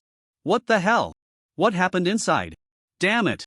Is this Ice Mist the timing hero? At such a critical moment, you actually covered it up for me. The moment the scene was completely obscured by the ice mist, I heard the sound of a weapon piercing through armor. Can you guess who was pierced through their gear? It must be Qin Shen. No need to think about it. Damn! What a guess! I can't see the most exciting moment. Everyone in the audience started cursing. This feeling was truly unbearable. It was like watching a movie, just about to see the exciting part, and then suddenly it cut out. How could that not be infuriating? Moreover, the key point was that it seemed the outcome had already been decided in that instant. Just not knowing who had won. No need to think, a high attack, high defense, and high body state fully open punishment knight cannot be killed in one hit. It must be Qin Shen who was pierced by Godongshu's heavy sword. This was the opinion of the sophomore students. Come on, high attack, high defense, high body? In front of our Fong Ge's dragon pet, everything is trash. It shatters upon contact. This was the view of the freshman. But until the ice mist dissipated, the result remained unknown. Even the staff acting as the referee could not intervene at this moment, only waiting quietly for the ice mist to clear. After all, if he manually cleared the ice mist, it could very well affect the situation of the match. Because this ice mist might have been deliberately created by Qin Shen to obscure his figure and evade Godongshu's pursuit. Facing such a punishment knight, creating a blind spot and using it to kite was also a very good choice. Outside the arena, Xuesheng crossed his arms, his face serious as he watched the stage. Even he, a level 59 demon sword soul, would have to expend considerable effort to defeat Godongshu under full firepower. He believed Godongshu would not disappoint him. In fact, the duration of this ice mist did not last long. It was only about 10 seconds later that the staff acting as the referee suddenly sensed something and quickly activated the arena's exhaust system, clearing all the damned ice mist from the stage. And it was at this moment that the entire scene on the floating arena finally became clear to everyone. Strangely, when everyone saw the scene on the arena clearly, their faces collectively turned to shock.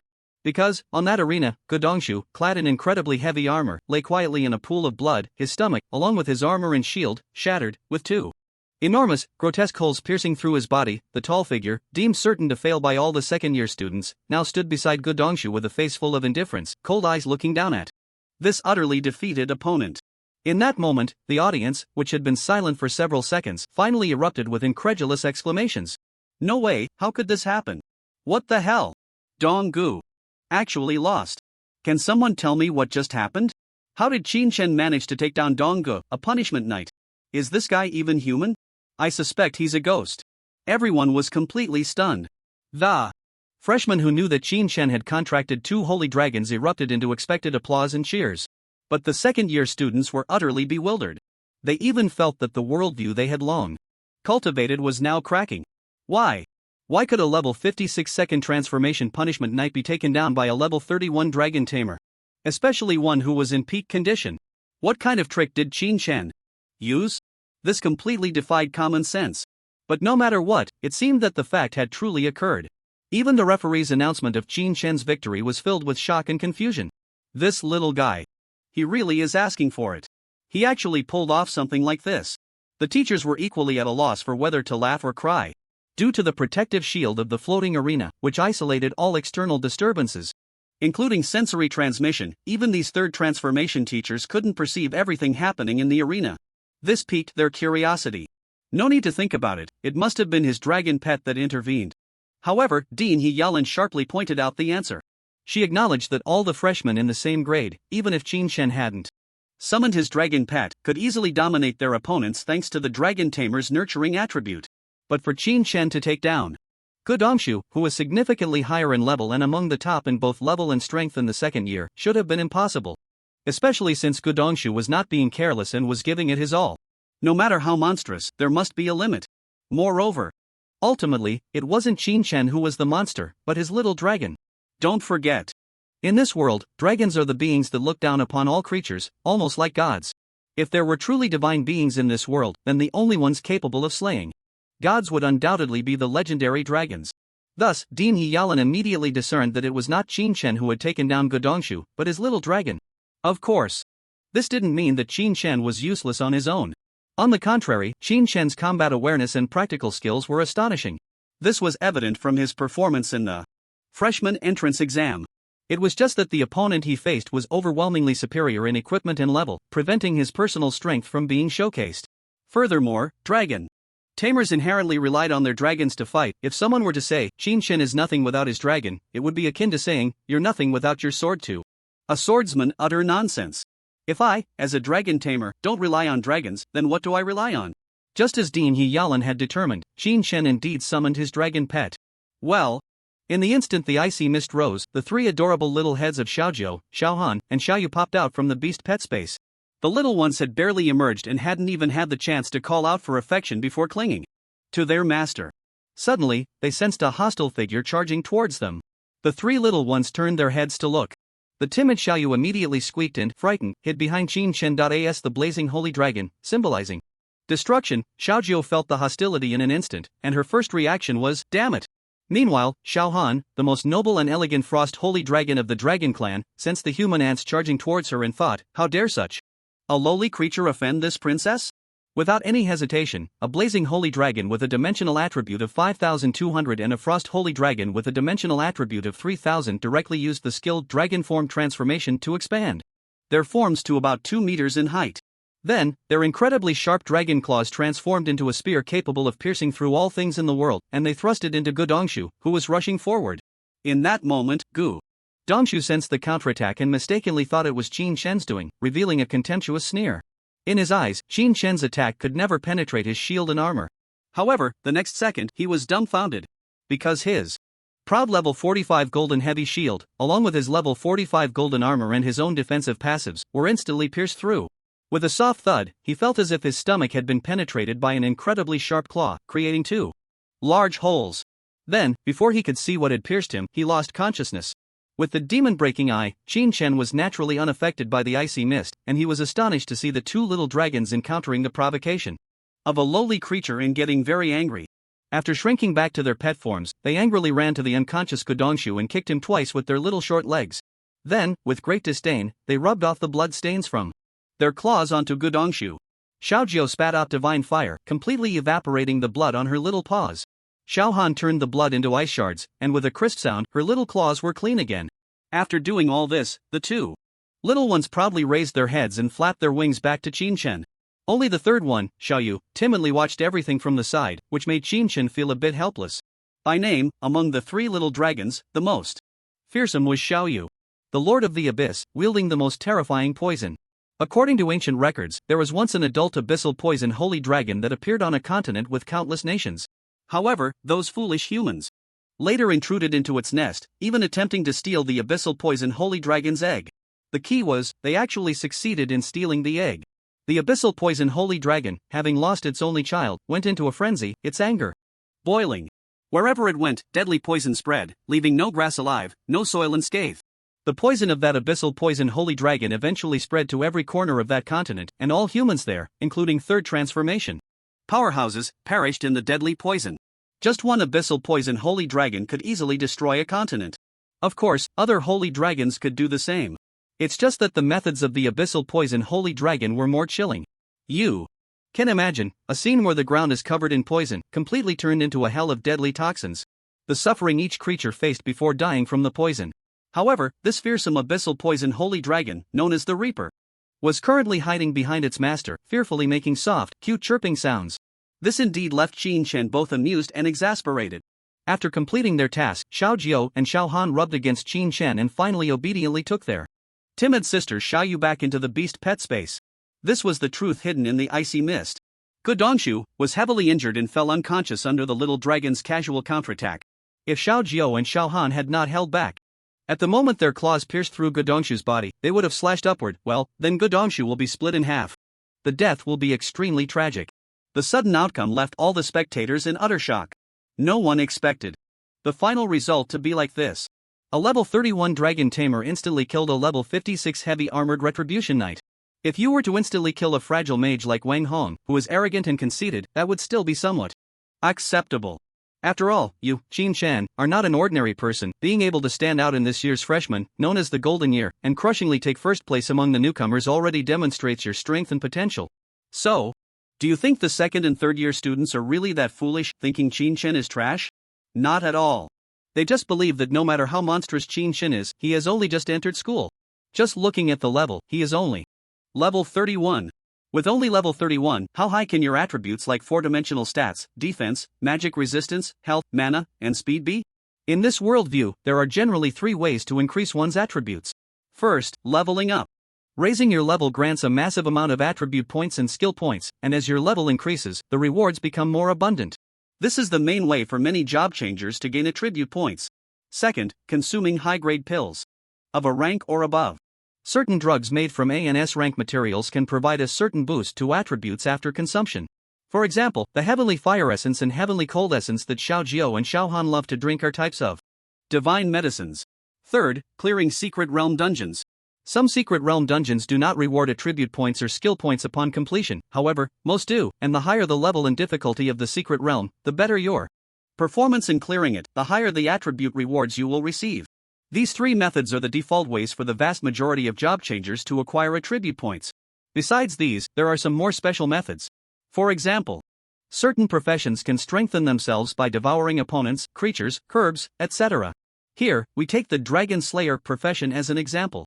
This legendary profession becomes powerful by consuming dragon blood, dragon meat, dragon bones, dragon scales, and other items. Now, looking back at Qin Shen. As a dragon tamer, his level is low. There's no record of him consuming any divine medicines. Plus, a low level means he has cleared fewer secret realm dungeons. And since there has been no successful dragon tamer who has contracted with a dragon before, detailed information about this profession has always been extremely scarce. This leads to no one knowing just how powerful this profession can be. Thus, the audience is left scratching their heads, unable to understand why a level 31 dragon tamer could surpass a level 56 heavy armored warrior and kill him instantly. Wait a minute. Quick, call a priest. If we don't save him, Gudongshu is going to die. At this moment, everyone finally snapped out of their immense shock. Turning back to the arena, they found that Gudongshu was only inhaling, not exhaling. His injuries were truly severe.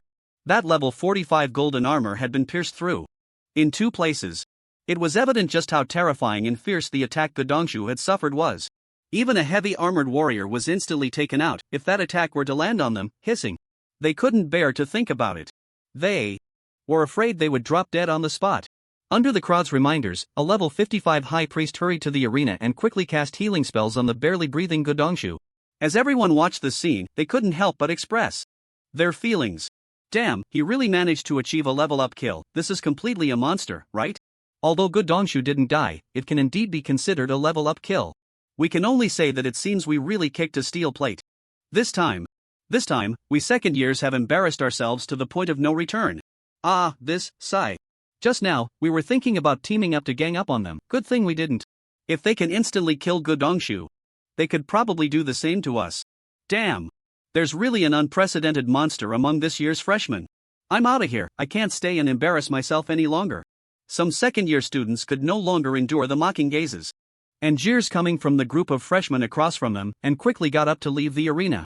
Of course, the most awkward one was the student council vice president, Shui Shang, sitting in the front row of the audience. Along with the dozen or so key aides beside him, they had been the loudest before coming here, and they had deliberately blown this matter up through the school-wide broadcast. Their intention was to prove the strong talent and power of the second-year students, while simultaneously putting down this so-called golden year group of freshmen. By defeating Qin Shen, they wanted to show them what it meant to respect their seniors. But now, this group was feeling a bit restless, their faces full of awkwardness and hesitation, no longer daring to shout like they did before. Weren't the second-year seniors just boasting about how they were going to take down our Fangu? Why is it so quiet now? Are you scared? No way, right? At this moment, a few freshmen stood up in the audience, mockingly calling out to the second-year students next to them. Ha ha ha ha ha. Such sarcastic remarks made the group of freshmen burst into laughter. They felt so vindicated. They hadn't forgotten how arrogant those so-called second-year seniors had been when they first entered the arena. Now, with a Fire King and a heavy armored paladin both defeated by our Fangu, what right do you have to keep barking? What are you even barking about? Don't be discouraged, second-year seniors, you still have your so-called Shanggu, right? He hasn't come out yet. At this moment, a stunningly beautiful blonde elf girl, Sun Yen Nian, dressed in a fitted blue and white knight's outfit that showcased her elegance and nobility, stood up with a smile. Her clear, light golden eyes directly fell on the dark-faced vice president, Shui Shang. Wow! The many freshmen were even more excited to see this elf beauty openly call out Shui Shang. Chen on the stage glanced at Sun Yen Nian. In front of everyone, Sun Yen Nian even returned a playful wink. What is going on between these two? The crowd was once again shocked. Many boys who had a crush on Sun Yen Nian felt their hearts break on the spot. But then they thought about it and found it reasonable, there was nothing to be jealous of. With my fan Ge's strength and looks, it's not even excessive to say he could match a princess from a kingdom. The above is just the speculation of these onlookers. In reality, Qin Shan and Sun Yen Nian had nothing to do with each other. If one had to define their relationship, it was simply that of a creditor and a debtor. After experiencing the fallout with Su Ro, Qin Shen had no good feelings towards the so-called children of wealthy families. If they dared to provoke him, he would take them down one by one. This included the young lady of the elven family seated in the Silver Moon Forest. Moreover, even if Su Nian hadn't stood up to call out Shui Shang, Qin Shen would still have called him out. It wasn't that Qin Shen was trying to show off, it was that the system's task of showing off in public, breaking the doubts had not yet indicated completion. This meant that in the system's eyes, Qin Shen still needed to take down one more person. And Shui Shang, as the instigator of this farce and someone who had been used to throwing his weight around in the second year, was a very suitable target. Dear Vice President of the Student Council, what are you waiting for? Do you want my brother Fan to personally come down and invite you? You really have a big ego. Just don't end up like Godongshu and get taken out in an instant. Exactly. Waving a chicken feather as a command, those who know understand he's the vice president, while those who don't might mistakenly think he's the vice principal. Always putting on that hierarchical style of the bureaucratic world. Afraid to come up, huh? After this, whenever the student council members see our brother Fan, they'll quickly take a detour. Did you hear that? This group of freshmen had just entered the campus. Their pride was still intact, showing no fear of this so-called vice president of the student council. Damn it! Shui Shang, whose face had long turned as dark as a storm cloud, could no longer endure the sarcastic remarks from these freshmen. After cursing angrily, he raised the black longsword in his hand and walked towards the arena with a grim expression. But as he looked at the cold-eyed figure on the stage, a sliver of fear he was completely unwilling to admit crept into his heart. He was scared, despite his reluctance to acknowledge it. At this moment, the emotion of fear was conveyed so clearly to his mind that no amount of self-deception could deny its existence. Especially when he saw Godongshu lying on the arena, just healed from his injuries, slowly opening his eyes. Shui Shang's fear intensified. He was well aware of his own strength. When he practiced sparring with Godongshu, he could at most gain a slight upper hand. To crush and win like the Qin Shen before him, Shui Shang knew he couldn't do it. Gu Dongshu, please get off the stage immediately, the next battle is about to begin. At this moment, the referee couldn't help but remind him. Godongshu, who had been sitting on the ground in a daze, finally jolted awake, quickly getting up and casting A deep glance at the still indifferent Qin Shen before turning around in a daze to leave the stage. As he passed by Xue Shang, he even forgot to greet him. This was enough to show how much psychological trauma the previous battle had left on Gudong Shu. He even seemed to have a sense of defeat that made him feel like he could never recover. In a way, Qin Shen had completely crippled this promising heavy-armored warrior, Gudong Shu. If it were me, I would probably find it hard to accept this outcome. A level 56 second transformation heavy-armored warrior being killed by a level 31 dragon tamer. And looking at Gudongshu's expression, it seems he doesn't even know how he was defeated. In the audience, a teacher couldn't help but express his feelings. Mainly because these people had long developed a fixed mindset of high-level casually bullying low-level. Now that someone like Qin Shen could easily defeat opponents of a higher level, it was truly a severe blow to the morale of these ordinary prodigies. Don't worry about it, if he was so easily defeated, then Gudongshu is nothing special. Dean He Yalan said lightly. Alright, let's continue watching, the final match is about to begin. Qin Shen. At this moment, Xue Shang, holding the black sword, stepped onto the arena, his eyes sharp as blades landing on the freshman across from him. Dressed in white light armor, paired with the black and white sword energy swirling around him, Xue Shang looked like a sword ready to be drawn. To be honest, he had built up a conflict with this freshman just a few days ago. He wanted to acquire a top-tier level 20 magic staff as a gift for his cousin to celebrate her admission to the Ice Spirit Academy. Unexpectedly, one of his subordinates returned in a sorry state, telling him he had been severely injured by a freshman. After investigating, Xue Shang discovered that this person was actually the newly confirmed top freshman. Before he could think of a way to make things difficult for this freshman, the two top students from different grades had already met in advance due to this farce. Ha! 2 swords. How did he pull out a white sword too? At this moment, a gasp came from the audience in the freshman section. Can you not be so dramatic, acting like you've never seen anything before? The Demon Sealing Sword Soul, a hidden second job path for the swordsman profession. After the job change, you acquire a passive skill called Exorcising Evil and Calming Souls. This passive skill allows you to master the dual sword style, with the Exorcising White Sword dealing physical damage and the Calming Black Sword dealing magical damage, while also raising your critical hit rate to 100%. In simpler terms, it's a hybrid damage critical hit profession, with the advantage of high agility damage and many control skills, making it great for team play. The downside is that it's relatively fragile. Immediately, someone began to explain this.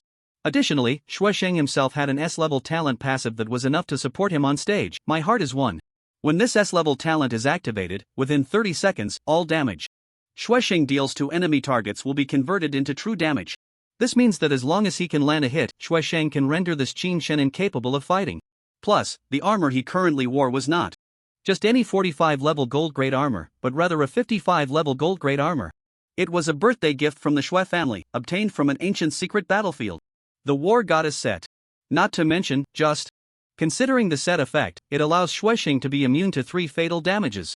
He truly didn't believe that, even with all his trump cards, he couldn't take down this level 31 Dragon Tamer. Both sides are ready. The match will begin after the 5-second countdown ends. The referee blew the whistle at this moment, signaling both sides to prepare. During this 5-second preparation time, aside from being prohibited from attacking others, you could use all your buffs. As expected, after witnessing Gudongshu's crushing defeat, Xue Shang dared not be careless or underestimate his opponent any longer. During the 5-second countdown, the black and white dual swords were already drawn, and under the passive skill Exorcising Evil and Calming Souls, they were endowed with a brand new effect. At the same time, the 3 passives belonging to the Demon Sealing Sword Soul, Demon Sealing Sword Intent, Piercing Kill, and Solemn Soul were all activated at this moment. Originally showcasing the demeanor of a noble scion, Xue Shang's aura underwent a complete transformation, as if he had become an entirely different person, with the solemn black and white sword intent swirling around him, shooting straight up into the sky. Wow! That sword intent is truly terrifying.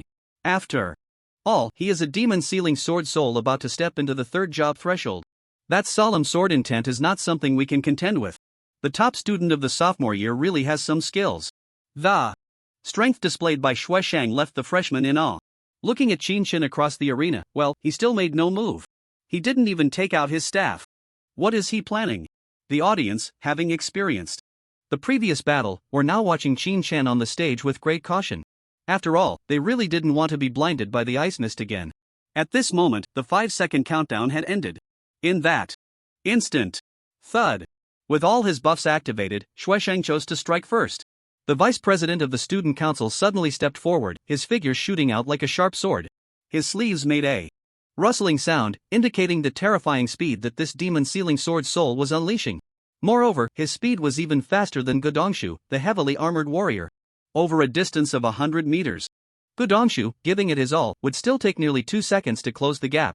But in front of Xueshang, this 100-meter distance was completely crossed in just 1 second. Almost in the blink of an eye, this imposing figure, wielding black and white dual swords and surrounded by terrifying sword intent, appeared right in front of Qin Shen. Holy crap! What incredible speed! Everyone in the audience could see the afterimages left behind by Xueshang as he rushed forward at breakneck speed. Such speed is indeed beyond what Gudongshu can compare to. But this is normal. After all, Gudongshu is a heavy armored warrior, while Xueshang is a light armored swordsman. At this moment, under the astonished gazes of the crowd, Xueshang has already launched his first attack against Qin Shen with a fierce glare. This is also one of the few S-rank skills that Xueshang has mastered. Dual Soul Destruction / At this moment, he has unleashed all his talents and passive buffs. As long as this move hits, the match will mean an immediate conclusion. His shaken position as vice president will once again be as solid as a mountain. It can be said that this / represents all of Xueshang's effort, aiming for a one-hit kill. Even to prevent the opponent from having a chance to cast a spell, Xueshang had already secretly charged his sword while dashing towards Qin Shen. Qin Shen is done for. In that instant, everyone's eyes widened, including the beautiful Dean Heyalan and several other teachers. The expressions of the dean and teachers clearly indicated the dire situation Qin Shen was in. Obviously, even they did not know how Qin Shen would respond to Xueshang's all-or-nothing strike. However, everyone still underestimated Qin Shen. No one noticed that Qin Shen's eyes had already taken on a strange purple hue. When the A-rank talent Demon Breaking Eye was activated, Qin Shen's dynamic, static, and long-range vision received an extraordinary enhancement.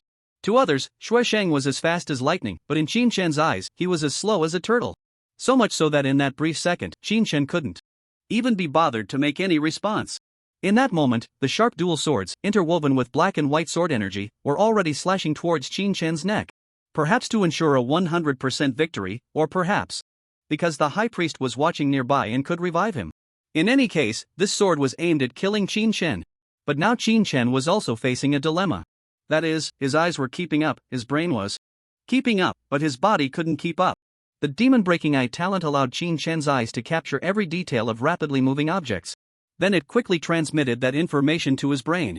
So now, both his brain and eyes told him that he should step back 3 steps to avoid Xueshang's fatal blow. But with his basic agility attribute of 2700, Qin Shen's movements couldn't be faster than Xueshang's. Xueshang, at level 59, was certainly not a simple character, and his profession focused on strength and agility. Plus, the level gap was just too large. Naturally, Qin Shen was at a disadvantage in agility. So what should Qin Shen do? Wait to die? No. At this moment, the S-rank divine skill rewarded by the system finally came into play. Divine Flash. It allows Qin Shen to perform 3 long-distance teleports within 60 seconds, ignoring barriers. He can teleport up to 1,000 meters. But Qin Shen only needed to teleport 1 meter away from his original position. At this moment, Qin Shen moved. Under the astonished gazes of everyone, his figure seemed to have undergone a spatial teleportation, shifting about a meter from his original standing position. But it was precisely this range, whoosh, that allowed the dual soul destruction /, which could even cut deep marks in space, to completely miss its target. Ha! Xueshang, who was determined to win, looked at this unbelievable scene before him, and a muffled sound of astonishment escaped his throat. Out of the corner of his eye, he could clearly see Qin Shen standing right beside him, staring at him with an extremely indifferent gaze. And he could only watch helplessly as the opponent easily dodged his fatal strike due to the severe aftereffects of his skill.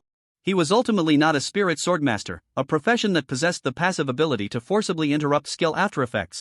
In that fleeting moment, Qin Shen had already taken out the blazing red flamefall staff at lightning speed. He then thrust the tip of the staff right in front of Xueshang. It's over. As Qin Shen's indifferent voice fell, a blinding white light erupted, causing the entire arena to be engulfed in a dazzling brilliance that made it impossible for anyone to open their eyes. Ah! I'm blinded. My titanium alloy dog eyes. At that moment, all the spectators, wide-eyed and fixated on the stage, were caught off guard. A continuous wail echoed throughout the arena. Holy Flash, S-upon casting, it will unleash a brilliant white flash that dazzles the eyes. Enemies hit by the white flash will not only lose their sight for 15 seconds but also suffer a certain degree of mental shock. This was the S-level universal skill that Qin Shen had just unleashed. When the school was recruiting, they had promised Qin Shen that in addition to access to resource secret realms, he would also receive an S-level professional skill book and an S-level universal skill book. However, logically speaking, to obtain the remaining S-level universal skill book, he would have to wait 3 months for his turn. But just last night, while habitually scrolling through his phone before bed, Qin Shen browsed the skill library's collection catalog and discovered this S-level universal skill book worth 150,000 credits. After reading the skill description, Qin Shen understood why this S-level skill book had gone unclaimed. The skill relied on an element of surprise, but it required a casting time of 3 seconds. With such a long casting time, in a direct confrontation, opponents would already be on guard once they saw the casting motion. So while the skill appeared to be of high rank, almost no one was willing to exchange 150,000 credits for it. For others, it was a useless skill. But for Qin Shen, it was indeed a top-notch ambush skill, because he possessed the complementary magical talents of casting without a staff and quick casting. This meant he could instantly unleash this blinding universal skill without any chanting. After realizing this, Qin Shen called Dean Heyalan to apply for a reward exchange. At that time, Dean Heyalan was quite surprised, as she hadn't expected Qin Shen to willingly lower his reward level to exchange for the Holy Flash for free. To this, Dean Heyalan naturally had no objections, approved Qin Shen's application, and immediately retrieved the skill book from the library, handing it to Qin Shen. At this moment, this S-level universal skill had indeed produced remarkable effects. Not to mention Shui Shang, who was almost face-to-face, even the audience sitting in the stands were blinded by the sudden intense white light. Especially since these spectators had widened their eyes to closely observe the details of the battle, they were completely caught off guard when the bright light flashed. The audience area was soon filled with cries of despair. The arena's defensive barrier mitigated the mental shock effect of the skill, but the light was unavoidable. With the external audience screaming in agony, one could only imagine how miserable Shui Shang must be, hit right in the face. At that moment, Shui Shang couldn't help but let out a more tragic wail than the spectators. In that instant, he felt an infinite amount of blazing white holy light filling every corner of his vision, a sharp pain exploding from his eyeballs, transmitting to his brain's nerves. Before his brain could react, a wave of mental shock surged into his mind. That feeling was as if his body had been completely twisted by a spatial vortex, causing him to collapse to the ground, with even his eyes shedding 2 streams of bright red tears. At the moment Shui Shang lost consciousness, he already knew he had lost. Lost completely.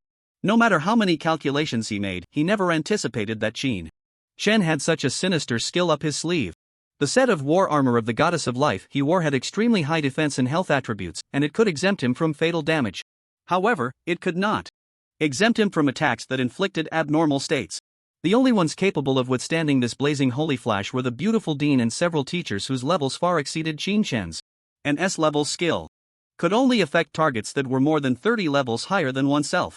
The Dean Heyalan and these teachers were all at least level 75. The vast level difference rendered this skill completely ineffective. So, the beautiful dean and the few teachers were utterly shocked to see, at the moment Shui Shang's eyes rolled back, that Qin Shen had already drawn a sharp, unmatched, dragon-scale crystal long sword from his hand. Without any hesitation, he swung the long sword directly towards Shui Shang's neck. Whoosh! The razor-sharp sword sliced through Shui Shang's neck without any obstruction, not even staining the bright sword forged from crystal with a single drop of blood. But everyone knew.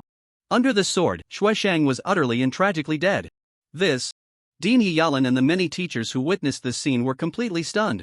They never expected that Qin Shen would actually choose to kill. Immediately, one teacher's expression darkened. At this moment, the white light finally dissipated. The group of screaming spectators rubbed their tear-filled eyes and regained their vision. The first moment they regained their sight. Whoosh! Almost 2,000 pairs of eyes in the audience, as expected, fixated on the arena. Wow! A wave of shock and uproar erupted like a tidal wave, because they clearly saw that the figure lying on the arena was none other than Shui Shang. Of course. After witnessing Godongshu being instantly killed by Qin Shen, the crowd was no longer too surprised that Shui Shang had become the loser. What truly left them dumbfounded, their expressions filled with horror, was Shui Shang's decapitated corpse. What the hell? Dead? Shui Shang was killed by Qin Shen? What on earth is going on? Malicious murder. This kid is committing murder. Ugh. The cross-section of that wound is right in front of me, it looks so disgusting. At this moment, everyone couldn't help but shift their fearful gazes to that tall, indifferent figure. Malicious murder. How dare he? Faced with the horrified and shocked gazes of the crowd, Qin Shen remained calm, not stirring a single ripple. After slowly sheathing the crystal dragon sword in his hand, he turned to look at the referee, who also wore a dazed expression. You can announce the result now. In front of everyone, he had directly killed Shui Shang. Yet his tone remained calm. As if the one who died at his hands was not the so-called vice president of the student council, nor a so-called alumnus, but an inconsequential ant. Completely unable to evoke any emotional fluctuation in him. When Shui Shang aimed the attack point of the dual soul destruction /skill at Qin Shen's neck, it was destined that he deserved to die. Since you dared to harbor murderous intent against me, then be prepared to be counter-killed. Faced with Qin Shen's words, the referee was at a loss, unable to make a decision. He turned to look at Dean He-Yalan in the audience. Before Dean He-Yalan could speak, a middle-aged male teacher beside her couldn't help but step forward, his face dark and questioning. Qin Shen, why did you commit murder maliciously? Seeing that even the teachers were stirred, the previously murmuring crowd instantly fell silent, anxiously and nervously watching. After all, the teachers held a high level of prestige. Faced with the questioning of this middle-aged teacher, Qin Shen merely shot a cold glance at the other party and said indifferently, I did not kill with malicious intent. Isn't that still considered malicious killing? You could have defeated Shui Shang in a gentler way. Yet you still took out your sword and ended his life directly. How dare you say you didn't kill with malicious intent? The middle-aged teacher's face turned red, angrily questioning if this counts as malicious killing. Qin Shen's tone gradually turned icy, his eyes sharp as knives fixed on the middle-aged teacher. Then what about Shui Shang's dual soul destruction / aimed at my neck from the start? Doesn't that count as malicious killing too? The middle-aged teacher was momentarily at a loss for words. But that's different. Oh? Then. Please tell me, how is it different? Qin Shan retorted with a cold smile. The middle-aged teacher fell silent, his face looking grim, unable to come up with any rebuttal. However, Qin Shan showed no signs of stopping. He looked around at everyone present, his eyes seemingly containing endless dragon might as they swept over each person's gaze. His indifferent and cold words echoed throughout the venue. Since you can't explain how it's different, let me tell you. The difference between Shui Shang and me is that he attempted to kill me, but failed, while I successfully countered and killed him. That's the difference. So, do you still say I killed with malicious intent? As these sharp words rang out, the middle-aged teacher's face turned even uglier. But at this moment, he realized he had indeed been double-standard. The move Shui Shang executed was clearly aimed at taking Qin Shen's life. If that's the case, then Qin Shen's counterkill could be seen as a mutual cancellation. Who else wants to challenge me? Come on. One by one, or better yet, all at once, don't waste my time. Qin Shen's words rang out again. Ah, how familiar those words are. At the beginning of this farce, everyone still remembered that Qin Shen had said the same thing, inviting all challengers to come at once. But back then, the response to Qin Shen was a wave of laughter and mockery. And now, there was only endless silence. Not a single sophomore dared to step onto the stage. Looking at the group of sophomores in the audience, their faces pale yet too afraid to challenge him, Qin Shen suddenly laughed. However, that smile was a cold sneer. Afraid to come up? Have you all been beaten into submission? Good. Since that's the case, then you students, little clowns down there, better listen up. Next time you see me, remember to take a detour. Otherwise, the consequences are on you. With that, amidst the varied gazes of the crowd, Qin Shen leisurely walked down from the floating arena and left arena number 1. The sophomores who had been thoroughly slapped in the face didn't even dare to utter a harsh word. And the members of the student council who had been called out turned ashen. Especially when they felt the mocking gazes from the freshmen, an indescribable sense of humiliation surged in their hearts. Damn it! Let's go! Don't stay here and continue to embarrass ourselves. In the end, this group of student council members hurriedly had the priest revive Shui Shang, then fled with him, who was still in the revival coma, in a disheveled manner. Watching the student council members flee in such a sorry state, the freshmen burst into laughter. And some sophomores who had long been bullied by these student council members felt even more exhilarated. Although Qin Shen had embarrassed them, the student council's humiliation clearly brought them more joy. This time, the student council had lost a lot of face. Overpowered by a freshman. The key was that these once proud student council members didn't dare to make a sound under Qin Shen's intimidation. Refreshing. So refreshing, strangely, some second-year students began to idolize Qin Shen. On the other side, He-Yalan turned to glance at the middle-aged teacher with a grim expression and calmly said, Teacher Huang, you were indeed impulsive. Teacher Huang sighed deeply, not responding, but he was aware that his earlier behavior was quite inappropriate. Wang Hong was defeated. Gu Dongxu was defeated. Shui Shang was defeated. All the second-year members of the student council were defeated. Defeated by a first-year freshman. And this first-year freshman was an extremely notorious waste profession, the Dragon Tamer. This news quickly spread throughout the entire campus. On the official school forum, there were numerous discussion threads about this incident. It even spread beyond the circles of the Feng Tian Academy. What the hell? I heard you guys at Feng Tian Academy have an incredibly monstrous freshman. Yeah, he single-handedly overpowered all the second-year students. Even Xue Shang, the top second-year student, was directly killed by him. What? Killed? That guy with the demon sealing sword soul was actually killed by that kid? Absolutely true. If you don't believe it, just ask around. Damn. What the hell? Who the hell said that dragon tamers are a waste profession? Could it be that this kid really contracted a holy dragon? No, during the entire fight, we didn't see him summon a dragon pet, but I have to say, this kid's methods are too devious. My eyes almost got blinded by his tricks. So it seems, it's not hard to understand why Feng Tian Academy put this kid on the solo competition list. Understand my ass. What good is it to beat a second year? The real competition in the preliminaries is against third-year students who have already advanced 3 times. That's true, the combat power of third transitions and second transitions is not on the same level. No updates today. I apologize to everyone for being unable to do so. On the internet, people had different opinions about this matter. Some believed that Qin Shen was already qualified to represent Feng Tian Academy in the individual competition. Others thought it was too early to say, defeating second-year students wasn't much unless he could defeat those third-year students who had already advanced 3 times. But regardless, the name Qin Shen once again entered everyone's ears.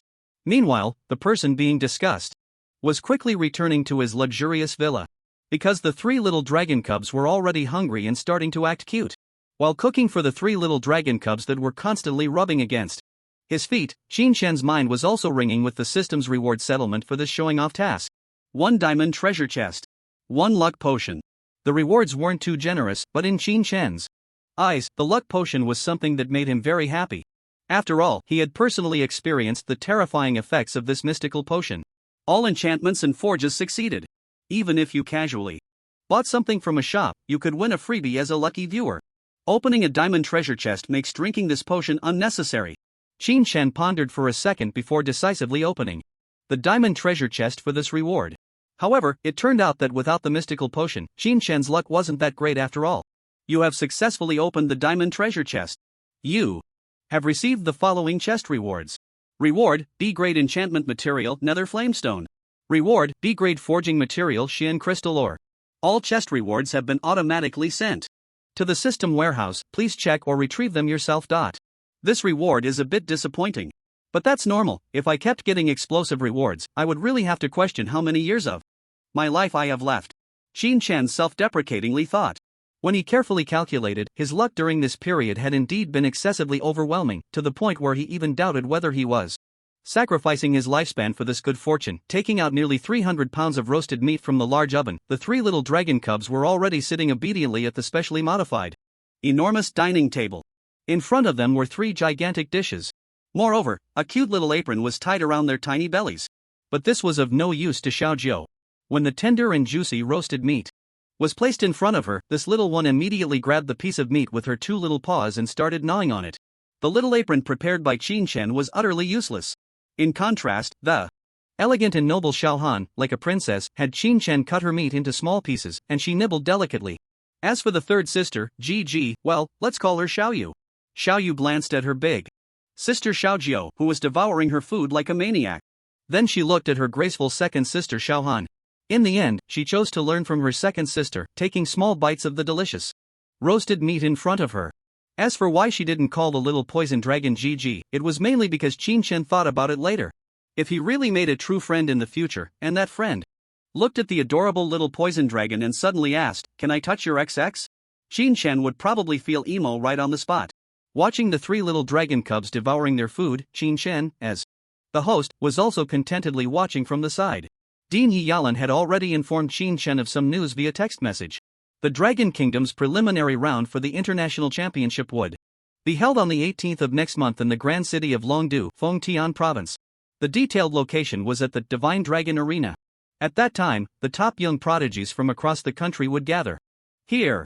As the largest arena in the Dragon Kingdom, it had opened up a whopping 150,000 tickets for live spectators, which meant that there would be 150,000 viewers present to watch collectively. At the same time, a nationwide live broadcast would also be launched. allowing all job changers across the country to witness the birth of the Dragon Kingdom's young generation #1 with their own eyes.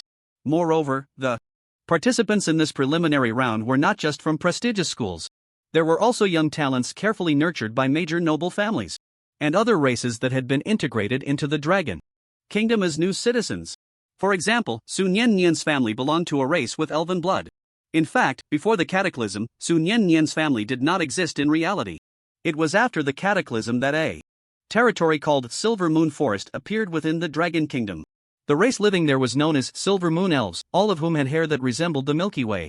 Sun Yen Nian was the only golden-haired elf among all the Silver Moon Elves, a mutation that occurred when she awakened her chaotic magic talent. Besides the elves, other racial territories also appeared within the Dragon Kingdom. Dwarves, half-orcs, giants, and so on. They originally existed as small tribes in games, but after the cataclysm, they traversed here and eventually agreed to become vassal states of the Dragon Kingdom, thus becoming citizens of the Dragon Kingdom. After all, the Dragon Kingdom could not allow other unstable countries, forces, or organizations to exist within its territory to ensure the unity of its territory and the stability of its people. Therefore, in this Dragon Kingdom preliminary round, Qinshan would face not only the prodigies from top prestigious schools but also those low-key prodigies from other racial tribes. Although Qinshan believed that with his dragon pets, he was destined to win the championship, he would not be arrogant. He always remembered one saying, "There are people beyond people, and there are heavens beyond heavens."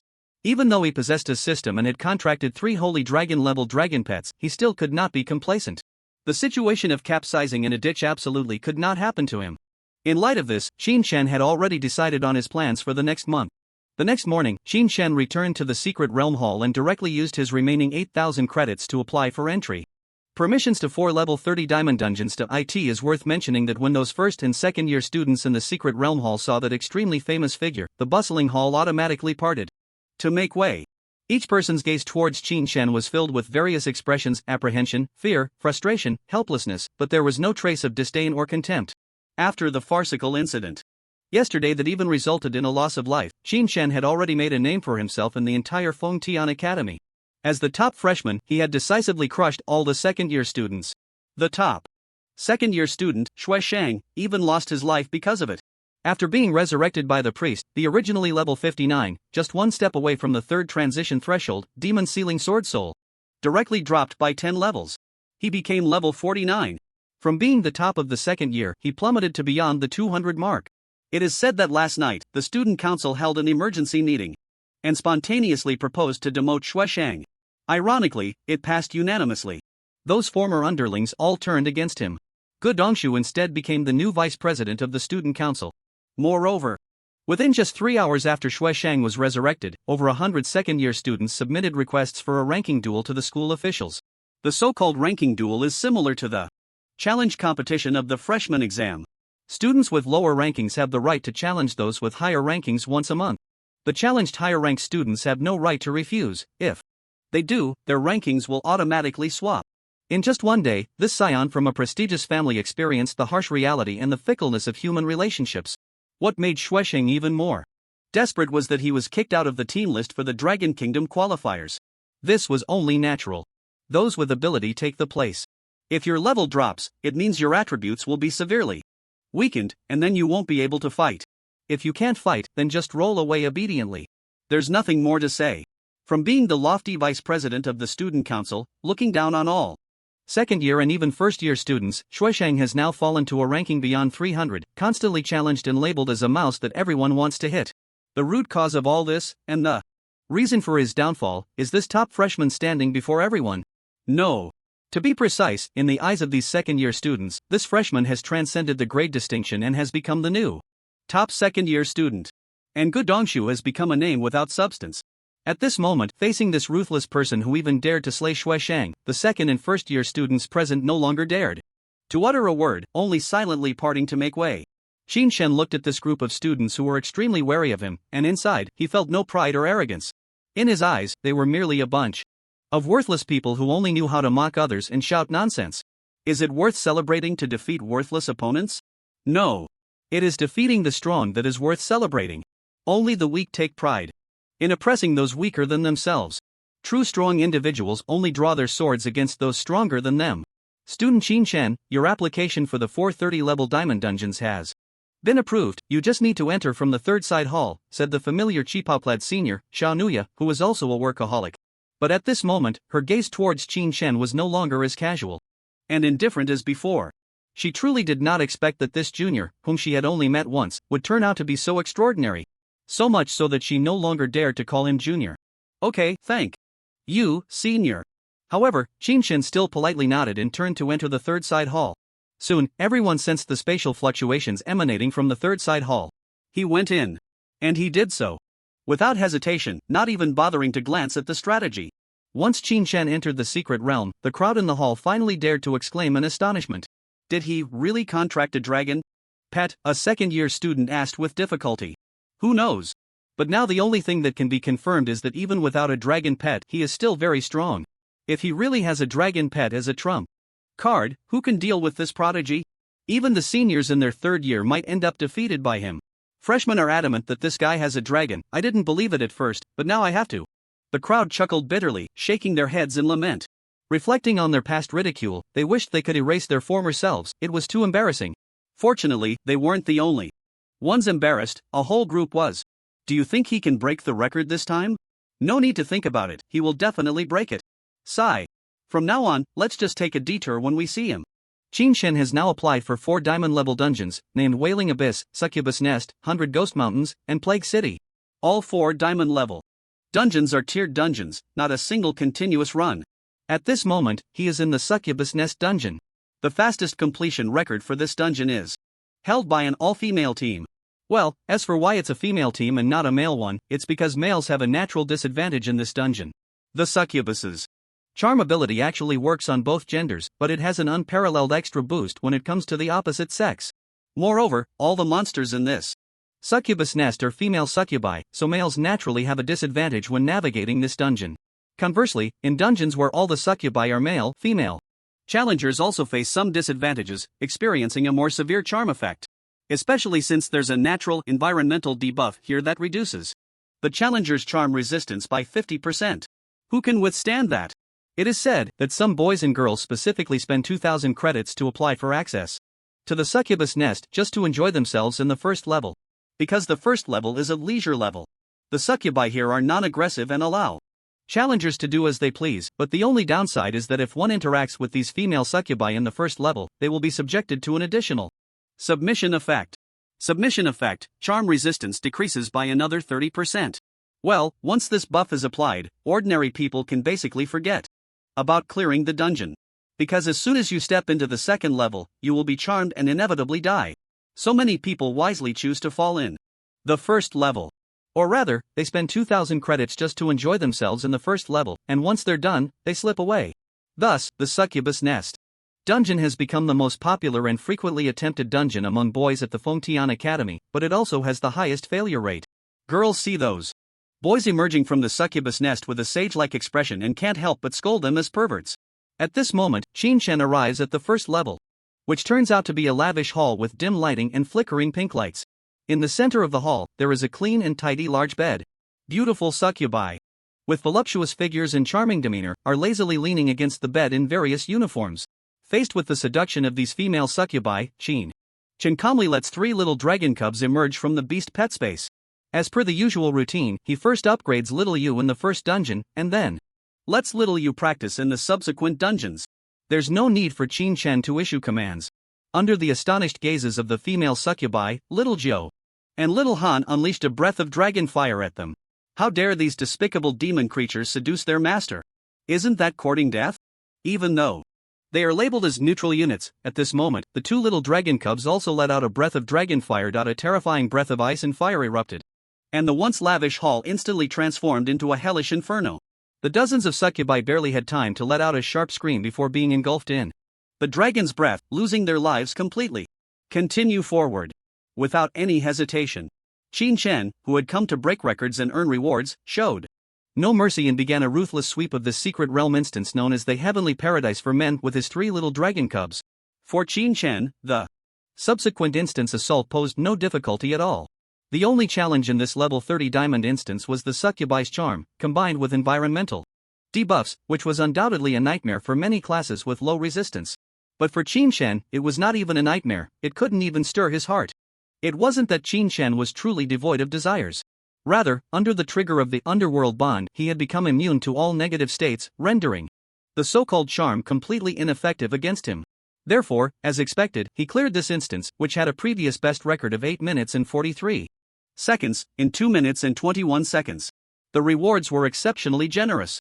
1.3 million experience points, 3,000 skill points, and 800 free attribute points.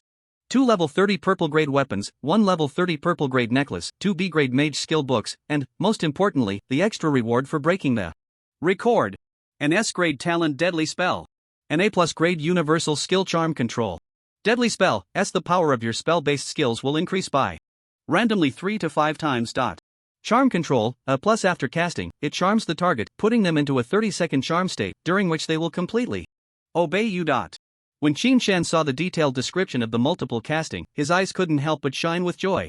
To put it simply, this meant that if Qin Shan cast a Fire Dragon Ball, after triggering the effect of this talent, the power of the Fire Dragon Ball would be increased by an additional 3 to 5 times. Other spell skills would enjoy the same effect. And the A+ grade skill charm control provided Qin Shan with an unexpected means. Of course, Qin Shan's immediate priority was to level up Xiaoyu first. So without any hesitation, he directly unlocked Xiaoyu's experience bar, causing her level to skyrocket at that moment. Under the massive infusion of 1.3 million experience points, Xiaoyu's round little body suddenly burst forth with a faint green glow, a sign of her dragon bloodline being reactivated due to leveling up. Beside her, Xiao Jiu and Xiao Han also enjoyed this experience infusion, and their levels increased as well. Xiao Jiu rose from level 21 to level 23. Xiao Han went from level 15 to level 19.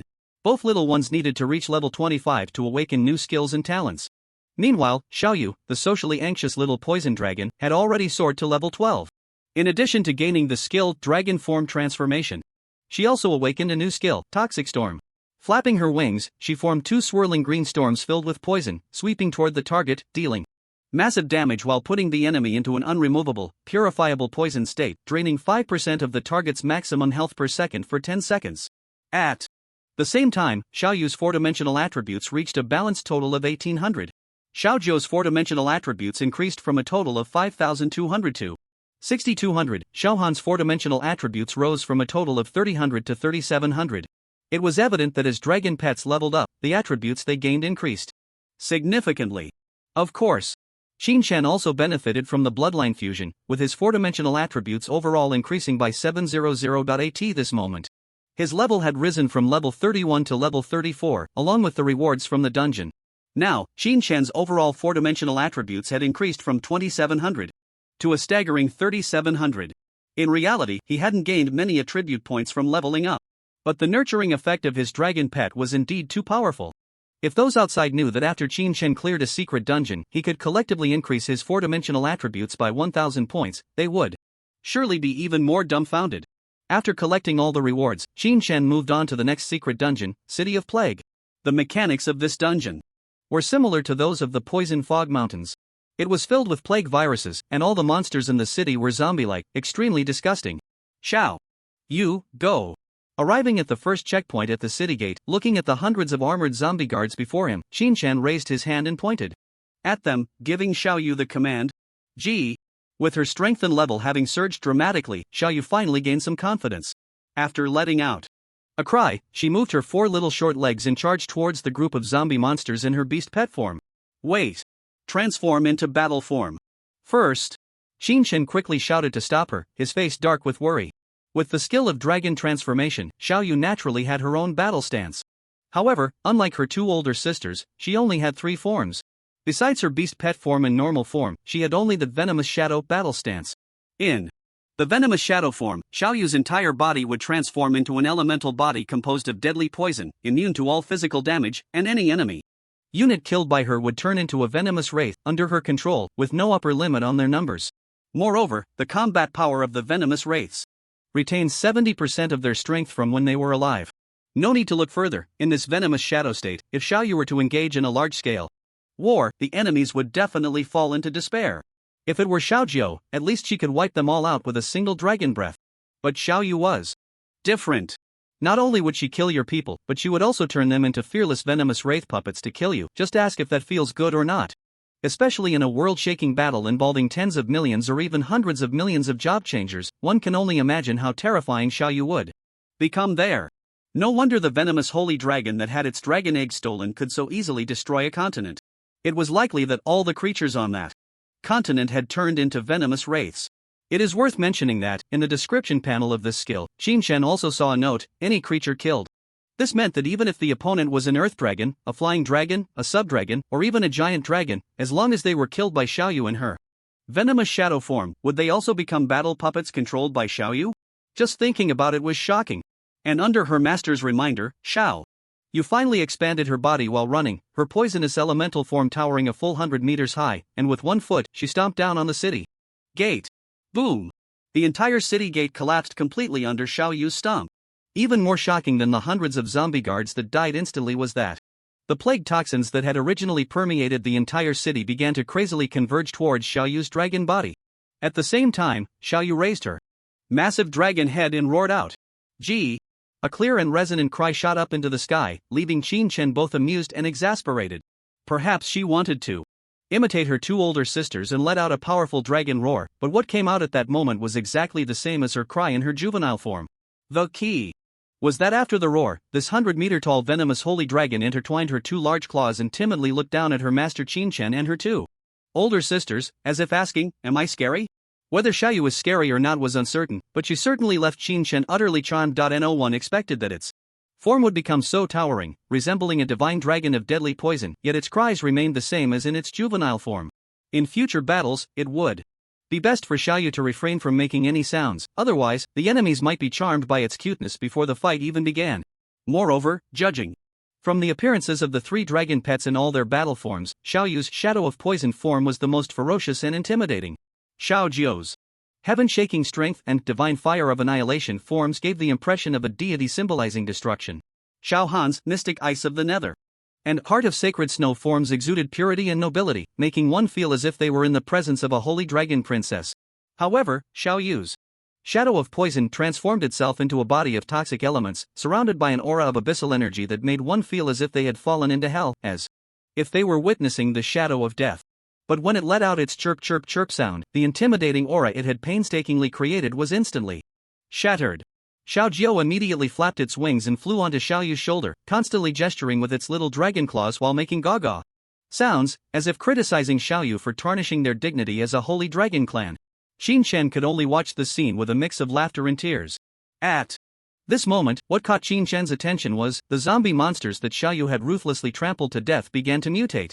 The decayed bodies were completely enveloped by a greenish toxic element, and within just 2 seconds, they rose from the ground again, kneeling on one knee before Xiaoyu, who was being scolded by the eldest sister, in a show of absolute submission. Information about these monsters revived by the toxic elements appeared before Qinshen's eyes. Monster, Nether Poison Warrior, Friendly Unit, Level, 35 Type, Humanoid Monster Skills, Poison Mist Breath, Desperate Self-Destruction, Nether Poison. Body quality, Diamond remarks, puppets controlled by the Nether Poison Dragon, immune to all physical attacks due to the influence of the Nether Poison body, and their attacks carry toxins. Looking at the information displayed, Qinshen was slightly astonished. It seemed that Xiaoyu's battle form was truly absurdly powerful. Not only could it turn slain monsters into puppets, retaining 70% of their combat power from when they were alive, but it could also grant the puppets the Nether Poison constitution that made them immune to physical attacks. This was truly outrageous. If they were to enter the battlefield, these Nether Poison warriors would become exceptionally formidable. All physical classes would be unable to inflict damage on these Nether Poison warriors. They could only be eliminated using magical skills. The strategic implications of this were incredibly profound.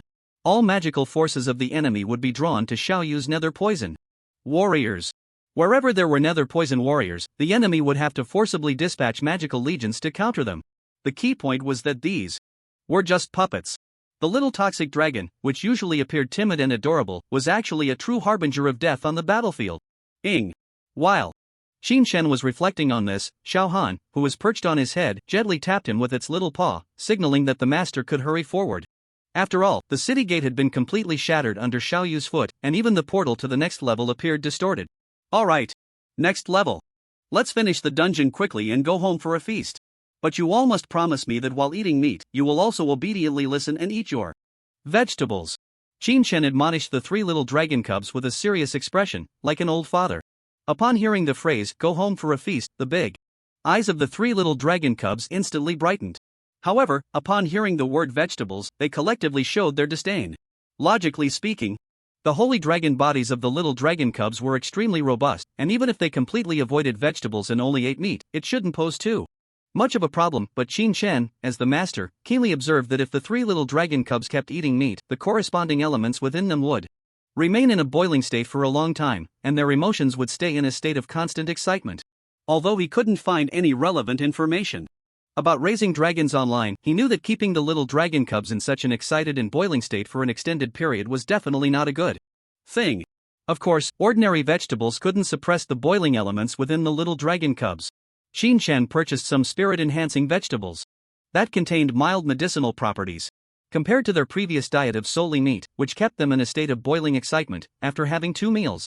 Mixed with spirit-enhancing vegetables, the little dragon cubs' condition improved significantly. The elemental power within them also began to stabilize. In that moment, Shen seemed to understand. It appeared that even dragons couldn't eat meat all the time. A reasonable balance of meat and vegetables was necessary. Even those giant dragons and holy dragons living in forbidden lands likely sought out some spirit herbs to consume alongside their meat to regulate their volatile elemental powers. Watching the 3 picky little dragon cubs, no matter how they pouted, Shen could not agree to their request for meals without vegetables. During the next dungeon challenge, the 3 little dragon cubs, in a bad mood, seemed to vent their anger at the monsters for making them eat vegetables. With a single disagreement, they unleashed devastating dragon breaths. The terrifying dragon breath swept through, crashing against the spatial barriers of the secret realm, causing subtle ripples. As for the small monsters, they were nothing to mention. Even the elite monsters and the boss, Shen didn't have time to glance at their information before they were directly annihilated by the 3 little dragon cubs. Because of this, aside from the 2-minute record for the Succubus Nest, the remaining secret realms, Wailing Abyss, Plague City, and 100 Ghosts Mountain, had completion records all maintained around 1 minute and 50 seconds. Upon entering the secret realm, the 3 little dragon cubs immediately displayed their combat stances. In the heart of sacred snow form, Xiaohan exhibited extremely terrifying support abilities. All of Xiaojiao and Xiaoyu's skills and attributes received unparalleled enhancements. There was no need for Xiaojiao and Xiaoyu to launch attacks. The overwhelming blazing elements and toxic elements surging from them directly affected countless small monsters. Especially after Xiaoyu activated the instant death poison halo skill, the terrifying execution line of 20% maximum health caused all monsters in the levels to be instantly killed without exception. Monsters that originally had a breath left to scream quietly perished under this instant death poison halo, transforming into brand new underworld poison warriors. Even more terrifying was, these underworld poison warriors could follow Xiaoyu into the next level. The final boss of 100 Ghosts Mountain was a level 45 Ghost King with a qualification of Diamond. The reason why Platinum and Diamond level dungeons were so difficult was partly due to these bosses being far superior in level to the challengers. However, the level advantage of the boss was still within a reasonable range. But because of the existence of this level advantage, it indirectly required challengers to possess B-level skills or above. Only skills of this level could affect bosses that were 10 to 20 levels higher than themselves. However, this level 45 Ghost King, sitting on its throne, looked at the flickering teleportation portal with a brutal and cold smile in its eyes. It was anticipating a human challenger who could reach it meant outstanding strength, and their flesh would undoubtedly be incredibly delicious. During this time, it had already devoured several extremely tasty humans, a flavor it still longed for. Tap. Footsteps suddenly echoed from the teleportation portal. They're here. Delicious food. The Ghost King's dead fish eyes suddenly swept over the joyful expression, and it couldn't help but rise from its throne in the cave. Its towering 6-meter frame, wrapped in an overwhelming aura of power, surged forth in advance. It aimed to give this group of challengers who had just entered a show of strength. Many previous challengers had trembled under its ghostly pressure, some even terrified enough to abandon their companions and crush their return scrolls to escape. However, the next second, the Ghost King's delighted expression froze instantly. Because, boom! The moment that slender human figure stepped out of the light gate and appeared before it. 3 enormous dragon claws, each covered in blazing red, icy blue, and emerald green, thundered out from that light gate. Immediately, the Ghost King was horrified to see 3 majestic holy dragons, like deities, stepping into its 100-ghost cave. The immense bodies of the 3 holy dragons, more magnificent than mountains, directly caused the 100-ghost cave to collapse with a thunderous crash. landslides and earthquakes. The Ghost King swore to the heavens, it had never dreamed it would witness such a terrifying grand scene one day. 3 dragons appeared together. Feeling the overwhelming dragon might that made it want to kneel, it was on the verge of tears. I'm just a little 45 level boss. I just ate a few challengers who wanted to kill me. They want to kill me, so I'll kill them back. The survival of the fittest should be right? But what's up with these 3 holy dragons before me? I, the dignified Ghost King, haven't violated any heavenly laws, so why bring 3 holy dragons to kill me? What made it even more desperate was, those ghost generals and ghost soldiers at once regarded as capable subordinates were now rapidly stepping out from the portal one by one. In less than 10 seconds, the spacious cave was instantly filled with tens of thousands of terrifyingly toxic undead warriors. And the Ghost King looked around and found itself utterly alone, pitifully isolated. It silently squatted down, letting out a deep sigh towards the sky. It couldn't understand, really couldn't understand. Well, no need to think anymore. Crash. In that moment, tens of thousands of undead warriors surged towards the Ghost King all at once. The Ghost King let out one last scream before being engulfed in the tide of warriors wrapped in lethal poison. Thus, all 4 secret realm dungeons were cleared. Demoness Nest, 2 minutes. 21 seconds. Wailing Abyss, 1 minute 51 seconds. Plague City, 1 minute 57 seconds. 100 Ghost Mountains, 1 minute 54 seconds. Total time, 8 minutes 3 seconds. All record-breaking. Total rewards, 4.8 million experience points. 12,000 skill points, 3,200 free attribute points. A level 35 golden weapon Despair Staff of the Ghost King. This weapon can only drop when the Ghost King is killed in its most desperate moment. 3 sets of level 30 purple armor. 4 pieces of level 30 purple jewelry. An A-grade swordsman skill book. 3 B-grade mage skill books. 4 A-grade and B-grade forging enchantment materials respectively. The other 3 secret realm dungeons also received record-breaking extra rewards. 3 S-grade talents. Night Stalker S. When you successfully kill an enemy unit or gain an assist, you will enter a 5-second stealth state, and the next attack launched during stealth will deal an additional 200% true damage. Note, during the 5 seconds of stealth, all your presence will be completely concealed, making it undetectable by others. Chain of Resentment S. Lock onto a target, reducing the damage dealt to you and your summon spirits and beast pets by 60% for the next 300 seconds. Storm Surge S. Whenever any of your skills hit a target, you will gain a speed boost status. That lasts for 10 seconds and has a value of 500%. During this status, you will be immune to any slowing or binding effects.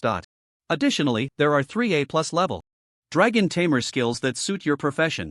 Frozen Tomb, A+ Dragon Language Magic, cast on yourself, allows you to enter a 7-second invincible but immobile Congealed State. When used on an enemy, the enemy will be frozen for 5 seconds and take massive ice attribute damage.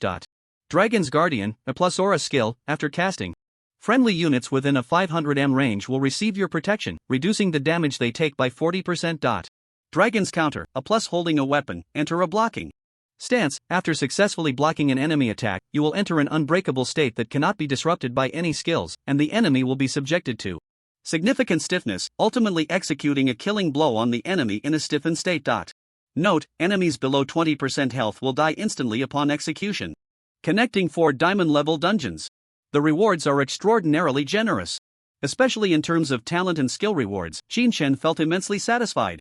The Night Stalker and Storm Surge talents transformed Xinshen directly into its spell assassin. Who says mages can't be assassins? Now he can be. These 2 talents combined allow Xinshen to truly achieve the feat of killing 1 person every 10 steps, leaving no trace for 1,000 miles. And the Chain of Resentment, well, it's a rather annoying skill. The most crucial part is that the summoned spirits and beast companions of Xinshen can also enjoy the 60% damage reduction effect. This means that no matter which enemy is locked on, they will inevitably be filled with despair. The Holy Dragon's body is already incredibly resilient, and with this talent, the damage dealt by enemies will be even more negligible. With this talent, Xinshen will find it much easier to take on one-on-one battles. Even when facing a group attack, he can lock onto the main damage dealer of the enemy in advance with this Chain of Resentment. The opponent will probably cry directly. For S-level talents, plus 4 A+ level skills. This should be Xinshen's greatest gain from clearing 4 secret realm dungeons in a row. Next is the massive experience reward of 4.8 million, which greatly boosted the levels of Xinshen and the Little Dragon Cubs. The Blazing Holy Dragon Shujo's level increased to 27. Its 4-dimensional attributes were also overall raised to 8,500 points. It also awakened a new skill, the A+ level skill Sky Split that can be cast in the form of power. Shaking the sky. Sky Split, A+ soaring into the air, then diving down, using dragon claws to smash the ground, creating a large-scale shockwave that causes the earth to crack and deals massive damage to all enemies within the range. The Frost Holy Dragon Xiaohan's level increased to 23. Its 4-dimensional attributes overall increased to 5,500. As it hasn't reached level 25, it has not awakened a new skill yet.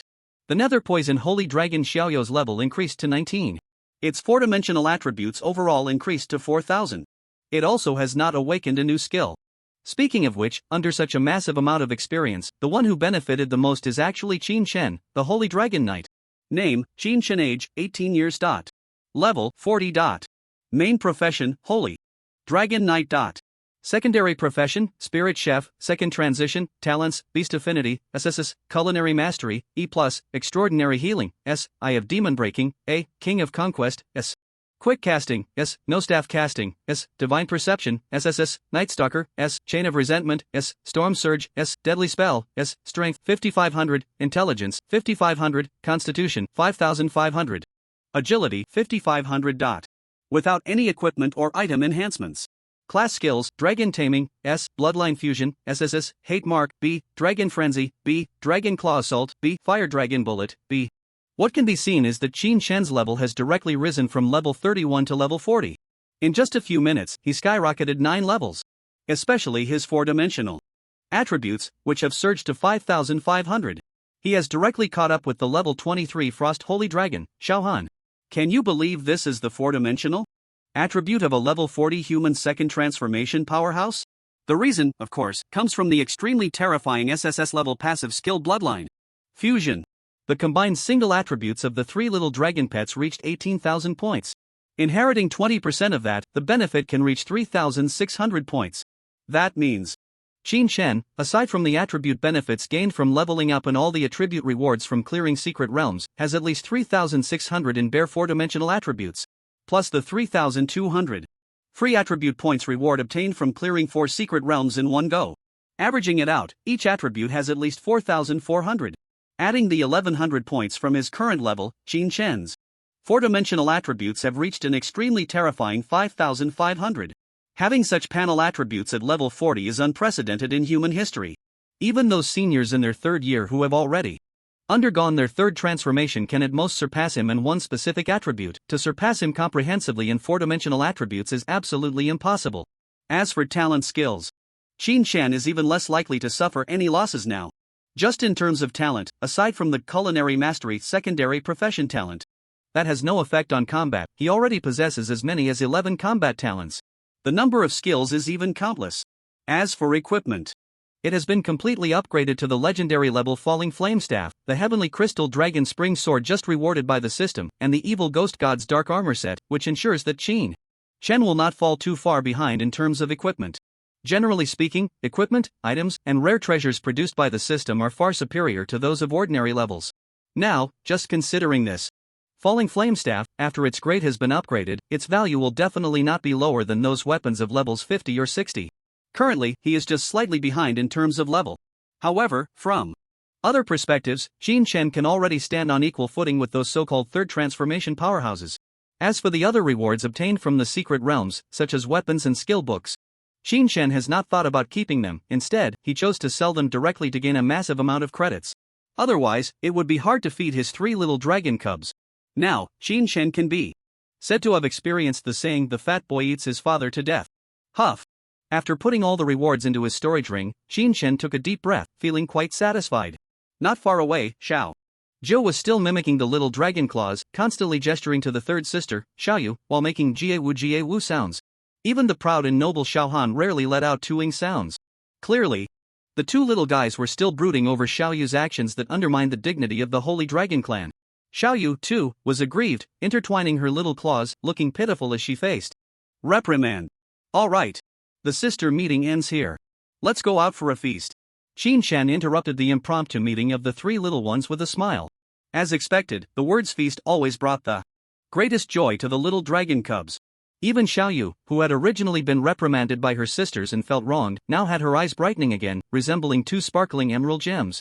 Then the little ones obediently dove into the beast pet space. and Chinshin crushed the teleportation scroll, leaving the secret realm that had been turned into a mess by the little dragon cubs. It is worth mentioning that among these 4 secret realms, the one with the most severe damage is the Demon Queen's nest. That Demon Queen was roasted alive by the divine fire of the little wine, and along the way, all the minor demon creatures were trampled to death.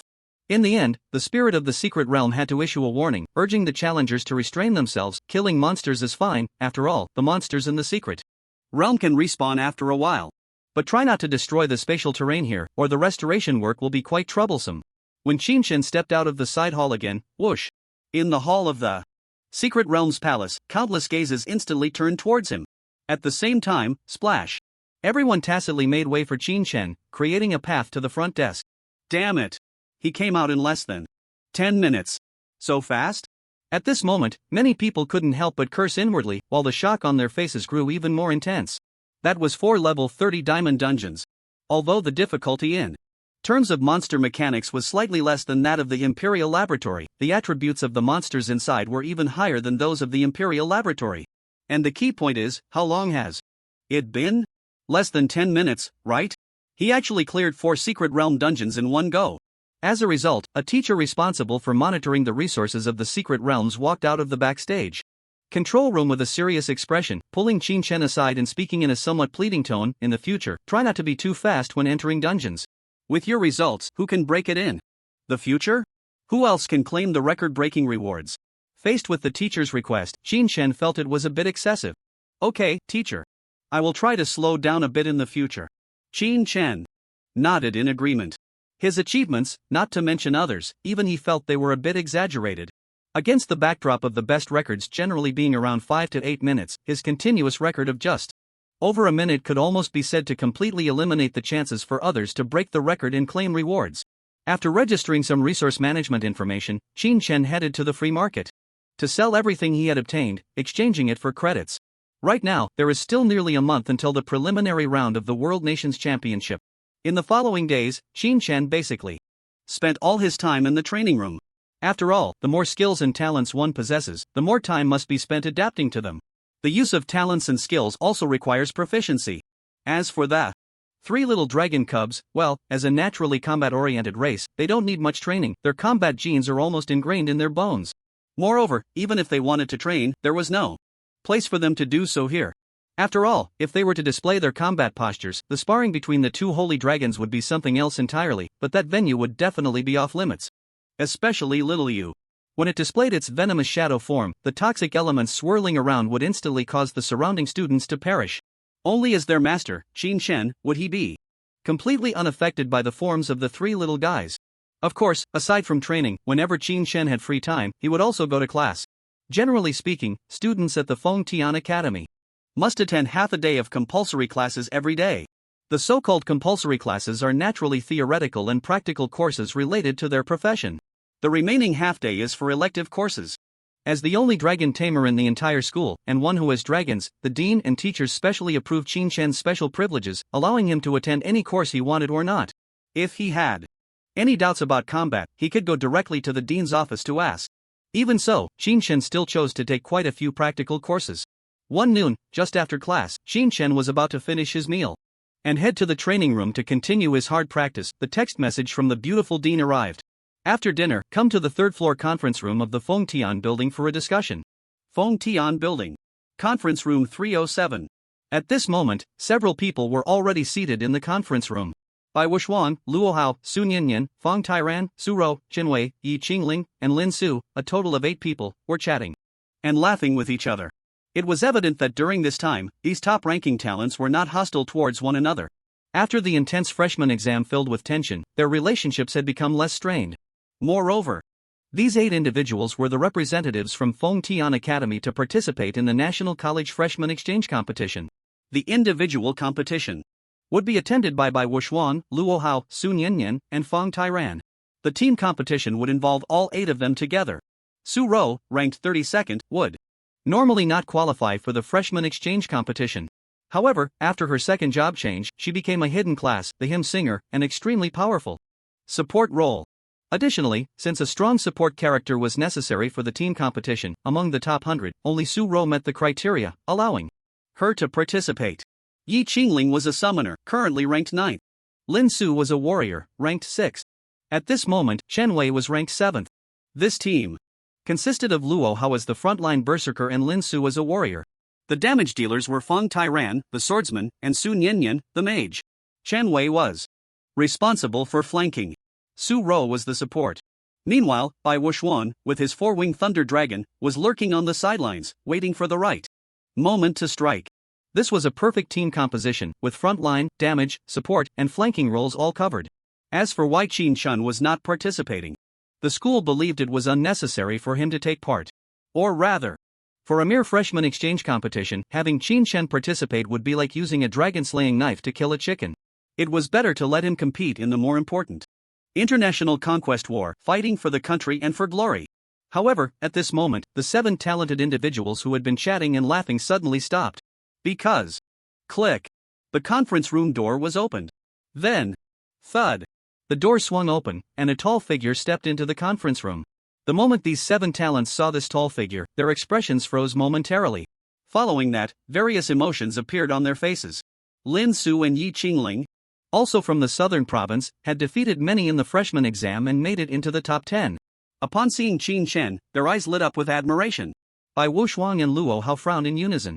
Su Nianyan, the elven beauty, first sparkled with excitement, but then recalled something frustrating, letting out a soft huff and turning her head away, no longer looking at the figure.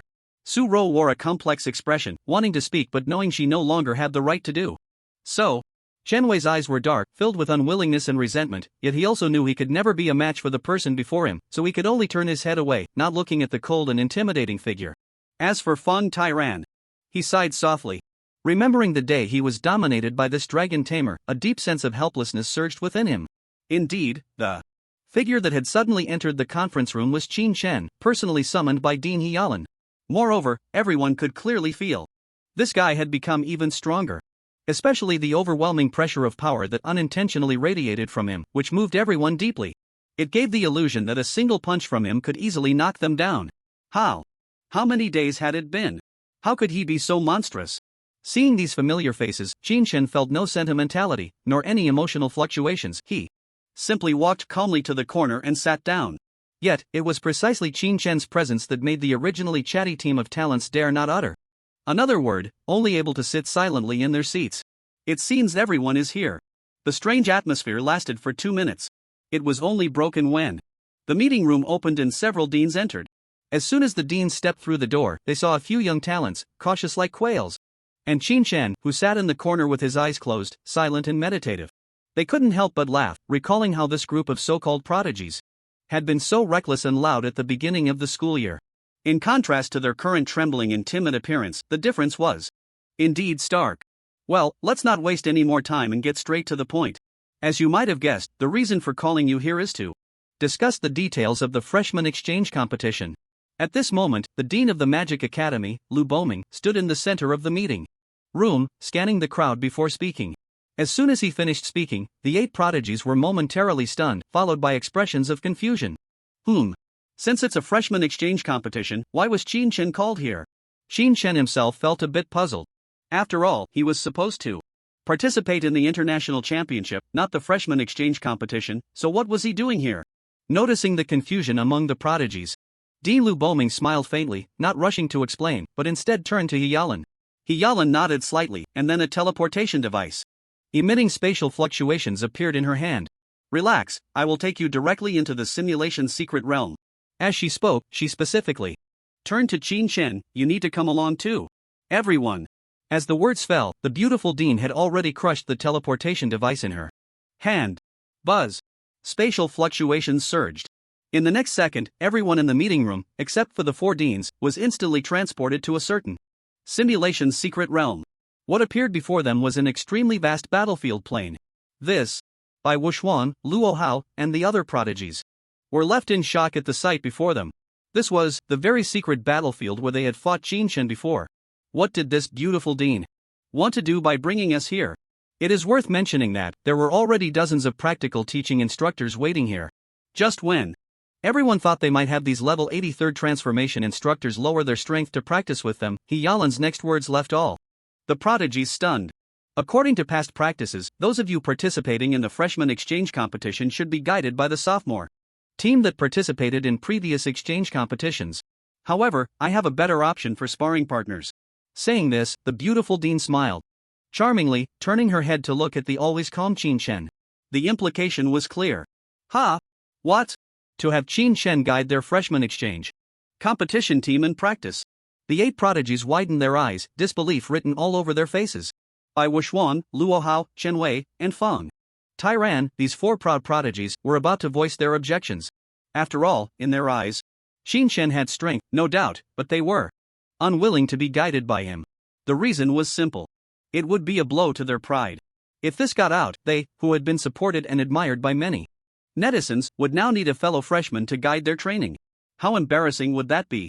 Moreover, the most crucial point was, they still harbored the desire to defeat Qin Shen. While they might not be able to beat him in their second or third transformations, the 4th transformation was another story. After all, there were indeed special 4th transformation powerhouses at the top of the pyramid, capable of directly confronting the Holy Dragon.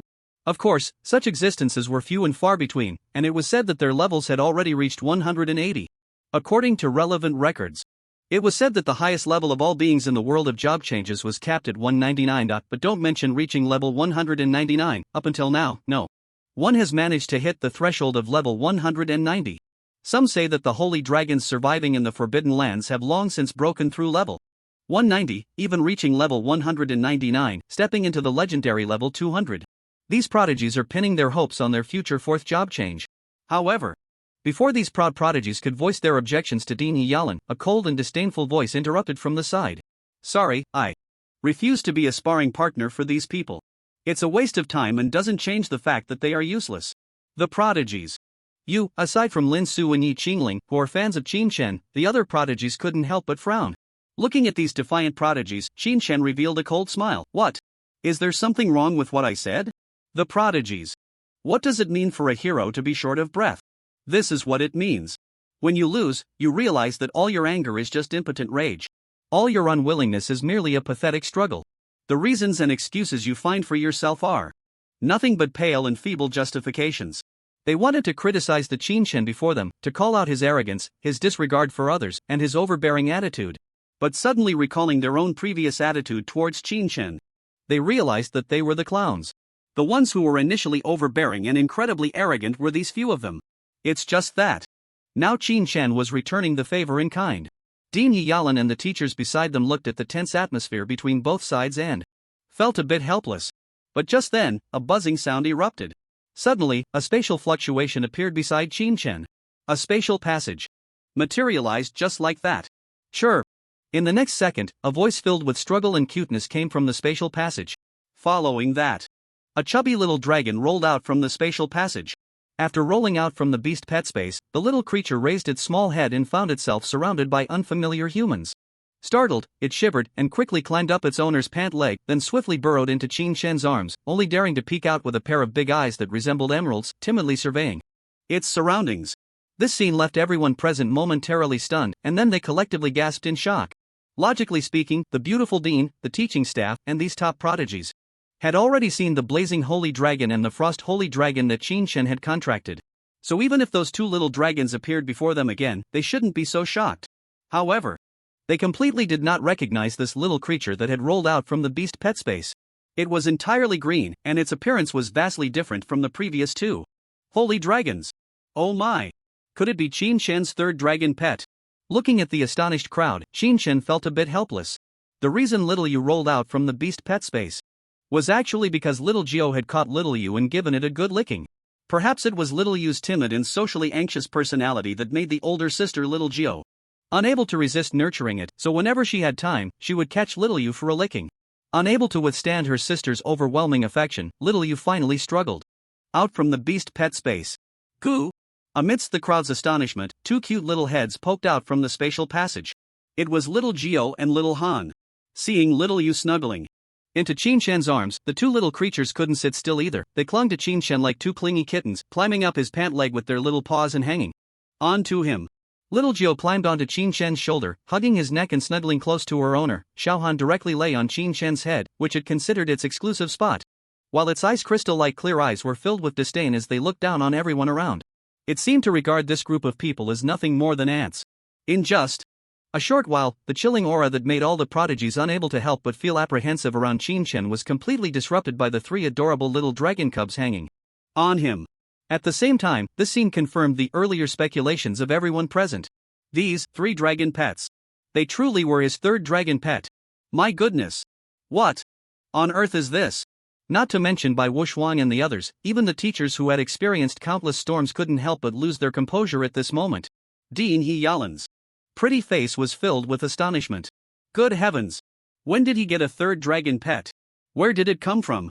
For a moment, all the teachers realized they could no longer see through this student. But everyone tacitly refrained from asking Qin where his dragon pets came from. In fact, when they discovered Qin had two dragon pets during the freshman entrance exam, many deans and teachers had discussed this issue. After all, during the college entrance examination, Qin had only showcased one dragon pet, the blazing sacred dragon. At that time, the deans and teachers had already concluded that Qin must only have one dragon pet, otherwise, there would be no reason not to summon it to gain experience from the secret realm of the entrance exam. This meant Qin's second dragon pet should have been obtained after the entrance exam. But they couldn't guess how he had acquired it. The school wanted to ask Qin directly, but upon further thought, they felt it was inappropriate. After all, everyone has their own secrets, and even if they asked Qin, he might not tell them. Moreover, this kind of question was extremely sensitive. If leaked, it would undoubtedly drive those dark organizations outside completely mad. This was the method to control how to obtain dragon pets. But now, when Qin suddenly revealed a dragon pet they had never seen before once again, everyone couldn't help but feel shocked. Staring at the little green dragon cub nestled in Qin's arms, the incredibly intelligent beautiful dean suddenly recalled the previous incident in the Poison Fog Mountains. There seemed to be some kind of mystery involved. 150,000 credits, Qin, how about half a month of practice? At this moment, Dean He Yalan gently shifted the topic. The teachers also tacitly reined in their astonishment and fell silent. As they spoke, He Yalan's beautiful eyes remained fixed on the three little dragon cubs. On one hand, she was extremely curious and interested in these legendary, top-tier divine beasts. On the other hand, these three little guys were just too cute, making one unable to resist the urge to reach out and pet them. Faced with the reward of 150,000 credits, Qin still shook his head in refusal. Logically speaking, Dean He Yalan had a good relationship with him, and he should have given this beautiful dean a favor by agreeing. But Qin also had his own principles. Facing by Wuxuang, Luo Hao, and other self-proclaimed noble descendants, Qin feared he might not be able to resist the urge to punch them to death. Teacher if there's nothing else, I'll take my leave, Qin said, turning to leave.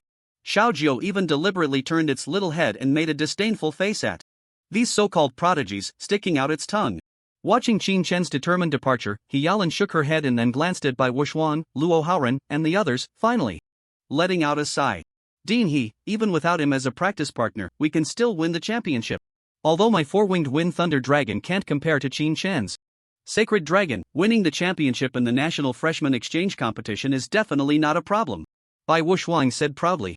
In response, Luo Hao and Feng Tyran also nodded in agreement. He Yalan looked at Bai Wuxuang and slightly shook her head inwardly. No need to say more. If you, Bai Wuxuang, could contract a subdragon, you might have the qualifications to say such a thing. But you've only contracted a flying dragon, and you dare to assert with certainty that you will win the championship of the new student exchange competition? That's truly naive. Don't think that a flying dragon is invincible. Other top academies have also recruited many exceptional new students. If anyone can truly crush all their peers, it's only Qin who can guarantee that. As for Bai Wuxuang, let's just forget it. No matter how you compare, you fall far too short against Qin. It can be said that Bai Wuxuang is merely a beast tamer who relies solely on her dragon pet. She has no intention of improving her own strength to give back. In such a case, if the opponent seizes an opportunity, she could easily face defeat. After all, while dragon pets are powerful, once their master Bai Wuxuang is caught off guard, she can only surrender. He Yalan always had a premonition that without Qin's participation, this year's new student exchange competition would face significant issues. But now that it has come to this, there's nothing to do but go with the flow. It turns out that sometimes a woman's sixth sense is quite accurate.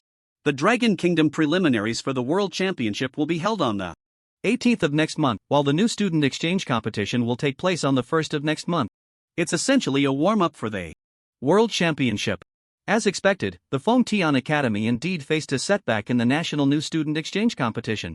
On the first day, the individual opening match featured Bai Wuxuang from Tian Academy against Lin Xiuling from Shangchuan Academy. This was considered a classic battle in the South Province. After all, before the dark horse Qin Chen emerged, the most likely candidates to win the South Province's top scholar were Bai Wuxuang and Lin Xiuling. Now they met in the first match of the New Student Exchange Competition.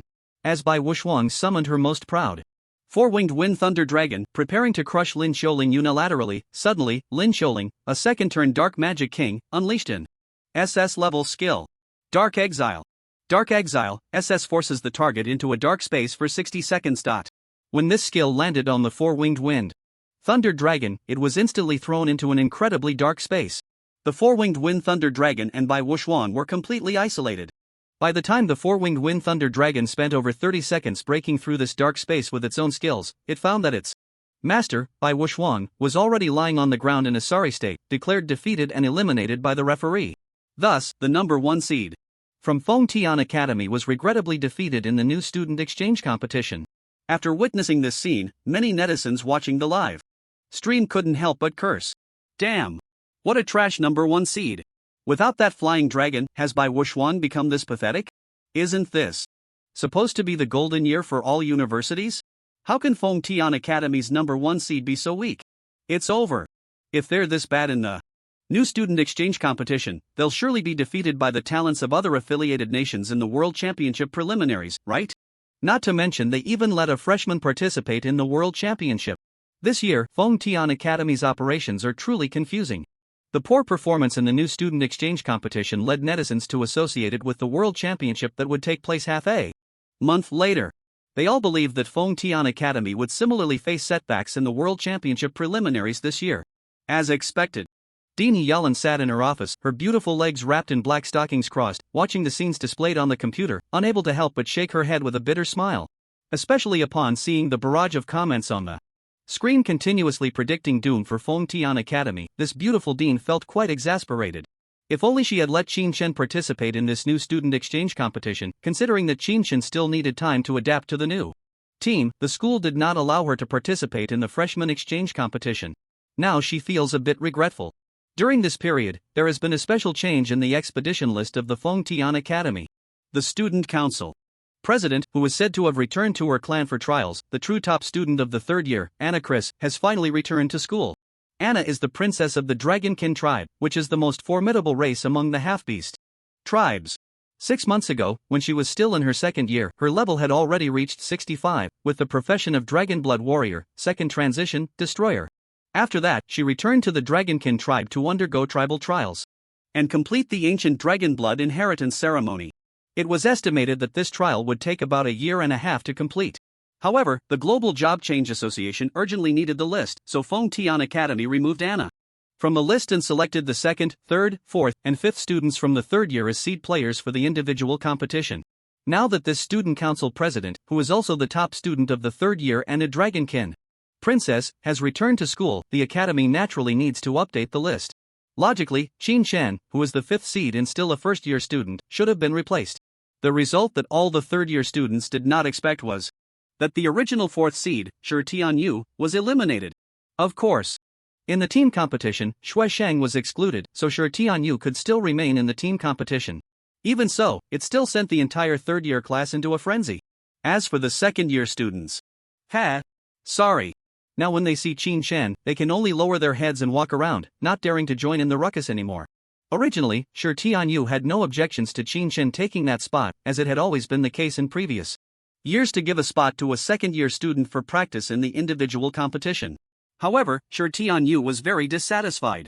He was still happy about being able to participate in the international competition qualifiers, but unexpectedly, that damn student council president returned and directly replaced the list. The key was that while he lamented his bad luck, he didn't dare to show his teeth to that Dragonkin princess, so he subconsciously directed his resentment towards Qin Chen. Classic. So classic. Shi Tianyu's mindset is a typical case of bullying the weak and fearing the strong. Originally, he was lucky to get a spot because the Dragonkin princess was participating in trials, but now that luck has vanished, and resentment has suddenly arisen. He seemed not to have considered that if the Dragonkin princess had been at school from the beginning, he wouldn't have had the chance to be the fourth seed at all. At this moment, Shin-chan was busy preparing a sumptuous lunch for the three little dragon cubs in the kitchen. The three little dragon cubs were in their room drawing. Sitting on the floor, they had several sheets of white paper in front of them. Xiao Jiao dipped her little paw in paint and, with plop, pressed it onto the white paper, leaving behind little paw prints. Then, using her tail to curl around the paintbrush, she awkwardly wrote her name Xiao Jiao. Gah! The little one looked at the colorful paw print drawing with satisfaction and let out a sound. Meanwhile, Xiaohan sat on the floor like a proud princess, her long blue dragon tail swirling around a paintbrush, and soon, an ice blue flower appeared on the white paper, along with the elegant characters Qinghan. If one had to compare, the eldest sister Ring Jiao is the underachiever, the second sister Chenghan is the top student, and the third sister Xiaoyu was tilting her little head, wide-eyed, curiously watching the animated show on TV. It's time to eat. A few minutes later, Shen's voice suddenly rang out. The three little dragon cubs' eyes lit up, and they rushed downstairs. After eating their fill, the three little creatures were still full of energy. At that moment, a text message came through. Glancing at the content, it instructed Shin-chan to head directly to Arena Number 1 for the first team assembly. Without much thought, he let the three little dragon cubs slip into the beast pet space and made his way to Arena Number 1. The system hasn't triggered a mission. This means there shouldn't be any cliché plot twists. Shin-chan keenly realized that the strongest beast taming system was currently as silent as a dead pig, showing no desire to issue any tasks. In fact, sometimes one could determine whether a cliché plot was unfolding just by whether the system issued a mission. When Shin-chan arrived at Arena Number 1, many second and first-year students attending practical combat classes couldn't help but glance over. There was no way around it. After the last duel, Shin-chan had become thoroughly famous in the school.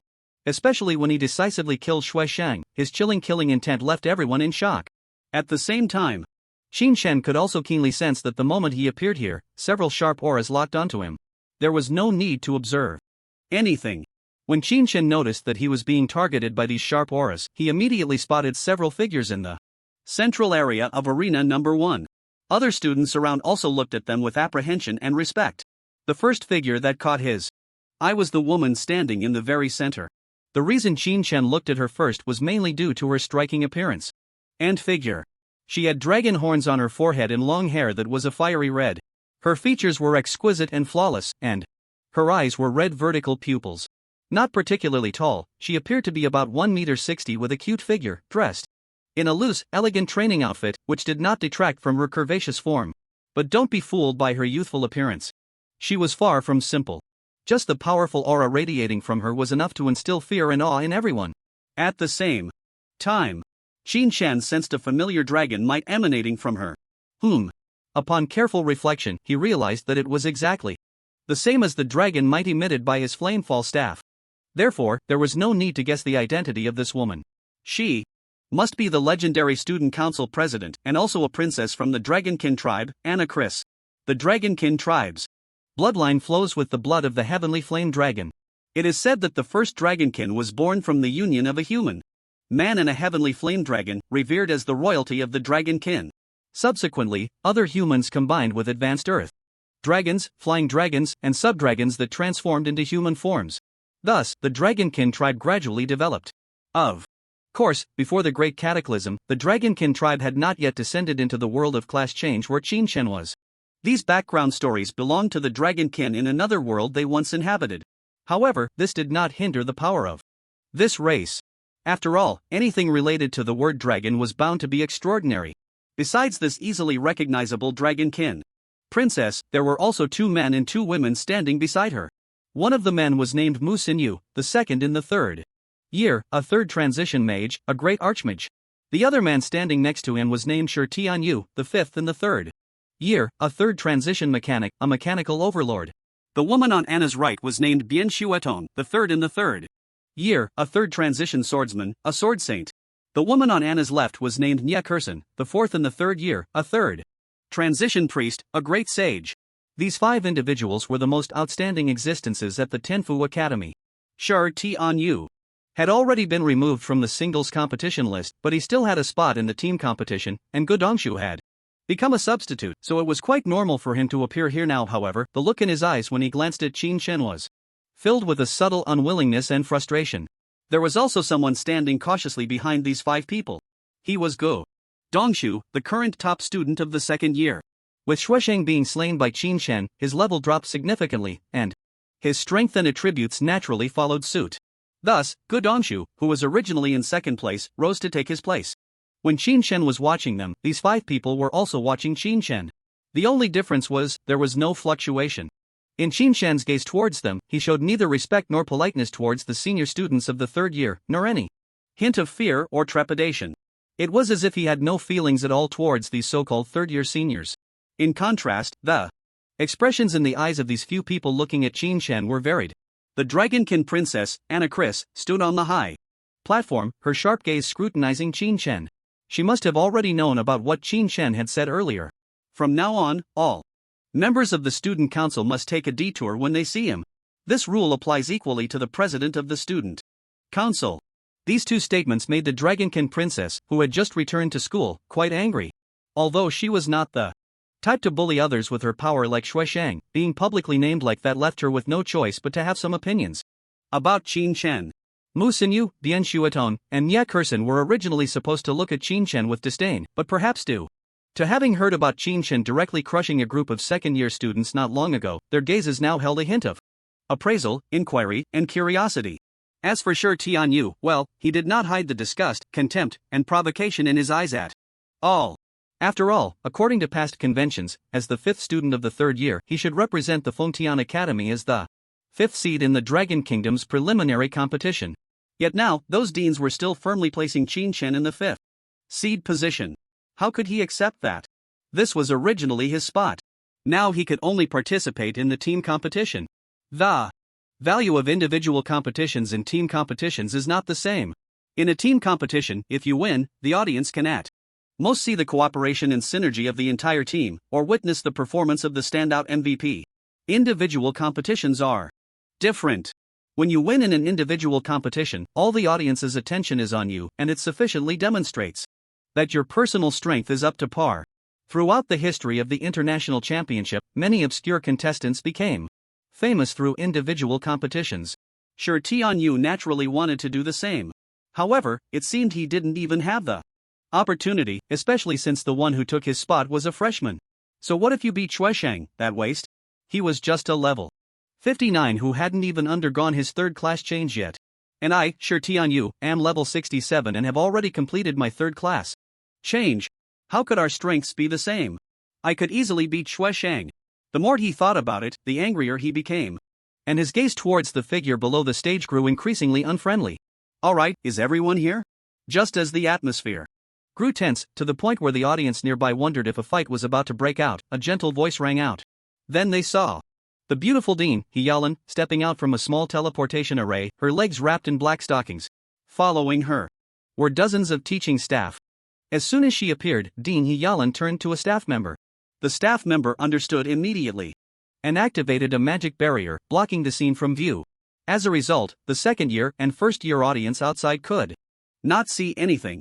This was a necessary confidentiality measure. After all, they were about to begin training for the International Championship. Some information regarding the contestants' talents, skill effects, and the overall team's tactical strategies needed to be kept secret. Perhaps some might think this was unnecessary. As the globally renowned top-tier competition, the World Nations Championship determines the resource allocation of a nation. In such an event, can you really say that it hasn't caught the attention of those organizations lurking in the shadows? Let's not even mention anything else. Just the issue of match fixing has occurred many times before. There have also been numerous instances where tactical strategies and players' hidden skills or talents were leaked in advance, leading to targeted attacks from opponents and subsequent defeats. Therefore, both the nation and the school place immense importance on this event. Naturally, the Fengtian Academy must also implement sufficient confidentiality measures. When Hyalan saw that both sides had entered a standoff, she couldn't help but chuckle softly. Unknowingly, this freshman who had just entered the school about a month ago had already managed to offend all the students across all grades. The seniors had already taken to the battlefield early, honing their skills as a strategic reserve on the Rift battlefield, and thus were not present at school. Now, all the freshmen in their first year and some second-year students held an attitude of admiration, respect, and esteem towards Qin Shen. As for the third-year students, they still maintained their original stance. After all, most third-year students were over level 60 and had undergone their third class change. It was normal for third-class players to look down on second-class ones. Even Shuisheng, who usually threw his weight around, didn't dare to provoke those third-year students who had already undergone their third-class change. What? It seems like there are some conflicts between you all, Dean Yalan said with a smile, showing no signs of concern. The 5 prodigies were just about to speak when Qin Chen, standing below the arena, suddenly made a move. He walked leisurely onto the adjacent second arena and then looked straight at the 5 people on the first arena. He then extended his palm, slightly bent, and his indifferent voice rang out at that moment.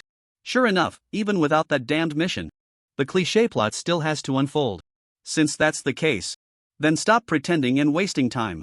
If any of you 5 are dissatisfied with me and think I don't deserve to participate, just come up here. It would be best if you all came at once. I'm in a hurry. As Qin Chen's words fell, the 5 third-year prodigies who were publicly challenged widened their eyes in disbelief. And behind this group of third-year prodigies, Godomshu, who seemed like a little follower, also stared wide-eyed. This phrase sounds so damn familiar. What was even more shocking was yet to come. Suddenly, a spatial portal appeared beside him, and 3 round figures bounced out from inside. Before the 5 prodigies could comprehend what was happening, whoosh! The hot-tempered Xiaojiu had already flapped its little wings and pounced like lightning onto the first arena in front of everyone. The juvenile pet form does not mean that the little dragon cubs lack combat power. The adorable demeanor they usually display is merely in front of their master, Qin Chen. When facing enemies, even in their juvenile pet form, the little dragon cubs still possess terrifying strength capable of tearing their opponents apart. After all, their 4-dimensional attributes are very much real. They do not disappear just because they have transformed into juvenile pets. With an agility attribute as high as 8500, Xiaojiu's sudden burst of speed caught the 5 prodigies off guard. Could they catch a glimpse of the little creature's figure? The answer, of course, is no. When faced with the crimson figure that suddenly appeared before them, despite not being able to see clearly what it was, their excellent combat instincts had already prompted them to automatically deploy defensive measures. Being ranked among the top 5 in their grade at Feng Tian Academy, a top-tier institution, their strength could not possibly be lacking. They might be a bit arrogant and dismissive, but their strength was indeed solid. So even in such an unexpected situation, they still successfully executed their defensive measures. The Dragonkin princess showed no hesitation, and her petite and adorable body was instantly covered with a layer of crimson dragon scales. At the same time, a pair of fiery red dragon wings unfurled behind her with a whoosh. From the base of her tail, a red dragon tail extended out. Dragon transformation. This was a special ability possessed by the Dragonkin. It was also the reason why they were referred to as the strongest race. Perhaps sensing the threat of death from the sudden attack, the Dragonkin princess instinctively used all her strength to defend. Mu Xinyu, as a third-tier grand sorcerer, naturally did not need any talent to cast his professional skills without chanting. With a hum, an incredibly tough magical shield enveloped him. Meanwhile, Shi Tianyu instantly summoned his mech to merge with himself, a romance unique to the mechanic profession. Dian Shuetong was already wrapped in a layer of pure white sword aura. Nye Kursen, as a grand sage, also had a layer of life-light shield descend upon her. This light shield not only exempted her from most damage but also continuously restored her health and increased her resistances. In an instant, the 5 third-year prodigies had their defenses in place. Even these combat instructors, all above level 80, couldn't help but nod slightly in satisfaction upon seeing this. However, were these defenses effective? A big question mark appeared in all the teachers' minds. In reality, the school and the instructors knew that Qin Chen had 3 dragon pets, but they had not been able to accurately estimate the exact combat power of these 3 dragon pets. Mainly because they had never seen these 3 holy dragons unleash their full power. Previously, they had witnessed the majestic forms of the blazing holy dragon and the frost holy dragon during the freshman exam. However, due to Bai Wuxuang's 4-winged thunder dragon being too fragile, the blazing holy dragon didn't even use its skills. With a single slap, the opponent fainted. As a result, until now, apart from Qin Chen, the master of the dragon pets, no one knew the true attribute panel and strength of these 3 dragon pets. At this moment, the 5 prodigies from the 3rd year encountered an adorable little holy dragon attack. Could their defenses withstand the opponent's attack? The next second, Xiaojiu provided the answer to the teachers. The moment Xiaojiu pounced in front of the 5 prodigies, its chest had already begun to swell. The divine fire golden patterns all over its body brightened at that moment. At this moment, the energy fluctuations contained within this little dragon cub made everyone present feel a tingling sensation on their scalps. This. Before Yalan and the other instructors could react, Xiaojiu had already opened its dragon mouth. Roaring. The terrifying breath of flame poured out from its mouth.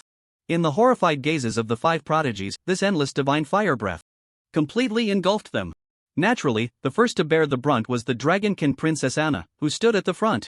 Having fully transformed into a dragon, she should have been filled with overwhelming confidence and terrifying power. In her expectations, she not only had to defend against this sudden attack but also planned to step forward in the subsequent counterattack to deliver a memorable heavy blow to the freshman named Qin Chen, so that he would understand the gap in strength.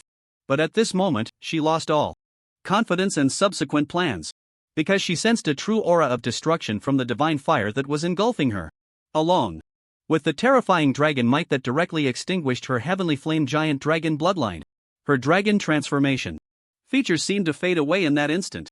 The once boiling heavenly flame giant dragon bloodline appeared to be frightened into submission, as if a subject had encountered a ruler, extinguishing its fire on the spot. At this moment, when the bloodline fell silent, Anna instantly transformed from her majestic dragon form back into her human shape. In the next instant, under the searing divine fire of Xiaojiu, the piercing scream of Princess Anna echoed, as if it were burning her very soul. Following that were Mu Xinyu, Shi Tianyu, Bian Shuaton, and Nya Kursen, along with Gu Dongshu, who had been hiding behind, wanting to watch the spectacle. Mu Xinyu's magical shield was strong enough to withstand a full-force strike from an opponent of the same level. Yet, under the onslaught of this divine fire breath, it melted away in less than half a second. Shi Tianyu's armor had already gone into a frenzy, warning of high-temperature overload even before the divine fire arrived. And Bian Shuaton's sword aura shield, Nya Kursen's life shield, without exception, all disintegrated under Xiaojiu's terrifying breath. As for Gu Dongshu, his scream came even faster than Anna's. As a heavily armored retribution knight, the moment he came into contact with the divine fire, he felt as if his life was reaching its end. Buzz. At that moment, a shadow of a lush green tree suddenly appeared in the sky. Then, a radiant green light descended, directly enveloping the group of talented individuals ravaged by the divine fire. Clearly, this was the intervention of a level 85 Grand Sage teacher, who had finally been compelled to step in. There was no choice. If she didn't act, these 5 talents would be burned alive. Oh, wait, we must add Gu Dongshu to that. A total of 6 people. She had to forcefully extend their lives. The brilliance of the Tree of Life fell upon these 5, causing their plummeting health points to begin to recover rapidly. At the same time, their advanced life shields protected them from the continuous burning of the divine fire, allowing them to finally catch their breath. If all 5 of them died once, that would be disastrous. They wouldn't even be able to participate in the preliminary team competition of the Dragon Kingdom Division. Out of 7 people, including 1 substitute, 6 would drop levels due to death. How could they compete then? The later it got, the harder it was to level up. Moreover, the penalties for death became increasingly severe. Shui Shang, at level 59, dropped 10 levels after experiencing 1 death. You can imagine how many levels these 5 third-year talents, generally above level 65, would drop if they died. At least 15 levels, possibly more. And with only half a month left until the official competition, where would they find resources to level up? Don't forget, the dungeons they had previously cleared could only yield rewards once. After claiming a reward, no matter how many times they cleared it again, they wouldn't receive any more rewards. Otherwise, according to Qin Shen's character, he would have cleared those diamond and platinum dungeons hundreds of times to squeeze out their value. Right now, seeing those figures lying in the sea of fire, screaming in agony, Qin Shen hurriedly used his mind to stop Xiaojiu. The little guy then closed its dragon mouth, let out a satisfied burp, and a few sparks shot out from its mouth. It shook its head, seemingly trying to cool down its little head. Then, it flapped its tiny wings and slowly flew back to Qin Shen's side. Gah! Once back, Xiaojiu stood upright, its little front paws on its waist, calling out to Xiao Han and Xiao Yu. Qin Shen could naturally understand its meaning. If you see anyone daring to bully the master, just do as I did and breathe fire on them, got it? Gee. Xiao Yu chirped, nodding its little head like a chick pecking at rice. Though there was a hint of insecurity in its small mind. Could its breath really kill someone? Xiao Han, on the other hand, cast a proud glance at her sister Xiaojiu, as if to say, did you really need to remind me of that? Watching the 3 little dragon cubs hold an impromptu meeting, Qin Shen, the host, couldn't help but feel a mix of amusement and exasperation. However, when he looked up again at the figures lying on the ground, receiving healing, he suddenly realized that in the eyes of the little dragon cubs, he seemed to be the one in this small family who needed protection the most. With Qin Shen's current attributes, he was strong enough to take on a third-tier expert alone. A typical third-tier expert should have at least 5,000 points in one of their main four-dimensional attributes. Of course, this is just one of the attributes he focused on. As for the other three, they fell far short compared to Qin Shen. Moreover, some might wonder why Qin Shen didn't concentrate all his attribute points solely on strength or intelligence. Let's not forget that the second-tier profession Qin Shen shows is the Holy Dragon Knight. The Holy Dragon Knight is different from the traditional warrior second-tier knight. It is a well-rounded profession. If he only focused on one attribute, why would Qin Shen even choose to become a Holy Dragon Knight? The strength of the Holy Dragon Knight lies not only in the bond formed with dragon companions but also in the diverse means this profession possesses. It can both support and attack. It is worth mentioning that the Dragon Tamer trial secret realm that teacher He Yalan applied for Qin Shen does not fully include the final class transfer awakening stone pathway. In addition to Dragon Spirit Priest, Dragon Spirit Mage, Dragon Spirit Warrior, and Holy Dragon Knight, there are also other special pathways like Dragon Shadow Assassin and Dragon Slayer that are not recorded in this trial ground. In summary, Qin Shen's focus on balanced attribute development is for this reason. Furthermore, while Qin Shen may not currently overpower others in single attributes, with the future growth of his dragon companions and himself, this balance will eventually crush any opponent. At this moment, what should have been a tense standoff was disrupted by the breath of the little dragon. Yet the three little creatures were still glaring intently at the few prodigies across from them who were receiving healing. From their expressions, as long as these lowly humans dared to speak recklessly against their master after getting up, they wouldn't hesitate to unleash another dragon breath on them. A single breath could wipe out these 5 third-tier prodigies, plus Godongshu, the level 50 heavy armored retribution knight. At this moment, Qin Shen finally understood why the strongest beast taming system had not issued any tasks. The plot that should have continued with Qin Shen facing these third-tier prodigies was completely obliterated by a single breath from the little dragon. Anachris, level 68 Destroyer. Mu Xinyu, level 67 Grand Sorcerer. Bian Shuetong, level 66 Sword Saint. Nya Kursen, level 66 Grand Sage. Shi Tianyu, level 65 Mechanical Overlord. Kudongshu, level 56 Retribution Knight. 5 third tier and 1 second tier. They couldn't even withstand a single breath from a little dragon cub. This clearly shows just how terrifying the holy dragon species is. Moreover, the little dragon's level is only 27. A 27 level holy dragon defeated humans over level 60 in the third tier. Exaggerated. It really is a bit too exaggerated. Not to mention Qin Shen, even the dean, watching from the side, had a face full of shock. They even began to doubt the rumors that a single holy dragon can rival 5 human fourth tier beings. Ultimately, these comparisons of combat power are merely human estimates. No one knows how many human fourth tier beings a fully grown holy dragon can truly match. At this moment, one cannot help but question the reliability of this speculation. After all, the combat power displayed by the little dragon is too exaggerated. It seems that defeating opponents of higher levels has become a daily occurrence for the little dragon cubs. Don't worry. The champion of this international competition's preliminary round is already this little one's for the taking. Dean Yalan said, her red lips parting, yet her words were firm and unequivocal. The other teachers fell silent, clearly tacitly agreeing with the vice dean's conclusive statement. If outsiders were to hear He Yalan speak so confidently, they would undoubtedly scoff and say, arrogant and conceited. After all, the participants in the international championship are not just third-year students from top universities, but also prodigies nurtured by various powerful organizations. To be fair, even though they knew Qin Shen had a holy dragon as his dragon pet, the teachers had some concerns earlier. As the saying goes, there are always people better than you, and skies beyond the skies. Those top prodigies, cultivated discreetly by noble families in various tribes, would not be weaker than these top university students, and might even surpass them in strength. This is because university students are trained in large batches, while others pour all their resources into 1 or 2 young talents. When talents are equal or the differences are not significant, the side that receives more resources will naturally be stronger. Especially, certain great noble families that have inherited their legacies for thousands of years. In this class-changing world, as well as those tribal groups, possess their own ancient secret methods, which they pass on to the younger generation, making them significantly stronger than others. But now, seeing even the Dragonkin Princess Anna being instantly Defeated under the breath of this little dragon cub, all the teacher's worries were immediately put to rest. At Feng Tian Academy, having Qin Chen alone is enough. This statement might hurt the feelings of other prodigies, but it is indeed the truth. Even all the teachers at this moment had an absurd thought. Even if Anna and the others were killed by a single dragon breath just now, it would be enough to let Qin Chen go up and fight the team match alone. 1 against 100.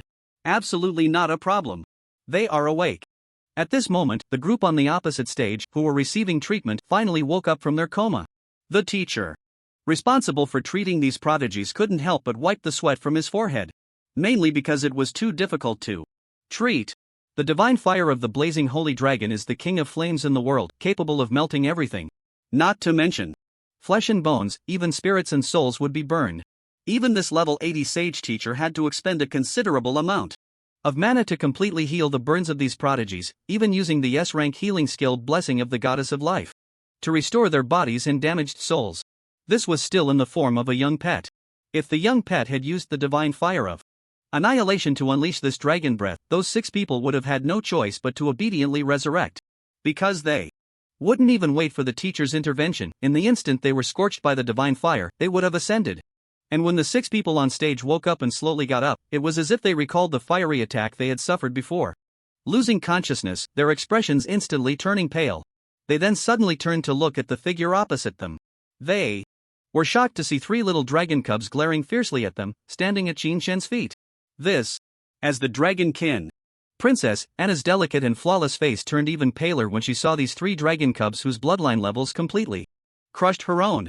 Even the awakening degree of her dragon bloodline, which had already reached 40%, now showed signs of sinking back down. If this dragon bloodline were to completely fall silent, then her trials would have been in vain. Holy dragon!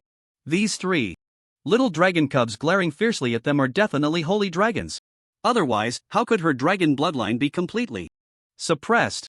Realizing this, the dragonkin princess was even more horrified. What on earth is Qin Chen's background? Why are there 3 holy dragons following him? At this moment, Mu Xinyu, Bian Shuedong, and others, under the fierce gazes of the 3 little dragon cubs, felt a sense of fear rising within them. Before their eyes were burned blind by the divine fire, they opened their eyes and, in the final second, witnessed the little dragon cub standing at the front, covered in blazing red scales, unleashing a merciless breath that crushed them. That round and chubby little creature was the culprit that had annihilated them in an instant. Gah! Seeing these people awaken, the fierce-looking little Jiao seemed to issue a command with a call, then strutted over with its 4 short legs. Little Han raised its small head, stepping gracefully with an air of pride, following closely behind little Jiao. Although the third sister, little Yu, was quite socially anxious, remembering how these despicable beings had dared to threaten its master earlier, it bared its tiny teeth and scampered after its elder sister, trying hard to put on a fierce expression. Little did it know, at that moment, it was so adorable that one couldn't help but want to ruffle its fur. As the 3 little dragon cubs swaggered up to the pale-faced individuals, splash! The 6 people who had just brushed against the edge of death were too shocked to react, retreating several steps in unison. Meanwhile, Anna, the princess of the dragon kin, immediately knelt on the ground, her entire body prostrated as if a subject bowing before a monarch, expressing absolute submission. Clearly, they were 3 cute and innocent little dragon cubs. Yet, standing before Anna and the others, they caused such terror that the group retreated without a hint of resistance. In that instant, Gu Dongshu, standing at the back, suddenly realized. He finally understood how he had been killed. In an instant before. It was definitely the work of these little dragon cubs before him. At that time, the icy mist had spread, obscuring his vision, making it impossible for him to see anything clearly. Then, in the next second, his belly was pierced with 2 holes. Moreover, his own armor had provided no defense whatsoever, easily punctured by the attack. At that moment, Gu Dongshu couldn't fathom how Qin Shen, who was only over level 30, had managed to kill him. Now he understood. Only dragons could ignore his armor. Their dragon claws were the sharpest weapons in the world, and his little armor was utterly useless against such terrifying holy dragons. If anyone was the most shocked, it was actually Anna, Mu Xinyu, Bian Shuetong, and the other 5 top students of their year. They never dreamed the outcome would be like this. They had thought that on this occasion, they could teach Qin Shen a lesson, warning him not to be too arrogant in his actions. However, the appearance of these 3 little dragon cubs completely shattered their plans. Dragons! Qin Shen actually had dragons. Although these 3 little dragon cubs looked fierce, they were Incredibly cute and seemed to exude no pressure. Yet, based on the earlier display of dragon breath, coupled with Anna, who bore the bloodline of a giant dragon, trembling as she knelt on the ground, it was enough to deduce these three little dragon cubs were definitely of holy dragon caliber. Realizing this, the group was filled with immense dread, but they could only retreat cautiously, not daring to utter a word. They feared that the three little dragon cubs might unleash another breath of dragon fire upon them, which would be truly unbearable. Gah! At that moment, little Geo saw the humans retreating in fear, even prostrating themselves, and nodded its little head in satisfaction. It then turned to little Yu and called out. Qin Shan, following behind the three little ones, couldn't help but laugh and cry at the same time. It seemed little Geo was deliberately trying to test little Yu's courage, telling it, Go warn these despicable humans. Hearing this, little Yu quickly nodded its little head, clapping its tiny front paws as if to cheer itself on. Then, trying to hold up its little head, it stood at the very front and with a loud smack, raised its tiny paw to pat the ground. Next, it fiercely called out to the group of people. Sure. The crowd widened their eyes. Ha! What's going on? Looking at the fierce little poison dragon staring at them, and hearing its cute yet fierce call, the fear in their hearts suddenly vanished. Even Anna, who was lying on the ground, couldn't help but lift her head to glance at the little poison dragon standing in front of her. Gore! Seeing this scene, Xiao Jiao immediately clapped its little paw and let out a warning call, glaring at these people. This frightened them into taking a step back. However, their expressions were no longer filled with fear. They even began to size up the three little dragons. For them, it was indeed the first time seeing a holy dragon. The shock and curiosity in their hearts were self-evident. Just as Xiao Jiao was considering whether to give this group of humans another breath of dragon fire. Alright, stop making a fuss. Qin Shan had already come behind the three little dragons and picked them up. You can't deny. This round, chubby little body was indeed very comfortable to hold. The three little ones, being held by their master, lost their fierce expressions and were too lazy to argue with these lowly humans, starting to climb onto Qin Shan to find their own spots. The proud little princess, Xiaohan, still lay on Qin Shan's head, as if declaring that Qin Shan was her only servant. Xiao Jiao was perched on Qin Shan's shoulder, still glaring fiercely at the humans across from them. Clearly, the attitude of this group had displeased it, and in its little head, it was thinking about finding another opportunity to reward them with a breath of dragon fire. Meanwhile, Xiaoyu, as the youngest in the little family, snuggled directly into Qin Shan's arms, poking its little head out from the collar, its pair of timid big eyes observing the surroundings.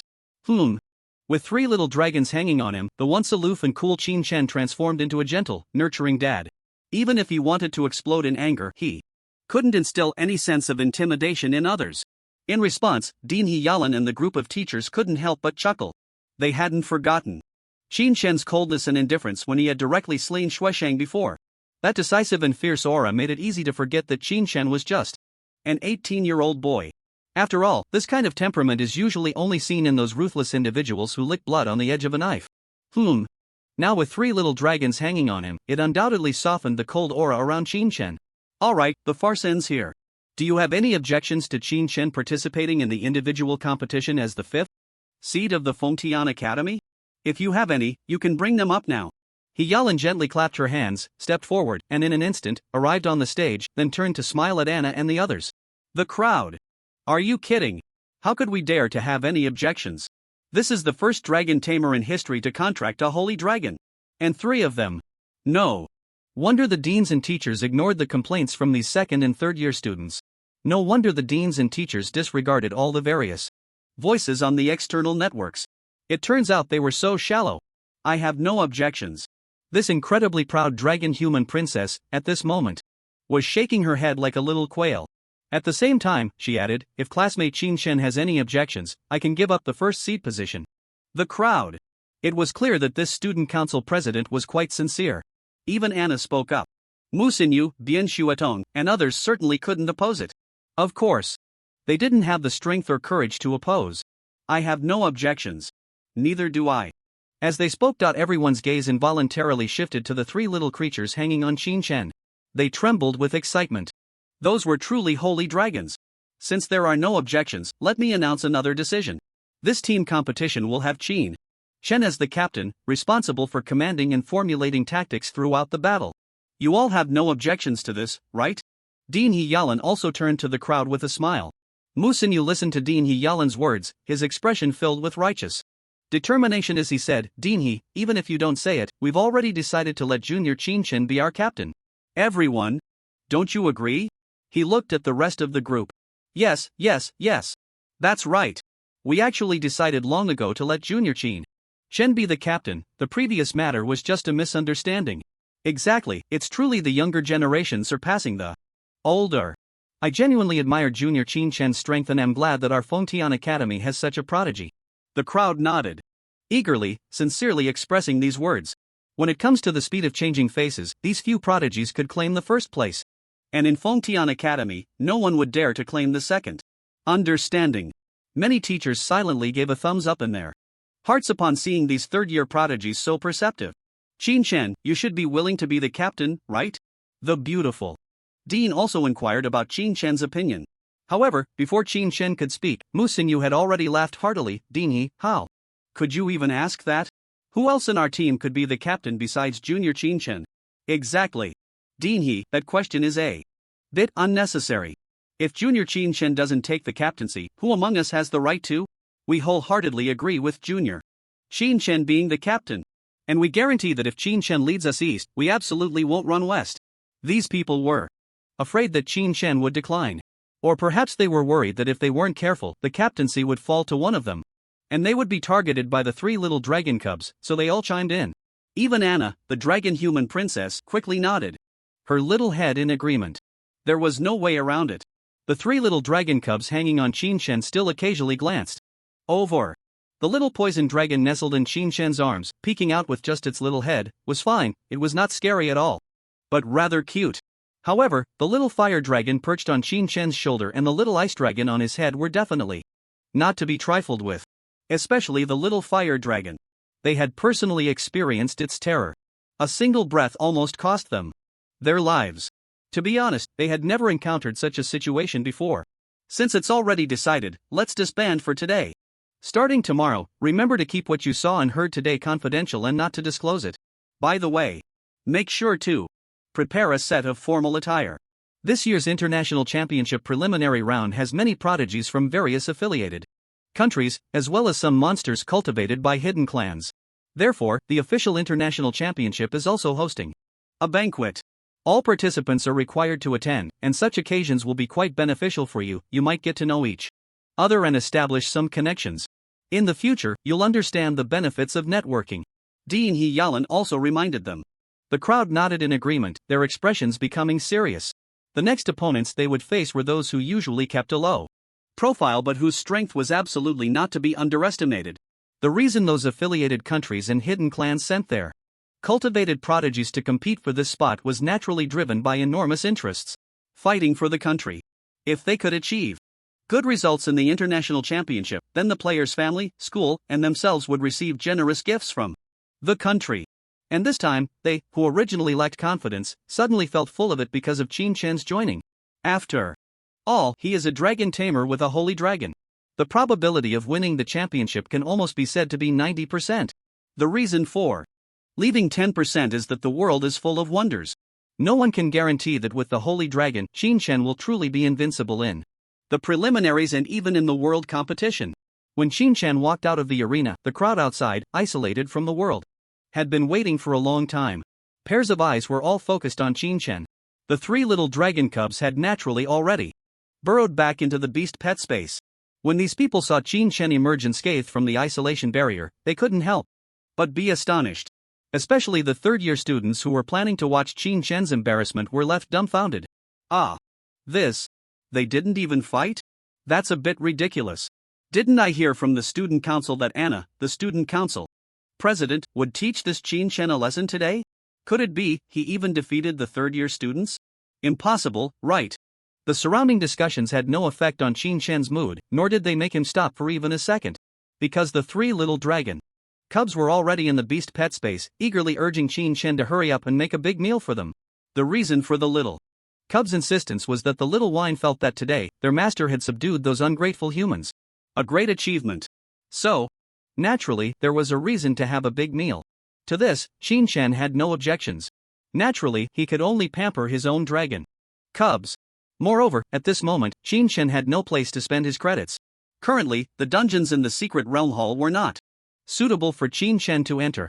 The several diamond-level secret realms for levels 30 to 40 had already been successfully conquered by Qin Shen. The dungeons for levels above 40 were still in a resting period. The so-called resting period is actually the time waiting for the monsters in the secret realm dungeon to respawn. All secret realm dungeons, after a team clears them, mean that the monster bosses inside have died. For a short time, this dungeon cannot be re-entered. It must wait for the monsters in the secret realm dungeon to respawn before others can enter again. The demand for secret realm dungeons at levels 40 to 50 is the highest in the Fengtian Academy, because some second-year students, as well as slightly under-level third-year students, need to enter and conquer them. Therefore, the secret realm dungeons suitable for Qin Shen to enter are all in the resting period, and there are people queuing ahead.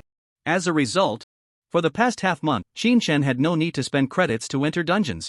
In the days to come, it was nothing but training. It is worth mentioning that, a few days later, Bai Wuxuang, Luo Hao, and others returned to school. They left in high spirits but returned, with each of them looking dejected.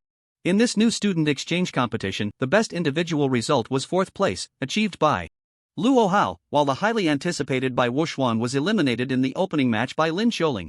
However, the team competition was somewhat acceptable, securing a runner-up position. They still lost to the team led by Lin Xiuling.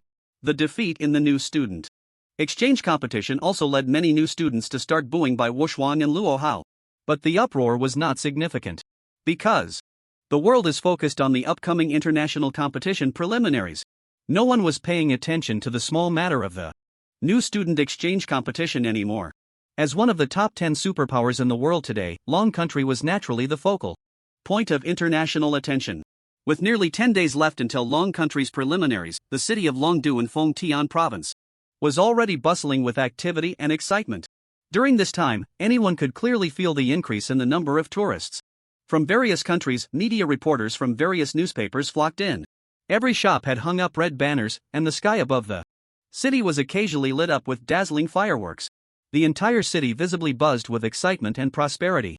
All of this was naturally because the preliminary rounds of the international competition were about to take place. The public was eagerly anticipating it. Everyone's attention was focused on it. This was also the most significant event for the youth across the nation. During this time of upheaval in the outside world, Qin Shen remained remarkably disciplined. His daily schedule, aside from attending practical combat classes, consisted of training with the third-year competitors from his team. These third-year prodigies truly witnessed what it meant to be an all-rounder. At this level of elite teams, the only ones qualified to serve as sparring partners were teams composed of fourth-year students or teams formed by instructors with lowered abilities. However, the fourth-year students had already been deployed to the front lines as reserves. Thus, only a few instructors could personally step in to act as the sparring team. In the 7v7 team match, Qin Shen's side included Anna, a destroyer, and Gudongshu, a retribution paladin, naturally taking the front line. The great archmage Mu Xinyu and the mechanical overlord Shi Tianyu served as the core magic damage dealers of the team. Bian Shueton, as a third transformation sword saint, was the physical core damage dealer. The great sage Nie Kursen provided timely support buffs from the back. As for Qin Shen, he played the role of a roamer, flanking the enemy, ready to assist teammates in breaking fire or focusing down opponents. The sparring team of instructors consisted of 7 combat instructors, all above level 80, who lowered their abilities to compete against this elite team preparing for the competition. In reality, before the roster was finalized, aside from Qin Shen and the newly arrived student council president Anna, everyone else had already undergone team training. Now, with the lineup changed, especially under Qin Shen's command, everyone felt significantly more relaxed. At least they were no longer being directly crushed by the instructor sparring team. All the instructors had lowered their 4-dimensional attributes to an average of around 6,000. Under the condition that dragon pets were prohibited from participating, the team led by Qin Shen still found it difficult to defeat them. However, Qin Shen's performance left every instructor in awe. Firstly, in terms of tactical command, Qin Shen never issued more than 3 ineffective commands. Under his leadership, every focused attack from the sparring team was disrupted. Even when an assassin instructor attempted to take down the fragile Mu Xinyu and Shi Tianyu, Anna and Gudongshu, the 2 frontliners, managed to forcefully break it up. As for the ability to focus fire, Mu Xinyu and Bian Shuedong, the core damage dealers of the team, timely supplemented their damage whenever their teammates successfully isolated an opponent. Team matches test the execution ability of the players, as well as the decision-making and overall vision of the commander. Clearly, after enduring the breath of the dragon from the little wine, these prodigies had completely submitted to Qin Shen. Therefore, they executed his commands perfectly, without any doubt. And Qin Shen lived up to expectations. His decision-making was perfectly demonstrated in each sparring session, leaving all the teammates in awe. Because, despite their team's strength being far inferior to that of the sparring team, they surprisingly entertained the thought of having a chance to win. Even the instructors from the Tactical Academy, after witnessing the match firsthand, sighed in regret, saying that it was a waste of talent for Qin Shen not to join their academy. In response, Dean He Yalan's eyes crinkled into a smile. Next was Qin Shen's personal ability to seize opportunities. It is well known that many skills have casting time and recovery time before and after they are executed. The so-called casting time is merely the stiffness created by the skill's chant or some pre-action. The so-called post-sway refers to the period after a skill is cast, during which you are immobilized and unable to perform other actions. In the competition between masters, the key to determining victory lies in seizing the flaws exposed by the opponent's pre-sway and post-sway. Clearly, Qin Shen's ability in this regard is exceptionally outstanding, especially considering he possesses the S-level talent Demon Breaking Eye and the SSS level talent Divine Perception. All the teachers, while suppressing their own four-dimensional attributes, found themselves unable to catch even a hint of flaw from Qin Shen after a practice match. In fact, a few teachers were even caught off guard by Qin Shen's countering of their skills post-sway, nearly leading to their defeat. For some reason, many teachers felt as if every flow of magical energy within them was being seen through by the opponent when casting skills. Many times, Qin Shen was able to direct his teammates to successfully interrupt the teacher's chant and casting, putting those teachers in an awkward position. This ability to seize opportunities truly amazed the teachers. Finally, there was Qin Shen's incredible positioning ability. When Gu Dongshu, a level 56 Retribution Paladin, was targeted and severely injured, having to retreat to the backline to heal, Qin Shen directly transformed into a frontline MT, charging to the forefront with Anna to withstand the teacher's attacks. His confidence in the front line stemmed from the S-level skill passive, Chain of Life. Although dragon pets were not allowed to participate in battle, this skill passive still had an effect. Meanwhile, the A+ level skill Dragon's Guardian allowed all teammates, including himself, to enjoy a 40% damage reduction effect. So in this situation, Qin Shen's tankiness was far superior to that of Anna, a proper frontline class. However, every time Qin Shen took a hit, the three little dragon cubs in the beast pet space would chirp in response, scratching their little bottoms, feeling a bit itchy. After all, 80% of the damage Qin Shen received was evenly distributed among the three little guys. And when Mu Xinyu, the magic core damage dealer, was targeted, Qin Shen also transformed into a dragon language mage, timely stepping in to replace him. Then everyone was astonished to see, with his impressive 5,500 intelligence attribute boost and the transformation of his second job skill form, the dragon language magic he unleashed was not only on par with Mu Xinyu's but even stronger. It vaguely formed a firepower suppression. Additionally, there was the support role. When Nye Kursen, the great sage, failed to timely provide a buff to her teammates, Qin Shen also promptly cast the two support skills Dragon Battle in the Wild and Dragon Frenzy. As mentioned before, after the second job change, some skills of each profession undergo changes in both form and effect. For example, the B-level skill Fire Dragon Bullet, which could originally only be fired once, now allowed Qin Shen to fire twice in succession, with a greatly reduced cooldown. The skills Dragon Battle in the Wild and Dragon Frenzy, which were supposed to only enhance oneself, also changed their enhancement effects after Qin Shen became a Holy Dragon Knight. Dragon Battle in the Wild, after activating this skill, you and all friendly targets within a 1 kilometer radius will see their combat power increase over time, up to a maximum of 50%.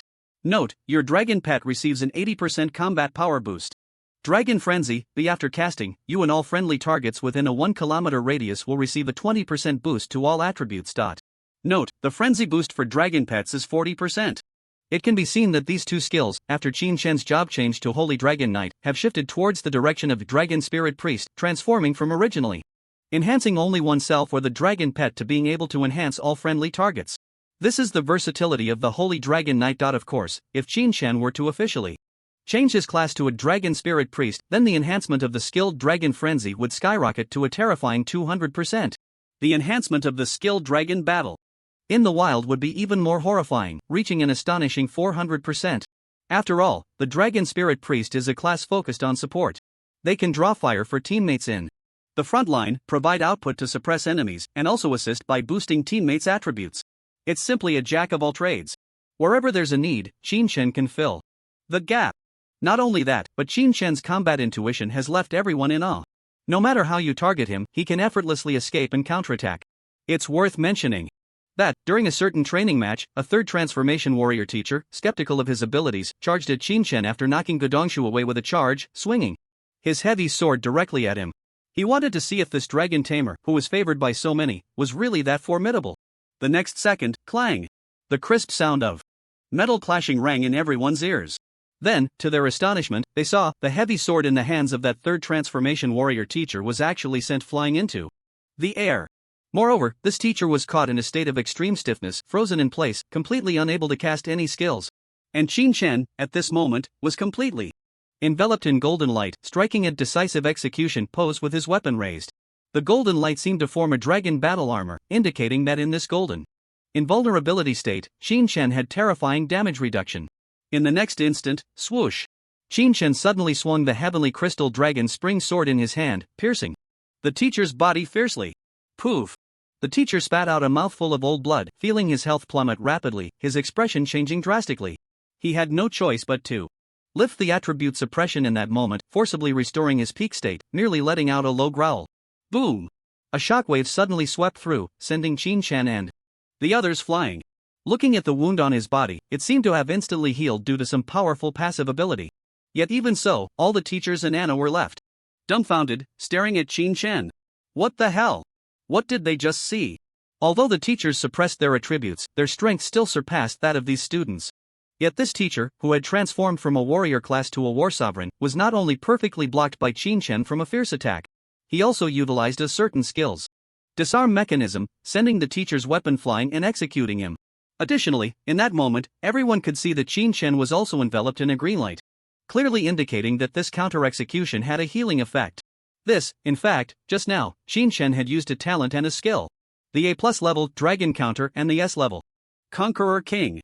To be honest, when Qin Shen tried the Dragon Counter skill in the training room, he was already filled with amazement. This is an extremely overpowered skill full of infinite possibilities. Why do I say that? Because the block from Dragon Counter can even deflect attacks from fourth transformation powerhouses. Once the block is successful, it can completely immunize against the damage of the opponent's attack. This means that whether it's a physical attack or a magical attack, it can be blocked and exempted. Moreover, the golden invulnerability state entered after a successful block not only prevents the enemy from interrupting with any skills, but also provides a damage reduction effect of up to 99%. The key is that after a successful block, the enemy's weapon will be completely sent flying, entering a state of unable to use any skills or talents. Stiffness. Of course, when you block some ranged damage, it won't put the opponent into a stiff state, but the opponent's ranged attack will be reflected back. As for the final execution, you can forcibly interrupt and switch to other skills. You can also choose not to interrupt and directly execute the execution. What does this mean? It means that when the opponent is successfully blocked by Qin Shen, they are at the mercy of the attacker, falling into an absolute disadvantage. The reason such a terrifying skill is rated A+ instead of SSS is that it tests one's combat level too much. The duration of the block is only 0.5 seconds. In other words, you have to precisely block the opponent's attack within that 0.5 seconds. If you make a mistake, well, sorry. You will bear all the damage from the opponent's attacks. When Qin Shen first tried this skill in the training ground, he was often hit by those intelligent training robots. Either he blocked a second too early or a second too late. In simple terms, although this skill is full of infinite possibilities, the risks are also extremely high. Successful block, direct turnaround. Failed block, instant GG. Only someone like Qin Shen, with an incredibly monstrous combat intuition, would dare to use it so boldly in front of the teacher. This guy. Is he even human? Anna and the others stood by, watching Qin Shen calmly dusting himself off after being knocked back, unable to help but complain. I don't know if he's human or a monster. All I know is that with a monster like Qin Shen in this year's International Championship preliminaries, winning the championship is definitely not a problem. Mu Xinyu said decisively. This kid really is a monster. Even the teacher whose weapon was knocked away by Qin Shen couldn't help but shake his head and smile wryly, filled with emotion. Half a month of special training has made the entire team increasingly convinced of Qin Shen's abilities. Initially, these few prodigies still harbored a hint of disdain in their hearts. You Qin Shen are so powerful, isn't it all thanks to your dragon pet? Without your dragon pet, you'd Be a deer in solo combat. Such thoughts were only dared to be muttered internally. However, after this special training, everyone completely erased their doubts and contempt. They truly recognized Qin Shen's strength. Of course, Qin Shen didn't need their recognition. However, there were some misunderstandings during the special training. Once, the teachers in the sparring team wondered if they targeted Qin Shen to death, would his team collapse? So the teachers tried it. Ignoring everything else, they focused on targeting Qin Shen. Countless magical beams bombarded Qin Shen. Waves of sword lights and shadows also poured down. In that match, Qin Shen endured 90% of the opposing team's output firepower. Yet, he was completely unharmed. But the little dragon cubs were not having it. The 80% damage transfer from Chain of Life combined with the 40% damage reduction from Dragon's Protection made Qin Shen as solid as a rock, unmoving like a mountain. However, the three little dragon cubs in the beast pet space were furious and ready to explode. Originally, the three sisters were kicking a ball, drawing, and rolling around together in the beast pet space. Suddenly, damage started raining down on them. That feeling was like playing on the roadside and suddenly getting kicked in the butt by someone. It didn't hurt, but it was very annoying. It always interrupted their fun. Gah! Little Jiao, with her short temper, couldn't hold back first. As the damage bearer, she naturally knew where the damage was coming from. Without thinking much, she angrily stomped out of the beast pet space. Under everyone's astonished gazes. Boom! A torrent of divine fire breath poured out towards the group of teachers targeting Qin Shen. Proud as a little princess, Xiao Han couldn't stand it either. As a noble holy dragon, how could she let others kick her but casually? Without thinking much, she also drilled out of the beast pet space, unleashing a breath of dragon energy containing ancient frost towards the faces of those teachers. Gee! The one who got kicked the hardest lowered her head, her little paws intertwined. After thinking for a moment, I realized that I should indeed be angry. After all, it had the lowest level, the lowest attributes, and under the balanced distribution of damage, it hurt the most. Sure. After giving myself a little encouragement, I also waddled out of the beast pet space and directly unleashed a breath filled with the poison of the abyss towards the teachers. Ice, fire, and poison. 3 breaths from the holy dragons came crashing towards the teachers' faces. What the hell? All the teachers were so startled that they had to instantly release their restrictions, restoring their original strength, and hurriedly cast defensive skills. I must say, being a teacher at a prestigious school indeed requires some skill. Even under the breaths of these 3 little creatures, the teachers still suffered no damage at all. Of course, that was only because the 3 little dragon cubs were still in their juvenile stage, not even reaching level 30. If these 3 little dragon cubs were to reach level 40, even this group of level 80 teachers would have to avoid their sharpness. Just as Qin Shen hesitated whether to stop the 3 angry little ones, a muffled groan came from the side. Turning to look, he found that Gudongshu was actually foaming at the mouth, his eyes rolling back, and with a thud, he collapsed. Xiao Xin! Purify! Dispel! Mu Xinyu immediately shouted sternly.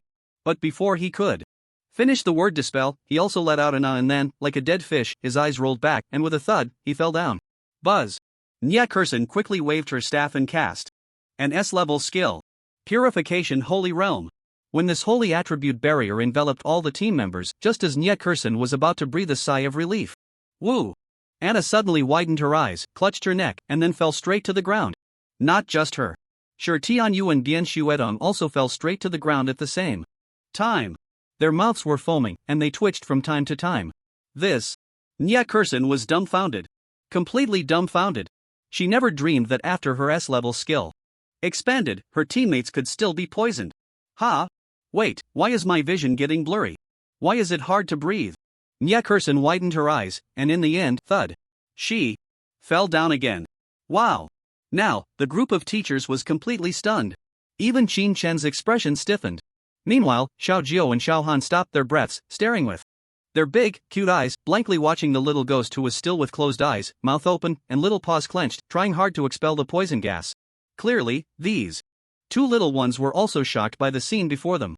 Fortunately, we restored our strength in advance, otherwise, one teacher said, looking at the few students with rolling eyes and foaming mouths, feeling quite scared. The other teachers were also twitching at the corners of their mouths. How could these experienced teachers not see that once this poison gas was inhaled, it would be impossible to dispel and purify it? Qin Shen had already understood the cause and effect. Logically speaking, the currently level 19 little ghost's toxin mechanism should not be able to affect those over level 60. After all, the mechanism of level advantage was right there. It had been mentioned before. Level advantage mainly manifests in the immunity to abnormal control states brought by lower levels. Some direct attacks cannot enjoy the level advantage. For example, Xiaojiu's direct breath, you would be immune to its inherent burning loss effect due to your higher level. However, the damage from this breath landing directly on you still relies on your own defensive attributes to resist. In summary, the abnormal control provided by skills can be countered by level advantage and abnormal resistance. The mitigation of direct damage can only rely on one's own attributes. Right now, the breath of the little ghost, combined with the breaths of her two sisters, formed a mutated product interweaving the three elements of ice, fire, and poison. The level of this mutated product directly broke through to level 40 at this moment. LV 40 poison status. When it descended upon these level 60-odd prodigies, it immediately caused them to roll their eyes back, foam at the mouth, and convulse all over. Meanwhile, the little ghost, who had been vomiting with closed eyes for quite a while, finally shut its small mouth and burped. Then, blinking its adorably big eyes with a rare look of pride, it turned to look at its master, Qin Chen. As if asking, "Master, am I impressive?" Qin Chen.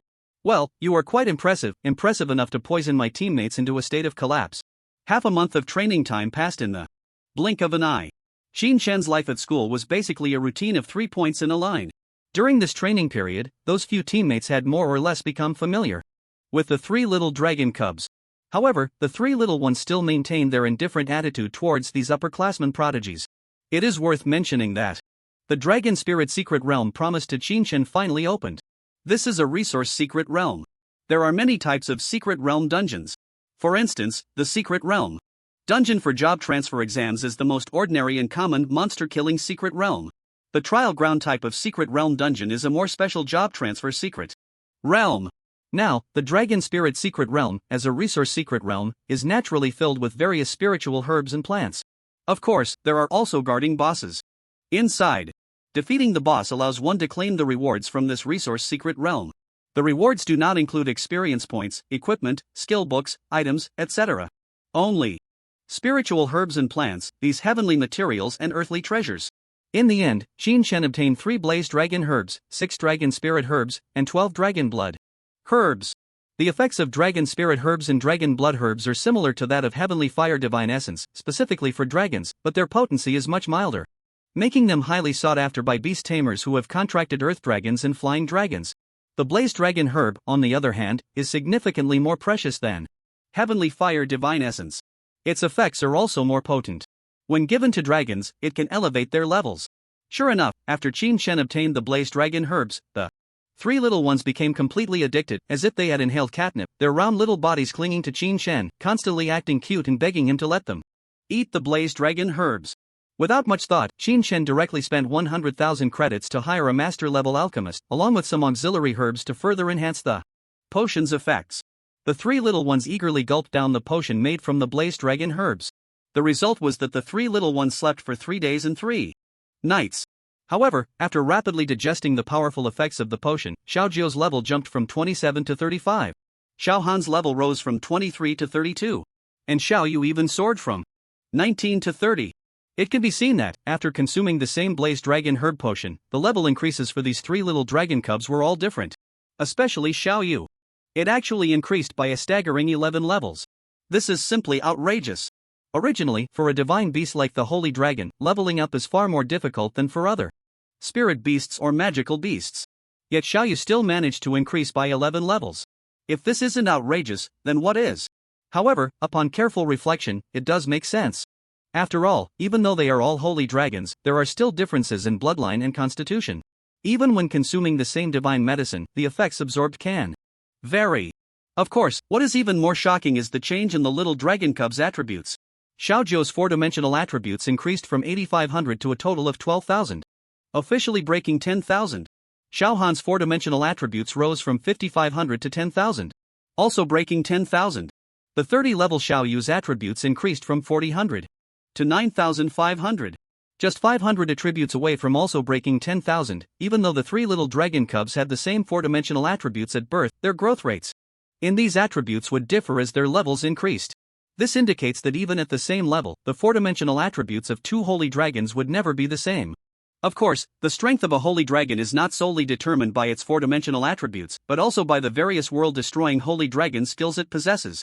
Moreover, Qin Shen gained substantial rewards from the growth of these little ones. His original attribute of 5,500 skyrocketed to 7,500. He completely crushed all the outstanding third-year students at the Feng Tian Academy in terms of four-dimensional attributes. Not bad. In these last few days, Qin Shen, who had received such a tremendous boost, was naturally extremely satisfied. The remaining time was spent in the training ground, getting accustomed to the various combat changes brought about by the increase in four-dimensional attributes. Although life at school was somewhat uneventful, the city of Longdu was already bustling with activity. As the preliminary rounds of the World Championship approached, the entire city center was alive with excitement, resembling a volcanic eruption. It was evident to everyone that many foreign faces had appeared in Longdu. Beastmen, half-beastmen, dwarves, giants, elves, and even the Blood Clan. The so-called Blood Clan is actually what novels and movies depict as vampires. However, in this world of job transitions, the Blood Clan does not, like in the movies, enjoy drinking human blood. Indeed, the Blood Clan's food is blood, but nowadays human blood is filled with various impurities. People consume high-calorie, high-fat foods daily, and their snacks are often mixed with technology and harsh ingredients. Humans living in such conditions have blood quality that the Blood Clan finds quite distasteful. Not to mention drinking it, even letting the Blood Clan lick it would be met with great disdain. They would react as if they had drunk water from a stinking gutter. Furthermore, the Blood Clan now possesses blood production technology that has been passed down for countless years. Their ancestors had long developed artificial blood that is 1,000 times more delicious and nutritious than human blood, created through magic and technology. In fact, many Blood Clan empires in the world are massive exporters of artificial blood. Numerous countries must import artificial blood from these Blood Clan empires, primarily for medical purposes. Additionally, the Blood Clan in this world is not like the vampires in novels and movies, who fear sunlight, have pale skin, and appear weak and on the verge of death.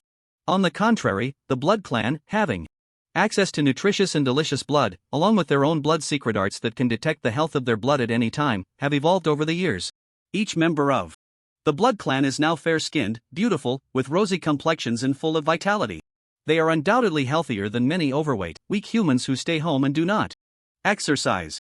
Now, in Longdu, all major hotels are fully booked. The streets are filled with tourists from all over the country. Foreign faces are everywhere. These tourists from different races are experiencing the customs and culture of the Dragon Kingdom while eagerly anticipating the World Championship preliminary rounds starting on the 18th. This year's preliminary rounds will determine the number one of the young generation in the Dragon Kingdom. The time has come to 6:30 p.m. on the 17th. Qin Shen had already gathered with Anna, Musinyu, and others in front of a magical manor. This magical manor was specially opened by the Dragon Kingdom's officials as the host to welcome contestants from various countries and regions. At the same time, this private exchange dinner is being held at the Shenlong Hotel within the magical manor. In other words, the top young talents from all over the country will have their first formal meeting and exchange at the banquet in the Shenlong Hotel tonight. This specially opened magical manor is incredibly vast. Surrounded by mountains and water, flowers bloom in all seasons. The air is fresh, and the environment is tranquil. The bright moon hanging in the sky illuminated the entire magical manor with unparalleled clarity. It was as if a layer of silver gauze had been draped over this magical estate. Coupled with the ancient-style pavilions characteristic of the Dragon Kingdom, even those from various tribes or other vassal states couldn't help but be captivated by the scene. Tonight's banquet was held in a place called the Divine Dragon Hotel within the manor. It was said that this Divine Dragon Hotel was also an important venue for the Dragon Kingdom's high-ranking officials to host foreign guests. Now, it was repurposed as a gathering place for the great talents to exchange ideas, which clearly demonstrated how much the Dragon Kingdom's leadership valued the competition among nations. This banquet is designed to allow you young people to communicate freely, so we haven't allowed any media in for interviews, and we've specifically gathered us deans in a side hall, said Dean Lu Boming. By the way, as he spoke, Dean Lu Boming smiled and looked at Qin Shen, saying, "Try to keep those three little ones from coming out to avoid causing a stir." His main concern was that those three unruly little dragons might decide to unleash their breath on the talented individuals present. Of course, as Qin Shen's strongest trump card, it was better not to reveal them too early. "Alright, I'll do my best," Qin Shen nodded. "Well, let's all go in." Dean Lu Boming smiled and nodded after receiving Qin Shen's assurance. Divine Dragon Hotel. In the grand hall on the top floor, the spacious main banquet hall had already welcomed many figures. No need to think too much. These figures naturally came from various vassal states and tribes, as well as the top talents from the top 10 prestigious schools and those specially trained by major hidden families. The top 10 prestigious schools are Fengtian Academy, Dong, Ling Academy, Shangchuan Academy, Yaoxing Academy, Nanyun Academy, Xianyang Academy, Qixing Academy, Bingling Academy, Tianwu Academy, and Qixing Academy. Originally, Bingling Academy was ranked 15th. However, it was said that recently, the principal of Bingling Academy, known as the Ice Mountain Empress, a fourth-turn sorceress, single-handedly fought against the 5 great demon lords on the front lines of the rift. In the end, although the Ice Mountain Empress had to flee after being unable to defeat the combined forces of the 5 demon lords, she severely injured one of them, who would be forced into decades of slumber to recover. The most crucial point is, this principal, only 32 years old and newly appointed, sustained only minor injuries in this battle. Speaking of the rift, one must mention a certain race, the Demon Kin. This is a race living in the world across the rift. The demon lords are among the most powerful forces of their race. One demon lord's strength is comparable to that of 2 human fourth turns. It was due to the extraordinary contribution of this Ice Mountain Empress in this battle that the Dragon Kingdom's army avoided a significant loss.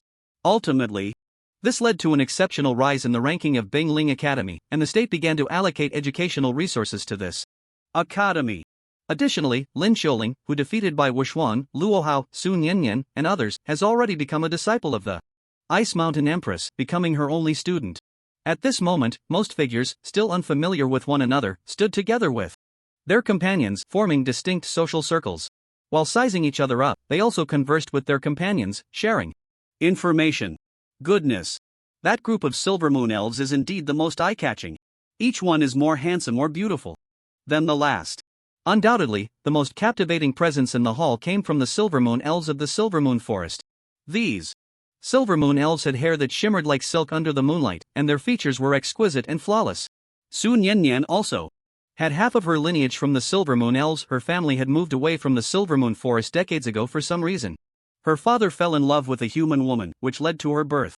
However, Sun Yanyan's family was just an ordinary one even in the Silver Moon Forest. At this moment, these handsome and beautiful elf men and women held their heads high against the scrutinizing gazes, their expressions seemingly filled with a sense of superiority. It appeared to be a kind of arrogance flaunting their excellent genes and lineage. Our Dragon Kingdom has a total of 7 vassal states. Those who should come have all arrived. Besides the Silver Moon elves, the dwarves, giants, orcs, half-orcs, blood clan, and even the demon clan had all come. You heard that right. The demon clan. When mentioning demons, the first impression for many is likely the succubus. Some might wonder, aren't succubi considered monsters? After all, Qinshen had previously conquered a succubus lair. It must be noted that the demon clan is not a monster, but refers to humans with demonic blood running through their veins. The full name should be Half-Demon Clan. For convenience, it is simply referred to as the Demon Clan. As for the humans, aside from the Nanyun Academy, which primarily trains secondary professions, the other 9 top academies prodigies had all gradually entered the venue. You all must have heard, right? Heard what? The list incident from the Fengtian Academy. It is said they sent a freshman as the 5th seed to participate in this solo competition. Ha! He's really coming? I thought it was just a gimmick. What else? Until now, the list published on the Fengtian Academy's official website has only replaced that sure Tianyu with the Dragon Princess Anna, while that freshman named Qinshen still hasn't been swapped out. As soon as these words were spoken, the various circles that had been quietly discussing suddenly fell silent. They couldn't help but turn their heads to look at the Xianyang Academy contestant who was discussing this matter. Each race has its own language. The reason they could understand was that everyone spends 10 skill points to learn the language proficiency D-level universal skill. This is a universal skill that every job changer must learn after entering high school. Once learned, its passive ability triggers, allowing them to understand all races' languages. When the prodigies from all races heard the discussion about the Fengtian Academy, they couldn't help but quiet down. After all, the recent public opinion about the Fengtian Academy had been quite heated online, leading these competing prodigies to pay attention. The Fengtian Academy really let that freshman take the stage. Is this looking down on us? I say, the dean of the Fengtian Academy must be out of their mind. Last year, the Fengtian Academy's results were already poor, and now, doing this, they might not even make it to the top 4. A prestigious top academy can't even find someone to take the stage? They Need a freshman to fill a spot? When Qin Shen stepped into the top floor of the hotel, with his SSS level talent divine perception, the disdainful and contemptuous murmurs naturally flowed into his ears without obstruction. In fact, he could instantly discern the source of each voice. Here they come. People from the Feng Tian Academy. The one at the front is Qin Shen, the freshman. From the Feng Tian Academy, profession, Dragon Tamer. In reality, when Qin Shen and his group finally appeared in the hall, someone couldn't help but deliberately whisper loudly again. Although this was said softly, the prodigies present had incredibly sharp senses, so it was clearly heard. In response, everyone instantly focused their attention on Qin Shen and his companions. In just a moment, the leading Qin Shen immediately faced the scrutinizing gazes of everyone. These gazes held disdain, contempt, arrogance, and scorn. There were also those of inquiry, doubt, and curiosity. Is he Qin Shen? As the number one seed of the Silver Moon Elves, Luoya's pale golden eyes fell upon the human boy, scrutinizing him carefully. Judging by his appearance, this man named Qin Shen is quite acceptable. He has a tall and upright figure, sharp and handsome features, complemented by a chilling aura that surrounds him. Especially notable is his calm demeanor in the face of the gazes from all the talented individuals present. To be honest, even the Silver Moon Elves, who have extremely high standards for looks, must admit that Qin Shen possesses a unique charm that sets him apart from other boys. Even the girls from various races couldn't help but steal a few more glances at him. What's the use of being handsome? So skinny, he looks like a softie, probably would fall with just one punch. In the Giant Clan's team, there were no female members, making it a monk's team. When they saw many girls gazing dreamily at Qin Shen, they immediately began to grumble. The members of the Giant Clan are all over 2.5 meters tall, even in their normal state. Once they enter battle mode, their size will increase dramatically, and their strength will also rise accordingly. The number one seed of the Giant Clan is named Danton. Level 68, a third-tier warrior, a war dominator. That earlier remark came directly from Danton's mouth. Danton's words were not whispered quietly. He boldly stated it out loud, and with his booming voice, many people's expressions in the room turned amusing. They didn't expect Danton to be so eager to step on this freshman. Although these talented individuals from various races looked down on this freshman from the bottom of their hearts, even thinking that if they encountered this so-called freshman in the individual competition, they would definitely beat him up. Thinking is one thing, saying it out loud is another. One must consider the face of the Buddha, not just the monk. Even though everyone looked down on this number 5 seed from the Feng Tian Academy, at most, they would only discuss it when he wasn't around. Now that the main character is present, everyone had promptly stopped their mocking remarks, choosing instead to observe him in silence.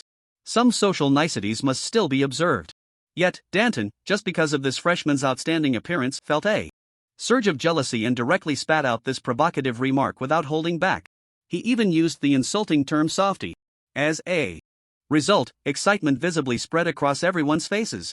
A good show is about to unfold. Sure enough, after the nearly 3-meter tall giant made that remark, the Dragon Tamer finally turned his head, his indifferent gaze landing on the number 1 seed of the Giant Clan. Danton, facing Qin Shen's indifferent stare, showed no signs of fear. Instead, he smiled coldly and provocatively said, "What? Kid, you don't accept being called a softie, do you? How about we step outside and have a few rounds on the arena?" A fellow Giant Clan contestant beside Danton laughed heartily. "Brother Danton, if you take action, with one punch, this softie might just turn into scrambled eggs." As soon as these words fell, the 7 Giant Clan contestants erupted into loud laughter. Their boisterous laughter was undoubtedly filled with blatant disdain and contempt. Wild. These giants are really wild. But now, the people from Feng Tian Academy should be unable to hold back, right? After all, this is directly stepping on Feng Tian Academy in front of everyone. The banquet hasn't even officially started, and the main event has already begun. With this in mind, everyone hurriedly shifted their gaze back to the people from Feng Tian Academy. However, when their eyes landed on familiar third-year talents like Anna, Mu Xinyu, and Bian Shuetong, everyone was taken aback.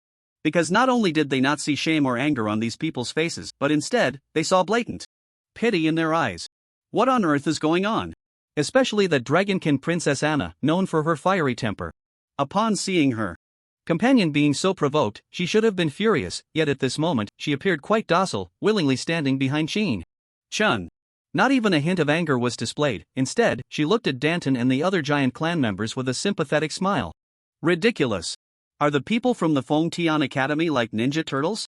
They've been stepped on, yet they aren't even angry. While everyone was filled with confusion and doubt, tap. A crisp sound of footsteps rang out. Then, the dragon Tamer, who had maintained an expressionless demeanor throughout, approached the grinning Danton. Just when everyone thought this dragon Tamer was about to confront Danton, they saw him actually extend his right hand to Danton. Ha ha ha. He really is a softie. He even took the initiative to make peace. The few Giant Clan competitors standing next to Danton erupted into thunderous laughter. Even the surrounding crowd was left in a daze. No way, is he really that soft? Others are stepping on your head. Why do you still want to shake hands and make peace? Alright. For the sake of Feng Tian Academy, I'll shake hands with you, you coward. Danton laughed heartily and extended his massive palm, grabbing Qin Shen's outstretched hand. However, at the moment he grasped Qin Shen's hand, a fierce expression suddenly appeared on Danton's face. His incredibly strong arm surged with an overwhelming force. Die, you brat! With a roar, he intended to use this immense strength to throw the tiny human in front of him away. The Giant Clan is described in the racial data book as strong as mountains, temperament like fierce dogs, irritable and combative, lacking worldly wisdom. To put it bluntly, they are simple-minded, physically strong, and emotionally dull. Living for years in the northern Moda icefield of the Dragon Kingdom, the Giant Clan is mostly in a state of isolation from the world. Like the Orc and half-Orc clans, the Giant Clan tribes adhere to the iron rule of strength above all. The seizure of territory, the allocation of resources, the possession of mates, all determined by strength. The long-standing way of life has long since erased any notion of human feelings and worldly wisdom. Of course, this doesn't mean all giants are fools. Those elders who have lived for hundreds of years are quite intelligent. It's just that these young brats in their teens and 20s are full of youthful vigor. Even when the Giant Clan elders repeatedly warned these youngsters to restrain their irritable and combative nature once they entered the main country's territory, they still couldn't help but explode. Especially when they saw all the girls in the audience looking at Qin Shen with admiration, they found it even more intolerable, as they were used to determining charm based on strength. In their eyes, only strong men are worthy of being liked and admired by girls. Can a good-looking appearance fill your stomach? The facts prove that the description of the Giant Clan in the racial data book is quite accurate and to the point. Other races, prodigies, no matter how much they look down on a freshman, still maintain silence when that freshman appears. They don't act like brain-dead individuals, constantly throwing out insults. At most, they might gossip behind their backs. That's just human nature. You can say whatever you want behind someone's back, but don't make the atmosphere awkward in front of them. But the prodigies of the Giant Clan are different. They are strong, but that doesn't mean they are smart. Now, they are self-righteously enjoying the feeling of being the center of attention. Little do they know. In the eyes of these proud representatives from various races, whether it be the giants or the taciturn dragon Tamer before them, they were all clowns. They could hardly wait for the giant Danton to directly kill Qin Shen. Then, they could delight in seeing Danton disqualified from the competition for maliciously killing someone at the banquet. Although the proud representatives from various races looked down on the intelligence of the giants, if they faced them directly in the competition, they still had to be fully alert. The main issue was that the giants' characteristics were quite tricky, especially for magic-based professions. This was because giants were natural magic insulators. You could see, none of the 7 members of the giant race had a magic profession. They were either physical melee or physical ranged fighters, and even the only support was a warrior type support class, the war drummer. Giants inherently despised magic and would never awaken any magical talent. The gods had closed the door to magic for them. However, they had also opened a small window. Giants naturally had a 50% magic damage reduction from birth. You can imagine. With a 50% magic damage reduction, if they also had skills to further reduce magic damage, combined with the giants' naturally tough and resilient physique, charging at a fragile little mage in the arena would be a nightmare for that little mage. At this moment, Danton, whose inner fury had reached its peak, saw this weak human daring to reach out to him, which undoubtedly ignited the powder keg. In the instant he roared, "Die for me!" That massive hand capable of breaking the arm of any level 60 fragile profession violently grasped Qin Shen's arm. Then, with gritted teeth, he forcefully swung him away. He could almost see this human being flung like a cannonball, crashing through walls, and even his entire body shattering into pieces. Ha ha! Weaklings! They deserve to die in agony. Even the proud representatives watching from the sidelines instinctively took a step back, fearing they might be caught in the crossfire. At the same time, all the proud ones closed their eyes and slowly shook their heads. All right. It's over. This 5th seed recommended by the Tianfu Academy, had met a fate of either death or serious injury at this banquet. 1 second. 2 seconds. Wait. What's going on? There's not a sound? The audience, who had closed their eyes and shook their heads, could not help but open their eyes when the anticipated loud crash did not come. However, in the next moment, wow! The scene that met their eyes left all the proud representatives gasping in astonishment. The Qin Shen, who should have been ruthlessly flung away and severely injured or even killed, was still standing there with an indifferent expression. In contrast, the originally grinning giant Danton was now red-faced and gritting his teeth. No matter how hard he tried, no matter how the veins on his massive arms bulged, he could not budge this human an inch. What was even more moving was, this freshman, whom they had looked down upon, maintained a calm and indifferent demeanor even while resisting Danton's strength. What the hell is this? A human body, competing in strength with a giant and not losing ground. No. It's not just not losing ground. It's a complete suppression. Anyone with eyes could see that the red-faced, gritting Danton, who looked like he was using all his strength, was clearly at a disadvantage compared to the calm-faced Qin Shen. This scene directly made the proud representatives, who had originally scoffed at Qin Shen, turn serious. This freshman is something else. At this moment, Qin Shen had already raised his head, his piercing gaze like a sharp sword staring directly at Danton, and his cold voice slowly echoed. Have you had enough of holding on? Danton was met with a piercing gaze, and for some reason, the bloodline inherited from the flame giant within him was suppressed, shifting from a boiling state to one of extinguishment. This caused a surge of fear to rise within him, instinctively making him want to retreat and release the human's arm. However, realizing fear now was too late. Danton had no idea that the moment he revealed his murderous intent towards Qin Shen, his fate of dying tonight had already become unavoidable. Whoosh! The instant Danton loosened his grip, Qin Shen's arm was already covered in ice-blue dragon scales, resembling the claws of an ice dragon. A chilling frost descended upon the entire banquet hall in an instant. In a state of shock and unpreparedness, Danton watched as Qin Shen stepped forward, closing in on the massive figure before him. The next second, put! This claw, resembling ice crystals, pierced directly through the body of the giant known for its toughness. Ever since he had transitioned to a holy dragon knight, the B-grade skilled Dragon Claw Assault had undergone a qualitative change. Originally, this skill merely allowed Qin Shen's arms to transform into dragon claws, enabling him to attack the target immediately. After the attack, his dragon claws would revert back to human arms. Now, after the transformation, the effect of this skill had changed to allow Qin Shen's arms to continuously dragonize into dragon claws. Note that it is continuous, not just a momentary transformation.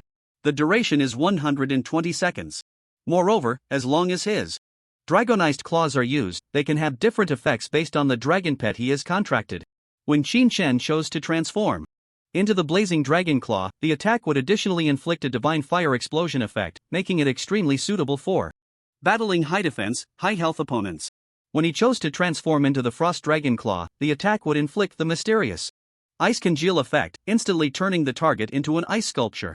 When he chose to transform into the nether poison dragon claw, the attack would carry the instant death poison effect, not only poisoning the target but also directly slaying 5% of the target's remaining health.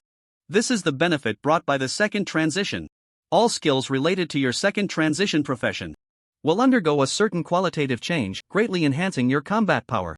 At this moment, Qin Shen naturally chose to harness the power of Shaohan, transforming his arm into a frost dragon claw.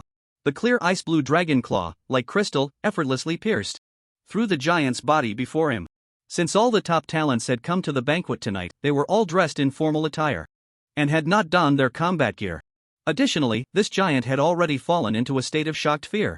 As a result, Qin Shen's frost dragon claw pierced through the giant's body as easily as cutting through white paper, under the astonished gazes of everyone present. The subsequent mysterious ice congeal effect instantly turned Danton, whose face still bore an expression of shock and fear, into an ice sculpture. Such a reversal of events truly caused everyone present to gasp in astonishment, and they instinctively took several steps back in trepidation. Only Anna, Mu Xinyu, and a few others revealed calm smiles as expected after witnessing this scene. What a joke! This damn giant dared to attempt to kill Qin Shen. They probably had no idea how these top-tier talents from the Tianfu Academy had spent the past half-month. Besides the daily practice with the teaching team, Anna, Mu Xinyu, and the others had bravely continued to challenge Qin Shen, hoping he would teach them, rather than provoking him like before. Before Qin Shen entered The dragon spirit secret realm, they didn't say they could match Qin Shen, but at least they could ensure they wouldn't be instantly killed by him, provided that the three little dragons didn't join him in the attack. However, after Qin Shen emerged from the dragon spirit secret realm, they were horrified to discover that even without the three adorable little dragons intervening, they were still instantly killed by Qin Shen. Even more shockingly, when they simply compared their strengths or wisdom in a single attribute, they were stunned to find that the level 40 Qin Shen could already crush them.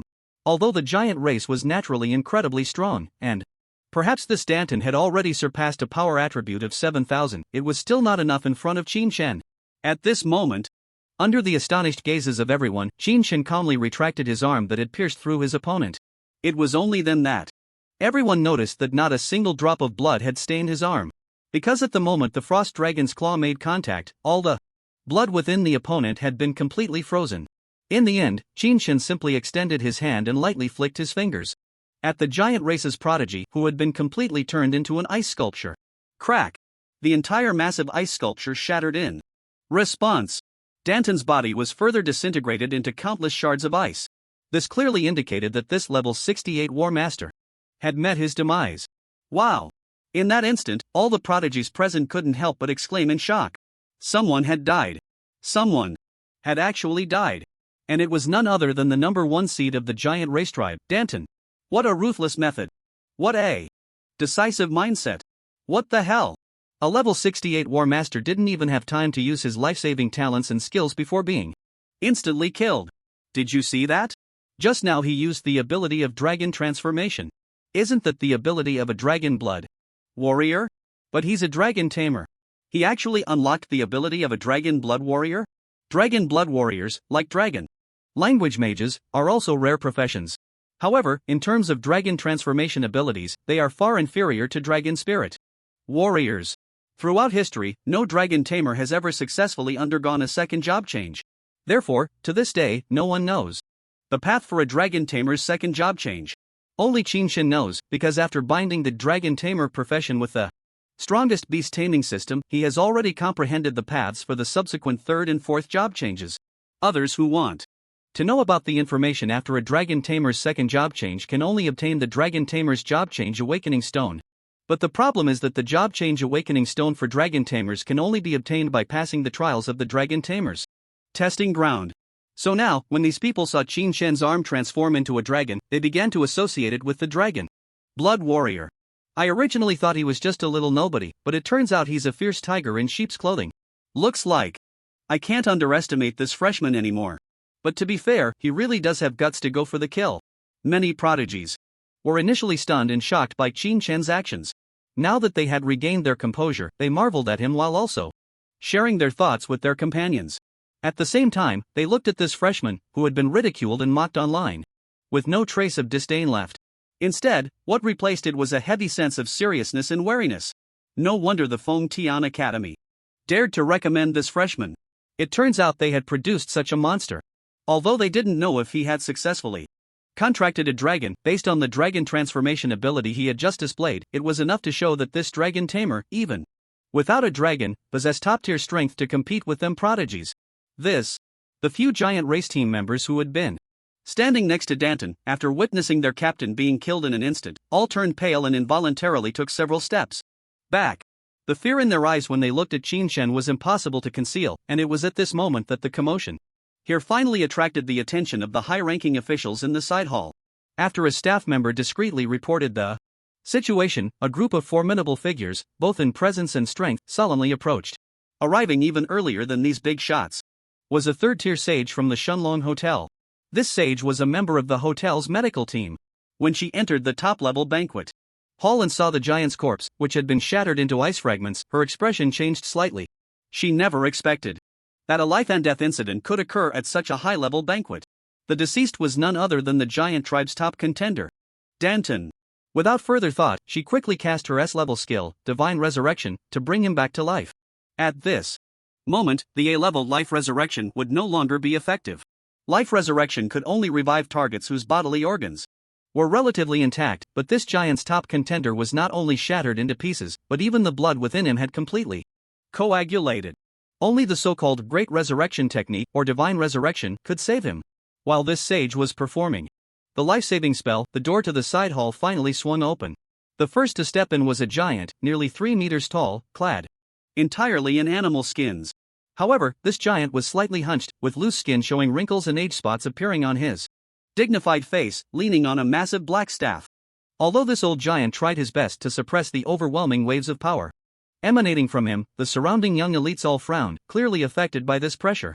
It was evident that this elderly giant was the elder of the giant tribe and also a level 100 4th-tier martial god. Following this level 100 martial god were the heads of various academies, elders from different tribes, and representatives from prominent families. Among them were Dean Lu Boming and Dean He Yalan. Their expressions were not grave, instead, they showed a sense of helplessness. This indicated that they had already understood the cause and effect of what had happened here. This kid, he really enjoys putting them in difficult situations. His actions were so ruthless, ready to kill at the slightest disagreement. It was the same when he sparred with Shui Shang. However, these two deans were already prepared to ensure Qin Chen's safety at all costs. Moreover, this matter was indeed initiated by the giant tribe. Anyone familiar with Qin Chen knew his character. He didn't seek trouble, but he was absolutely not afraid of it. Now that this giant tribe's elite had been directly killed by Qin Chen, it only indicated one thing: the other party had definitely harbored murderous intent. Otherwise, with Qin Chen's tendency to retaliate in kind, he wouldn't have acted so decisively. May I ask, how is our warrior doing? The slightly hunched but imposing level 100 martial god approached the sage from Shenlong Hotel. He merely leaned on his black staff as he came before her, yet the terrifying martial intent that inadvertently radiated from him still brought immense pressure to the sage. This feeling was akin to an elephant standing before an ant. His life is not in danger, but his level has dropped from 68 to 55. Under the pressure, the sage carefully responded to the level 100 martial god. Hiss. As soon as the sage finished speaking, everyone around, including the academy deans and high-ranking family members, couldn't help but gasp in shock. What the hell? Dropped from level 68 to 55. A full 13 levels. How can they even talk about the war of 10,000 demons now? Danton could just go back to the tribe honestly. It is well known that for job changers, the higher the level, the harder it is to level up. As the level increases, the required experience points also grow significantly. Take Qin Chen, who is currently only level 40, as an example. If he wants to level up to 41, he needs at least 5 million experience points. What does this mean? It means that if he wants to advance a level, he must clear 5 corresponding diamond dungeons. Even someone like Qin Chen, a soloing king, has to clear 5 dungeons, so one can imagine how difficult it is for those who can't solo and have to team up to share experience. So, even though there are many third transformation prodigies above level 60 in the banquet hall, in reality, they are already among the top talents in the Dragon Kingdom. Even many third-year students from prestigious schools are stuck around level 50. As for why the admissions office teachers from various prestigious schools Qin Chen met before were only around level 50, it's because these teachers are considered administrative staff in the school. After all, admissions office teachers don't need to meet the same level and teaching standards as instructors. At this moment, a number 1 seed painstakingly cultivated by a giant tribe suddenly dropped 13 levels. From a rising star expected to shine. In the preliminaries, he became an ordinary person. The source of all this was the dragon Tamer in the banquet hall, who remained calm and unafraid even in the presence of a level 100 martial god. What a pity! No one expected this level 40 dragon Tamer to be so formidable. It's true that he's formidable, but what led to Danton's demise was his own carelessness. Indeed, if Danton had treated this monstrous dragon Tamer with full seriousness, he could have at least avoided death. Be careful when fighting this dragon Tamer later. Don't engage him in close combat. Just kite him from a distance. We know that without you reminding us. If even Danton's giant physique couldn't withstand it, how could we be foolish enough to fight him up close? The many prodigies were now discussing in low voices. They even began to analyze how to target this dragon Tamer.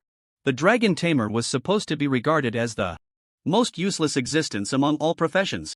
But now, the strength Qin Chen displayed had long made this group of prodigies suppress their inner contempt. If they continued to foolishly mock him, it wouldn't be arrogance, it would be sheer stupidity. Of course, what they were more interested in now was how Qin Chen would face the wrath of a level 100 martial god. Like many cliched plots, when the small fry is beaten, the big one will come out. Sure enough, in just an instant, the figure of the level 100 martial god, a giant tribe elder, seemed to traverse the void and suddenly appeared before Qin Chen. That massive body, backlit by the light, cast a shadow that enveloped Qin like a dark prison. Buzz. Accompanying this was a terrifying force that descended upon him like a tidal wave. Crack.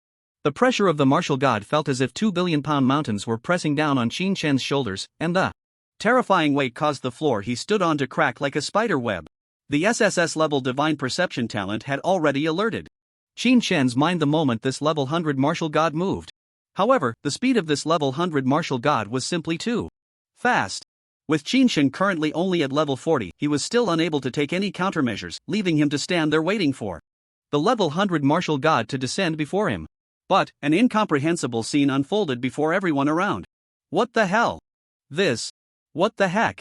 Under the pressure of a level 100 martial god, he looks completely unaffected. How is that possible? He's only level 40. My god. Something's not right.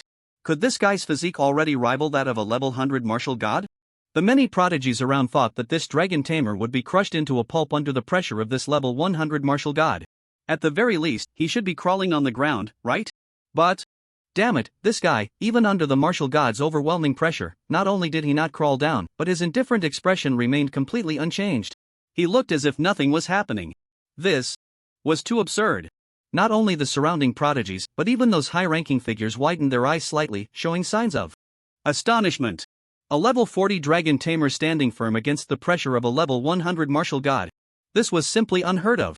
And as the party involved, the elder of the giant clan, Angus, raised an eyebrow, his murky old eyes locking onto the young human before him. What on earth was going on? A level 40 human kid actually withstood his level 100 martial god's pressure. As for the reason, probably only Qin and the two deans, Lu Boming and He Yalan, knew. The issue of pressure actually involved the matter of bloodline. In this world of job transitions, the bloodline levels of various races are essentially the same. Humans, dwarves, blood races, and so on. According to the established order rules, there is no distinction of superiority among these bloodlines, they are all of the same level. When the bloodline levels are the same, what matters is the level advantage. A fourth transition crushes a third transition crushes a second transition, and a second transition crushes a first transition. However, when the bloodline levels are different, the pressure brought by the level advantage will be immune. In other words, purely in terms of pressure, the advantage of bloodline is absolutely greater than the advantage of level. As long as your bloodline level is high enough, you can even ignore the huge gap in levels between both parties, allowing you to be immune to the pressure from these high-level powerhouses. That's right. Now, Qin's bloodline level had already received an extraordinary enhancement since he transitioned to a Holy Dragon Knight at the second level. The reason lies in the SSS level skill passive bloodline fusion, which has a more outstanding effect change. The original bloodline fusion could only allow Qin to inherit 20% of the dragon pet's attributes. But now, this skill has added a new effect. Bloodline sharing. Bloodline sharing, you will be able to enjoy the advantages brought by the dragon pet's bloodline. The dragon clan, the strongest race favored by the heavens. Its bloodline level naturally surpasses all living beings in the world, especially the divine beast at the top of the biological chain, the holy dragon. You might not believe it, but even a newly born little dragon can easily be completely immune to the pressure exerted by a level 100 human. This is the absolute advantage possessed by the supreme holy dragon bloodline. In other words, at this moment, although Qin's body still flows with human blood, it has already been endowed with the highest bloodline advantage that only the holy dragon possesses. Therefore, facing the pressure of this level 100 martial god, he would not feel the slightest discomfort. However, this scene caused a tremendous shock to the other prodigies present. They simply could not understand how this dragon tamer could be completely immune to the pressure of a level 100 martial god. If they were in Qin's position, they would probably kneel on the ground in an instant. Alright, Angus, don't scare my junior anymore. Just tone down the pressure. At this moment, Dean Lu Boming spoke with a faint smile. Even seeing the level 104th transition martial god suddenly approaching Qin, the two deans of the foam Tian Academy still showed no intention of intervening. Does this mean that the two deans do not care about the life and death of their student? Absolutely not. One can only say, never underestimate the character of any level 104th transition powerhouse. Except for those fourth transitions from evil organizations, any powerhouse who can pass through the fourth transition trial ground is enough to prove that the other party's character, ambition, and vision are not lacking. Furthermore, the chief elder of the giant clan was not one to take any drastic measures due to the squabbles of the younger generation. However, doing nothing at all was also not an option, so he thought to exert a bit of pressure to intimidate this young man. What surprised Angus, though, was that this human lad seemed completely immune to the pressure of a level 100 martial god. The younger generation is indeed formidable. Your Tianfeng Academy has truly produced an extraordinary talent. The old giant shook his head, expressing his sentiments. Meanwhile, the terrifying pressure that could suffocate all the surrounding prodigies had completely dissipated. He then coldly glanced at the pale-faced young giants, his eyes filled with disappointment, before turning to leave. Unexpectedly, before the battle had even begun, they had already suffered a setback. It seemed that this round of preliminaries had no place for the giant clan. The young giants, upon seeing their chief elder arrive, felt no joy. Instead, they were even more frightened and dared not speak. In this giant clan, which upheld the principle of respecting the strong, there was no such thing as favoritism. Even if the elder's grandson was bullied, the most that would happen is that the grandson would retaliate. In the giant clan, if a child got into a fight and reported it to their parents, they would not only receive no help but would also get an extra beating. Watching the matter settle down like this, the high-ranking leaders exchanged glances and turned back to the side hall to continue discussing important matters. Of course, before leaving, all the high-ranking leaders took a deep look at the silent dragon Tamer. Moreover, the two deans, Lu Boming and He Yalan, nodded at Qin Chen with admiration before exiting. Indeed. Bold and fierce, not bad. As long as he was in the right, even if Qin Chen broke the heavens, the deans would willingly help this lad patch things up. After this incident, the gazes of the various prodigies towards Qin Chen were no longer filled with disdain and mockery. They treated him as an equal. Even more so, they began to plot in their hearts how to let this dragon tamer fly a kite in tomorrow's preliminaries. Princess Loya of the Silver Moon Forest, level 69, hidden 3rd. Transfer Archer, Holy Moon Archer. Charlie of the Orc Clan, level 68, 3rd Transfer Wizard, Corrupted Priest. Ella of the Blood Clan, level 67, 3rd Transfer Blood Mage, Blood Spirit Mage. Nick of the Demon Clan, level 69, Storm Demon King. Betty of the Dwarf Clan, level 68, 3rd Transfer Necromancer, Soul Reaver. In addition, there are representatives from the 5 major hidden clans and the top 10 elite schools. Huangfu Shuiqing of the Huangfu family, Situ Jingyu of the Situ family, Ouyang Yun of the Ouyang family, Shangwan Wan of the Shangwan family, Linghu Zhe of the Linghu family. Lin Xiuling of the Ice Spirit Academy, Wang An of the East Spirit Academy, Chen Shiyuan of the Holy River Academy, Zhou Tsuanrui of the Radiant Star Academy, Yi Tian of the Xianyang Academy, Li Hua of the Tianwu Academy, Yu Mingjiang of the 7 Star Academy, and Lu Miaoxin of the Fanzhou Academy, the previously missing elite school. After the event concluded, the banquet continued. During this time, Princess Anna of the Dragon Clan also approached Qin Chen with a wineglass, recounting in detail the number 1 seeds representing various races, clans, hidden families, and top schools. What caught Qin Chen's attention was that the number 1 seed from the Ice Spirit Academy was also a freshman, just like him. Moreover, she was also from South Province and had ranked 2nd in the college entrance examination.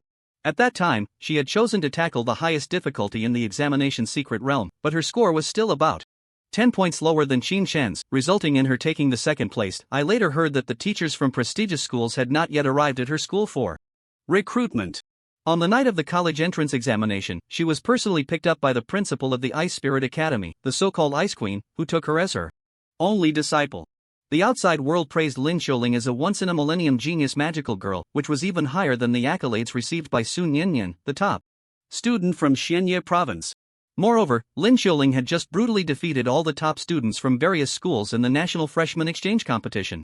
Now, she was arranged by that Ice Queen to represent the Ice Spirit Academy as the number 1 seed. This clearly indicated that after becoming the disciple of the Ice Queen, Lin Xiuling's strength was skyrocketing. Currently, Lin Xiuling was not attending this banquet. Additionally, the demon race does not determine their profession through a job transfer ceremony, but rather through the demon bloodline that flows within them. Nick from the demon tribe has the bloodline of a storm demon, so after his 3rd job transfer, he became the Storm Demon King. As Qin Chen listened, he calmly stuffed food from the table into his clothing.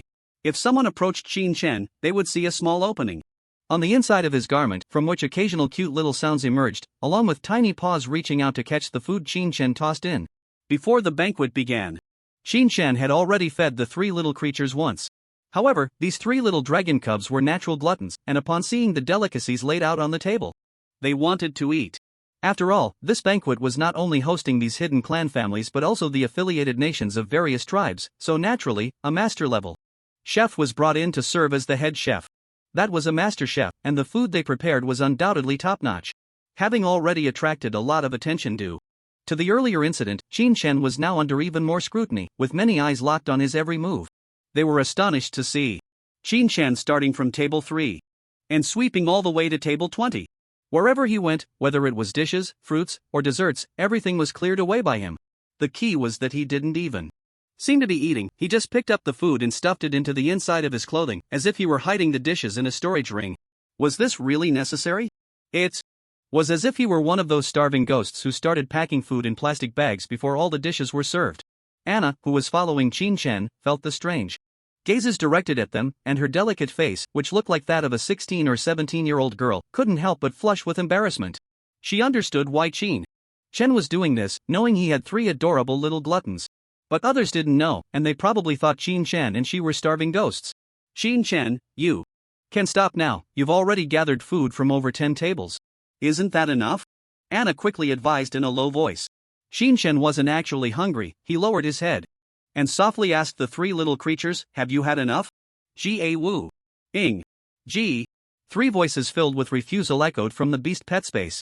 Clearly, these 3 little dragon cubs had not had enough. Even the usually proud little Han had transformed into a glutton, which showed just how delicious the food at this banquet was. After all, it was prepared by a master-level chef. Of course, the main reason was that these dishes were plated beautifully, making the portions seem relatively small. A plate of premium grilled steak had only a small piece, and a plate of premium lobster meat had just a few small clumps. It was completely insufficient. Then let's continue sweeping, Qin Chen said nonchalantly. In his eyes, maintaining face was not something to fuss over. Feeding his little dragon cubs was far more important than anything else. So, under the extremely shocked gazes of all the prodigies present, Qin Chen swept through the banquet like a storm, moving from table 20 all the way to table 50. Excuse me. Handsome, are you going to eat the premium magic beef tenderloin on this table? No? Then I'll take it all.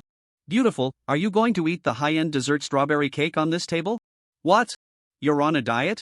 Then I'll help you finish it. All the prodigies were completely dumbfounded. Just a second ago, they were marveling at Qin Chen's decisiveness and ruthlessness, but the next moment, they were stunned by his gluttonous table-clearing behavior. They swore they had never seen such bizarre conduct in such an occasion. The prodigies, who were originally holding their wine glasses and chatting with each other, suddenly lost their composure as they watched the tables of delicacies rapidly diminish. Knowing that there was a high-standard banquet tonight, these contestants had intentionally saved room in their stomachs to savor the delicious dishes on the table. Yet, this Qin Chen from the Fengtian Academy was completely disregarding the rules. They hadn't even started eating, and he had already cleared away more than half of the food. Wouldn't that leave them hungry? Who could stand that? Moreover, even if the banquet ended and they returned to their lodgings to order takeout, how could takeout compare to the delicious dishes personally cooked by a master chef? Thus, the next moment. Crash! Those contestants who had been holding their wine glasses and pretending to be elegant while conversing with others could no longer sit still. They all hurriedly made their way to the tables. That Qin Chen hadn't yet swept clean, quickly grabbing chopsticks and forks, and started devouring the food at lightning speed. Even those self-proclaimed elegant and noble silver moon elves quickly put aside their airs, picked up plates, and hurriedly served themselves, fearing that if they were a moment too late, they would be swept away by that guy Qin Chen. The hotel staff, watching this scene unfold, exchanged glances, utterly astonished. They had witnessed these prodigies transform from their initial pretentious elegance into a frenzy of eating. The root cause of all this chaos was undoubtedly that gluttonous Qin Chen. They never imagined such a development would occur. Well, this banquet was originally intended for friendly exchanges among the various prodigies, but it had turned into a feast of gluttony. Truly, what a sight! An hour later, the feast finally came to an end. One by one, the prodigies returned to their lodgings with round, bulging bellies. They also hurriedly instructed their subordinates to look up information about the dragon tamer profession to prepare in advance. Although the prodigies were proud, they were not foolish. Even though the giant Danton was not wearing armor and was being careless, the fact that this level 40 Qin Chen could directly slay Danton was enough to demonstrate the latter's strength. And that Lin Xiuling from the Ice Spirit Academy also needed to be cautious. Damn it! How did this year's freshmen produce such 2 monsters? They had just entered their first year of college and were already able to stand on equal footing with their group of third transformation powerhouses. Were they all using hacks? After the banquet, Qin Chen returned to the single villas arranged for each contestant in the Dragon Kingdom. Some might think it was extravagant to assign each person a villa. But in this world of job transitions, it was not extravagant at all. Architect Under the influence of this secondary profession, if you wanted to build a multi-story skyscraper, it would only take half a day. A small villa could be erected in just 2 hours, including all the interior decorations. As long as there were 100 god-level architects, a mechanical fortress comparable to a first-tier city could be built in a day. Of course. Currently, globally, there were only a few dozen individuals who could reach the god-level tier in secondary professions. This shows just how rare god-level secondary professions are, and their status is absolutely not lower than that of a 100-level fourth transformation powerhouse. Right now, the standalone villas provided for the contestants can be built by a single S-rank architect in just half an hour. So in this magical manner, there's no shortage of villas. Moreover, in this job-changing world, housing prices are quite low. Even a hardworking employee can save up a year's salary to afford a good house outright. In fact, many companies even provide free housing for their employees. After Qin returned to the standalone villa, 3 little dragon cubs, with their bellies round and full, flapped their tiny wings and flew out from the beast pet space. They lazily hung onto Qin, sniffing their master's scent while preparing to doze off with sleepy eyes. Eat and then sleep. I see you're not dragons at all, you're clearly pigs, Qin said, looking at the 3 little dragon cubs nestled in his arms, feeling both amused and helpless. Although the 3 little dragon cubs were in their juvenile pet form, their weight pressing against Qin's chest was quite heavy. He wanted to set these little guys aside, but unfortunately, their tiny claws were tightly gripping his clothes, and even in sleep, they didn't let go. So, Qin could only hold onto the 3 little dragon cubs and lie down in the bedroom, while also checking the competition format for tomorrow's match. Tomorrow, the Dragon Kingdom qualifiers for the International Championship would officially begin. The first event would be the most prestigious individual competition, which also attracted the most attention from the national audience. 7 alien tribes, 5 hidden clan families, and 9 prestigious schools, excluding the South Cloud Academy, which focuses on secondary professions, would each send 5 seed contestants to compete. The previous qualifier champion, Silver Moon Forest, could have one additional spot. Thus, the total number of participants would be 106. Originally, Denton, the number 1 seed from the Giant Clan, should not have qualified to compete, but there would be substitutes. The competition would adopt a knockout format through a draw. This means that after the first round, half of the participants would be eliminated. If there were any buys, those lucky individuals would advance to the next round. There's no need to question whether this is unfair, as ultimately, only the top 4 can represent the Dragon Kingdom in the International Championship. In other words, no matter how many buys you get, if you lack the strength, you won't make it to the top 4. After understanding the competition rules, Qin fell into a deep sleep. The next morning, as soon as Qin opened his eyes, he saw the 3 little dragon cubs tilting their adorable little heads towards him, staring with gem-like big eyes, locking gazes with him. Gah! Little Geo stomped its short legs and called out, even without the telepathic bond with its dragon pet. Qin understood its meaning. It was hungry and wanted breakfast. Shaking his head with a resigned sigh, Qin hurriedly got out of bed, took out the high-quality magical beast meat he had pre-ordered from the school's fresh supermarket from his storage ring, and began cooking in the kitchen. While other strong individuals were engaging in their regular morning physical training, Qin had to play the role of a nanny for the 3 little ones, preparing breakfast for them. The portion was quite substantial. After feeding the 3 little ones, the time had already reached 7:30. After a quick wash-up and putting on his gear, Qin took the 3 little ones out, heading to the agreed meeting point. They then collectively teleported to the Divine Dragon Arena. At this moment, the Divine Dragon Arena was likely already packed with people, buzzing with excitement. It's worth noting that as the largest arena in the Dragon Kingdom, the Divine Dragon Arena can accommodate over 100,000 spectators. Plus, this event was being live-streamed across the entire internet. Therefore, the heat of this qualifier was exponentially higher than that of the National Freshman Exchange Competition. It can be said that anyone who is a job changer and free today across the nation would definitely be sitting in front of their computers, watching the live broadcast of this event. At this moment, before the competition officially began, the entire network and arena were already in a frenzy. Even middle schools, high schools, and even universities across the country have directly started live broadcasts of the competitions in their classrooms, all to let these students witness the shocking duels of these high-level prodigies with their own eyes. Over a billion pairs of eyes are glued to the screens, eagerly anticipating the start of the matches. Moreover, discussions online about Qin and Lin Xiuling have been reignited. This year, the Feng Tian Academy and the Ice Spirit Academy are really impressive. They actually sent a freshman to participate in such an important competition. At least Feng Tian Academy placed Qin Shen as the 5th seed, seemingly treating it as a training opportunity without caring about the results, but Ice Spirit Academy put Lin Xiuling as the 1st seed. I find it strange, do the other competitors from Ice Spirit Academy really just let a freshman ride on their heads? You can't deny it, this Lin Xiuling is quite the monster. I watched her in the freshman exchange competition. In the individual matches, she crushed everyone, and in the team matches, she also dominated single-handedly. And guess what her current level is? What level? Level 64. And she has already completed her 3rd advancement. Dark Spirit Demon Emperor. No way. Is that true? How did her level rise so fast? She has the Ice Queen as her master, and it's said that the Ice Queen specifically took her to the edge of the Rift battlefield for training, and while slaughtering the Demon Legion, her level naturally skyrocketed. Wow. I'm so envious. So, does that mean the Dragon Tamer from Feng Tian Academy is just a clown? Not exactly a clown. They probably didn't expect Qin Shen to achieve anything, just wanted him to come here for some early training. The discussions online were fervent. Initially, people thought Lin Xiuling, like Qin Shen, was just sent by the academy to get some early experience without any expectation of results. But unexpectedly, Lin Xiuling had already secured the champion position. Just starting her freshman year, she directly stepped into the ranks of level 60 with her 3rd advancement. She is simply a prodigy. In the eyes of many, it seems almost certain that this dark mage will take the championship.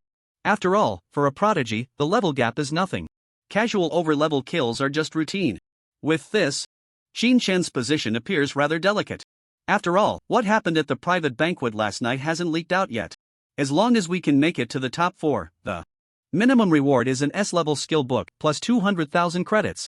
If we can make it to the finals, an S-level skill book plus 500,000 credits. If we can win the championship, an S+ level skill book, a bottle of SS level gene potion plus 1 million credits. The rewards for the team competition will be calculated separately. While the online discussions were heated, Qin Shen and Anna had already arrived at the gathering point in the magic manor. The beautiful Dean, Hyalan, also softly announced the rewards for the individual competition. Such rewards are indeed extremely generous. Although Qin Shen possesses many high-level skills, if you look closely, these high-level skills were either obtained from the system or could only be acquired by breaking records in secret realms. And how many people can break secret realm records on a regular basis? Therefore, the output of these S-level skill books has always been very low. Now, as rewards, they are indeed quite generous. With such a heavy reward, there will surely be brave souls. Upon learning that Feng Tian Academy had offered such generous conditions, everyone except Qin Shen began to breathe heavily. Alright, it's time to enter the arena. After finishing the announcement of the rewards, Dean Hyalan led everyone onto the teleportation magic array. Amidst a surge of magical runes, they disappeared from the magic manor. The location they were teleported to was the Dragon Arena. At this moment, the Dragon Arena was already filled with a dense crowd of people. The lively clamor rose and fell, resonating in everyone's ears. Their boiling discussions were so intense that even the music playing in the venue couldn't drown them out. The front row of the audience seats had almost been entirely booked in advance by a nationally renowned live-streaming media company, which had spent a fortune to secure them. Various famous live-streaming commentators were already in place, chatting with netizens in front of the screen. Surrounding the vast arena were high-tech nano cameras that were virtually invisible to the naked eye, striving to capture every detail of the upcoming battles. Above the Shenlong Arena, there were already more than a dozen large holographic projection screens, all to provide the best viewing experience for the audience present. Why were the tickets for the World Championship preliminaries so expensive that people were clamoring to buy them? Naturally, the event organizers would go all out to provide top-notch services to ticket buyers. As long as they purchased a ticket, they would be eligible to dine in all the high-end restaurants within the Shenlong Arena during the competition, as well as enjoy various top-tier entertainment venues. Moreover, everything was free of charge, no additional money would be required. It could be said that those who could afford the tickets were essentially people who were absolutely not short on money in their lives. Some big bosses even specifically purchased hundreds or even thousands of tickets in advance, just to bring a group to cheer for their favorite contestants. Yes, you heard that right. In this world of job transitions, even the job transition circles have begun to take on a fan culture. Because in this world, people are no longer focused on those star entertainers who sing, dance, and make jokes on screen, but rather on these powerful prodigies. Only the job changers are the true leaders. In this world of job transitions, many contestants who had achieved certain results in the World Championship had garnered a significant fan base, even after graduating From school, if they didn't go to the front lines to fight, they could still earn considerable profits through Mystery Realm Challenge live streams. Of course, there were also some prodigies who willingly chose to be a slacker, marrying into a wealthy family or working as a henchman for a wealthy clan. So, you could clearly hear in the venue that in a certain area, some audience members were collectively shouting awkward cheers for a particular contestant. Look! All the contestants for the individual competition are entering. At this moment, the excited audience, who were discussing animatedly, saw the contestant preparation area flash with an extremely dazzling light. Immediately afterward, intense spatial magical fluctuations spread out like ripples. Soon, a total of 106 figures were teleported to the preparation area. In the highest VIP section of the Shenlong Arena sat the high-ranking officials of the event and the big shots from various participating factions, such as the heads of various schools, elders from different tribes, and high-ranking members of prominent families. Welcome to the audience, friends from all over the country, and of course, to all the netizens watching the live stream, hello. Thank you for your support of the World Championship. Alright, the greetings have been made. Anyone who has watched our previous competitions knows we don't like to waste words. Now, let me briefly introduce the competition rules. Then we will begin the draw ceremony for the opening match. Seeing that all the contestants had taken their places in an orderly manner, the three official commentators at the commentary desk also made a very brief opening statement and then introduced the competition rules to the audience. After a few sentences, they concluded, "Alright. Now we will begin the draw. This battle is destined to become the focus of everyone's attention. After all, this is the opening match of our World Championship preliminaries. Which two top prodigies will be selected? Let's wait and see." As the official commentator's words fell, everyone had already shifted their gaze to the central screen. The battle chart on the screen began to scroll through the names of all the contestants. The competitors in the preparation area also looked up with serious expressions. Many of them started to pray in their hearts, hoping not to encounter those powerful top seeds, the first and second. Otherwise, losing in the opening match would mean elimination right from the start, not only bringing shame but also inviting ridicule and mockery from countless people. In the last competition, a contestant from the Shangwan family was unfortunately defeated in the opening match. That moment was even turned into a viral clip online. Especially the scene where that contestant had his mouth twisted by a punch from his opponent, which is still circulated on the internet, with netizens humorously calling him Twisted Mouth Guy. It is said that he couldn't withstand the mockery from the netizens and completely withdrew from the online world, then focused on leveling up. At this moment, the opening match was both an opportunity and a trial for all the contestants. If they could win, then all the spectators would remember their name. Many of the audience members would even become their supporters. But if they lost, they would be met with boos and jeers. They might even become a meme online, laughed at endlessly. Not only were the contestants feeling the tension, but even the big shots sitting in the top VIP seats were gripping their hands tightly. After all, the contestants represented their respective tribes, prestigious families, and renowned schools. Ding! At this moment, a crisp sound echoed from the nanospeakers scattered throughout the venue. The left side contestant has been confirmed. Everyone in the audience, whether commentators or contestants, felt a jolt at that moment. However, when they saw the confirmed battle chart on the screen, wow! The entire venue erupted into a clamor and excitement. Because the first contestant to take the stage for the opening match had been confirmed. He was the second seed from the Silver Moon Forest, and also the son of a certain elven noble, Alvin. His profession was Moonlight Wailer, a hidden third-tier wizard, at level 67. What the hell? How is it him? Wow!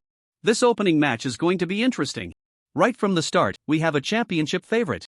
I heard that Alvin once killed a level 72 powerhouse despite being at a lower level, so his strength should be comparable to that elven princess, Loya. Hee, now the other third, fourth, and fifth seeds are probably praying they don't get matched up with him. The audience began to discuss animatedly. Just as they said, the third, fourth, and fifth seed contestants from other organizations indeed showed anxious expressions. Ding! Under the very gazes of the crowd, the name of the contestant who would battle Alvin was finally confirmed. When the second sound fell, everyone's attention was once again instantly focused on the screen. They were eager to see who the unfortunate soul would be that would fall to Alvin. If the selected contestant was one of the top seeds from the major teams, it would surely be an exciting and intense battle. But if it was a third, fourth, or fifth seed, the probability of losing was not just 100%, but at least 80%. The seed number also represented the strength ranking of the contestants. And under the gaze of thousands, Qin Chen. These two characters were clearly displayed opposite Alvin. With everyone activating the D-level universal skill language proficiency, even though the text displayed was in the Dragon Kingdom script, all the Spectators and contestants from various tribes instantly knew who these two characters referred to. And when the name Qin Chen appeared, instead of erupting into a wave of excitement, the crowd burst into a series of booming laughter. Ha ha ha. What the heck? They really drew a fifth seed. And it's that Qin Chen. This guy seems to have faced a lot of skepticism from netizens before? Isn't that right? In the publicly available contestant information, he is only level 40. Oh, and he's a dragon tamer. What the heck? Isn't that a useless profession that was publicly called out globally? What the hell? How could the Feng Tian Academy let someone like him be the number 5 seed? Not to mention, this guy is destined to be crushed by Alvin. It seems another iconic scene is about to be born. Clearly, the entire audience, whether they had heard of Qin Chen's name or not, unanimously believed that the winner of this opening battle would undoubtedly be the elven noble Alvin. However, when these spectators turned their gaze to the competitors in the preparation area, they were astonished to find, what's going on? Why do these competitors all look so serious? That's not all. The elven noble Alvin, dressed in a magnificent golden wizard robe and looking as handsome as a prince, at this moment showed no contempt or ease in facing a weaker opponent. Instead, he wore a grave expression. These spectators might not understand. If these competitors had not experienced what happened at last night's banquet, their first reaction upon seeing this list would have been exactly the same as that of the audience, believing that this Qin Chen would surely lose. But when they personally witnessed this dragon tamer, who was labeled as a useless profession by the outside world, instantly kill the number 1 seed of the giant tribe with an ice dragon claw, if they still showed the same foolish expressions as the audience, then they would be brain dead. In the eyes of the audience, this opening battle was Alvin's personal showcase, a crushing battle. But only these competitors knew that this could very well be a fiercely contested battle. Tap. In the suddenly silent preparation area, the sound of footsteps echoed. All the competitors turned to look, only to see the dragon tamer, who had remained silent the entire time, walking onto the stage with an indifferent expression under the very gazes of the crowd. Damn it! This guy's mental fortitude is really strong. Many competitors couldn't help but exclaim.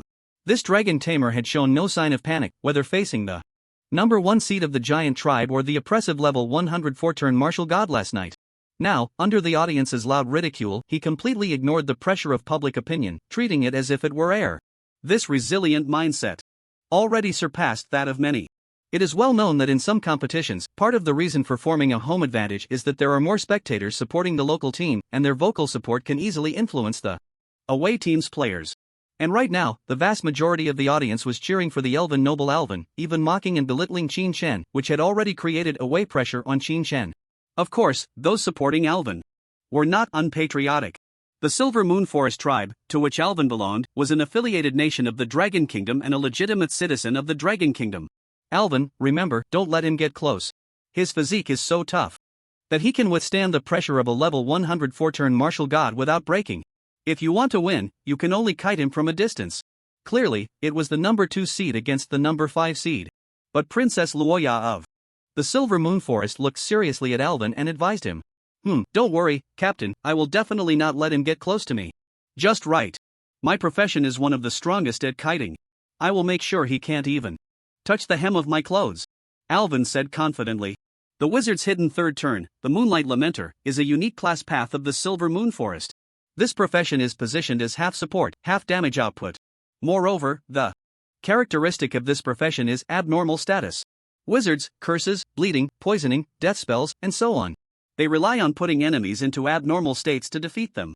No matter how terrifying your physique is, your resistance to abnormalities can't be that outrageous, right? At seeing Alvin say this, the teammates from Silvermoon Forest also breathed a sigh of relief. Then let's go, crush him.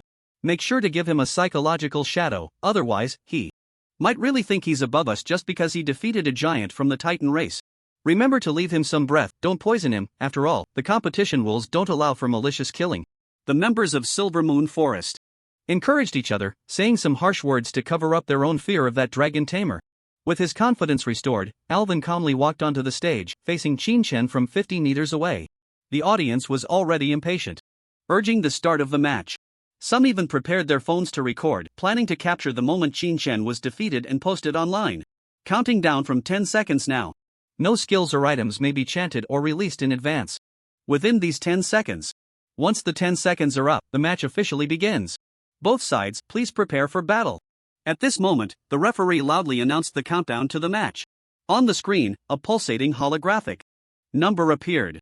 Alvin, dressed in a golden wizard robe, had already taken out a level 60 golden staff. His gaze was fixed on the figure opposite him. And Qin Shen stood with his hands hanging down, calmly looking at Alvin. Damn! This guy doesn't feel any tension at all. Alvin couldn't help but grit his teeth. At this moment, the 10-second countdown had come to an end. The opening match of the Dragon Kingdom regional preliminaries of the International Championship officially began. As the countdown reached 0, whoosh! This level 67 wizard, hidden in the third transition, surprisingly did not immediately cast a magical shield on himself. Instead, he retreated first, creating a safe distance of over 100 meters from Qin Shen. This action left the entire audience dumbfounded. It shouldn't be. Why is he retreating? Shouldn't he just unleash a skill to end the battle? You're a level 67 Moonlight Whaler fighting a level 40 Dragon Tamer, and you still choose to retreat and create distance. Isn't that a bit too cautious? Before they could voice their thoughts, Alvin, having created a safe distance, waved his staff again. Buzz! The power of magic surged wildly. And a layer of faint black shield instantly enveloped Alvin tightly. Even more absurdly, he activated the effects of the 3 accessory items he was wearing: wrist guards, a necklace, and earrings. In a brief moment, a heavy barrier was formed that even a melee class of the same level could not easily break through. Damn! Does a level 67 fighting a level 40 need to be this cautious? I'm just amazed. The Dragon Tamer on the other side hasn't even moved, yet Alvin has already layered himself with shield after shield. Who really has the level advantage here? What do you know? This is called using full strength even when fighting a rabbit. This caution is commendable, it completely avoids a mishap. You have a point. Seeing Alvin's cautious measures, many audience members began to explain. On the stage, with all defensive measures in place, Alvin felt an indescribable sense of security rising within him. However, strangely, the Dragon Tamer opposite him was still standing there, motionless, showing no intention of attacking. Looking at the other's indifferent expression seemed to starkly contrast with his own hurried defensive actions earlier. It was as if the other side was the one with the advantage. And he, the level 67 second seed, was the one at a disadvantage. Damn! A wave of humiliation surged in Alvin's mind. Without thinking much, he waved his staff again, and a series of purple magical lights burst forth. Moon spirits began to materialize around him. Is this Alvin really using an abnormal summoning strategy? The players from various teams were naturally very familiar with the unique hidden third transition of the Silver Moon Forest. After all, the champion of the last preliminary round was a Wailing Mooncaller. At that time, the Wailing Mooncaller also employed an abnormal summoning strategy. The so-called abnormal summoning strategy actually refers to summoning a legion of wraiths, which can inflict abnormal status effects on targets upon attack. At the same time, these wraiths also have a self-destruct mechanism, and the damage caused by their explosions is quite high. Many experts have categorized this third transition profession into the summoning category. 5 seconds passed. The audience quickly saw the vast arena being filled with wraiths. Roughly estimating, this Alvin managed to summon 3,000 wraiths in one go. The arena can be expanded. At the referee's signal, 2 master architects were already on standby to modify the arena's size. 3,000 wraiths. They had already occupied a third of the entire arena. To ensure absolute fairness in the competition and to avoid any restrictions or impacts on the players due to the arena's size, the officials would expand and modify the arena's area at any time. Even if you, Alvin, could summon 10,000 wraiths, the event officials could definitely expand the arena to accommodate all the wraiths perfectly. However, it seemed that Alvin's limit was 3,000 wraiths. After completing the summoning, his complexion turned slightly pale, and the magical fluctuations that had arisen from his high intelligence attribute faded away. This indicated that his mana was nearly depleted. Once Alvin summoned this legion of 3,000 wraiths, his confidence soared to another level. Even the audience gasped in amazement. Don't underestimate these 3,000 wraiths. With these 3,000 wraiths, flattening a mid-level city would be a piece of cake. And when Alvin reaches level 90 and successfully transitions to the 4th stage, his power will increase again. A 4th stage powerhouse, without any equal level opponents to hinder him, could easily destroy a first-tier city. Moreover, once these wraiths self-destruct, the toxic mist and plague they release would likely plunge the entire city into a realm of death. At this moment, Alvin resembled a general commanding a legion of wraiths. He was surrounded by stars, gazing at the Dragon Tamer across from him, trying to catch a glimpse of fear and unease in the other's expression. However, what made Alvin grit his teeth in frustration was that the guy's expression remained calm and indifferent, as if he were merely watching a play. This only served to further highlight Alvin's grandiose display as that of a clown. Damn it! Alvin muttered under his breath, unable to hold back any longer. He raised the staff in his hand and shouted, "Attack!" Bang! All 3,000 moonwraiths took a heavy first step in unison. The entire arena trembled in response. Charge! At another furious command from Alvin. Buzz! The surface of these wraiths suddenly manifested armor forged from magical energy, transforming them into cavalry as they began to charge in formation towards Chin. Shun! Boom! This overwhelming charge moved the entire audience. There was no way these lower-level spectators could usually witness the grand displays of these third-stage powerhouses. As long as these wraiths reached the dragon Tamer, they wouldn't even need to attack. A simple self-destruct should secure victory. And at this moment, he finally made a move. Yes. Faced with the charging legion of wraiths, Qin Shen, who had been waiting for the other side to show their hand, finally took action. To others, the attack and self-detonation of 3,000 wraiths were indeed terrifying. Especially for many of the 3rd, 4th, and 5th seed competitors in the preparation area, they all knew that they would definitely lose against this move. However, in Qin Shen's eyes, this wraith army, as Alvin's killing move, could only be summed up in 2 words, just this? Without further thought, he clasped his hands together, and the skill chant above his head had just begun to appear before it instantly vanished. This meant that under the influence of quick casting, the skill he was about to cast had eliminated the chant. Buzz! After Qin Shen clasped his hands, a series of emerald green summoning circles emerged around him. Moreover, the number of these summoning circles instantly covered more than half of the arena. Roughly estimated, there were at least tens of thousands of summoned creatures. What the hell? What is this? Is this dragon tamer going to summon something too? And all at once, tens of thousands of them. This scene left not only the audience and competitors in shock, but even the high-ranking officials sitting in the VIP seats were dumbfounded. This included the 2 deans, Lu Boming and He Yalan. They had never seen a dragon tamer summon so many summoning circles. However, there was no time for everyone to react. In Alvin's desperate gamble, the entire Wraith army had already charged in front of Qin Shen, meaning they had breached the area filled with dense summoning circles. Roar! Just as a Wraith's arm transformed into a moonlight blade and swept towards Qin Shen. Swish! A thick, green giant claw suddenly shot out from one of the summoning circles beside Qin Shen. With a crunch, the moonlight blade formed from the Wraith's arm was instantly crushed by this green giant claw. Wow! In that moment, the entire arena was stunned. Pairs of eyes were fixated on the protruding green giant claw, all faces displaying shock and disbelief. What the hell? A dragon? Is that a dragon's claw? But wait. If this summoned dragon, wouldn't that mean he could summon tens of thousands of dragons? How is that possible? But the question remained, what on earth was this thick, dragon-scale-covered giant claw? The next second, Qin Shen provided everyone with the answer. Boom! Huge emerald figures stepped out from the summoning circles. At that moment, everyone finally saw the monsters Qin Shen had summoned. Entirely emerald green, each one towering at a height of 5 meters. Their bulging muscles exuded an unparalleled sense of oppression. Their heads resembled flying dragons, and their limbs were like dragon claws, surrounded by an extremely terrifying poisonous aura, as if they were evil spirits crawling out from the abyss. The architects beside them were also shocked. Without needing the referee's signal, they immediately expanded the entire arena again. Otherwise, the arena would be unable to accommodate these tens of thousands of green monsters, each taller than giants. The moment these green monsters appeared, they directly locked onto the charging Wraith army. Roar! They let out furious roars and charged straight towards the Wraith army.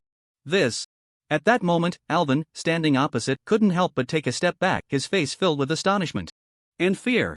He never dreamed that the opponent could also summon monsters. Moreover, the summoned monsters were several times stronger than his Moonlight Wraith. This is unreasonable. This is completely unreasonable. He was just a level 40 dragon tamer. How could he possess such a terrifying physique and also have such an astonishing summoning ability? However, no one was there to answer the doubts in his heart. The emerald monsters summoned by Qin Shen were already incredibly powerful, not to mention their numbers reaching tens of thousands. In just an instant, these green monsters swept through like a swarm of locusts, directly crushing the so-called moon spirits beneath them, with some even grabbing them and swallowing them whole. Even though some of the spirits chose to self-destruct, what was even more shocking was, the scales on the surface of these green monsters suddenly flipped up, and the plague mist generated by the spirit's self-destruction was instantly absorbed into their bodies. Alvin, whose blue energy was completely depleted, could only watch helplessly as his spirit army was ruthlessly crushed by this group of green monsters that resembled dragon people. In the end, this group of monsters surrounded Alvin completely. Meanwhile, Qin walked over calmly, and the monsters neatly parted to make way for him. Then with a thud, they all knelt before Qin, as if welcoming their king. Thud. When the calm-faced Qin arrived in front of Alvin, this self-proclaimed noble and elegant son of an elven aristocrat was already wide-eyed in terror, and with a thud, he fell to the ground. Surrender, Qin said, his tone calm and unruffled. Lacking even the joy and pride one should feel after winning a match. It felt as if he was merely agreeing to Alvin, like stepping on an ant by the roadside, not stirring even a ripple in his heart. Realizing this, Alvin's face, which had turned pale from fear, suddenly flushed a deep red. But he quickly despaired as he realized he was the defeated party. The anger of the defeated, what else could it be but impotent rage? I surrender. In the end, Alvin closed his eyes and announced his defeat in a dejected tone. Wow! At that moment, the audience, stunned into silence by the earlier scene, finally came to their senses. Hearing Alvin's surrender and seeing the incredibly fierce green monsters on the stage, they realized something that made them feel utterly ashamed. This Qin was not a waste. He had easily defeated the second seed, Alvin, from the Silver Moon Forest. No one had expected the final result of this opening match to be like this. The referee decisively raised his arm and, amidst the shock of the crowd, announced the result of the opening match. In light of contestant Alvin's choice to surrender, I declare that the winner of this opening match is the 5th seed contestant from the Fengtian Academy, Qin. As the referee's words fell, the uproar ceased. In its place, gasps of astonishment arose. As for Qin, at this moment, he gently waved his hand, and instead of the green monsters dissipating, magic summoning circles appeared around them, and they turned back into a certain space. Clearly, these green monsters were not simple summoned creatures. They could be stored in a certain space, similar to summoned pets. And when it came to such means, it naturally couldn't avoid the little ghost that only knew how to chirp. When the little guy's level rose to 30, the Underworld Bond welcomed another enhancement and feedback. Monsters killed under the Underworld Bond state would also generate Underworld Poison Warriors for Qin to command. Moreover, these Underworld Poison Warriors could be stored in the little ghost's 25 level awakened Underworld Poison space, constantly enjoying the refinement of Underworld Poison, making the combat power of the Underworld Poison Warriors even stronger. Realizing the tremendous changes brought about by the little ghost's level increase, Qin immediately applied for entry tickets to 4 diamond level secret realms using his credits. Of course, these were the 4 diamond level dungeons he had previously cleared. The monsters in the new diamond level dungeons had not yet respawned. To outsiders, Qin's repeated clearing of the secret realm dungeons seemed to serve no purpose other than refreshing records, because no matter what secret realm it is, rewards can only be claimed once. As long as you have claimed the rewards from a secret realm instance, no matter how many times you refresh the record or how high your score is, you will not receive any rewards.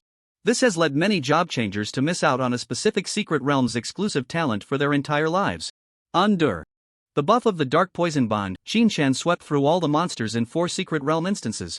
As expected, all these monsters were transformed into Dark Poison Warriors by Qin. The total number was 80,000. Currently, Qin could only summon a little over 10,000 due to space limitations.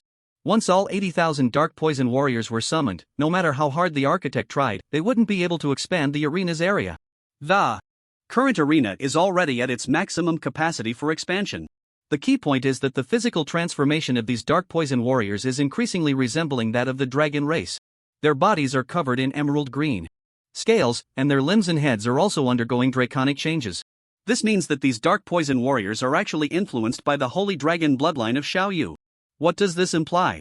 It implies that as time goes on, these Dark Poison Warriors, having long been bathed in dark poison refinement, might slowly transform into warrior puppets infused with the holy dragon bloodline. This is merely Qin's speculation. Whether it is truly the case will have to be left to time. At this moment, Xiaoyu's adorable little head poked out from Qin's collar, making a cute sound. It didn't understand why its master summoned it after the match began. Even after being summoned, the little creature was socially anxious. When it emerged from the beast pet space, it immediately nestled in Qin's arms. Fortunately, the armor Qin wore had some space in the chest area, otherwise, this round little creature might not have fit in. Now that Qin stepped down from the arena and returned to the preparation area of the Fengtian Academy, he naturally didn't have to worry about being caught on camera with Xiaoyu. Additionally, it should be noted that the effective range of the beast pet space is a 10-meter radius centered on Qin. This means that within a 10-meter range, the little dragon cubs can choose to emerge from any spot. Xiaoyu chose to emerge right in Qin's arms, so no one noticed that Qin had quietly summoned Xiaoyu, forming the Abyss Bond. The Dark Poison Warriors can only be summoned in this bonded state because the Dark Poison space is under Xiao Yu's control. Therefore, if Qin Shen wants to summon the Dark Poison Legion, he must first bring the little creature out, and only through the Abyss Bond can he enjoy the rights to summon and command the Dark Poison Warriors. Furthermore, to deal with the exceptionally explosive Moonlight Wailer, the Abyss Bond is also the most effective countermeasure. It directly allows Qin Shen to transform into an invulnerable berserker, where any negative effects cannot take effect. As he rubbed Xiao Yu's little head, before he could speak, a fiery red little paw suddenly shot out from his arms. It grabbed Xiao Yu's tail and gave it a tug. Gee! Xiao Yu didn't even have time to enjoy its master's affection before it was pulled back into the beast pet space by its older sister. Xiao Jiu. Qin Shen, who was very familiar with the situation in the beast pet space, naturally understood why Xiao Jiu was pulling Xiao Yu back. He felt a bit regretful because, during his leisure time, he had taught these three little dragon cubs how to play Do Di Zhu. At this moment, inside the beast pet space, the three little dragon cubs were using their little tails to curl around the cards, then using their little paws to play one card at a time. Each time they played a card, the three little dragon cubs would make a cute sound. Among them, the one with the highest card skills was still the second sister, Xiaoan. However, the one with the best luck, often drawing good cards, was the most innocent third sister, Xiao Yu. As for Xiao Jiu, Jia Wu, it angrily slapped its paw and shouted in frustration. Not only was its card skill poor, but its luck was always the worst. Yet, being both bad at the game and eager to play, it always dragged Xiao Han and Xiao Yu along to join in. The stakes of their games were that the winner could kick the loser's bottom. As a result, little Jiu was kicked the most, making her cry out in frustration. Little Yu was better, every time she kicked Big Sister, she would timidly tap little Jiu with her little paw. Little Han, the proud princess with a strong desire to win, was different. She directly swept her little tail against Big Sister's bottom. However, sometimes little Jiu would get lucky and win a round, retaliating right back. The three little dragon cubs were tough and resilient. For them, this was hardly even a tickle. Watching everything unfold in the beast pet space, Qin Shen rubbed his forehead inside. He hoped they wouldn't turn into three little gamblers. Meanwhile, while Qin Shen was sighing, the audience outside had already erupted into a frenzy. Who the hell told me that dragon tamers are a useless profession? Who is it? Step up and take a beating. Complete defeat. Thoroughly and utterly defeated. That Alvin. What the hell was that just now? Summoning 1,000 dragon-shaped monsters. Is this even called a dragon tamer? It should just be called a summoner. Whether it was the live streaming platform or the audience on site, everyone was wide-eyed, engaging in incredulous discussions. A curtain raiser battle had directly reshaped the views of all the spectators on dragon tamers. That profession, once labeled as useless by the Global Job Transfer Association, was now vindicated in front of a national audience. Wasn't there a sensational news piece before? A post on the Fengtian Academy forum said that this dragon tamer successfully contracted a holy dragon. Ha! Isn't that just a rumor? The school's official statement denied it. These days, there are just too many rumors. Even now, some media outlets, in their quest for attention, would publish videos or images with the beginnings and ends cut off. There was even a media claim of discovering a corpse of a heavenly flame giant dragon, only to find it was just the corpse of a heavenly flame lizard upon investigation. After various sensationalism and rumors, people have become skeptical of shocking things they see online, rather than blindly believing. This included the matter of the dragon tamer successfully contracting a holy dragon. 99% of people would glance at it and dismiss it as a gimmick. But now, after such a battle, some were beginning to doubt, even believe that Qin Shen might really have contracted a giant dragon or a holy dragon. Alright, don't blow it out of proportion. In my opinion, Alvin's initial decision was already wrong. One misstep leads to another. If he hadn't chosen to create distance at the start, but instead directly used the S+ level skill Moonlight Curse on Qin Shen, wouldn't that have solved everything? Or he could have used some abnormal skills to disrupt and pull the opponent. That would have worked too. Instead, he used the least effective summoning method. Abnormal explosive troop flow only works best in team battles. In a one-on-one, wouldn't it be better to just use a normal abnormal skill flow? At this moment, many self-proclaimed experts in the audience began to criticize Alvin. The fact proved that no matter which world it is, there will always be some keyboard warriors. They love to point fingers at others' actions, while believing their insights are the best. Even though I'm only at level 20 or 30, my awareness rivals that of a king. These prodigies who have reached level 60 and undergone 3 job transfers by the age of 20 can't compare to our strongest kings in terms of awareness. The most fatal thing is, many people actually chose to believe these so-called experts, thinking they were making valid points. However, what they didn't know was, These were all just their hindsight from watching the game from a god's perspective. I remember teacher Zhang San once said, the more knowledge-deprived a person is, the more inexplicable courage and pride they possess. And these so-called experts and keyboard warriors before us are just like that. After Alvin's defeat, the originally supportive and optimistic voices turned into criticism. That's how the world works. It only favors those who succeed. Qin Shen had long seen through it. Were those who cheered and shouted for you truly fond of you? Not at all. They only liked the successful version of you. Once you became a failure, those who cheered for you would instantly turn into critics who would kick you when you were down. Therefore, he never cared about the opinions of others, treating their words as mere nonsense. Even when hundreds of thousands of people at the scene criticized him, Qin Shen remained expressionless, treating these people as if they were air. Damn. This group of useless fools knows nothing yet loves to pontificate.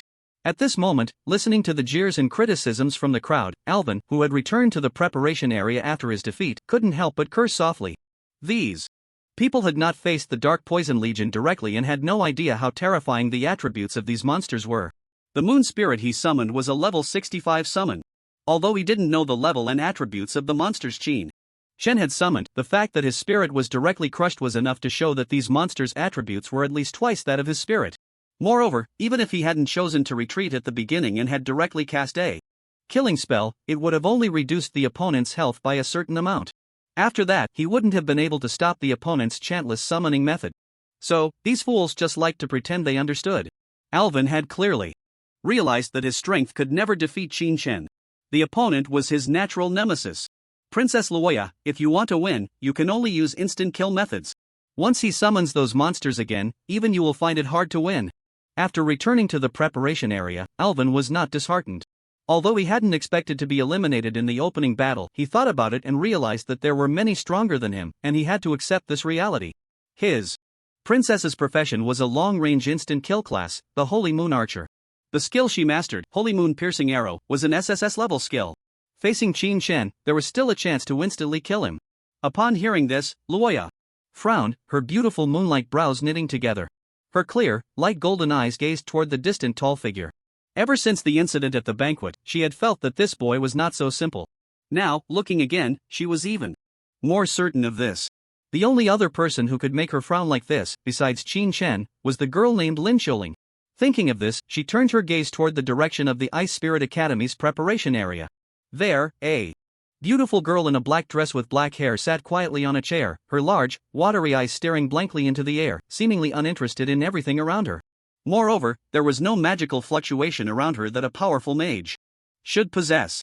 She seemed like a vortex, with the surrounding magical energies subtly converging toward her. Compared to Qin Shen, this girl, the only disciple of the Ice Queen, attracted even more attention. Whether it was Charlie, the number 1 seed of the orcs, Nick, the number 1 seed of the demons, or the top talents from prestigious families and schools, their gazes were almost all fixed on this dazed girl. As for Qin Shen's performance in battle, they initially showed only slight surprise, but what they valued more was this girl, Lin Xiuling, who seemed to be playing on easy mode. However, this girl with vacant eyes suddenly turned her head and looked toward the direction of the Dragon Kingdom's preparation area. There was the boy with the dragon that her teacher had mentioned, the one her teacher had told her would be her strongest rival on the road to victory. At this moment, the big shots in the VIP seats at the highest level were also very satisfied with this opening battle. Especially when Qin Shen displayed special techniques that even they couldn't comprehend, they were astonished. This was only natural, after all. Throughout history, there has only been one dragon tamer who successfully contracted with a holy dragon, and that is Qin Shen. If it were any other profession, these big shots would be well versed in the skills and passives of those careers. But for dragon tamers, that falls into their knowledge blind spot. The deans of the prestigious universities gritted their teeth, their gazes towards Lu Boming and He Yalan filled with envy and resentment. They had the qualifications to view the battle videos of Qin Shen's vocational entrance exam. So they knew about Qin Shen's contract with the Holy Dragon. However, at that time, they had pressing matters to attend to and could only hurriedly instruct the admissions office staff to do whatever it took to secure Qin Shen. Perhaps the dean's tone wasn't stern enough, leading the admissions staff to let this prodigy slip to the Feng Tian Academy.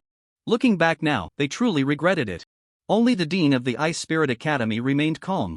You Feng Tian Academy have Qin Shen, but my Ice Spirit Academy also has Lin Xiuling.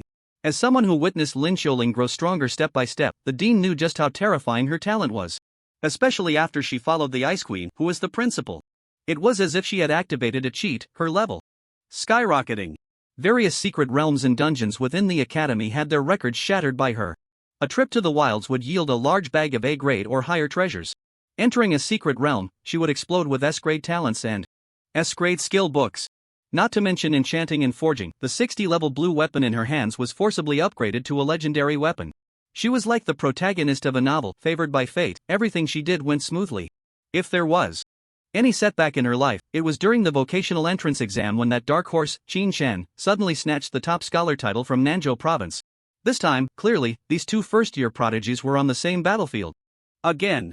Unless something unexpected happened, the two sides would definitely clash. It was just uncertain who was stronger or weaker. The highly anticipated first match ended in an unexpected manner. The previous champion team, the second seed, Alvin from the Silver Moon Forest tribe, was defeated by the fifth seed contestant Qin Shen from Fengtian Academy. The key point was that Qin Shen was not only a first-year student but also a dragon tamer, a profession that everyone looked down upon. The identity of a first-year student was not the most shocking.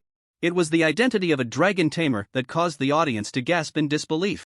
Throughout history, they had never seen a dragon tamer qualify to participate in the world domination battle. Let alone this dragon tamer now crushing the champion favorite contestant who was favored by countless people. And what were those green monsters resembling dragon people, and what skills did they possess? Not only could they absorb the poisonous gas released by the witch spirit explosion, but they also had an extremely terrifying combat power. In such an unclear situation, the audience hurriedly picked up their phones, searching for information about the dragon tamer profession on various specialized encyclopedia platforms. However, to the audience's disappointment, no matter how they searched, the phone screens always displayed just a few sparse lines of text. Damn! I can't even look it up. There's no way. After all, this is the most mysterious profession in vocational history, and there's almost no introduction to the skills and characteristics of this profession. Now this Qin Shen can summon these dragon-shaped monsters, which means he must have unlocked some ability of this profession. So, does that mean this kid is on the same level as Lin Xiuling? You might be overthinking it. Even if he unlocked the summoning ability of the dragon tamer, facing Lin Xiuling's dark magic, those dragon-shaped monsters would still be obliterated. Indeed, the profession that restrains summoners is the mage, with wide-ranging AoE and high-burst damage that can directly clear summon creatures. As the audience eagerly discussed this, the results of the next round's draw had just been freshly announced. There wasn't even a single advertisement interruption in between. Anyone who has watched the World Conquest battle knows that whether it's the current preliminaries or the World Championship 3 months later, there are no dull moments. The event organizers strive to present all the exciting battles without any breaks to the audience. Demon Tribe's number 1 seed Nick versus East Spirit Academy's number 2 seed Lu Yan.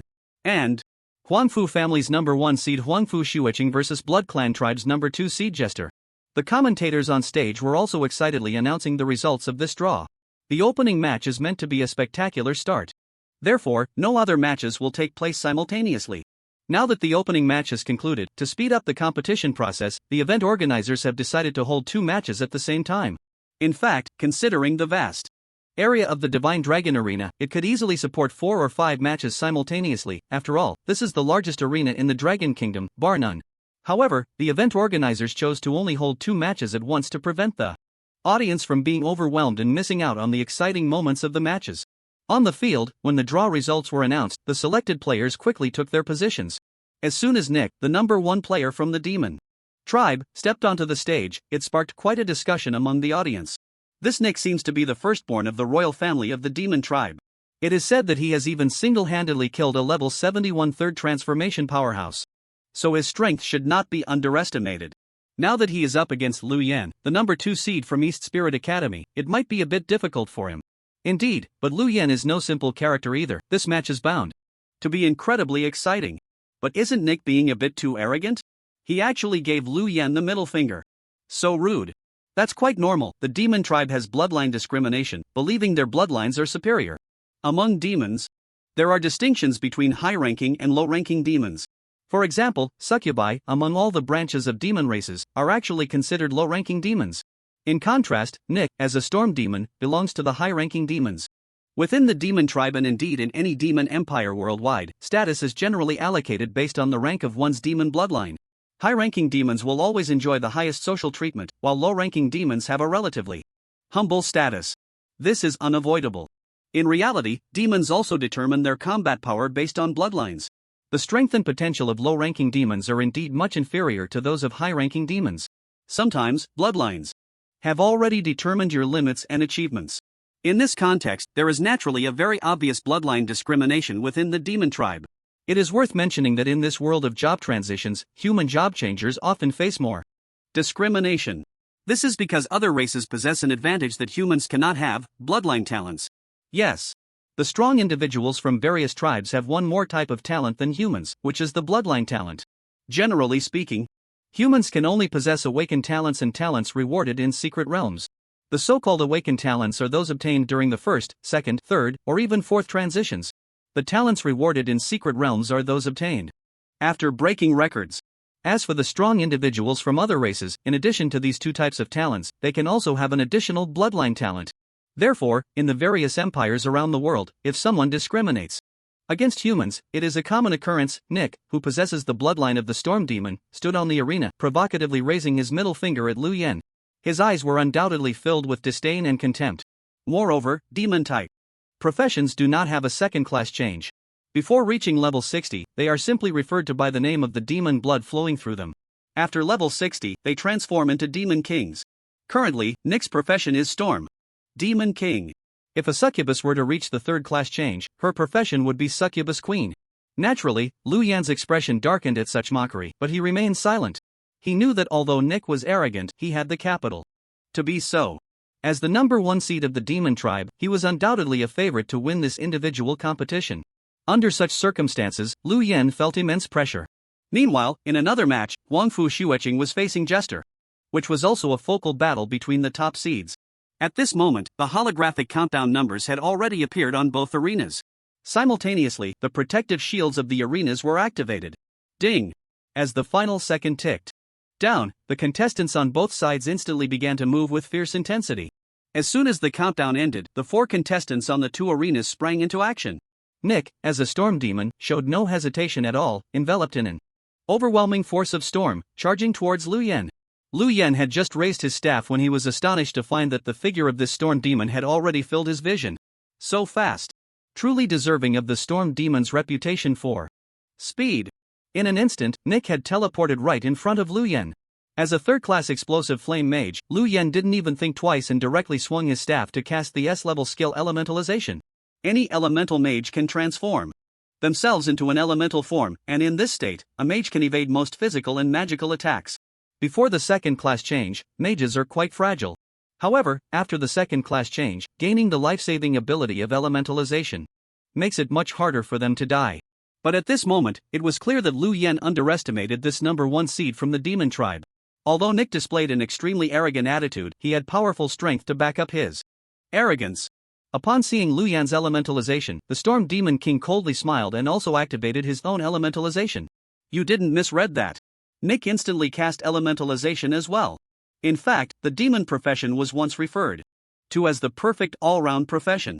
The reason is quite simple. High-level demons not only possess terrifying magical abilities, but their physique and melee capabilities can also rival those of other melee professions. To put it bluntly, this profession is a T1 level existence. Dual mastery of magic and martial arts. Besides storm demons, there are chaos demons, dark demons, flame demons, rock demons, steel demons, and so on.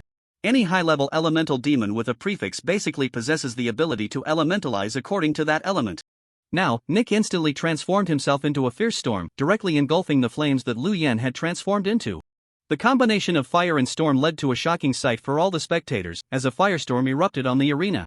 A storm that reached the top of the protective shield, swirling with raging flames. Damn! This is a collision of elemental magic. What kind of collision is this? Clearly, Liu Yan is being directly crushed. It may seem like both sides are evenly matched, but don't forget, demon-type professions generally have a magical passive that reduces the mana cost of all magical skills by 50%. And Liu Yan's continuous blue consumption due to elementalization, compared to Nick's ongoing blue drain, will definitely lead to Liu Yan collapsing first. With this clear-sighted comment from one audience member, the others instantly erupted in an uproar. That's right. They almost forgot that the demon class has a rather disgusting demon passive. If this continues, Liu Yan won't even need to fight, he can just wait for his blue to run out and be defeated. The key is that Liu Yan is already caught up in the storm. If he cancels elementalization now, he will be completely swept away by the storm. Ah, so it seems Lu Yen is destined to fail? Sigh. One can only say that Nick, this strong opponent, is truly terrifying. His combat experience is extremely rich. If it were another opponent, seeing Lu Yen elementalized, they definitely wouldn't follow suit. That's not entirely correct. In fact, Lu Yen's elementalization was forced out by Nick. Didn't you see that at the beginning, Lu Yen was pressured by Nick to engage in close combat, thus having to use elementalization? The audience watched in shock as the fiery storm swept across the arena, unable to help but discuss among themselves. In reality, just as these spectators were discussing, Lu Yen had already failed the moment he was forced to use elementalization. The correct approach should have been to evade the melee assault of this storm demon using other means. If Lu Yen were facing a physical melee class, elementalization would indeed be very effective, allowing him to escape while making it difficult for the opponent to catch him. But facing a fellow magic class like the storm demon, it became troublesome. With both sides elementalized, it would simply come down to who has more blue and who can last longer. Once one side's blue runs out and elementalization is cancelled, in an instant, they would be swept into the opponent's elements.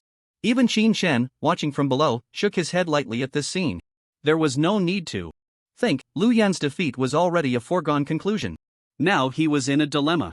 Sure enough, just half a minute later, the flames that Lu Yan had transformed into had noticeably dimmed.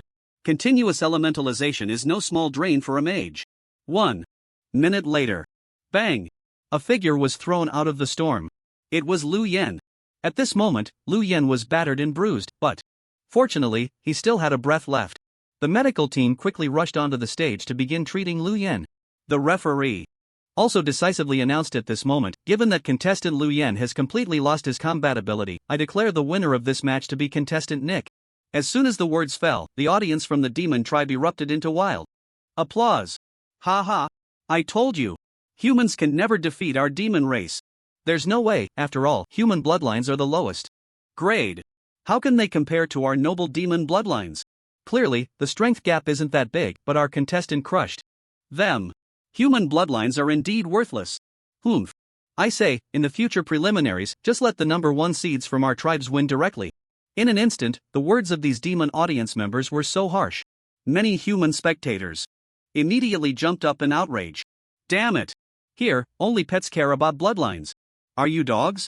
Why are you so obsessed with bloodlines? Exactly. You won just one match, so what are you so arrogant about? Everyone has their glorious moments, don't mistake. A moment for eternity. You foolish demons better crawl away. As expected, the two sides of the audience immediately launched into a verbal battle. And Nick, who had just won on stage, saw the scene and directly took advantage of the post-match interview microphone, turning to the audience with a cold smile, loudly declaring, "All right. I hope the next human contestant drawn against me can kill me. It would be best to sign a death contract. Don't be afraid of losing levels. If you human contestants are too scared, then stop whining." With that, he waved his hand, a face full of arrogant disdain, and walked back to the preparation area. Such brazen words sent the entire audience into an uproar. No one expected that the demon race contestant Nick would be so shamelessly arrogant. Yet, there was nothing anyone could do about it. After all, the competition rules did not prohibit contestants from showing off and mocking others. In fact, this atmosphere filled with tension was exactly what the event officials and higher-ups wanted to see. Holding a competition in a friendly manner? What kind of competition is that? It's the kind where you can't stand each other, and a single spark can ignite a powder keg. That's what counts as a real competition. In response, the event staff did not quiet the audience. Instead, they quietly watched, allowing the verbal battle between the two sides to escalate. At first, it was the demon race audience expressing their disdain for human bloodlines. The human audience retaliated. But soon, the demon audience found themselves outnumbered and unable to keep up with the insults, dragging other races' audiences into the fray. Don't say it's just our noble demon race, even the orc race looks down on you humans. Bah! Orcs are just a bunch of simple-minded, muscle-bound fools. Ha! Who's talking bad about my orc race? I am. What are you going to do about it? Damn it! You humans should take a look at yourselves. Just a few minutes passed, and what started as a simple human versus demon race verbal spat had escalated into a large-scale shouting match between humans and various tribal audiences. The entire venue was in an uproar. Even the battle between Huangfu Shueching and Jester, which was supposed to be reserved, instantly shifted into a life and death mode. With all cards on the table, Jester ultimately fell to Huangfu Shueching, who directly killed him, causing his level to drop by 12, rendering him useless on the spot. This battle undoubtedly intensified the atmosphere. Did you see that? The blood race is nothing. You think your bloodline is noble? Bah! You humans are so arrogant, and now it's just a 1-to-1 record, right? Who the hell is talking about 1-to-1? Don't forget the opening match, when a certain elven noble was scared into surrendering by our dragon Tamer. Just wait. It's just a little dragon Tamer, right? He can only beat Alvin like that. Our Princess Luoya hasn't even made a move yet. Who can't talk big? Our Lin Xiaoling hasn't made a move either. Watching the audience hurl insults at each other, the contestants in the preparation area suddenly felt the tension rise. Contestants from various tribes locked eyes with the human contestants. In the clash of gazes, it seemed like sparks could fly. The event officials still showed no intention of intervening. The competition continued. When the first round of eliminations ended, there were originally supposed to be only over 50 advancing, but due to several matches ending in ties, those tied also advanced. In the end, the actual number of advancing contestants was 64. All the number 1 seeds from the 5 great families advanced. All the number 1 seeds from the 9 top universities advanced as well. Additionally, all the number 1 seeds from the other 7 tribal races also advanced. The remaining spots were evenly split between alien contestants and human contestants. It's worth mentioning that among the advancing contestants, most were the 2nd and 3rd seeds from wealthy families and alien tribes, with only a small number being the 2nd and 3rd seeds from top universities. This indicates that the overall team strength of the wealthy families and alien tribes is indeed superior to that of the top universities. There's no way around it. After all, the alien tribes and wealthy families focus solely on training these 5 contestants. Looking at the top-tier schools, they don't just cultivate these 5 contestants. Other students can also receive resource allocations. In a situation where talents are relatively similar, naturally, the players from wealthy families and various tribes who receive more resources are stronger. On Qin Shen's side, Bian Shuatong and Nye Kursen have both been eliminated. Only Qin Shen, Anna, and Mu Xinyu remain to advance. Additionally, Qin Shen is the only one among all the advancing contestants who qualified as the 5th seed. In this first round of elimination matches, Lin Xiaoling's performance was the most uneventful. Of course, this was also related to her opponent in the draw. Her opponent was the 5th seed from the Giant Clan team. With just an S-level skill, Dark Cage, she completely imprisoned the Giant Clan contestant, who was unable to break free, ultimately declaring victory for the girl whose eyes were hollow, seemingly uninterested in anything. Watching Anna, who seemed hesitant and had something to say, Qin Shen naturally understood her concerns. Now, the human audience and the alien audience were at odds with each other, and as the princess of the Dragon Clan and the 1st seed of the Fengtian Academy, it was quite difficult for her. Even more so, after Anna crushed and eliminated their 5th seed, the Demon Clan's foul dogs declared that the Dragon Clan were traitors, helping humans to fight against them. Don't overthink it, it's just a match. Don't get caught up in the rhythm. If you're going to target someone, target those foul demon dogs. In response, Qin Shen calmly advised. He was never influenced by the public opinion that stirred the rhythm. Of course, the root cause of it all, the Demon Clan, were indeed a bunch of foul dogs. Originally, there was no conflict between the other alien audiences and humans. But after their victory in that match, they deliberately stirred the pot, using bloodline discrimination to mock humans, and incited the audiences from various clans, leading to confrontations between both sides.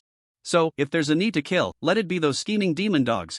Upon hearing this, Anna's previously anxious heart settled down. She was genuinely afraid of being labeled a traitor by her own tribe. The first round of matches ended without any pause. The official commentary announced the start of the draw for the 2nd round of matches. The battle information on the screen began to change rapidly. A batch of 2 matches. Soon, the list was directly released. First match, Huangfu Shueqing from the Huangfu family versus Situ Jingyu from the Situ family. Second match, Qin Shen, the 5th seed from Fengtian Academy versus Morris, the 2nd seed from the Demon Tribe. When the results of the first match were announced, the audience let out a collective sigh of disappointment. At this tense moment where various clans and humans were at odds, a family feud didn't hold much appeal. However, the results of the second match instantly ignited the excitement of all the spectators on site. Damn! It's finally here. As expected, the officials are arranging a battle between the 2 clans. Although the major tribes have become vassal states of the Dragon Kingdom, it does not guarantee that all the tribesmen are truly willing. In other words, they became vassal states out of necessity, forced by circumstances. Just imagine, if they could be independent, which country would willingly become a vassal state? However, the various tribes are indeed weak, and the location where they descended into the real world just happened to be within the territory of the Dragon Kingdom. The big shots of the Dragon Kingdom have never allowed any uncontrollable foreign forces to appear within their borders. In this regard, the big shots of the Dragon Kingdom had given these various tribes a choice back then. The first choice was to migrate as a whole, and the Dragon Kingdom would also provide a piece of unclaimed land with equivalent resources for these tribes to thrive. The second choice was to become a vassal state. The third choice was that if they didn't want to migrate as a whole and didn't want to become a vassal state, then they could only go to war. There were hundreds of tribes that initially descended within the territory of the Dragon Kingdom. A few powerful tribes, not believing in evil, chose to go to war with the Dragon Kingdom, and their fate was extremely tragic. Witnessing several cautionary tales, most of the subsequent tribes obediently chose to migrate as a whole to unclaimed lands to reproduce and live independently. Now, the remaining 7 tribes are the weakest and most disadvantaged tribes from that time. They chose to become vassals of the Dragon Kingdom, because if they migrated as a whole, they would still be the weakest. Moreover, once they reached the unclaimed lands, without the protection of strong military power within the tribe, they would eventually be swallowed by other tribes. Ultimately, the leaders of these 7 tribes decided to lean against a big tree for shade and willingly became vassals of the Dragon Kingdom. However, as time passed, the strength of these 7 tribes gradually developed under the protection and preferential treatment of the Dragon Kingdom. Now, in terms of strength, they are much stronger than the other tribes back then. However, with the increase in strength and some deliberate instigation from unknown sources, some harsh voices began to emerge within these 7 tribes. Why should our tribe be a vassal of the Dragon Kingdom? I think the Dragon Kingdom is no longer qualified to be our suzerain. We want to stand on equal footing with the Dragon Kingdom. Now that our strength has increased, why should we still willingly be the Dragon Kingdom's lackeys? These harsh voices have become particularly numerous in recent years, especially from the Demon tribe, which has the most of such sentiments. The influence on the younger generation is profound. Therefore, in this highly anticipated competition, if the contestants from the Demon tribe gain an advantage, they will undoubtedly put on an extremely arrogant display in front of the cameras, as if to prove that their tribe is the strongest and that the Dragon Kingdom is unworthy of being their suzerain. They seem to have forgotten who provided the protection that allowed their tribe to develop to this day. At this moment, the highly anticipated Dragon Tamer was drawn. Moreover, the opponent is Morris, the second seed from the Demon tribe. This undoubtedly became another focal battle. As the second seed, Morris is only slightly weaker than the first seed, Nick. Flowing with the bloodline of swamp demons, he is also regarded as a high-level demon and enjoys extremely high status within the Demon tribe. When this lottery result came out, the audience from the Demon tribe erupted in enthusiastic cheers. Good. Knock this dragon Tamer down. Morris, don't hold back, just waste this kid. Let these humans see the gap in strength between them and our noble demons. Hee. Those dragon-shaped monsters of his can only deal with that waste, Alvin. Soon, Morris will definitely trample this kid's head. These mocking and contemptuous voices reached the ears of the human audience, instantly darkening their expressions. Damn. Why did Chin-chan draw Morris? If only it were the first or even the second seed from another academy.